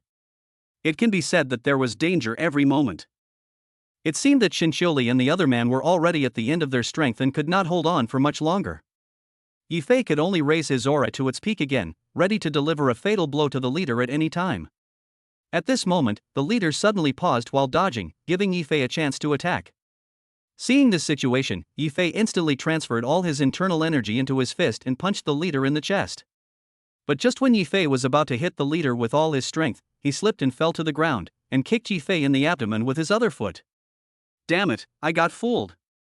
Plop. Yi Fei flew 4 or 5 meters before falling to the ground. When the leader slipped to the ground, he knew that the leader was deliberately luring him to attack, but it was too late to dodge and he could only take the kick. Yi Fei felt a piercing pain in his stomach and then spat out a mouthful of blood. This was the first time he had suffered such serious injuries since obtaining the system. Ah, young man, didn't I tell you that you are still too naive? The leader had a sarcastic look on his face and laughed at Yi Fei. Let me tell you one more thing. It's useless to just have a body of cultivation. You also need brains. The leader slowly walked towards Yi Fei, and the expression on his face became gloomy, obviously wanting to kill Yi Fei here. At this moment, Yi Fei turned over and spat out blood again. The leader thought Yi Fei was going to launch a counterattack, so he immediately took defensive action. He relaxed his defensive stance only after seeing Yi Fei vomiting blood. Chapter 85 Hostage Rescue. But the leader only noticed that Yi Fei was vomiting blood, and did not notice the movements of Yi Fei's hands. Yi Fei slowly turned over and wanted to lie on the ground, looking extremely weak. Seeing Yi Fei's condition, the leader completely relaxed his vigilance and continued to walk towards him. Just when Yi Fei was about to lie on the ground, he attacked quickly with both hands, swinging the dagger with his right hand, sending it flying to the left side of the leader. He picked up the pistol with his left hand and fired a shot to the right side of the leader. Blocked the leader's retreat routes on both sides. Just when Yi Fei launched the attack, the leader thought that Yi Fei was attacking him, and out of instinct, he dodged to the right. Puff! A bullet hit the leader right in the heart. You. The leader looked at Yi Fei in surprise, and after talking for a long time he couldn't say what he wanted to say. He fell to the ground with a thud. Seeing this, Yi Fei quickly stood up and walked to the leader, shot him in the head with his pistol, and then he was completely relieved. He looked at the leader's body and said something. I'll give you a word of advice too. Even if I give you a chance, you won't be able to use it. The 5 people who were fighting on the other side all had their eyes drawn to Yi Fei. When the leader's 3 subordinates saw that their boss had been killed, they all tried their best to escape from the attack of Xin Xiuli and Qingdao. Boom! Xin Xiuli, who was already at the end of his strength, was hit by a punch from one of the early-stage internal force masters and flew more than 10 meters away. Without even a scream, he fell directly to the ground, not knowing whether he was dead or alive. Team leader. Xin Xiuli. Yi Fei and Qingdao shouted at the same time. The 3 masters of the early stage of internal strength knew that they were no match for Yi Fei. Although there were 3 of them, Xin Xiuli on Yi Fei's side was unable to continue fighting, and Qingdao's situation was not much better than Xin Xiuli's. Only Yi Fei was left who could fight against them, but Yi Fei's cultivation was at the middle stage of internal strength, while the 3 of them were all at the early stage of internal strength. Even though it's just a difference of 1 level, this 1 level is the difference between heaven and earth. There are countless people who cannot take this step until the end of their lives. After knocking Xin Xiuli down, the 3 of them stopped fighting and immediately turned around and ran quickly out of the park. But Yi Fei would never give them a chance to escape. And just now he had discovered that fighting with a gun was much easier than using force. Raise the pistol, no need to aim at all. Snap! Snap! Snap! After 3 consecutive shots, 3 early-stage internal force masters fell to the ground one after another and died. After confirming that the 3 people were dead, Yifei hurried to Xin Xiuli. He asked Qingdou, who was beside Xin Xiuli, "How's your captain?" Aomame wiped the tears from her face with her hands and said, "The captain is not in danger of death for now, but his injuries are serious and he needs treatment as soon as possible." Hearing this, Yifei's heart was finally at ease. "However, we are illegal border crossers, and our identities are special, so we cannot be treated in local hospitals. We can only get treatment if we return to our own territory as soon as possible." Yifei's heart, which had just been relieved, was hanging again, and he cursed in his heart, "Can't you just finish what you want to say at once? Who can stand your constant surprise?" At this time, Yifei thought that he could learn medical skills in the system and give Xin Xiuli simple treatment first, so as to at least save her life. But now is not the time to treat Xin Xiuli. When the enemy discovers that the park is under attack, they will definitely send people to support. In that case, not only would Xin Xiuli not be saved, but even their lives would be threatened. Thinking of this, Yifei hurriedly asked Qingdou to ask about the situation of the other 4 members of the Wutong team. Inside the building, the 4 team members are experienced in battle. Although they cannot fight against the masters of internal strength, it is very easy for them to annihilate these ordinary armed personnel. What's more, they still have some cultivation. The 4 of them were divided into 2 groups and went upstairs one by one to clear out the enemy while also searching for hostages. After the 4 men killed all the enemies on the 3rd floor, they found 9 hostages tied up in a room. Xiao Ai found photos of the hostages on the combat device on her wrist. By comparison, these 9 people should be the captured members of the Black Tiger Special Forces. Walking forward, Xiao Ai took off the blindfold and the rag in one of them's mouth. This person is the captain of the Black Tiger Special Forces, Xiao Tianlong. He had already heard fierce gunfire coming from outside, and he knew it must be the rescue team from China coming to rescue them. Looking at the female Special Forces member in front of him, Xiao Tianlong showed a surprised expression, but did not think much about it, and then said, "Hello, I am Xiao Tianlong, the captain of the Black Tiger Special Forces of China. The 8 people behind me are all members of the Black Tiger Special Forces." Although Xiao Tianlong's identity had been confirmed, Xiao Ai was not careless at all. Together with the other 3 members of the Wutong team, he compared the remaining 8 people one by one before untying the ropes on them. At this time, Xiao Ai said to Xiao Tianlong, "Team Wutong, Xiao Ai." These 6 simple words made Xiao Tianlong and the other 8 team members stand there in a daze, as if they were struck by lightning. Wutong team, the country's sharp sword, a godlike existence. For ordinary special forces teams like the Black Tigers, the Wutong team is their benchmark and the goal they pursue. At this time, Xiao Tianlong finally understood that even though there were warriors on the enemy side, the rescue team could rescue them so quickly. When Xiao Tianlong learned that it was the Wutong team that came to rescue him, he thought it was a matter of course. After recovering from their shock, the 9 members of the Black Tiger Special Forces, including Xiao Tianlong, saluted in unison to the 4 members of the Wutong team to express their respect. "Okay, you can go now. We need to continue searching for the remaining hostages."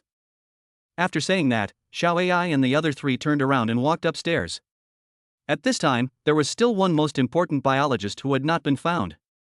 Seeing this, Xiao Tianlong immediately walked up to the 4 people and said, "The Black Tiger Special Forces requests cooperation in this operation."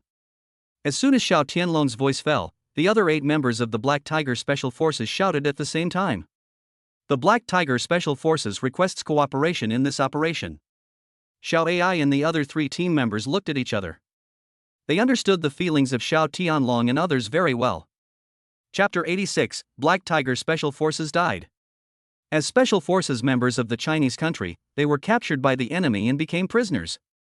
This was a shame for them, and they needed to wash away this shame with the blood of the enemy.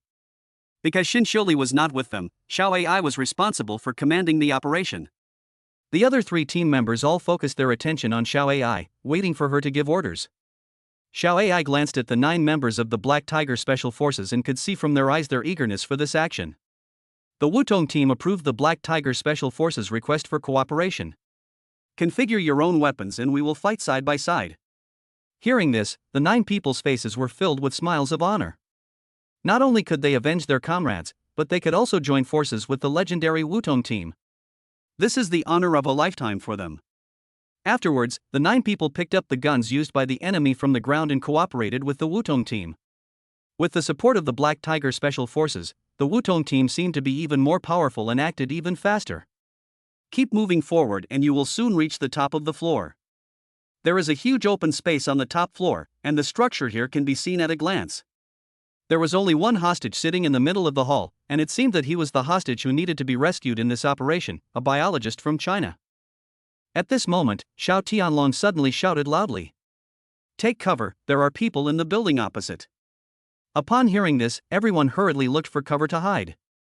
Xiao Ai took out a telescope to investigate the situation on the opposite side, but due to the far distance, the night vision goggles were useless and he couldn't see the situation on the opposite side at all. "Captain Xiao, your men will be responsible for the cover, we will go over and rescue the hostages." "Yes." Xiao Tianlong took the sniper rifle handed over by Xiao Ai, and then handed it to Li Tai. Said to Li Tai solemnly, "Brother, you must protect their safety." Li Tai nodded heavily and replied, "Make sure the mission is accomplished." All 9 members of the Black Tiger Special Forces were guarding the edge of the window, ready to attack at any time if they discovered any situation. The 4 members of the Wutong team crawled forward and soon arrived at the hostage. Xiao Ai found the hostage's photo and compared it with it. He confirmed that he was a biologist from China, so he took off his blindfold and the rag in his mouth. "Hello, doctor. We are the Special Forces of China. We are here to rescue you under the order of our superiors. Thank you so much for causing trouble to the country." Suddenly, 2 extremely strong beams of light shot out from the opposite building and shone directly on the floor where the Wutong team was located, exposing everyone to the strong light. "They are searchlights. Li Tai, quickly shoot them down." While Xiao Tianlong was speaking, Li Tai fired 2 shots in succession, smashing both searchlights. At this moment, several objects that looked like steel pipes appeared in the window of the opposite floor. Boom! Boom! Boom! "It's a rocket!" A Black Tiger team member shouted, then stood up and used his body to block the empty space in front of him. At the same time, the remaining 8 members of the Black Tiger Special Forces all stood up and used their flesh and blood to build a line of defense to buy a chance for the Wutong team behind them to retreat. "Retreat quickly, retreat quickly. Go quickly." The 9 people held hands, their eyes were determined, and they shouted at the Wutong team to retreat quickly. "Go!" Xiao Ai made a prompt decision and ordered the other 3 team members to retreat. At the same time, he carried the biologist on his back and ran towards the stairs. Boom boom. Boom boom. There were several explosions in succession, followed by a heat wave that knocked to the ground several people who had not yet retreated to the stairs. The 9 members of the Black Tiger Special Forces all turned into blood mist and floated in the air. The 4 members of the Wutong team looked back and saw the scene in front of them. They all burst into tears, their hearts filled with regret. Yi Fei and Qingdou, who were waiting for Xin Shuli downstairs, also heard the loud noise coming from upstairs. Yi Fei stared at the source of the sound with his eyes wide open. He had a premonition that something must have happened. He hurriedly urged Aomame. "Aomame, hurry up and ask what is going on in there." Aomame had not yet come to her senses. She had just received a notice from Xiao Ai that they had rescued the members of the Black Tiger Special Forces and were fighting alongside them. The operation was going very smoothly. How come something like this happened suddenly? Hearing Yi Fei's words, Qingdou hurriedly called Xiao Ai again. After getting Xiao Ai's reply, Qingdou sat down on the ground and muttered to himself. "Impossible, this is impossible." Seeing Xiao Ai's reaction, Yi Fei knew without thinking that something important must have happened. He quickly squatted in front of Aomame, put his hands on her shoulders, looked directly at Aomame, and asked, "What happened? Tell me quickly." Although Yi Fei had not been in contact with them for a long time, he had already been infected by the comradeship between them, which made him feel that the friendship between comrades was the purest and most sincere. Tears kept flowing from Qingdou's eyes, and she spoke to Yi Fei in a trembling voice. "Black Tiger, team, all killed." "What?" Although Yi Fei knew that something must have happened, he did not expect such a serious situation. "You wait here, I'll go pick them up." After saying that, Yi Fei ignored his own injuries and quickly ran into the building. After running to the second floor, Yi Fei stopped where he was and released a powerful aura to feel the situation of the people in the building. Soon Yi Fei informed that there were 5 auras moving slowly on the 5th floor. Without stopping, he rushed straight to the 5th floor. Although he was injured, Yi Fei's speed was still unmatched by ordinary people, and he quickly approached the location of the 5 people. Hidden. Hearing the footsteps coming from a distance, Xiao Ai immediately gave the order to hide. Don't be afraid, it's me. As he spoke, Yifei had already appeared in front of Xiao Ai. When they saw that the person coming was Yifei, Xiao Ai and the other 3 team members relaxed their nervousness. Having just experienced the sacrifice of 9 comrades, the Wutong team, which had undergone countless special trainings, could not withstand any blow at this time. Xiao Ai held back her tears and said to Yifei, Mr. Yi, it was my negligence that led to. Before Xiao Ai could finish her words, Yifei interrupted her. No need to say, this is their mission. Tell me about the current situation. Xiao Ai calmed down and said to Yifei. We have cleared out all the enemies in this building, but we don't know how many are still in the building opposite. So we can only slow down our retreat. Wait here for now. I'll take care of the enemy and notify you later. Without waiting for Xiao Ai to speak, Yifei flashed and jumped directly from the window on the 5th floor. Chapter 87, Using the Blood of the Enemy to Pay Tribute. Relying on his own martial arts and the skills of a special forces soldier, after jumping from the 5th floor, Yifei landed easily on the ground with the help of 2 buffering steps. Yifei did not make any concealment and ran directly into the building opposite. While running, he released the energy in his body to detect the enemy's location. When Yifei entered the building, he already knew the enemy's location clearly.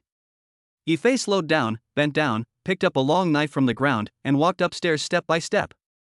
It was as if telling the enemy, I am here, you must be prepared. Just as he reached the stairs to the 3rd floor, Yifei instantly sped up and flashed towards the enemy's location. As Yifei moved, a burst of fierce gunfire rang out, leaving a row of bullet holes behind him, but it did not cause any harm to him. Looking at the 3 enemies in front of him, Yifei swung out more than a dozen swords in an instant, and each sword avoided their vital points. However, they lost all their ability to move. It was obvious that Yifei did not want them to die quickly, but wanted them to feel the pain of death. The 3rd floor, the 4th floor, the 5th floor. 3, 10, 50. Yifei cleared each floor one by one, in the same way, until the last enemy fell under his steel knife. At this moment, Yifei was like a Shura from hell, his body covered in blood. He still held the steel knife in his hand, and the blade was still dripping blood onto the ground. Look at the moon in the sky and recite silently in your heart. Brothers, I will sacrifice you with the blood of my enemies. Yifei knew very well that they were still in danger. After clearing out the enemies, he quickly returned to the floor where the Wutong team was. The crisis has been resolved for now. Evacuate quickly.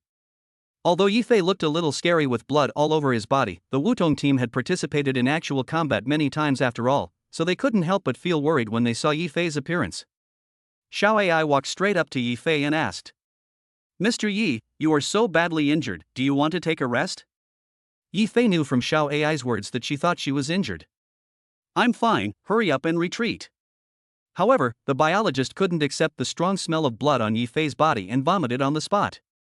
Quickly retreat. I will be responsible for evacuating him.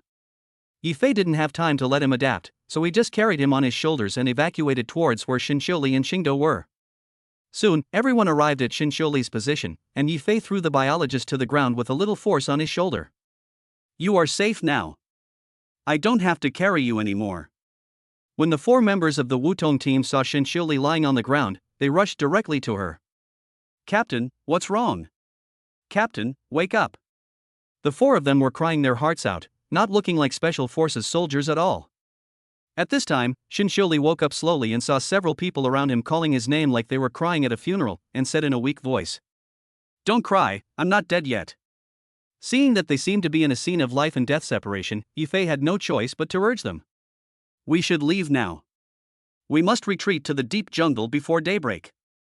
Without Yifei's reminder, everyone knew that they could not waste any time. Mr. Yi is right. We must hurry and evacuate. After saying that, Shinxiuli tried to stand up several times, but ended up falling to the ground weakly each time. Seeing this, Yifei said to Shinxiuli, Don't be so stubborn, I'll carry you on my back. Hearing Yifei say this, Shinxiuli felt a little embarrassed. After all, there were other members of the Wutong team present. Shinxiuli said stubbornly, No, I can do it myself. Without waiting for Shinxiuli to finish her words, Yifei picked her up on his back and walked into the jungle. Although it increased the burden of movement, Yifei was still happy to enjoy the heaviness when he felt the softness on Shinxiuli's chest. Since the biologist needed 2 special forces soldiers to support him, the progress was very slow. But everyone was trying their best to walk into the jungle, and finally entered the jungle at the moment the sun rose. Call. Aomame let out a long sigh and said, I am so exhausted.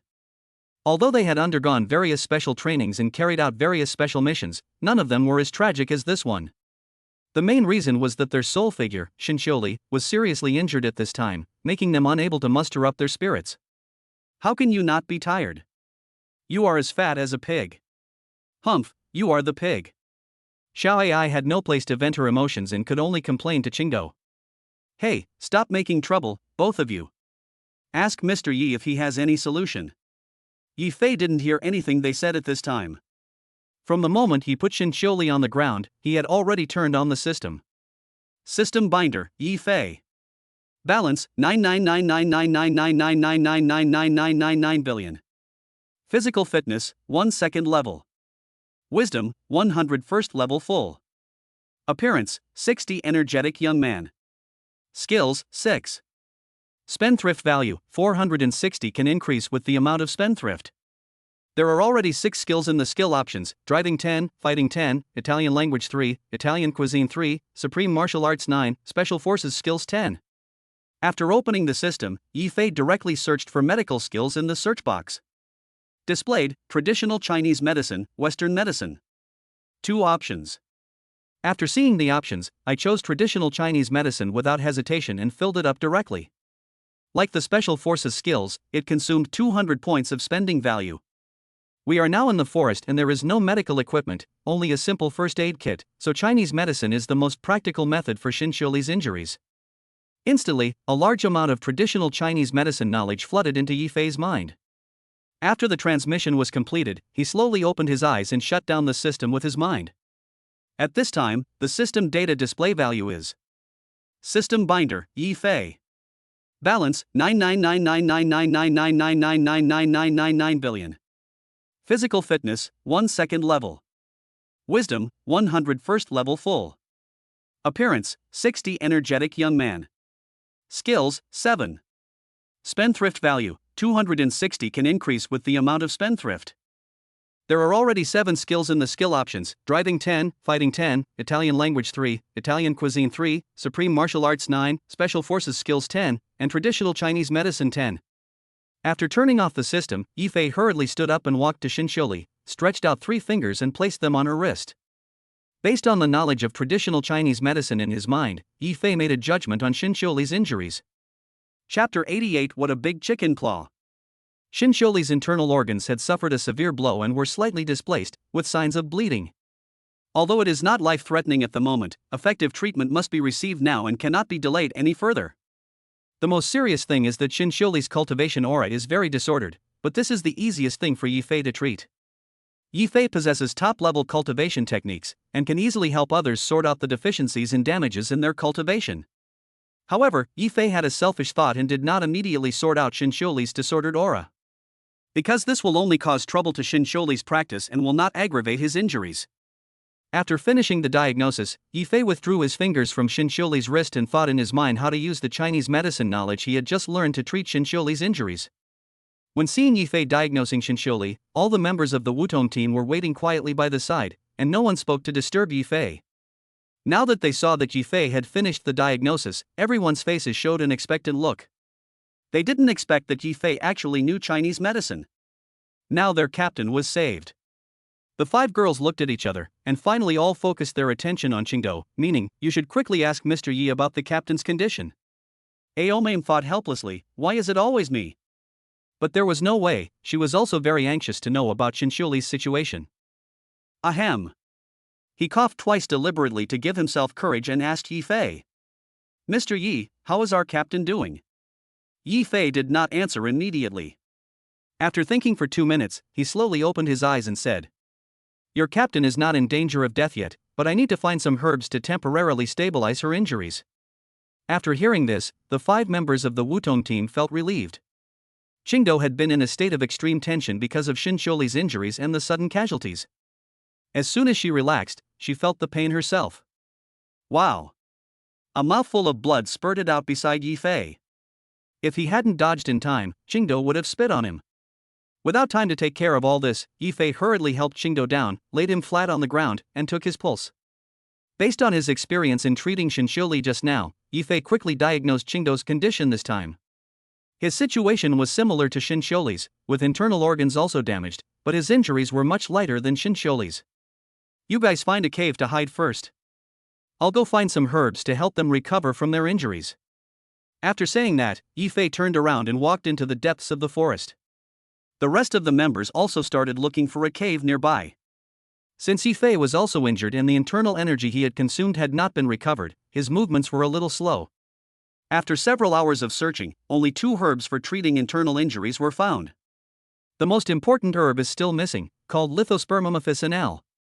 According to the knowledge of traditional Chinese medicine in my mind, this plant only grows on cliffs.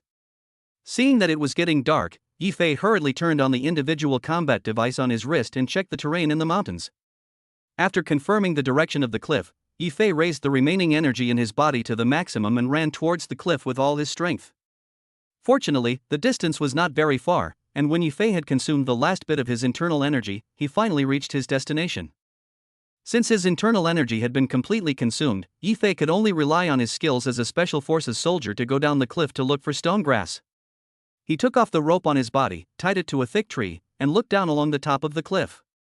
Because the living conditions of lithophyte are relatively harsh, their numbers are very rare. Yifei could no longer remember how long he had been searching on the cliff, but there was still no sign of the rock grass. And he had reached the end of his rope and could go no further. Just when Yifei was about to climb to the top of the mountain and look in another direction again, he suddenly saw a green grass growing independently 2 or 3 meters below him. Yifei identified it carefully and showed a surprised expression. It was the lithophyte he had been looking for. After the surprise, Yifei remembered that the rope under him was no longer strong enough for him to pick the lithops. But he couldn't give up like this. If he changed his location again, he might not be able to find the lithophyte. After a brief thought, Yifei decided to take a risk. I saw him untying the ropes on his body and fixing them in place. Then he used his hands and feet, with the help of the protruding rocks on the cliff, and slowly approached the lithophyte. Finally, with Yifei's efforts, he reached the vicinity of the lithophyte. Now he could pick the lithophyte just by stretching out his hand. Yifei carefully released the hand that was holding the stone and reached out towards the lithophyte. But at this moment, a white figure quickly ran towards Yifei's location from the bottom of the cliff. The white figure tapped the cliff several times and reached the side of the lithophyte from the bottom of the cliff, which was dozens of meters deep. Then, he stretched out his hand and picked the lithophyte that Yifei had found with great difficulty. Then he stepped on the cliff a few more times and disappeared at the top of the cliff without stopping at all. His speed was extremely fast. Yifei didn't even see whether the person was a man or a woman before he disappeared. Fuck, this is too bullying.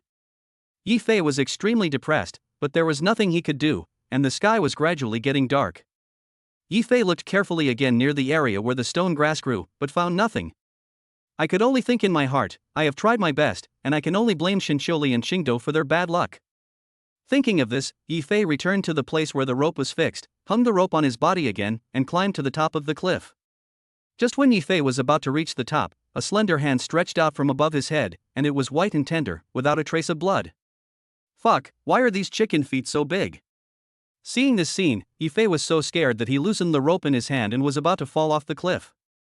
At this moment, the white hand suddenly reached forward, grabbed Yifei's shoulder, and lifted him up. After Yifei felt that he was standing on the ground, he kept patting his chest with his hands.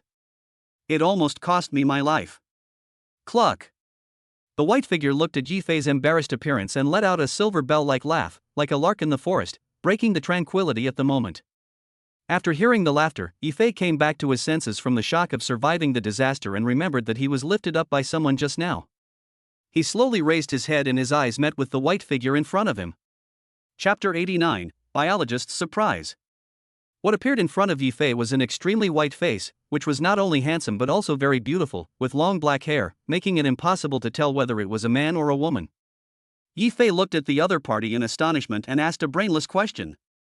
Are you a man or a woman? The other party did not answer Yifei's question. He kept the same expression and looked at him with a smile. This man is not a fool. Yifei muttered to himself. Yifei knew that it was the man in front of him who had snatched his lithospermum offal, but he knew even more clearly that this man's cultivation was at least 2 levels higher than his, and that his internal energy had long been consumed. If he had a conflict with the other party, he would simply be seeking death.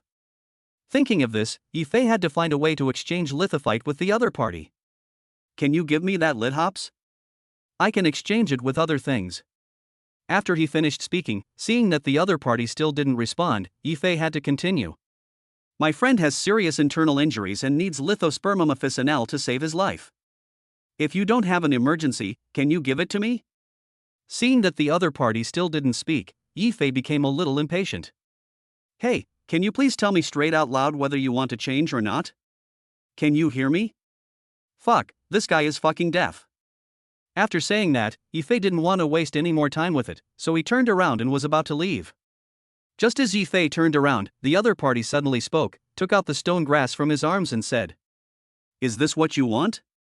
The childish voice, like that of a 5 or 6-year-old child, still makes it impossible to tell the gender. Seeing that the other party took out the lithophyte, Yifei nodded quickly and responded, Yes, I want it. What do you want to exchange with me?" Hearing this, Yifei thought for a while and realized that he didn't seem to have anything valuable on him to exchange with the other party. He scratched his head awkwardly and said it with gritted teeth. Well, I don't have anything valuable on me, so why don't you leave me your address? When I get back, I will definitely come to your house with something valuable to thank you. Cluck. You won't lie to me, will you? Seeing that the other person was grinning foolishly, Yifei really felt that he was a fool and planned to test him. Ahaha, how could I lie to you? I am a very honest person. If you don't believe me, you can search on Baidu. Hearing this, the other party finally stopped grinning, revealed a puzzled expression, and asked, What is Baidu? Holy shit, I actually guessed it right. What an idiot. I didn't even know Baidu. At this time, Yifei had completely forgotten his conversation with Xiao Zhentian, and even forgot the existence of the hidden family. People in the secluded family have to reach a certain age before they can go down the mountain to gain experience. Before that, they have been living in the family residence and never have any contact with the outside world. As for Baidu, don't worry about it. Just trust me.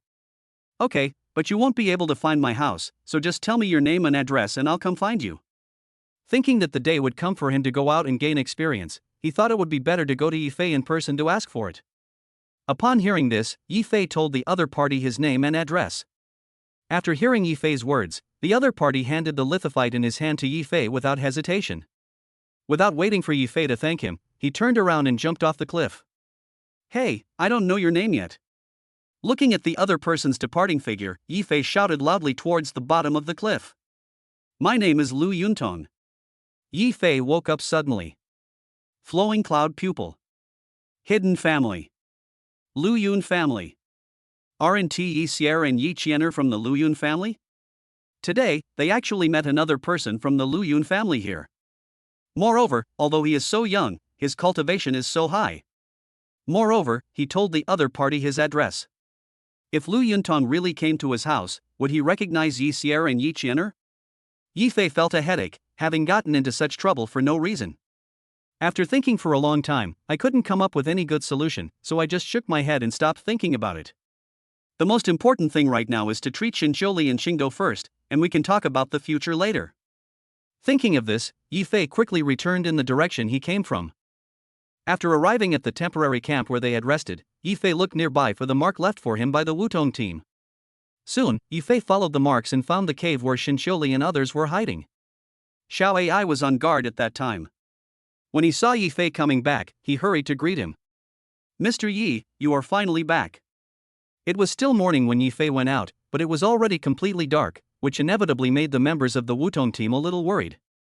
Well, nothing happened. No, it's just that the captain has been in a coma.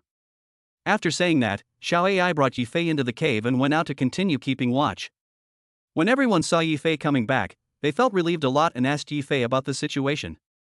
Yifei didn't have time to explain to them what had happened. He went straight to Xinqiuli and Xingdou to check on their conditions. After finding that their injuries had not worsened much, he began to prepare herbal medicine for them. He pulled out a dagger from his leg, split a military kettle in half, and made a simple pot. Just when Yifei took out all the herbs, the biologist who had been sitting aside without saying a word suddenly rushed to Yifei, staring at the herbs in Yifei's hand. Said excitedly, Is this lit hops? Yifei ignored him and continued to prepare the ingredients for making medicine. Mr. Yi, can you tell me where you got it from? At this time, Aomame, who was lying on the ground, was a little curious. It was just a piece of grass. There was no need to get so excited. Doctor, is there anything special about this grass? Seeing that everyone was looking at him with curiosity, the biologist began to explain to everyone. This is not an ordinary herb. Its name is Lithospermum officinale. It is a very rare species, and its growth conditions are very harsh. It only grows alone on cliffs, which is extremely rare. I have been working in the biological industry for 40 years, and I have only seen this thing in books before. It is my honor to see it in person today. After hearing the biologist's introduction, everyone understood why Yifei had been gone for so long. They couldn't imagine how difficult it was for him to collect the lithophyte. The look in their eyes when they looked at Yifei was full of admiration. After only a short time together, Yifei was able to give so much for them, which touched them deeply. The three uninjured team members in the cave exchanged glances with each other, then stood up at the same time and gave Yifei a standard military salute. Mr. Yi, thank you for everything you have done for us. Chapter 90 Shinsholi is poisoned. Half an hour later, after Yifei had boiled the herbs, he fed them to Shinsholi and Qingdo respectively. After feeding the medicine, Yifei kept checking on the conditions of the two girls. After all, this was his first time using traditional Chinese medicine to treat people. A few hours later, seeing that the two girls had shown some signs of improvement, Yifei finally felt relieved and found a flat place to rest. He must recover to his peak condition. After all, they are still in Myanmar and the enemy may chase them at any time. Aha! Due to excessive fatigue, Yifei slept very soundly. He was awakened by a groan from Shinsholi's mouth when it was almost dawn. Seeing that Shinsholi and Qingdo had woken up, Yifei hurried to them and checked again. After a night of recovery, Aomame's injuries were no longer serious. However, Shinsholi's injuries were quite serious and his body was still a little weak. He tried to struggle to get up several times, but failed. Captain Shin, you are still a little weak. You can tell me if you have anything. Feeling her own condition, Shinsholi no longer forced herself, but spoke to Yifei with shame. Mr. Yi, could you please ask Xiao Ai to come over here? Yifei's level of traditional Chinese medicine has reached the highest level. When he was taking Shinsholi's pulse just now, he found that there was too much water in her abdomen. When he heard her ask Xiao Ai to come over, he knew that she wanted Xiao Ai to help her go out to relieve herself. When the people in the cave heard Yifei and Shinsholi talking, they all woke up. Before Yifei could call Xiao Ai, she had already come to Shinsholi. After Shinsholi said a few words in Xiao Ai's ear, he helped Shinsholi up and walked out of the cave. Just when Yifei was distributing compressed biscuits to everyone, Shinsholi's screams were suddenly heard. When everyone heard Shinsholi's voice, they were afraid that they might be in danger, so they rushed out of the cave. I saw Xiao Ai supporting Shinsholi with one hand and holding a small green snake in the other hand. Shinsholi's hands were covering her hips. No one needed to ask, everyone knew what was going on. Seeing that Shinsholi was bitten in an awkward position, everyone tacitly did not ask any questions. When the biologist saw the green snake in Xiao Ai's hand, he suddenly exclaimed, "Oh no, this snake is a pit viper. It is extremely poisonous and must be injected with serum within 20 minutes. Once the time is up, the poison will attack the heart and kill the person." Upon hearing this, everyone present became nervous. With only 20 minutes in this remote area, how could they possibly get the serum? Help your captain into the cave first, I'll find a solution. Yifei stood still, searching his mind for Chinese medicine knowledge that could cure snake venom. A master with internal strength can refine the snake venom in his body by himself. Although Shinsholi has internal strength, she is injured now, and the energy in her body is too disordered. She can't even function normally, let alone refine the snake venom. The simplest way is to suck out the snake venom from the victim's body with your mouth. However, the venom of the bamboo pit viper is too strong and can cause serious harm to the rescuer, who may inhale the venom into his or her own body if not careful. Once the venom enters the rescuer's abdomen, it will be directly absorbed by his or her internal organs and cannot be eliminated again. Unless the rescuer has a level of internal strength or above, he can directly refine the snake venom. Not only will there be no danger, but he can also use it for his own benefit. However, this process will be very painful, and he will have to endure the corrosion of the snake venom to his internal organs. There is also a second method, which requires a herb that is even rarer than lithospermum. Thinking of this, Yifei stopped thinking about it. It took him a whole day to look for lithops yesterday, and now he only had 20 minutes. It was simply too late. After interrupting his thoughts, Yifei walked directly to Shinshuli in the cave. I told everyone about the current situation. After listening to Yifei's explanation, the biologist spoke. This method is theoretically feasible, but I don't understand cultivation, so I don't know if it will cause harm to the rescuer. 10 minutes had passed at this time, and Shinshuli's eyes became a little blurry. Everyone knew that there was no other choice at this time. Qingdou quickly got up and went to Shinshuli and said, I am at the early stage of internal strength. I can help the captain suck out the snake venom. Your injuries have not yet healed. If you forcefully refine the snake venom, your life will be in danger. After Yifei finished speaking, everyone's eyes were focused on him. Everyone knew that Yifei was the only one who could save Shinshuli now. Mr. Yi, please save our captain. As long as you can save her, I will do anything you ask me to do in the future. Hearing this, the 4 members of the Wutong team, including Qingdou, spoke to Yifei in unison. Mr. Yi, we can do it too. Everyone left the cave, leaving only Xiao Ai alone to assist Yifei in treating Shinshuli. At this time, Shinshuli had lost consciousness and was completely unconscious. Yifei did not dare to delay, and hurriedly turned Shinshuli over with Xiao Ai and made him lie on the ground. When Xiao Ai took off Shinshuli's pants, a line of words appeared in Yifei's mind. So damn mellow. Looking at the snow-white buttocks in front of him, Yifei couldn't help swallowing his saliva. Seeing Yifei staring at Shinshuli's but with lustful eyes, Xiao Ai hurriedly urged him. Mr. Yi, please stop looking at it and treat the captain as soon as possible. Hearing this, Yifei quickly wiped the saliva from the corner of his mouth and said awkwardly, Ah, here we go. After saying that, he simply lay down and sucked out the snake venom from Shinshuli's wound mouthful by mouthful. This lasted for more than 10 minutes. Yifei sucked out the bright red blood from Shinshuli's wound before stopping. A pool of black blood tainted with snake venom had appeared beside Yifei, all of which was sucked out by Yifei from Shinshuli's wound. Seeing this, Xiao Ai realized that Shinshuli's snake venom had been cleaned up, and hurriedly took alcohol to disinfect his wound. At this time, Yifei already felt a burning sensation in his stomach, so he quickly stepped aside and sat cross-legged, starting to circulate the energy in his body to refine the snake venom. The snake venom corroded Yifei's body very quickly. As soon as he started to circulate his breath, he felt a burning sensation not only in his stomach, but all the organs in his body showed signs of corrosion. Yifei carefully controlled his internal energy and refined the toxins in each organ one by one. While refining, one has to endure the severe pain of burning internal organs. This process is comparable to Ling Qi, which is unbearable. Chapter 91. Can I fight alongside you again? At this time, Yifei's forehead was covered with sweat. After Xiao Ai tidied up Shinshuli's clothes, she also noticed Yifei's situation. She realized that Yifei must be in pain at this time, but she didn't know how to help him. She could only call an Aomame, who had a higher level of cultivation than her. After observing Yifei's situation, Qingdou whispered to Xiao Ai.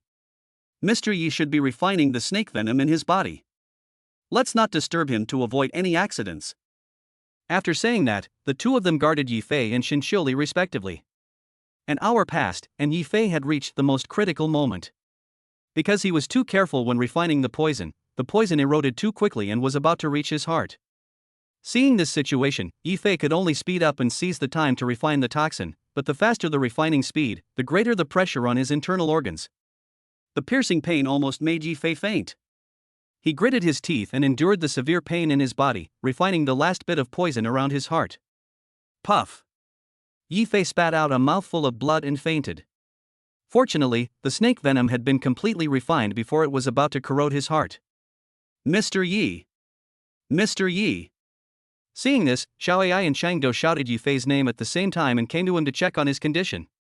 Aomame felt that Yifei's breathing was very steady and knew that he had refined all the snake venom, but the process was too painful and he fainted. Mr. Yi is fine now. Just take a rest. After saying that, Qingdou and Xiao Ai helped Yifei to a flat place and laid him down. Not long after, Shinshuli woke up from his coma. When he learned that it was Yifei who sucked the snake out of his body with his mouth, he lowered his head in shame. I didn't know how to face Yifei in the future, but at the same time I was grateful to him in my heart. If it weren't for him, I would have become a corpse long ago. Captain, I think you should just pledge your love to me. When Xingdo saw that everyone was safe and sound, she started to joke with Xinxiuli. Yes, Captain, Mr. Yi is so capable, isn't he the ideal husband you've been looking for? Xinxiuli did not answer, but thought to himself, I wonder if Mr. Yi has a girlfriend. Yi Fei woke up from his coma after everyone had lunch. As soon as he opened his eyes, he saw Xinxiuli waiting for him. At the same time, Xinxiuli also saw Yi Fei open his eyes. Mr. Yi, are you okay? Although Xinxiuli did not see with her own eyes the scene of Yi Fei sucking out the snake venom for her, she could imagine the scene in her mind. When facing Yi Fei, I always feel there is an ambiguous situation. Yeah, I'm fine, just a little tired. After saying that, Yi Fei wanted to get up. Xinxiuli hurriedly helped him up and said, You should take a rest. Yi Fei sat up straight and felt the condition in his body. All the toxins had been refined. Although the process was very painful, the gains were still considerable. At this time, his cultivation had already shown signs of a breakthrough, and this was the first time he did not use the system to increase his strength. Seeing this situation, Yi Fei thought of catching a few more poisonous snakes for practice. But after thinking about it, I decided to give up. The whole process is too painful and it is also life-threatening. It's more enjoyable to spend money. After feeling that there was no problem with his body anymore, Yi Fei said to Xinxiuli beside him, We can't delay any longer, it's better to evacuate as soon as possible. Without waiting for Xinxiuli to speak, Yi Fei stood up and walked out of the cave. But Xinxiuli held back the words that were about to come out of her mouth. As the captain of the Wutong team, she was very clear about everyone's current situation. Retreating back to the country as soon as possible was their best option, but she was a little worried about Yi Fei's physical condition. Xinxiuli's mind was now completely focused on Yi Fei, and she didn't take into account the fact that she was also injured. Soon, everyone made some simple arrangements and evacuated towards the border together. The retreat process was relatively smooth. Although the progress was a bit slow, they had reached the territory of China by dark. When we arrived at the rendezvous point, 2 armed helicopters were already waiting there. One of the helicopters took the injured to the nearest military hospital. Yi Fei and others were sent to the nearest military area. After a night of rest, Yi Fei's body functions have recovered to their best condition. Standing on the military playground, watching the soldiers undergoing various trainings. This was the first time he watched regular army training up close, and he was shocked. The uniform movements and indomitable spirit infected Yi Fei so much that he felt as if he had become one of them. Accepting the baptism of military glory. Mr. Yi, the plane to take you back to Spring City is ready. It was not until he heard the voice of the young officer beside him that Yi Fei came back to his senses from the shock. He reluctantly withdrew his gaze and said, Okay, thank you for your help. Since arriving at the military camp last night, Yi Fei has not seen any members of the Wutong team. I looked back at the place where I parted with them last night, and thought to myself, I wonder if I will have the chance to fight alongside you again. After a 3-hour flight, the helicopter arrived at the military district headquarters in Chuncheng, and then the Chuncheng military district sent a car to take Yi Fei back to the villa. It was already noon, and Zhang Jia and others should be working at the Irish hotel. Yi Fei did not inform them of his return. Instead, he returned to the villa, took a shower, changed into clean clothes, and prepared to go out to an Irish restaurant for lunch. Yi Fei felt that the Bugatti Veyron was too ostentatious, so he chose a more low-key collector's edition of the God of War GTR from among the dozens of cars that Shang Jiabin gave him. Although it is worth over 1 million, it is already the cheapest car in the parking lot. When the GTR was started, the engine instantly emitted a deafening roar. Before this, Yi Fei had used the system to increase his driving skills to the highest level. With his superb driving skills, he knew that this GTR must have been tuned by the world's top modification personnel to bring out its various performance characteristics to the extreme. After Yi Fei drove the GTR onto the main road, he suddenly accelerated and kept drifting and flicking. The journey that would have taken half an hour originally took only 10 minutes thanks to Yi Fei's frantic operation to reach the parking lot of the Irish hotel. Crunch! With a drift, the car was parked steadily in the parking space. Chapter 92 Zhang Jia is courted. Yi Fei's action directly alarmed everyone in the lobby of the Irish hotel. In the hotel lobby, a young man was seen kneeling on one knee, holding flowers in his hand, and confessing his love to Zhang Jia. This romantic scene was carefully planned by the man, and everyone's attention was attracted to Yi Fei. the man said loudly with an unhappy expression on his face. It's just a broken GTR, what's so good about it? Seeing Yifei getting out of the car after not seeing him for a few days, Zhang Jie turned around and went out to greet him.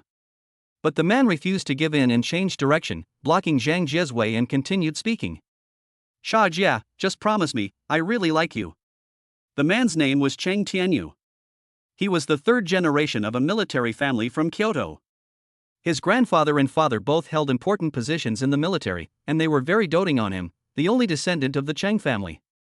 Cheng Tianyu is also a well-known figure in the prince's circle, but he mostly relies on his status to bully others. This time I came to Chuncheng on a business trip and chose to stay at the Ireland Hotel. When I was checking in, Zhang Jia happened to pass by the hotel lobby. Cheng Tianyu was attracted by Zhang Jia's beauty at first sight and decided to date her. He thought that if he revealed his identity, Zhang Jia would come to him on her own initiative. But after he revealed his identity, Zhang Jia not only didn't have a chance to deal with him, she also deliberately avoided him. Cheng Tianyu did not give up, but harassed Zhang Jia many times. Today, he even used his trump card and expressed his love in public to show his true feelings. At this time, Yifei walked into the lobby of the hotel and was a little dazed when he saw the scene in front of him. Xiao Jia, what's going on? What does this guy do? Before Zhang Jia could reply, Sun Li, who was standing aside watching the fun, quickly spoke with a smile. Hey, brother Fei, you're finally back. If you don't come back, your sweetheart will be snatched away by someone else. Sun Li was well aware of Yifei's love for Zhang Jia and knew that he would not be angry with Zhang Jia because of this. After all, it was not Zhang Jia's problem, so she joked with him. Zhang Jia rolled her eyes at Sun Li and hurriedly explained to Yifei. Brother Fei, don't listen to Sister Li's nonsense. I don't know this person at all. He's been pestering me all day long. I can't even do my job. Zhang Jia pouted her lips, like a wronged child, walked to Yifei and took his arm. Seeing this scene, Cheng Tianyu was furious. The woman he liked was so intimate with another man. He immediately stood up and said to Yifei. Boy, be smart and leave Xiajie right now, or I'll make you pay. Because Cheng Tianyu's identity gave him an advantage, he had been used to being domineering since he was a child. And coming to a small place like Chuncheng made him even more unscrupulous, and he directly threatened Yifei. Hearing this, Yifei raised his eyebrows slightly, put on a charming smile, and said, Oh? You really scared me to death. Yifei thought that he had been in a tense state these days, and it was a good opportunity to use this kid to relax, so he started to play around with him. When Sun Li saw Yifei's cynical look, she knew that Cheng Tianyu was going to be in trouble today. Cheng Tianyu thought that Yifei was shocked by his domineering aura, and continued speaking with great pride. Well, since you are so sensible, I won't let you suffer any loss. I'll give you 5 million and leave Xiajie immediately. After saying that, Cheng Tianyu took out a checkbook from his pocket, filled out a check for 5 million, and handed it to Yifei. Yifei looked at the check that Cheng Tianyu handed him and teased Zhang Jia. Girl, I sold you for 5 million today. While speaking, he reached out and pinched Zhang Jia's face. Zhang Jia knew that Yifei was teasing her on purpose. Let alone 5 million, even if it was 500 million, Yifei would not sell himself. But there are still many employees and customers in the hotel lobby watching the commotion. Zhang Jia feels a little embarrassed. If she lets the commotion continue, she will not be able to lead the employees in the future. He had no choice but to beg Yifei. Brother Fei, please stop making trouble. How can I lead my employees in the future? What are you afraid of? At worst, I can just close the hotel. It's not like I can't afford to support you. After saying that, Yifei shook the check in his hand towards Zhang Jia. Hey brother Fei, you have to support me too. Sun Li also ran over to join in the fun and took Yifei's other arm. She was a veteran who had been through many battles and didn't care about her image at all. She knew very well that their biggest task was to make Yifei happy. It didn't matter to her whether it was a hotel or not. Yifei didn't need the money anyway. Cheng Tianyu stood aside and watched Yifei and the other two flirting, feeling a little unhappy, but he did not get angry, because he did not want Zhang Jia to have a bad impression of him, because Zhang Jia was not his woman yet. And when he saw Sun Li's pair of proud weapons pressed against Yifei, he couldn't help but feel a little jealous. I thought to myself, this guy is so lucky. Not only did he capture a pure woman like Zhang Jia, but he also has a plump beauty like Sun Li. Boy, I've already given you the money, why don't you leave? Seeing Yifei immersed in the tenderness of the two girls, Zhang Tianyu wished he could drive Yifei away immediately so that he could enjoy the blessing of having two women together. Ah. I didn't promise you to leave after taking the 5 million. What? 5 million is not enough for you?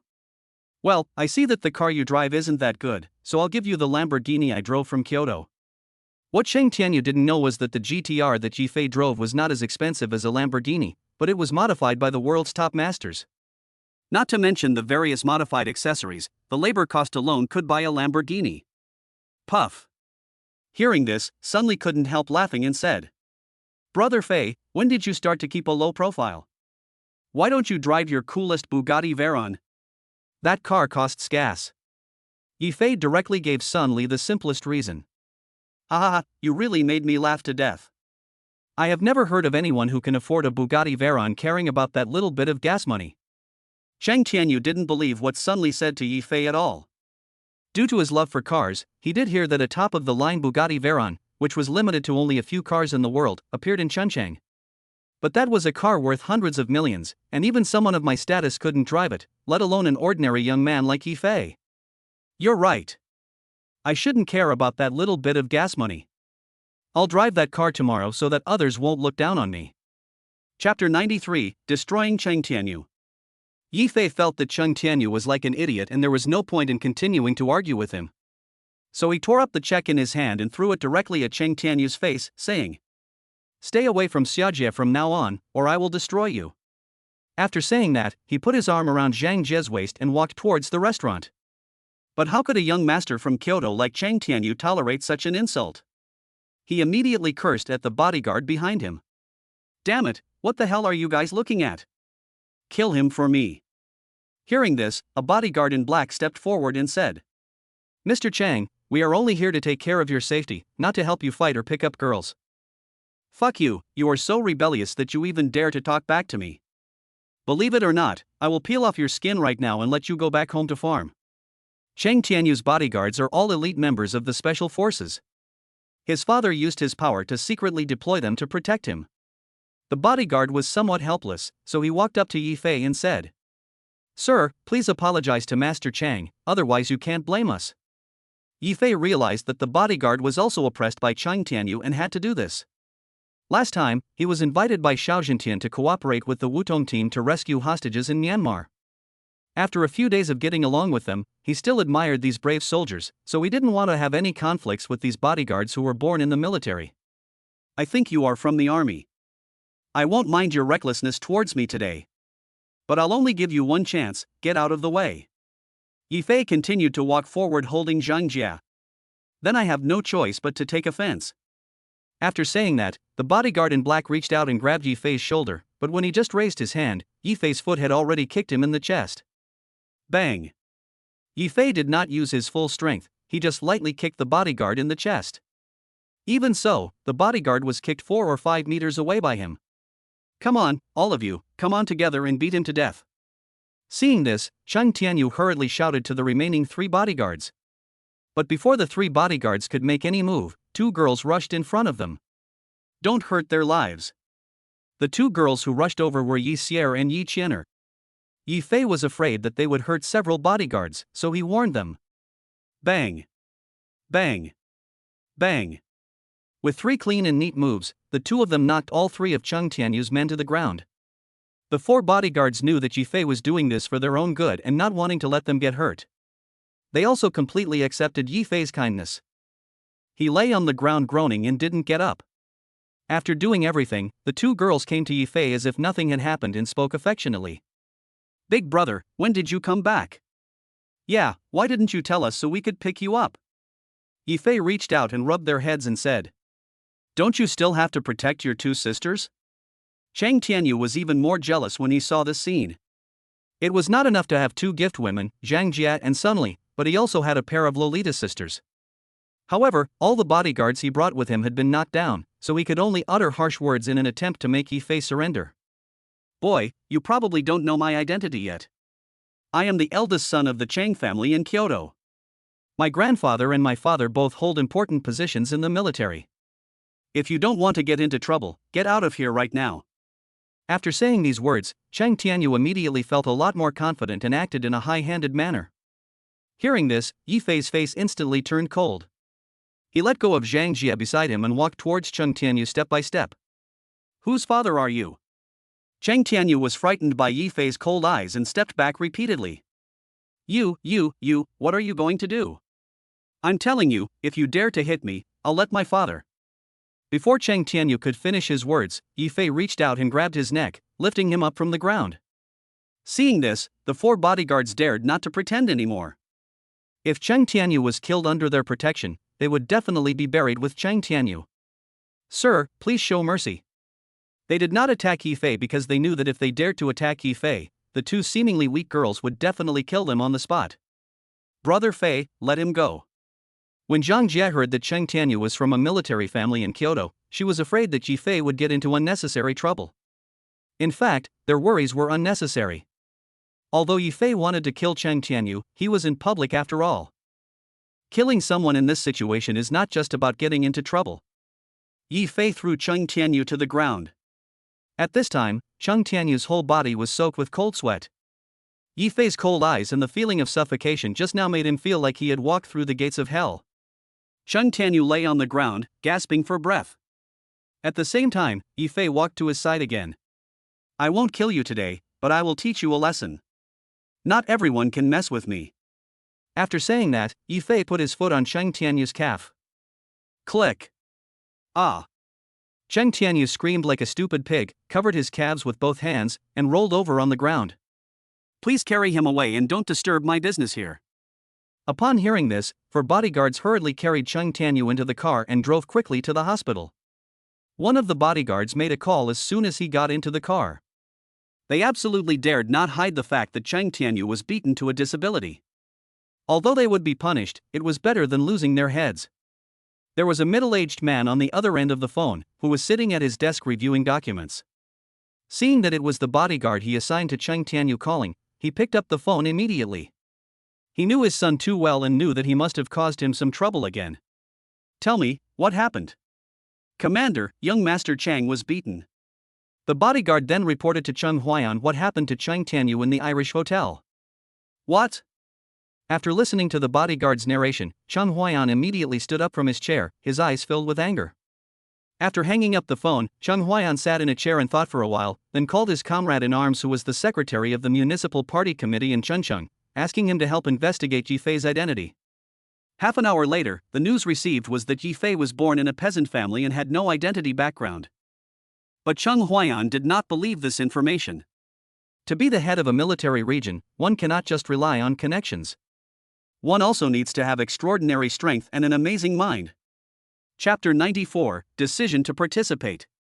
But no matter what, his son, Cheng Huaiyan, was beaten to a pulp, and he had to avenge him, otherwise the status of their Cheng family in Kyoto would decline significantly. Thinking of this, Cheng Huaiyan contacted the person in charge of the Chuncheng military region and ordered them to be on standby at all times, waiting for him to come over and arrest Yi Fei immediately.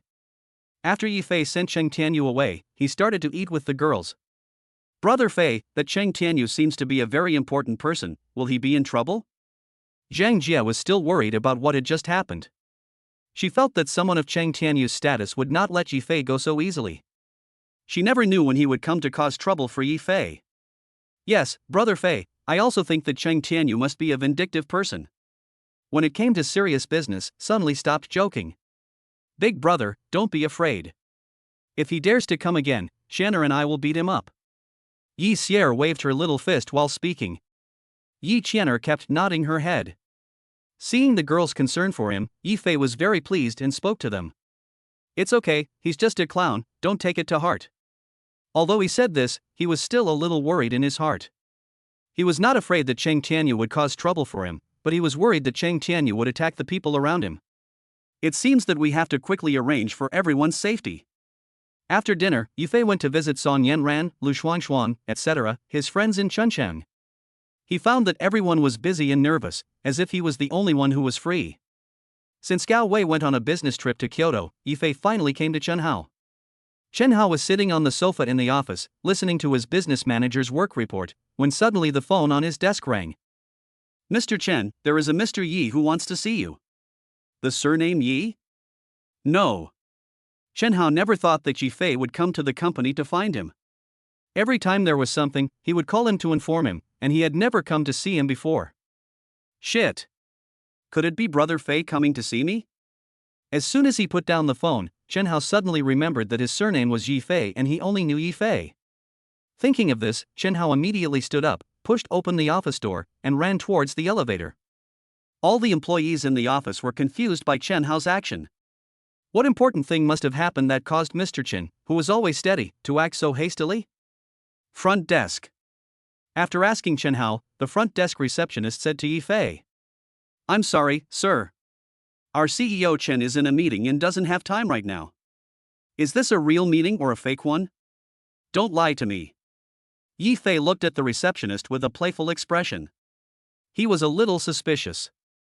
The receptionist did not inform Chen Hao at all, otherwise Chen Hao would not have refused to see him. "It's true. How could I dare to deceive you? Then I'll give him a call and ask him. If you dare to lie to me, I'll let Chen Hao fire you." Yifei continued to tease the receptionist, but he actually took out his cell phone and dialed. The receptionist didn't take Yifei's words to heart at all, thinking, "Humph, you are just bragging. If you have that ability, President Chen will not see you." Just then, a cell phone rang from the elevator entrance, and then Chen Hao was seen running over breathlessly. "Fei, Brother Fei. Why didn't you inform me in advance when you came to the company? I would have waited for you downstairs. I don't have anything to do, I just came to take a look." The moment the receptionist saw Chen Hao running over, his heart sank. She never expected that someone who ran to the front desk and said he wanted to see Chen Hao would make Chen Hao so respectful. "Brother Fei, let's go upstairs and talk." After saying that, Chen Hao made a gesture of invitation and let Yifei into the elevator. The receptionist was relieved when she saw that Yifei did not embarrass her. She said to her colleague, "Xiaoling, what do you think the identity of that young man was that made Mr. Chen so respectful?" "I don't know either. I've never seen him here before. But I think he's at least a rich second generation." "I don't think so. Don't you know the strength of the Chen family in Chuncheng? Chen Hao is the richest second generation rich man in Chuncheng. He won't really respect a second generation rich man. Then I don't know. No matter who he is, he won't be interested in me." Xiaoling is very self-aware and has never thought about climbing up the social ladder. She just focuses on doing her job well. After bringing Yifei to the office, Chen Hao acted as a waiter and hurriedly made tea and poured water for Yifei. "Brother Fei, I heard you went to Myanmar. When did you come back?" "I just came back this morning, and I came out for a walk because I had nothing to do." "Everything is going well." Chen Hao did not ask Yifei what he was going to do in Myanmar. He was a smart man and knew not to ask questions that he shouldn't ask. "Well, it went well."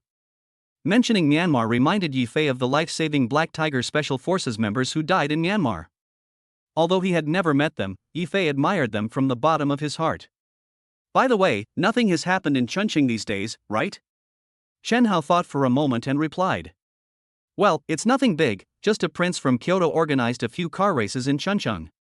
He said he was going to challenge all the masters in Chuncheng, and Gao Wei also participated before he left, but he was defeated by the other party."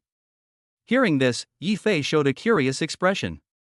After he acquired top-level driving skills, he had never competed with others. "Oh? Racing?" Seeing that Yifei seemed very interested, Chen Hao immediately spoke. "Brother Fei, do you want to join? There is a match tonight, which is a perfect opportunity to avenge Gao Wei." Chen Hao knew that Shang Jiabin had given all the cars in his collection to Yifei, and Yifei also had a top-of-the-line Bugatti Veyron, so he thought Yifei's driving skills must be very good. "Okay, let's go over and play together." Afterwards, Chen Hao used his connections to help Yifei sign up for tonight's racing race. The competition venue is on a mountain 50 kilometers away from Chuncheng City. After dinner, Yifei and Chen Hao set off for the venue. Yifei did not drive the most valuable Bugatti Veyron, but still drove the GTR he drove in the morning. He felt that although racing has high requirements for the vehicle, driving skills are more important. He wanted to see how far he could push the GTR, and he didn't care whether he won or lost. In order to preserve the tire grip to the greatest extent, he did not drive too fast and arrived at the racing venue after 40 minutes. Chapter 95 Racing. When we arrived at the competition venue, there were already at least 100 cars parked there, and there were a large number of people, mostly young men and women. Seeing Yifei and Chen Hao get off the car, many people came over to say hello, but all of them did it for Chen Hao's sake. Brother Hao, are you coming to race too? Yeah, Brother Hao, I haven't heard that you like this. Brother Hao, who is this guy next to you? We have never seen him before. Hearing this, Chen Hao's face immediately darkened. He kicked the person who spoke and said, Chen Lo, hurry up and apologize to Brother Fei, or I won't forgive you. Ah. I'm sorry, Brother Fei. I'm the one who said that. As soon as Chen Le finished apologizing, Chen Hao hurriedly spoke to Yifei. Brother Fei, don't bother with him. He's my second uncle's younger brother, and he's been spoiled by his family. It's okay, we're all family. Yifei didn't care about these at all. After all, he didn't like these useless communications. Quiet, everyone, please be quiet. At this time, the voices of staff were heard on the broadcasts around the stadium. Everyone present stopped talking and listened quietly to the staff's introduction. Now I will explain to you the situation of this competition.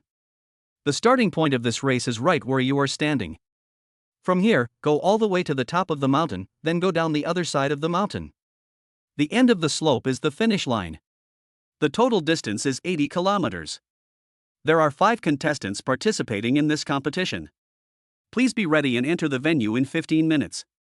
Hearing this, there was a burst of discussion among the crowd. That's not right. Doesn't it end at the top of the mountain every time? Yeah, the road on the other side of the hill is extremely complicated, and no one ever races there. Maybe this young master from Kyoto wants to increase the difficulty. 10 minutes later, the radio sounded again. Competitors, drive your vehicles into the arena according to their numbers. The first car to enter was the coolest Koenigsegg. From the sound of the engine, you can tell that it must have undergone high-end modifications. Wow, the young master from Kyoto brought out his best Koenigsegg. It looks like he's going to break the record this time. That's for sure. After all, their technology is there. When everyone saw the young man standing next to Koenigsegg, they all exclaimed in admiration. At this time, Yifei also looked at the young man, who was about 22 or 23 years old, wearing a professional racing suit and looked very professional. Then the second, third and fourth cars came in, all of them were top international sports cars. Although the audience's emotions were not as enthusiastic as when they saw Koenigsegg, it still caused a small sensation. Fuck, am I seeing things? I'm actually driving a GTR to compete with these world-class sports cars. Yes, you read that right, this guy is supposed to be funny. Don't be ridiculous, maybe he is the car god of Akina Mountain. Seeing the GTR that Yifei was driving, the audience burst into sarcastic remarks. Soon, the sound of countdown was heard from the radio, and at the same time, a sexy beauty holding a small flag walked to the front of the vehicle and raised the flag above her head. 3, 2, 1. The countdown ended and the flags in the beauty's hands fell at the same time. The 4 participating vehicles in front rushed forward in an instant like wild horses that had broken free from their reins. However, Yifei suddenly accelerated and chased after him from the starting point a few seconds later. What no one knows is that the GTR that Shang Jiabin gave to Yifei has undergone the most advanced modifications, and its performance is no worse than any sports car. It only took 2.8 seconds to increase the speed to 100 kilometers, and the speed continued to increase, soon reaching 300 kilometers. The road ahead also became blurred. Fortunately, Yifei used the system to improve his driving skills to the highest level. If it were someone else participating in the competition for the first time, they would most likely fall into the ravine due to visual problems. The speed of the car kept increasing, and soon he saw a vehicle in front of him at a bend. When he saw the taillights in front light up, Yifei slowed down. Then with a perfect drift, he followed the car in front and passed the curve perfectly. Fuck, the GTR actually caught up with the car in front. At this time, the explanations of the stadium staff were heard in everyone's headphones, and a huge display screen was erected at the starting point and the end point of the track to broadcast the progress of the event throughout. Next, we arrived at a very long straight track. As we all know, overtaking in a straight line is simply not realistic, so we could only step on the accelerator to the bottom and rush forward. Just before reaching the top of the mountain, there are several consecutive bends to pass. When reaching the first bend, the vehicle in front slows down again. On the contrary, Yifei not only did not slow down, but the speed of the car continued to soar. Fuck, is this GTR looking for death? It's impossible to make a turn at this speed. Maybe I've lived enough. Although the crowd did not have the driving skills of a racing driver, they still knew some common sense. No one believed that Yifei could pass the bend ahead at such a high speed. Yifei kept increasing the speed, trying to overtake the car in front of him, but the car in front refused to give way to him and kept changing lanes to block Yifei's overtaking. "Humph, you little brat, you think you can overtake my car?" Just when the player in front of Yifei was feeling proud, he suddenly discovered that Yifei's car disappeared in the rearview mirror. "Shit, we're almost into a curve and you're driving so fast, it'll be strange if you don't fall off." Just when he thought Yifei had fallen into the ravine, the roar of the engine continued to come from the left side of his car. He turned his head and looked out the window, only to see Yifei's car had passed him. "You lunatic, you turned off the car lights in the middle of the night." Using this method, Yifei overtook 3 cars and came directly to the back of Koenigsegg.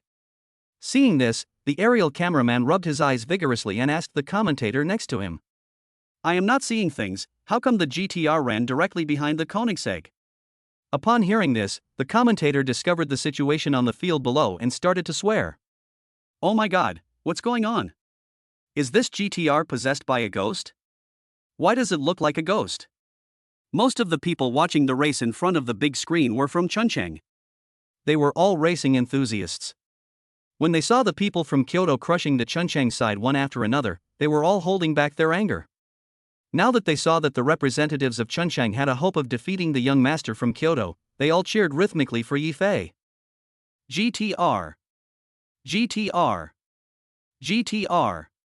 The young master from Kyoto who was in front of Yifei heard the shouting coming from the earphone and was obviously a little anxious.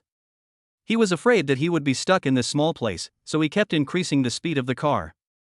But the car was about to reach a bend, and he wanted to slow down, but it was too late. He could only drift, but because the car was going too fast, the rear end of the car hit the guardrail directly. The Koenigsegg he was driving spun several times and was about to fall into the mountain stream. At this critical moment, Yifei's GTR made a precise drift and blocked his car, thus preventing him and his car from falling into the ravine. At this time, 3 cars behind them passed by their cars one after another, with no intention of stopping. Seeing that the other party was safe, Yifei backed up the car, once again maximized the performance of the GTR, and rushed directly towards the vehicle in front. In less than 5 minutes, it overtook all the vehicles and did not stop at the finish line, returning directly to Lishui Yuntian's villa. Chapter 96 Chen Hao is defeated. The next day. In the Kyoto military district, a helicopter slowly took off and headed straight for Chungcheong. When the helicopter arrived at Chungcheong military region, Chung Huaiyan got off the plane with a man in blue. After getting off, he got into a military jeep and headed straight to the military hospital. At this time, Chung Tianyu was losing his temper in the ward, throwing anything he could reach at the bodyguard. "You bunch of losers can't even take care of one person, and you made me look like this." The 4 bodyguards stood still and allowed Chung Tianyu to beat and scold them. No one dared to make a sound. Just then, a nurse came in to change the dressing for Chung Tianyu. Seeing that the nurse was pretty, Chung Tianyu took the opportunity when the nurse was changing his dressing and reached out to touch the nurse's butt. "Ah! What are you doing?" The nurse felt someone touching her, and when she turned around, she saw Chung Tianyu's outstretched hands. Chung Tianyu took back his hand, put it to his nose and smelled it, then said, It's quite elastic and smells good." The nurse never thought that someone would dare to do such a dirty thing in a military hospital. She's been working here for 5 years and has never heard of it. She glared at Chung Tianyu with tears in her eyes, but she didn't dare to get angry with Chung Tianyu. When Chung Tianyu entered the hospital yesterday, all the staff already knew his identity. Moreover, the dean has personally instructed that this ancestor must be well served. The nurse endured the humiliation and walked out. As soon as she opened the door, she bumped into Chung Huaiyan who was about to enter. Chung Huaiyan saw the nurse look like she had been wronged, and he knew what had happened without asking, because he knew his son's character too well. "Dad, you're here. Hurry up and avenge me. Kill that guy and make me feel better." Seeing Chung Huaiyan coming in, Chung Tianyu immediately pretended to be pitiful, with a few tears in his eyes. Chung Huaiyan did not answer Chung Tianyu's words, but walked straight to his bedside. Regardless of his dominance, he slapped Chung Tianyu in the face. "When will you behave yourself? You have brought shame to the Chung family." Chung Tianyu covered his burning face with his hands and looked at Chung Huaiyan who was full of anger, not daring to make a sound. Chung Tianyu knew very well what kind of temper his father had. Although he was usually very spoiled to him, if he really made a mistake, Cheng Huaiyan would give him a good beating without any mercy. Cheng Huaiyan may be angry, but Cheng Tianyu is his biological son after all. Now that he has suffered such a great injustice, he can't just let it go. Even if Cheng Tianyu doesn't say anything, he will beat Yifei to death. After asking Cheng Tianyu's attending physician about his injury and learning that Cheng Tianyu only needed to rest, he said to Cheng Tianyu, "I'll have someone send you back to Kyoto to recover from your injuries." "No, I want to kill that guy myself." Seeing Cheng Tianyu's determination, Cheng Huaiyan had no choice but to agree. Afterwards, Cheng Huaiyan called the person in charge of the Chuncheng military region, and then returned to the Chuncheng military region with the man in blue. He asked the hospital to arrange medical staff and took Cheng Tianyu with them. Seeing that the jeep that Cheng Huaiyan was riding in had just stopped at the gate of the military district, an officer ran forward, drove in front of Cheng Huaiyan, and saluted with a standard military salute.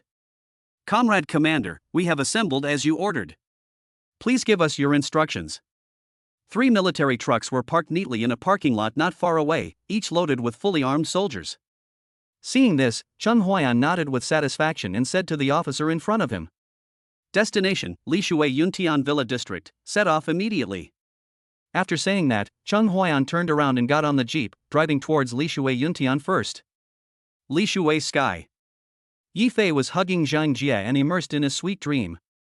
Having not seen each other for a few days, their passion lasted until dawn last night. Ring, ring, ring. A cell phone ring interrupted Yifei's sweet dream. Zhang Jie picked up the phone on the bedside table, took a look at it and said, "Brother Fei, it's your phone. It's Chen Hao calling." Yifei then opened his sleepy eyes, took the phone from Zhang Jie and answered it. "Brother Fei, please save me." Chen Hao's anxious voice was heard on the phone. Hearing this, Yifei lost all sleepiness, sat up immediately, and asked Chen Hao on the other end of the phone, "Where are you?" "I'll be there right now." Yifei thought that something dangerous had happened to Chen Hao, so he walked under the bed and wanted to put on his clothes before Chen Hao could finish his words. "Brother Fei, don't be anxious, just listen to me first.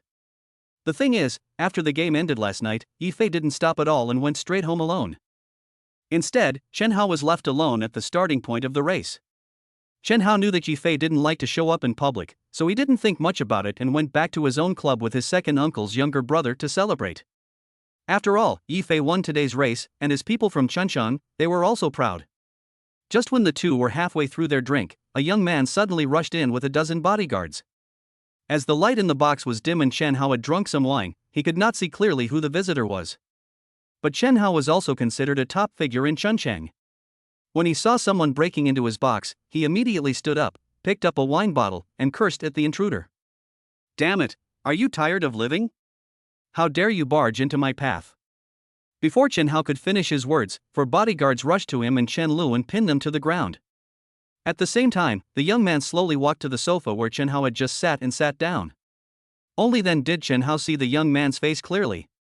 He was the young man from Kyoto who drove the Koenigsegg when he was racing with Yifei. At this time, Chen Hao was no longer drunk and broke out in a cold sweat. Although he is a powerful figure in Chuncheng, Chuncheng is a small place after all. Compared with the big shots in Kyoto, he is nothing. "Sir, I didn't know you were the one visiting me. I apologize for any offense I caused you." Chen Hao was pinned to the ground by the bodyguard, trembling as he apologized to him. "Let them go." Hearing this, 4 bodyguards helped Chen Hao and the other man up from the ground. "Sit down." Chen Hao always obeyed the young man's voice and did not dare to ask any questions. After Chen Hao sat down, the young man picked up the wine glass in front of him and shook it at Chen Hao, then said, "I'm not here to cause you trouble today. I have something to ask you." Hearing this, Chen Hao knew the purpose of his trip. There was nothing about him that was worthy of the attention of the big shots in Kyoto. Although there were many people present during the competition, few people knew Yifei's identity. The most direct way to find Yifei is through Chen Hao. Not only did Chen Hao bring Yifei to the competition venue, but it was also Chen Hao who used his connections to help Yifei get the qualification to participate. So after the young man got the news, he immediately took people to find Chen Hao. Chapter 97 Kyoto Prince. After guessing the purpose of the young man's visit, Chen Hao said to him, "Sir, I know you are not here for me. You want to know who won the match just now? Ha, you're quite smart. Yes, I'm here just for the owner of that GTR." The young man always had a harmless expression on his face, as if reminding Chen Hao that he had no ill intentions. But Chen Hao felt that young masters like them should be moody. If he really exposed Yi Fei and caused a conflict between them, he would be harming Yi Fei. Moreover, Chen Hao was very clear about Yi Fei's temper and character, and he would never be inferior to anyone. Sir, if this is the case, I can only say sorry to you. I cannot tell you his identity. Hearing this, the young man's face gradually turned cold, and his eyes towards Chen Hao were no longer friendly. You probably don't understand my temper yet. Without waiting for the young man to give orders to the bodyguards, one of the bodyguards pressed Chen Hao to the ground again. Chen Hao's attitude towards the young man was no longer servile, and he spoke expressionlessly. Even if you kill me, I won't reveal any information about him. The young man waved to the bodyguard, signaling him to let Chen Hao go, then squatted on the ground and looked at Chen Hao and said, Am I that scary? I came to him with no ill intentions, and you saw what happened during the game on the big screen. If he hadn't stopped my car, it would have rolled into the mountain stream. And I may have already become a corpse. After saying this, the young man's eyes kept flashing back to the thrilling scene at that time, and until now, he still feels scared. My purpose in looking for him is to repay him for saving my life. Hearing this, Chen Hao also recalled the situation at that time. Everyone present at the time saw the thrilling scene through the live broadcast. What the young man said was true. If it weren't for Yi Fei, he would have died on the spot. Thinking of this, Chen Hao began to believe what the young man said. No one would repay kindness with enmity and cause trouble for his savior. Chen Hao stood up and said to the young man, Well, let me ask for his opinion tomorrow. If he agrees, I will take you to see him. The young man raised his wrist to check the time. It was already 1 o'clock in the morning. It was indeed not appropriate to disturb him, so he could only wait until tomorrow morning. Okay, I'll wait then. Seeing the young man agreed, Chen Hao quickly spoke. Sir, do you want to rest in my club or? Chen Hao didn't finish his words, but his meaning was very clear. He just wanted the young man to leave, but he didn't say it explicitly. But the young man had no intention of leaving. He even said this to Chen Hao. I'll wait here, and you can stay here with me. If you run away, it will be hard to find you. Hearing this, Chen Hao was overwhelmed and thought to himself, there are still several hours until dawn, why don't we all take a break? Besides, you can't go to their house so early in the morning. But Chen Hao had no choice but to stay in the box with the young man. While waiting, the young man kept asking around to find out about Yi Fei's situation. Chen Hao was so sleepy that he could hardly open his eyes, but he still had to carefully respond to his various questions. He was afraid that Yi Fei's identity would be leaked accidentally, because at this time Chen Hao didn't know whether Yi Fei would agree to meet the young man. Finally, after Chen Hao stared with his eyes wide open for 5 hours, the sky finally became completely bright. Without waiting for the young man to urge him, Chen Hao took out his phone and called Yi Fei.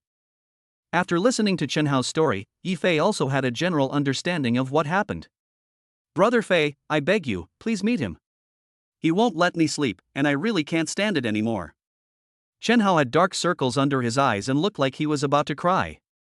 Puff. Yi Fei and the young man were both amused by Chen Hao's words. Tell him my address. I'll be waiting for him at the villa. Sir, your safety. Shut up. Do you think someone who saved my life would hurt me? After saying that, he took the lead and walked into the courtyard of the villa. Seeing this, Chen Hao hurriedly caught up with the young man and gave him directions. After a while, Yi Fei saw the figures of the two people, stood up and stood at the edge of the pavilion, waiting for them to come over. Seeing Yi Fei stand up, the young man guessed that Yi Fei was the owner of the GTR yesterday. The moment he saw the Bugatti Veyron, the young man knew that Chen Hao had not lied to him. As the owner of the world's top sports car, it is impossible for him to play tricks with Chen Hao. Chen Hao quickened his pace and came to Yi Fei first, speaking in a low voice. Brother Fei, he is the young man from Kyoto. Yi Fei did not answer, but stepped forward, stretched out his hand, shook hands with the young man, and said, Welcome to my humble abode. I'm sorry to bother you, but I don't know your name. Chapter 98 Becoming Brothers. Yi Fei asked the young man to sit at the tea table and poured him a cup of tea. Then he said to Chen Hao, If you are tired, you can go and rest first. Hearing this, Chen Hao felt that Yi Fei was not trying to drive him away, so he sat down at the tea table. He felt that Yi Fei would definitely become friends with the Kyoto prince, and staying here would most likely give him the opportunity to develop to a higher level, so he stayed there despite his sleepiness. Seeing that Chen Hao had not left, Yi Fei poured him a cup of tea and then said to the young man, My name is Yi Fei, You may be wondering about my origins. I can tell you the truth, I come from a peasant family. The more Yifei said this, the more confused the young man became. From a rural family? So young? How could he have such a huge fortune? Not counting the villa covering an area of 10,000 acres, the world limited edition Bugatti Veyron at the door alone would be worth hundreds of millions. The young man knew that Yifei had no reason to lie to him, but Yifei did not tell him the reason, and he could not ask in detail. After all, it was the first time they met. It was not just the young man who was puzzled by this. Chen Hao also had suspicions in his heart. He and Gao Wei had inquired about Yifei's background several times, and even visited Yifei's hometown, but the results they got were exactly the same as what Yifei said. After investigating Chen Hao last night, the young man has confirmed that Yifei and the others do not know their true identities. After Yifei finished his introduction, the young man raised the teacup in his hand and said, "Brother Yi, today I will use tea instead of wine to toast you. Thank you for saving my life yesterday." After they both drank the tea, the young man continued, "Brother Yi, since you are so straightforward, I won't hide it anymore. You may only know that I'm from Kyoto, but you don't know my specific identity." Yifei replied as he continued to pour tea for the young man. "I really don't know about this. I guess your identity must be extraordinary." "Brother Yi is right. My name is Zhou Chen. My identity is nothing special. In the eyes of others, I am just a playboy who only knows how to eat, drink and have fun. However, my family still has some power." Although Yifei didn't know much about the situation in Kyoto, after Zhou Chen finished speaking, he kept searching in his mind for which big family in Kyoto had the surname Zhou. Seeing Yifei's frown, Zhou Chen did not continue the introduction, but waited for Yifei to think. Suddenly, Yifei stood up from his chair, a look of surprise appeared on his face, staring straight at Zhou Chen opposite him. Seeing this, Zhou Chen knew that Yifei had guessed his identity, and nodded slowly to Yifei. And said, "Brother Yi, I think you have guessed my identity. My grandfather is the one at the top." Zhou Chen didn't say it directly, but he has admitted his identity. Even Chen Hao guessed Zhou Chen's identity, but he was tactful and didn't say anything. He just drank his tea as if he didn't hear anything. Yifei sat back in his chair and calmed down. He really didn't expect that Zhou Chen had such an identity. "Brother Zhou, I am really surprised by your identity." "Brother Yi, it's just an identity. I don't want this to affect our friendship. How about this, we become brothers today, what do you think?" Yifei looked at Zhou Chen's sincere eyes and felt that Zhou Chen must be sincere. But he didn't have anything worthy of Zhou Chen's friendship. Whether it was money or status, Zhou Chen didn't need his help. After thinking about it, Yifei felt that Zhou Chen must be blamed because he saved his life during the game yesterday. Thinking of this, Yifei said to Zhou Chen, "Brother Zhou, if it's because of what happened during yesterday's game that you want to become sworn brothers with me, then I think it's unnecessary. In that emergency, I think anyone would lend a helping hand." When Chen Hao heard Yifei's words, he gritted his teeth and thought to himself, "My brother Fei, this is..." But before coming to Chuncheng, Zhou Chen had already been to more than a dozen places, and the result was the same no matter where he went, he was completely defeated by his opponents. After competing in several games in Chuncheng, Zhou Chen became a little discouraged. He simply couldn't find any opponent who could match him, so he had to keep changing vehicles to refresh his own record. However, he did not expect that in the last game, he would meet Yifei who was really strong. Maybe because he had suppressed his emotions in his heart for too long, he bumped into the guardrail in excitement. After Zhou Chen finished speaking, Yifei also understood his true thoughts. "Okay, let's become sworn brothers here today, but I don't think we young people need to be so particular. There's no need for those rituals. From now on, you can just call me Yifei and I'll call you Zhou Chen." "That won't do. We still have to follow the proper etiquette. You are 1 year older than me, so I have to call you Brother Fei." When arriving at Yifei's villa, Zhou Chen's bodyguard had already investigated the owner's information and sent it to Zhou Chen's mobile phone, so Zhou Chen knew that Yifei was older than him. Yifei understood the reason, but did not point it out. He just agreed softly. "By the way, I want to ask you about someone. This person is also in Kyoto. I think you must have heard of him. Brother Fei, just tell me what you know. I will tell you the truth. His name is Morong Feng." Chapter 99, The Army Arrives to Besiege. When Zhou Chen heard the 3 words Morong Feng, his body trembled slightly.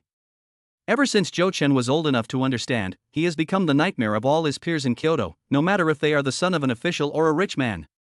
As long as Zhou Chen didn't like someone, he would tease them until they begged for mercy. Due to Zhou Chen's status, the bullied people had no choice but to swallow their anger and dared not complain at all. As he grew older, Zhou Chen no longer played these tricks after he became an adult. After years of accumulation, he has firmly sat in the position of the first son of Kyoto. And he has been sitting there for 6 years, and no one has ever dared to confront him. This situation was completely broken until Morong Feng returned to Kyoto from the Qin family. Relying on his superb martial arts and extraordinary intelligence, Morong Feng quickly brought most of the forces in Kyoto under his command in less than a year. At first Zhou Chen didn't care, and he was tired of the stable life. Morong Feng happened to appear, and he wanted to wait until he grew up and matured so that he could have some fun with him. But after several confrontations, Zhou Chen ended up in failure. Not only did he fail to regain the lost power, he also helped Morong Feng to increase his arrogance. This allowed Morong Feng's network of contacts and financial resources to develop rapidly in both directions. Up to now, Morong Feng's status in Kyoto has surpassed Zhou Chen. Brother Fei, why did you suddenly mention Morong Feng? Do you know him? Zhou Chen was afraid that Yi Fei and Morong Feng were friends or partners. If that's the case, I have to be more cautious in my future interactions with Yi Fei.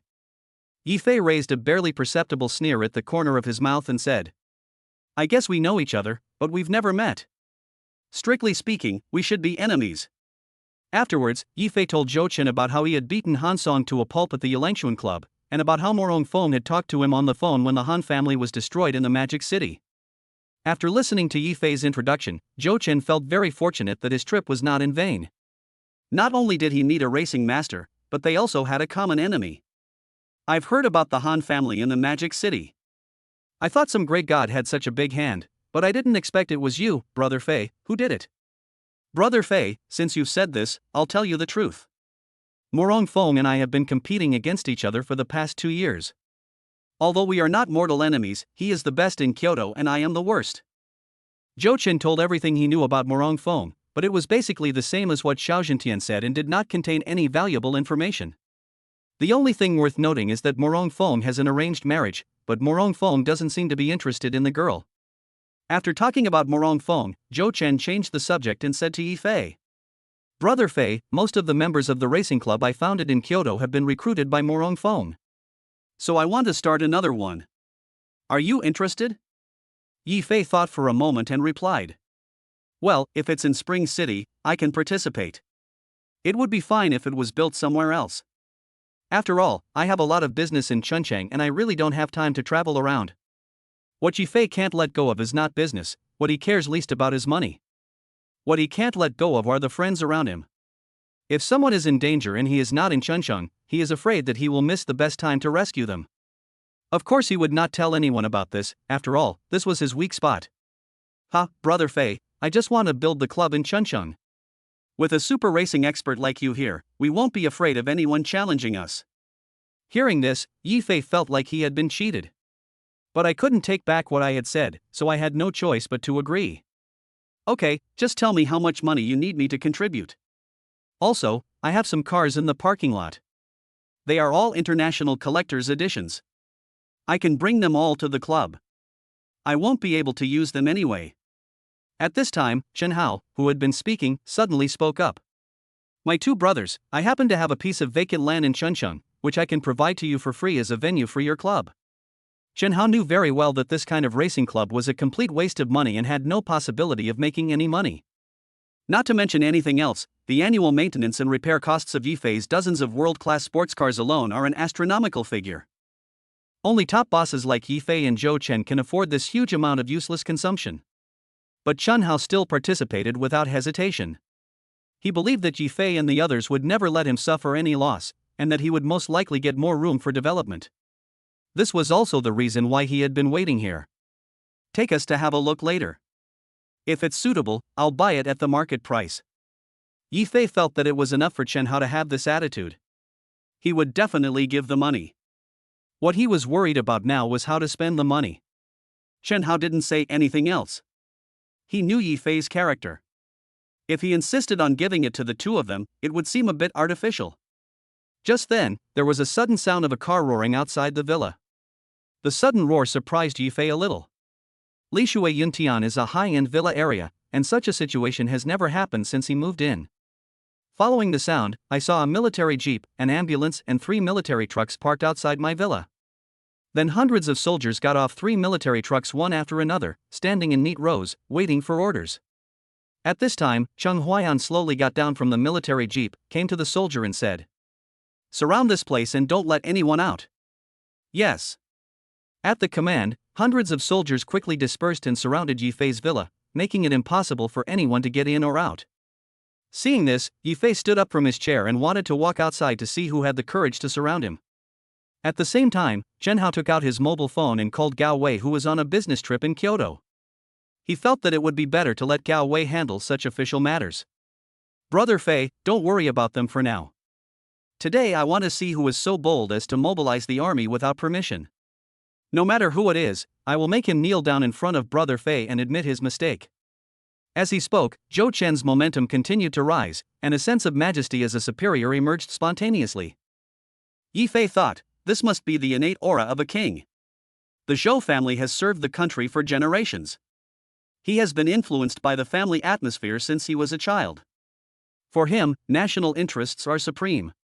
After hearing Zhou Chen's words, Yifei sat down again and waited quietly for the visitor to appear. Chapter 100 Surrounded. When Cheng Huayan got off the car, he noticed 4 luxury RVs with Kyoto license plates parked on the side, but he didn't think much about it. He thought it was normal for someone who could live in such a villa to have some Kyoto friends. The bodyguards in the RV did not get out to check without Zhou Chen's order. After Cheng Tianyu got off the ambulance, he saw Yifei's Bugatti Veyron. This was something he didn't expect. What Yifei said in the Irish hotel turned out to be true. He hurriedly asked the medical staff to push his wheelchair to Chung Huayan and said, "Dad, I think that boy's identity is not as simple as it seems." Then he pointed at the Bugatti Veyron and continued, "That car is a global limited edition, and its value is at least hundreds of millions." Cheng Tianyu felt that this car should not be here, but reality gave him a ruthless slap in the face. Without Cheng Tianyu's explanation, Chung Huayan also knew that Yifei's people were not simple. How could an ordinary person live in a villa like Li Shui Yuntian, and the one he lived in was the largest in the villa area? Looking at the top-notch villa in front of him that looked like a manor, Chung Huayan felt a little nervous and secretly hated himself for not investigating it thoroughly before taking action. But he had already brought the army here, and it was impossible for him to just go back without doing anything. If he did that, his Chung family would become the laughingstock of Kyoto. Thinking of this, Chung Huayan comforted himself in his heart, "Humph, I don't believe that any big shot can appear in a small place like Chuncheng." After taking a deep breath, he said to the man in blue behind him, "Come on, let's go in." After saying that, he took the lead and walked into the courtyard of the villa. Seeing this, Cheng Tianyu urged the nurse beside him and followed Chung Huayan's steps to walk in. Just when Cheng Huayan and his friends didn't know which way to go in the courtyard, a gardener who was in charge of tidying up the courtyard came up to them and said, "Hello, my young master is waiting for you inside." After saying that, the gardener made a gesture of invitation and directed them to the pavilion where Yifei and the other 2 were. Seeing Cheng Huayan and others coming over, Yifei had no intention of getting up. He continued to sit on the chair and drink tea with Zhou Chen. "Boy, is this your way of entertaining guests?" Because of Cheng Huayan's identity, no matter where he went, there would always be people fawning on him. Yifei's attitude at this time made him feel a little uncomfortable, even embarrassed. Zhou Chen had his back to Cheng Huayan and the others, so they did not recognize his identity. Yifei did not answer Cheng Huayan's question, but looked at Cheng Tianyu in the wheelchair behind him and said, "What's going on? After the little one is beaten, the old one comes?" Seeing Yifei's nonchalant attitude, Cheng Tianyu tried several times to stand up from the wheelchair, but no matter how hard he tried, he couldn't do it. He had no choice but to say to Yifei angrily, "You're still pretending, don't you know your current situation?" "My situation? You think you can control me, right?" Cheng Tianyu looked around at the soldiers who were constantly gathering around them and said with a smug look on his face, "You think I can't do it?" Yifei picked up the teacup on the table and asked Chung Huayan, who was standing in the front, "I want to know whether your confidence comes from these ordinary soldiers? Or from the internal energy master beside you?" Yifei deliberately paused for a moment, and at the same time threw the teacup in his hand directly towards the man in green. In an instant, the man in green felt the powerful aura emanating from Yifei and knew that he was no match for Yifei. Without thinking, he dodged the teacup thrown by Yifei. However, he was only at the initial stage of internal strength and had no time to dodge Yifei's attack, so he could only choose to take it head-on. Bang! The man punched the teacup, breaking it into pieces. He took several steps back, but was still unable to get rid of the force from the teacup. He sat on the ground unsteadily, and managed to suppress the churning in his chest so as not to spit out blood. "Uncle Kuei, how are you?" Cheng Huaiyan quickly turned around and asked Uncle Kuei, who was sitting on the ground. Uncle Kuei didn't dare to speak, fearing that he couldn't hold back the blood in his mouth. He could only reluctantly stretch out his hand and waved at Cheng Huaiyan a few times. Seeing this, Cheng Huaiyan knew that Uncle Kuei must have been injured, and seriously injured. This kind of situation was something he had never imagined. Uncle Kuei had been worshipped by Cheng for many years and had helped the Cheng family deal with various masters many times, but a situation like today had never occurred. The most unbelievable person was Zhou Chen. Although he did not see what happened behind him, at the moment Yifei made his move, he only felt a strong wind passing by his ears and was frightened to the point of breaking out in a cold sweat. If Yifei's target was him, he would have no chance of survival. "Boy, no matter how good you are at fighting, you are alone. I don't believe you can kill all these soldiers. We are just having a personal grudge. Do you want to involve these innocent soldiers?" To Yifei, there is no difference between 1 and 100 of these ordinary soldiers, and he can kill them here at any time. But he didn't want these brave warriors carefully trained by China to sacrifice in vain because of Cheng Huaiyan's selfish desires. Cheng Huaiyan thought that Yifei was intimidated by the besieging soldiers, and said proudly, "Humph, they are soldiers. Soldiers are supposed to obey orders. As long as I give the order." Before Cheng Huaiyan finished speaking, Uncle Kuei finally calmed down, walked to his side with heavy steps, and whispered, "Huaiyan, his cultivation has at least reached the middle stage of internal strength. These ordinary soldiers are of no use to him at all." And Cheng Huaiyan was already feeling aggrieved enough, and when he saw Uncle Kuei hesitate to speak, he asked angrily, "And what? Tell me quickly. And if he wants to take our lives, we won't even have a chance to escape." Uncle Kuei didn't want to say such words that would only boost others' morale and destroy his own prestige, but he was afraid that Cheng Huaiyan would anger Yifei. Once Yifei gets angry, he will probably be killed here together. But at this time, Cheng Huaiyan was so angry that he would not listen to any persuasion and shouted directly to the soldiers around him. "I just don't believe it today. That so many people can't beat you to death. Follow my orders and aim." Crash. Afterwards, the sound of bullets being loaded continued to reach everyone's ears. "Put your guns down." At this time, Zhou Chen's voice also sounded, and he slowly turned around and faced Cheng Huaiyan. "Zhou Chen. Morning, brother. Mr. Zhou. Chapter 101 Shuer is looking for you." Cheng Huaiyan and others were so surprised that they couldn't close their mouths when they saw that the person who turned around was Zhou Chen. At this time, Cheng Huaiyan already felt a little regretful and hated Cheng Tianyu even more for getting involved with someone like Yifei, who was not only powerful but also had powerful interpersonal relationships. "Uncle Cheng, you are so arrogant, do you want to shoot me too?" Hearing this, Cheng Huaiyan came to his senses from his shock, and hurriedly waved and shouted to the soldiers around him. Quick, put your guns down." At this time, Cheng Huaiyan was soaked in cold sweat. He never expected that Zhou Chen would be here. He couldn't help but feel a little scared. If Zhou Chen was really hurt, he would definitely be charged with treason. "Zhou Chen, Uncle Chang really didn't know you were here. If I knew you were here, how could I do such a thing? Uncle Chang, whether I am here or not, you cannot mobilize the army privately. You are using the power granted to you by the Huaxia country to take revenge on your own.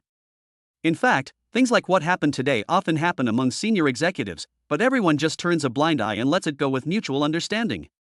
But if someone deliberately uses today's incident to make a fuss, then it will be a big problem. At the very least, Cheng Huaiyan will be laid off, or at worst, their Cheng family will be forced to move out of Kyoto, and Cheng Huaiyan will even be imprisoned. Zhou Chen, Uncle Chang was just blinded by hatred and acted impulsively to do such a foolish thing. Look, can you please let Uncle Chang go this time for the sake of our friendship?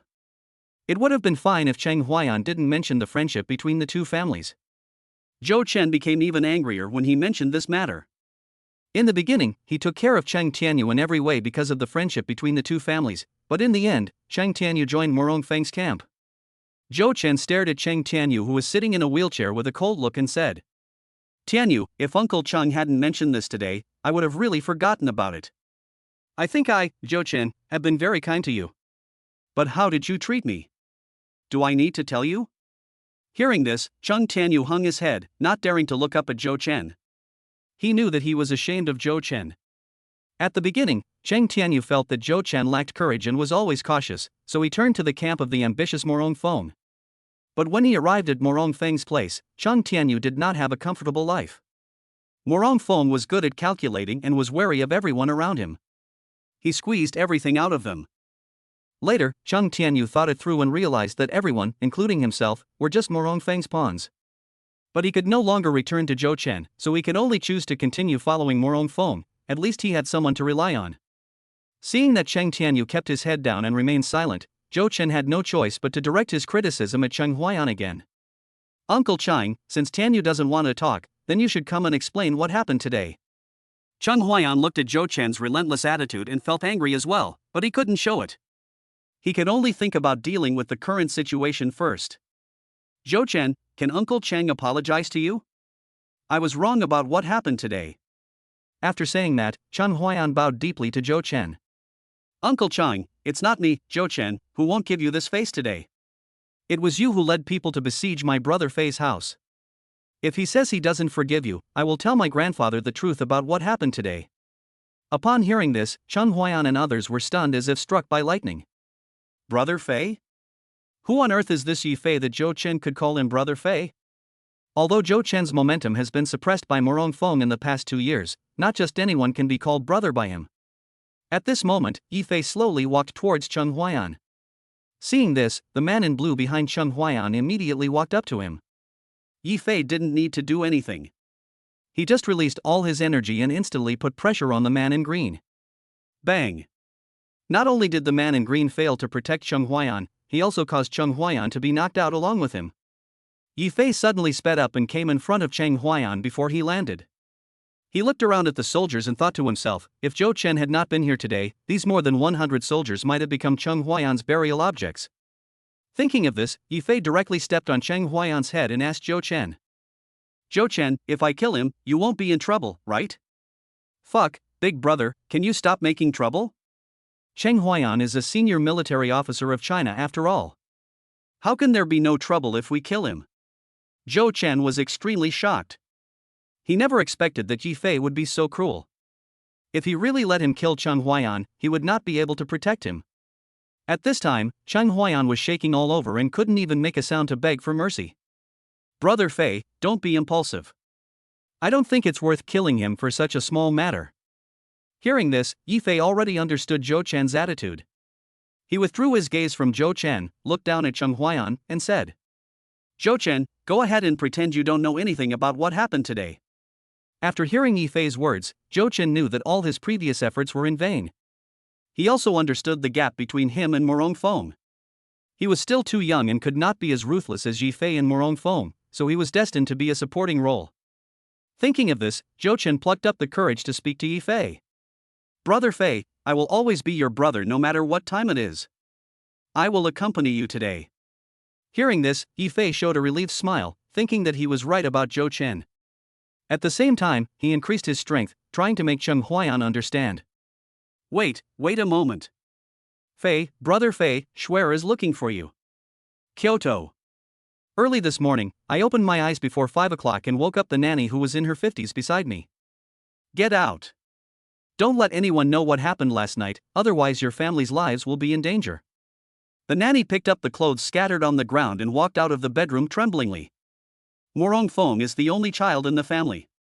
He has been loved by his family since birth and everyone revolves around him. But the young boy was suddenly brought to the isolated Qin family, and the Qin family had strict rules, so no one cared about him, the eldest son of the Morong family.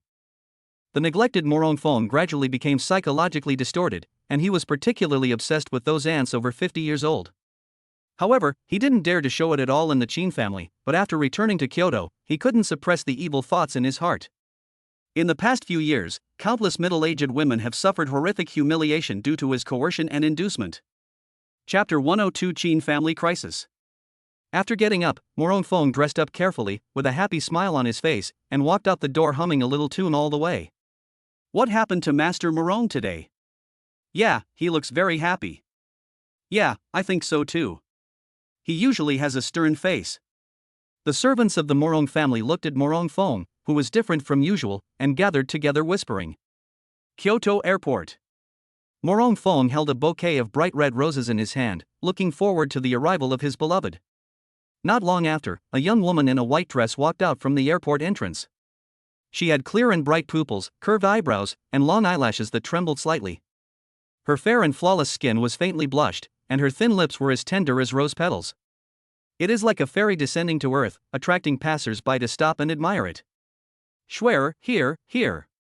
Seeing the woman's figure, Morong Fong waved to her happily and walked quickly towards her. Brother Fong, happy birthday. The woman was Qin Schwer, for whom Yi Fei gave gifts on Dumilive. Today was Morong Feng's birthday, and he specially invited Qin Schwer to celebrate for him. Looking at Qin Schwer in front of him, the smile on Morong Feng's face was as bright as a flower. Fuck, it's like a flower stuck in cow dung. Look at that man's disgusting face. You're right. I can tell from the first glance that man is not a good person. Damn it, the good cabbages are eaten by pigs. All the men at the airport who saw Qin Schwer walking up to Morong Fong showed jealous expressions and cursed Morong Fong in their hearts. Morong Fong was in a good mood. He ignored other people's gazes and walked out of the airport with Qin Schwer. Schwer, I've booked a hotel for you. Let's go eat something first, and then I'll take you to the hotel. You can rest for a while, as we have other activities tonight. Thank you for your help, Brother Fong. Qin Schwer always had a calm expression, which made Morong Fong difficult to guess what she was thinking.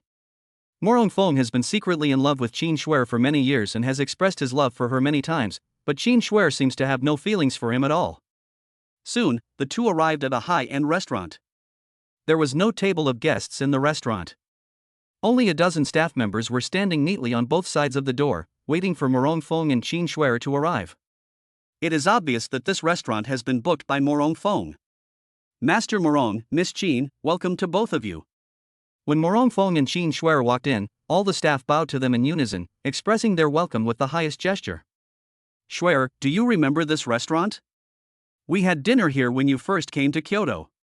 Well, I remember that the taste here is still very good.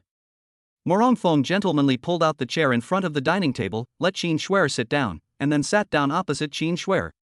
Schwer, nothing happened when you returned to the Qin family this time, right? Hearing this, Qin Schwer's expression, which had never changed, became even more sad. Everything else is fine, but Grandpa's health is getting worse day by day. Oh? Then I have to take some time to go back and see Grandpa Qin. The old man of the Qin family is already 90 years old and in very poor health.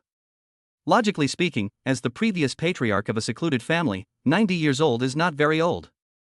However, the Qin family's martial arts, like the Luyun family's, have great drawbacks. Moreover, Qin Schwer's grandfather was the only one in the Qin family who lived to the old age of 90. He was lucky when he was young and had his meridians combed by a master, so he was fortunate enough to survive until now. It is very difficult for anyone who practices the Qin family's martial arts to live past the age of 50, and the Qin family also knows that it is a problem with the martial arts practice. However, after hundreds of years of revisions, the situation is still the same as before. What's more serious is that most of the Qin family's outstanding talents died young, resulting in a decreasing number of Qin family members. If this continues, the Qin family will sooner or later perish.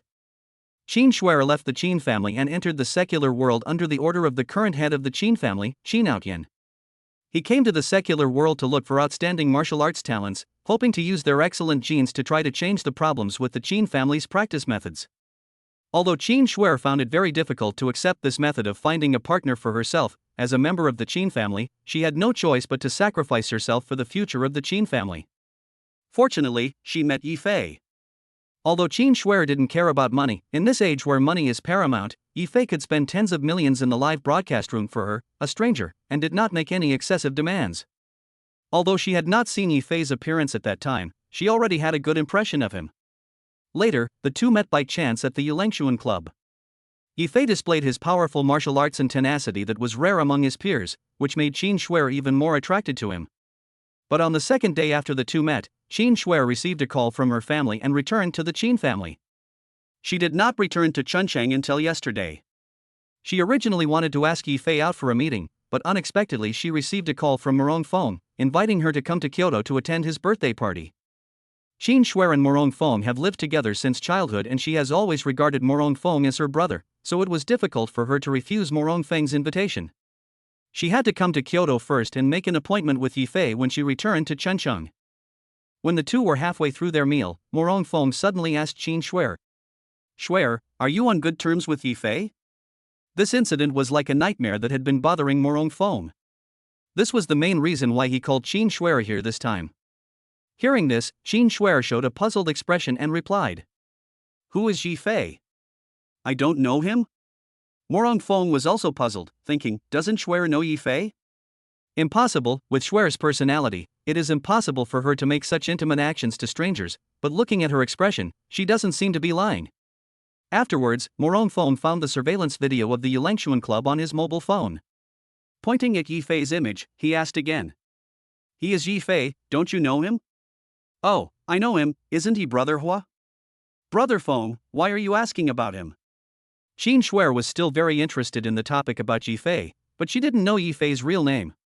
She only knew that Yifei's nickname in the Dummy Live broadcast was Sparks, and in the Dummy Live broadcast room, everyone called Yifei Brother Fire, so Qin Shuer also followed everyone and called Yifei Brother Fire. Morong Fong did not answer Qin Shuer's question, but continued to ask, "Shuer, can you tell me how you two met?" Chapter 103 Qin Shuer's Worries. Of course, we have nothing to hide. Afterwards, Qin Shuer briefly told Morong Fong about Yifei giving gifts in her live broadcast room. "You know everything that happened in Yulangchuan Club afterwards." Although he didn't find anything unreasonable in Qin Shuer's story, Morong Fong was still a little worried. He asked Qin Shuer tentatively, "Shuer, what do you think of Yifei?" "It's not bad. He's young, rich, and powerful." At this time, Qin Shuer didn't know that Morong Fong had already developed hostility towards Yifei, so she told Morong Fong her thoughts without reservation. When Qin Shuer described Yifei, she would inadvertently reveal an expression of admiration, which made Morong Fong more determined to get rid of Yifei. "Shuer, why haven't I seen you praise me like this? My cultivation is much higher than Yifei's." "Hey Brother Fong, don't I know your cultivation level? You are my brother, so there is no need to praise you." Morong Fong kept smiling and did not show any displeasure in front of Qin Shuer. Just when the two had almost finished eating, Morong Feng's cell phone rang. I took a look and saw that it was Cheng Tianyu calling, so I hung up the phone without thinking. In Morong Feng's eyes, Cheng Tianyu was just a minor character, and he didn't want to let a trivial matter affect his hard-earned date with Qin Shuer. However, within 2 minutes, more than a dozen people in the Kyoto WeChat group headed by Morong Fong sent out an emergency distress signal. Seeing this, Morong Fong knew that something crucial must have happened, so he quickly opened the group chat to check. The most eye-catching thing in his eyes was the word Yifei. He instantly felt extremely annoyed. This was the name Morong Fong least wanted to see. He looked up at Qin Shuer and found that she had not noticed his change, so he continued to check the rest of the content. It didn't matter that he just took a look. After reading the content in the group, Morong Fong was so shocked that he almost fell off his chair. And he was even more upset. How did Yifei get together with Zhou Chen? And Yifei was so bold that he wanted to kill Cheng Huaiyan. Yifei is the person who gives Morong Fong the most headaches. Ever since returning to Kyoto from the Qin family, Morong Fong has been smooth sailing until he met Yifei, who repeatedly made him suffer setbacks. If he had not taken into account that Yifei might be a member of a hidden family, he would have already rushed to Chuncheng and killed Yifei. Now Yifei is in conflict with Cheng Huaiyan again. Cheng Tianyu is just a stubborn boy and can't play any role, so he can ignore him. But Cheng Huaiyan is different. At his age, Cheng Huaiyan is in the prime of his life in the army, and he already holds an important position. As long as he manages things properly, he can be promoted by at least 2 levels. It can play a crucial role in Morong Feng's future development. If Yifei really kills him, it would be such a pity, and it would be a waste of his efforts in the past 2 years. Moreover, Yifei now has Zhou Chen's protection. Even if he kills Cheng Huaiyan, he will not be sentenced to death. At most, he will only be imprisoned for a few years, which is not what Morong Fong wants to see. Morong Fong felt a little headache. It would be fine if he didn't call Yifei. But if he called to stop Yifei, it would only speed up Cheng Huaiyan's death. Seeing Morong Fong staring at his phone with a frown on his face, Qin Shuer asked, "Brother Fong, are you busy? If you are, go and do it first. You don't have to accompany me." Hearing Qin Shuer's voice, Morong Fong came up with an idea. Swear, something happened, but it's not about me. It's about Yi Fei. Morong Feng paused deliberately and did not continue speaking, wanting to see Qin Shuer's reaction. As Morong Feng expected, when Qin Shuer heard that Yi Fei was in trouble, she showed a worried expression and asked hurriedly, "What happened to Brother Hua? Can you help him?" Qin Shuer's understanding of Yi Fei was limited to money and force, and she knew nothing about other aspects. But she still knew something about the strength of the Morong family. She felt that if Morong Feng was willing to come forward, he would definitely help Yi Fei solve the problem. "Shuer, don't be in a hurry. It's like this. Yi Fei had some conflicts with a leader of the Kyoto military region. Now Yi Fei wants to kill this leader with his own force. But, after all, he is a military district chief. If Yi Fei really kills him, no matter how powerful his military force is, he cannot escape the punishment of the law." Hearing this, Qin Shuer became even more worried. "Brother Feng, how can we help him now? How about this? Yi Fei and I don't have any friendship. Why don't you come forward to persuade him? Maybe he will listen to your advice. Do you think this is okay?" Okay. I'll talk to him." Qin Shuer had no idea what Morong Feng was thinking, but out of concern for Yi Fei, she let Morong Feng fall into it. Afterwards, Morong Feng called Cheng Tianyu. "Brother Feng, I finally heard your voice, otherwise my dad would have been beaten to death by Yi Fei." Cheng Tianyu's anxious voice came from the other end of the phone. "Let Yi Fei answer the phone and tell him that Shuer is looking for him."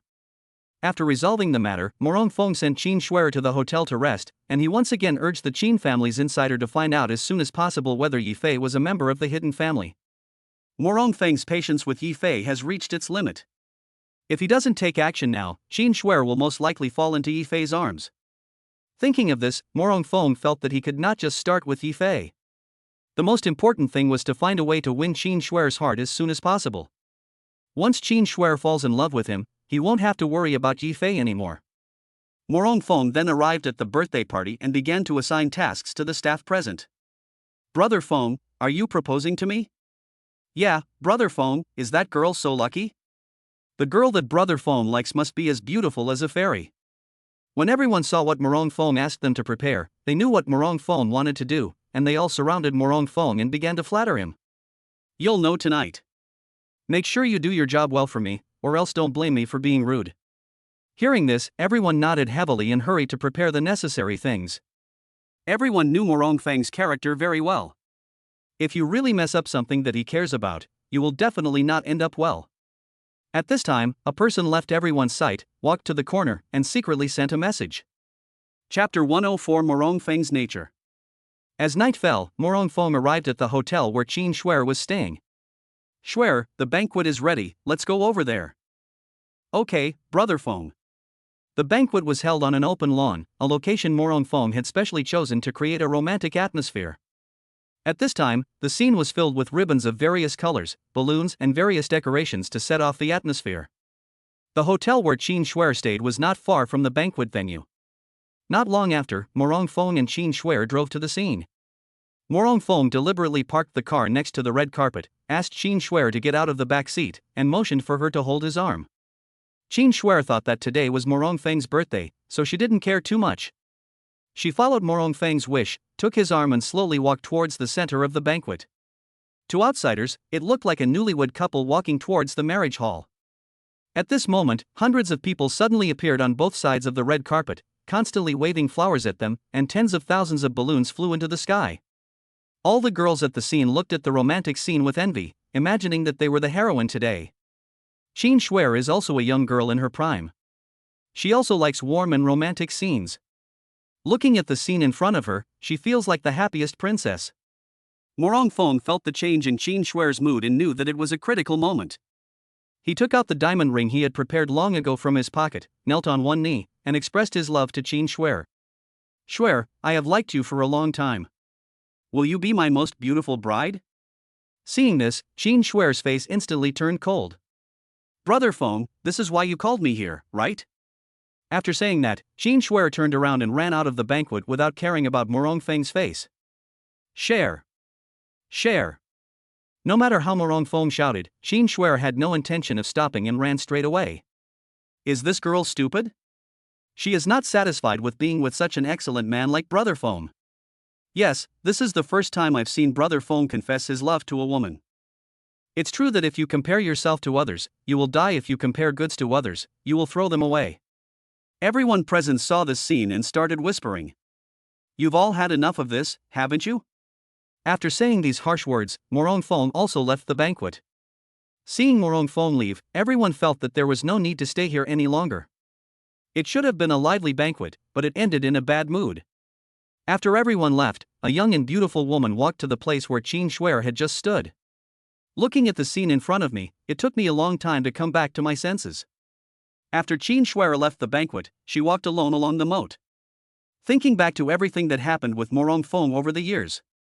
Due to the closed nature of her secluded family, Qin Shuer has been curious about the outside world since she was a child. It happened that Morong Feng came to the Qin family at this time. The two practiced together every day, and once they had free time, Morong Feng would tell Qin Shuer about all the new things in the outside world. Over time, Qin Shuer developed a special feeling for Morong Feng. But as he grew older, Morong Feng's true nature gradually revealed. Qin Shuer discovered that Morong Feng was a very cunning and extremely jealous person. Morong Feng would try his best to keep any boy who had come into contact with Qin Shuer away from her, no matter how long it took. But Qin Shuer is a simple-minded and kind girl. After understanding Morong Feng's character, he stopped having too much contact with him and tried to avoid him as much as possible. But Morong Feng would still find various excuses to meet Qin Shuer. Just like today, Morong Feng used his birthday as bait to trick Qin Shuer into coming to Kyoto, but actually he wanted to express his love to her. This was what Qin Shuer could not tolerate the most, so she left on the spot without considering Morong Feng's face. At this time, Qin Shuer was alone in Kyoto. She felt helpless and felt like she had no one to talk to. At the most helpless moment, Qin Shuer thought of Yifei and took out her mobile phone to call Yifei, but when she saw the display on the phone screen, it was already 11 o'clock in the evening. Qin Shuer booked the earliest ticket back to Chunqing tomorrow and walked towards the station step by step. Morong family. After Qin Shuer left the banquet, Morong Feng followed her out, but after searching for a long time he couldn't find Qin Shuer. He asked about the hotel where Qin Shuer was staying, but was told that Qin Shuer had not returned. In desperation, Morong Feng could only order his men to look for it, and he had no choice but to return to the Morong family. Pai Lai Ba La. There were series of noises of smashing and smashing in the villa, followed by Morong Feng's cursing. What's the point of keeping you bunch of useless people? I can't even find a single one of you. Get the hell out of here. Upon hearing this, both the bodyguards and the nanny fled out in a flash. Wait a moment. Just as everyone was about to run out the door, Morong Feng's voice rang out from among them. Everyone stopped where they were, trembling, and turned to look at Morong Feng. He had lustful eyes and pointed at a nanny who was in her 50s. You, stay. The nanny didn't dare to resist and could only stand there in a daze, not knowing what was going to happen. All those who ran out of the villa were stopped outside the door by Morong family's internal bodyguards. If what happened tonight gets out, not only will your lives be in danger, but your families won't even be able to see the sun tomorrow. Li Shui Yuntian Villa District. When Cheng Tianyu called out Shuer's name, Yifei stopped what he was doing. Shuer? Why would she come to me at this time? Full of doubts, Yifei walked up to Cheng Tianyu and took his phone. Shuer, do you have something to talk to me about? Brother Hua, is it really you? Please release the chief of Kyoto. Hearing this, Yifei immediately thought of the problem in the middle. The phone belonged to Cheng Tianyu, and the person on the phone was Shuer. Could it be that Cheng Tianyu called Shuer? But how did Cheng Tianyu know that he knew Shuer? Shuer, your last name is Qin, right? Qin Shuer didn't think about anything else, she just hoped that Yifei was out of trouble. Brother Hua, don't worry about my last name for now, can you please let the chief of Kyoto go? Although Qin Shuer did not directly answer Yifei's question, Yifei already knew the answer he wanted. The reason why he received Qin Shuer's call at this critical moment was because Cheng Tianyu was Morong Feng's subordinate, and Morong Feng had just returned from training at the Qin family. After figuring out the reason, Yifei said to Qin Shuer on the other end of the phone. Let Morong Feng answer the phone. Chapter 105 The Old Man Calls. At the same time Qin Shuer handed the phone to Morong Feng. Yifei thought in his heart, Morong Feng must have met Qin Shuer when he was practicing at the Qin family. What is their relationship now? Are they a couple? Or? Yifei knew very little about Morong Feng and Qin Shuer, and had no idea what their current relationship was. But no matter what kind of relationship they have, he still has to give Qin Shuer some face. After all, Yi Fei has a good impression of Qin Shuer. We cannot deny Qin Shuer's character just because of Morong Feng. At this time, Morong Feng's voice came from the other end of the phone. Master Yi, do you have any advice? Hearing this, Yi Fei sneered and said, Ha, how dare I come to teach Master Morong? Master Morong, I don't know what your relationship with Shuer is, but I don't want you to use her kindness to achieve your goals. I will give Shuer a favor this time. But this is just for this time. From now on, Master Morong can tell me directly if you have anything to say. Don't use women as a shield anymore. After saying that, without waiting for Morong Feng to reply, he returned the phone to Cheng Tianyu. Cheng Tianyu stared at Yi Fei in front of him in amazement. The call just now was from Morong Feng. Who is Morong Feng? He is the undisputed #1 young master in Kyoto. In Cheng Tianyu's heart, Morong Feng is like a god. Yi Fei actually dared to talk to him like this. This situation has broken Cheng Tianyu's cognition. He felt infinite regret in his heart, wondering why he had provoked such a person. Zhou Chen was also a little surprised. Although he had already heard from Yi Fei that Morong Feng and Yi Fei were enemies, when he heard Yi Fei mocking Morong Feng on the phone with his own ears, Zhou Chen still couldn't believe his ears. Zhou Chen knew too well what kind of person Morong Feng was. Even he had to be polite to him when he saw him. But Yi Fei humiliated him like this. Could it be that Morong Feng knew Yi Fei's true identity?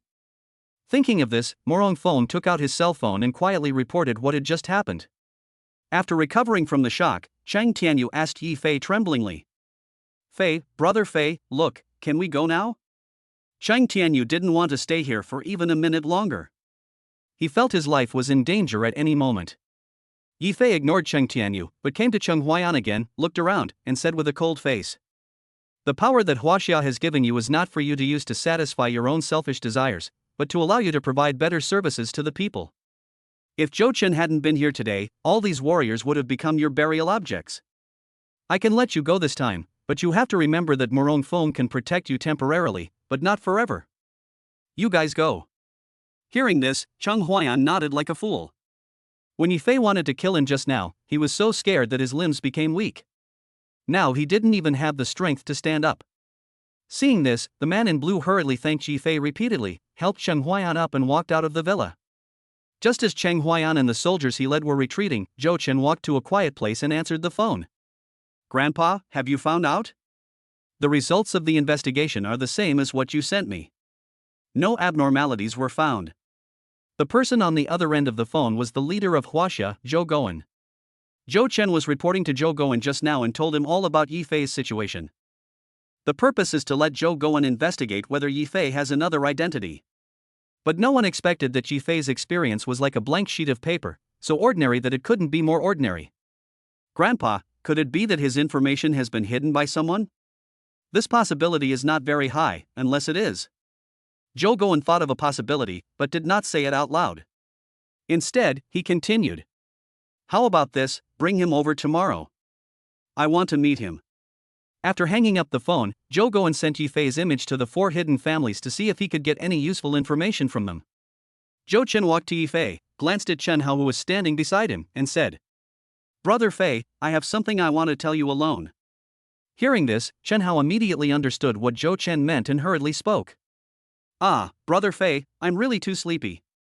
I'll leave first. After saying that, without waiting for Yi Fei to speak, he ran out like a flash. Brother Fei, my grandpa called me just now. He wants to see you. Ah? To see me? Yi Fei was surprised and thought, Zhou Chen's grandfather is the top person in China. I could only see him on TV before, why did he suddenly want to see me? Zhou Chen, the old man should be in Kyoto. It was such an honor to be summoned by the old man. Yi Fei would go even if it meant going through mountains of swords and seas of fire. But Kyoto was Morong Feng's old nest after all, so he had to be well prepared. My grandfather never leaves Kyoto unless it's important. But you can rest assured about your safety. My grandfather will definitely send experts to protect you, and there won't be any accidents. Hearing Zhou Chen say this, Yi Fei felt completely relieved. When do we leave? Tomorrow morning, I will arrange for a special plane to take off from Chuncheng Airport. After seeing Zhou Chen off, Yi Fei drove to the Ireland Hotel and went directly to the presidential suite where he had stayed before. Although the safety of this trip to Kyoto was guaranteed, it was inevitable that someone would take advantage of his absence from Chuncheng to attack those around him. Sisterly, prepare a dinner and notify everyone to come for dinner at 6 o'clock. What's up, Brother Fei? Nothing important. I have to go to Kyoto tomorrow and meet with everyone before I leave. You've only been back for a few days, and you're leaving again. Hearing this, Sun Li pouted her sexy lips and complained. She had been waiting to repay Yi Fei, but after waiting for so long, Yi Fei never made a move on her. Zhang Jia knew what Sun Li was thinking, so she patted her butt and said, "Oh, Sister Li, look how anxious you are. Brother Fei must have important things to do in Kyoto. When he comes back, can't I give you my bedroom?" Sun Li felt a little embarrassed that Zhang Jia had seen through her thoughts, and she hurriedly explained, "I'm just afraid of tiring Brother Fei out." After saying that, she twisted her sexy waist and went to prepare dinner for everyone. "Brother Fei, shouldn't you find some time to take Sister Li in? It's really not easy for her to be single for so many years." After Sun Li went out, Zhang Jia leaned on Yi Fei, feeling his masculine scent. "Xiao Jia, why are you so stupid to push your man towards other women?" Chapter 106 Yanran, you disappoint me so much. There was a strange look on Zhang Jia's face, and her pair of dark eyes looked at Yi Fei's cheek affectionately. One hand was placed on Yi Fei's abdomen, feeling his strong muscles. "Brother Fei, I am already very satisfied to be able to stay by your side. And I really can't be satisfied alone." Having said this, Zhang Jia was too ashamed to continue her words and buried her head deeply in Yi Fei's chest. Yi Fei gently stroked Zhang Jia's hair with his hand, and suddenly remembered something, so he asked Zhang Jia, "Xiao Jia, why didn't I see my sister-in-law when I came back this time?" Hearing this, Zhang Jia pinched Yi Fei's arm hard and said arrogantly, "Humph, you bad guy, are you thinking of something bad again?" Zhang Jia was a little jealous, but there was nothing she could do. Li Meiying was too tempting. Any man who saw Li Meiying would drool over her, not to mention that Yi Fei had already tasted the sweetness. Yi Fei scratched his head awkwardly and explained hastily, "Xiao Jia, don't think too much about it. I'm just a little worried because I haven't seen her. Alas, sister-in-law is really a good woman. The day after you left for Burma, my sister-in-law and I sent my brother on a plane to Shanghai. After I came back, I saw that my sister-in-law didn't bring any clothes, so I wanted to take her to the mall to buy some. But she refused no matter what, saying that she had everything in her hometown and she didn't want to waste my money. You said you had to go back to get it, so before you came back, sister-in-law went home alone. But I think my sister-in-law went back because she didn't know how to face you. Why don't you go pick up your sister-in-law after you come back from Kyoto?"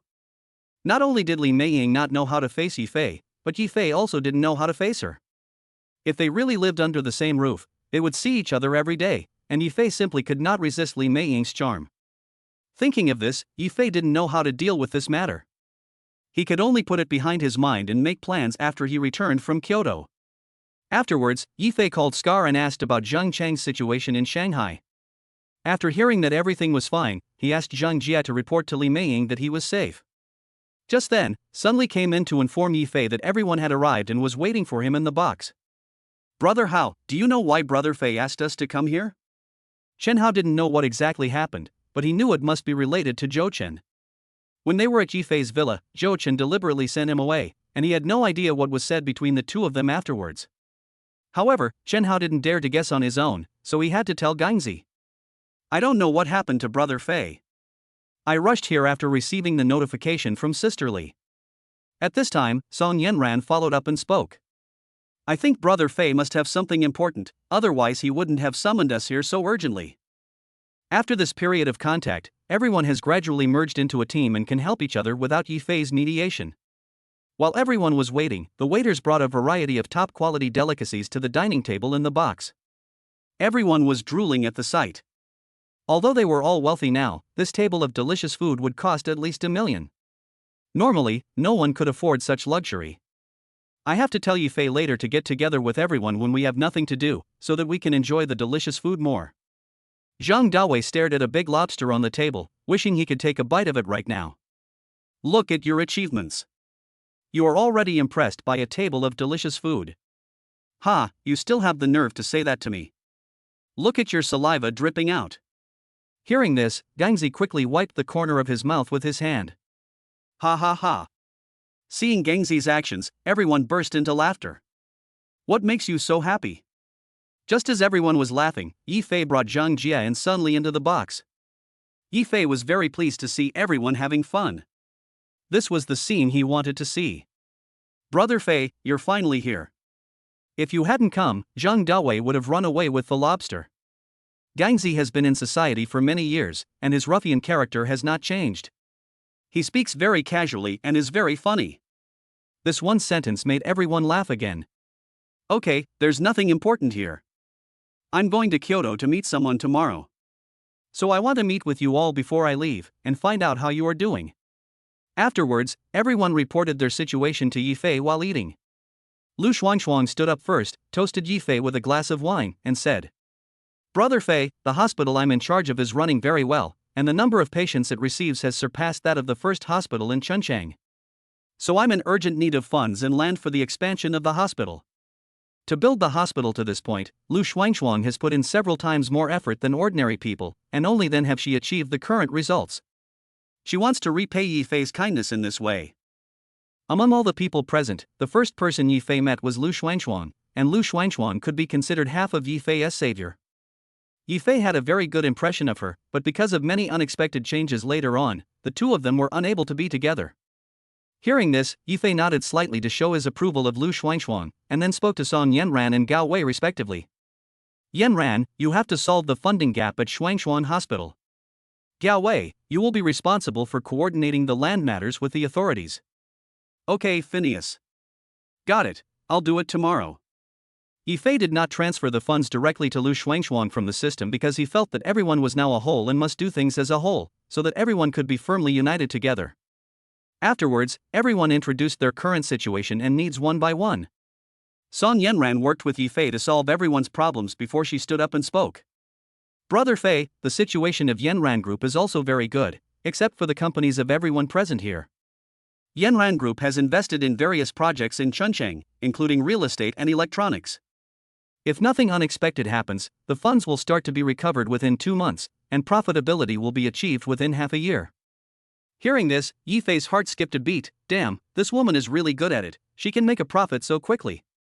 The key is that I don't want her to make money, and the current Yanran Group alone is not enough for the branch of Morong Group to eat up. Yanran, you disappoint me so much. I will let you take control of the entire group. Because of your experience abroad, you should be someone who can accomplish great things. But how did you do it? Are you satisfied with a small place like Spring City? Or do you think I don't have the strength to challenge the national or even international market? Chapter 107 The Eve of Farewell. When the company was founded, I gave you 200 billion. If it was just for the small place like Chunchang, I could have used 200 billion to monopolize multiple industries. Why would I look for you? If that's the case, I can only say sorry to you. I will choose someone else and continue to make Yanran Group bigger and stronger. Yifei knew that his words were a bit harsh, but he just wanted to use these words to arouse Song Yanran's fighting spirit. If Song Yanran couldn't even accept these words, it only meant that he had misjudged her. Hearing this, Song Yanran wilted like an eggplant hit by frost. Even she herself couldn't figure out what made her so timid, and she had completely lost the ambition she had when she first returned to China. Is it because life in China is too comfortable, causing me to lose my fighting spirit? If Yifei hadn't said these words today, she would still be immersed in this comfortable life. Seeing this situation, everyone was unable to interrupt. Although everyone had a good relationship with Yifei, this was a major decision of the group and would affect the future of the group. They could not bring personal relationships into work. At this time, Song Yanran suddenly stood up and spoke to Yifei solemnly. Brother Fei, it's my fault. Please give me another chance. I promise you that I will lead Yanran Group to the international stage. Hearing this, Yifei finally felt relieved.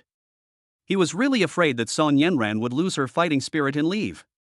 After Song Yanran finished speaking, Yifei deliberately paused for a while before speaking.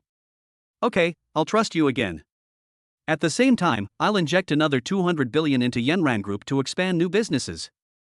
I hope you won't let me down again. This is Yifei's main purpose today. Although there will be masters sent by the old man to protect his safety during his trip to Kyoto, accidents are inevitable. Therefore, he needs to spend a lot of money to obtain the squandering value in order to improve his cultivation level, which is about to break through to the late stage of internal strength. This will provide an extra layer of protection for your own safety. The most important thing I want to talk about now is everyone's safety. During my visit to Kyoto, everyone must protect their own safety. Well, Gangzi, put everything aside for now. During the few days I'm away, mobilize all your men to ensure everyone's safety. There must not be any accidents. Okay, Phineas. The closer Yi Fei got to Morongfeng, the more he felt that time was running out. After returning from Kyoto, I must ensure everyone's safety is resolved. Before everyone finished their meal, Yi Fei took Zhang Jia back home first. Brother Fei, I think you should bring Xier and the others with you when you go to Kyoto this time. At least you will have 2 more helpers at the critical moment. Seeing Yi Fei's condition today, Zhang Jia's intuition told her that Yi Fei's trip to Kyoto this time was full of danger. Don't worry, nothing will happen. Let them stay to protect you and sisterly. Yi Fei would not take the 2 girls away. First, they could protect Zhang Jia's safety. Second, when they met the old man this time, they might run into people from the hidden family. If the identities of the 2 girls were discovered by someone with ulterior motives, it would be troublesome. The night before departure is filled with passion. After coaxing Zhang Jia to sleep, Yi Fei hurriedly opened the system with his mind. System binder, Yi Fei. Balance, 999999999999999 billion. Physical fitness, 1 second level. Wisdom, 101st level full. Appearance, 60 energetic young man. Skills, 7. Spendthrift value, 2260 can increase with the amount of spendthrift. There are already 7 skills in the skill options: driving 10, fighting 10, Italian language 3, Italian cuisine 3, supreme martial arts 9, special forces skills 10, and traditional Chinese medicine 10. There is no reason for the 2,000 points of losing money obtained from financing 200 billion yuan for Yenran Group today. All of them were added to the supreme martial arts at once. When I increased the highest martial arts last time, the upgrade from level 8 to level 9 consumed 1,000 points of wasted value.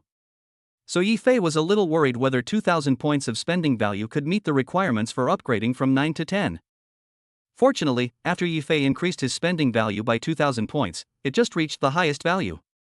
Then it shows, Supreme Martial Arts 1 level 2. Yi Fei knew that he had crossed another watershed.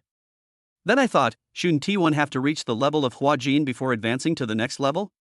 I can't figure it out. Maybe the division between the system and warriors is different. I stopped thinking about these things and carefully experienced the martial arts knowledge that was pouring into my mind.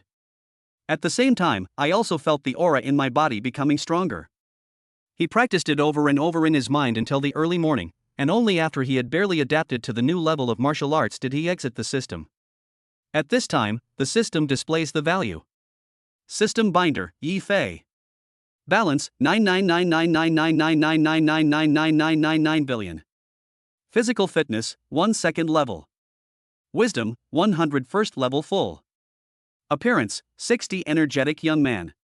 Skills, 7. Spendthrift value, 260 can increase with the amount of spendthrift. There are already 7 skills in the skill options: driving 10, fighting 10, Italian language 3, Italian cuisine 3, supreme martial arts 1 level 2, special forces skills 10, and traditional Chinese medicine 10. The next day.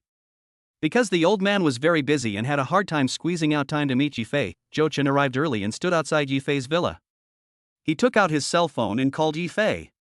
"Brother Fei, I'm already at the gate of the villa." "Good." Yi Fei simply replied with one word and hung up the phone. After a few minutes, Yi Fei was seen hurriedly walking out of the villa. Because Yi Fei was a little nervous, the two of them didn't say much along the way. On the way to the airport, Yi Fei received a WeChat message from Qin Shuer, wanting to meet him. When she learned that Yi Fei was going to Kyoto, she had to make an appointment to meet again when Yi Fei returned to Chuncheon. It was not until 7 o'clock in the morning that a private plane slowly landed on the runway of Kyoto Airport. Yi Fei followed Zhou Chen down from the plane and saw a very ordinary-looking red flag sedan parked under the ladder. There was only a driver in the car, no one else, and Yi Fei did not sense any cultivation aura from the driver. He was just an ordinary person. Yi Fei was a little confused. Didn't Zhou Chen say that the old man would send someone to protect his safety? Buzz. There was a loud noise in his mind all of a sudden, and he thought, I didn't talk to the old man directly, and all matters were conveyed through Zhou Chen. Could it be that Zhou Chen and Morong Feng had colluded to trick me into Kyoto? Yifei followed Zhou Chen into the car in a daze and didn't even hear the conversation between Zhou Chen and the driver. Phineas, Phineas. Ah. It was not until Zhou Chen called his name several times in succession that he came back to his senses from his shock. Are you okay, Brother Fei? Are you airsick? Well, a little bit. Yifei was still a little out of shape at this moment. How could a master of late internal strength get airsick? Who would believe it if they told others about it? Chapter 108 Arrival in Kyoto. Brother Fei, Uncle Wang was talking to you just now, but you didn't hear it.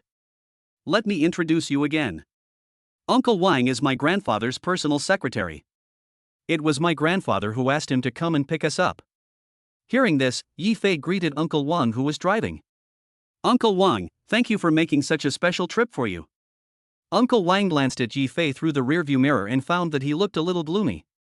Mr. Yi, you don't need to worry about your safety. During your time in Kyoto, the chief has strictly prohibited the masters of the Morong family from leaving the Morong family, and has sent masters to strictly control them. After hearing Uncle Wang's words, Yifei's frown finally relaxed. I couldn't help but admire the old man in my heart. His way of doing things is so direct. There is also a great possibility that the old man wants Yifei and Morong Phone to fight alone in order to test Yifei's ability. Because there was a special pass placed on the windshield of the Hongqi car, it could travel smoothly through the congested traffic in Kyoto. Soon they arrived at the gate of a courtyard, which looked no different from an ordinary courtyard, with a few pedestrians passing by from time to time. As soon as he got off the car, Yifei felt the auras of at least a dozen warriors locking onto him, and the auras of two of the masters among them were much stronger than his. Yifei knew that so many warriors appeared here to protect the old man's safety. This also confirms that Zhou Chen did not deceive Yifei, and the old man himself should be in this quaint courtyard. Only someone of the old man's status could have such powerful security measures. Uncle Wang was the first to arrive at the gate of the courtyard and knocked rhythmically on the wooden door a few times, as if giving a secret signal. Soon the wooden door was opened from the inside, and two middle-aged men in black suits walked out. The man obviously knew Uncle Wang, but he didn't say anything. He smiled at each other and then began to do a full-body safety check on Uncle Wang. After confirming that there were no dangerous items, Zhou Chen took Yifei over. Brother Fei, don't mind. Because Grandpa has a special status, anyone who meets Grandpa must go through this process, even my grandma is included. Yifei didn't say anything, but nodded slightly to show his understanding. After the security check, Uncle Wang took Yifei and Zhou Chen to the inner courtyard. There is not a single modern facility in the entire courtyard. The green bricks and green tiles make it look particularly simple and full of the atmosphere of the revolutionary era. After passing through two doors, I arrived at the inner courtyard. It was no different from the outside, except that there were two tall trees with lush branches and leaves. Sitting on a rocking chair under one of the big trees was a kind-looking old man. Although the old man looked amiable, he exuded a majestic aura. This is the unique aura of the superior. The old man was awakened by the sound of the door opening. He slowly opened his eyes and looked at Yifei and the other two who had already walked to the door, and said, "You're here. Commander, you're awake. Grandfather. Hello, Grandpa Zhou." Yifei knew that the old man in front of him was Zhou Chen's grandfather, the current leader of China. After saying that, the old man stood up from the rocking chair, stretched, and continued. I haven't slept so comfortably in a long time. Xiao Ye, come and sit over here. Under another tree, there is a stone tea table. Zhou Chen understood what the old man meant. He wanted to talk to Yifei alone. He waited there for Uncle Wang to make tea for the old man and Yifei, and then they walked towards the outer courtyard together. Grandpa Zhou, it's my honor to meet you. Yifei did not sit down directly, but stood in front of the old man and bowed deeply. The old man always had a kind smile on his face. He waved to Yifei and motioned him to sit down. I'm not honored, I'm just an ordinary person. But it's a pity that you have come so far to see an old man like me. As he spoke, the old man picked up the teapot on the stone table and poured Yifei a cup of tea. Yifei followed the old man and picked up the teacup and tasted it. However, he didn't understand tea at all and felt that it was no different from the tea he drank before. Yifei didn't know why the old man called him here, so he didn't say anything, but waited for the old man's instructions. Xiao Yi, you must be curious about why I called you to Kyoto. Yes, Grandpa Zhou. Until now, I still haven't figured out the reason. Yi Fei knew that the next topic would be the main topic, and he didn't expect the old man to be so direct. Please answer me a question first. What do you think of the situation of our Zhou family? Yi Fei was very surprised when he heard this. Is there any need to ask such a thing? The old man is the leader of China, and the Zhou family has China as its backer. This is an advantage that no one else has. The future of all the Zhou family members will not be bad. Grandpa Zhou, I think with you in charge of the Zhou family, nothing will go wrong. You are right. As long as I am here, the Zhou family will not fall. But, when I'm gone, what will happen to the Zhou family? They will just become lambs to be slaughtered. Ah. This was something Yi Fei had not expected, and Yi Fei did not fully understand the situation of the Zhou family. He only knew the old man and Zhou Chen in the Zhou family. Until now, no one knows who Zhou Chen's father is. Xiao Yi, don't be surprised. This is the situation the Zhou family will face. Our Zhou family has served the country for generations, and hundreds of Zhou family members have sacrificed their lives for the country. Zhou Chen's father was trained by me personally. He is excellent in every aspect and has surpassed me in many aspects. But he died in a border drug war, and he was my only son.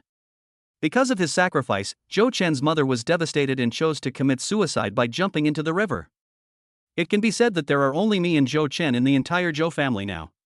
When he finished saying this, the old man's eyes were already filled with tears, and he tried hard to control himself from letting the tears flow out. There is nothing more painful than seeing a loved one die. After listening to the old man's story, Yi Fei admired the Zhou family very much, and at the same time he sympathized with their plight. But Yi Fei still didn't understand why the old man asked him to come. With his current abilities, he could not help the Zhou family out of its predicament. Grandpa Zhou, what do you need me to do?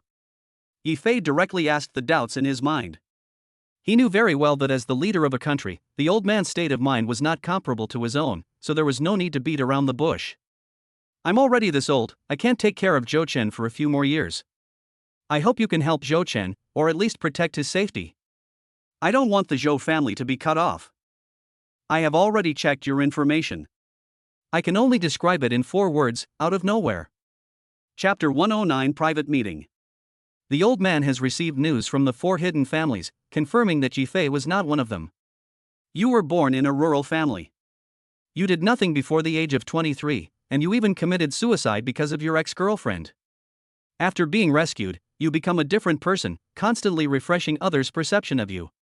Buying luxury houses, luxury cars, and even training Scar to become the underground overlord of Magic City. The most amazing thing is that you have an extremely high level of cultivation. But everyone has their own secrets, and I won't let you give it up. After saying that, the old man drank his tea by himself, allowing Yi Fei to relieve his tension. Yi Fei's back was already soaked with cold sweat, and he felt like a transparent person in front of the old man. Except for the system accident, the old man investigated all his affairs. This is too dangerous for Yi Fei. Once others know the existence of the system, his fate will be the same as that of the lab rats, being used as experimental subjects. I am still too immature and do things too high profile. It seems that I need to consider many aspects before doing things in the future. At least, I have to keep a low profile before my cultivation reaches the level of Huajin. Grandpa Zhou, I admit that what you said is true, and I also want to protect Zhou Chen. After all, we are good friends, but you should also know the current situation between Morong Feng and me. I can't even guarantee my own safety right now, so I really can't help Zhou Chen. Don't worry about this. I will find a way to contain the Morong family so that you can have time to develop. It seems that the old man has thought of everything and made it impossible for Yi Fei to refuse. At the same time, I will also spread the news that you are from a hidden family to confuse your opponents. Besides, I think you need an identity that will not only make it easier for you to do things, but also protect the people around you. Hearing this, Yi Fei immediately became interested. What was worrying him most now was the safety of the people around him. What is your identity? The old man slowly took out a certificate from his pocket and placed it on the stone platform. Yi Fei looked at the tea table curiously, only to see 2 words on the outside of the document. Dragon Group. The old man knew that Yi Fei didn't know the meaning of this certificate. After opening it, he continued to introduce it to Yi Fei. The Dragon Team is the most mysterious special forces in China. Every member has been strictly screened and their fighting power must be at least at the late stage of internal strength. Once you are accepted into the Dragon Group, you will be given great power, and you can even mobilize local garrisons in times of crisis. However, since the Dragon Group is too powerful, in order to prevent people from causing trouble, this mysterious army has always been managed by the leaders of the Huaxia nation. After saying that, the old man opened the certificate on the stone table, and inside was his photo. Team Leader, Zhou Gowen. Without asking, Yi Fei knew what the old man meant. He wanted him to join the Dragon Group. Although joining the Dragon Group will bring unexpected benefits, there will definitely be many restrictions, which can be said to have both advantages and disadvantages. Grandpa Zhou wants me to join the Dragon team, but I don't have that much time to carry out missions. Hearing this, Zhou Gowen laughed softly. Xiao Yi, you think the Dragon team is too simple. Even as the team leader, I can't let you join the Dragon team directly. No, why are you talking so much nonsense to me? Of course, Yi Fei only thought about this in his mind and definitely didn't dare to say it in front of Zhou Gowen. But Zhou Gowen would not bring this up for no reason.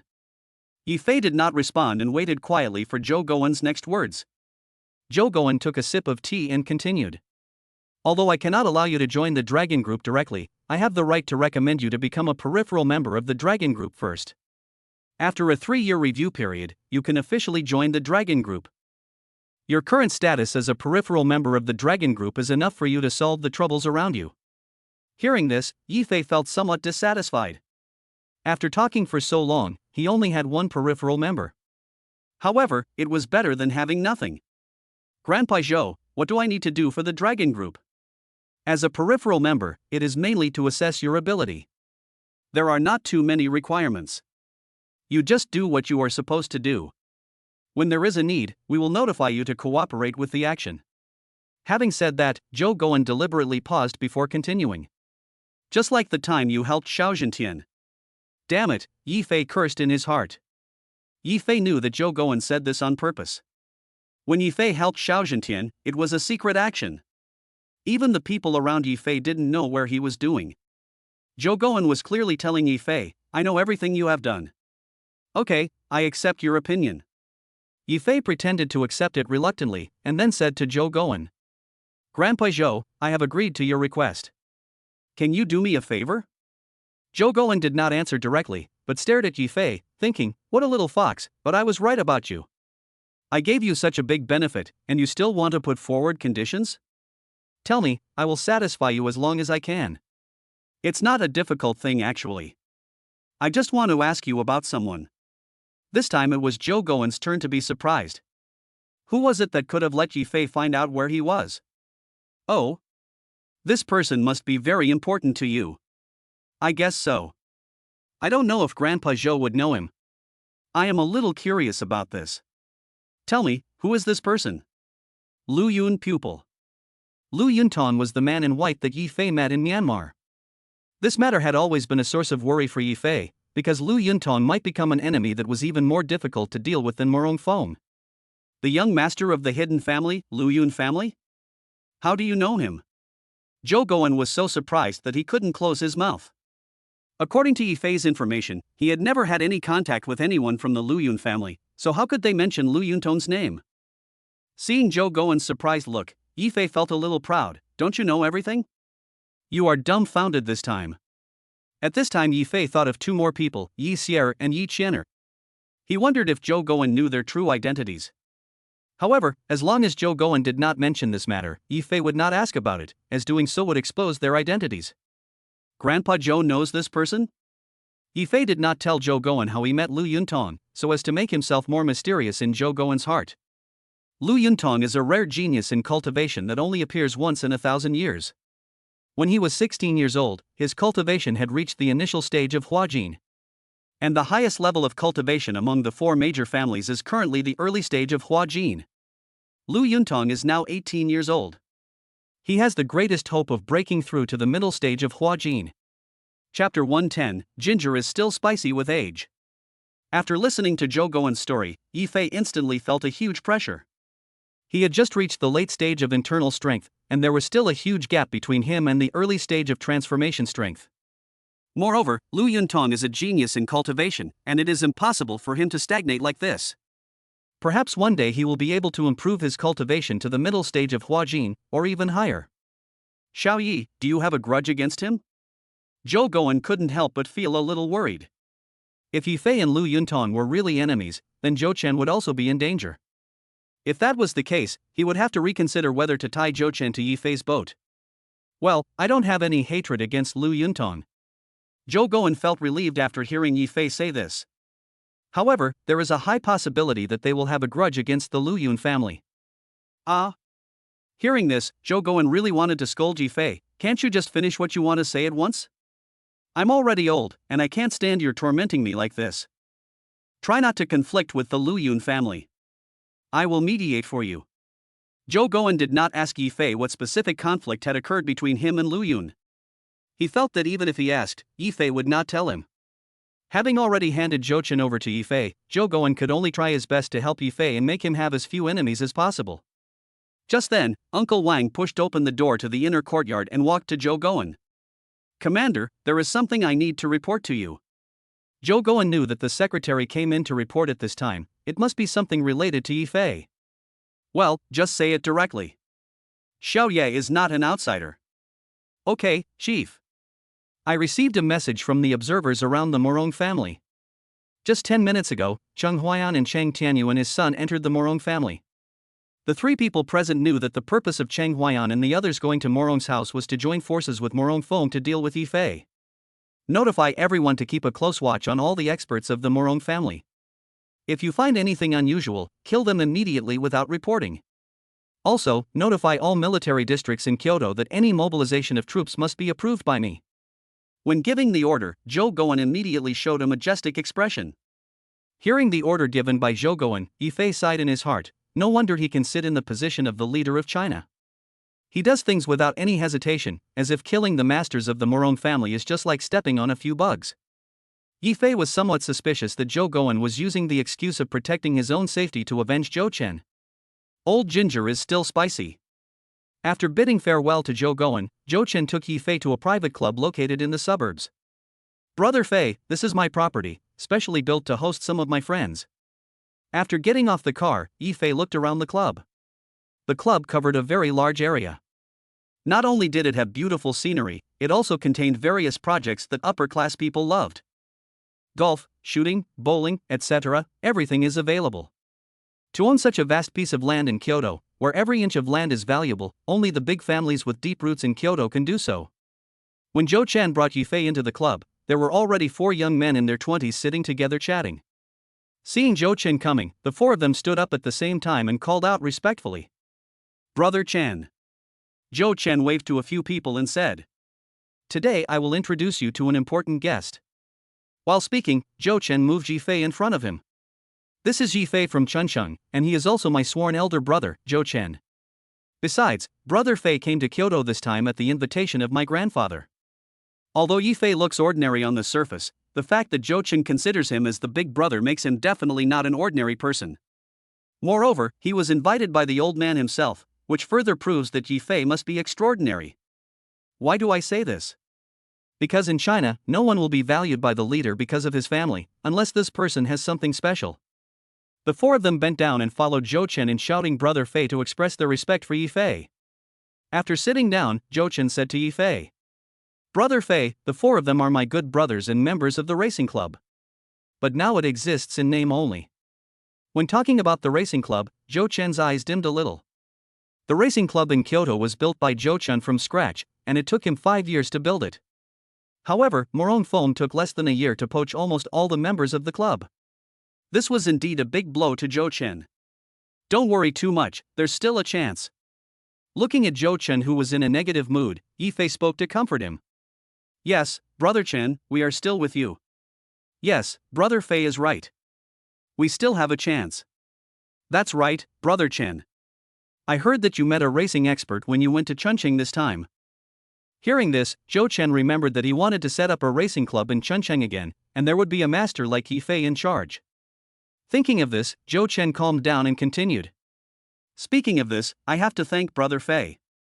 It was Brother Fei who saved my life. Otherwise, you wouldn't be able to see me today. Hearing this, the 4 of them were confused. Aren't they talking about the club? How did it get to the point of saving lives? Seeing the four people's puzzled expressions, Zhou Chen continued. The person who beat me in Chunqing this time was Brother Fei. And just when I was about to fall into the ravine, Brother Fei used his superb driving skills to stop my car, so that the car was not destroyed and no one was killed.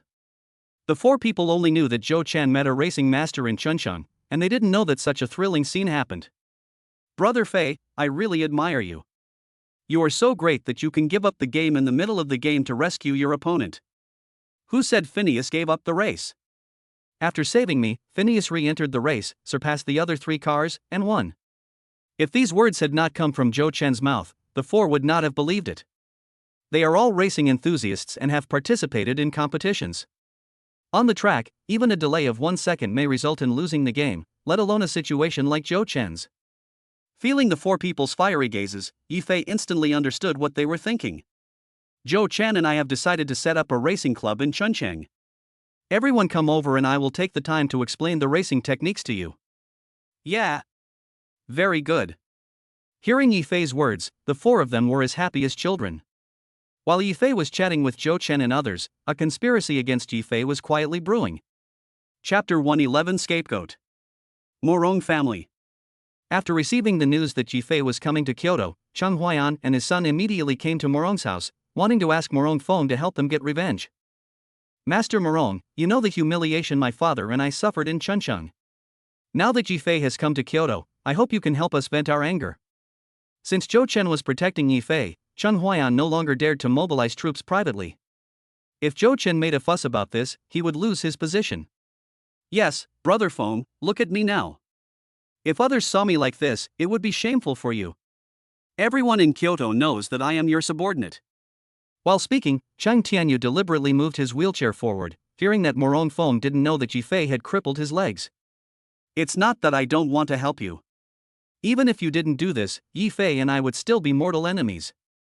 Upon hearing this, Cheng Huaiyan and the others were a little surprised, because they didn't know what had happened between Morong Feng and Yifei in the past. Morong Feng looked at Cheng Tianyu's broken leg and thought of Han Song, whose leg was also broken by Yifei. He thought, does Yifei have any hobby? Why does he only hit other people's legs? Brother Feng, did you know Yifei before? I guess I know him, but I have never met him. The Han family that I supported in the Magic City was destroyed by Yifei. Cheng Tianyu was a little confused. He knew Morong Feng's character very well.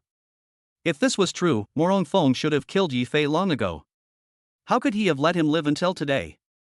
However, since Morong Feng didn't tell him about this, he didn't dare to ask. If he was not careful, Morong Feng might kill him first. Yifei came to Kyoto this time because he was summoned by the old man, and the Morong family has already received the old man's notice. All experts are not allowed to go out, and the area around the Morong family has been guarded. The old man is determined to protect Yifei's safety.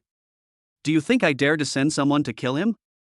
Hearing this, Cheng Huaiyan and his son realized the seriousness of the matter and saw that the Morong family was under guard. The old man must think very highly of Yifei. If that is the case, they can only keep their hatred in their hearts. Looking at the two people who were in a low mood, Morong Feng continued. But I have another solution. But I need your cooperation. Cheng Huaiyan was a little hesitant. With Morong Feng's ability, what could he need their cooperation for? If there is something Morong Feng can't do, he can't do it even if it costs Cheng Huaiyan's life. Based on Cheng Huaiyan's understanding of Morong Feng, he believed that there must be some conspiracy waiting for him. But just when Cheng Huaiyan was hesitating, Cheng Tianyu suddenly spoke up and expressed his attitude. Brother Feng, as long as you can help us get revenge, just tell us what you need us to do. Hearing this, Cheng Huaiyan was so angry, he thought, you are a thing that can't do anything for you and always makes trouble for you. Didn't you hear Morong Feng already said that he and Yifei are sworn enemies? Even if we didn't come today, Morong Feng would have taken action. However, Cheng Tianyu had already spoken, and Cheng Huaiyan couldn't say anything else. I had no choice but to agree. Master Morong, Tianyu is right. As long as we can get revenge, we will obey you. That's good. I have already contacted a group of foreign mercenaries. Uncle Chang, you can use the military district's identity to bring them in. Then get them some uniforms from the military district. You don't have to worry about anything else. Morong Feng almost laughed out loud. He was just worried about not being able to find a scapegoat, and these two idiots just came to his doorstep. Although Cheng Huaiyan had already thought that Morong Fong must have some conspiracy, he did not expect Morong Fong to be so bold that he dared to send foreign mercenaries into China for a momentary hatred. Besides, this is Kyoto. If you are discovered, you will lose your head. It's obvious that Morong Fong wants to make himself a scapegoat. Cheng Huaiyan wanted to go back on his word, but just as he was about to speak, he heard Morong Feng's voice again. Uncle Cheng, go and deal with this matter first, and let Tianyu stay here with me. Finished. Dad, go ahead. I'll stay here and have a drink with Brother Feng. Cheng Tianyu urged Cheng Huaiyan, thinking that Morong Feng kept him because he valued him. Before leaving, Cheng Huaiyan glared at Cheng Tianyu and thought, "You tiger bee, you didn't even know that someone was left behind as a hostage." The next day, Yifei originally planned to go back to Chengcheng directly, but thinking that the Xiao family was also in Kyoto, he contacted Xiao Zhentian and wanted to visit them. Upon learning that Yifei had come to Kyoto, Xiao Zhentian hurriedly put down what he was doing and personally brought his granddaughter Xiao Zitong to Zhou Chen's club to greet Yifei. "Xiao Yi, why didn't you inform me in advance when you came to Kyoto so that I could pick you up at the airport? I came in a hurry and didn't have time to inform you. Xiao Chen, you are here too." As soon as he got off the car, Xiao Zhentian saw Zhou Chen standing next to Yifei, but he didn't think much about it, thinking that the two were just ordinary friends. "Yes, Grandpa Xiao, why did you come here in person? I can just send Brother Fei over." Xiao Zhentian couldn't help but be surprised when he heard Zhou Chen call Yifei Brother Fei. The more I looked at Yifei, the more mysterious he seemed. Xiao Zitong was woken up while still asleep. She kept blaming Yifei all the way, saying that he couldn't sleep in. She had a gloomy face and looked unhappy. But when he saw Zhou Chen, his expression immediately changed and he ran to his side happily. "Brother Chen, when did you come back? Why didn't you tell me?" Seeing this situation, Zhou Chen hid directly behind Yifei. "Zitong, I've been accompanying Brother Fei these 2 days, so I don't have time to play with you." Zhou Chen is not afraid of anything except the little witch Zhou Zitong. As long as he is in Kyoto, Xiao Zitong will find all kinds of reasons to stay by his side. Hearing this, Xiao Zitong glared at Yifei and muttered, "Humph, how annoying. Just come if you want. Why do you need Brother Chen to accompany you? Zitong, you must not be unreasonable." After hearing Xiao Zhentian's scolding, Xiao Zitong calmed down and stood aside obediently. "Xiao Ya, Zitong is ignorant, don't take it seriously. It's okay. I understand." While Yifei was speaking, he looked at Zhou Chen meaningfully, as if to say, "Have you harmed the girl? Xiao Yi, get in the car and go to our Xiao family. Xiao Chen, you should come with us too." Hearing this, Zhou Chen spoke hurriedly. "Grandpa Xiao, there are still things to deal with here, so let's go over there." Chapter 112 Tunnel Attack. Due to Xiao Zhentian's identity, the vehicle he was riding in was a red flag stretched sedan custom made for him by the Huaxia country, and it was bulletproof. The driving on the road in Kyoto was particularly smooth. Knowing that it was Yifei's first time in Kyoto, Xiao Zhentian told Yifei about some Kyoto culture and traditional food in the car. Just as he was passing through a tunnel, Yifei suddenly felt a sense of crisis. Moreover, the road was busy with traffic just now, but when they were about to reach the tunnel, theirs was the only car left. Looking through the rearview mirror, they saw someone placing warning signs behind them. At this time, the vehicle that Yifei and others were riding in had already completely entered the tunnel, and Yifei's sense of crisis was becoming more and more intense.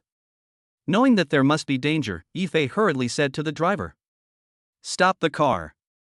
Stop the car now." The 3 people in the car, except Yifei, had not yet reacted to what was happening. Bang! A bullet hit the windshield of the Hongqi car directly. Fortunately, it was bulletproof glass, so only spider-web-like cracks appeared, and no bullets penetrated into the car. Seeing this, Yifei was about to jump out of the car, but was stopped by Xiao Zhentian. "Xiao Yi, don't get off yet. This car is bulletproof. We will be fine for the time being." After saying that, Xiao Zhentian took out his cell phone and dialed, starting to ask for help from the nearest department. At this moment, continuous gunshots were heard from deep in the tunnel. Dod day day. Dod day day. The car body was constantly hit by bullets, and the windshield was about to shatter. It was obvious that it could not withstand the arrival of rescue workers. Yifei knew that he couldn't just sit there and wait to die, otherwise, except for himself, the other 3 people would soon be shot to death in the car. Thinking of this, Yifei opened the car door and jumped out of the car regardless of Xiao Zhentian's obstruction, and ran straight into the darkness. The enemy has set up obstacles in front of us, so our retreat will probably be blocked as well. Just as Yi Fei was running, several harsh brake sounds came from behind him. Yi Fei was afraid that Xiao Zhentian and the others might be in danger in the car, so he stopped and looked back. Realizing that these people must be targeting them, the people who came later did not shoot at the vehicle Yi Fei and his companions were riding in. Instead, after Yi Fei got off the car, he kept moving closer to him. Moreover, Yi Fei could hear them communicating from time to time, but these mercenaries did not speak Chinese, so Yi Fei did not know the content of their conversation. Whoosh! A flare broke through the darkness in the air raid shelter, revealing Yi Fei's figure. Seeing this, Yi Fei rolled on the ground, avoiding a burst of machine gun fire, and at the same time he saw the positions of several enemies.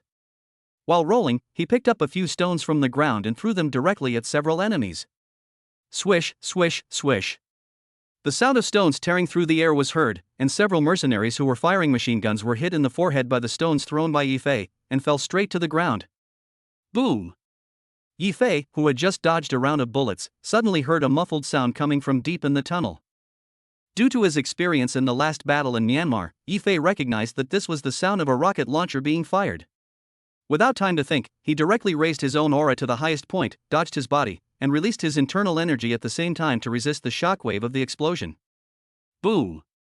After Yi Fei ran 5 or 6 meters, an explosion was heard behind him. Fortunately, Yi Fei was prepared in advance, otherwise he would have been injured by the rocket. Damn it, it must be that bastard Morong Fong, he's such a lunatic. Yi Fei has only 3 enemies in Kyoto, Morong Fong and Cheng Huaiyan and his son. Cheng Tianyu is just a playboy and does not have the ability to mobilize so many people. Cheng Huaiyan could mobilize troops based on his status, but he definitely didn't have the courage to cause such a big commotion in Kyoto. Morong Fong is the only one left who has such great ability and courage. After thinking for a while, Yi Fei chose to continue moving forward, because Xiao Zhentian and others were still behind him. If he retreated, he would definitely cause harm to them. Day. The continuous strafing made Yi Fei move very slowly. Although he could release his inner strength to resist the bullet attacks, the shooting was too dense now. If he tried his best to resist, his inner strength would be exhausted soon. The best way now is to fight the enemy and make their guns ineffective. Yi Fei can easily get rid of them with his own cultivation. But these mercenaries are desperate criminals who have been baptized by battlefields many times. Just when Yi Fei was about to approach their position, a row of car headlights lit up ahead. WTF. At this time, Yi Fei was staring at the situation in front of him. The sudden light made him feel a sharp pain in his eyes. If Yi Fei hadn't had any cultivation experience, he would probably have been blinded instantly by the sudden strong light. Yi Fei knew that he had been exposed, so he had no choice but to use his internal strength to block the bullets shot by the enemy. At the same time, he increased his speed and rushed into the enemy camp when his internal energy was exhausted. Relying on his strong physique and top special forces skills, he continued to reap the lives of his enemies. Just when Yi Fei eliminated a dozen enemies, the mercenaries behind him also rushed over. However, they did not directly participate in the battle, but stayed about 10 meters away. One of the mercenaries shouted something in a language Yi Fei couldn't understand. I saw that the 20 or so mercenaries who came later raised different guns in their hands and shot at Yi Fei at the same time, completely disregarding the lives of his companions. These beasts, are they still human beings? Yi Fei lifted up an enemy's corpse to block the fierce attack. In less than 2 minutes, all the dozen enemies on Yi Fei's side were shot and killed by their own people. Yi Fei felt that he was cruel enough, but compared to them, he was far inferior. However, Yi Fei would never do such a thing as killing his companions. At this time, Yi Fei was lurking under several corpses. Because his internal energy was exhausted, he was unable to withstand the bullets and was shot in the leg and abdomen respectively. Although there was no fatal danger, blood was still flowing out. We must find a way to get rid of them as soon as possible. Once again, chattering sounds were heard from the enemy camp. As the voice fell, Yi Fei heard footsteps approaching him. The opportunity came. Relying on his keen perception, Yi Fei suddenly stood up when the footsteps reached him and stood closely together with the person who came. Day. While the enemy on the opposite side was shooting, Yi Fei held the gun with both hands and continued to shoot at the enemy. Chapter 113 Danger. Possessing top-level special forces skills, Yi Fei's bullets never missed their target. After 2 rounds of bullets were used up, all the enemies on the opposite side fell to the ground. Yifei also paid the corresponding price for this risky move and was shot twice in the arm again. Yifei didn't know whether the enemy had any reinforcements, so the most important thing at this moment was to leave this dangerous place as quickly as possible. Feeling the pain from several wounds on his body, Yifei took off his shirt and tore it into several strips. It was tightly tied around the injured area, and he was now covered in cold sweat. Because Xiao Zhentian and others were still at the back of the tunnel, Yifei did not retreat. He knew that the enemy's target was him. As long as he was not with Xiao Zhentian and others, they should not be in danger. I am no longer in my current situation to protect their safety, so I can only choose to go to the other side and stay away from them. With strong willpower, Yifei climbed hard onto an off-road vehicle parked nearby. He stepped on the accelerator to the bottom and rushed towards the front of the tunnel. When he saw the light outside, Yifei took out his cell phone and called Zhou Chen. "Brother Fei, we just broke up, why are you calling me?" Zhou Chen was somewhat confused and thought, could it be that Brother Fei is from Brokeback Mountain? "Come and save me, I've been shot." Yifei used up his last bit of strength and fainted right after he finished speaking. The off-road vehicle lost control, rushed forward for dozens of meters, and rolled down the hillside.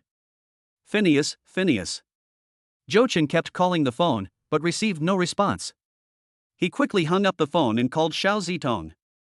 After learning about what happened to several people, Zhou Chen hurriedly called a few people around him and walked out of the club. "Brother Chen, what happened? Why are you so anxious?" Brother Fei and his friends were attacked by terrorists and were shot several times. Their lives are in danger now. Contact the Transportation Bureau immediately and retrieve the surveillance video of the incident. Notify the military hospital to be ready for rescue at any time. And dispatch the nearest rescue helicopter to the scene immediately to search and rescue. While walking out, Zhou Chen gave orders to several people around him, trying to provide the most effective rescue to Yifei as soon as possible. Before getting in the car, Zhou Chen called Zhou Gowen. "Grandfather. No need to say it, I already know it. I have given the order to rescue him at all costs. Grandpa, I'm worried that someone might attack Brother Chen Fei while he's injured." "Don't worry, I've asked your uncle's son to rush over." Hearing this, Zhou Chen felt relieved. The uncle's son that Zhou Gowen mentioned was his personal bodyguard and one of the top masters in China.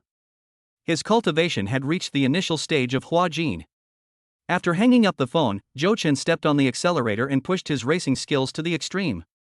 At the same time, the intercom system in the car was turned on to direct rescue personnel from all parties. At this time, Xiao Zhentian's rescue team had arrived at the scene. A senior officer came up to Xiao Zhentian and said, "Commander, just leave this to us. I'll send someone to take you to the hospital for a checkup." Xiao Zhentian has a special identity, and the officers dare not let him stay here. If anything unexpected happens, not only will his military uniform be in jeopardy, but he will also have to be brought to a military court. "Get out of here. Everyone present, listen to my command. Seal off the area immediately. No one is allowed to come in without my permission. You, bring a team with me to search and rescue ahead." Now, to Xiao Zhentian, Yifei's life is more important than his own. After saying that, Xiao Zhentian led the team in front again, carefully searching for Yifei's trace in the front of the tunnel. He kept searching along the way but couldn't see Yifei. A layer of sweat had already seeped out of Xiao Zhentian's forehead, and he had a bad feeling in his heart.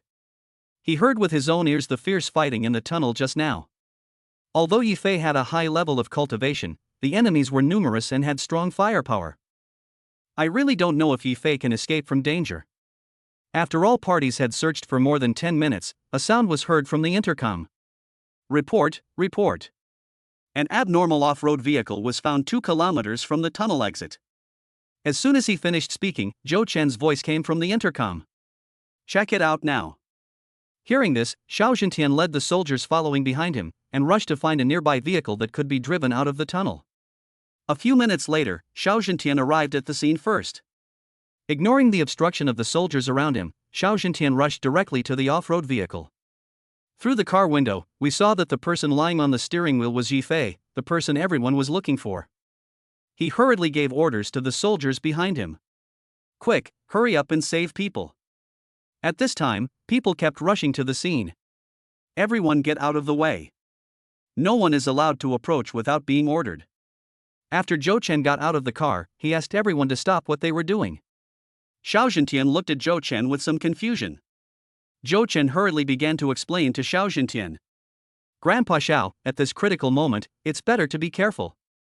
Yes, I was too anxious and neglected this point. Then, Zhou Chen spoke to a middle-aged man in a Zhongshan suit. Uncle Sun, please help keep an eye on them. If you find anyone doing anything unusual, kill them immediately. After saying that, Zhou Chen and Xiao Zhentian personally stepped forward to open the car door and lifted Yi Fei out of the car. At this time, Yi Fei was in a serious coma due to excessive blood loss. Zhou Chen gave orders to the soldiers around him. Take off the license plates of all the ambulances. After receiving the order, dozens of soldiers took action at the same time and removed the license plate in a few seconds. Zhou Chen did not choose to let Yi Fei take a helicopter because he already knew that the mercenaries who came to attack Yi Fei used rockets, and it was too dangerous to take a helicopter. Yi Fei was carried into one of the ambulances, accompanied by Uncle Sun. Then he ordered all the ambulances to go in different directions. Since Yi Fei's condition was quite serious, he could only take the shortest route to the hospital. Zhou Chen reported the current situation to Zhou Gowen. Zhou Gowen personally ordered that all ambulance routes be placed under martial law. At the same time, he sent out his own guard company to clear all obstacles for the ambulance where Yi Fei was. Fortunately, no accidents happened on the road. When we arrived at the military hospital, medical staff were already waiting downstairs, and the director was also ready in the emergency room. He led experts from various departments to personally rescue Yi Fei. Beep. Beep. Beep. Time passed minute by minute, and Xiao Zhentian and Zhou Chen and others had been waiting anxiously outside the emergency room for more than an hour. Grandpa Xiao, do you think Brother Fei will be okay? Zhou Chen has said this sentence no less than 100 times. Ever since Yi Fei was pushed into the emergency room, Zhou Chen would ask Xiao Zhentian once every minute. Chapter 114, Planning and Strategizing. At the beginning, Xiao Zhentian would answer him, but later, because Zhou Chen was really annoyed by Xiao Zhentian's questions, he stopped paying attention to him. Ding! After everyone waited anxiously for 2 hours, the rescue signal light in the emergency room finally went out. Before the doctor came out, everyone gathered outside the emergency room. Dean, how is the condition of the injured? Seeing the dean taking off his mask, Xiao Zhentian asked him. Mr. Xiao, you are here too. Seeing Xiao Zhentian's urgency, the dean simply said a polite word and then continued. Fortunately, he was sent to the hospital in time, but due to excessive blood loss, he is still in a coma. Hearing this, everyone breathed a sigh of relief. Not only did Xiao Zhentian and others feel relieved, even the medical staff showed joy when they saw that Yi Fei's condition had stabilized. This was an order given by Zhou Gowen himself. If Yi Fei really had an accident in their hospital, the future of all of them would be over. In fact, they didn't know Yi Fei's physical condition. This injury was really nothing for a warrior in the late stage of internal strength. Yi Fei fell into a coma because his internal energy was exhausted and he lost too much blood. If Yi Fei was at his peak, this injury could completely heal on its own. After pushing Yi Fei to a high-end ward, everyone took turns visiting Yi Fei and asked Uncle Sun to stay to protect Yi Fei's safety. Xiao Zhentian and Zhou Chenlai drove to the courtyard where Zhou Gowen was. Grandpa, I think the attack on Brother Fei must have been done by Morong Feng. Without Zhou Chen saying anything, Zhou Gowen had guessed who was behind the scenes. Xiao Chen, you can't talk nonsense without evidence. Besides, Cheng Huaiyan has taken all the blame on himself. When Zhou Gowen received the news that Yi Fei was attacked, he had already ordered people to investigate the matter, and the first people to be investigated were Morong Feng and Cheng Huaiyan, who had a grudge against Yi Fei. Since the order was given by Zhou Gowen himself, Cheng Huaiyan, who was responsible for receiving the mercenaries, was quickly found out and secretly arrested. After interrogation, Cheng Huaiyan confessed the entire process of the crime. Because he was humiliated by Yi Fei in Chuncheng, he hired foreign mercenaries to attack Yi Fei when he came to Kyoto. After explaining all this, Cheng Huaiyan began to keep silent. No matter what he was asked, he would not speak. Mr. Zhou, this Cheng Huaiyan is talking nonsense. I watched him grow up, and I don't know what kind of person he is. Cheng Huaiyan definitely doesn't have such courage. I think Xiao Chen is right. Morong Feng must be the mastermind behind this matter. Xiao Zhentian was also a little angry. Today's action against Yi Fei was completely treating them, the grandfather and grandson, as burial objects. If Yi Fei had not gotten off the car in time, they would all have died in the tunnel. Isn't this obvious? Cheng Tianyu is still being held at Morong's house. He, Morong Fong, is using Cheng Tianyu as a hostage and forcing Cheng Huaiyan to be the scapegoat. Grandpa, please give the order. We must not let Brother Fei suffer this injustice in vain. The more Zhou Chen spoke, the more excited he became. He wished he could wipe out the Morong family right now. Mr. Zhou, as long as you approve, I, Xiao Zhentian, will personally lead the troops to capture Morong Fong. That's enough. Don't you know what the Morong family is like? If I could easily overthrow the Morong family, do you think I would let Morong Fong indulge himself like this? Seeing Zhou Gowen getting angry, Xiao Zhentian and Zhou Chen calmed down and remembered the situation of the Morong family. The Morong family has been in Kyoto for 100 years, although they have never been involved in politics and have only developed business. However, countless senior executives have been corrupted by the Morong family with money.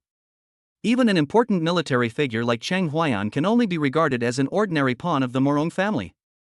The Morong family has made rapid progress in business thanks to the corrupt officials they have brought with them, and now controls half of China's economy. Even in some important situations, China has to rely on the financial support of the Morong family. It is precisely because of this that Morong Fong dared to be so unscrupulous and blatantly use mercenaries in Kyoto. Seeing that Xiao Zhentian and Zhou Chen had calmed down, Zhou Gowen continued to speak. The Morong family has become a cancer in China, monopolizing various industries and has grown to the point where they are rich enough to rival a country. If you want to completely defeat the Morong family, you must have strong financial support. And we can't use China's funds. This kind of commercial war will undoubtedly consume countless money, which will cause huge losses to China. The appearance of Yi Fei this time is the best opportunity to defeat the Morong family. Not only does he have a grudge against Morong Fong, but he is also the owner of the Supreme Black Card. Although we haven't found out how Yi Fei obtained the Supreme Black Card, it's not important anymore. As long as Yi Fei can unite with us, it is only a matter of time before the Morong family is destroyed. Now you know why I value Yi Fei so much. After listening to Zhou Gowen's story, even Zhou Chen cursed in his heart, old fox.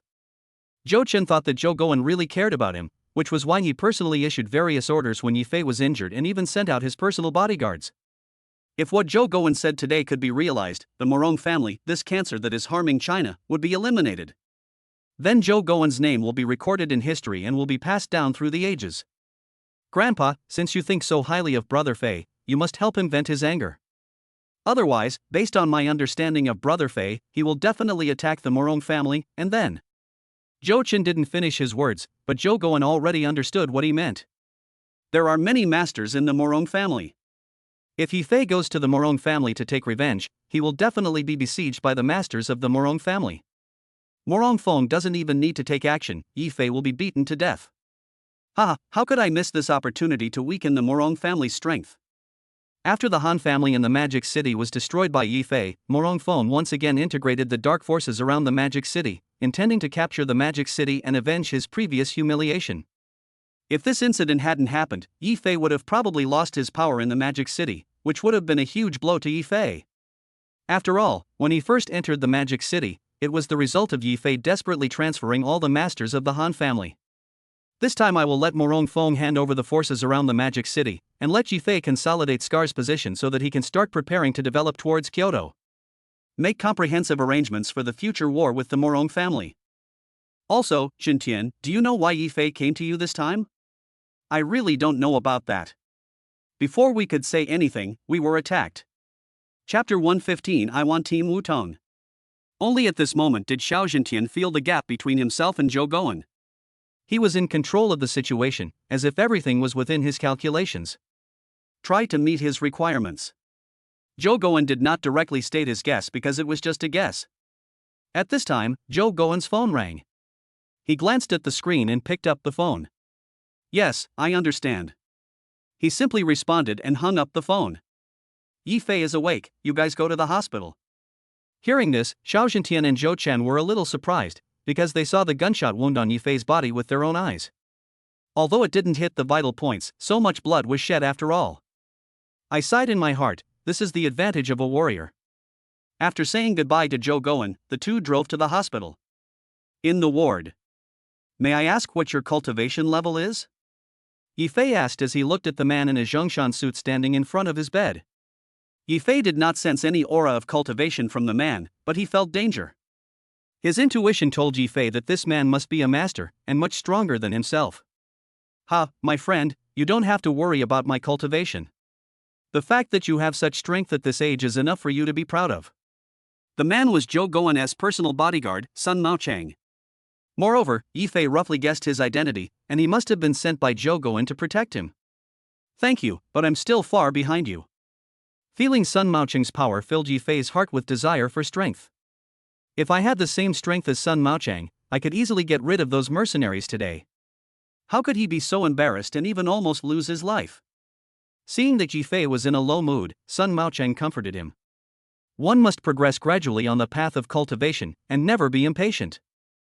Hearing this, Yifei thought to himself, if you also had a system, you wouldn't say that. Afterwards, Yifei asked Sun Maochang some questions about his experience in martial arts. Although Yifei did not need to practice as hard as others, it was also beneficial to be able to communicate with masters who were stronger than himself. Just as Yifei was chatting with Sun Maochang, Xiao Zhentian and Zhou Chen also came to the ward. Xiao Ye, are you okay? Brother Fei, you scared me to death. The two walked directly to Yifei's bedside, asked about his injuries, and were relieved to see that Yifei was fine. I'm fine, sorry to have made you worried. Brother Fei, you should have guessed who was behind this without me telling you. Well, I think no one except Morong Feng can have such great ability. Yes, it's Morong Feng, but I can't do anything to him now. Zhou Chen felt a little guilty. He already knew who was behind the scenes, but he couldn't avenge Yifei, which made Zhou Chen feel a little sorry for Yifei. Seeing that Yifei had no intention of blaming him, Zhou Chen continued. I just came here from my grandfather. My grandfather also said that we should wait until the time is right before we can take action against the Morong family. But Grandpa has helped you vent your anger and asked Morong Feng to give you all the forces around the demon city. Then he told Yifei about Morong Feng's attempt to conquer the forces around the magic city and seize control of the underground world in the magic city. After listening to Zhou Chen's introduction, Yifei remembered that he had not asked about the development of Magic City since he left it. I couldn't help but feel a little scared. If it weren't for what happened today, I might have lost this important place, the Magic City. Thinking of this, Yifei decided that he must find time to visit the Magic City after returning to Chuncheng. Thank the old man for me. In fact, Zhou Chen's worries were a bit unnecessary. If Morong Feng was the only one left in the Morong family, Yifei would definitely go to kill him and seek revenge on him. But now the Morong family has countless masters. How could Yifei be so stupid as to deliver himself to Morong Feng and let him be slaughtered? At this time, Yifei thought of the purpose of looking for Xiao Zhentian, so he spoke. Mr. Xiao, I was originally planning to visit your home, but I didn't expect this to happen. Yeah, Morong Feng, that bastard, don't let me get the chance. I will not let him off easily.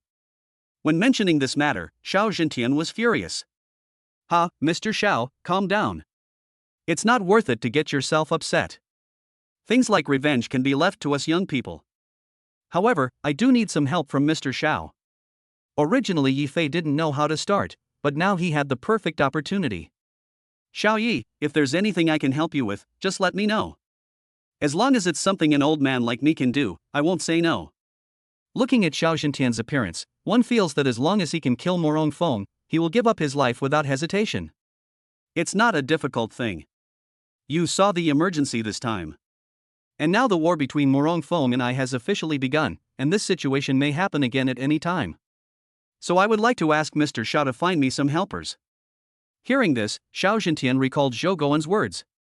It turned out that Yifei had a purpose in looking for him. However, what Yifei said was true. Given Morong Feng's personality, it was very likely that he would snipe Yifei again. If that were the case, Morong Feng might have increased his strength and would not have let Yifei escape easily. Xiao Yi, what kind of person do you want to be your helper? Xiao Zhentian was really straightforward, which made Yifei feel a little embarrassed, but since it was related to his own safety, he had to speak up. At least we need members as strong as Team Wutong. Ah. Hearing this, Xiao Zhentian cursed in his heart. The Wutong team was already the trump card in Xiao Zhentian's hand. Who could be stronger than them? Xiao Yi, the Wutong team is not mine personally. I have no right to make them your subordinates. However, I can loan them to you and let them protect your safety. Having said that, Xiao Zhentian secretly gave Yifei a look.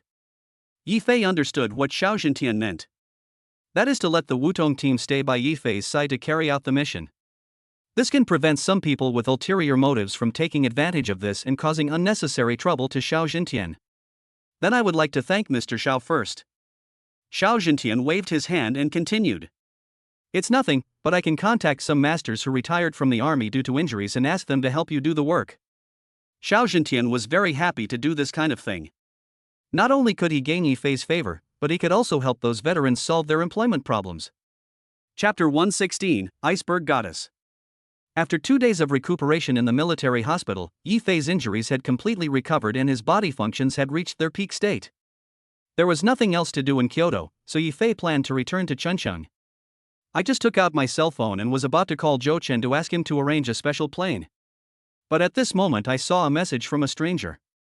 Hello, Mr. Yi. I am Morong Feng's fiancé, and I hope to meet you. What's going on? Why did Morong Feng's fiancé come to me? Yi Fei was a little confused. Could it be that Morong Feng had another conspiracy? He did not agree to the other party immediately, but thought that people like Morong Feng should all know about his affairs in Kyoto, so he called Zhou Chen first. At this time, Zhou Chen had just got out of the car and walked towards the club. He heard his cell phone ringing. Seeing that it was Yi Fei calling, he picked up the phone without thinking. Brother Fei, I was thinking of waiting to see you. Zhou Chen, is it convenient to talk? Hearing this, Zhou Chen knew that Yi Fei must have something important to tell him, and hurried back to the car. Brother Fei, I'm alone in the car, what's the matter? Morong Feng has a fiancé, you know that. Well, most people in Kyoto know about this. Zhou Chen didn't think much about it and thought it was normal for Yi Fei to know about this. Tell me about their situation. Okay. Morong Feng's fiancé is named Ling Hanyue, a famous beauty in Kyoto. Countless young talents have expressed their love to her, but she has rejected them all. The Ling family and the Morong family were old friends, and their marriage was arranged by their parents before they were born. However, Morong Feng was sent to live with the Qin family since he was a child, and the two have never met each other since they can remember.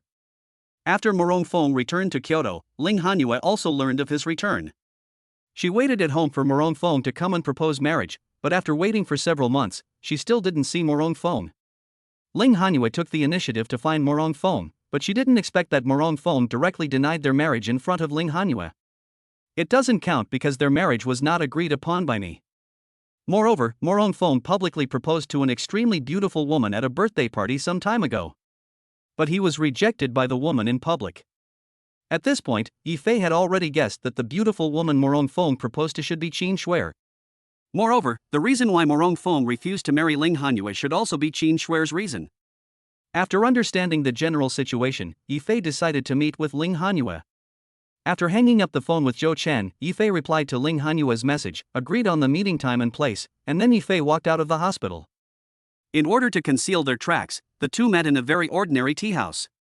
Since it was morning, Yi Fei only saw one waiter when he entered the tea house. After releasing his aura to investigate, he discovered that there was another person on the second floor of the tea house. Yi Fei guessed that Ling Hanyue must have arrived. I told the service staff my room number and was taken upstairs. As soon as he entered the box, Yi Fei saw a woman sitting at the tea table. The woman was wearing a hat on her head and a scarf around her face.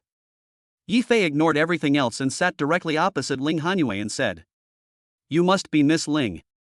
Although Ling Hanyue was wearing a veil, Yi Fei could still sense her surprise. I didn't expect Mr. Yi to be so well informed. He knew me when he first came to Kyoto. I feel so honored. I'm not really honored, but it seems a bit impolite for Miss Ling to meet me like this. I'm just afraid of being discovered by others. After saying that, Ling Hanyue took off the hat and scarf on his head. Just as Zhou Chen said, a beautiful face appeared in front of Yi Fei. However, Ling Hanyue's appearance is more in line with her name, giving people a cold feeling that makes people want to keep them at a distance. But it is in sharp contrast to her hot body. Yi Fei's eyes kept scanning Ling Hanyue's body. This combination of appearance and figure was the first time he had seen one. What is this? Ice and fire? Looking at Yi Fei's aggressive gaze, which was looking at her without any scruples, Ling Hanyue's face became even colder. He said with a little anger, "Mr. Yi, this is even more impolite." Hearing this, Yi Fei was still somewhat reluctant to leave, but he knew that if he continued to look, Ling Hanyue might get angry, so he had to retract his gaze. I just feel sorry for Morong Feng. How could he give up a person like you who was so outstanding in the world? Mr. Yi, if you're still like this, there's no need for us to continue chatting. After saying that, Ling Hanyue pretended to stand up and leave, but she saw that Yi Fei had no intention of stopping her at all. I had no choice but to continue speaking.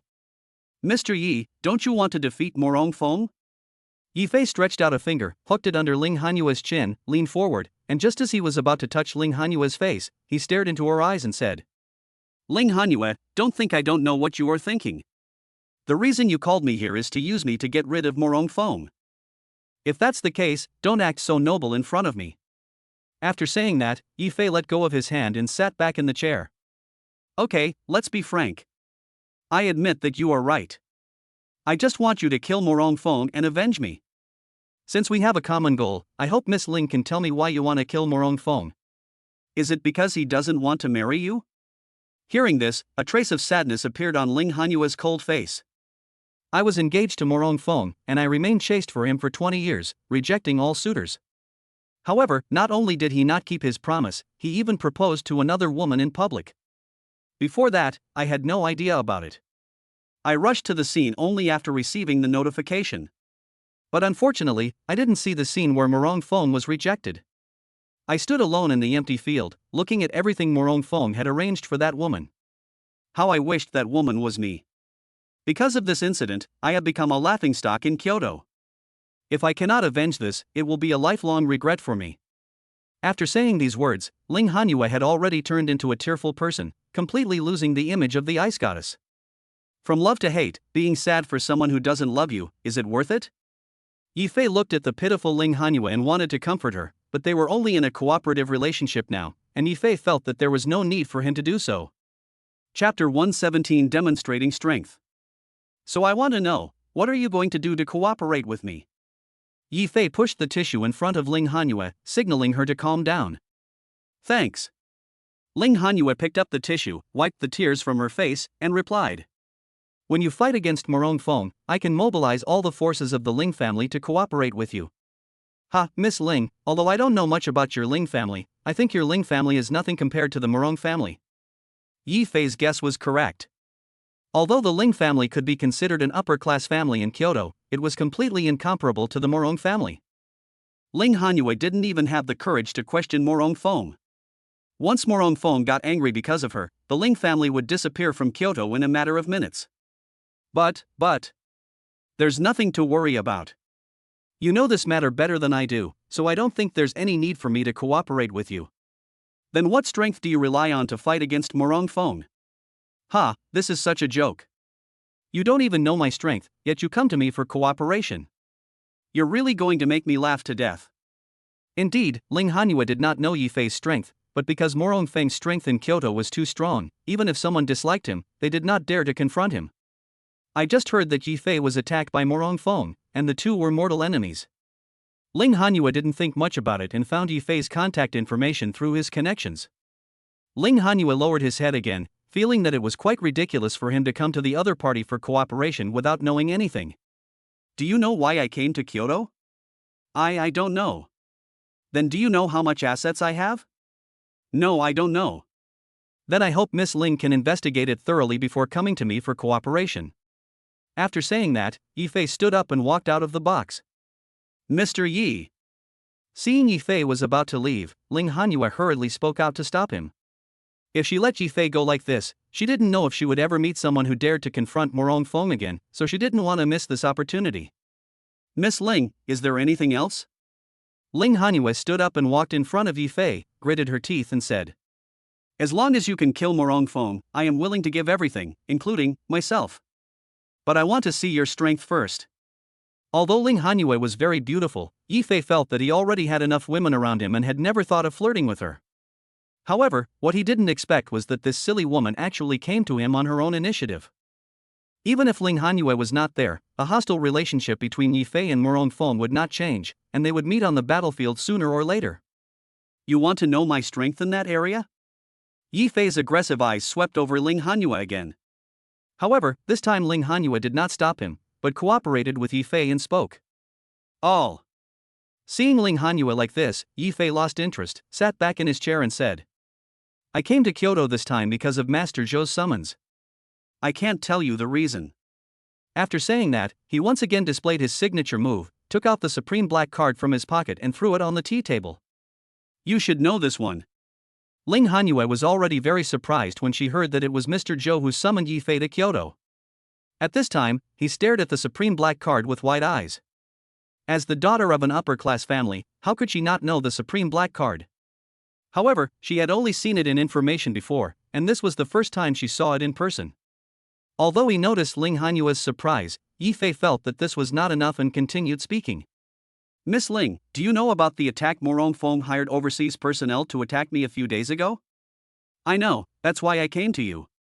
Then do you know why I am sitting here intact? I don't know about that.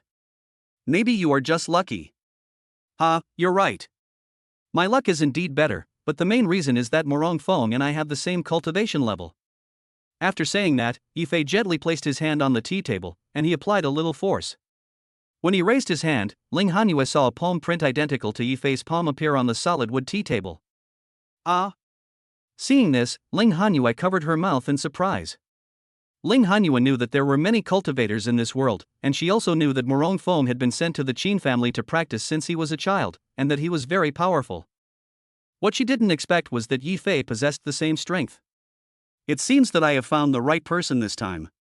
Mr. Yi, it seems that my choice is correct. Apart from you, I don't think anyone else can fight against Morong Fong. I have shown enough sincerity. Now it's your turn. Hearing this, Ling Hanyue knew that it was time for her to pay, so she slowly stood up and walked to Yi Fei's chair. Yi Fei moved his chair back a little, leaving enough space, and waited for Ling Hanyue to make a move. Seeing this, Ling Hanyue sat directly on Yi Fei's legs, hooked her hands around Yi Fei's neck, looked at Yi Fei lovingly, as if she was ready to be picked.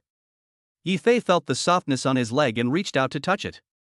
Just when Ling Hanyue was ready to sacrifice herself at any time, Yi Fei gently pushed Ling Hanyue away, who was sitting in his arms. I'll collect some interest this time. When I get rid of Morong Fong, I'll come back to taste this ice rose of yours. By the way, let me tell you something. Even if you didn't come to see me today, I would not let Morong Fong go. After saying that, Yi Fei turned around and left the box, walking downstairs. Ling Hanyue was left alone, standing there in shock. What kind of man are you? Spring City Airport. Yi Fei walked out of the airport entrance alone, wearing sunglasses. At this time, there was a woman who was even more beautiful than Ling Hanyue, waiting for Yi Fei to appear at the airport. Seeing Yi Fei's figure, the woman waved to him and said, Brother Hua, I'm here. The woman was Qin Shuer. On the day Yi Fei went to Kyoto, the two had already made an appointment to meet when Yi Fei returned. Therefore, Yi Fei only told Qin Shuer the news of his return to Chuncheon. Shuer, it's been a while since I last saw you. You're getting more and more beautiful. This was not because Yi Fei was deliberately praising Qin Shuer. Due to her practice, Qin Shuer's skin became whiter and tenderer, as delicate as a baby's, and as delicate as a baby's. No way, Brother Hua, stop making fun of Shuer. Qin Shuer was a little embarrassed, and her blushing face made her even more adorable. Let's go, Shuer will treat you to a big dinner today. After saying that, he took Yi Fei's arm and walked out of the airport. Chapter 118. My father wants to see you. What's going on? Yi Fei felt that something was wrong with Qin Shuer. Why was she suddenly so enthusiastic towards him? But Yi Fei didn't say anything. He still had a good impression of Qin Shuer, and it was a good opportunity for him to enjoy her softness. Qin Shuer drove Yi Fei to a high-end Western restaurant in the urban area of Chuncheon. Brother Hua, order whatever you want to eat. It's my treat today. Qin Shuer handed the menu in her hand to Yi Fei. Yi Fei was not polite. She knew that Qin Shuer was not short of money, and she had spent tens of millions on her during her live broadcast. Ordered a table full of delicious food. Shuer, what do you want to talk to me about? No, it's just that I haven't seen you for a long time. Yi Fei knew that Qin Shuer was not telling the truth, but he did not ask any further questions. Sooner or later, Qin Shuer would tell it herself. Brother Hua, how did you and Morong Fong know each other? Qin Shuer has always been suspicious about this matter.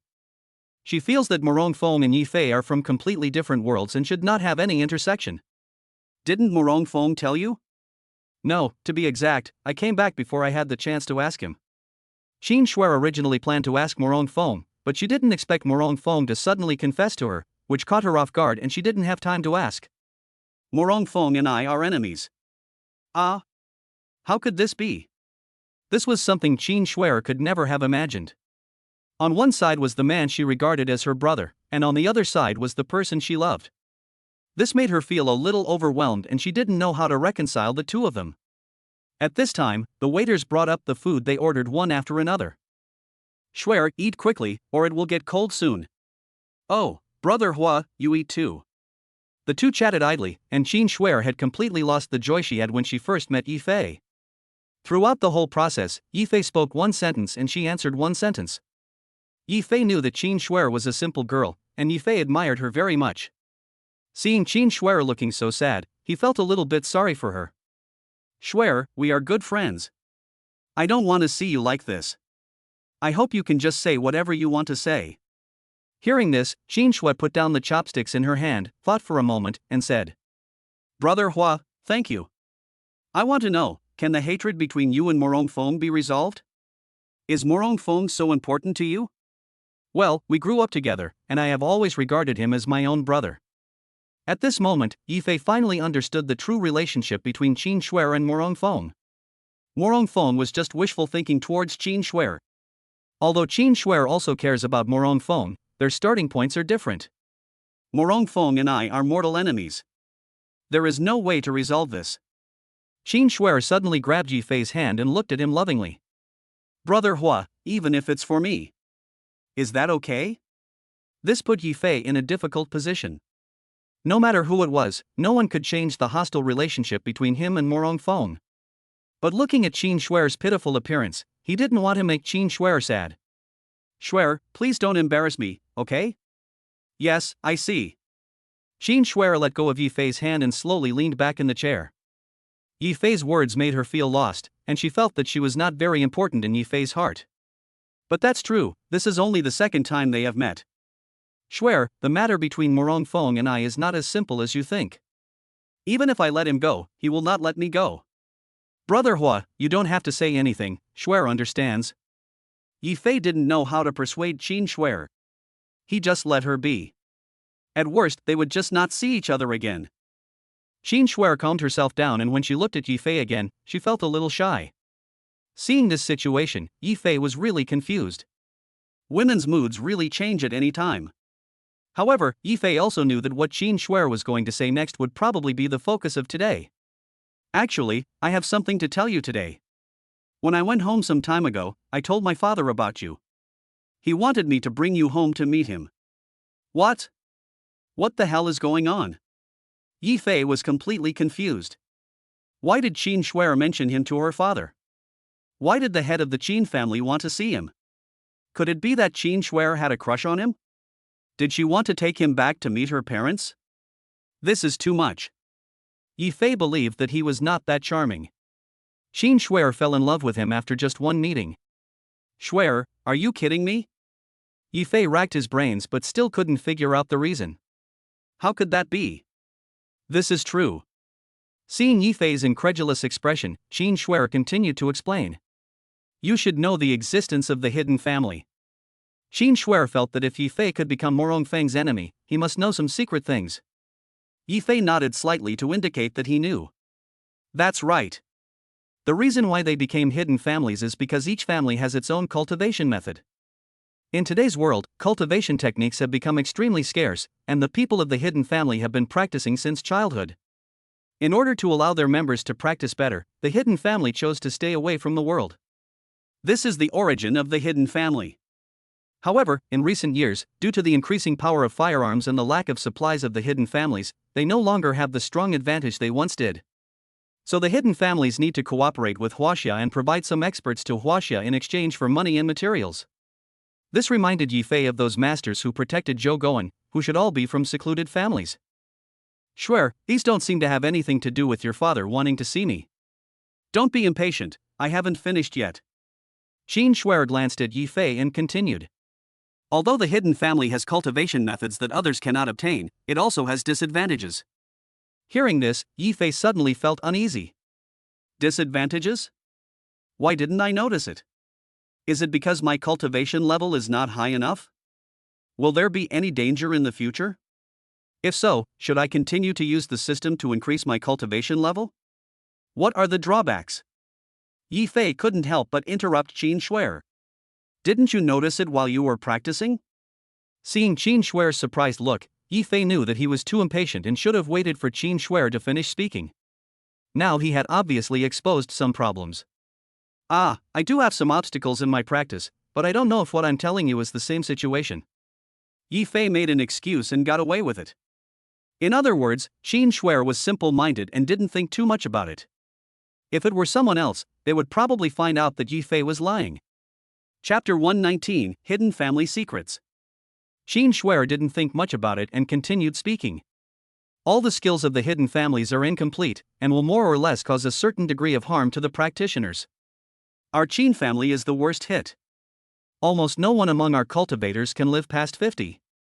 Qin Shuer's words reminded Yi Fei of Yi Xier and Yi Qianer. They had some problems with their aura cultivation at the beginning, and it was Yi Fei who helped them to correct it. Moreover, their father died suddenly during cultivation, which should have been a problem with the cultivation method. However, it did make Yi Fei feel relieved, because this meant that the cultivation method he obtained was the top-level method provided to him by the system.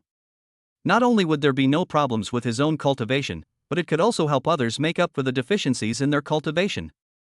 Then Yi Fei thought again that he must not expose himself now, because there are many warriors in the hidden family who are stronger than himself. Once he is discovered by them, they will definitely put him under house arrest and constantly improve their training methods. I have to hurry up and tell Yi Xier and Yi Qianer when I get back. I must not tell anyone about this. But what was the purpose of the Qin family's patriarch looking for me? Could it be that he already knew my secret? No, if he knew, the person I met today would not be Qin Shuer. Also, no matter what the reason, I cannot agree to Qin Shuer's request. Once I go to the Qin family, it will be too dangerous. Brother Hua, Brother Hua. Seeing Yi Fei in a daze, Qin Shuer pushed him gently. What's wrong? What are you thinking about? You're not even listening to me.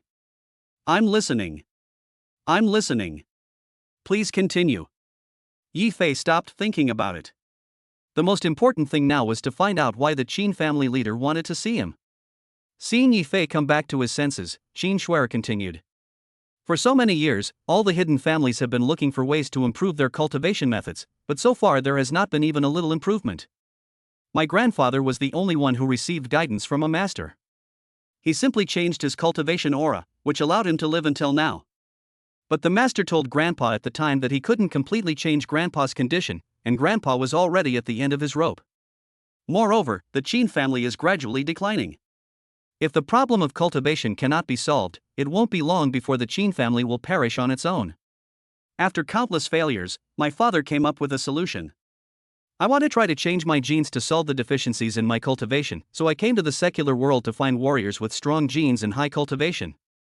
After the genetic fusion and birth of the child, I will practice the Qin family's skills to see if this problem can be solved. Having said that, Yi Fei finally understood why the Qin family's patriarch wanted to see him. So, you chose me. Right? Yes, when we first met at the Yulangshuan Club, I saw that you were extraordinary. When I went home this time, I mentioned you to my father, so he asked me to take you to the Qin family. Shuer, I admit that you are excellent. It is a rare thing to be admired by you.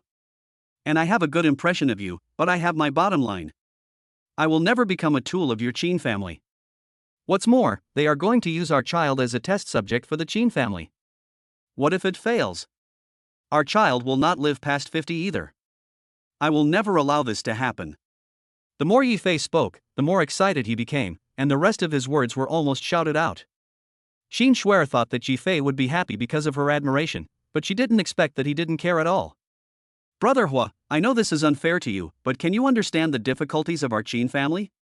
Qin family? Your Qin family has nothing to do with me. Yi Fei's words were indeed a bit harsh, but they were the truth. As a secluded family, they think they are superior to others and everyone should serve them. It would be better for a selfish family like this to perish. At this point, the two were in a stalemate. 10 minutes later, Qin Shuer spoke first. Brother Hua, I was too impatient today and didn't consider your feelings. I'm so sorry. It's okay, I understand. What I said was a bit harsh. After calming down, both of them felt that they were a little too excited. However, the two also knew that because of what happened just now, a barrier had appeared between them. Schwer, if there's nothing else, let's go. Okay, I'll take you back. Don't bother you. I've asked someone to pick me up. When the two were in a stalemate, Yifei sent a message to Zhang Jia, asking her to come and pick him up. When Yifei and Qin Schwer walked out of the restaurant, they saw Zhang Jia standing next to her Ferrari, waiting for Yifei. Seeing Yifei and the other person coming out, Zhang Jia immediately walked up to Yifei and took his arm. I don't mean to be jealous at all. Brother Fei, this beauty is so beautiful, please introduce her to me.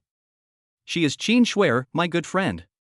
Hearing this, Zhang Jia took the initiative to extend her hand and said to Qin Schwer, Hello, my name is Zhang Jia, nice to meet you. Hello, I'm glad too. Qin Schwer felt a little jealous, but she didn't show it and responded to Zhang Jia enthusiastically. Schwer, we're leaving first. After saying that, Yifei took Zhang Jia's hand and walked towards the car together. Looking at the direction Yifei left, Qin Schwer stood there for a long time without leaving. No wonder he rejected me, it turns out he has such an outstanding woman by his side. Qin Schwer felt frustrated, but she felt that her loss was not unfair. Zhang Jia's magnanimity was something she could not do. In the car, Zhang Jia saw Yifei looking depressed and guessed that he must have had some conflict with Qin Schwer, but she didn't ask. Brother Fei, can you please take care of Sister Li first, so that she won't be like a cat in heat all day long? Yifei knew that Zhang Jia was deliberately trying to make him happy, but this made him think of someone. Xiao Jia, is sister-in-law back? Zhang Jia was speechless and thought, you are really not afraid of me getting jealous. But as long as Yifei is happy, it is more important than anything else. He pretended to be angry and cooperated with Yifei. Humph, I think your soul has been seduced away by your sister-in-law. No, I'm just a little worried. This is the truth. Li Meiying's appearance is too unsafe and everyone would worry about her. Sister-in-law is back and waiting for you at home. Are you happy now? Xia Jia, I noticed that you seem to have learned bad things from Sister Li. Zhang Jia thought about it and it seemed to be true. She had never dared to joke with Yifei like this before. Chapter 120 Xiaoye, it's time to get up. As soon as Yifei returned to the villa, he saw Li Meiying sitting on the sofa. Seeing Yifei coming in, Li Meiying quickly stood up and said, Xiaoye, when did you come back? While speaking, Li Meiying blushed and was still a little embarrassed.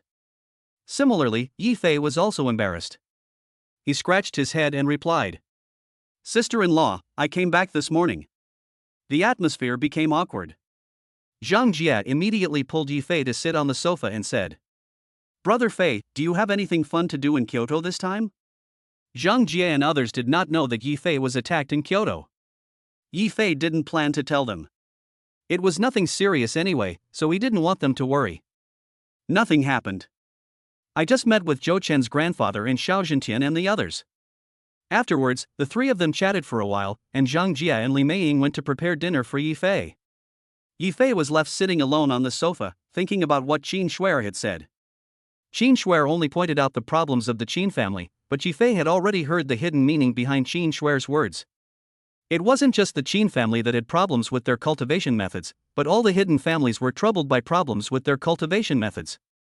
At that time, Yifei also thought of sorting out Qin Schwer's cultivation aura, but Qin Schwer cared too much about the Qin family. If Yifei solved her cultivation problem, Qin Schwer would definitely tell his father. In that case, Yifei's secret would most likely be exposed, so he didn't dare to take the risk. At the same time, Yifei also realized a problem. He had never seen the cultivation methods of the hidden family, and didn't know whether he could use the top-level methods provided by the system to perfect the hidden family's methods. This will solve the problem fundamentally. However, before his strength reached the level of Huajin, Yifei did not want to have anything to do with the secluded family. Just when Yifei was thinking about the problem, Sunli brought Yi Xier and Yi Qianer back to the villa. Knowing that Yifei would be coming back today, Sunli finished her work early and wanted to see Yifei earlier. Brother Fei, you asked Zhang Jia to pick you up, why didn't you let me go? Sunli sat next to Yifei, pouting her sexy little mouth, like a bullied young wife. Sister Li, please go to the kitchen and see if the meal is ready. I want to talk to Xier and the others. Seeing Yifei's serious expression, Sunli knew that he must have something important to say. Without thinking too much, she stood up and walked towards the kitchen. Xianer. Come here for a moment. Okay, big brother. The two girls spoke in unison, came to the sofa, and sat on Yifei's left and right. Then Yifei told them not to tell anyone about the fact that he had helped them to cultivate their aura. Moreover, Yifei also planned not to let them go out casually for the time being, so as to prevent other people from discovering problems with their cultivation. It seems that I have to urge Xiao Zhentian, otherwise everyone's safety cannot be guaranteed. This matter has always been a concern for Yifei. Yifei is now the soul of this family. When he is not at home, the atmosphere is dead. As soon as he comes back, the house is filled with laughter. Everyone was happily sitting in the restaurant having dinner and drinking a lot of wine. Sun Li, taking advantage of the alcohol, kept flirting with Yifei. Yifei also wanted to conquer the beauty Sun Li as soon as possible to prevent her from becoming aroused the moment she saw him. But Li Meiying is also here today. Her presence makes Yifei dare not do anything too excessive, as it will make her feel that he is a casual person. Yifei has had a really hard time these days. Ling Hanyue is in Kyoto, and Qin Shuer shows up as soon as he gets off the plane. When he returns home, he is surrounded by beauties. I suppressed the desire in my heart and finally made it to bedtime. Yifei made the excuse that he was too tired from taking the plane today and hurriedly pulled Zhang Jie back to the bedroom. As soon as he entered the door, Yifei couldn't wait to say to Zhang Jie, "Xiao Jie, I'm going to take a shower first, wait for me." In less than 5 minutes, Yifei walked out of the bathroom, but saw Zhang Jie staring at him with a smirk on her face. Seeing this, Yifei walked back to the bathroom mirror and took a look. "There's nothing on my face, Xiao Jie, what are you laughing at?" "Brother Fei, let me tell you something, don't be angry, okay?" Hearing Zhang Jie's voice, Yifei walked out of the bathroom again. "What's the matter? Tell me, I'm not angry." Yifei knew Zhang Jie very well and knew that she would never do anything excessive. I'm not in a good position these days and can't accompany you." "Shit, I've already cleaned my gun, and you tell me I can't go to the battlefield." Zhang Jie pretended not to notice Yifei's depressed look and started teasing him. "Brother Fei, aren't there two beautiful ladies waiting for you at home? You can go find them." Don't mention it, Yifei really had this idea, but then he thought that he couldn't find another woman just because Zhang Jie was inconvenient and leave Zhang Jie alone in the empty room. After all, Zhang Jie is his real girlfriend. "No, I'll stay with you." After saying that, Yifei lifted the quilt and got into bed. The next day. Because last night was too torturous, Yifei didn't fall asleep until the early morning.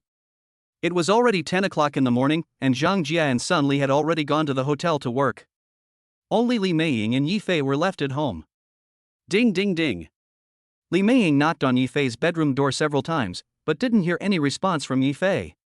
It was because Yifei could fully relax at home without having to be on guard, and he went to bed late last night, so he didn't hear the knock on the door. Seeing this, Li Meiying had no choice but to open the door, walked to Yifei's bed, gently pushed Yifei twice, and said, "Xiao Yi, someone is looking for you outside." At this time, Yifei was still in a deep sleep. He felt someone pushing him and thought it was Zhang Jie who was sleeping next to him. He pulled Li Meiying into the bed. "Stop it, let me sleep a little longer." While speaking, his hands were still groping Li Meiying's body. "Hey, Xiaoye, stop messing around. There's really someone out there looking for you." Li Meiying shook her body vigorously, trying to break free from Yifei's restraints, but her strength was too weak, and Yifei thought that Zhang Jie was playing with him, so he kissed Li Meiying directly on the mouth. Li Meiying was a little overwhelmed by this sudden situation. She couldn't break free or scream. He could only allow Yifei to bully him and feel Yifei's desire. Li Meiying also changed from being passive to active and responded enthusiastically. But just when Yifei was about to start, he suddenly woke up. "Xiao Jia, I'm sorry, I forgot that it's inconvenient for you." However, after opening his eyes, he saw that the person under him was Li Meiying. Chapter 121 Black Military Uniform. "Ah? Why is it you?" Looking at the charming and seductive Li Meiying under him, Yifei's desire became stronger. I came in to wake you up, but. Yifei didn't let Li Meiying finish her words and kissed her again. More than an hour later, the two walked out of the bedroom together. Their lovemaking once again sublimated their relationship and it was no longer as awkward as before. "Xiao Yi, someone is waiting for you outside." "I just told you, but you didn't listen." When she came to the living room, Li Meiying remembered the purpose of her going to Yifei's bedroom, and secretly hated herself for letting desire cloud her mind. Who is looking for me? Yifei sat on the sofa and was not in a hurry to go out. He knew that the person who was looking for him must be more anxious than himself. They didn't say, and I didn't know them, but they were 6 beautiful women. When talking about this, Li Meiying felt a little jealous. She didn't know how many women Yifei had, but now there were 6, and they were all beauties. After hearing Li Meiying's words, Yifei guessed who the 6 women were. He was just about to urge Xiao Zhentian, but he didn't expect them to come. Are they considered beauties? Don't be fooled by their appearance. All 6 of them are skilled with guns. Ah. Are they bad people? Li Meiying couldn't quite believe what Yifei said. How could such a beautiful woman do such a bad thing? They are not bad people. Come on, let's go out and take a look. In the pavilion outside the villa, there were 6 tall and heroic women sitting. It was Xinxiuli from the Wutong team, who led 5 team members and was ordered to protect Yifei's safety. Captain, what does Mr. Yi mean by not coming out for such a long time? Aomaim was already getting a little impatient waiting. That's right. If you don't come out, we can just go back. Xiao Ai also started to complain. However, Xinxiuli did not show any dissatisfaction, because she came here for a more important mission and she had to see Yifei with her own eyes. At this moment, Yifei brought Li Meiying towards the pavilion where the Wutong team was. I'm so sorry, Captain Xin, for keeping you waiting. Before he reached the 6 people, Yifei's voice came over. Stand at attention. At Xinxiuli's command, the 6 members of the Wutong team stood in a row. Salute. The Wutong team has been ordered to report to you. There should be 6 people present, and there are actually 6 people present. Please give me your instructions. The 5 team members except Xinxiuli were very puzzled by Xinxiuli's actions, but for them, obeying orders was their duty, so no one dared to question Xinxiuli's orders at this time. Although Yifei is not a member of the army, he has another identity that is enough to make all soldiers obey his command, and Xinxiuli's other task is related to Yifei's identity. At this time, Li Meiying, who was standing next to Yifei, saw the actions of Xinxiuli and others, and then she understood why Yifei said that they were playing with guns. The actions of the 6 people made Yifei feel a little embarrassed, as if he was acting like a big leader. Hurry up and sit down. You don't need these in front of me. Just do as before. I thought Mr. Yi had forgotten about us. Aomaim was obedient and still as casual in front of Yifei as before. Chengdo, stop talking nonsense. Take them over there. I want to talk to Mr. Yi about something. While talking about green beans, Xinxiuli's gaze fell on Li Meiying. The meaning was very clear, which was to ask Li Meiying to stay away. Due to his military nature, Xinxiuli is very direct in his actions. Before Yifei could speak, Li Meiying took the initiative to speak. You guys chat first, I'll go make you some tea. After everyone left, Xinxiuli saluted Yifei again. Mr. Yi, I am here to protect your safety on the orders of the chief. In addition, the chief asked me to hand over 3 things to you. After saying that, Xinxiuli opened the package she had placed on the tea table. 1 floor, 2 floors, 3 floors. It is wrapped in 3 layers, which is enough to show how much Xinxiuli values this item. At the same time, it also aroused Yifei's curiosity about what was in the package. At this time, a very simple wooden box appeared in front of Yifei. Xinxiuli slowly opened the wooden box, and what came into view was a certificate with only 2 words on it, Dragon Group. Next to the ID was a pistol, and at the bottom was a brand new military uniform. But this military uniform was black, different from all the military uniforms Yifei had ever seen. Yifei reached out and took out the Dragon Group's ID card. After turning it over, he saw his name and photo, as well as a red seal. There is no difference from Zhou Gowen's certificate. He picked up the pistol again. With top special forces skills, Yifei was very familiar with firearms. I knew it was a good gun as soon as I got it, but it only had 1 magazine. Captain Xin, what should we do if we run out of bullets? Yifei didn't quite understand his new identity, so he had to ask Xinxiuli. Mr. Yi, you can use your ID to go to any military district to collect the supplies you need, or even mobilize members within the military district. Hearing this, Yifei was still a little excited. This was quite a great power. Finally, Yifei stood up, took out the black military uniform and compared it in front of him. It fit him perfectly. Captain Xin, why is this uniform black? Due to the Dragon Group's powerful strength and special status, the founder of the Dragon Group ordered the uniforms to be black in order to reflect the Dragon Group's status. But this military uniform is not allowed to be worn at ordinary times. It can only be worn on certain days. Yi Fei was planning to wear it out to show off, but was told that he was not allowed. He felt unhappy. It's just a set of clothes. Besides, why did you give it to me if I'm not allowed to wear it? But he didn't say it out loud. He could see that Shinsholi seemed to be very interested in the Dragon Group. Captain Shin, with your strength, you should also be in the Dragon team. Hearing this, Shinsholi's expression dimmed. Yes, I was originally a peripheral member of the Dragon Group like Mr. Yi. I had to go through 3 years of assessment before I could officially join the Dragon Group. Originally, I was 3 months away from completing the assessment, but when we went to Myanmar together last time, my cultivation foundation was damaged, resulting in my cultivation not being able to improve any further, so I missed the opportunity to officially join the Dragon team. Knowing the reason why Shinsholi couldn't join the Dragon Group, Yi Fei felt a little guilty. If he had helped Shinsholi to cultivate his aura at that time, this would not have happened. At the same time, Yi Fei thought that he did not carefully investigate the other members of the Wutong team at that time. Then, does their cultivation method also have drawbacks like those of the hidden families? At that time, Yi Fei thought that Shinsholi's cultivation aura was disordered due to injury, and it seemed that it was very likely a problem with his cultivation method. Chapter 122 People from Luyun Family. Yanran Group. In a hidden location downstairs of Yanran Group, 2 middle-aged men in black clothes were staring at the main entrance of Yanran Group. Brother, how could we, who are at the initial stage of internal strength cultivation, have fallen to the point of making a living by kidnapping people? Damn it, it's because those bastards from the Luyun family have too many rules. Otherwise, do you think I'd be willing to do such a wicked thing? The 2 brothers are from the hidden family, Luyun family, but they are only side branches. The eldest is called Lu Yunhai and the second is called Lu Yunjiang. Since collateral members need to work for the family, they have less time for cultivation. However, these 2 members of the side branch often use their own cleverness to cheat and secretly hide to practice while working. The cultivation levels of the side branch members were generally low, so when the 2 had cultivated to the middle stage of external strength, they became foremen of the Luyun family, allowing them to have more sufficient time for cultivation.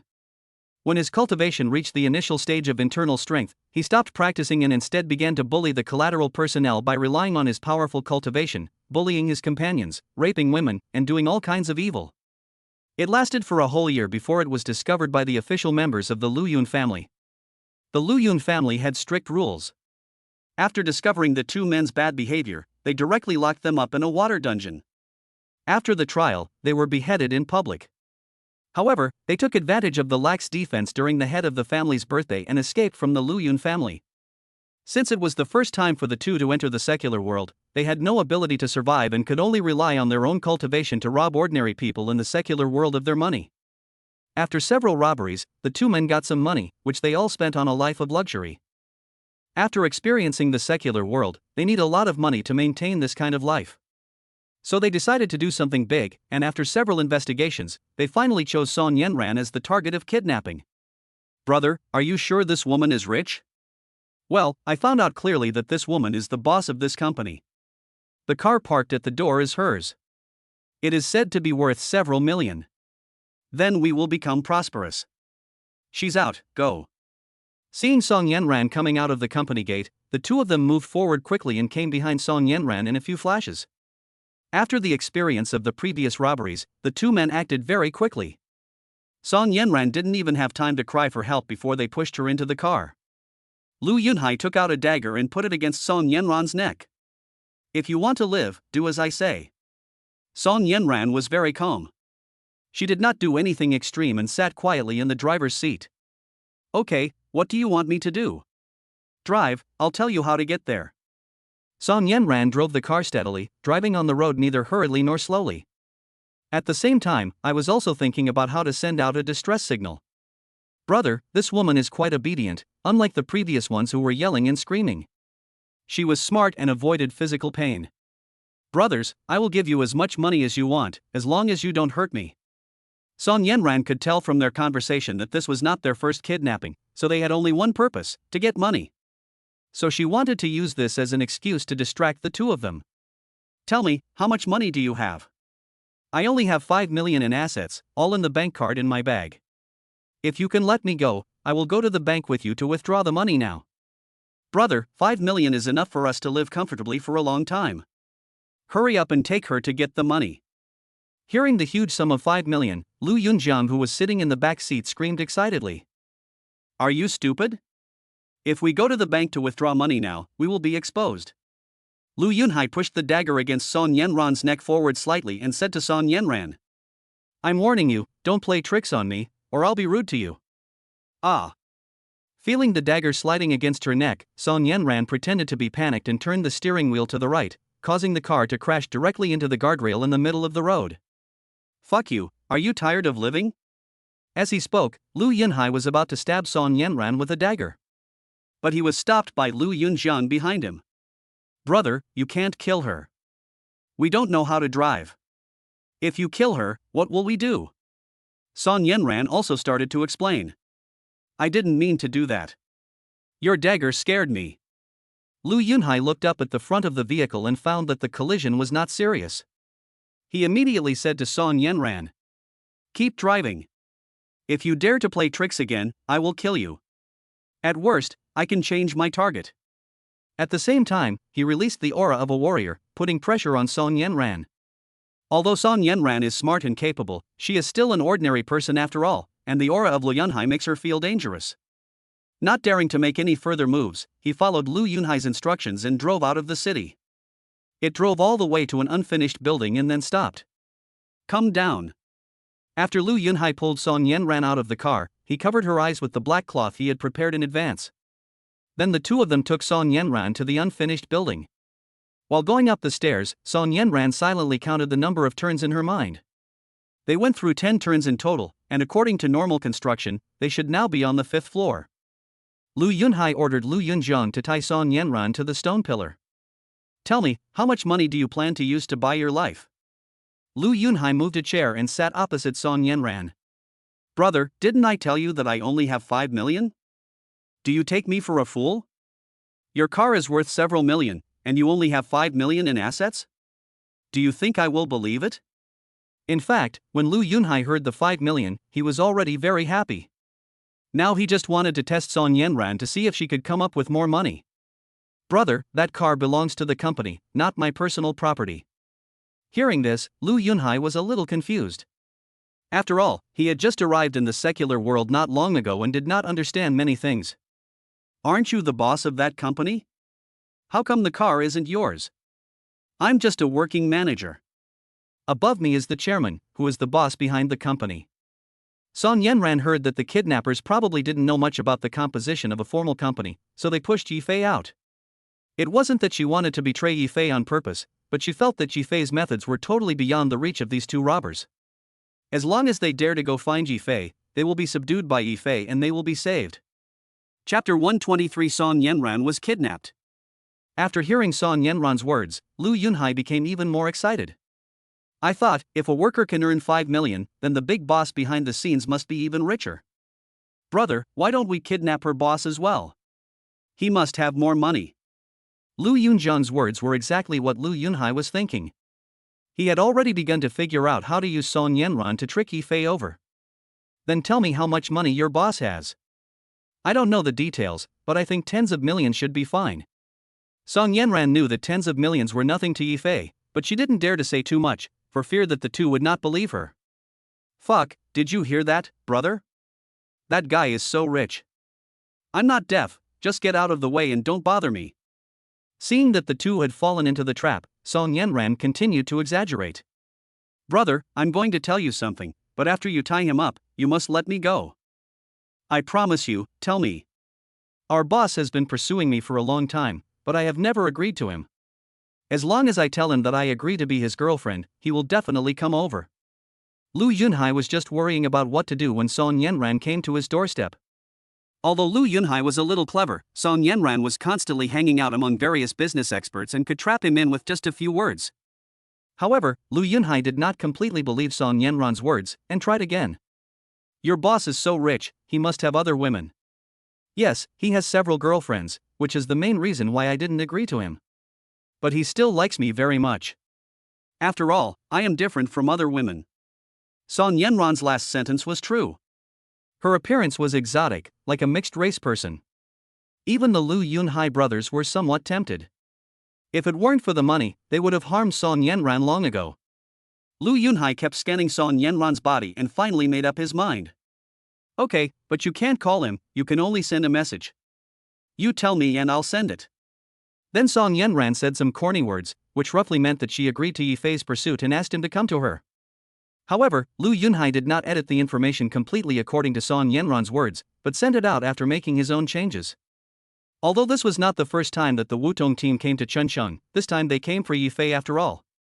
So Yifei played the role of host and prepared a sumptuous lunch at the Irish restaurant. Ah, Mr. Yi, I will follow you from now on, even if you chase me away. Aomane's mouth was watering as she looked at the table full of delicious food. Although the others were not as exaggerated as Aomame, they were also swallowing their saliva constantly. There is no other way. They are carrying out missions in the wild all year round. Let alone such delicious food, even filling their stomachs is a problem. Aomame, you look so useless. I think you can be bought off with just a table of food. Xiao Ai was teasing Qingdo, but her eyes never left the dining table. Okay, Xiao Ai, if you're that capable, then don't eat it. Just as the two were talking and joking, Yifei and Xinshuli walked into the box. What are you doing? Do you still look like a soldier? Seeing Xinshuli's serious look, Qingdo and the others quickly shut their mouths and dared not speak. Well, it's rare for them to relax, sit down and eat together. Seeing Yifei sitting down, everyone sat down in their seats, but no one took action. All eyes were on Yifei. They still understand this rule. Yifei also understood what they meant. They would not eat unless he started eating. Eat quickly. You're welcome. You can have more if it's not enough. After saying that, Yifei was the first to pick up the chopsticks and started eating. Yifei was shocked by the appetite of these people. They devoured the whole table of delicious food like a whirlwind in less than half an hour. They leaned back in their chairs, touching their round bellies and burping. Looking at the unfinished game on the table, Yifei thought to himself, I don't think you can get married, I really can't afford to support you. Seeing the looks on their faces, Xinshuli felt a little embarrassed and spoke out. Mr. Yi, please don't be surprised. They usually train and carry out missions, so it's hard for them to have the opportunity to relax like they are now. It's okay, no. Ring, ring, ring. Just then, Yifei's cell phone rang, interrupting him. After taking a look at the display and seeing that it was a call from the Transportation Bureau, Yifei thought it was a scam call and hung up without thinking. Mr. Yi, if you have something to do, go ahead and do it. You don't have to accompany us. It's a scam. Ring, ring, ring. The cell phone rang again, and this time it was Gao Wei calling. Gao Wei, what's the matter? Brother Fei, I came to the Transportation Bureau to handle some things, and I happened to see that a car under your name had an accident, and the driver also fled. The staff called you just now, but you didn't answer, so I wanted to ask you if you knew about this matter. Hearing this, Yifei thought for a while and then remembered that all the cars that Shang Jiabin gave him were now under his name. But he didn't have time to drive so many cars, so he asked Song Yenran, Lu Xuanxuan, and others to choose one each. But these people would not do something like hit and run. Do you know which car it was? Are there any casualties? It was just a minor accident. It was a Rolls-Royce Cullinan. Yifei realized that something was wrong. Song Yenran has been using that car all along, and she is a very sensible person. She would never do a hit and run. In this way, you can immediately retrieve the surveillance footage along the way and find the whereabouts of this car. I know, Phineas. Gao Wei also realized the seriousness of the problem. After hanging up the phone, he immediately started checking the surveillance and asked the nearby traffic police to pay attention to the car. Yifei did not call Song Yenran's cell phone, but contacted her secretary and learned that Song Yenran had left the company in the morning. He then called Gainzi and asked him to send all his men to find the whereabouts of the vehicle. Yifei's fingers kept tapping on the table, thinking about the various possibilities of this matter. Seeing Yifei's gloomy face, the girls didn't dare to make a sound. Time passed minute by minute, and finally 5 minutes later, I received news from Gao Wei. From the surveillance video at the scene, it was clearly seen that there was a knife on Song Yenran's neck, and it was obvious that she was being held hostage. The vehicle drove all the way out of the city, but the surveillance outside the city was not perfect. 3 kilometers out of the city, there were no more vehicles in sight. You are all full, it's time to go to work with me. Chapter 124 Heading to the Rescue. Yifei and the members of the Wutong team, a group of 7 people, got in 4 cars and drove towards the place shown in the last surveillance video. While driving, Yifei received a message from Song Yanran's mobile phone. When Yifei saw the content of the message, he was slightly stunned, and then he thought that with Song Yanran's intelligence, she must have used this method to confuse the kidnappers. After communicating with him, Yifei confirmed that it was the kidnapper who was using Song Yanran's mobile phone. After getting the other party's location, Yifei drove a car alone towards his destination. However, the kidnappers did not let Yifei directly come to the unfinished building where Song Yanran was. Instead, he chose a warehouse 200 meters away. Such a long distance is beyond Yifei's perception range. Yifei also thought that the kidnapper might be a warrior, so he did not release his aura to feel the situation here, so as not to alert the enemy and cause harm to Song Yanran. After getting off the car, Yifei restrained his aura and looked like an ordinary person. At the same time, he told Shinshuli his location and asked them to search in secret. When he walked into the warehouse, Yifei saw a middle-aged man sitting on a chair, looking at him. Yifei said in pretended surprise, "Who are you? Didn't Song Yanran ask me to come here?" Lu Yunhai was indeed a little surprised to see Yifei. He didn't expect that the boss Song Yanran mentioned would be so young. "Are you that bitch's boss? You're not here to scam me, are you?" Lu Yunhai released the aura of a warrior and put pressure on Yifei, wanting to use this method to make Yifei tell the truth. He is truly a warrior. Yifei felt the oppression of Lu Yunhai and deliberately acted like he was trembling. "Brother, why is it so cold here all of a sudden? Don't give me any bullshit, answer my question. I am indeed Song Yanran's boss. Where did she go? I came here to look for her." Lu Yunhai walked up to Yifei, took out a dagger, and put it against Yifei's neck. "How do you prove your identity?" Brother, don't use the knife. I have money. I can check the balance of my bank card on my phone. Show it to me, quickly." Yifei took out his mobile phone, found his bank card information, and handed it to Lu Yunhai. 1, 2, 3. Looking at the long number on the message, Lu Yunhai counted it silently in his mind several times before he understood how much money it was. "Fuck, 200 million, how the hell do you have so much money?" Lu Yunhai was so shocked by the number in front of him that he almost dropped the dagger in his hand. At this time Lu Yunhai thought of another serious problem. What they had robbed before was all cash. All the money of Song Yanran and Yifei who were kidnapped this time is in the bank. How can I get the money out? Lu Yunhai tied Yifei to the chair he had just sat on. "Boy, I'll tell you the truth. Your lover has been kidnapped by us. She tricked you here so that you could be exchanged for her. But I think you are a passionate person. As long as you cooperate with me and take out your money, I will let you go." Lu Yunhai could only start with Yifei. If Yifei didn't cooperate with him, he wouldn't get a penny. "Brother, as long as you can let me go, I will do anything. But it's not possible to withdraw all this money at once. Boy, don't lie to me. It's your own money, so you can take as much as you want, right?" Lu Yunhai didn't know much about worldly affairs and had no idea about bank regulations. "What I said is true. If you don't believe me, you can check it on your phone." "How do I check?" Afterwards, Lu Yunhai followed Yifei's instructions and searched the bank regulations on Baidu.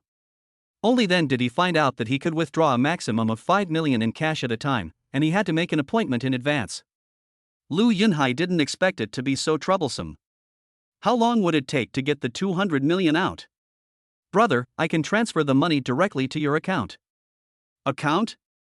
I don't even have an ID card, how can I have an account?" Through these things, Yifei has guessed that Lu Yunhai should be the person who just came out of the secluded family. I couldn't help but feel a little puzzled. The secluded family has strict rules, so how could they allow their members to do such evil things in the secular world? Then we can only make an appointment with the bank. Lu Yunhai had no other choice but to keep Yifei in his hands and go to the bank to withdraw money many times. How do I make an appointment? Lu Yunhai followed Yifei's instructions again and dialed the bank's customer service number. "I'm telling you, don't play tricks on me, or I'll kill you." After saying that, Lu Yunhai turned on the hands-free function and put the phone to Yifei's mouth. Ding dong. Just as Yifei was communicating with the customer service staff, he received a message from Shinshuli. Shinsholi led 5 members of the Wutong team and quickly found the location of Shinsholi and another kidnapper. Don't get close yet. We are not sure how many kidnappers there are. Aomame, come with me to where the hostages are. The rest of you spread out to other locations and check from multiple directions for the number of kidnappers. After confirming the number of people, be ready to sniper, but do not shoot without my order. Mr. Yi has already said that the kidnappers are most likely warriors. Everyone must do their best to ensure the safety of the hostages. Action. At Shinsholi's command, the 6 people split up and prepared to rescue Shinsholi. Soon all 6 people arrived at the designated location. Report number 1, check the southwest direction, only 1 kidnapper was found. Report number 2. Report number 3. After checking from all angles and confirming that there was only 1 kidnapper, Shinsholi issued the combat order again. Xiao AI, find the best sniping location and cooperate with Qingdou and me. Receive. At this time, Lu Yunjiang, who was left to guard Song Yanran, came to Song Yanran. His fingers gently stroked Song Yanran's face. She's so pretty. I've never played with a foreign girl before. Song Yanran was still blindfolded. She felt the kidnapper touching her and knew that he had sexual intentions towards her. Song Yanran felt scared, even though she had been living abroad and had a relatively open mind. But she is Chinese after all, with Chinese traditional concepts, and she is still a virgin. Big brother, please let me go. I will give you all the money. Ha, little girl, if you want to live, just cooperate with me. After saying that, Lu Yinjiang's hand was about to grab Song Yanran's chest. Not good, the hostages are in danger. Xiao AI's voice came from the headphones. Chapter 125 Successful Rescue. At this time, Shinsholi had already lurked at the corner of the 5th floor, and through the mirror in his hand, he saw Song Yanran's current condition. But the kidnappers were too close to Song Yanran. If she acted now, she might accidentally hurt Song Yanran. Shinsholi saw how much Yifei cared about Song Yanran. She didn't dare to take the risk and had to continue waiting for an opportunity. Crunch. Crunch. At this critical moment, the sound of brakes came from downstairs. What happened downstairs? Shinsholi immediately asked in a low voice to the team members who were observing the situation. There were a lot of unidentified vehicles coming, and it looked like there were at least dozens of people. Don't move yet, wait and see what happens. Just then, Gangzi got out of the first car. He waved to his men behind him and said, "Search for me. Don't miss any corner." After receiving Yifei's call, Gangzi immediately organized people to investigate the location where Song Yanran disappeared. It just so happened that he was the one leading the team to search the unfinished building where Song Yanran was. Lu Yunhai and Song Yanran also heard the noise downstairs, and Lu Yunhai immediately went to check the situation downstairs. Song Yanran guessed that the vehicle that came was most likely sent by Yifei to find her, and shouted loudly outside. "I'm on the 5th floor." Snap. Seeing this, Lu Yunjiang slapped Song Yanran hard in the face. "Are you looking for death?" However, Lu Yunjiang didn't have time to pay attention to Song Yanran now. He picked up a piece of rag and stuffed it into Song Yanran's mouth. I walked to the window and looked downstairs. Xiao AI, shoot. Shinsholi seized this opportunity and immediately issued an action order. At the same time, they rushed towards Luyun River, with Qingdou following closely behind, and the two of them attacked together. When Lu Yunjiang heard the gunshot, he immediately released all his internal energy to block the bullet.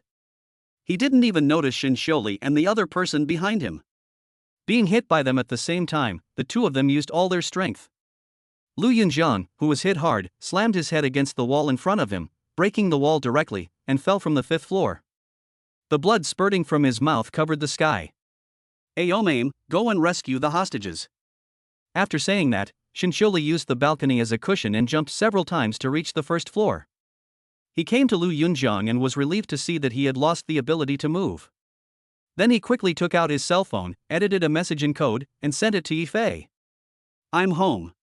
Lu Yunhai also saw the message on Yifei's mobile phone, but he didn't think much about it, thinking it was just an ordinary message. But Yifei was very clear about the meaning of this message. It means that the hostages are safe, which means that the Wutong team has successfully rescued Song Yanran.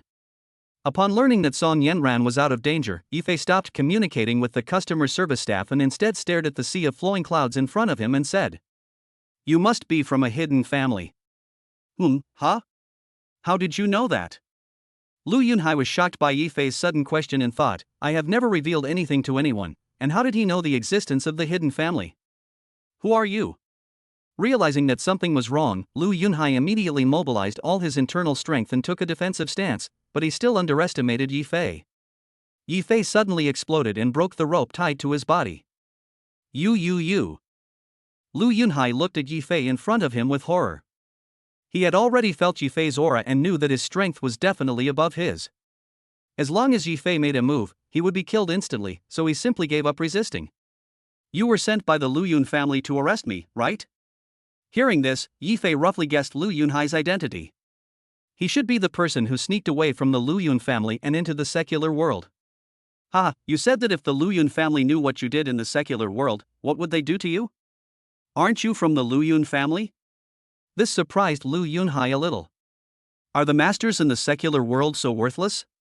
He could easily encounter them. The Lu Yun family? I do know someone named Lu Yuntong. Lu Yuntong is also the person who gives Yi Fei the most headaches.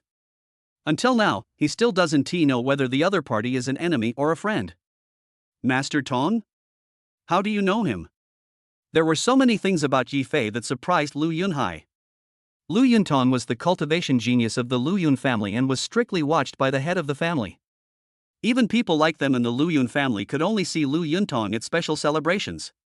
Moreover, Lu Yuntong is not yet old enough to go out into the world and gain experience, so how could anyone in the secular world know him? Who are you? Lu Yunhai's legs were shaking constantly. Yi Fei gave him a feeling of being too mysterious.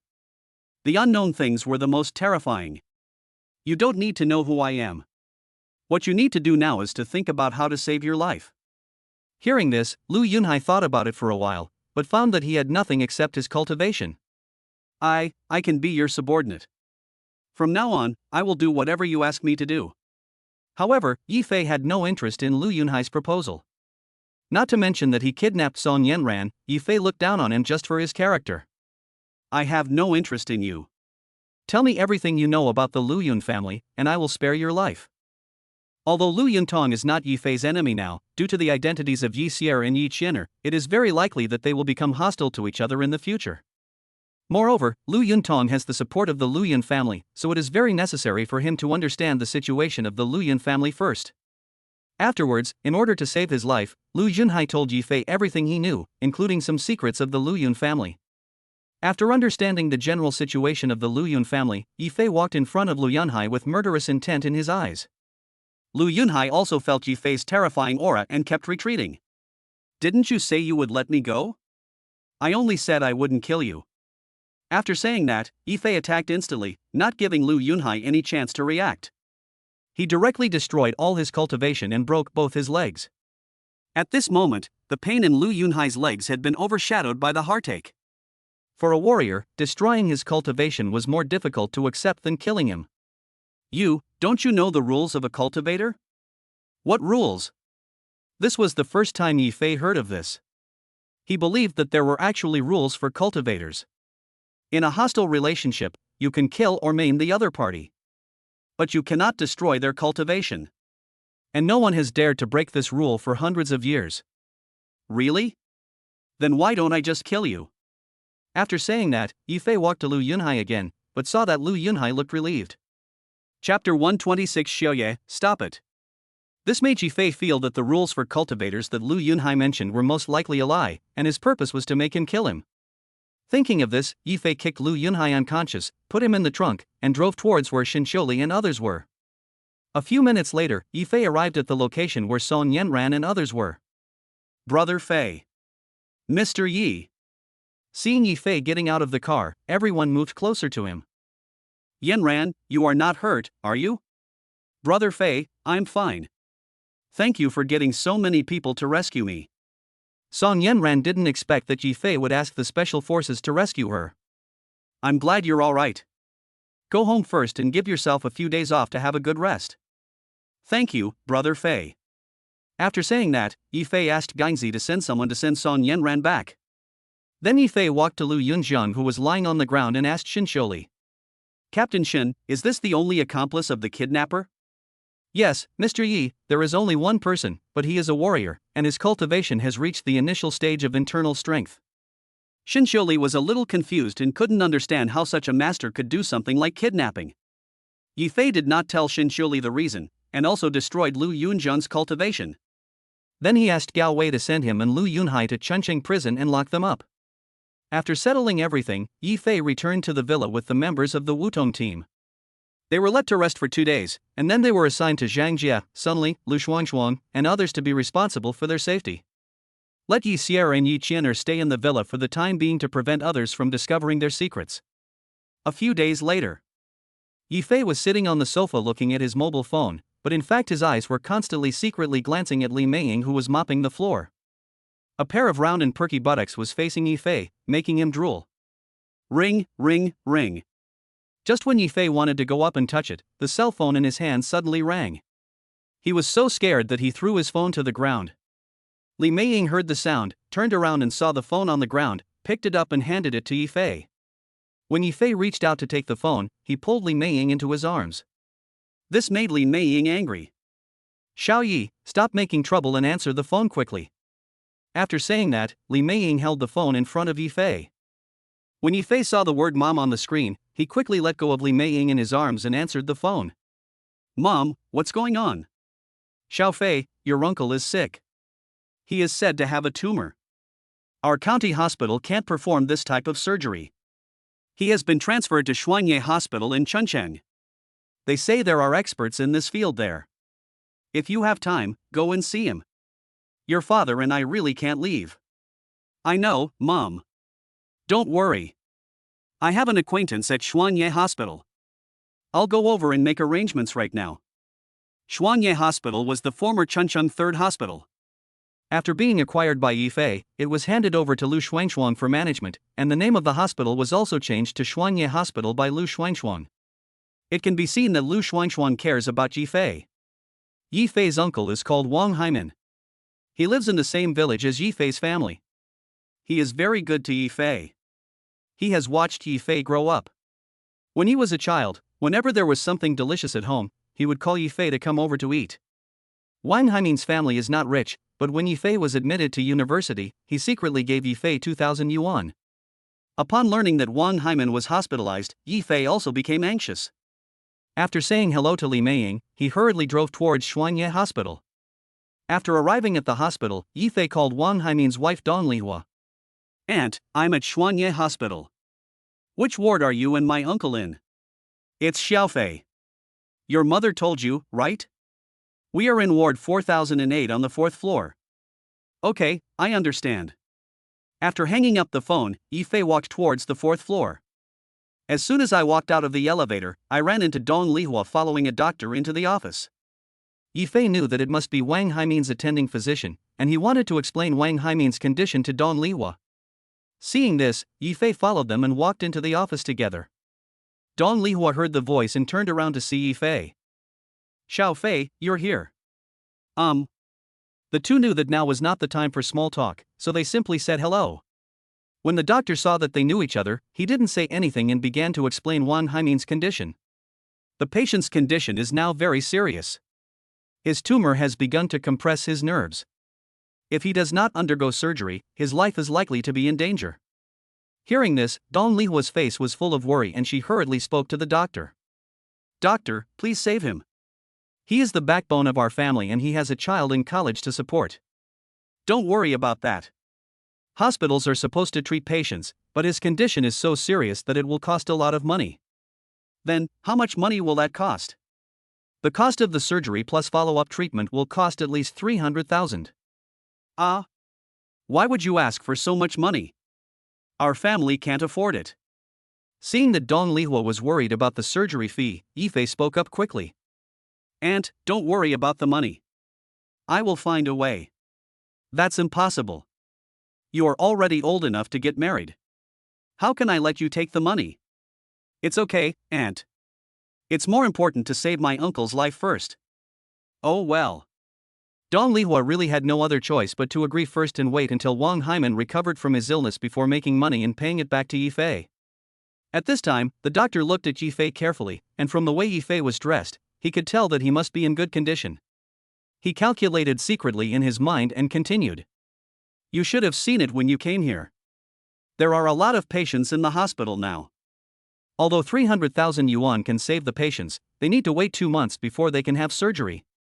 Thanks to Lu Shuangshuang's painstaking management, Xuanye Hospital has become a benchmark in the medical field in Spring City. Even many patients from other places come here to visit, and the hospital is crowded every day.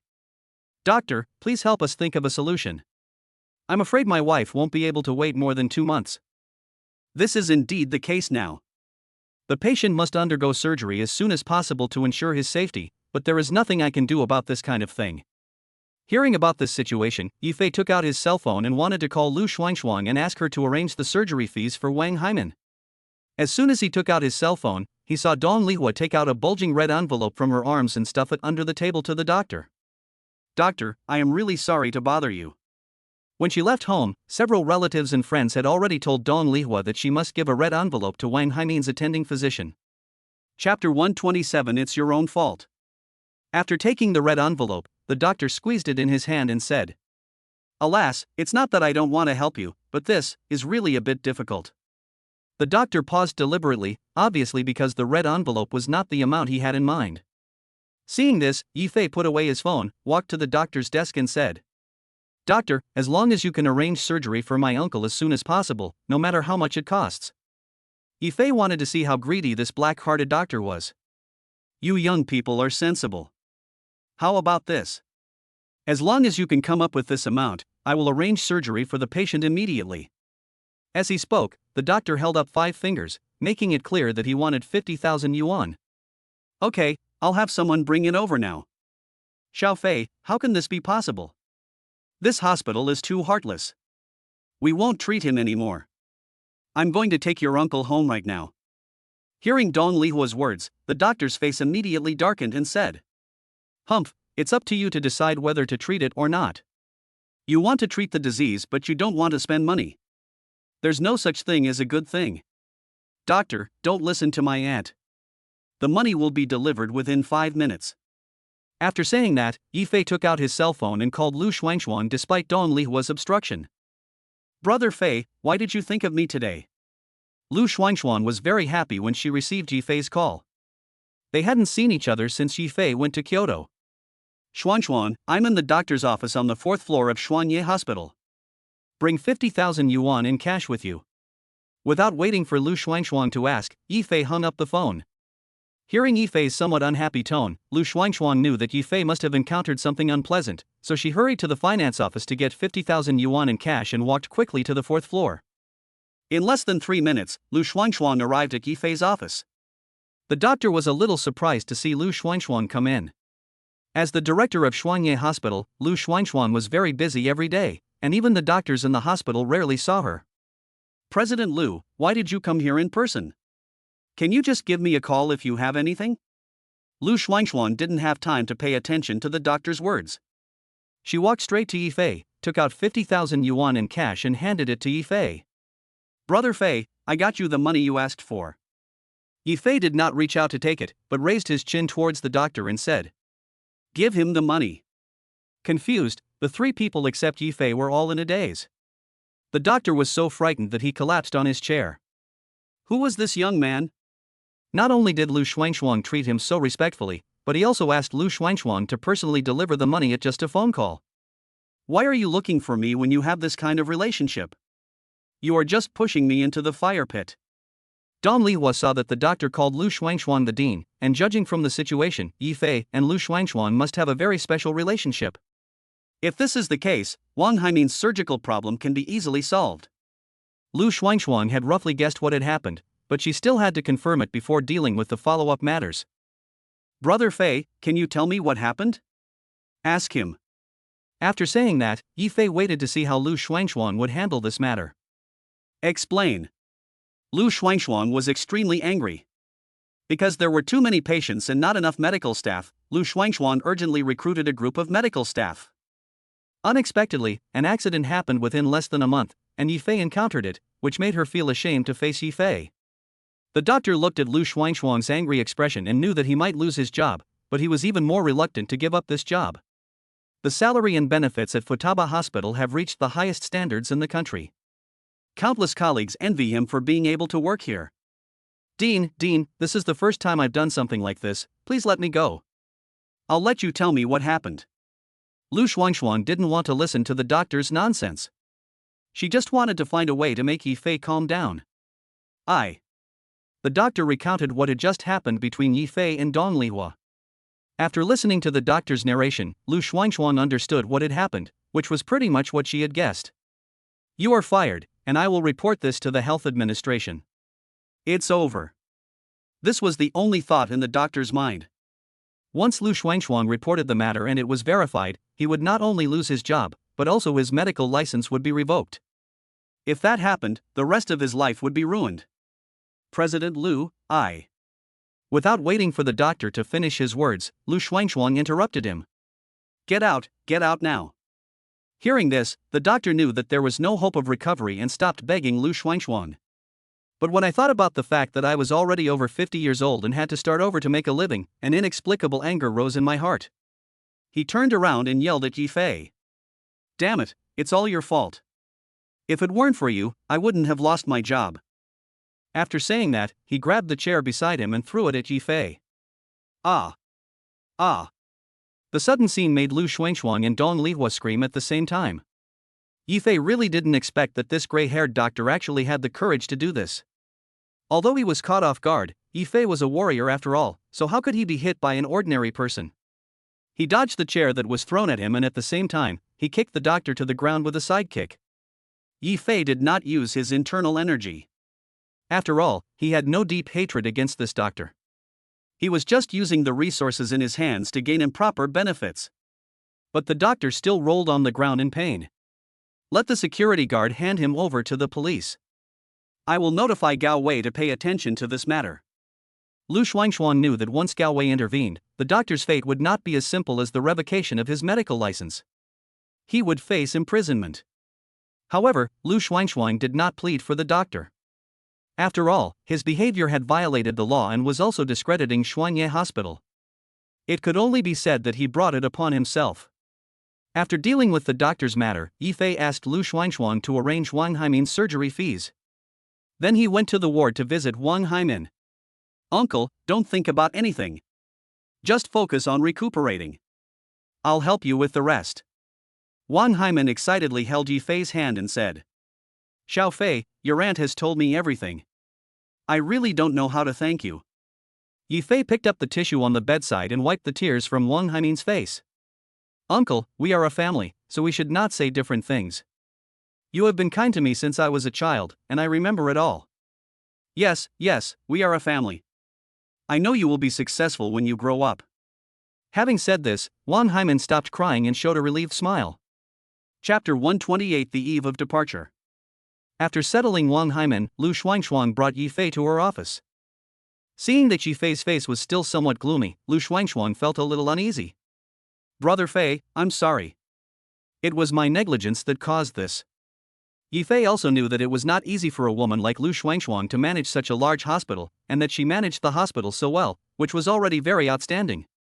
Thinking of this, Yifei calmed down and said, Xuanxuan, the hospital is a place to save lives and heal the wounded. We cannot let patients lose faith in the hospital because of one person. Let's forget about what happened today. We must strengthen management in the future. Seeing that Yifei did not blame her, Lu Xuanxuan finally felt relieved. Brother Fei, don't worry, I will never let something like this happen again. Well, I believe you. Please help take care of my uncle's affairs. I may be away for a few days. Yifei planned to go to the Magic City to check on Scar's situation, so he had no time to take care of Wang Haimin. Brother Fei, how long have you been back? You're going out again. Lu Xuanxuan pouted. She felt that if this continued, the distance between her and Yifei would become farther and farther. I have no choice. So many people depend on me for their livelihood. As the team continued to grow, Yifei's responsibilities became increasingly heavier, even to the point where he felt a little overwhelmed. Xuanxuan, isn't it time for you to think about your personal problems? Hand over the work to your subordinates and relax yourself. Hearing this, Lu Xuanxuan lowered her head. This was a problem that had been bothering her. She knew the relationship between Yifei and Zhang Jia, but she still couldn't control her emotions. Whenever she had free time, Yifei's figure would appear in her mind. Fei, brother Fei, I. Lu Xuangshuang wanted to tell Yifei that she liked him, but she held the words back as soon as they came to her lips. Yifei also understood Lu Xuangshuang's intentions, but he did not point it out. He felt that there were enough women around him and did not want to provoke Lu Xuangshuang anymore. After leaving Shuangye Hospital, Yifei came to Wang Xinqi's residence. Since settling this beautiful stewardess down, Yifei had only visited her 3 times. After Yifei entered the door, Wang Xinqi threw herself directly into Yifei's arms. Brother Fei, you are finally here. I thought you had forgotten me. How could that be? I just came to see you when I had time. Wang Xinqi happily kissed Yifei on the face and continued. Yeah, as long as you can come and see me occasionally, I'll be satisfied. Wang Xinqi's words made Yifei feel that he owed too much to the women around him. I will definitely spend more time with them in the future.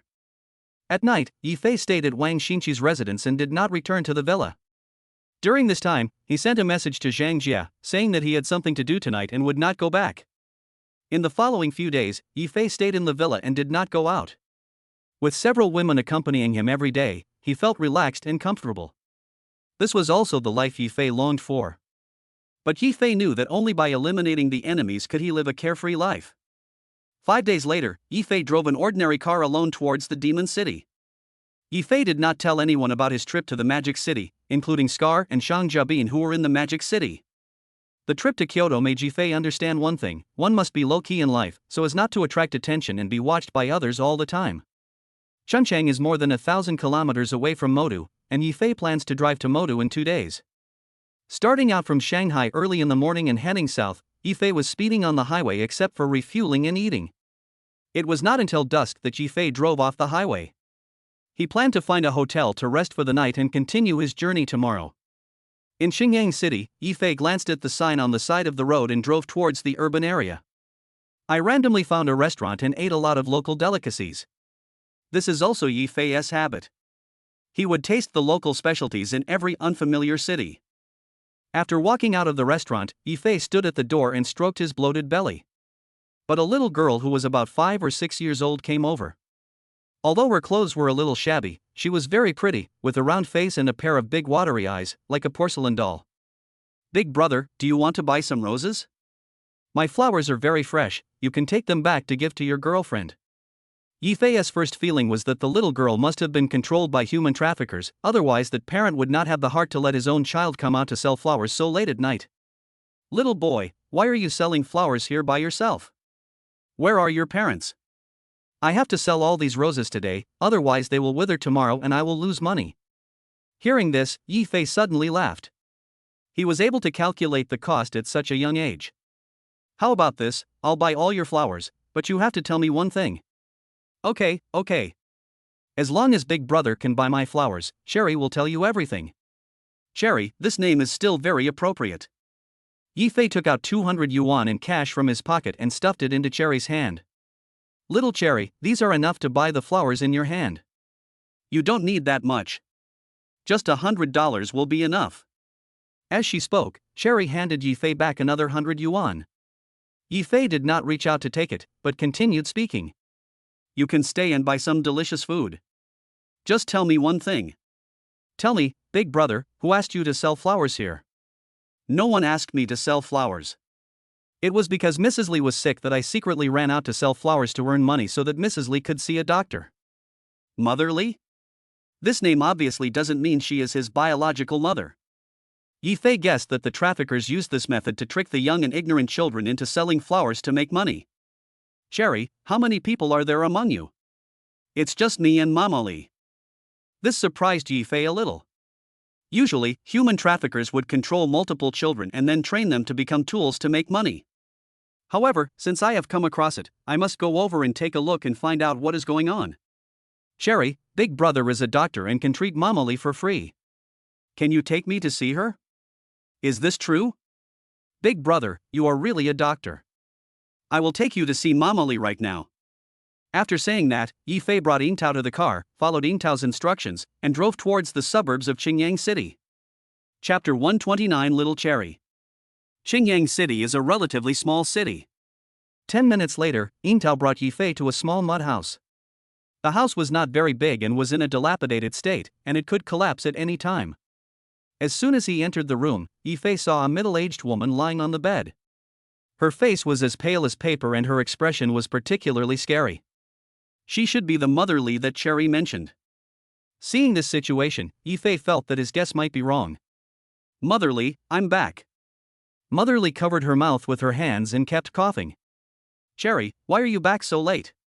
Did you secretly go out to sell flowers again? Cherry was very smart. She did not answer Motherly's question, but pulled Yifei in front of her and said, Motherly, this big brother is a doctor.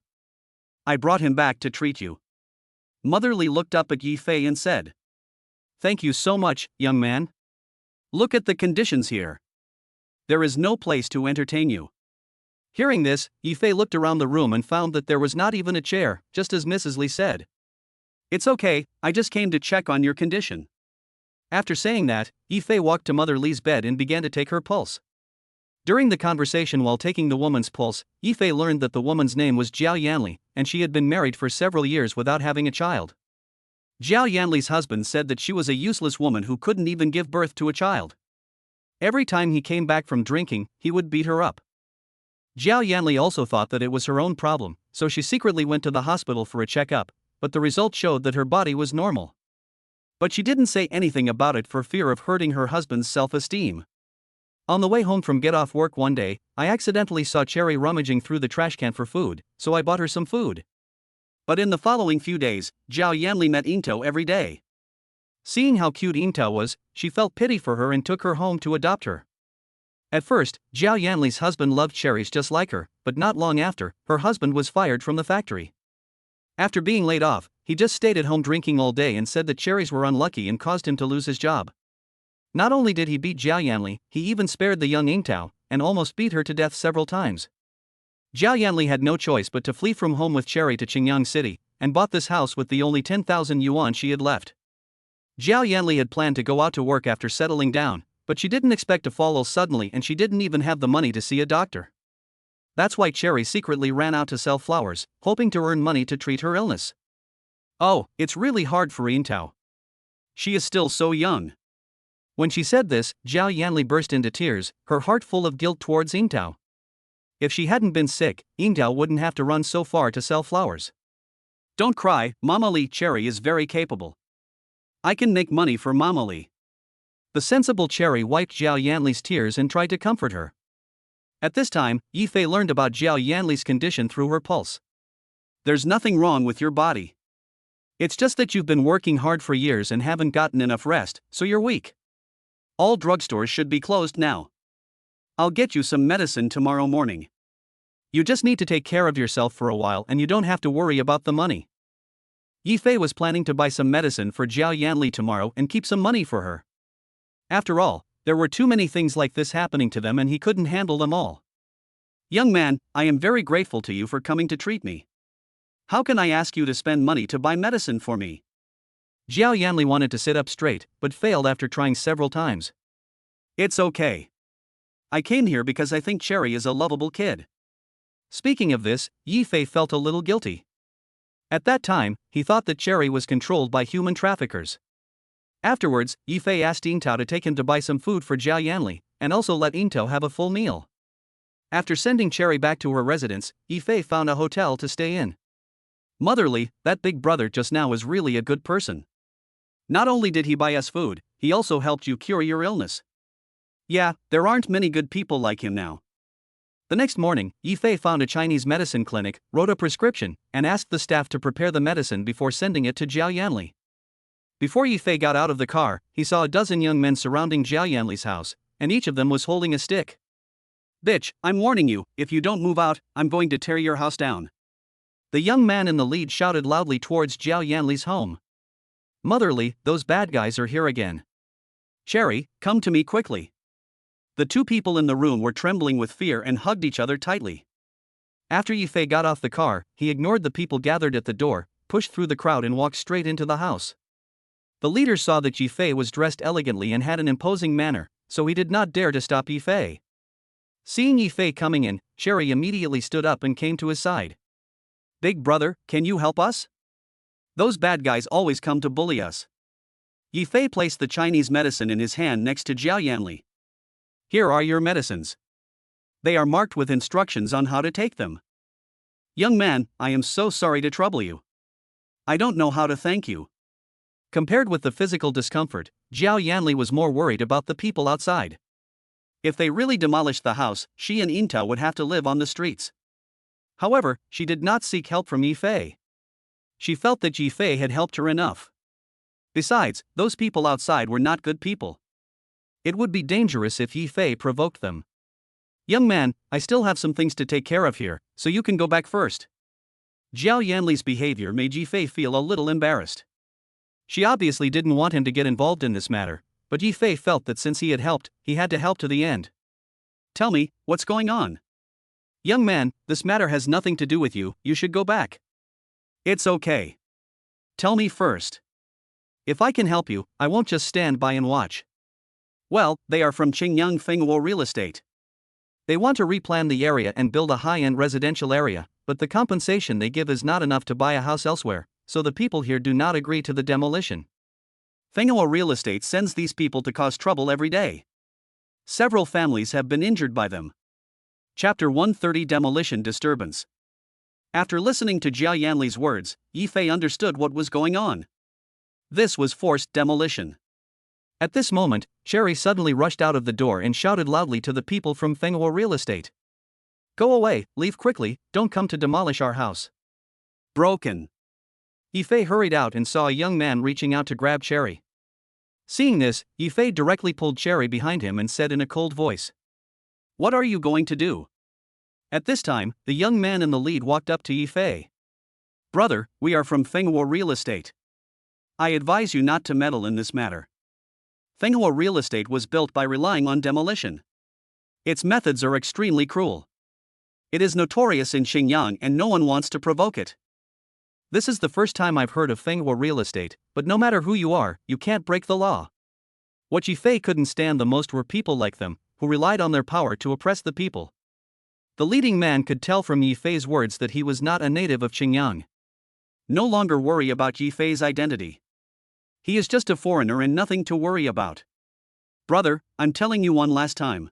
However, Yi Fei did not use any heavy hands, after all, they were just ordinary people. Now Tang San finally realized that he and his men were no match for Yi Fei, and said to his fellow brothers. Let's go. Whoosh, a dozen younger brothers hurriedly stood up and walked away without looking back. These were the words they wanted to hear the most. When he reached a corner, Tang San stopped, turned around and shouted towards Yi Fei. Boy, if you have the guts, don't leave. Wait for me here. Yi Fei ignored him and turned into the house. Cherry excitedly pulled Yi Fei's hand. Big brother, you are awesome. You beat all those bad guys away. Yi Fei reached out and touched Cherry's little head lovingly. Young man, hurry up and leave.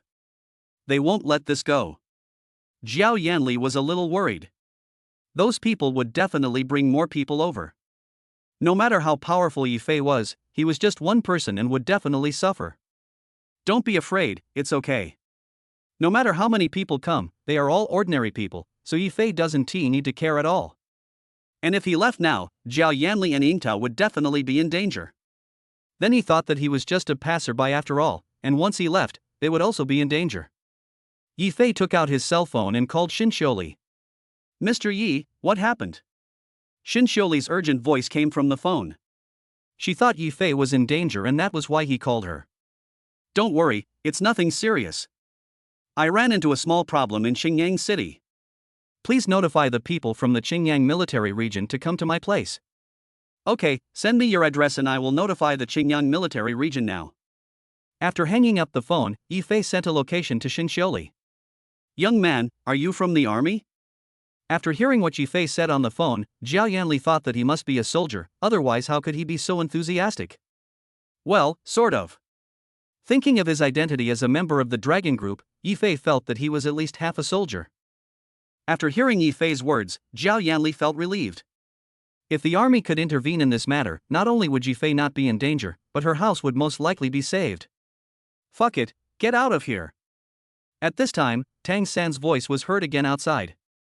Yifei walked out of the door again and saw more than 20 cars and at least 100 people surrounding Jiao Yanli's small earthen house tightly. Seeing Yifei coming out, Tang San said to the middle-aged man beside him, "Boss Chiao, this guy was the one who beat me up. You have to help me get revenge." "Brother, I'm Chiao Hai, the general manager of Fenghuo Real Estate. I wonder where you are working." "It's not that high, I'm just passing by here."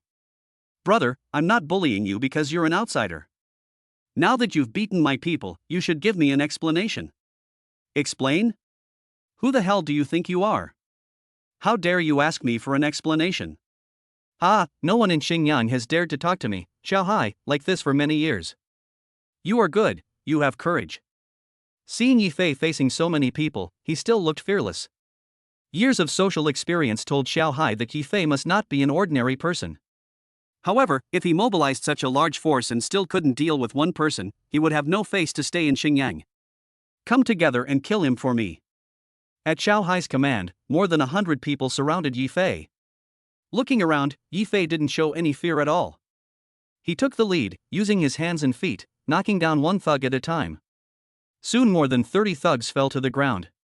Just when Yifei was driving happily, there were several sudden brake sounds. I saw a military off-road vehicle with 5 military trucks parked not far away. Hula! The rear of the military truck was opened, and soldiers armed with live ammunition kept jumping out of the vehicle. "Gather! Stay where you are." An officer got off the military off-road vehicle and walked towards where Yifei and others were.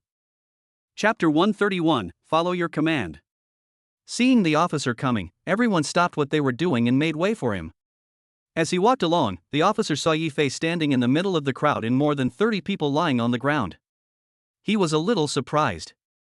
It was obviously Yifei's masterpiece. But he said nothing. The order he received was to come here and obey the command of one person. "Excuse me, who is Mr. Yi?" "I am." Hearing this, the officer quickly walked up to Yifei and gave him a standard military salute. "Mr. Yi, I have received an order from my superiors. I will lead 200 soldiers and obey your command." Seeing this, Xiao Hai collapsed to the ground. Who had he offended? He could mobilize the army and let him command it. Brother, I was wrong. Can you let me go this time? I won't dare to do it again. Never again." Xiao Hai crawled to Yifei and kept begging. If he fell into the hands of these soldiers, Xiao Hai's life would be over. He knew very well what he had done. During the previous demolition process, he had personally killed 2 stubborn residents, and he had found the city leaders and paid money to settle the matter. Although he has some connections in Xinjiang City, once the army intervenes to investigate his affairs, his protective umbrella will be in trouble and no one will care about him. At this moment, a car belonging to the municipal party committee stopped not far from the crowd. 2 middle-aged men got out of the car. The man in front asked the officer as they reached the center of the crowd, "Captain Zhao, what happened? Why is there such a big scene?" The man was the Qingyang Municipal Party Committee Secretary, Gao Shimen. He had just returned to Qingyang from a field trip to the countryside and happened to see vehicles from the Qingyang military region on the road. Seeing so many soldiers being mobilized at once, he thought something major had happened, so he followed them. "Secretary Gao, I was ordered to follow Mr. Yi's command." While speaking, Captain Zhao moved Yifei in front of him. "Mr. Yi, this is Secretary Gao of the Qingyang Municipal Committee." "Hello." "Hello." Gao Shimen looked Yifei up and down, somewhat puzzled about his identity. How could someone so young have such great abilities? "Mr. Yi, where do you work?" Gao Shimen knew that the person who could command Captain Zhao, who was stationed in Xinjiang City, was definitely not a native of Xinjiang. Moreover, since Captain Zhao could lead an entire regiment of soldiers out in full force, the order was most likely from Kyoto. Yifei did not answer Gao Shimen's question, but kicked Xiao Hai at his feet and asked, "I wonder if Secretary Gao knows this person?" Yifei knew very well that someone like Xiao Hai must have some complicated connections in Xinjiang. If Gao Shimen was one of them, he planned to take him down as well. "Secretary Gao, I'm Xiao Hai from Fenghuo Real Estate. We met at the investment promotion conference you hosted." Xiao Hai's words also confirmed that their relationship was not familiar. "Mr. Yi, I know him. He has done a lot of bad things to oppress the people over the years." If Secretary Gao knew about this, why would he let him do whatever he wanted? Alas, I have only been here for a short time, so there are some things I am not able to handle. Gao Shimin was telling the truth. He had only been in office for half a year. Although he was the top leader of Qingyang City, there were still many things that could not be solved now. If he was in Chunchang, Yifei could solve Qiao Hai's problem by himself. But now in Xingyang, he didn't want to waste time here. Secretary Gao, if I ask Captain Zhao to cooperate with you, can we eradicate Qiao Hai and the forces behind him in a short period of time? Hearing this, Gao Shimin straightened up and assured Yifei. 3 days. I can guarantee it with my official hat. If I get the support of Captain Zhao, I will be able to clean up this cancer within 3 days. Okay, I believe you. But there is one more thing I need to trouble you with, Secretary Gao. I hope you can pay more attention to the demolition issue in this area. No problem, I will ask the city government to develop this place. After saying that, Yifei asked Captain Zhao to take Qiao Hai and his men away, and cooperate with Gao Shimin to clear out Qiao Hai's forces. Looking at the time, it was almost noon, so Yifei left some cash for Jia Yanli and Yintao. After a quick bite, we set off again towards the Magic City. After wasting the whole morning, Yifei decided to travel overnight and reach the Magic City before tomorrow morning. With superb driving skills, he brought this ordinary car to its best performance. After speeding all the way, Yifei arrived at the center of the Magic City at 2 o'clock in the morning. It was already late at night, and Yifei did not inform Scar and Shang Jabin. Instead, he found a hotel to rest alone. The next day, Yifei went directly to Scar's headquarters in Magic City.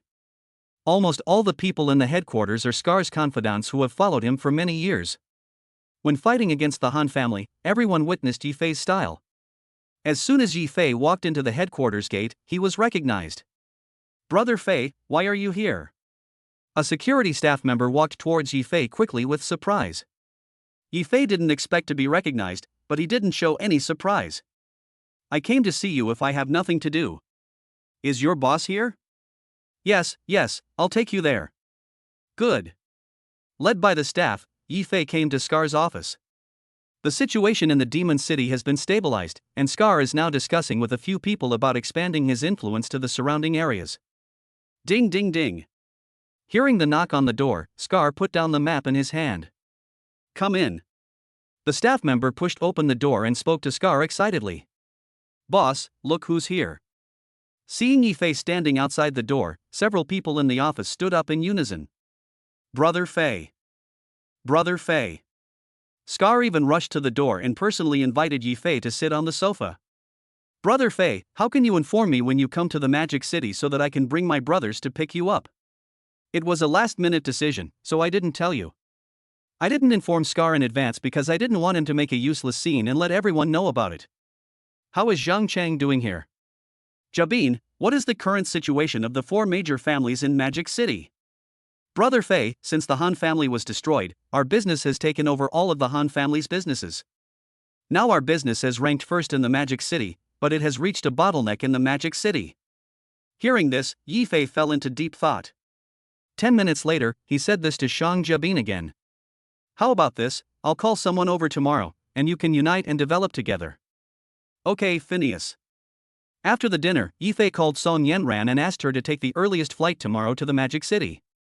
Early the next morning, Shang Jabin sent someone to take Song Yanran to the company's conference room. After Yifei's introduction, the two integrated all their resources together after 2 days of negotiations. Yifei once again invested 500 billion in them to jointly develop business plans and prepare for the future decisive battle with the Morong family.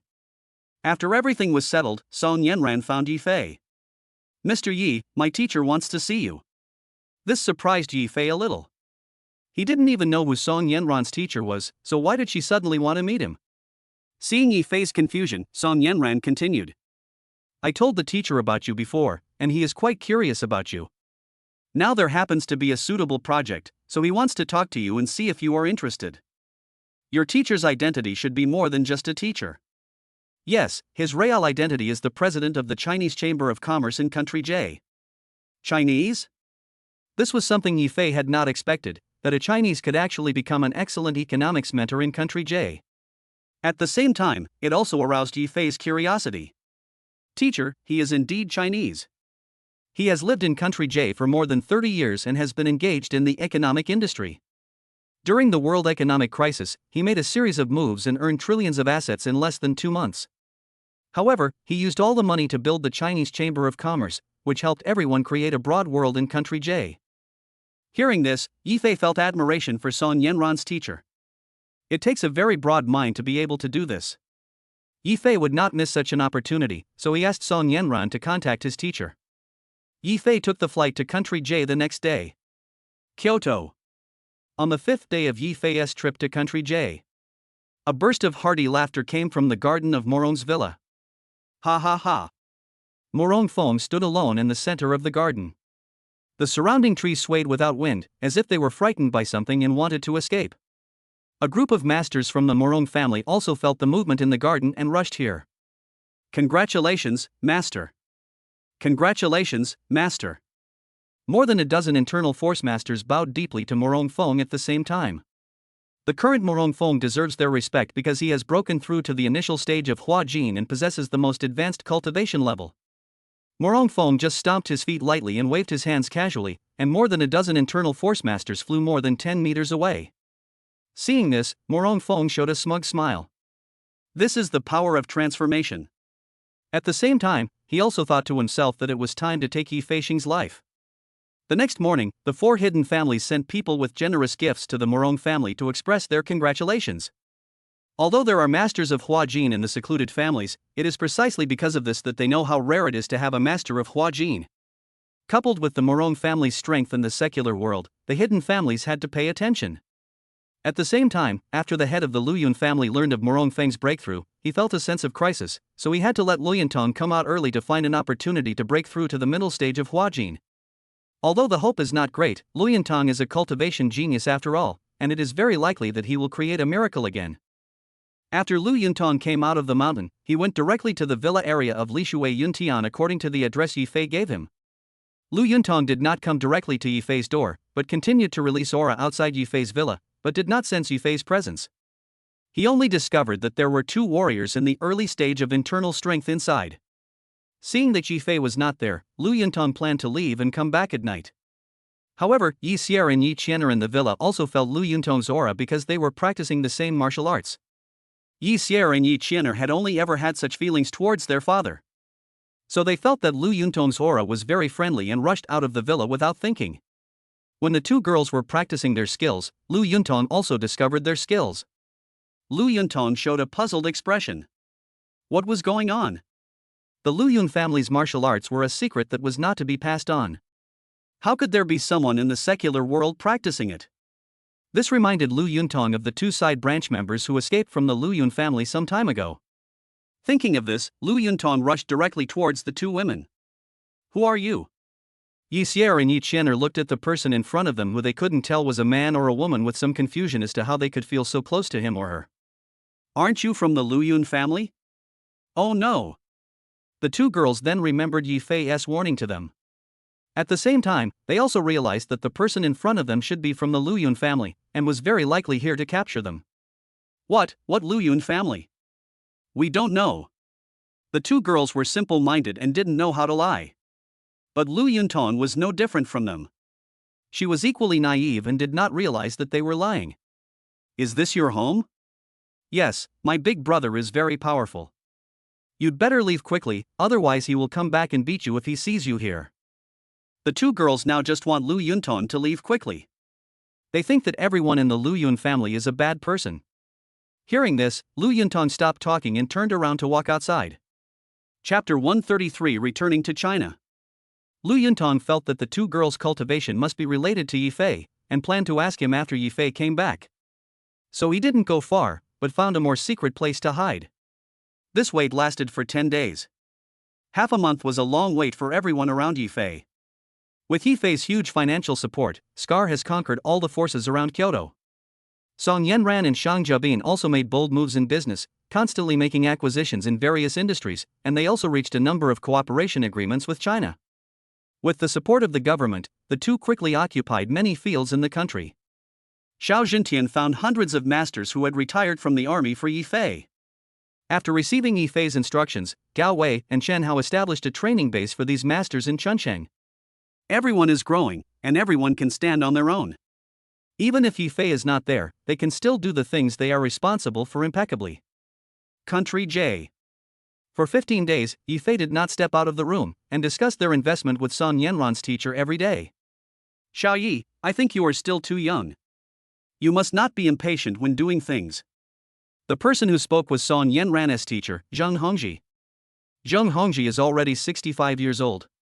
20 years ago, he was suppressed by the Morong family in his country, which caused his wife and children to be separated, and he was forced to come to Country J. It has been 40 years since then, and he has never returned home once, but he has never forgotten everything the Morong family did for him. I have also thought about taking revenge on the Morong family, but the Morong family has stood in China for 100 years, and it is not possible to defeat them simply by financial resources. So he has been waiting for someone who can compete with the Morong family. But he waited for more than 10 years, just when he was about to give up. Song Yanran mentioned Yi Fei to him, which gave him hope. If he hadn't been afraid of being harmed by the Morong family after returning to China, he would have gone back to cooperate with Yi Fei long ago. Mr. Zhang, it's not that I'm anxious. I've been here for half a month and I'm really worried about the situation at home. Although everything at home was going smoothly, Yi Fei was still a little worried. Once Morong Feng took action against the people around him, there would be no one at home who could deal with it. I understand how you feel, but don't worry too much.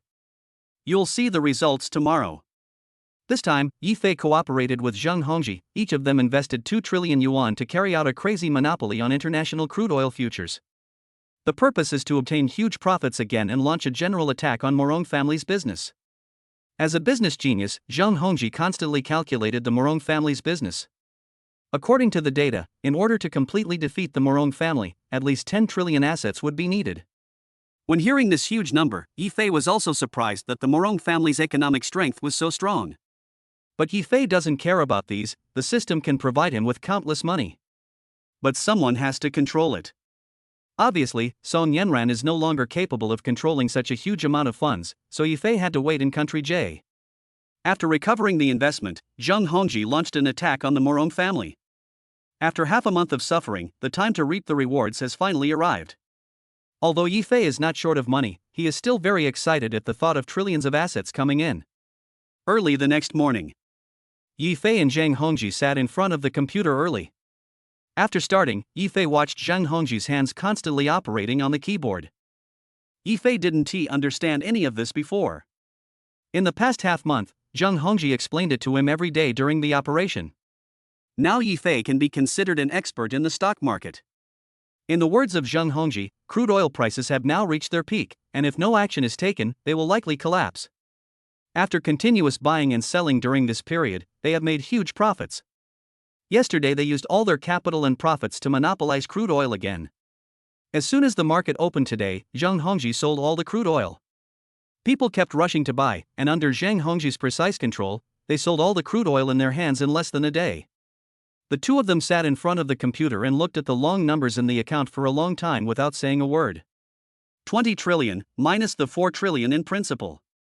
The two of them made a net profit of 16 trillion. Even the knowledgeable Zheng Hongji could not resist the shock of so much money. Xiao Yi, I have lived up to my mission and succeeded. Zheng Hongji cried with joy. He finally had the capital to take revenge. Mr. Zhang, I have to say that you are truly a business genius. I believe that if you control this amount of funds, you will definitely wipe out the Morong family without leaving a single piece of armor behind. I am also full of confidence in Zheng Hongji. He is very clear about the assets of the Morong family. Now this money is enough for him to defeat the Morong family. Xiao Yi, I will take care of the business matters, and you will be responsible for the other aspects of the Morong family. When in the Magic City, Morong Feng gave Song Yanran and others 500 billion yuan, and this time he took out another 2 trillion yuan to monopolize crude oil. Yi Fei added all the waste points he gained into the supreme martial arts. After half a month of integration, his strength can only be described as terrifying. Xin Shuer has already informed Yi Fei that Morong Feng has broken through to the initial stage of Huajin. When he first got the news, Yi Fei was still a little depressed, but after a system upgrade, Yi Fei believed that Morong Feng no longer posed a threat to him. That night, Yi Fei boarded a flight back to China, transiting in Shanghai and having a simple meal with Shang Jiabin. At noon the next day, Yi Fei returned to Chengcheng. This is the first time Yi Fei has been away for such a long time since he came to Chengcheng. Brother Fei, here. Zhang Jie stood at the airport entrance, waved happily at Yifei, and walked quickly towards Yifei. You're finally back. I missed you so much. Let's go home and talk about it. After saying that, the two of them walked out of the airport together. Yifei has been feeling very uneasy these days and just wants to return home as soon as possible. When entering the Lishui Yuntian Villa district, Yifei felt a powerful aura. Xiao Jie, drop me off in front and go home and wait for me. Zhang Jie didn't ask the reason, she knew that Yifei must have something wrong. After getting off the car, Yifei walked towards the woods not far away. Come out. Hearing this, Lu Yuntong knew that Yifei had discovered him, so he stopped hiding and walked out from behind a big tree. Why can't I sense any warrior's aura from you? Lu Yuntong was very puzzled. He had already reached the initial stage of Huajin, so how could he not feel any internal strength in Yifei? Chapter 134, General Offensive End. Now Yifei is no different from an ordinary person in front of Lu Yuntong, a master in the early stage of Huajin. You, could it be that you? Lu Yuntong suddenly thought of something and her eyes widened in shock, unable to believe it was true. Yifei chuckled and did not answer Lu Yuntong's question, but asked him. You are here to ask for payment for that stone grass. Lu Yuntong took a long time to calm down the shock in his heart. Yes, I came to find you as soon as I got out of the mountain gate. You were not at home, so I have been waiting here. This surprised Yifei a little. Didn't he notice the existence of Yi Xier and Yi Qianer? However, Yifei is no longer afraid that the Lu Yun family will discover the existence of the two girls. Oh? Since you have just come out to gain experience, I will give you 20 million, which is enough for you to use in the secular world in the future. I thought so at first, but now I don't want money. I want you to tell me something. What do you want to know? Lu Yuntong raised his finger and pointed at the villa where Yifei lived, and said. The two girls inside should be your people. They are practicing the skills of our Lu Yun family, but their auras do not show any signs of disorder.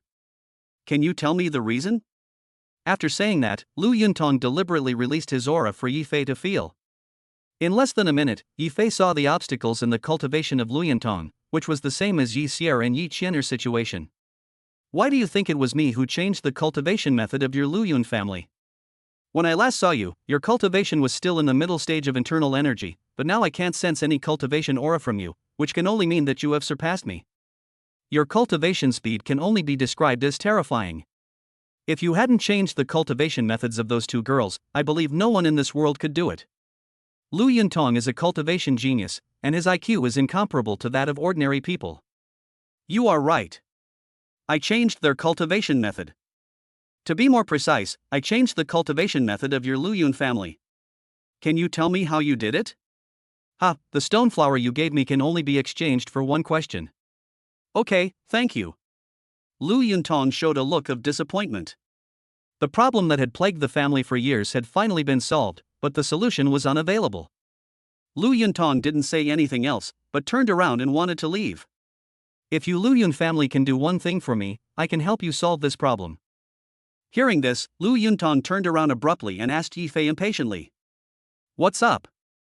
Send out all the experts from your Lu Yun family to help me attack the Morong family. Lu Yuntong didn't expect to pay such a huge price. I'm sorry, I can't promise you right now. It's such a big deal, I need to ask my father for permission. I'll give you 3 days. I'll go to Kyoto in 3 days. If I don't see the masters of your Lu Yun family gathering in Kyoto, then you know the consequences. Good. After saying this, Lu Yuntong did not stop at all and rushed to the Lu Yun family's residence as quickly as possible. 3 days passed in a flash. Yifei personally led the team to Kyoto to reunite with Scar. At the same time, Zheng Hongji had already made preparations in Country J, and Song Yanran and Shan Yibin were cooperating in the Magic City. The three of them were responsible for sniping at Morong's business. Zhou Guan ordered martial law within a 100-kilometer radius of the Morong family, and the Kyoto military region guarded it at every level. Yifei was sitting in the command room prepared by Scar, having a video call with Zheng Hongji and Song Yanran. Mr. Zhang, how are your preparations going? I have been preparing for this day for 40 years. Now that we have sufficient financial support, the Morong family will surely be defeated. Okay, Yanran, is there any problem over there? Everything is ready. Start. At Yifei's command, Zheng Hongji and others immediately launched a comprehensive operation, We will suppress all the enterprises owned by the Morong family with all our strength, and if any enterprise can no longer hold on, we will immediately acquire it. Yi Fei didn't care too much about this matter. What he wanted to do most was to uproot the Morong family's headquarters in Kyoto. Brother Fei, there's someone named Lu Yunton looking for you outside. Let them in. Yi Fei had already sensed the presence of someone coming, and it wasn't just Lu Yunton alone. After a while, Scar's men brought Lu Yunton and a middle-aged man to Yi Fei's office. Mr. Yi, this is my father, and the current head of the Lu Yun family. Lu Yunton introduced Yi Fei. Hello, Master Lu Yun. Hello, Mr. Yi, my name is Lu Yunbo. Xiaotong has already told me your request. My Lu Yun family is willing to cooperate with Mr. Yi to attack the Morong family. I have brought all the masters in the family here and stationed them 5 kilometers away. Okay, thank you very much for the cooperation of the Lu Yun family. I, Yi Fei, will never break my promise. After the operation is over, I will personally go to the Morong family to solve your cultivation problems. Mr. Yi, as far as I know, apart from our Lu Yun family, the masters of other hidden families have already arrived at the Morong family's headquarters. This news surprised Yi Fei a little. He didn't expect Morong Fong to have such a strong appeal. I understand. I'll have someone take you down to rest. I'll let you know when we launch the attack. Okay, then we'll go out first. Yi Fei was the only one left in the office, watching the clock tick by second by second. After a long wait, it was finally dusk. After completing the deployment, Scar came to the office. Brother Fei, it's getting dark. Set off. Following Yi Fei's order, Scar led thousands of his followers to clean up the dark forces of Morong family in Kyoto. Yi Fei brought a group of masters from the Lu Yun family and went directly to the headquarters of the Morong family. Lu Yunton was in the front, relying on his cultivation in the early stage of Huajin. He continued to reap the lives of the enemies. Lu Yunbo stayed by Yi Fei's side, not giving anyone the chance to get close to him.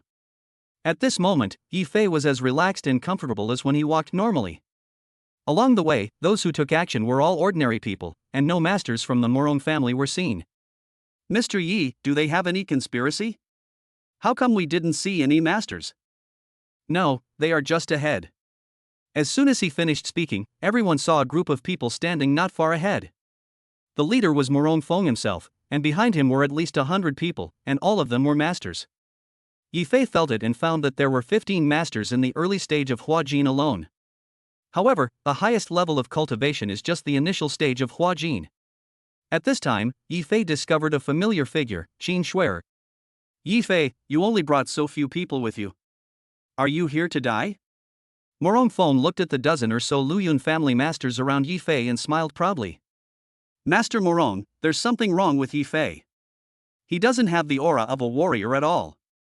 Morong Fong was too excited just now and didn't notice this at all. After being reminded by the people around him, Morong Fong carefully checked Yi Fei and indeed did not sense any aura of a warrior. What's going on? Has this ever happened to your hidden family? No, unless. Unless what? Unless his cultivation has reached the middle stage of Huajin or above, he can completely restrain his aura. Impossible, this is absolutely impossible. Morong Fong didn't believe at all that Yi Fei's cultivation could reach the middle stage of Huajin. Yi Fei ignored Morong Feng's reaction and said to Qin Shuer. Shuer, do you want to be my enemy too? Hearing this, Qin Shuer walked out of the crowd. I'm sorry, but I have to do this for the sake of my family's mission. Mission? Then I will fulfill your wish. After saying this, Yi Fei instantly released all the energy in his body. They rushed madly into the camp behind Morong Fong. Ah! After a burst of intense screams, only Morong Fong and Qin Shuer were left standing there. More than 100 masters from the hidden family and the Morong family were all knocked more than 10 meters away by Yi Fei's powerful energy. Impossible, this is impossible. Such a scene dealt a huge blow to Morong Fong. He stood there like a fool, talking to himself. Brother Hua, can you let Morong Fong go? Hearing this, Yi Fei sneered. If we switched, do you think he would let me go? Ha ha ha ha. At this moment, Morong Fong suddenly burst into laughter.